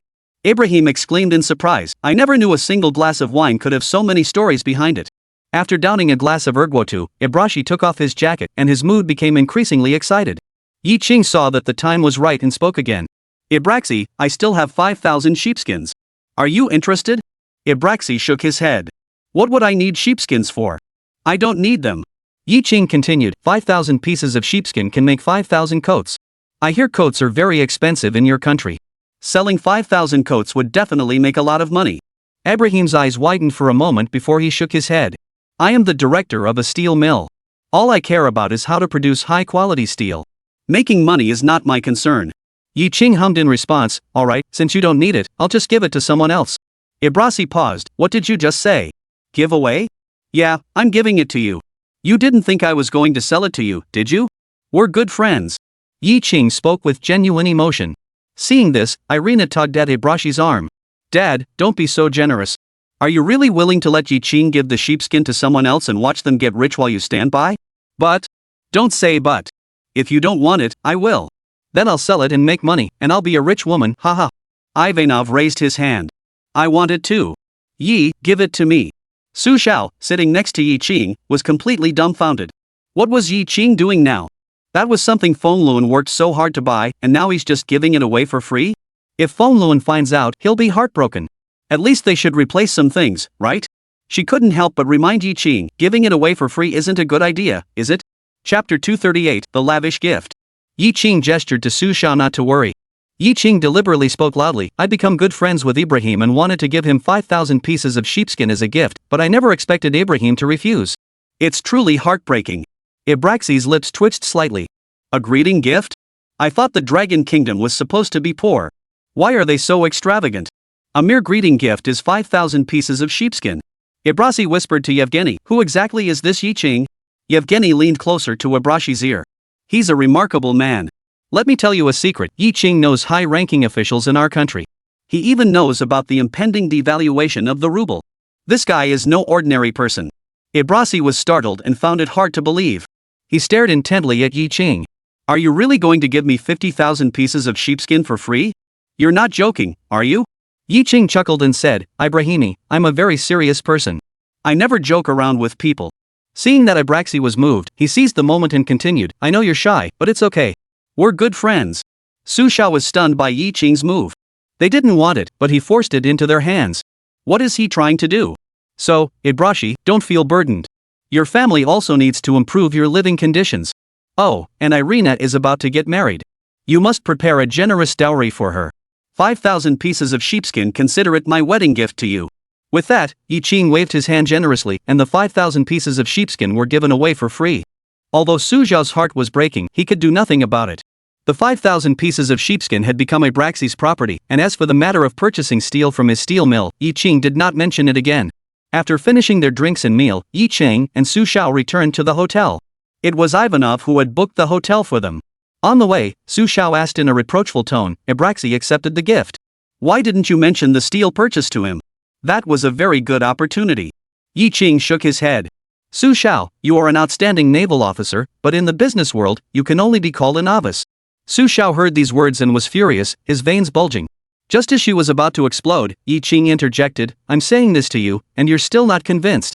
But think about it, I just gave them the sheepskin, and now I'm immediately asking them to buy steel from me. That's way too obvious, isn't it? Not only will they refuse to sell it to me, but they'll probably return the sheepskin. Then we won't even be friends anymore, and that path will be completely blocked. This is called letting go to catch, or casting a long line to catch a big fish. You still have a lot to learn. Su Xiao rolled her eyes. This Yi Qing was giving himself another lecture. What's so great about being good at business? She rolled her eyes. I'll see what kind of big fish you can catch. If Feng Luan finds out that you gave away 50,000 pieces of sheepskin for free, and to his potential competitor at that, I wonder what he'll think. Yi Qing seemed completely unfazed, saying casually, if he doesn't tell him, how would he know? Sometimes not knowing the truth is actually better, it saves you from trouble. Su Xiao snorted coldly, Yi Chang, with your business acumen, why don't you come work for the Russians? You'd make a fortune as a middleman. What would I do with all that money? My heart is filled with love for my country. Yi Qing spoke with conviction. The hotels in Mo City were much better than those in Wing City, spacious and luxurious. After returning home, Yi Qing was about to take a shower and then have a good night's sleep. Just as he was taking off his shirt, there was a knock on the door. Yi Qing opened the door and looked out. But there stood at the door a young woman wearing a body-hugging skirt, her legs wrapped in stockings, with fiery red lips and long, flowing blonde hair, looking extremely sexy. Yi Qing felt his heart racing and his blood pressure soaring. Chapter 239, What decent woman would wear something like that at night? Yi Qing's Adam's apple bobbed. Such a beauty offering herself so willingly couldn't help but stir his imagination. Beautiful lady, who are you looking for? The young woman batted her big, alluring eyes, sending him a flirtatious glance, using every trick in the book to seduce him. Sir, you're so tall and muscular. Do you need special services? I have a wide variety of tricks up my sleeve, I guarantee you'll be satisfied. Mao Mei is too enthusiastic. It's all because she's broke. Who would do this if they had money? Yi Qing really wanted to help these women who had made mistakes, give them some financial assistance, and wish them a speedy escape from their hardships. However, there are certain principles that must be upheld. Illegal and disciplinary violations must never be tolerated. No need. Yi Qing coldly refused. Seeing that Mao Mei wanted to come in, Yi Qing shut the door directly. Being in a foreign country, it's better to be cautious in such situations. The Russians are notorious for their poor public safety. Mao Mei was turned away at the door, but she didn't leave. Her smile froze on her face. It was the first time anyone had ever rejected her. Has my charm diminished? She glanced down at her high heels and stockings, thinking, don't men all find this attractive? Why isn't he reacting at all? Was she too provocative and had scared him off? Just then, 3 burly men appeared in the hallway. They glared at Mao Mei with a menacing look and said angrily, what's going on? He said he didn't need it. The 3 of them looked gloomy. Only wealthy people could afford to stay at this hotel. Moreover, the man in the room is a Dragon Country national, and these people have already set their sights on him. They're determined to fleece him thoroughly. One of the burly men began banging on the door. Yi Qing didn't open the door. He also called his neighbor, Su Xiao, and told her to be careful and not open the door, as there were bad people outside. The 3 of them knocked on the door for a long time, but Yi Qing didn't respond at all. Call the police and have them handle it. Tell them that the man from Longhua molested Catherine. Soon, 2 police officers rushed over. Officer, a man from Longhua insulted my sister, and we demand that he be severely punished. They are clearly experienced in this kind of thing, accusing the innocent first. They must have done this many times before. The police knocked on Yi Qing's door. Seeing the 2 men in uniform before him, Yi Qing muttered to himself, this is bad. Russian police aren't exactly saints either. Fortunately, he heard the commotion earlier and called Yevgeny, hoping he would arrive in time. The police officer's cold, piercing gaze fixed on Yi Qing. They say you insulted his sister. You now have 2 options, either settle the matter by compensating them with a sum of money, or go to the police station and serve time in jail. Yi Qing finally understood. These 2 police officers were in cahoots with them. They're working together to take care of their own. Yi Qing remained calm, sat down on the sofa, and even crossed his legs. You say I insulted her. Do you have any proof? A burly man with a menacing expression gritted his teeth and said, what evidence do you want? The 3 of us saw it all. You tried to force yourself on my sister. How despicable and shameless. My sister isn't even married yet. How is she supposed to live her life now? You must compensate us for emotional distress. Yi Qing sneered, what does your sister do for a living? None of your business. Hurry up and compensate us, or else you'll be in for it. Yi Qing smiled. Officer, look at her outfit. What decent woman would dress like this and go out at night? Don't you think there's something wrong here? The police officer remained unmoved. If you don't accept mediation, then you'll have to go to the police station. Let's go. I haven't committed any crimes. Why should I go? They're clearly framing me. The burly man looked arrogant.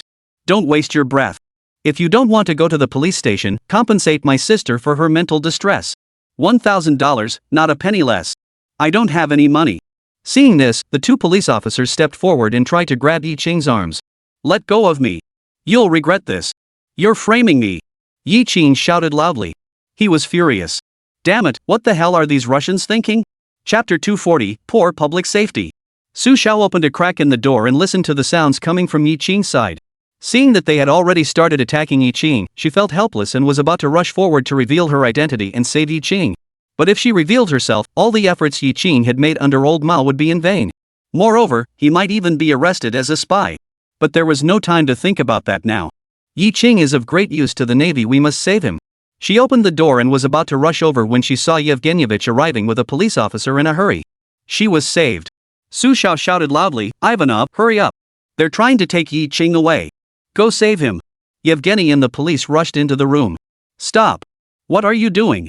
The 2 police officers froze. How did the police chief, Erky, end up here? Erky looked grim. What are you doing? Reporting to the director, this Dragon Country national is suspected of insulting a woman. We are about to take him back for interrogation. Yi Qing relaxed upon seeing Yevgeny. He was saved. Damn it, how dare you frame yourself? I won't let them get away with this. They're talking nonsense. I never touched that woman. She came knocking on my door offering special services, and I refused to let her in. Then they started banging on the door. 3 burly men immediately retorted, nonsense. You were making advances toward my sister, and I saw it all. If we hadn't arrived in time, you would have succeeded. You despicable Dragon Country man. Yi Qing laughed. The flaw was exposed. He met the burly man's fierce gaze without flinching. What did you just say? Did I touch your sister? That's right, you even tried to tear her clothes off. Yi Qing's lips curled upward. That's all I need to hear. You really are a great help. Yi Qing looked at the police chief Erky brought by Ivanov. Did you hear that? They said I touched that woman. There must be my fingerprints on her or her clothes. If there aren't, then they're lying. Yi Qing sneered. With your amateurish tricks, you're not even as good as the petty thugs in Longhua. At least come up with something like a drink and win lottery or something. Even if it's a scam, you don't do it like that. Upon hearing this, both the two police officers and the three burly men, along with the seductive woman behind them, all turned pale with shock. Yi Qing's first move was a lethal strike, and there was no hope of countering it. They were terrified.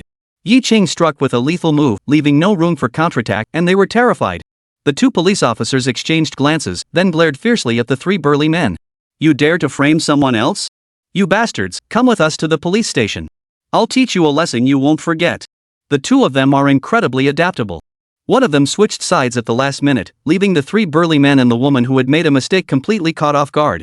Erky, seeing this, nearly scolded the two police officers.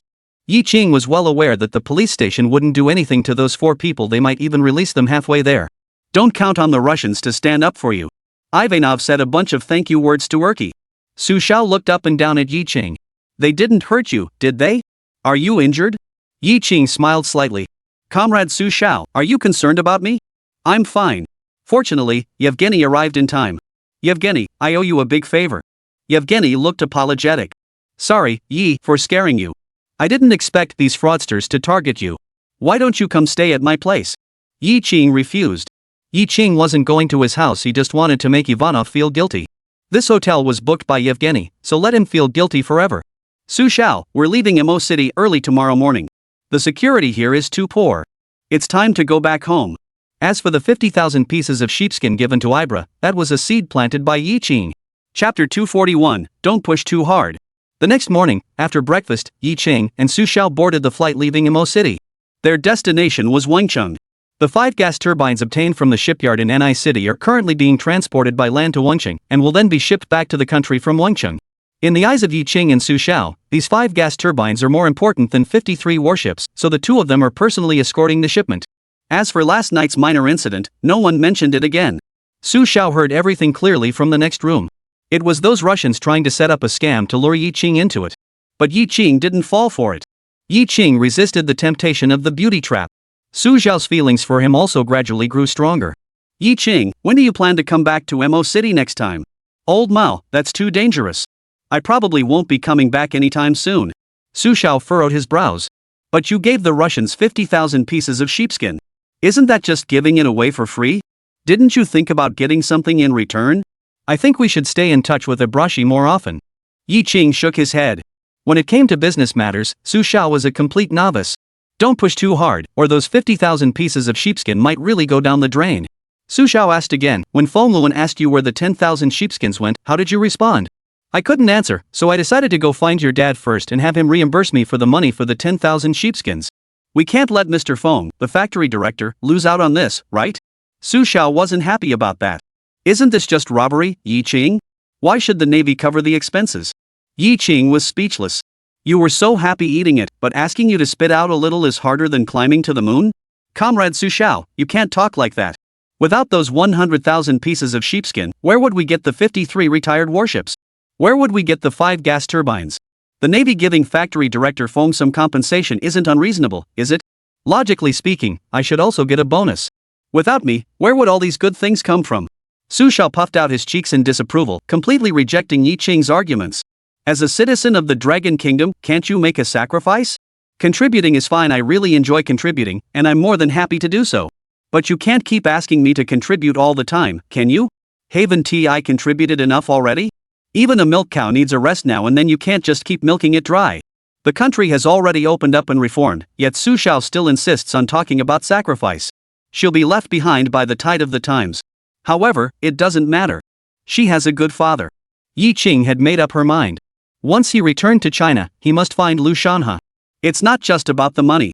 There's also the matter of buying steel from Mo City to build destroyers.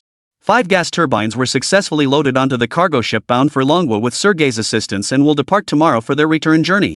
Su Xiao watched the bustling streets filled with coming and going vehicles. The streets of Longwa were also bustling with traffic, but all the vehicles were bicycles, which couldn't compare to cars. Sometimes she just couldn't understand it. The people of Longwa are the hardest working and kindest in the world. Why do they have to keep living such a hard life? Su Xiao, stop spacing out. Why don't we go to the bar for a drink? I'll treat you. We both need to relax a bit. Su Xiao didn't move. She didn't know whether she should go with Yi Qing or not. Although Yi Qing was standing right in front of her, she felt his image was blurry. At times, he was cunning beyond belief, as shrewd as a seasoned merchant. But at other times, he is deeply patriotic, willing to go to great lengths to secure the best equipment for the Navy. Su Xiao found himself completely baffled by him. Are you going or not? Yi Qing's words interrupted Su Xiao's thoughts. If you're treating, I'll definitely come. Chapter 242, There's a reason why the rich are rich. On the Pacific Ocean, the waters were calm today. 3 speedboats departed from a cargo ship, loaded with boxes, and sped toward Dragon Country. You have to admit, the boats built by the Yi family are fast. I feel like I'm flying. Of course, this boat cost the boss $50,000 each. If it weren't fast enough, the boss would have fired that guy surnamed Yi. But they're on the mainland. Can the boss do anything about that? There's nothing a boss can't do in this world. It's just a shipyard manager, after all. No sooner had the ship's captain finished speaking than someone pointed ahead and shouted loudly, "Captain, look! The police from Dragon Country are coming." Ever since the Dragon Country customs authorities acquired their new anti-smuggling speedboats, these smugglers have been at a disadvantage every time. In the past, they never took the Manhwa customs seriously. Because their speedboats were faster than the Manhwa customs, they had them running around in circles. But now it's different. Not only has a lot of the boss's goods been seized by customs, but many of our brothers have also been injured or killed. The ship's captain gritted his teeth. They came here looking for trouble. Today, we'll show them who's faster, them or us. As the customs enforcement boat grew closer, the smugglers looked increasingly desperate and resentful. At that moment, the broadcast on the customs enforcement vessel sounded. This is the Dragon Country maritime border. We are Dragon Country Customs. Immediately stop the vessel and submit to inspection. Immediately stop the vessel and submit to inspection. The captain snorted coldly, ignore them. Keep going forward. They can't catch us. 3 speedboats roared their engines. Chase. Deputy Captain Yao Taijun of the anti-smuggling squadron gave the order. The anti-smuggling boat also accelerated to its maximum speed. Captain Yao, something's wrong with their speedboat today. How are they able to go so fast? Don't worry, let them show off for a while. We can catch up. Yao Taijun had already received the news. A major businessman from Hongcheng had placed an order for 10 speedboats at Qingcheng shipyard at a price of $5 million. The speed can reach 50 knots. However, Captain Yao, we're getting further and further away. Should we take the speedboat? Let's wait a little longer. As they watched the customs enforcement boat being left far behind, the smugglers grew increasingly arrogant. Captain, good things are indeed worth the price. The cops can't catch up with us, haha. The captain was also feeling quite proud of himself. With this magical tool, we're all in for a fortune. Before he could finish speaking, 2 speedboats from the customs enforcement vessel launched and began the pursuit. The captain paid no attention to them. They couldn't catch up. Suddenly, there was a loud bang from the rear of the speedboat. Immediately afterward, the speed of the speedboat dropped sharply. The captain's expression darkened. What was going on? One of the engines is broken. Bang bang. 2 more loud noises. Skipper, 2 more engines have blown up. Did we go too fast just now? Damn it. Seeing the customs anti-smuggling speedboat getting closer and closer, the captain didn't have time to think twice. Everyone boarded the other 2 speedboats. Escaping was the priority. However, misfortune never comes alone. The engines of the other 2 speedboats also blew up and were spinning in place. Captain, what should we do? The captain was so angry that he just kept hitting the deck. But the engine had blown up and the boat couldn't move. They could only sit and wait for disaster. Soon, the customs patrol boat was in sight. The stubborn captain took the helm himself. We can't let these cops catch us. Let's ram into them now and smash them to pieces. Even if we die, we'll take a few of them with us. Bang! The speedboat collided with something. The 3 smuggling boats were instantly shattered, leaving only the planks floating on the sea surface. The captain who fell into the sea felt an icy chill run through his body. Damn it, the boss was tricked by that guy surnamed Yi. Chapter 243, An Incident at the Shipyard. 5 days later. Yi Qing and Su Xiao returned to Manhwa with 5 gas turbines. Yi Qing chose to dock at Jinmen. Su Xiao asked curiously, aren't you returning to the Qingcheng shipyard? Given Yi Qing's personality, he should be eager to return to Qingcheng. Didn't I tell you? Go find your father first and have him reimburse the 10,000 pieces of sheepskin. Otherwise, I won't be able to explain it to Feng Luan. After saying that, Yi Qing got off the boat and walked forward with long strides. Su Xiao grew a bit anxious. She never imagined that Yi Qing would actually go looking for her father. She had underestimated how thick-skinned Yi Qing was. But the Navy's budget was already tight, and they were desperate to stretch every penny. Where could he possibly find the money to subsidize Feng Luan? However, she couldn't stop Yi Qing either, as she had no valid reason to do so. Yi Qing found a payphone and called Zhang Guowei first to inquire about the situation at the factory. However, Zhang Guowei's anxious voice came through the phone. Yi, the factory director, finally called me. There's been an incident at the factory this morning. Zhao Ming caught a suspicious person at the factory. Someone is trying to harm our factory. Yi Qing's heart sank. What was going on? After listening to Zhang Guowei finish speaking, Yi Qing furrowed his brows. Su Xiao, don't go to the capital. Return to Qingcheng immediately. Upon hearing this, Su Xiao actually sighed in relief. It's better that he doesn't go. If he doesn't join the navy, we'll save a lot of money. But then, Yi Qing's words made her heart skip a beat. Su Xiao, there's something I need your help with. Please call Commander Lu immediately and ask for assistance. Someone is attacking our factory and trying to kill all our workers. Su Xiao was stunned, feeling a chill run down his spine. What was going on? The boss of Gangcheng, Huang Jinbiao, spent $5 million to buy a speedboat from our factory, but it was completely destroyed and seized by customs. He suspects I tampered with the boat, so he's come to take revenge. Su Xiao was utterly shocked. Those people in Hongcheng have no scruples and will stop at nothing. Isn't the shipyard very dangerous? What should we do? Hurry up and call your father and ask them to send a naval force to guard the shipyard. We are currently building sand dredgers and missile boats for the Navy. If something happens at the shipyard, it will delay the development of the Navy. Su Xiao realized the severity of the situation and didn't hesitate for a moment. He immediately called Lu Shanha. Upon learning the full story, Lu Shanha was also taken aback. This is outrageous. They actually dared to come inland to harm Factory Director Yi. Do they really think the Navy is a pushover? I'll order troops to station themselves at the factory immediately and see who dares to act so brazenly. There's no time to waste. Lu Shanha immediately issued the order. 10 minutes later, Zhang Qingshan, who was overseeing the troops as they unloaded supplies from the warships, received the latest orders. Leave a company to guard the shipyard. Yi Qing must return to the shipyard as quickly as possible. Comrade Su Xiao, let's split up. You go back to Beijing to report the gas turbine issue to Commander Lu, and I need to get back to the factory immediately. No, I'll go with you. Yi Qing refused outright. The shipyard is very dangerous right now. With Commander Zhang here, what is there to fear? Su Xiaoxin had made up her mind. As the military representative stationed at the factory, she should be there at this time. Su Xiao made another call to the military headquarters, requesting a jeep to transport the two directly to Qingcheng. Yi Qing's heart was racing. He never expected that Golden Biao from Hongcheng would go all out and send people to take care of him and the shipyard. If it weren't for Zhao Ming's diligence in catching one of them scouting the area, the entire shipyard might have been destroyed. That's the lives of 200 or 300 people. Yi Qing will suffer for the rest of his life. At this thought, Yi Qing felt a chill run down his spine. Faster, faster. All the way there, Yi Qing kept urging the driver. Su Xiao had never seen Yi Qing so anxious before. It was already quite cold, but he was sweating profusely, with his hair damp from the perspiration. She comforted him, Mr. Yi, there's no need to worry so much. With Commander Zhang there, everything will be fine. Yi Qing couldn't hear any of it. After more than 8 hours, Yi Qing and Su Xiao finally arrived at the factory. By then, it was already past 10 o'clock at night. Chapter 244, Catching a Turtle in a Jar. As soon as he returned to the shipyard, Yi Qing called Zhang Guowei and rushed straight to a warehouse, where they spotted the bald man sent by the port city to scout the area. Zhao Ming from the security department was personally guarding him. In the process of apprehending this young man, Qin Tao's arm was scratched. For such a ruthless criminal, Yi Qing didn't give him the time of day. I am Yi Qing. You are my target. The bald man heard this, his veins bulging, his teeth bared, and he couldn't help but want to jump up and bite off Yi Qing's neck. This clearly showed how much hatred he harbored toward Yi Qing. You Yi family, you're a big liar. The ships you built are all fake. You ruined our boss's business and killed our brothers. We'd rather drink your blood and eat your flesh. Bang! Zhao Ming kicked the bald man to the ground with one blow. How dare you speak to our factory director like that?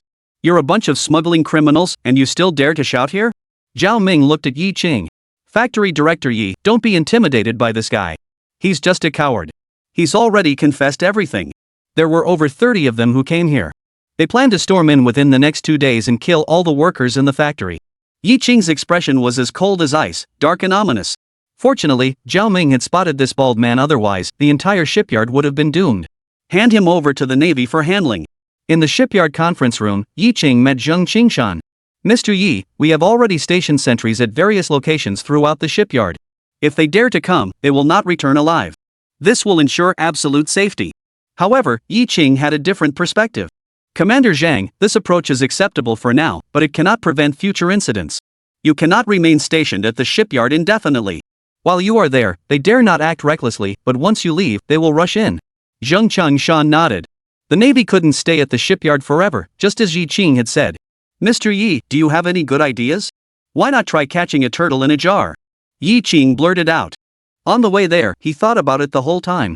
Only by eliminating all those who had infiltrated the interior could the shipyard be secured. At present, letting the wolf into the house is a good strategy. And the biggest bait is himself. Turn all the sentry posts into hidden sentries, find a way to spread the word that I'm in the factory, lure them in, and then we'll take care of them. Zheng Qingshan thought for a moment, nodded, and said, that's actually a good idea. I think it's feasible. Factory Director Yi, you can rest assured. With the Navy here, we'll definitely ensure everyone's safety. Zheng Qingshan had a favorable impression of Yi Qing and the shipyard. They found quite a few valuable items among the 53 warships from the old Russians. While it may not be considered a fortune, it certainly amounts to a significant windfall. This was a huge favor that had to be repaid. Now is the perfect opportunity to repay the favor. However, neither Yi Qing nor Zheng Qingshan had anticipated that the other would act so swiftly.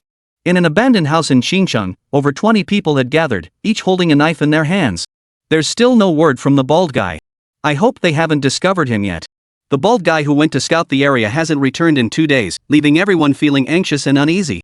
We can't wait any longer. Let's charge in now, kill anyone we see, especially that guy surnamed Ji. We must kill him to vent the boss's anger. All of them deserve to die. These people have all been through major battles.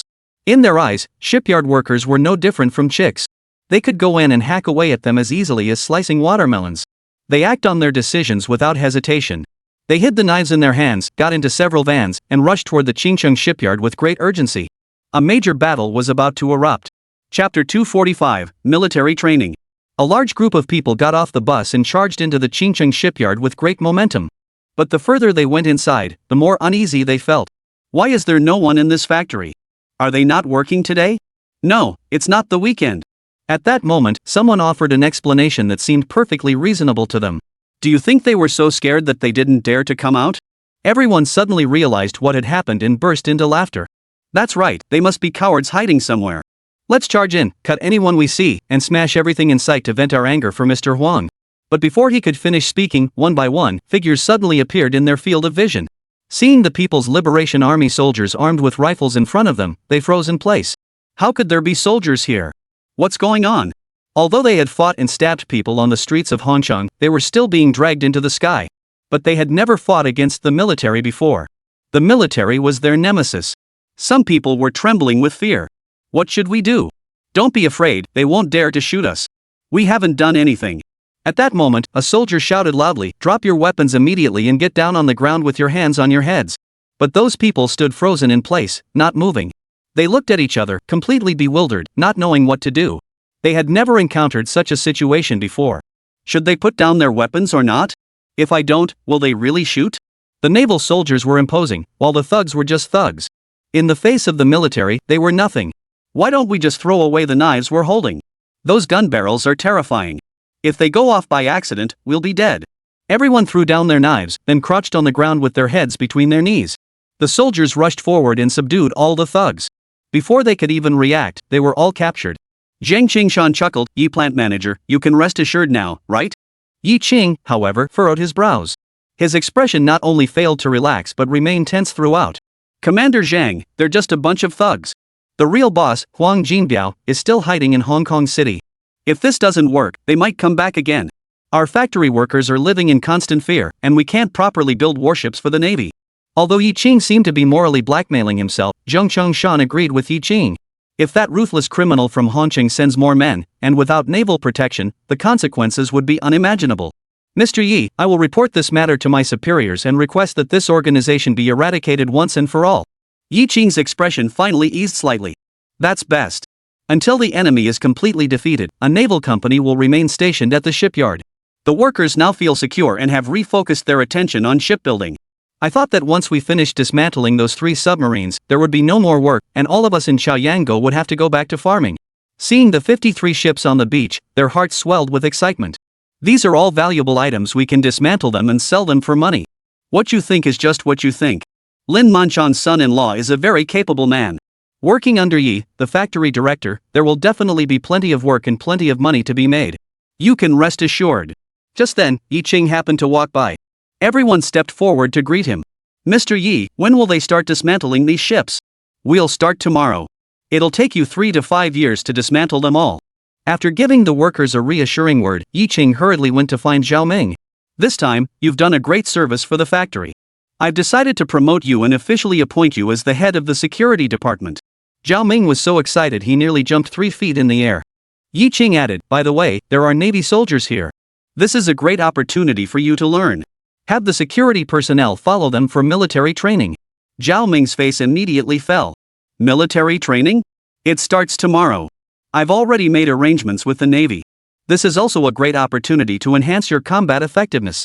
Yi Qing patted Zhao Ming on the shoulder. I'm looking forward to seeing the results of your military training. Zhao Ming.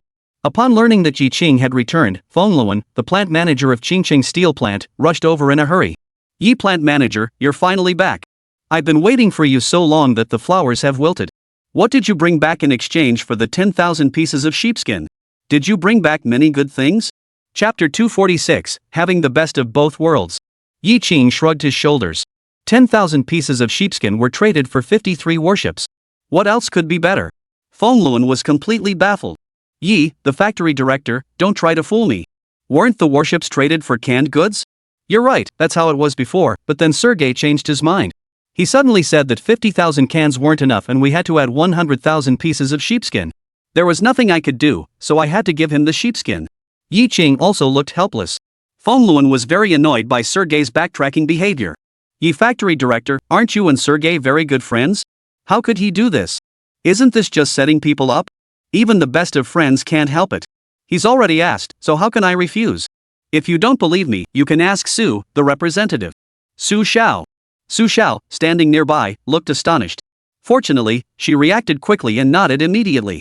That's right, it was Sergei who suddenly changed his mind. This isn't factory director Ye's fault. Su Xiao had no choice but to join Yi Qing's scheme. If she exposed Yi Qing's lies, the cost of the 10,000 pieces of sheepskin would likely be claimed by Yi Qing from the Navy. To help the Navy save expenses, Su Xiao had no choice. Feng Luan was so angry he clenched his teeth. He never thought Sergei was such a despicable person. The Russians are all the same. Yi, the factory director, you need to watch out for him in the future. Yi Qing, however, said, enough. Be content with what you have. 53 warships can yield a lot of scrap metal. You should count your blessings. Achoo. Far away on the Black Sea coast, Sergei sneezed repeatedly. Sharapova asked with concern, Sergei, you haven't caught a cold, have you? The sea breeze is quite chilly. No, I just remembered that I owe Yi a large airplane. If I can't deliver it to him on time, he'll definitely blame me. Sharapova was speechless. When did this happen? How come I didn't know about it? A large aircraft? After listening to Sergei explain the reason, she nodded in understanding. You were indeed in the wrong about this matter. Yi must be very hurt. You should compensate him, and do it as soon as possible so he doesn't have to wait anxiously. After suffering a major loss, Feng Luan is in a bad mood. Yi Qing called him over and mentioned another matter. You need to introduce a new production line to manufacture whiter steel plates, which will enhance your competitiveness. Yi Qing felt it was necessary to remind him. If they purchase steel from the Mo Chang steel plant, it would inevitably have a certain impact on the Qing steel plant. At this point, if Feng Luan were to purchase advanced equipment and expand operations, he could gain a competitive edge over other steel plants. Being able to pull the steel plant back from the brink of bankruptcy demonstrates that Feng Luan still possesses both intelligence and courage. However, after listening to Yi Qing's words, Feng Luan waved his hand dismissively. Mr. Yi, I think things are fine as they are now. There's no need to do that. Besides, those machines aren't cheap. Seeing this, Yi Qing didn't say anything else. Some people won't turn back until they hit a brick wall, and they won't shed tears until they see the coffin. Once Feng Luan feels the pain, he will make changes. After Feng Luan left, Yi Qing winked at Su Xiao. Let's go to the capital and find Commander Lu. Why bother with my dad? Su Xiao felt a bad premonition rising in her heart. Of course there was something very important. I had to make him reimburse me for the 10,000 pieces of sheepskin. Su Xiao was instantly furious.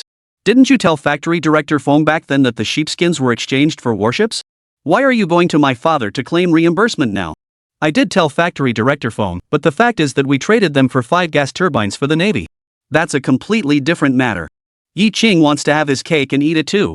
Chapter 247, If you want to play games with me, you're still too green. Although Su Xiao didn't want Yi Qing to go to the capital, Yi Qing went anyway. Lu Shanhe was beaming with joy. The 5 gas turbines just for this, Yi Qing has earned another major achievement. Yi Qing, I knew you could do it. You've got the Russians so confused they don't know which way is up. With these 5 gas turbines, our Navy has a future. Yi Qing seized the opportunity. Commander Lu is right. With gas turbines, I think the time is ripe to start building destroyers. Why don't we sign the contract now? Lu Shanha's expression grew solemn. Building a destroyer is no small matter. I can't give you an answer right now. This is such an important matter that it's not something I can decide on my own. We'll need to hold a meeting to discuss it. Yi Qing felt very disappointed. The explanation was exactly the same as last time, not a single word different. Are you just fooling yourself? Oh, and there's one more thing I need to report to you. These 5 gas turbines were obtained in exchange for 100,000 pieces of sheepskin, with each piece of sheepskin valued at $3, totaling $300,000. When will the Navy reimburse me for this expense? Lu Shanha. I knew this kid wouldn't bring any good. Turns out he was here to collect what he was owed. Seeing that Lu Shanha didn't seem willing to pay, Yi Qing continued, Commander Lu, it's only 30,000. You'll definitely pay, right? The workers at our factory need to eat. You wouldn't just stand by and watch them starve, would you? The goal was to morally blackmail him.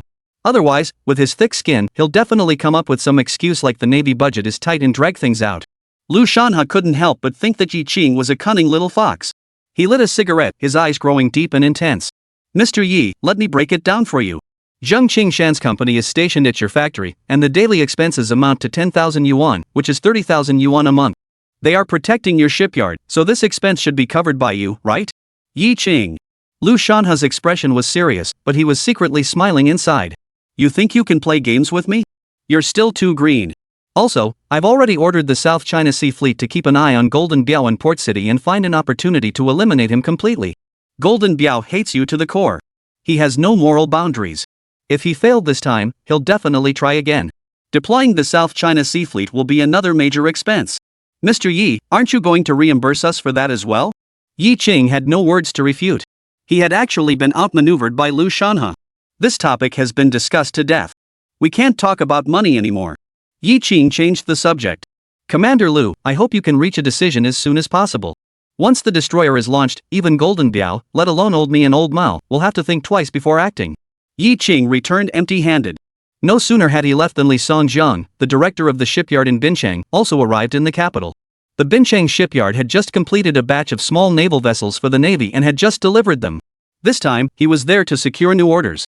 Lu Shanha and other leaders from the Navy headquarters met with him. Comrades, the capabilities of our Binchang shipyard are well known. Could you please consider giving us more orders? We guarantee we will complete the tasks. Someone asked, what kind of orders do you want? Missile boats, please. That's what we specialize in now. Song Jianxi chuckled, I'm afraid that won't work. The missile boat orders have already been given to Qingcheng shipyard. What? Li Songjiang was utterly astonished. The Qingcheng shipyard was just a small, unremarkable factory. How could it compare to the Bincheng shipyard? Handing over the missile boats to them, the naval leaders must really trust them. I really have no idea what they're thinking. Li Songjiang spoke with great confidence, Gentlemen, the capabilities of our Bincheng shipyard far surpass those of Qingcheng shipyard. Chapter 248, The Crying Child Gets the Milk. Song Jianxi laughed again. Your Bincheng shipyard is way ahead of us? That's a bold claim. It seems that Li Songjiang knows nothing about the current situation at Qingcheng shipyard. To be honest, our Navy has already upgraded its missile boats. The current missile boats are nothing like the ones from before. So what? As long as we have the blueprints, we can build them. We are the largest and most powerful shipyard in the north. Li Songjiang spoke with confidence. Song Jianxi shook his head. We don't have any blueprints. Li Songjiang was stunned. No blueprints? How is that possible? How can you build a missile boat without blueprints? Are you kidding? Li Songjiang had every reason to suspect that Qingcheng shipyard must have given the Navy some kind of favor, otherwise they wouldn't have secured the order. Song Jianxi said, we indeed do not have the blueprints. The new missile boat was designed by Qingcheng shipyard itself and has already passed the Navy's inspection. Li Songjiang looked even more stunned. The shipyard designed the blueprints themselves? Then what is the Design Institute for? That's unbelievable. No, this must be fake. This is just the Navy's excuse for rejecting him. Dear leaders, our Bincheng shipyard has always maintained a harmonious relationship with you. Over the years, we have dedicated ourselves to building naval vessels for the Navy. Suddenly losing the order means that over 300 workers at our factory will have no income. At this point, there is no other option but to appeal for assistance. As the saying goes, the child who cries gets fed. However, what he said is close to the truth. Without naval orders, it would indeed be impossible to survive. Song Jianxi still refuses to give them the missile boat orders. Qingcheng is the best, no question about it. Moreover, the blueprints were designed by Yi Ching himself. To ask him for them and then hand them over to his competitors is rather unethical. However, other leaders interceded on Li Songjiang's behalf. Song, the chief of staff, why don't we ask Qingqing Shipyard for the blueprints and give them to Li, the factory director? We can split the orders among them, a little something for everyone. Song Jianxi objected, saying that only Qingqing Shipyard is most familiar with the new missile boat design. Handling it to others might not be appropriate. Someone else interjected, old Song, give them a chance. What if they succeed? I trust Li, the factory director. I also trust Mr. Li. We can't just stand by and watch the workers in his factory starve to death, can we? That's moral blackmail again. Seeing that everyone's opinions were divided, Lu Shanhe finally spoke up. Here's what we'll do, let Bincheng Shipyard build a prototype according to the blueprints first. If it meets the standards, we'll discuss the remaining orders later. Thank you, Commander Lu. Li Songjiang was overjoyed and filled with confidence. With the capabilities of Bincheng Shipyard, the missile boats they produce will definitely be superior to those of Qingcheng. After the meeting, Song Jianxi stayed behind and didn't leave. Commander Lu, if Yi Qing finds out about this, it might not be good. Given his temper, he will definitely come looking for trouble. Lu Shanhe waved his hand dismissively. It's no big deal. Li Songjiang isn't satisfied, so let him try. Once he sees the gap, he'll back down. As for losing orders and not being able to make a living, that's not our problem. The country has opened up and reformed. If you want to survive, you have to be competitive. Moreover, Yi Qing soon lost interest in these small missile boats. Yesterday, he came to see me and said he wanted to build a destroyer. This kid has been eyeing the Mo City steel plant lately. It seems he's serious about building destroyers. If he says he wants to build an aircraft carrier now, I believe him. Song Jianxi, however, frowned deeply. Mo Chang steel plant? Their steel isn't exported overseas. No one else can buy it, but Yi Qing can. He's already become good friends with the factory director, Ibrahim, and even gave him 5,000 pieces of sheepskin as a gift. I'll just wait and see how he continues to deceive Ibrahim. You and I will just sit back and watch the show. If Yi Qing really manages to secure steel from the Mo City steel plant, Lu Shanhe won't stop him from building a destroyer. Chapter 249, My Brother-in-Law's Car Accident. Stand at attention, look to the right. Except for the injured Qin Tao, Zhao Ming was leading 10 members of the security department in military training. The drill instructor is a platoon sergeant from a naval company named Wu Liuyi. He is an experienced military trainer who goes to schools every year during high school or university orientation periods to conduct military training for students. He also occasionally trains militia members. However, this was his first time conducting military training for security personnel. But the security department in this era was also a formidable force, far surpassing the security guards of later generations. Since public safety was not as good as in later times, the security department bore a heavy responsibility. The people in the department were all extremely tough, no overweight individuals, no elderly men, only muscular, lean bodies. After a day of military training, everyone was so exhausted they could barely stand up. They devoured their food in the cafeteria like starving wolves. Even as they shoveled food into their mouths, they couldn't stop complaining. Mr. Zhao, could you please ask Mr. Yi to spare us from military training? Sergeant Wu is pushing us to the limit. My entire body feels like it's about to fall apart. Zhao Ming is also exhausted. But he glared fiercely at the man. If you don't want to practice, go tell factory manager Yi yourself. But Mr. Yi would fire me on the spot, and I dare not. Zhao Ming said angrily, if you don't dare, then shut up. Our security department is the department with the least work in the factory. Look at those temporary workers in Shaoyanggo, working under the scorching sun every day. You should be grateful for what you have. Factory director Yi is coming to the canteen. Everyone, stop talking and eat quickly. But there was Yi Qing, carrying his lunchbox, entering the canteen. Everyone quickly lowered their heads. Upon seeing Zhao Ming, he walked straight over. I hear everyone has been training well these past few days. Everyone forced a smile. It's not bad, but my bones are about to fall apart. Zhao Section Chief, how is Qin Tao's injury? Yi Qing asked. He's doing much better. He should be able to come back to work in a few days. Yi Qing nodded. He glanced around and asked, do you know why I had you undergo military training? Zhao Ming and the others looked completely confused. Yi Qing patiently explained, with the country's reform and opening up, the era of a market economy will soon arrive. Competition between industries will become increasingly fierce. Our shipyard is developing well, so there will inevitably be those who envy us and come looking for trouble. Ensuring the smooth development of our shipyard is the most important responsibility of your security department. If you are capable, no one will dare to cause trouble at the shipyard. Do you understand? Zhao Ming and the others were taken aback. So that's how it was. I never expected that factory director Yi had such high hopes for his people. The security department holds such an important position in his heart. No more words needed, we must train diligently. From then on, the security team never complained again. For some reason, Yi Qing's eyelid had been twitching lately, and he couldn't shake the feeling that something was about to happen. There's a naval company stationed here, what could possibly go wrong? Maybe it's because I haven't been sleeping well lately. After instructing the security department to continue their training, Yi Qing ate a few bites of food and left the cafeteria. Yi plant manager. Yi Qing turned around and saw Lin Jin. At the factory, Lin Jin usually called him factory director Yi, but in private, he called him brother-in-law. This was specifically instructed by Lin Manchang. Lin Hua called to say that the brick factory had been built.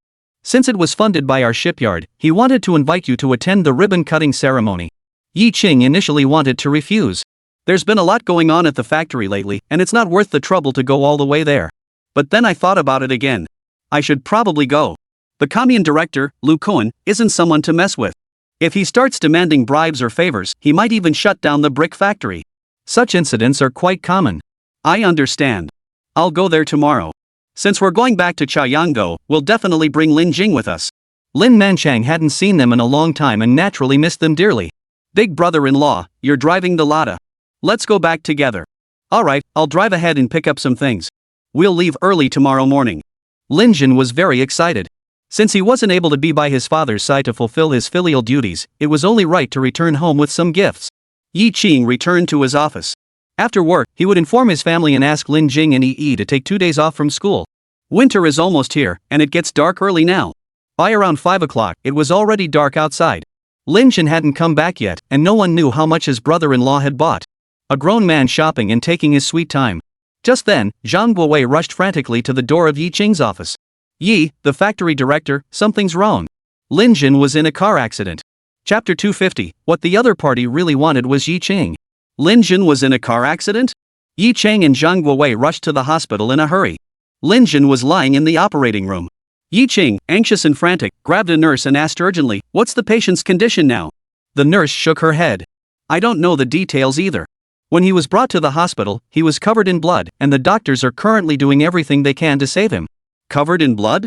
Yi Qing was completely numb. Soon, Lin Jing and her older sister-in-law Ma Yan also arrived at the hospital upon hearing the news. Upon seeing Yi Qing, the two of them had tears in their eyes and asked in a choked voice, "How is Lin Jin?" "He's being rushed into surgery.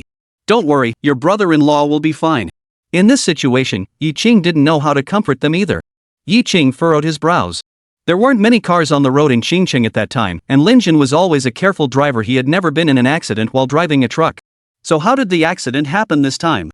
It can't be because he was so happy to be going home, can it? Xiao Wei, go to the scene and ask the traffic police what happened. Zhang Guowei responded and left immediately. Outside the operating room, time passed extremely slowly. But for them, every second was torture. Finally, an hour passed. The operating room door opened, and several doctors walked out. The family immediately gathered around. Ma Yan grabbed the doctor's hand. "Doctor, how is my husband? Is he okay?" The patient was revived, but it was very dangerous. He has 3 broken ribs, and it was just a matter of inches from his heart. He was very lucky to survive.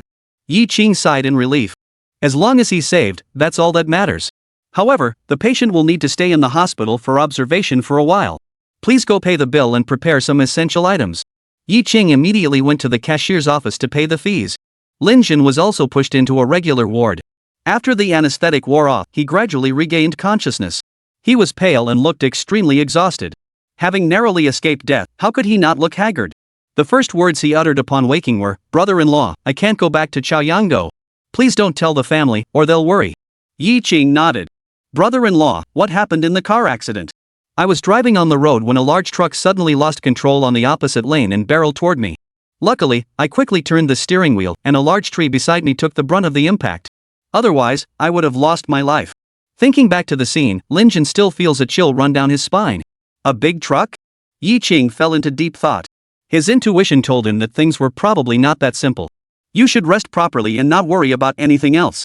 This is a work-related injury, so the factory will cover all expenses. This was Yi Qing's kind lie. Lin Jin went out to run personal errands during work hours. How could that possibly be considered a workplace injury? If we don't tell him that, he'll refuse to pay for the hospital treatment, and he'll definitely be reluctant to spend the money. Yi Qing saw Zhang Guowei standing at the ward door and walked out. The two of them went to the hospital courtyard. "Yi, the factory director, I went to the scene. It was terrible. The front of the Lada car was completely crushed, and the car is a total loss. Luckily, there was a tree nearby, otherwise, Lin Jin might have been. Yi Qing's expression darkened. Where's the driver who caused the accident? He fled the scene.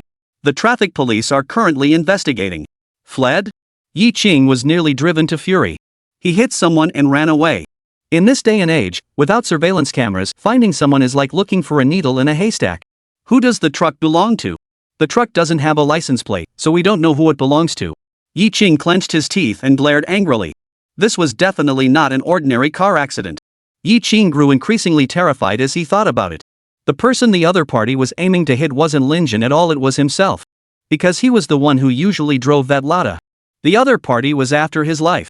By some twist of fate, Lin Jin drove out to buy something and ended up saving his own life. Who was it?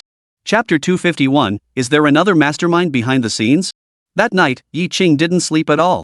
He felt deeply guilty. It was Lin Jin who had saved him from disaster. If he hadn't driven the Lada out to buy groceries, it would be Yi Qing lying in bed or in a coffin right now. He was furious.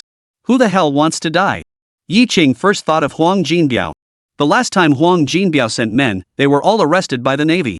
Enraged, he sent more men to assassinate him. This is highly likely. The next morning, Yi Qing called Lin Hua. The shipyard is very busy, and I can't go back for the brick factory opening. You and Dad take care of things there. If you need anything, just give me a call. He didn't mention Lin Jin's matter, afraid that Lin Manchang would worry. Yi Qing found Su Xiao and told her very bluntly, "Someone wants to kill me." Su Xiao was so scared she jumped in surprise. What's going on? Who's trying to kill you? Yi Qing told Su Xiao about yesterday's car accident. Upon hearing this, Su Xiao's heart tightened. Do you think it was Golden Biao from Hong Kong City who did it? Yi Qing nodded. It's most likely him. Comrade Su Xiao, I'll need your help to inform the Navy to surround and eliminate Golden Biao as soon as possible. Otherwise, I'm worried. Su Xiao nodded, but she still said, Yi Qing, so you're afraid too, huh? Yi Qing rolled his eyes. I'm human too. Everyone gets scared, you know? If I die, the Qingcheng shipyard will be finished. A few minutes later, Zheng Chengshan arrived at the Qingcheng shipyard. Yi, the factory director, I have some good news for you. Golden Biao from Port City has been eliminated by the South China Sea Fleet. They were smuggling a batch of cars, and our Navy and Customs authorities launched a joint operation and wiped them out completely. Yi Qing hurriedly asked, when did this happen? 2 days ago, I just received the news myself. I came here immediately to inform you. You can now proceed with production as usual. Our company is also returning to base. At that moment, Su Xiao interjected, Commander Zhang, yesterday, factory director Yi nearly made the ultimate sacrifice. What? What happened?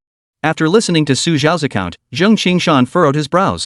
That kid got away, and he might cause trouble in the future. Mr. Yi, the local security or traffic incidents are not something the Navy can get involved in. However, I suggest you go to the Qingqing city government leaders and ask them to put pressure on the traffic police department. If that kid is hiding somewhere and suddenly shows up to attack you, it won't be a joke. Yi Qing found Zhang Qingshan's words quite reasonable. Zheng Qingshan continued, your shipyard makes so much money every year and pays so much tax to the city government. They definitely won't ignore you. You're their cash cow. His casual remark sent a chill down Yi Qing's spine. The shipyard makes a lot of money every year. Could someone be eyeing the position of factory director? From this perspective, the person behind it isn't Huang Jinbiao. It was someone else. Who could this person be? Yi Qing, with her mind in turmoil, couldn't make sense of it all. Factory Director Yi, we have received orders that the company must leave the shipyard this afternoon. Thank you to the Navy for protecting us all these days. I will host a farewell banquet for you at the canteen at noon. Yi Qing's suggestion was readily accepted by Zheng Qingshan. He knew full well that Yi Qing was highly regarded by Lu Shana, and it seemed that Su Xiao and Yi Qing had a good relationship. It looked like there was something going on between the two of them. Given this, Yi Qing's future prospects are truly limitless. This is a good opportunity to strengthen our relationship with Yi Qing and Su Xiao. The more friends you have, the more options you have. Also, let's talk about those 53 ships. Chapter 252, I can build you an aircraft carrier. Today's meal at the shipyard canteen was very abundant. There was chicken, duck, fish, pork head meat, and large pork knuckles, all of which were very tough. Yi Qing said that the naval soldiers had protected the shipyard, so they should be well fed and well treated. Yi Qing and Zheng Qingshan were sitting at the same table. Zheng Qingshan's face was flushed red from drinking, and he started talking freely. Factory Director Yi, there are 53 ships, though they're all rusty, but we found quite a few valuable items inside missiles, torpedoes, and shipborne aircraft return guidance systems. They're all treasures. Upon hearing this, Yi Qing didn't feel happy at all. Instead, he felt deeply saddened. What others discarded as useless, Zheng Qingshan regarded as treasures. The Dragon Country Navy has had it tough. And Zheng Qingshan's heart was no less filled with mixed emotions. Factory Director Yi, I wish I could take all those cannons and move them to our warships. As he spoke, Zheng Qingshan's eyes welled up with tears. The Navy is poor. Yi Qing patted him on the shoulder and said, Commander Zhang, now that our country has opened up and reformed, development will accelerate. Bread will come, and everything will be provided. You know how good the missile boats our factory is building are, Commander Zhang. This is just the beginning. It won't be long before more ships are delivered to the Navy. Even if you want an aircraft carrier, I can build one. An aircraft carrier? Zheng Qingshan dared not even think about it. He just assumed Yi Qing was drunk and bragging. The meal lasted from 11:30 a.m. until after 3 p.m. Zheng Qingshan kept holding Yi Qing's hand tightly. Mr. Yi, next time you go to that place, can you take me along to broaden my horizons? Aren't you afraid of breaking the rules? I'll report you to the military headquarters. However, Yi Qing has no plans to visit Old Mouse Place recently. All the retired warships have been returned to him, unless Ibrahimi suddenly comes to his senses and wants to do steel business with him. Commander Zhang, you can go anytime you want. You can enter the country from Suicheng. I hear there are quite a few smugglers there, trading canned goods and other items with the Russians. You could try disguising yourself as a smuggler and give it a shot. Zheng Qingshan waved his hand. I don't have your skills. Yi Plant Manager, no matter what, next time you go, you must take me with you. After seeing off the Navy officer, Yi Qing returned to his office. His gaze once again became sharp and shrewd, as if he hadn't had a drop of alcohol. Su Xiao followed him inside. Factory Director Yi, I noticed you were distracted at the dinner table. Are you still worried about the car accident? I'm sure the traffic police will catch the other party. Su Xiao is very optimistic. But Yi Qing didn't share his suspicions with her. The other party was very likely not one of Huang Jinbiao's men. More than 10 days passed. The other party did not take any further action. The traffic police department has not responded either. Zheng Qingshan said that Yi Qing should go to the city government leaders to apply pressure. But Yi Qing did not go. The boss was busy, and going there himself wouldn't have made a difference. After the Navy left, Feng Luan from the steel plant went to the shipyard every day to urge them to dismantle the ship quickly. Once the ships were dismantled, he could transport the scrap metal back to the foundry for reprocessing. Since collaborating with Yi Qing, Qinggang steel plant has been thriving, with profits increasing day by day, far surpassing the days when they sold rebar. Even the strongest steel plant in the province, Lai City Steel Plant, dares not underestimate him. Old Feng, the matter I mentioned to you last time, please give it some more thought. We should consider introducing a batch of new equipment. After reform and opening up, competition will only become more intense. Only by strengthening the steel plant's capabilities can we avoid being swept away by the tide. However, Feng Luan's response remained non-committal. He neither said yes nor no. I'll go back and think about it. Mr. Yi, please speed up the ship dismantling process. We're all waiting. If it's really not possible, I can transfer some workers over to help. Haste makes waste. It wasn't until it was almost dark that Feng Luan finally rode his motorcycle away from the shipyard. But halfway there, he was stopped by someone. Chapter 253, A Heroine Among Women. It was none other than Pang Wanchun, the city government official in charge of the economy, who stopped Feng Luan. Oh, isn't this Mr. Feng, the factory director? What a coincidence. Feng Luan saw Pang Wanchun and bowed respectfully. Mr. Pang, what a coincidence. It's just about time for dinner. Do you have time? I'd like to treat you to a meal. This is a rare opportunity, please do honor us with your presence. Pang Wanchun chuckled. Actually, I have a meeting tonight. Let's go together. I'll treat you. Feng Luan looked both surprised and flattered. How could I let the leader treat me? Let's do this, Pang, you treat, and I'll settle the bill. Pang Wanchun and Feng Luan arrived at Qingcheng Hotel together. Feng Luan waved his hand and ordered a box of tables. Please don't be stingy, sir. Make sure Pang Wanchun is well fed and well taken care of, and give Qinggang Factory some special attention. We'll definitely benefit from Qinggang Factory in the future. The two entered a room. At that moment, there were already several people sitting in the room. One of the women stood out in particular. Though in her 40s, she had a youthful appearance, well-maintained, and exuded an air of elegance. Mr. Feng, let me introduce you.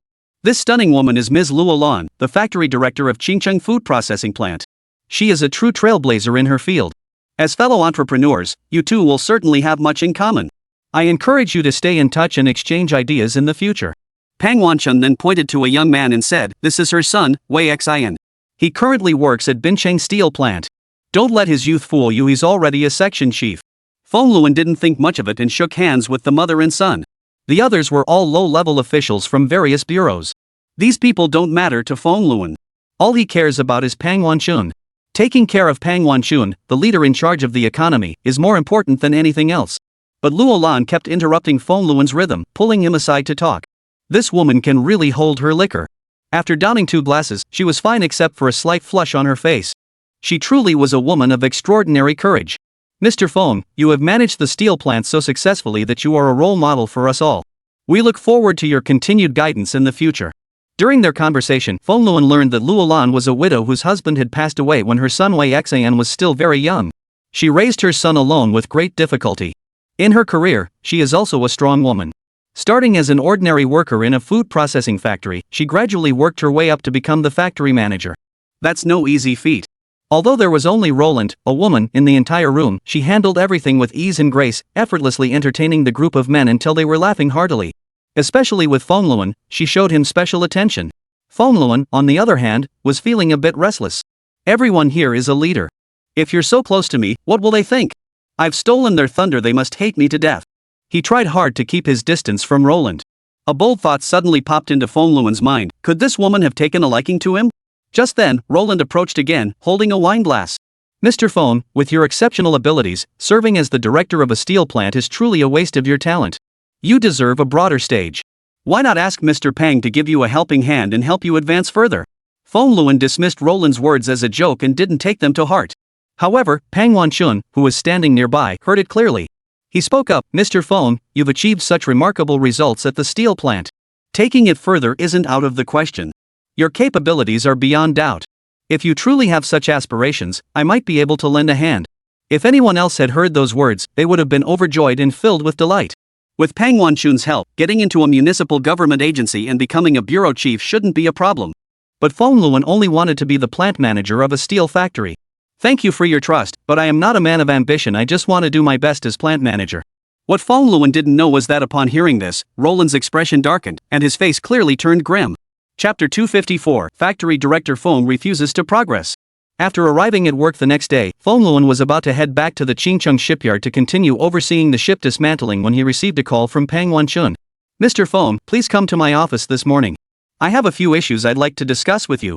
Feng Luan agreed immediately. Pang, the leader, suddenly called him over. Could it be that he had picked up the tab for last night's dinner? Pang must be in a good mood and wants to praise him, then offer some favorable policies for the steel plant? Feng Luan didn't have time to think much about it. He hopped on his motorcycle and rushed off to find Pang Wanchun. Meanwhile, Yi Qing looked up at the clock. It was almost 10 o'clock and Feng Luan hadn't shown up yet. Over the past 10 days, he had come almost every day to supervise the workers and even had lunch at the canteen. Just last night, Yi Qing suddenly realized something. If the other party was jealous of his position as factory director, might they be jealous of more than just him? What about Feng Luan, Gao Huiyu, and others? Today, Yi Qing wanted to remind Feng Luan, but who knew this guy suddenly didn't show up? He called Feng Luan, but no one answered. I really have no idea what he's up to. When I don't want to see you, you're buzzing around me like a fly, but when I try to get in touch with you, you're nowhere to be found. Pang Wanchun warmly welcomed Feng Luan and even brewed him a cup of tea. This left Feng Luan feeling both honored and overwhelmed. Pang, what instructions do you have for me? Pang Wanchun smiled kindly and said, it's nothing major. It's just what I mentioned to you last night. You should seriously consider taking the next step up. This is a rare opportunity. Feng Luan. Last night, he just thought everyone was joking around after drinking too much, but he didn't expect Pang Wanchun to take it seriously. Mr. Feng, I think Mr. Luo is right. You are a talented individual who deserves a bigger stage. Keeping you at the steel plant is truly a waste of your abilities. Let's be open and honest today. If you have any thoughts, please share them with me, and I'll be happy to offer my advice. Pang Wanchun seemed to have good intentions. Who wouldn't be deeply grateful to such a leader? Feng Luan, however, spoke up, Director Pang, I'm a simple man. I truly have no other intentions. I just want to continue doing my job as factory director. The steel plant is currently in an upward phase and will soon achieve even greater glory. Feng Luan had no intention of leaving. Moreover, he has a deep attachment to the steel plant and finds it hard to leave. As for becoming a section chief or department head, serving superiors, being constantly supervised, and restricted in every way, Feng Luan really had no interest in that. Little did he know, Pang Wanchun's expression darkened, clearly displeased. He spoke in a more serious tone, Feng Luan, I'm talking to you as your superior. You must think this through carefully. What's so great about a steel plant? It might go out of business any day. Being an official is more stable. Feng Luan remained unmoved. Thank you for your trust, but I can assure you that as long as I'm here, the steel plant will never close. We still need to pay taxes to the city government. Pang Wanchun saw that he couldn't persuade him and angrily waved his hands. Feng Luan, knowing when to leave, departed. He couldn't figure out why Pang Wanchun insisted on making him leave the steel mill. At that moment, the partition door to Pang Wanchun's office opened, and Roland emerged from inside. She looked gloomy. She had heard the entire conversation. This Feng Luan really is someone who doesn't take the hint. You give him an opportunity, and he doesn't know how to seize it. A cold gleam flashed in Roland's eyes. Pang, I think we should teach him a lesson. He doesn't listen to you. Is he planning a rebellion? Pang Wanchun narrowed his eyes. What do you plan to do? If you're going to do it properly. Chapter 255. Feng Luan passed away. The next morning, as Yi Qing arrived at the shipyard, he received some tragic news. Feng Kuan, Feng Luan's younger brother, was crying uncontrollably at the factory gate. Factory director Yi, yesterday evening my brother was on his way home when he was involved in a car accident and died. Yi Qing's expression turned pale, and he nearly collapsed to the ground. What did you say? Factory director Feng is gone? Feng Kuan was crying uncontrollably. He was hit by a car and killed. Yi, the factory director, my brother is gone. The sky has fallen on the steel factory. Yi Qing also felt a stinging sensation in his eyes. Since coming to Qingcheng, he had maintained a good relationship with Feng Luan, and they had developed a genuine bond. The sudden loss of a dear friend left him deeply distressed. Yi Qing suppressed his grief and helped Feng Kuan to his office. Last night, after my brother finished work, he rode his motorcycle home. When he reached Zhongxing Road, a car came speeding toward him and hit him, sending him flying.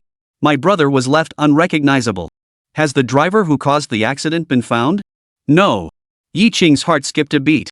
Could it be that he had guessed correctly? After their plan against him had failed, had they turned their attention to Feng Luan? Are they trying to take Feng Luan's position as factory director? Yi Qing felt a pang of guilt. If only he had told him this earlier, perhaps Feng Luan wouldn't have died. Feng Kuan, has your brother seen anyone in the past 2 days? Or has anyone gone to the factory looking for him? Feng Kuan shook his head again. I only know that my brother drank with someone the night before last, but I don't know who it was. Feng Kuan is a smart man. It seemed as though he had thought of something. He suddenly looked up at Yi Qing. Mr. Yi, are you saying that my brother was murdered, not an accident? Yi Qing nodded. It's highly likely that someone is coveting the steel mill. Only if your brother steps down or dies will they have a chance to take over. Swish. Swoosh. Feng Kuan suddenly stood up. Who is it? Yi plant manager, how did you know? It's my guess, but we might be able to confirm it in the next couple of days. Your brother has developed the steel plant so successfully that there are probably many people eyeing this lucrative opportunity. It's just a hunch, but we might be able to confirm it in the next couple of days. Your brother has turned the steel plant into a thriving business, and who knows how many people are eyeing this lucrative opportunity. Feng Kuan's expression immediately darkened. Who was it that harmed my brother? Yi Qing gestured for him not to get excited. I just said that this is my guess, and it still needs to be confirmed. But right now, the only one who can confirm this and save the steel mill is you. Feng Kuan is the head of the finance department at Qingqing Steel Plant and holds the reins of the company's finances. If Yi Qing's guess is correct, Feng Luan was eliminated by someone, which means Qingqing Steel Plant is in grave danger. The only one who can save Qinggang Steel Plant now is Feng Kuan. After Yi Qing briefed Feng Kuan on the situation, they hurriedly left together to handle Feng Luan's funeral arrangements. Yi Qing still held Feng Luan in high regard. To revive a steel plant on the brink of bankruptcy is no small feat in itself. Later, Yi Qing also worked very well with Feng Luan. Unfortunately, the dead cannot be brought back to life. 3 days later, Feng Luan was laid to rest. As an important state-owned enterprise and major taxpayer in Qingqing City, the Qinggang Steel Plant cannot operate without a plant manager. The municipal government convened a special meeting to discuss the selection of a new plant director. This is a highly coveted position, and everyone wants it. No special skills are required, just maintain a good working relationship with Qingcheng Shipyard, and that's all it takes to deliver results. Reaping the benefits without lifting a finger, how delightful. Attendees included the city's top official, Lu Yiming, the deputy mayor in charge of the economy, Pang Wanchun, and the directors and section chiefs of relevant departments. Also present were the senior management of Qinggang Steel Plant. Lu Yiming personally chaired the meeting. To cut a long story short, let's all share our thoughts and recommendations for the new plant manager. Lu Yiming glanced around the room. But everyone kept their heads down, not saying a word. They were all well aware of their own limitations and knew they had no qualifications to recommend anyone. Lu Yiming glanced at Pang Wanchun beside him. Comrade Wanchun, since no one else is speaking, you are in charge of the economy. Who do you think is suitable? Chapter 256, Selection of the New Plant Manager. Pang Wanchun took a sip of tea, set the cup aside, and finally spoke softly. I believe that when it comes to selecting personnel, the first principle is that we cannot allow outsiders to lead insiders. Steel is the pillar industry of Chingcheng, so we must select someone who understands the industry to serve as the plant manager. Lu Yiming nodded in agreement. The audience below saw this and their expressions varied, each with their own thoughts. Pang Wanchun's words narrowed the pool of candidates by more than half. In other words, there won't be a factory director parachuted in? Will the candidate be selected from within the steel plant?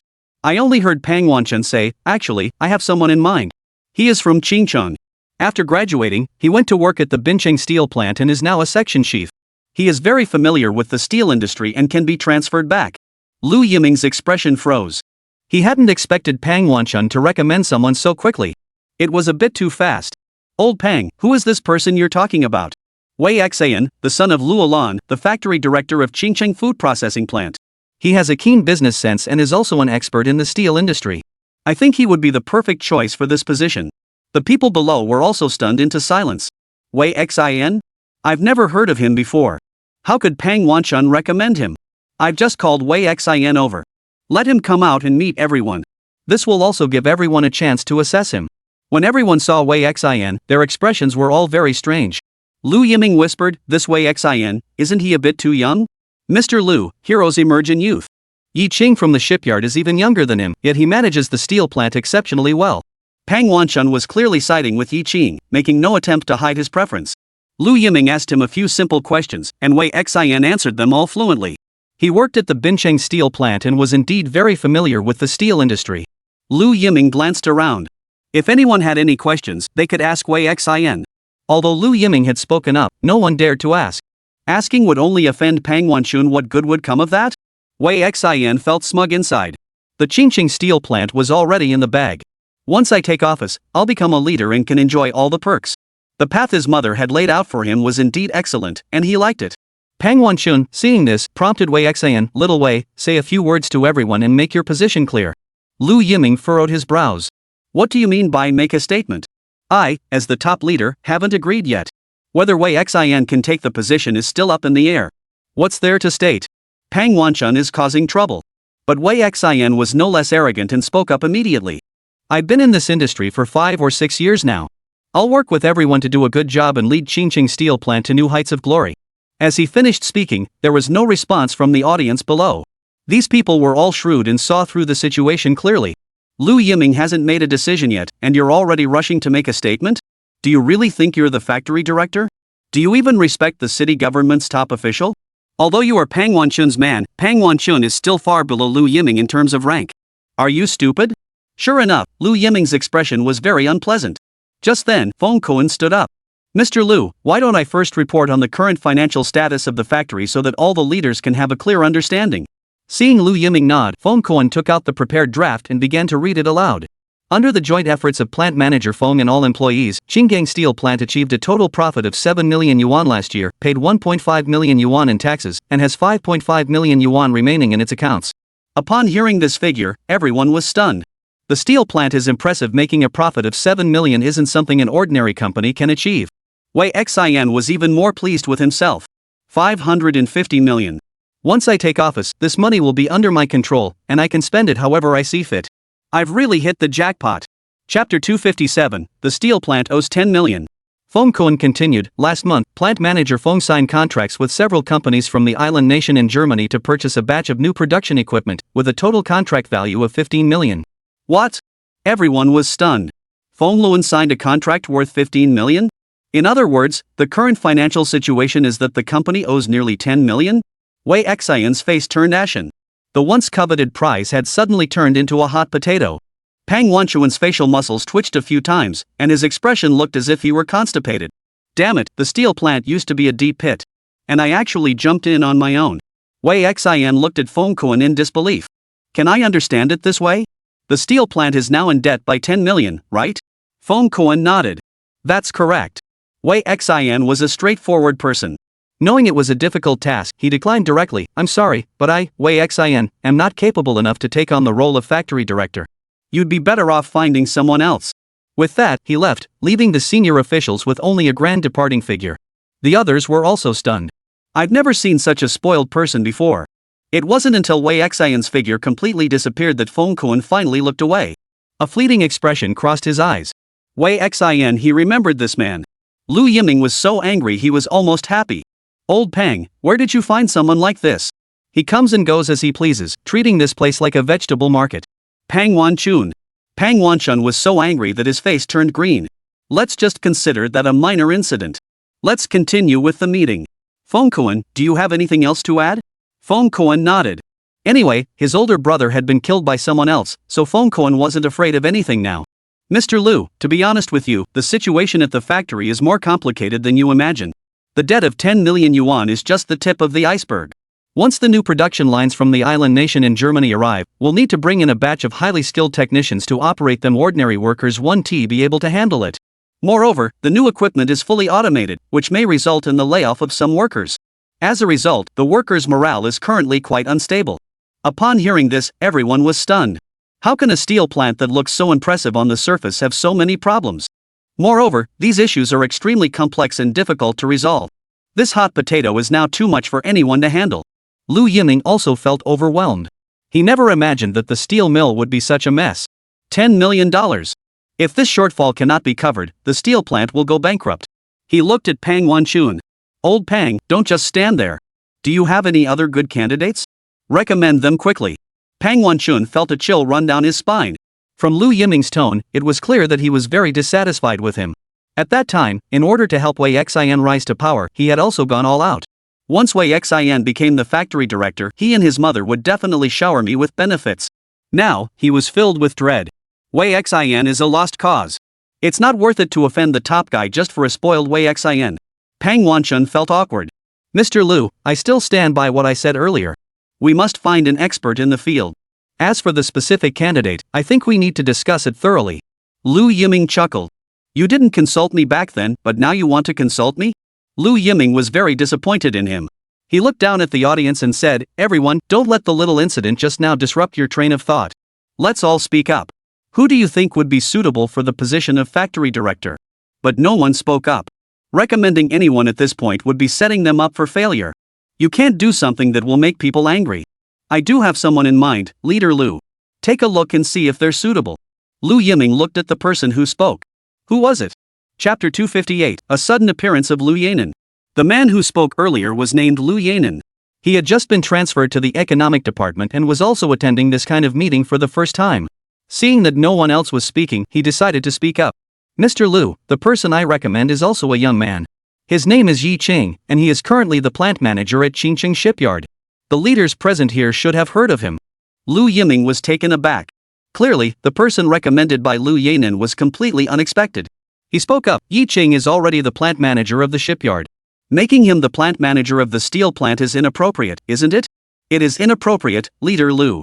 What I mean is that Yi Qing should directly acquire the steel plant. Everyone was completely baffled. Everyone was discussing who would become the factory manager, and you're actually considering selling the factory? Where did this person come from?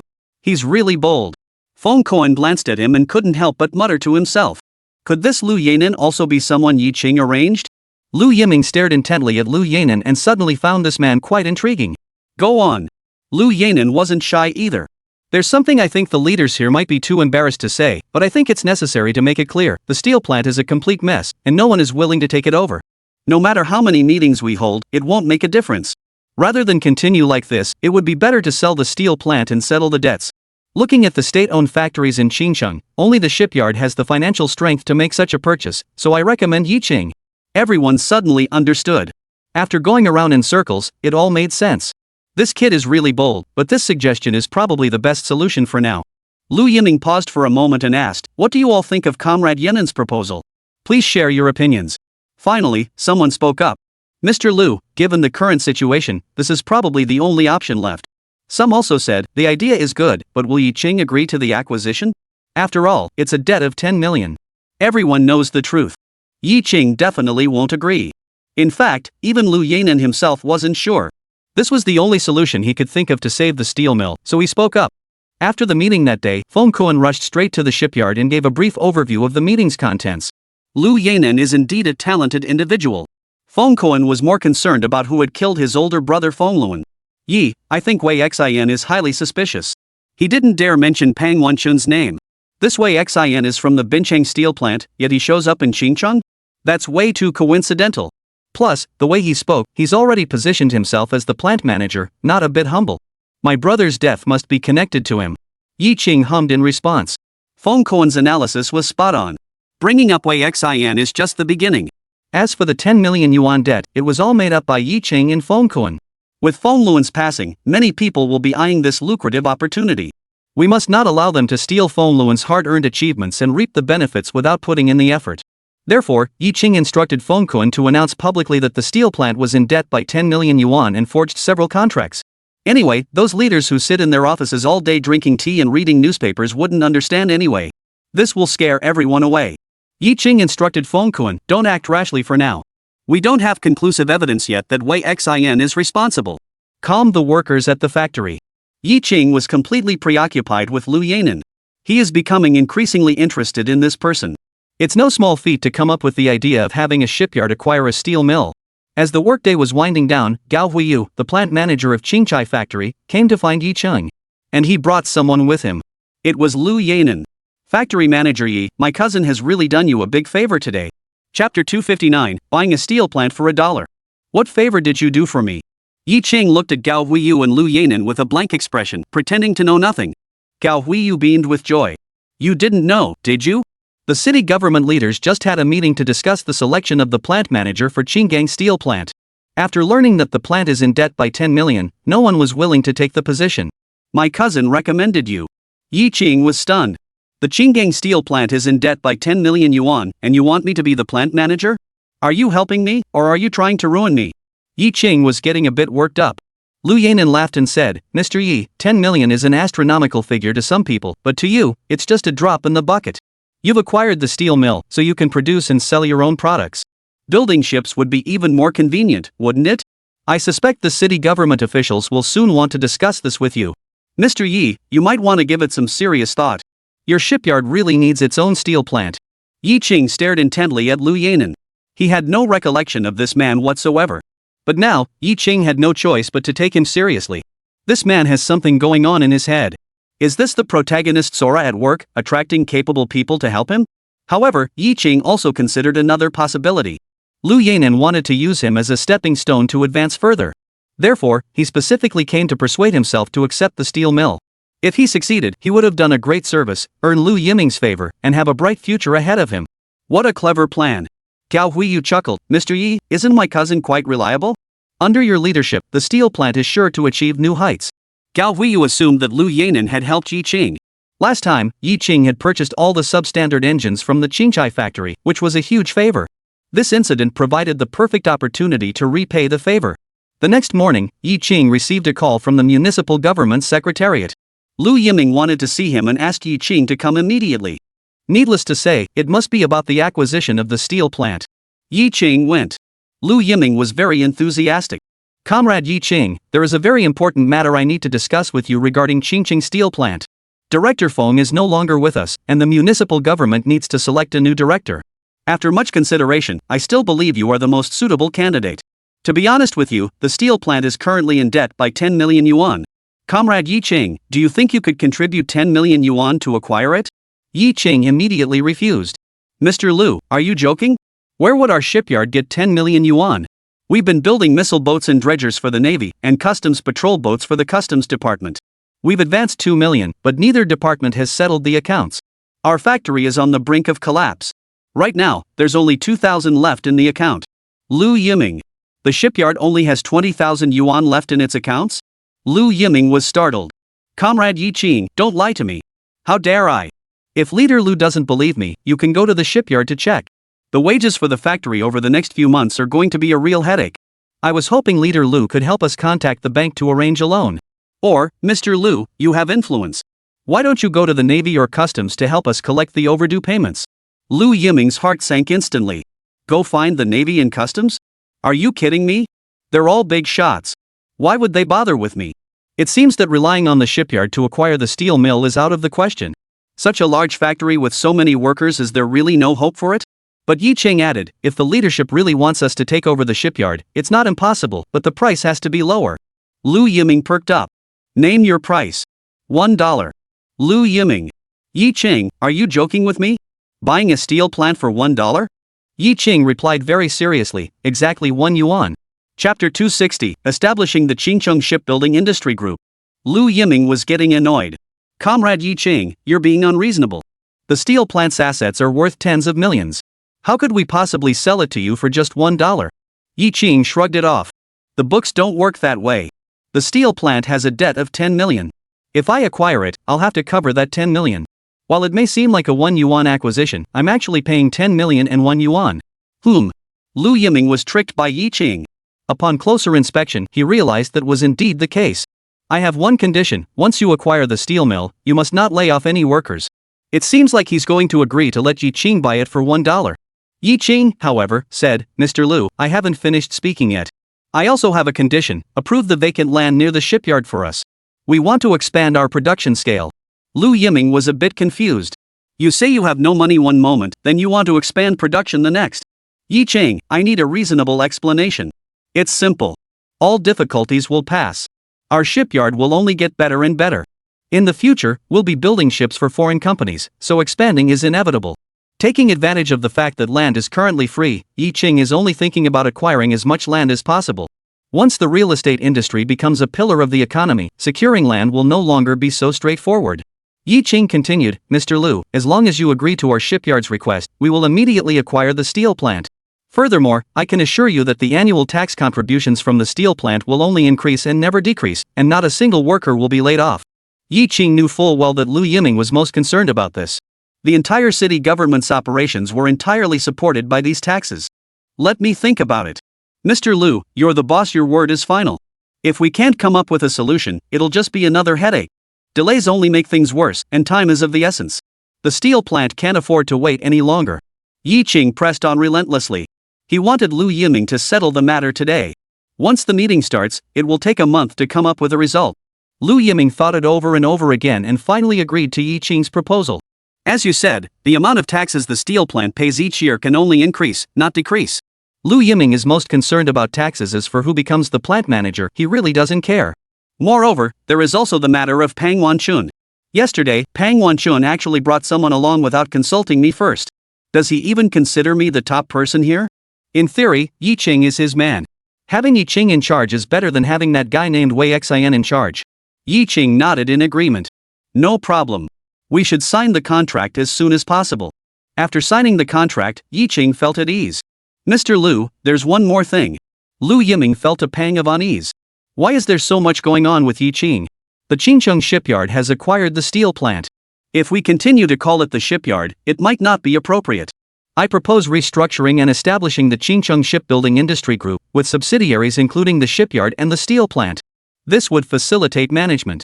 Of course, Yi Qing also plans to establish a real estate company. This cannot be disclosed to Lu Yiming at this time. The Qingcheng shipyard is under the jurisdiction of the Qingcheng city government. If Yi Qing wants to restructure it, he must obtain approval from the city government. Lu Yiming thought Yi Qing was up to something again. Restructuring is acceptable. As long as it does not result in the loss of state-owned assets, it is acceptable.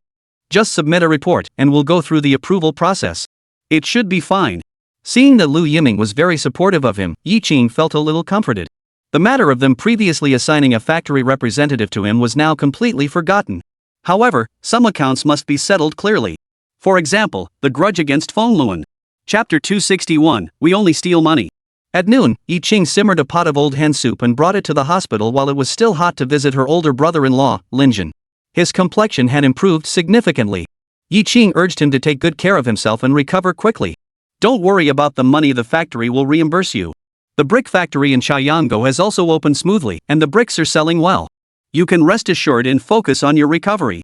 Yi Qing left the hospital, returned to his office, and spent the rest of the day speculating about one thing. The person who killed Fengluan and the one who injured his older brother-in-law must be the same person.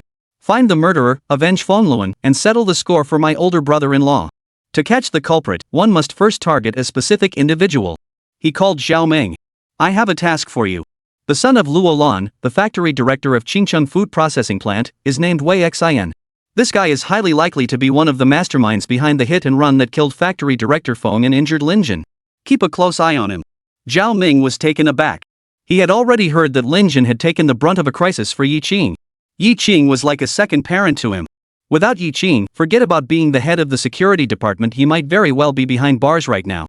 That despicable Wei Xin, he actually tried to kill Yi Qing, the factory director. I will never forgive him. That evening, Zhao Ming gathered together Qin Tao and the others who had originally gone to the shipyard with him to steal items. Without beating around the bush, he said directly, someone is trying to harm factory director Yi. Qin Tao and the other two were immediately filled with rage. Damn it, who's trying to harm factory director Yi? We won't stand for it. Zhao Ge, tell us who it is, and we'll go take care of him. Zhao Ming was also furious. Based on the clues I have, a man named Wei Xin is highly suspicious. We'll start with him. Alright, let's go find this guy. The few of them were bold enough to spend several days investigating Wei Xin's whereabouts. That night, they were finally spotted. Wei Xin was having dinner with a woman dressed provocatively at a small restaurant. Zhao Ming and Qin Tao were waiting for him outside in a corner. After a long time, the two of them emerged from the small restaurant, drunk and stumbling. It was pitch black, the perfect time to act. Zhao Ming and his three companions sprang forward in unison, pinning Wei Xin to the ground. The woman beside them tried to scream. Zhao Ming acted quickly, covering her mouth and glaring at her with a fierce look. If you don't shut up, you'll regret it. Zhao Ming made the woman hold her head and crouch on the ground, while Wei Xin wasn't so lucky. Qin Tao and the other two beat Wei Xin mercilessly with punches and kicks. Wei Xin had never been hit with a black stick before and was nearly furious. Who are you? How dare you hit me? Do you know who I am? You're dead. I'll have Lu Huaxiang kill you. Zhao Ming's eyes lit up. He had uncovered a new lead. Lu Huaxiang. He deliberately spoke in a menacing tone, Lu Huaxiang is nothing. We're four brothers who've been around the block. We're not afraid of him. Kid, you're dead today. Wei Xin was extremely. Lu Huaxiang was a cold-blooded killer. Zhao Ming grinned. Who hasn't killed someone? Where is this Lu Huaxiang you're talking about? Let's go meet him. Wei Xin froze in place. His eyes darted around. I haven't done anything to offend you, have I? Why are you kidnapping me? This is illegal, you know? Zhao Ming gave a sinister smile. You haven't offended us, but it's your fault for having a mother who's a factory manager. Give us 10,000 yuan, or else we'll kill you. Upon hearing that the other party was after money, Wei Xin actually felt a sense of relief. As long as they weren't here to seek revenge for that matter. Guys, it's just 10,000 yuan. I'll give it to you. Zhao Ming snorted coldly. It seems like 10,000 is too low. You need to give us 20,000. All right. Wei Xin agreed immediately. Chapter 262, there will come a time when you'll need my help too. Wei Xin agreed to give them 2,000 yuan, so Zhao Ming and the other three let him go. Upon returning home, Wei Xin was so angry he couldn't contain himself. Damn it, the son of the factory director of a food factory was beaten up by a group of thugs. This was intolerable. He complained to Luo Lan, the security in Xinjiang is getting worse and worse. Mom, I'm not the kind of person who takes a loss. You must stand up for me and make sure Lu Huaxiang takes care of them. Luo Lan had only this one son and spoiled him greatly. She couldn't bear to let it go. Things have been tense lately, so your Uncle Chang needs to lie low for a while. Once things calm down, I'll make sure he gets revenge for you. Anyone who dares to touch my son will pay the price. Roland looked worried. Son, are you sure they just want money and nothing else? I'm absolutely certain. They're only after the money. Upon hearing this, Roland let out a sigh of relief. As long as it's not about that matter. These past few days, she's been restless and can't sleep well. Wei Xin said again, Mom, the steel plant is finished. You need to arrange a new factory manager position for me. I've had enough of Bincheng and don't want to go back. Luo Lan said with concern, we can't rush this. I'll ask Pang Wanshun to think of another solution. There are plenty of factories in Xinjiang, there must be a position for you there. The next morning, Zhao Ming stood at the door of the factory director's office, waiting for Yi Qing. As soon as Yi Qing appeared, he hurried over to greet him. Let's talk in the office. The two walked into the office and closed the door. Yi, last night the four of us found Wei Xin and beat him up. He confessed that he killed someone named Lu Huaxiang, claiming he had killed people. Yi Qing's eyes flashed with a cold gleam. The person who killed Feng Luan is most likely this individual. Factory Director Yi, give us a little more time, and we will definitely track down this Lu Huaxiang. Zhao Ming was brimming with confidence. Yi Qing asked, when you were beating Wei Xin, did he notice anything? Nothing at all. We were just asking him for money, and he thought we were robbing him. Yi Qing hummed in agreement. That's good. Leave the matter with Lu Huaxiang to the professionals. You've already done a great job. I'll remember that. Zhao Ming was full of energy. Factory Director Yi is treating us like outsiders. Without him, the four of us wouldn't be where we are today. If he tells us to go east, we'll never go west. Yi Qing waved his hand. When I have plans, I'll call you. Absolutely no unauthorized actions don't tip off the enemy. After dismissing Zhao Ming, Yi Qing called over Su Xiao. The prime suspect in Feng Luan's death, I know who it is, his name is Lu Huaxiang. Then hurry up and call the police. Have them arrest him and interrogate him. Yi Qing shook his head. I don't want to call the police. Wei Xin has connections higher up, and I'm afraid that calling the police will alert them and allow Lu Huaxiang to escape. Upon hearing this, Su Xiaowen immediately guessed the purpose of Yi Qing's visit. Are you asking the Navy to intervene? Well, right now I only trust our Navy, and only the Navy will genuinely help me. So, Comrade Su Xiao, I'll have to trouble you to report this to the Navy leadership. Su Xiao smiled, her eyelashes curling beautifully, making her look absolutely charming. Yi Plant Manager, I never thought you'd ever need my help. Will you help me or not? Considering all the good stuff you got for the Navy, I'll help you.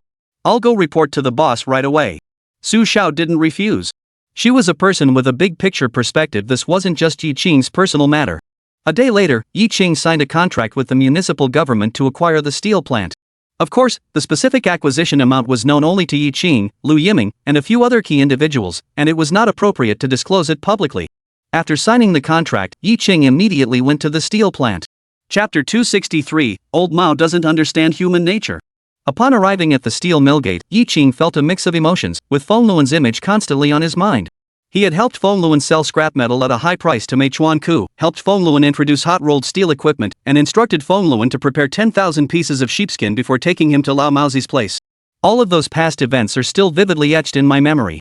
Just a few days ago, he had suggested to Feng Luan that he bring in a few more advanced assembly lines. Let's take on Feng Luan's unfinished work ourselves. He went to see Feng Kuan first. The shipyard has acquired the steel plant, and both will now be part of the Qingcheng Shipbuilding Industry Group. I have decided to appoint you as the general manager of the steel plant. Feng Kuan was overjoyed. Just as he was about to say thank you, Yi Qing patted him on the shoulder. You deserve all the credit for completing the acquisition smoothly. This factory director position is well deserved. Take on the responsibility quickly and finish the work your brother left unfinished. Additionally, you must be mentally prepared for the fact that I plan to implement major reforms at the steel plant and introduce a new batch of advanced equipment. The steel plates produced must meet the requirements for constructing warships.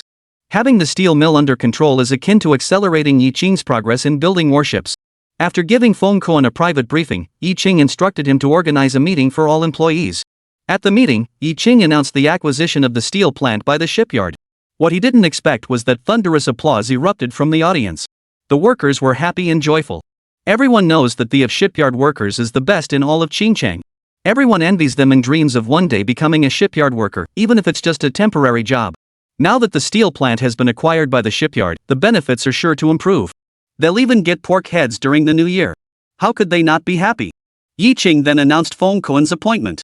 Listen to what plant manager Feng says. There's meat to be had. If you disobey orders without a valid reason, then I'm afraid you'll have to be dismissed. Even having a permanent position won't help, and pulling strings won't work either. Yi Qing delivered a harsh warning. It's better to speak harshly up front than to hold it in. After Yi Qing returned to the shipyard, there was also news from Su Zhao's side. The Navy had sent people to begin arresting Lu Huaxiang. Local authorities had no authority to intervene, as the Navy had stated that Feng Luan was manufacturing steel for the Navy, and therefore the Navy had to handle the matter. Yi Qing was greatly relieved. The military is different from the police. With the Navy involved, Lu Huaxiang will never be able to make a comeback in his lifetime. It seems like I owe the Navy another big favor. But it doesn't matter. The Navy and I are in the same boat, and Yi Qing still considers himself a member of the Navy. Just like in later generations, he has a deep bond with the Navy. Everything he did after being reborn was to help the Navy grow stronger. Su Xiao changed the subject. Mr. Yi, have we heard anything from Ibrahim yet? This man is really something. He took 5,000 pieces of sheepskin from US, and now there's no word from him? Su Xiao had been dwelling on this matter ever since. Although the sheepskin was given to you by Yi Qing, you accepted it, so you should be aware of that. Old Mao really doesn't understand human relations. Not yet, but when Ivanov and Irina get married, I'll pay a visit to sound them out. Yi Cheng added, no problem. We have our own steel plant now, so we can make whatever we need. It shouldn't be an issue. Su Xiao, however, didn't agree. It's not the same thing, is it? Those 50,000 pieces of sheepskin can't just be given away for nothing. The manager has to get something in return. What do you want to trade for them? Yi Qing asked curiously. Chapter 264, Squeezing every last brain cell out of Yi Qing. Su Xiao thought for a moment and said, 5,000 pieces of sheepskin. If we give them to Prigazin, we could get 5 gas turbines in return. Ibragimov is just a glutton, he only eats and never gives back.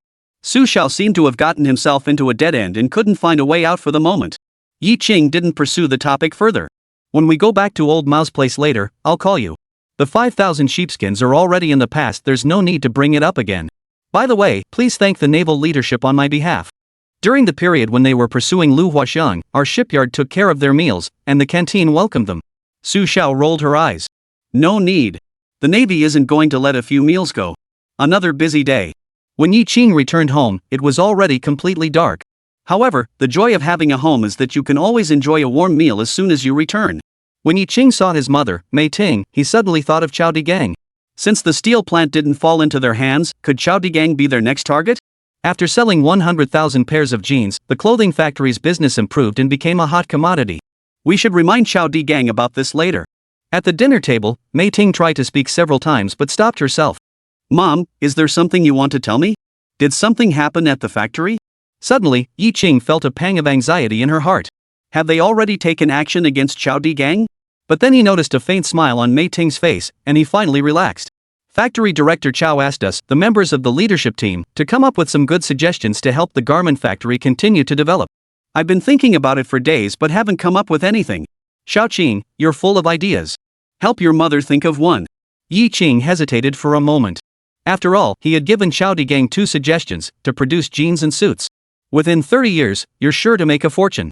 Now he's collecting suggestions from others again. Does this guy have other plans? Let's take this opportunity to give Chao Digang another brilliant idea. Yi Qing said, Mom, this is simple. Since the reform and opening up, people have been wearing more stylish clothes, and their pursuit of brands has also grown. You could suggest to old Chao that he establish a brand. Build the brand into a well-known trademark. If 2 similar garments are priced similarly, I would definitely choose the branded one. At that point, your garment factory's sales will skyrocket. Mei Ting didn't even have time to eat, she quickly took out her notebook and pen and carefully recorded everything. Xiao Qing, that's a great idea. Help us come up with a few brand names. Mom, you're just helping Chao Digang squeeze your son's brain cells, aren't you? Yi Qing joked. Yi Ping frowned. Xiao Qing, how can you speak to your mother like that? She's doing this for the sake of the garment factory's development. Dad, I was just joking. My mother's matter is of utmost importance, how could I ignore it? It's just a brand name. What's so special about Hongqingerg, Kipalang, or Ruehu? We can hire someone to design a new brand logo and promote it widely. The matter will be settled. In Yi Qing's view, this matter was actually quite simple to handle. Soon, the garment factory convened a meeting of its leadership team. Each of the division heads reported their proposals to Chao Digang one by one. For example, establishing more connections with other factories to produce work uniforms for them. For example, continue producing large-sized jeans for export. For example, purchase new production lines to produce high-end clothing. And so on. But every proposal is also very clear that it requires a large amount of money. You can suggest anything, but under no circumstances should you mention money to Chao Digang. Chao Digang frowned. Your suggestions are good, but you should also be aware that our garment factory can't compete with those big factories. We're strapped for funds and can't afford to pay that much. Everyone rolled their eyes. Don't mention it. You don't want to, and if you do, you'll say there's not enough money. Then it's just going through the motions, isn't it? Wasting emotions and wasting time. They had complaints, but Chao Digang paid no attention to them. He looked at the union chairwoman, Mei Ting. Chairwoman Mei, I've taken a quick look at your suggestions. They're good, though they will require some investment. I think we can give it a try. Upon hearing this, everyone felt a bit displeased. We suggested spending money, and you weren't happy about it, but now that it's Mei Ting, it's suddenly okay? That's really double standards. Isn't it just because Mei Ting's son is the director of a shipyard? A deputy plant manager named Hu Jin directly said, Plant manager Chao, I don't agree. Why can't our suggestions be implemented even if they cost money, but Mei's can? Chapter 265, The Murderer is Caught. Chao Digang stared intently at Hu Jin, then glanced around at the others. Almost everyone's face bore an expression of defiance. Chao Digang spoke up, I know you're not convinced, but you should first look at what Chairman Mei's suggestion is. It may not be better than yours, but it's to the point and very beneficial for the future development of our garment factory. Chao Digang glanced down at Mei Ting's proposal once more. Chairman Mei's suggestion does indeed require spending money, and more than what you suggested, but I believe that the returns will far outweigh the costs in the long run. With the country's reform and opening up, competition will only become more intense. People will recognize brands, not where they are produced. I have made my decision, our garment factory will establish its own brand. After the meeting, Chao Digang kept Mei Ting behind. He wore a smile on his face, adopting a humble demeanor, looking every bit the part of a kind-hearted old gentleman. Chairman May, do you have time tonight? I'd like to invite your family out for dinner. I'd also like to discuss with you in detail about establishing the brand. Additionally, I haven't seen Factory Manager Yi in a long time and have been thinking about him. Xiao Digang knew full well that Mei Ting's suggestion must have been thought up by Yi Qing. There's no need for dinner, Mr. Chow. If you have any questions, just come find me anytime. Xiao Digang just smiled and returned to his office, where he immediately called Yi Qing. Mr. Yi, it's been a long time. I've missed you so much. Do you have time tonight? Let's get together. Chairman Mei gave our factory a very good suggestion, and I need to thank her properly. Yi Qing knew exactly what was going on. This guy was actually trying to get some strategies from him during the dinner gathering. Mr. Chow, I advise you to keep a low profile lately. Go home immediately after work. You've heard about what happened to Mr. Feng Luan, the steel plant director, Haven TU? Xiao Digang was completely confused. Didn't he die in a car accident? That car accident wasn't an accident. Someone was eyeing his position as factory director and murdered him. Chow, you'd better be careful too. Xiao Digang suddenly felt a chill run down his spine, and his face turned pale. Yi plant manager, don't scare me. I'm a coward. I'm not trying to scare you. Just stay home and don't go out wandering around. Be careful or you'll get yourself killed. They're targeting people like us who are factory managers. Yi Qing took this opportunity to remind Xiao Digang. By the way, don't tell my mom about this. Yi Qing added. From the moment he hung up the phone, Xiao Digang was terrified. From then on, he stayed at the factory day and night, not daring to return home. 3 days later, Su Xiao brought some good news to Yi Qing. Lu Huaxiang had been caught. Put. Yi Qing finally breathed a sigh of relief. By capturing Lu Huaxiang, Feng Luan can rest in peace. Has he confessed? The Navy is still investigating. Don't worry, the truth will soon be revealed. Yi Qing's expression darkened. He also asked our Navy to keep an eye on Roland and Wei Xin, they must be involved as well. My dear Director Yi, rest assured, the Navy always does its job thoroughly. Those guys won't get away, and we might even catch a few big fish. Yi Qing hummed in agreement. Once this matter is settled, I will make a trip to the capital to thank Commander Lu. Su Xiao reminded him, don't just say it, get the missile boats and dredgers built as soon as possible. That's the best way to show your gratitude to the Navy. Yi Qing nodded in agreement. Su Xiao was right. Our shipyard's goal isn't just to build these. Next, we'll be constructing larger warships. The only issue now is... What? Su Xiao's eyes flashed, and she asked impatiently. Chapter 266, Helping the Navy Save Military Expenses. Yi Qing blurted out, it's weapons. Good warships definitely need good weapons and equipment. You're in the Navy, so you know better than me. The gap between our weapons and those of the Americans and Russians is too great. Su Xiao nodded in agreement. Do you have any good ideas? Yi Qing shrugged his hands, indicating he had none. Even if there were, I couldn't say now. I guess Su Xiao doesn't know yet about the Type 052 destroyer he designed. The gun equipment on the upper deck is drawn very clearly. Lu Shanhe must have been aware of this. Yi Qing went to the capital the next day to meet Lu Shanhe. Lu Shanhe was someone worth dealing with, and it was only proper to thank him in person. When Lu Shanhe saw him, he smiled and said, Yi Qing, there's one more thing you might not know. We finished interrogating Lu Huaxiang, and he's confessed to everything. Can you guess what his identity is? Yi Qing shook his head. He didn't know Lu Huaxiang and really had no idea. He was the lover of Lu Olan, the factory director of Qingcheng Food Factory. Upon hearing this answer, Yi Qing was not particularly surprised. Being willing to risk one's life for Roland and Wei Xin, and having such a relationship with Roland, was actually quite normal. Roland's husband was killed by Lu Huaxiang. This man is thoroughly corrupt at his core. Arresting him is doing the people a favor. We have already informed the Qingcheng city government. Indeed, good deeds are rewarded, and evil deeds are punished. It's not that justice doesn't come, it's just a matter of time. It's a pity about Feng Luan in a way, he also contributed to the Navy. Seeing Yi Qing's expression grow somber, Lu Shanhe offered a few words of comfort before shifting the conversation to another topic. The shipyard in Binchang is also planning to build missile boats like yours. Their plant manager, Li Songjiang, came to the Navy begging for help. In the end, I gave him the blueprints. This is unfair to your Qingcheng shipyard, but don't worry. I estimate that even if they manage to build them, their performance will be far inferior to yours. Lu Shanhe looked apologetic. In this matter, the Navy did indeed act inappropriately. Who would have thought that Yi Qing simply smiled it off? Commander Lu was right, even if they built it, it wouldn't be of any use. Lu Shanhe saw Yi Qing's confident expression and was taken aback. It seems like this guy has something up his sleeve. The blueprints we designed are flawless, but in terms of power, even the slightest issue with the configuration could prevent the ship from accelerating or even cause it to spin in place. Lu Shanha didn't blame Yi Qing, instead, he laughed. Yi Qing, you're such a sly fox. That golden Biao in Port City was probably tricked by you, wasn't he? He had made such comments about Yi Qing on more than one occasion. Yi Qing, however, replied solemnly, Commander Lu, you've misunderstood. I absolutely did not hold back.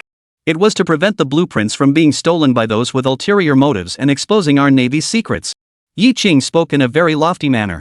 Lu Shanha asked cautiously, Yi Qing, that Type 052 destroyer, you didn't keep a backup plan for that, did you?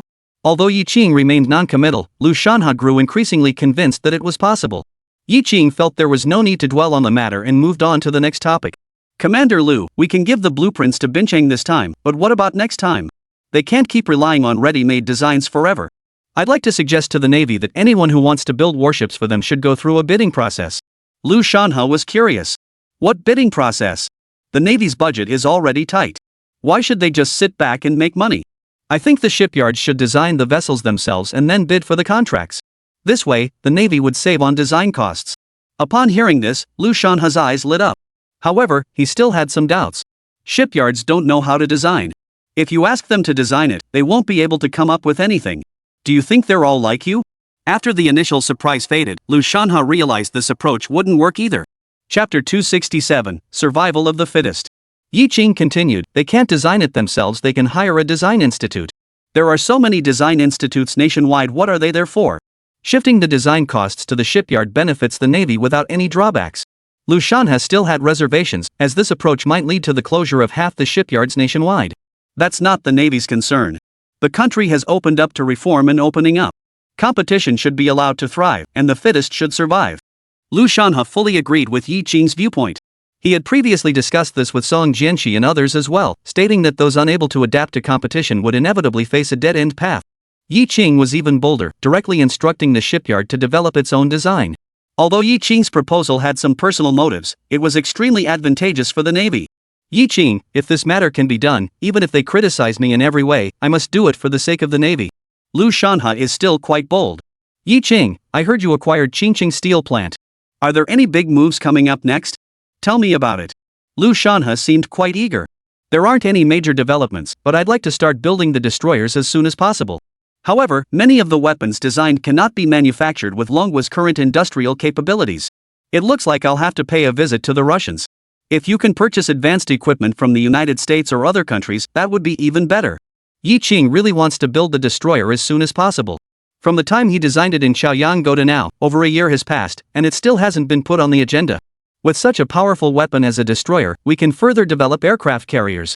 Lu Shanha shook his head helplessly. You might as well go to the Soviets to beg for favors. We want to import weapons from the Americans, but it's too difficult. Although relations between the two countries are currently good, we ultimately belong to different camps. Yi Qing said nothing more.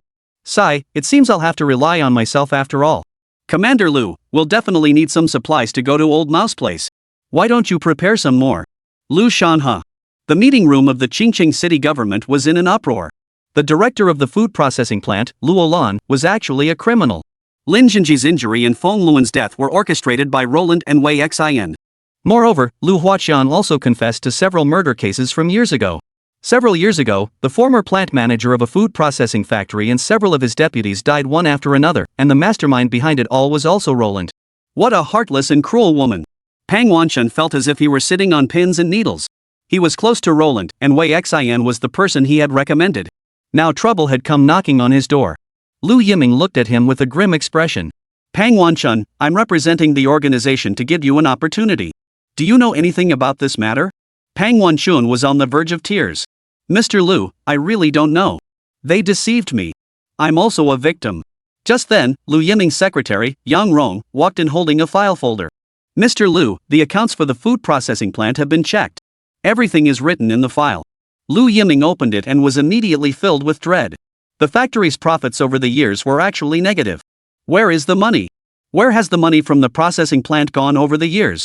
Yang Rong whispered. Roland admitted it herself. She gambled away all the money she earned from playing cards. Lu Yiming was furious. We actually chose such a gambler, a murderer, as the factory director. This is a dereliction of duty on the part of all of us here, and it is a disgrace to Qingcheng. Lu Yiming flew into a rage, and the others were too scared to utter a word.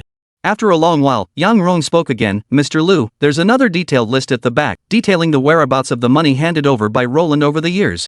Upon hearing this, Pang Wanchun was so frightened that he nearly collapsed to the ground. Chapter 268, Lu Yiming's heartfelt regret. Lu Yiming carefully examined the detailed list, then handed it to his second-in-command, Wu Peng, who was standing beside him. After reviewing it, Wu Peng felt a chill run down his spine. Roland had actually given Pang Wanche so much money. Pang Wanchun actually dared to accept it. Does he have any regard for party discipline or national laws? Bang! Lu Yiming, his face ashen, slammed his fist on the table. I never would have imagined that some of our own officials could be so lawless, embezzling 100,000 yuan, bringing shame upon the organization, and betraying the organization's trust. As he spoke, Lu Yiming glanced sideways at Pang Wanchun. At that moment, Pang Wanchun's forehead was covered in sweat. He was completely numb. It's over, we're done for. My career is over, and so is my life. We must not allow a single bad apple to spoil the bunch. We must expel the troublemaker. And who this person is, I believe he knows it himself. Pang Wanchun, isn't that right? Pang Wanchun is now completely at a loss. Mr. Liu, I have irrefutable evidence. Lu Yiming doesn't even want to hear any more of his explanations. Pang Wanchun, I'm giving you a chance. Go turn yourself in. Lu Yiming letting him turn himself in is already giving him the last shred of dignity. Pang Wanchun cried, sobbing uncontrollably. I've let down the organization, I've let down everyone. I was blinded by my own desires. I deserve to die. Lu Yiming waved his hand. He didn't want to hear Pang Wanchun talk about this now. If he had known this would happen, he wouldn't have done it in the first place. When one regrets something, it is already too late. 2 police officers took Pang Wanchun away. The conference room was silent, so quiet you could hear a pin drop. Everyone kept their heads down, not daring to utter a word. After 3 minutes of silence, Lu Yiming finally spoke again. Comrades, what happened today is truly shocking. Corruption is right here among us. Who could have imagined that Pang Wanchun was such a person? We must all take this as a lesson and never stray down the wrong path. Lu Yiming was also shaken to the core after seeing the detailed account that Luo Lan handed over. How could an official cultivated by the organization have been corrupted? In the case of Pang Wanchun, I bear irreplaceable leadership responsibility. I will submit a self-criticism to the organization, but I do not want any more comrades around us to be taken away. After finishing his remarks on Pang Wanchun, Lu Yiming changed the subject. Comrades, do you know how much debt the food processing plant is currently in? 2 million. Let's all discuss what the plant should do next. We can't just stand by and watch those workers lose their jobs, can we? He is feeling extremely weighed down at the moment. Wu Peng hesitated for a moment. Perhaps he should let Yi Qing acquire the food processing plant after all. Their shipyard shouldn't be short of 2 million. You're really a smart one. But Yi Qing isn't a fool either. Lu Yiming shook his head. He had acquired the steel mill because he needed steel for shipbuilding. The food factory had nothing to do with him. Today, everyone should think about how to resolve the issue with the food processing plant. Lu Yiming felt overwhelmed by the situation. After leaving Lu Shana's compound, Yi Qing went to find Zhang Hongwei. Mr. Zhang, next spring, I plan to begin construction of that destroyer. As our factory's advisor, you must come to guide us. Zhang Hongwei was taken aback. Yi plant manager, I'm afraid our technology isn't up to par yet, especially the weapons and equipment on the design drawings. Many of them can't even be manufactured in our country yet. Yi Qing smiled. I'll figure something out. As long as old Zhang is here, we'll definitely be able to make them. Building a destroyer is different from building a speedboat. There are many things that need to be coordinated. Especially when you have to deal with the army. They are currently developing a vertical launch system, and Yi Qing needs to integrate this system onto the destroyer. There's also the radar system, and so on. This is not just a matter for shipyards, it involves many organizations and departments. At this point, having Zhang Hongwei step in is the most appropriate course of action. This is the primary reason why Yi Qing hired him as a technical advisor. Oh, and there's also Dong Peng. We need to make use of all these resources. Chapter 269, First Come, First Served. Qingcheng University. Since Lin Jing enrolled, Yi Qing had rarely set foot on campus except for that one time he had dropped her off. Today, there wasn't much to do at the factory, and Lin Jing didn't have any classes, so Yi Qing went to the school and took Lin Jing shopping. It seems like I've been so busy with work that I've neglected Lin Jing again. It's getting cold, I should buy Lin Jing a down jacket. In this day and age, those who can afford it wear bulky down jackets in winter, while those who can't wear thick cotton coats sewn by their mothers with every stitch. Only department stores had a limited supply of imported down jackets, which were considered luxury items and out of reach for most people. Upon entering the department store, Lin Jing was overwhelmed by the array of options. A love for beautiful clothes is a woman's nature. She walked over to a down jacket and couldn't resist reaching out to touch it. Yi Qing also thought the coat was nice. If you like it, try it on. Lin Jing shook her head vigorously. No, I'm just looking. Yi Qing could tell from her expression that she really liked it. If you like it, buy it. Salesperson, help us find the right size. We want to try it on. Salespeople back then were very different from today. At that time, department stores were state-owned enterprises and sales clerks were a symbol of status. It was a profession that women aspired to, with a formal position and a secure job. The sales clerk first glanced at Yi Qing and Lin Jing. Although Lin Jing was pretty, her clothes were so worn and faded that they had turned white. Based on her years of experience, the two of them must be ordinary people. And when most ordinary people come to buy clothes, 89.89% of them try them on but don't end up buying them, leaving the clothes wrinkled and disheveled. The sales staff are indifferent. Are you sure you want to buy this down jacket? Lin Jing felt a bit awkward. She had just glanced at the price tag, which was far beyond her budget. Let's take a look first, then decide later. She spoke very softly. The salesperson's tone was even colder. If you're just looking and not buying, you can't try them on. Yi Qing was displeased. Who said we're not buying?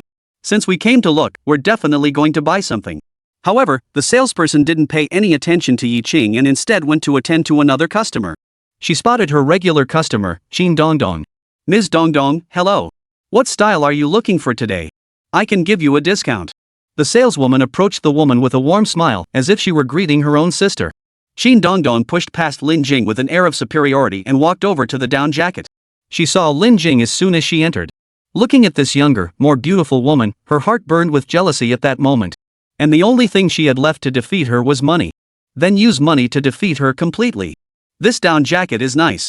Let me try it on. Sure, Winter, you have great taste. This is the latest style we imported from abroad, and this is the only one left. Please wait a moment. The sales clerk quickly took it off the rack and handed it to Qin Dongdong with both hands. Yi Qing sneered at this.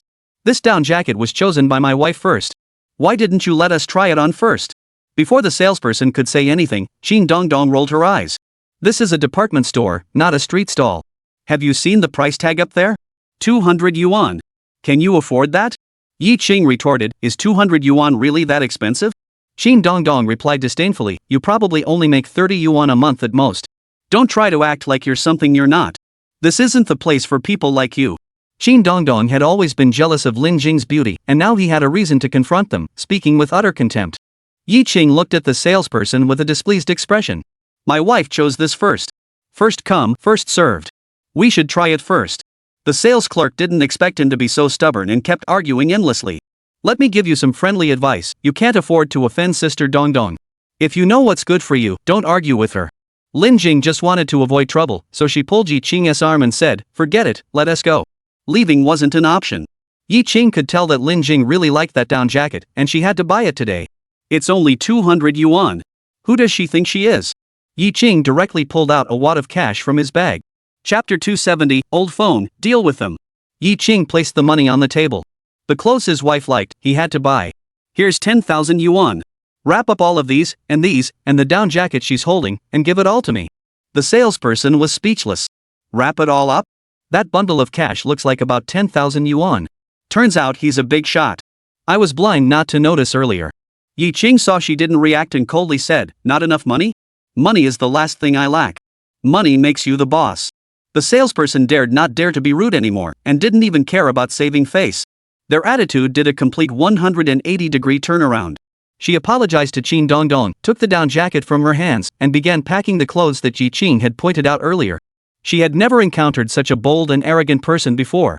However, she liked it. Lin Jing, however, was unwilling. Where did Yi Qing get all this money? Even if you have money, you shouldn't spend it like that. Yi Qing, you. Don't worry, I've got it under control. Qin Dongdong wasn't happy about that. This ungrateful man was slapping himself in the face. Does having money make you so great? She angrily shouted at the salesperson, are you really going to sell that down jacket to a nouveau riche? The sales clerk didn't want to offend Qin Dongdong, but Yi Qing was too arrogant, so arrogant that she couldn't refuse. Sister Dongdong, I'm really sorry. They chose it first. You can take a look at other styles. Okay, that's fine. Qin Dongdong tapped them a few times with his finger and stormed off angrily. 10 minutes later. Sir, all your clothes have been packed. You can go to the cashier to pay. The salesperson even changed the way he addressed Yi Qing. Yi Qing replied, who said I wanted to buy it? As soon as the words left his mouth, the salesperson was stunned. I went to all the trouble of packing it for you, and now you're telling me you don't want it?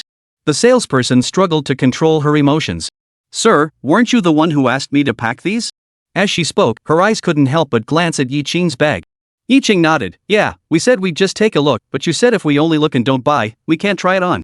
Then why did you put it here? It would be better to wrap it up. The salesperson finally realized that he had been tricked, and his temper erupted like a volcano. You dare to play me? If you don't buy these clothes, you're not leaving this store today. She issued a stern warning. Lin Jing felt a bit intimidated. Having caused such a big mess, she didn't know what to do and could only tightly grip Yi Qing's arm. Yi Qing shrugged indifferently. Are you trying to force me to buy something? The salesperson crossed his arms and said, Don't talk nonsense. You have to buy everything today. Hurry up and pay. Otherwise, you're not leaving. Yi Qing directly pulled Lin Jing over to find a bench to sit down, crossing his legs casually. If they won't let us leave, then we won't leave. We might as well rest here for a while. His attitude, like a dead pig not afraid of boiling water, made the salesperson feel like she had punched a pillow. At that moment, Qin Dongdong returned. This time, there was a man in a suit and tie by her side. Qin Dongdong wrapped her arm around the man's arm, glaring angrily, Old Feng, it's them who bullied me. Don't worry. The thing you want, no one can take it from you. Today, I'll teach him a lesson. But when the man saw Yi Qing's expression, he was instantly terrified, as if he had seen a ghost, his face turning as pale as paper. Yi, the factory director? How could it be you? Yi Qing looked up. Feng Kuan? Feng Kuan was speechless, feeling a chill run down his spine as he stood there, unsure of what to do. Qin Dongdong, seeing him unmoved, said impatiently, Old Feng, you're the factory director now. What are you afraid of? Deal with them. Chapter 271, Consumption is a Contribution to the Nation. Shut up. Feng Kuan blared fiercely at Qin Dongdong. This good-for-nothing woman is good at nothing but causing trouble. What a sin! He hurriedly walked up to Yi Qing, trembling with fear. Without Yi Qing, not only would he be unable to avenge his older brother Feng Luan, but he would also never become the director of the steel plant. Su Dongdong is such a stupid woman. Why provoke him? You're asking for trouble. Mr. Yi, the womenfolk at home don't know any better. Please bear with them. Since your sister-in-law likes the down jacket, I'll buy it and give it to her as a gift. As he spoke, Feng Kuan actually pulled out 200 yuan and handed it to the sales clerk. Use your best packaging bag to wrap it up nicely for my sister-in-law. Qin Dongdong's husband, Feng Kuan, is someone the salesperson knows. He often accompanies Qin Dongdong when she comes to buy clothes. It's said that Feng Kuan has recently been promoted to plant manager at the steel mill, which is even more impressive. As the plant manager, Feng Kuan is so polite to that person surnamed Ji. That must mean he's no ordinary person. She dared not act so arrogantly anymore and could only accept her misfortune, having encountered a wolf in sheep's clothing. She obediently went to wrap up the down jacket. Feng Kuan's face was filled with smiles. Ye factory director, let's have lunch together. I'll treat you and apologize to you and your wife. Yi Qing, however, declined Feng Kuan's invitation. This incident left Yi Qing feeling very annoyed, and he had no appetite for dinner. Feng Kuan trembled in fear. Yi Qing was really angry. This was the end. What should I do? He was feeling anxious. Yi Qing was deeply disappointed in Feng Kuan and didn't want to acknowledge him at that moment. After picking out a few items of clothing for Lin Jing, Yi Qing had her change into the new clothes before leaving. With so many new clothes, anyone else would have been over the moon. But Lin Jing just pouted. Can you please stop spending money so recklessly?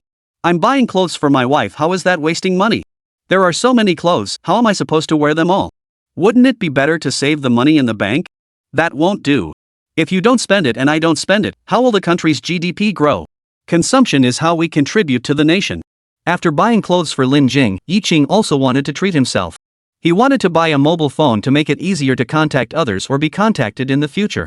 Recently, a store opened in Xinjiang that specializes in selling mobile phones. Yi Qing took Lin Jing there. At this time, there was only one customer in the store, a man in his 30s. He was holding a mobile phone in his hand, trying it out. To be honest, the man's appearance was nothing special, but with the mobile phone in his hand, his demeanor immediately became more confident, resembling that of a successful businessman. Yi Qing, you're not going to buy it, are you? Lin Jing had heard that this thing was very expensive. For me, a cell phone is an absolute necessity. With a cell phone in hand, they can contact me anytime, anywhere.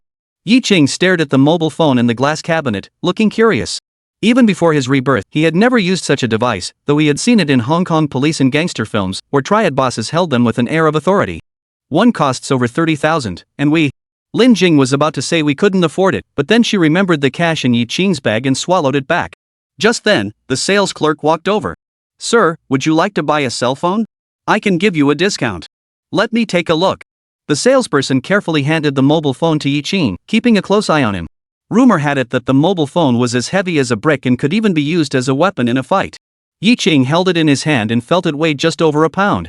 Compared to modern smartphones, it was incredibly bulky. Carrying around such a thing every day would surely strain his wrists. The salesperson smiled and was very friendly. The salespeople in this store all understand that only those who can truly afford a mobile phone would dare to come in and look. The poor don't even dare to enter. Moreover, most people won't make a purchase on their first visit. They need to come back several times to make up their minds before they're willing to part with their money. The salesperson noticed that Yi Qing was very interested and continued, "Sir, this mobile phone is a Motorola, a world-renowned brand, priced at 30,000 yuan. Chapter 272, The Power of the Cell Phone. Yi Qing handed the big brother to Lin Jing. "Try it out and see how it feels." Lin Jing quickly took it with both hands, afraid it would drop and break. "This thing doesn't even have a phone line. How are you supposed to make a call?" Yi Qing smiled. "That's the power of technology. In a few years, there will be lighter, more powerful phones. Phones are way more advanced than this thing. I'll buy you one when they come out." Bang! Catch him. Yi Qing and Lin Jing were chatting when suddenly a figure rushed toward the door. A salesperson was chasing after him. "He's trying to steal our cell phone. Don't let him get away." At that time, Yi Qing was not far from the door. In the blink of an eye, Yi Qing directly threw the mobile phone in his hand at the man's face. The man clearly didn't expect a brick to suddenly fly toward him. Caught off guard, his nose was struck so hard it began to bleed profusely, and he stumbled, falling to the ground. Even after falling to the ground, he still clung tightly to the mobile phone. The salesman chasing him fell on top of him, and another salesman had to use a lot of strength to pry his fingers open and take the mobile phone from his hand. "Damn it, you dare to steal our cell phone? I think you're tired of living." Although the man had already been subdued, he still glared fiercely at Yi Qing. For today's operation, he had been scouting the location for a week. If it weren't for this guy causing trouble, the big boss would have been in our hands. Once he gets out, if he ever runs into that guy again, he won't let him off the hook. The salesperson picked up the mobile phone Yi Qing had thrown away and checked to see if it was damaged. Lin Jing looked worried. "Did it break? Will he make us pay for it?" Yi Qing shrugged it off. "Don't worry, this thing is as hard as a brick. It won't break. Come to think of it, they should actually thank me." Hearing the two men's conversation, the sales clerk, still shaken, finally remembered to thank them and asked Yi Qing's name. If it hadn't been for Yi Qing's timely intervention, the mobile phone would have been stolen, and all the employees in the store would have suffered as a result. Manager Tang Xiaobing also rushed to the store, learned the situation, and shook Yi Qing's hand, repeatedly saying thank you left and right. "Mr. Yi, thanks to you, our store would have suffered a huge loss. I really don't know how to thank you enough. How could the loss not be significant? Back then, there were no surveillance cameras. If someone had stolen the mobile phone and fled, we wouldn't have had any way to track them down." Yi Qing said, "Don't mention that nonsense. Give me a discount, but we have to agree on this. The one that was smashed earlier can't be sold to me. A discount is a must. How about this, 28,000 yuan for a brand new one? Mr. Yi, you can take it with you. That's a 2,000 yuan discount right off the bat." Lin Jing couldn't believe it. Yi Qing shook his head. "Mr. Tang, you're not being fair. As far as I know, the cost price for this thing is no more than 20,000 yuan. Yi Qing knew the purchase price and couldn't let Mr. Tang take advantage of him. Tang Xiaobing gave a wry smile. 2,000 really isn't enough. Do you know how hard it is to get a Big Brother phone these days? Our store is the only Big Brother phone specialty store in the entire city, and we only have 7 units in stock." "Alright, I won't push you. 2,800 in total is fine." Tang Xiaobing didn't expect Yi Qing to agree so readily and kept nodding. "I really enjoy dealing with straightforward people like Mr. Yi. Please wait a moment, I'll issue the invoice right away." At Tang Xiaobing's instruction, the salesperson quickly issued the invoice. "By the way, Mr. Yi, if you want to use this mobile phone, you'll need to pay a 6,000 yuan network registration fee, and the basic service fee is 150 yuan per month." Upon hearing this figure, Lin Jing grew anxious. "Why do we have to pay more?" Tang Xiaobing chuckled. "Without internet access, you can't make calls, it's just a decoration." Lin Jing furrowed her brows. "Are they bullying us because they think we don't understand and taking us for fools?" Chapter 273, Running into a Classmate on the Road. Yi Qing stared intently at Tang Xiaobing, his gaze deep and penetrating. "Mr. Tang, did I just say that a total price of 28,000 was acceptable, and you agreed without hesitation?" "Yes, that's correct." Tang Xiaobing paused for a moment. "That's fine then. The total price I quoted includes the network connection fee and 1 year of basic service fees. You're a big store, you wouldn't take advantage of your customers, would you?" Tang Xiaobing finally realized that he had been outmaneuvered by Yi Qing. But he wanted to say something else, but Yi Qing cut him off directly. "It's all good news, why make such a big deal out of it? Mr. Tang, you're a man of your word, you'll keep your promise, right? As he spoke, Yi Qing directly pulled out 28,000 yuan in cash from his bag and placed it on the counter. Hurry up and get me set up at the internet cafe, I need it right away. All right. For the sake of Yi Qing helping me, give it to him. Yi Qing played with the mobile phone in his hand. After all, men are naturally curious about anything new. Lin Jing took the mobile phone from him and stuffed it into Yi Qing's bag. Don't you know that you shouldn't show off your wealth? What if someone sees it and steals it? Yi Qing shook his head helplessly. All right. Listen to your wife. The two walked forward, laughing and talking. Suddenly, three young men blocked their path. Lin Jing, why are you with him? Who is he? These three people are all Lin Jing's classmates. The one speaking is Zhou Hao, and the two beside him are Lu Chun and Yang Chuanmiao. Zhou Hao's eyes were wide with anger, and he looked as if he wanted to eat Yi Qing alive. Lin Jing, why are you with him? Who is he, exactly? Lin Jing furrowed her brows, her face showing disgust. Why can't I be with him? Zhou Hao, what does this have to do with you? You. Zhou Hao's face turned bright red, as if he had suffered a great injustice and swallowed a great insult. Lu Chuanmiao was furious. Lin Jing, our dorm leader has liked you for a long time. I never thought you'd end up with this pretty boy. What does he have besides his good looks? Our leader is an honor student in the class and has been deeply in love with you. How can you do this to our leader? Lu Chuanmiao didn't care about the consequences and harshly scolded Yi Qing and Lin Jing. Lin Jing was morally blackmailed by him. Lin Jing was about to explain, but Yi Qing stopped her. Yi Qing glared at the three of them, sneered, and said, "It seems you've been harassing Lin Jing frequently, haven't you?" Zhou Hao, however, sneered disdainfully, "Do you think I'm as shameless as you? I like Lin Jing, but I've never harassed her. You're the one who should take a look at yourself." Yang Chuanmiao quickly added, "Lin Jing, you need to think this through. Zhou Hao is about to join the party, with a bright future ahead. He'll have power and money. Being with him, you'll live in luxury. This good-for-nothing guy has nothing to offer." Lin Jing couldn't take it anymore. "Enough. Actually, Yi Qing is mine." Just then, Yi Qing's cell phone rang, interrupting Lin Jing's words. Yi Qing took it out of his briefcase. Zhou Hao. Yang Chuanmiao. Lu Chun. Big brother? He actually has a cell phone. This thing costs tens of thousands of dollars, only rich people can afford it. Just now, they were mocking Yi Qing for being a pretty boy, but now they've been thoroughly humiliated. While they were still just bragging and making empty promises, he had already become a millionaire. The three of them left in disarray. Yi Qing watched their retreating figures, his anger still simmering. "Honey, if those three dare to bother you again, let me know, and I'll make sure they regret it." "Damn it, daring to have improper thoughts about my wife, Yi Qing's wife? You're asking for trouble." Chapter 274, Desperate Times Call for Desperate Measures. 2 days later, it was the weekend. Lin Jing didn't have to go to school and stayed at home. Yi Qing clearly noticed that Lin Jing's mood was off, and she seemed distracted no matter what she did. It was obvious she had something on her mind. After Yi Qing's persistent questioning, Lin Jing finally revealed the truth. It was Zhou Hao and his group. "They thought you were a wealthy individual and were spreading rumors about me being with you for your money. I tried to explain to them that we are married, but they wouldn't listen. Now everyone at school is talking about it." Woo woo. Lin Jing threw herself into Yi Qing's arms, crying like a child. Yi Qing's heart melted. He hurriedly comforted her, "Honey, I'll handle this matter properly and clear your name." Yi Qing was truly furious inside. He would never allow his wife to be bullied or wronged. "Those three scoundrels, I haven't even come looking for you yet, and you dare to spread rumors about my wife? I won't let you off the hook." That day, Yi Qing went straight to find Lu Yiming. Although it was the weekend, Lu Yiming was very dedicated and remained at his post handling official business. When he saw Yi Qing enter, he suddenly remembered something. After Roland was arrested, the matter of the food processing plant manager had not been settled yet. Why not have Yi Qing take it over as well? However, he noticed that Yi Qing's expression was extremely grim. "Mr. Yi, you look so flustered. What's going on?" "Mr. Lu, I'm here to complain. My wife, Lin Jing, works at Qingqing No. 1 Middle School. Those students are spreading rumors that she's dating a rich man. Do you have any idea how this is affecting my wife's mental state? I demand that those students be expelled immediately." Lu Yiming furrowed his brows. "These students are really looking for trouble. Why are you picking on Yi Qing's wife? Do you think you can handle her? Since Yi Qing came looking for him, it must mean that this matter is not entirely baseless." Lu Yiming gestured for Yi Qing to sit down first. "Mr. Yi, please calm down. Spreading rumors is indeed a very serious matter, but isn't dismissal a bit too harsh?" Yi Qing grew even more dissatisfied upon hearing this. "Mr. Lu, this is my only demand, the student must be expelled.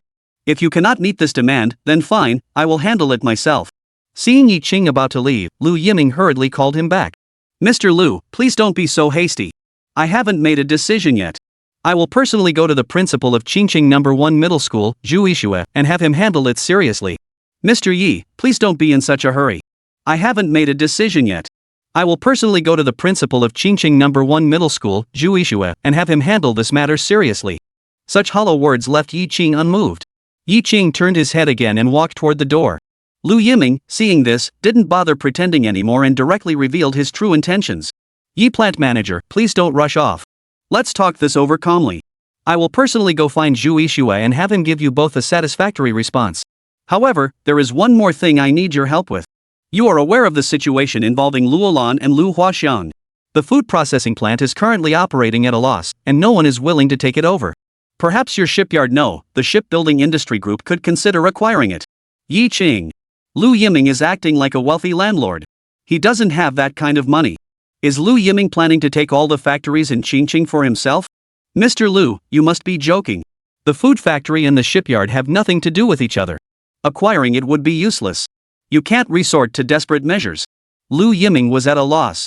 Yi plant manager, the city government is also at a loss. Otherwise, they wouldn't have asked you to take it over. Yi Qing finally understood.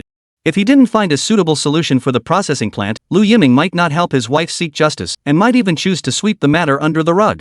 Mr. Lu, to be honest, no matter who you send, it will be difficult to revive the food factory, unless. Unless what? Lu Yiming saw that Yi Qing had a solution and his eyes lit up. Unless it's contracted out to individuals, it's just like the household contract responsibility system. Chapter 275, a legendary figure at Qingqing First Middle School.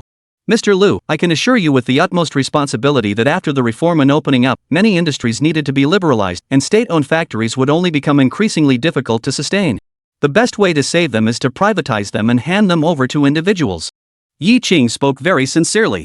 In the coming years, even decades, many state-owned factories will close, and countless workers will lose their jobs. Food processing plants are just the beginning. This will only make Lu Yiming even more overwhelmed in the future. There will be times when he'll have reason to cry. Lu Yiming furrowed his brows. Yi Qing, what do you mean it's getting harder and harder? Don't alarm me with such talk. I'm not exaggerating. You saw it yourself. After reform and opening up, foreign capital entered the market. Can state-owned factories compete with them? If they can't keep up with the trends of the times, they will be eliminated. Lu Yiming was speechless. Yi Qing got back to the point. Mr. Lu, I've already given you my suggestions on the future of the food processing plant. Now it's your turn to help me handle the matter at Qingqing No. 1 High School. If you're unwilling to get involved, then I'll have to handle it myself. Lu Yiming's eyelids twitched violently. Let Yi Qing handle it himself? Who knows what kind of trouble he'll get into?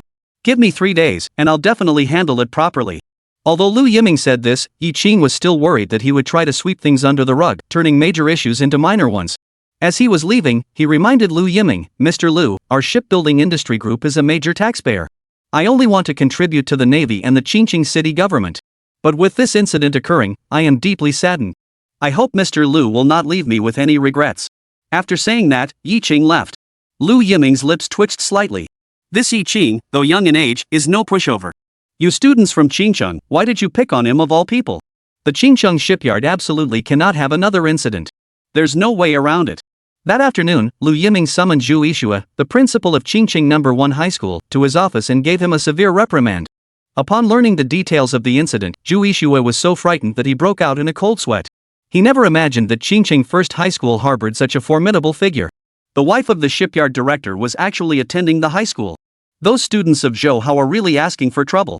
Mr. Lu, please rest assured that our school will handle this matter in accordance with the regulations and clear Lin Jing's name.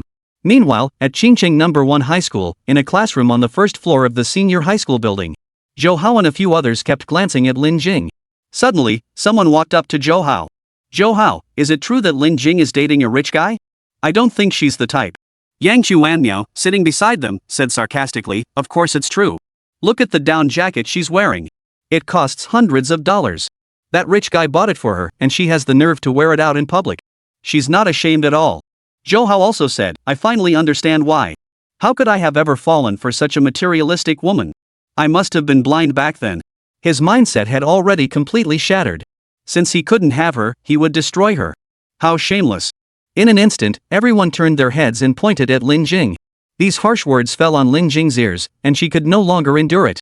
She stood up, struggling to hold back her tears, and stormed over to Zhouhao's side. Zhou Hao, this is my final warning. Don't spread rumors. That man is my husband, Yi Qing. He's not a wealthy man. If you keep talking nonsense, I'll go tell the principal. Zhou Hao snorted coldly. Everyone heard that, didn't you? Lin Jing actually dared to say that the wealthy man is her husband. She has no shame. Lin Jing, I never thought you were this kind of person. The others also burst into laughter. Lin Jing felt wronged, angry, and even a little helpless. These people were too much. Her face was pale, her eyes filled with tears, and her body couldn't help but tremble. At that moment, she wanted to flee this place and never come back to school again. Just then, her homeroom teacher, Jia Rui, walked into the classroom. Chapter 276, All School Assembly. As Jia Rui stepped onto the podium, all the students quickly returned to their seats and stopped talking. Jia Rui scanned the room, lingered on Lin Jing for 2 seconds, and announced, "Urgent notice, everyone must go to the playground immediately. The principal is convening an assembly for all faculty and students." Everyone looked at each other in confusion. The principal suddenly called a meeting? What's going on? Stop dawdling. Grab a stool, go downstairs, and get in line. Hurry up. Everyone rushed out of the classroom, leaving only Lin Jing, a single student, behind. Lin Jing, however, remained motionless. She wanted to take a day off and go home. She had no motivation to do anything at the moment. Jia Rui walked over and said, "Lin Jing, aren't you going yet?" "Mr. Jia, I'm feeling a bit unwell. May I take a sick day?" "Lin Jing, everyone must attend. This meeting is related to you. The principal is aware of your situation and intends to clarify the facts in front of all the students to clear your name." A glimmer of hope flickered in Lin Jing's dull eyes. "Really?" Jia Rui nodded firmly. "It's absolutely true. Go quickly. No one will ever bully you again." Jia Rui had only recently learned of Lin Jing's identity, and his attitude toward her had become unusually kind and friendly. He had never spoken to Lin Jing in such a gentle manner before. On the way, Zhou Hao and the others were still discussing the meeting agenda. Yang Chuanmiao chuckled. "Do you think the principal found out about Lin Jing dating a rich guy and wants to publicly criticize her?" Zhou Hao narrowed his eyes. "That's actually possible. Lin Jing's actions have severely damaged our school's reputation. The principal wouldn't just sit idly by." Lu Chun wore a smug expression. "Heh, this is perfect. Now everyone knows Lin Jing is a. She'll never be able to hold her head up again." Zhou Hao spoke harshly, but deep down, he couldn't help but feel a hint of regret. If Lin Jing had chosen to be with him, none of this would have happened. She deserves it. The meeting began quickly. Zhu Yixue, sitting on the stage, looked extremely displeased. In Lu Yiming's office, he had been severely reprimanded by Lu Yiming, leaving him seething with anger. "Today, I must vent my anger. Everyone knows my personality. I usually don't call meetings. But today, I have to call this meeting. Some students at our school think they know everything and spread rumors about others, talking badly behind their backs. What kind of character is that? It's a moral failure." Upon hearing this, Zhou Hao was startled. He had a very bad feeling about this. Zhu Yixue's words seemed to be directed at himself. Spreading rumors is shameful, yet some students not only fail to feel ashamed but instead take pride in it, spreading the rumors far and wide and causing immense psychological harm to the person involved. Especially in recent days, a certain matter has been sensationalized by those with ulterior motives. We must put a stop to this unhealthy trend. Lin Jing, a student, was seen shopping with her husband by a few classmates, who then spread rumors that she was clinging to a wealthy individual. This is sheer nonsense. Let me tell you, Lin Jing's husband is the director of Qingcheng Shipyard. He has power, influence, and money. Does Lin Jing need to be with a wealthy man? Today, in front of all the teachers and students, I, Zhu Yixue, am here to clear Lin Jing's name. All the rumors about her are lies and fabrications." After Zhu Yixue finished speaking, the students below began to discuss the matter animatedly. "Oh, Lin Jing is already married? Her husband is the director of Qingcheng Shipyard. That's impressive. I heard that the director traded canned goods for a retired Russian warship. I have no idea what the rumor mongers are up to. They deserve to be punished." At that moment, Zhou Hao and the other two felt their scalps tingle and their spines grow cold. Chapter 277, Expulsion from School. Zhu Yixue looked at Zhou Hao and the others. After an investigation and interviews conducted by the school, the individuals responsible for spreading the rumors were identified as Zhou Hao, Lu Chun, and Yang Chuanmiao from Class 1-2 of the high school. Upon hearing their names, the three of them trembled and felt numb all over. "You three, come forward and introduce yourselves to everyone." The security team had been keeping an eye on them. At Zhu Yixue's command, they quickly moved in and brought the three of them up to the stage. In an instant, the three of them became the focus of everyone's attention. The eyes of all the teachers and students were fixed on them, like arrows aimed at their target. Now they were completely humiliated. "I know Zhou Hao. He's a good student. Out of the 3 spots for party membership in the first year of high school, 1 was given to him. I never expected him to be this kind of person. He's a complete hypocrite. This guy is too corrupt, and he's blind to boot. He even dared to spread rumors about the factory director's wife. He's definitely going to get punished now. No one felt sorry for them. Everyone looked at them with disgust. Zhu Yixue stared at the three of them coldly. As the instigators, your actions not only damaged Lin Jing's reputation but also caused her significant psychological distress. Shouldn't you apologize? The microphone was passed to Zhou Hao. At that moment, Zhou Hao had not a trace of his former pride left, looking like a stray dog. He looked at Lin Jing. He finally realized that Lin Jing was someone he couldn't afford to offend. He had been blinded by his own feelings. He should have kept his feelings for her hidden in his heart. Why did he have to say it out loud? Why put myself in a situation where I might run into her and her husband shopping? If I hadn't run into them that day, maybe none of this would have happened. Even if he was unwilling to accept it, he had to bow his head when he was under someone else's roof. Lin Jing, I'm sorry. It's all my fault. Please forgive me. I'll never do it again. Lu Chun and Yang Chuanmiao also each apologized. Below the stage, Lin Jing finally felt a little better. But some things, even after they're over, leave scars behind. Psychological trauma is difficult to heal. Zhu Yixue announced the disciplinary decision. Spreading rumors is a very serious offense. After careful consideration by the school leadership, it has been decided to revoke Zhou Hao's status as a development candidate and expel Zhou Hao, Lu Chun, and Yang Chuanmiao from the school. Sigh. Everyone gasped in shock. The teachers and students had thought that Zhou Hao and the other two would be disciplined, but they never expected it would be expulsion.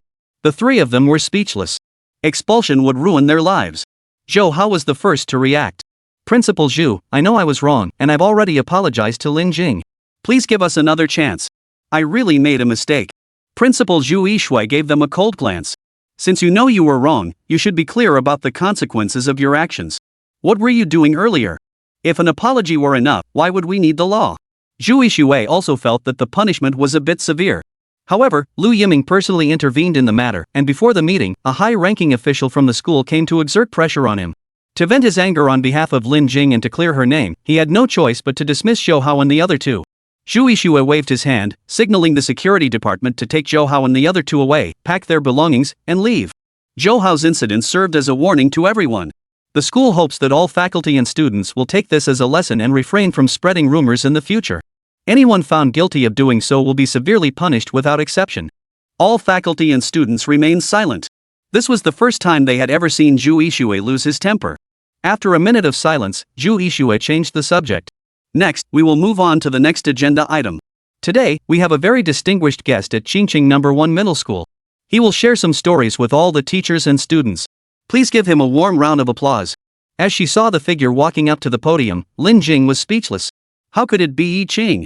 Chapter 278, Yi Qing recruits students. The moment Lin Jing saw Yi Qing, she understood everything. Zhu Yixue had stepped in to defend himself and forced Zhou Hao to apologize in front of all the teachers and students because Yi Qing had exerted pressure on the school. Now that the students know the truth, what will they think?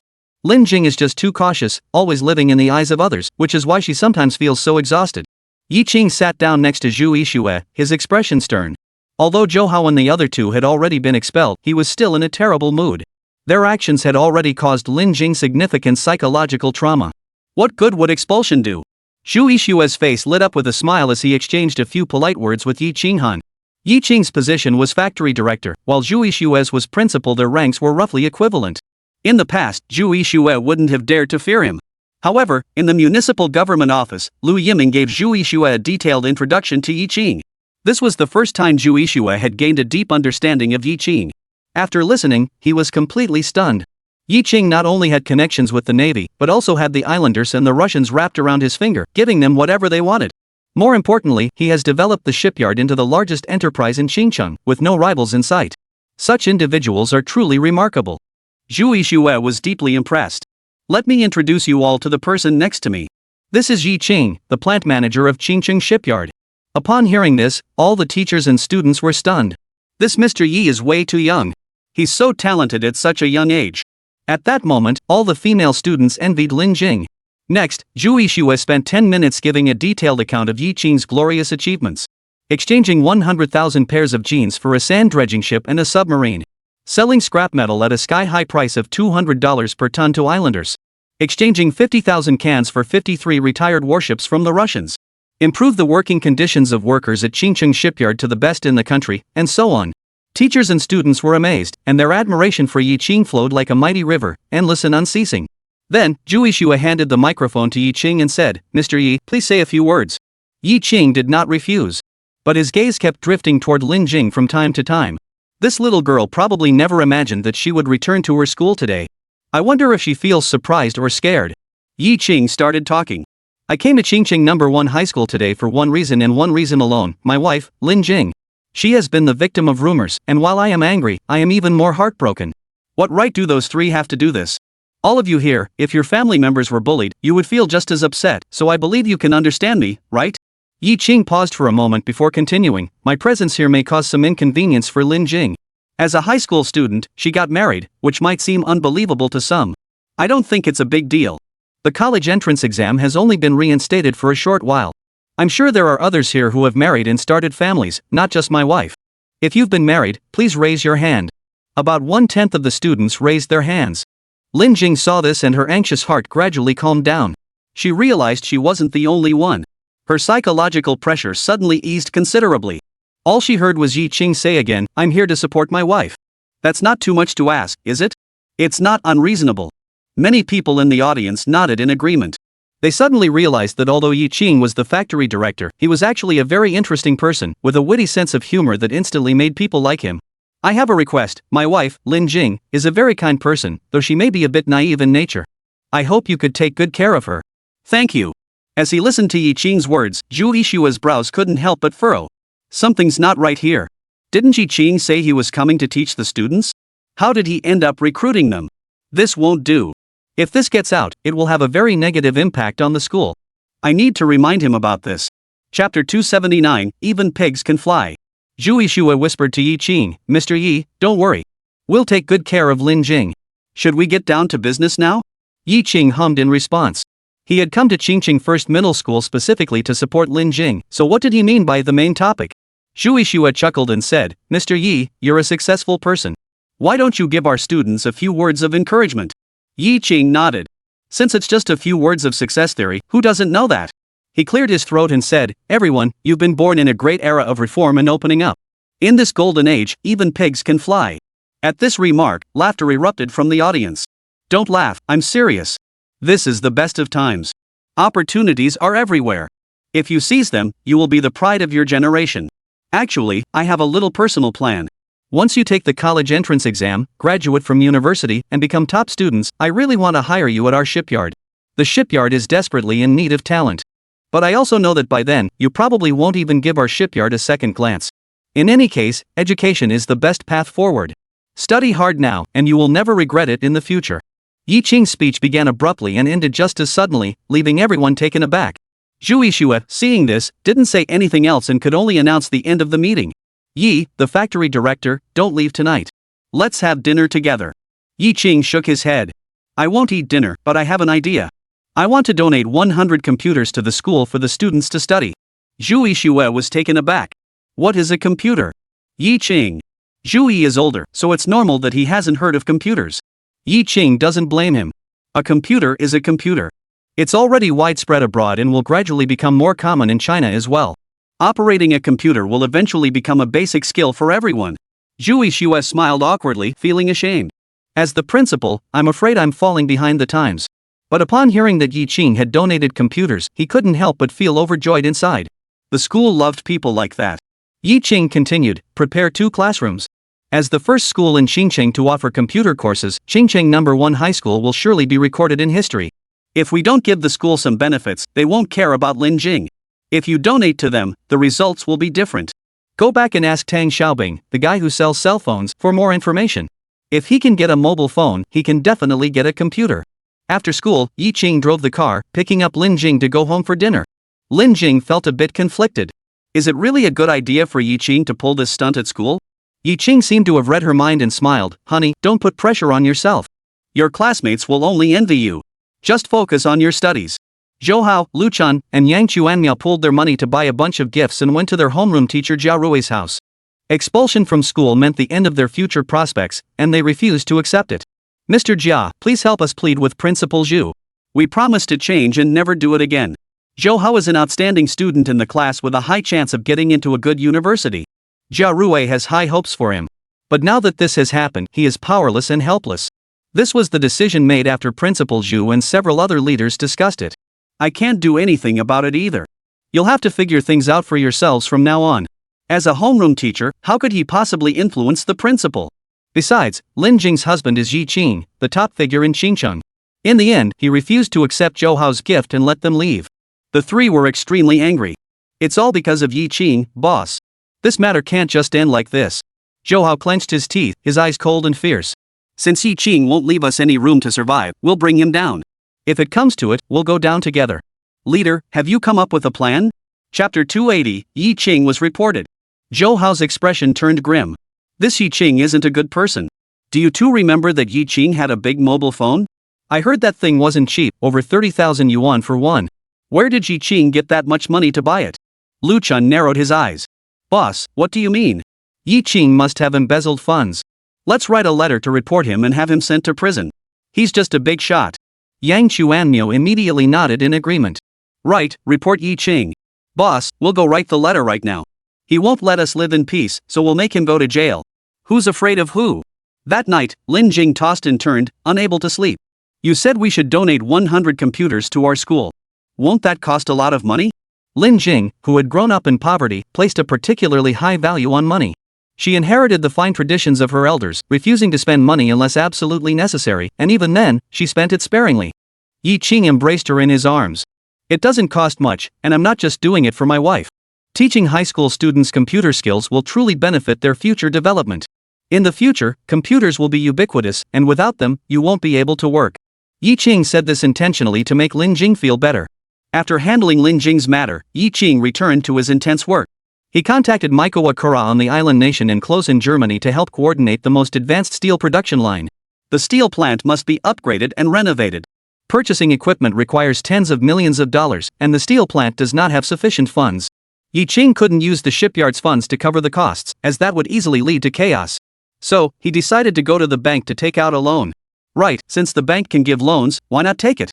Yi Qing called Feng Kuan over. Ever since the incident at the department store, Feng Kuan had been feeling uneasy, fearing that Yi Qing might lose his temper and dismiss him from his position. Xin Dongdong, that good-for-nothing woman, has ruined herself. Feng Kuan walked into the factory director's office, cautiously sizing up Yi Qing. Seeing Yi Qing's mood fluctuating wildly, he was terrified. That factory director, Yi, the incident that day was my wife's fault. I gave her a thorough scolding when we got home. Please forgive her, sir. Yi Qing waved his hand. This matter is closed. Anyway, I didn't lose anything that day, and Feng Kuan even ended up paying over $200. We still have over 5 million in our account, but purchasing equipment from Japan and Germany will cost over 10 million. Go to the bank and see if you can secure a loan of 10 million. Feng Kuan was speechless with shock. 10 million? Borrowing that much, will you be able to pay it back in the future? Mr. Yi, aren't we taking things a bit too fast? Not really. Why did the government establish banks? Isn't it to make it easier for the public to borrow money? If you don't borrow, you don't lose anything. Go ask around. Yi Qing was looking at loans from the perspective of someone who had been through it. But people of that era had relatively outdated ideas. If you could avoid borrowing money, you tried not to. If you borrow, you have to repay, and you have to pay interest. Yi Qing went to the mobile phone store himself. Seeing Yi Qing, Tang Xiaobing felt a mix of emotions. Selling the mobile phone to him was a huge loss. Not making money is losing money. But you still have to treat them warmly. Mr. Yi, what business have you come to conduct today? Would you like to buy a mobile phone for your sister-in-law as well? It would make it easier for you to stay in touch. Yi Qing got straight to the point. Do you have any connections to get a computer? Tang Xiaobing was taken aback. Yi Qing actually knows about computers? This guy is no ordinary person. He's just heard of computers, but he doesn't know how to use them at all. Mr. Yi, you want to buy a computer? That's right, 100. Could you look into it for me? Tang Biao took a deep breath. Why did you buy so many computers? I'm not bragging, but I bet you can't find 10 people in the entire Qingqing city who know how to use a computer. Chapter 281, Yi Qing, you're in trouble. In an era when color TVs weren't even widespread, few people knew what a computer was. Yi Qing didn't answer Tang Xiaobing's question. Don't worry about that. Can you help me get it? Tang Xiaobing looked a bit troubled. He had never even sold a TV, let alone a computer. Mr. Yi, let me look into it for you. I'll get back to you. Yi Qing hummed in acknowledgement. He mainly didn't want to go far, otherwise he wouldn't have come to find Tang Xiaobing. He could get it from Hong Kong or the island nation. A day later, Feng Kuan went to the shipyard to meet Yi Qing. Mr. Yi, I went to the commercial bank, but when they heard we needed a loan of 10 million, they were so shocked they refused outright, saying the bank doesn't have that much money. Yi Qing narrowed his eyes and sneered. They don't have that much money, they just dare not lend it to us. Feng Kuan cautiously suggested, why don't we borrow a little less? 5 million would be fine. Go ask the industrial bank and the agricultural bank again, and visit a few more banks. Yi Qing was somewhat disappointed in Feng Kuan. He wasn't as quick-witted as Feng Luan and didn't know how to adapt. After Feng Kuan left, Yi Qing received a call from Lu Yiming. Yi Qing, come to City Hall immediately. There's something important. Lu Yiming is looking for me, and it's probably not good news, but I have to go. Sure enough, when I went to his office, Lu Yiming had a stern expression on his face. The third-ranking official of the municipal government, Disciplinary Inspection Commission Secretary Ho Bing, was also present, and his expression was equally grim. Yi Qing, you're in trouble. Yi Qing looked completely bewildered. Mr. Lu, don't scare me. I've had my share of troubles in life. Which one are you talking about? Lu Yiming saw Yi Qing's fearless expression and felt deeply distressed. Yi Qing, relying on the backing of the Navy, truly seemed fearless. Ho Bing, seeing this, spoke bluntly, Yi Qing, you've been reported. Someone accused you of embezzlement. Yi Qing was stunned. Mr. Ho, you know me well. My salary is decent, and I have no financial worries. Why would I embezzle money? I am innocent. Yi Qing spoke with unwavering conviction. Ho Bing, however, said, whether you're innocent or not, your own words don't matter. The informant said you bought a mobile phone. Is that true? I did indeed buy a mobile phone. Yi Qing didn't even hesitate before admitting it. Lu Yiming and Ho Bing exchanged glances, their expressions growing even more grim. A big phone costs over 30,000 yuan, right? Even if you earn 200 yuan a month, that's only 2,000 yuan a year at most. Even if you don't eat or drink for 10 years, you still can't afford it. Tell me, where did you get the money? Ho Bing hit the nail on the head with just one sentence. After receiving the report, they also conducted a thorough investigation. What was truly unsettling was that the allegations in the letter were highly likely to be true. If he hadn't embezzled funds, Yi Qing wouldn't have been able to afford a mobile phone. Concrete evidence. They stared intently at Yi Qing, feeling a touch of regret in their hearts. Such an outstanding factory director, yet he was defeated by money. And Yi Qing himself didn't even realize the severity of the situation, still acting so careless and irresponsible. Yi Qing remained calm, even sitting down beside Ho Bing as if this were his own office. The two leaders, with my salary, I couldn't afford it. To be honest with you, this mobile phone was bought with money from the factory. Lu Yiming scolded him angrily. Yi Qing, you still have the nerve to say that? Do you know that your actions could land you in jail? $3,000 is no small sum, it's enough to get you sentenced. No one can save you. You'd better return the money immediately. That way, I and old Ho can try to help you out. Qing Cheng didn't want to lose Yi Qing, such an outstanding factory manager. The municipal government is counting on him to pay more taxes. Who would have thought that? Yi Qing replied, why should I pay it back? I used the factory's money to buy a mobile phone. It's only fair. Lu Yiming. Ho Bing. Chapter 282, I bought a cell phone for the factory. Lu Yiming and Ho Bing were really angry. What nonsense! Yi Qing doesn't know when to back down. Yi Qing, this report is now in our hands. Do you know what the consequences will be if the informant hands it over to the provincial authorities? Yi Qing remained unconcerned, calm and composed, even crossing his legs, as if the matter had nothing to do with him at all. I know, didn't you just tell me? Going to jail. Lu Yiming couldn't help but feel his veins bulge. You know the consequences, so why don't you turn back while you still can?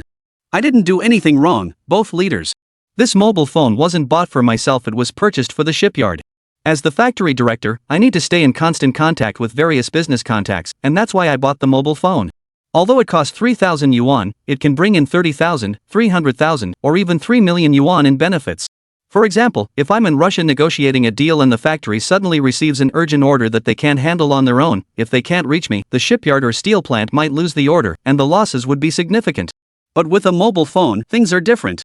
Even if I'm on a business trip, I can stay informed about the factory's operations, remotely coordinate efforts, and help the factory generate profits, which means more taxes for the city government.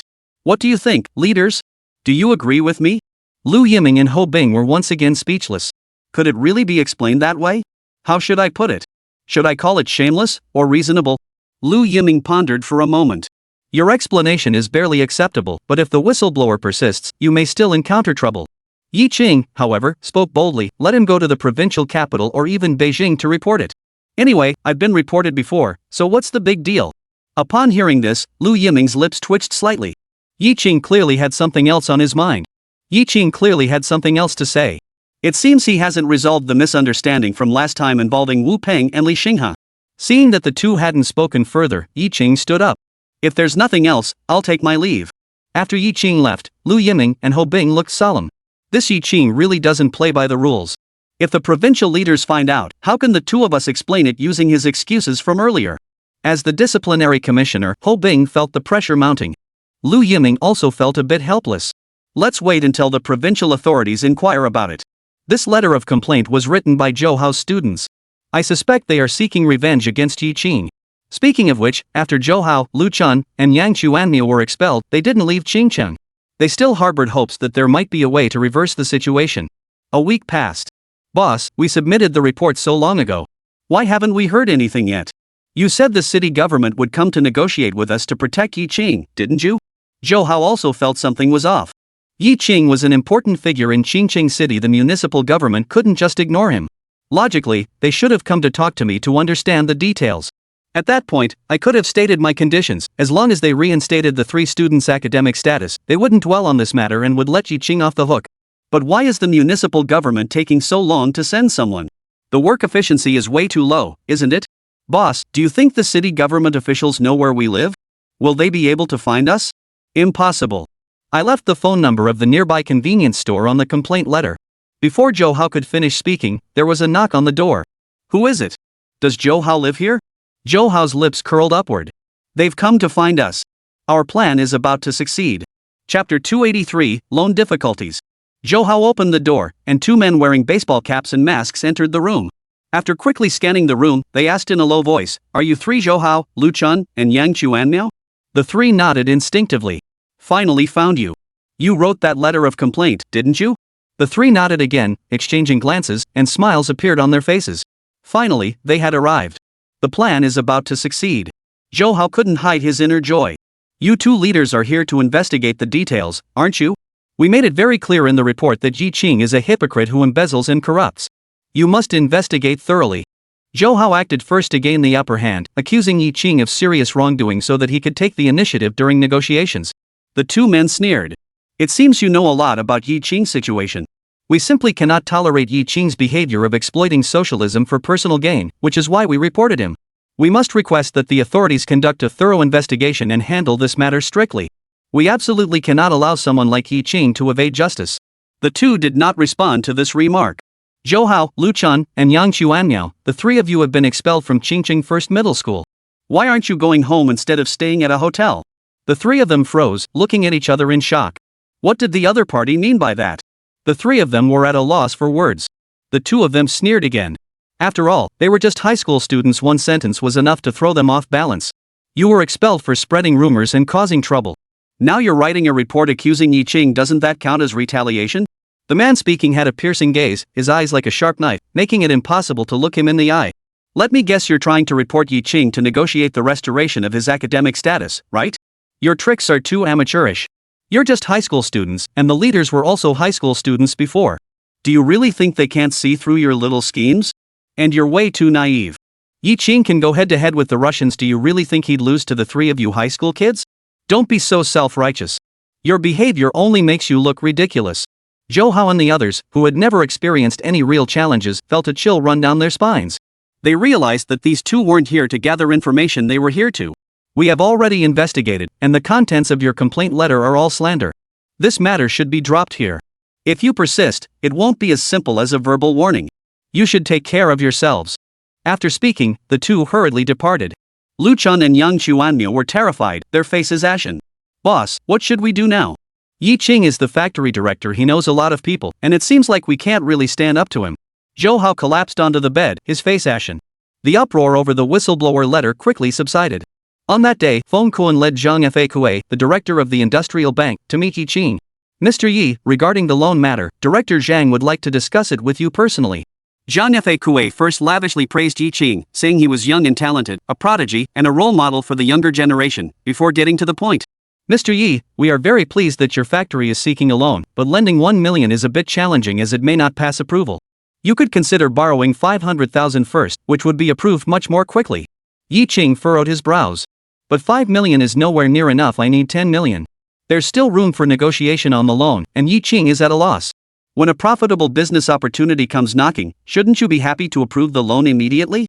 Zhang Fa Kuei smiled politely. The amount of 10 million was indeed too large. He suggested lending 5 million first, and he would help Yi factory director find a solution later. Would that be acceptable? This year's bank loan quota is very heavy, with 5 million to meet. Zhang Fa Kuei was so worried his hair was turning white. The steel mill, a major client, came knocking on his door, which left him overjoyed. However, Feng Kuan immediately quoted a price of 10 million, leaving Zhang Fa Kuei at a loss. 1 million was too much. He couldn't make that decision on his own, and even if he reported it to his superiors for approval, it wouldn't be approved. But he couldn't bear to lose the steel mill as a client, so he personally approached Yi Qing to negotiate. Yi Qing, however, dismissed Zhang Fa Kuei's remarks with a sneer. Don't think I don't know. Once the 5 million is released and you've completed your task, you won't even bother to find a solution for me. Right now, no matter how nicely you put it, I want to listen. Director Zhang, there's no need to haggle with me. 10 million, are you going to lend it or not? Chapter 284, rarely so confused. Yi Qing spoke firmly, leaving no room for negotiation. Zhang Fa Kuei was at a loss. He had come here full of confidence, convinced that he could persuade Yi Qing. But reality slapped him in the face. Yi Qing wouldn't listen to a word he said. Mr. Yi, let me go back and think of another solution. Can you give me 3 days? 3 days should be enough for him to handle the public relations. His target isn't his superiors, but the steel plant. Yi Qing hummed in acknowledgement, neither agreeing nor refusing, and simply instructed Feng Kuan to see the guest out. As soon as Zhang Fa Kuei had left, Yi Qing's cell phone rang. Mr. Yi, it's Ho Bing. Let's have dinner together tonight. I have a few questions I'd like to ask you. Yi Qing was taken aback. The disciplinary commissioner was inviting him to dinner? Regardless of the circumstances, he should agree first and think about it later. Alright, Mr. Ho, I'll take care of it. No need, Mr. Yi, I've already made all the arrangements. It's at Qingcheng Hotel. You can just go directly there. Yi Qing became even more curious. The city government leaders are treating us to a meal. Could this be a trap? Even if it is a trap, Yi Qing must attend. After work, he went straight to Qingcheng Hotel. As the factory director of a shipyard, he was now a regular customer at the restaurant, and the manager recognized him immediately. Mr. Yi, Mr. Ho is waiting for you. Please, this way. Yi Qing was utterly astonished. It was highly unusual for the leader to come and wait for him. What is the actual situation? He suddenly felt completely lost. When he entered the room, he saw Ho Bing sitting next to a middle-aged man in a suit, with a receding hairline. He suddenly thought of something. Tonight's dinner party must have something to do with this man. This guy must either be very powerful or have close ties to Ho Bing, otherwise, Ho Bing wouldn't just casually endorse him. Yi plant manager, let me introduce you. This is Su Guoqing, the branch manager of Longhua Bank's Qingcheng branch. Yi Qing clearly paused for a moment. Su Guoqing? The Dragon Kingdom has only been established for over 30 years, yet Su Guoqing appears to be in his 40s. To choose such a name truly demonstrates remarkable foresight. Su Guoqing was extremely enthusiastic, gripping Yi Qing's hand tightly and refusing to let go for a long time. Mr. Yi, I've heard so much about you. It's a pleasure to finally meet you in person. Yi Qing saw his enthusiasm and suddenly realized. Ho Bing had brought him here, and there was an 80% chance it was to get him to take out a loan from the bank. The loan quotas for all major banks were extremely heavy, and bank managers and directors were pulling out all the stops, leveraging every connection they had. Although Yi Qing had seen through their intentions, he chose not to speak up. Sometimes it's better to be a little ignorant. After sitting down, Ho Bing kept control of the pace. He started by making small talk, asking about the performance of the shipyard and steel mill, and then inquired about the workers' conditions. In short, he didn't get to the point. This is the style of leadership, they talk a lot but never get to the point, leaving you guessing what they really want. Mr. Yi, many people envy the workers at your factory. The benefits are the best in the city. Several people have called me asking me to put in a good word for them to get hired, but I refused. I don't want to cause trouble for you, Mr. Yi. All right. Dior. With just a simple sentence, he made himself owe him a huge favor. Ho Bing is really skilled. Thank you, leader, for helping us resolve our difficulties. If it were someone else, after expressing gratitude, they would typically follow up with a polite request for the leader to recommend talent, allowing the leader to grant the favor without hesitation. But Yi Qing didn't say that. He just didn't play by the rules. He certainly didn't want the boss's relatives coming to the factory. What kind of person would come here to work as a laborer? Seeing that Yi Qingmi had something else to say, Ho Bing was also taken aback. Someone as intelligent as Yi Qing would stop here? Chapter 285, The Arrogant Factory Director Yi. Seeing that Yi Qing didn't respond to Ho Bing's words, Su Guoqing also felt a bit awkward. Such an honest person was a first for him. He truly didn't know whether Yi Qing was genuinely clueless or just pretending to be. After a hint of unease flashed across Ho Bing's eyes, he smiled slightly. Right, there's one more thing. That letter of accusation, Lu and I investigated it together. It was slander. We also found the person who wrote it and gave him a stern reprimand. This favor, Yi Qing couldn't refuse. He picked up his wineglass, waited for the leader, and said, "Thank you for clearing my name." The words had already been spoken. Continuing the pretense would have been pointless. "Mr. Ho, you brought Mr. Su with you. Is there something you need to discuss?" Since they didn't say anything, Yi Qing had no choice but to ask. "There is actually something I need to trouble you about, Mr. Yi. The situation is this: Mr. Su, the bank manager, is currently under heavy pressure to meet his loan targets. Since you are a large factory, could you possibly help him complete some of his tasks?" Yi Qing had guessed correctly. It was the loan task. "How many loan tasks?" Su Guoqing chuckled and said, "Not much. The total loan target for our entire Qingcheng branch, with 13 branches, is 7 million. Mr. Yi, if you could secure 3 or 4 million, we would be deeply grateful." He spoke with little confidence. Everyone knows that the steel plant and shipyard are the most profitable businesses in Qingcheng. Such companies would never be able to secure a loan. After Su Guoqing finished speaking, he glanced at Ho Bing. However, with Ho Bing stepping in, Yi Qing would have to give some face and lend a little, wouldn't he? Ho Bing smiled slightly. "Mr. Yi, a hero needs help from 3, right? Even if your factory borrows a little less, it can help Mr. Su, the bank manager, ease the pressure a bit, don't you think?" The two of them stared intently at Yi Qing, their eyes filled with anticipation. Seeing this, Yi Qing smiled and said, "Since both Director Ho and Manager Su have spoken, it wouldn't be appropriate for us to refuse. Earlier, Manager Su mentioned that the total loan amount is 7 million. Let's do this. Qingcheng Steel Plant will take out a loan of 10 million. Put. Su Guoqing immediately spit out the mouthful of water he had just taken. He didn't bother to wipe the water stains off his clothes, staring intently at Yi Qing, utterly speechless. "Mr. Yi, how much did you say you were borrowing? 10 million? Yes, 10 million. Is there a problem?" Su Guoqing was stunned. He had originally thought that Yi Qing would only borrow 2 or 3 million, but Yi Qing immediately asked for 10 million. Exceeded the target. This Mr. Yi, the factory director, is really bold and decisive. He doesn't bring surprises, but rather scares. Lending out 10 million will generate a lot of interest for the bank. The performance of the Qingcheng branch now has a chance to challenge for the top spot in the province. "Mr. Yi, are you sure you're not joking with me?" "Of course not. We can sign the contract right now in front of Director Ho. However, could you possibly reduce the interest rate a bit?" Yi Qing agreed so readily that Su Guoqing felt he couldn't be too petty. "Mr. Yi, if you take out a loan, the interest rate will definitely be lower than others." Ho Bing nodded in satisfaction. This meal was well worth it. Yi Qing is someone you can get along with.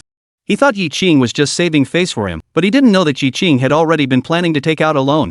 However, before Feng Kuan could go to the Dragon Country Bank, he was intercepted by Zhang Fa Kue from the Industrial Bank. The next day, unaware of the situation, Zhang Fa Kue finally secured a loan of 7 million from his superiors. He hurriedly went to find Yi Qing. Although it wasn't 10 million, 7 million should be acceptable, right? Chapter 286, if the factory isn't having any difficulties, why are you taking out a loan? Zhang Feiquan didn't go to the shipyard on his own. He brought along Bai Yong, the newly appointed branch manager of the Industrial Bank's Qingcheng branch. Bai Yong had only been in his new position for a few days, but he already carried himself with an air of authority, looking very arrogant. Everyone at the bank treated him with the utmost respect, lest they risk being reprimanded. On the way to the shipyard, Zhang Fa Kue introduced Yi Qing's basic situation. "Mr. Bai, this Yi Qing is quite famous in Qingcheng, and I hear he has a rather bad temper. I think we should take our time when meeting him and not rush things." Bai Yong, however, looked disdainful. "Old Zhang, do you know why you're just a director and can't become a bank manager? It's because you worry too much. We're a bank, they should be begging us. Do you understand? He just blurted out a loan of 10 million, it's clearly just bragging. When we see him later, watch my cues and act accordingly." The two walked into the shipyard. Seeing the workers busy at work, Bai Yong sneered and looked down his nose. His job required brainpower, while these workers could only rely on physical labor. The difference was clear. I wonder where he gets his sense of superiority from. Upon seeing Yi Qing, Bai Yong paused for a moment before breaking into a smile. "Youth is good, young people are easy to handle. Mr. Yi, I heard you want to take out a loan from our bank. 10 million is indeed a bit much, but I'm taking a risk and approving 7 million for you. That's already quite generous of me. Others won't get such treatment. If you have no objections, we can sign the contract today." Bai Yong was confident that after saying this, Yi Qing would be eternally grateful to him. After all, they would only resort to taking out a loan if the factory was facing financial difficulties. Even if it's just 1 million, they'll desperately cling to it like a lifeline, refusing to let go. Yi Ching saw his arrogant demeanor and couldn't help but find it amusing. Even if Lu Yiming had come to the shipyard, he wouldn't have dared to act this way. Is this Mr. Bai here just here to make a joke? You've got it wrong. I'm borrowing 10 million. 7 million is nowhere near enough. Bai Yong frowned. 7 million isn't a small amount. Borrowing more means paying more interest. For your factory, 7 million is more than enough. I've brought the contract. Let's sign it. Yi Ching was speechless. What on earth is this thing? He looked at Zhang Fa. Director Zhang, didn't you explain it clearly to your president Bai? I need a loan of 10 million yuan, not a penny less. Before Zhang Fa could respond, Bai Yong interjected, Old Zhang told me, but our bank can only offer you 7 million at most. If that's the case, there's nothing more to discuss. We won't be taking out the loan. Yi Ching issued a direct order to leave. Bai Yong furrowed his brows. You're getting pretty bold, aren't you? Mr. Yi, you need to think this through. You came to us for a loan because your factory is facing difficulties, and we genuinely want to help you, which is why we offered you 7 million. As far as I know, other banks would only give you 5 million. We are the only ones who can help your factory. Once this opportunity is gone, it won't come back. Please consider this carefully. Yi Ching saw his confident expression and laughed. You've just arrived in Xincheng, so you clearly don't know the situation. Who told you our factory is facing difficulties? There's no shortage of funds. What kind of loan are you talking about? That's not how the world works. Mr. Yi, don't try to save face. I understand. 7 million is no small amount. Seeing that he refused to leave, Yi Ching played his trump card. Mr. Bai, you think 7 million will make me grateful, but you don't know what happened last night. Su Guoqing from Longhua Bank begged me to lend him 10 million. What? Zhang Fa could clearly see Bai Yong's face turning green. Chapter 287, Have the courage to burn your boats and sink your ships. Impossible, absolutely impossible, Mr. Yi, don't lie to me. Bai Yong didn't believe it. Longhua Bank would never lend Yi Ching 10 million. Yi Ching is just bragging. Thinking of this, Bai Yong's heart slowly calmed down. He almost got fooled by him. Mr. Yi, there's no point in saying that. I know the situation at Longhua Bank, there's no need to deceive me. Yi Ching, seeing that he wasn't leaving, couldn't help but feel annoyed. He really won't cry until he sees the coffin. Mr. Bai, if you don't believe me, there's nothing I can do. Go ahead and leave. I won't take a loan from your self-important industrial bank. Your bank is already on my blacklist. Zhang Fa was stunned. Bai Yong came personally, but it would have been better if he had come himself. Isn't this just setting the stage for the talks to break down? He resented Bai Yong in his heart, but dared not show it. Mr. Yi, is there some misunderstanding here? I think we can talk this out calmly instead of making things so tense. After all, we'll all still be working in Xincheng in the future. Zhang Fa is counting on Yi Ching to help him complete his task. If things fall apart, he won't meet this year's targets and will face criticism. Yi Ching waved his hand. I've given you opportunities before, it's just that you didn't seize them. No, if you think 7 million isn't enough, we can add more. How about 8 million? Bai Yong was so angry he clenched his teeth. Old Zhang, don't waste your breath on him. Since Factory Director Yi is taking this attitude, there's nothing more to discuss. Let's go. Bai Yong's face turned ashen, and he stormed off first, fuming with anger. Yi Ching, you'll come begging me someday. Zhang Fa left with a mournful expression on his face. Once the two of them had left, the office finally fell silent. Yi Ching called the security guard. The two who just left were from the industrial bank. They are not allowed to enter the premises in the future. It's just a bank. They think they're so important. Fortunately, Yi Ching isn't the type to hold a grudge. Otherwise, if he really lent them 7 million and they refused to pay it back, they wouldn't even have a place to cry. As time passed, spring arrived with its warm weather and blooming flowers. The steel plant borrowed 10 million from the Dragon Country Bank and used it to purchase the most advanced production lines from the island nation in Germany. Assembly is set to begin next month.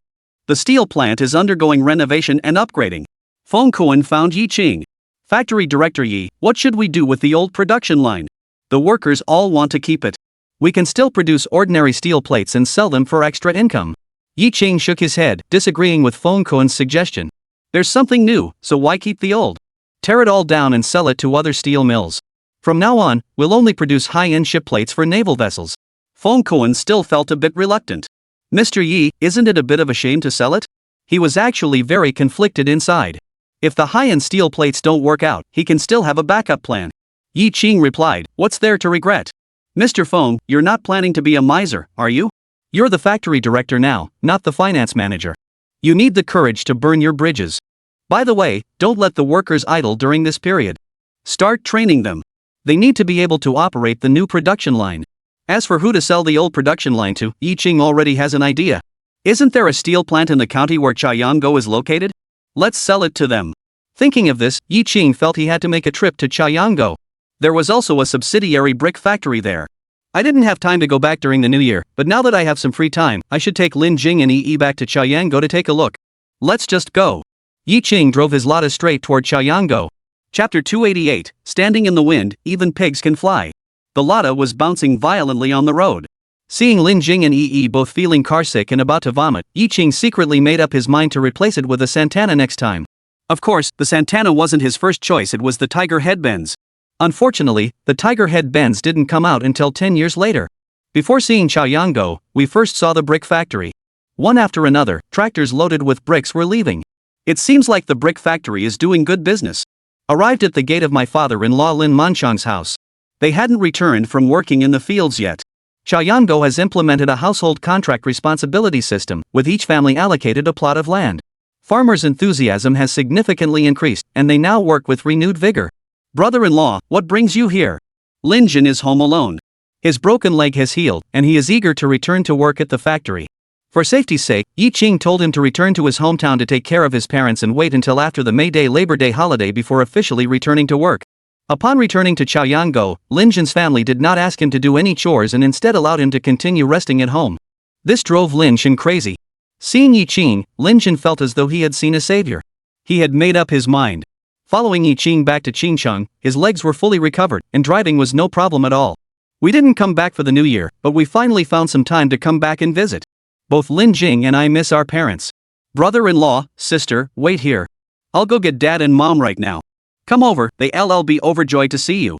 Half an hour later, Lin Manchang and the others hurried back. Seeing Yi Ching and his family of 3, they were overjoyed.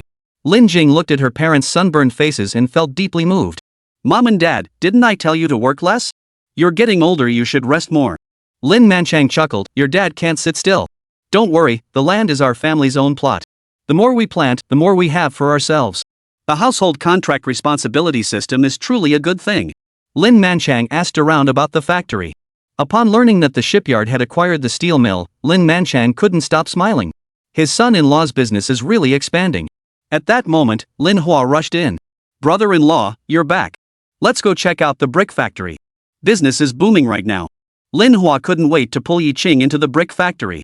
Looking at the empty courtyard, Yi Ching paused for a moment before saying, Second uncle, business is good, isn't it? The bricks were just produced and already sold out. Lin Hua scratched the back of his head. These days, everyone's building houses. Farmers from all the villages within 10 miles are renovating their homes, and our bricks are in high demand. Yi Ching hummed in agreement. It really was true what they said, when you're standing in the wind, even pigs can fly. This advantage will keep Chayango going for another 20 years. Yi Ching changed the subject. No one is going to give the brick factory a hard time, right? Lin Hua clearly hesitated.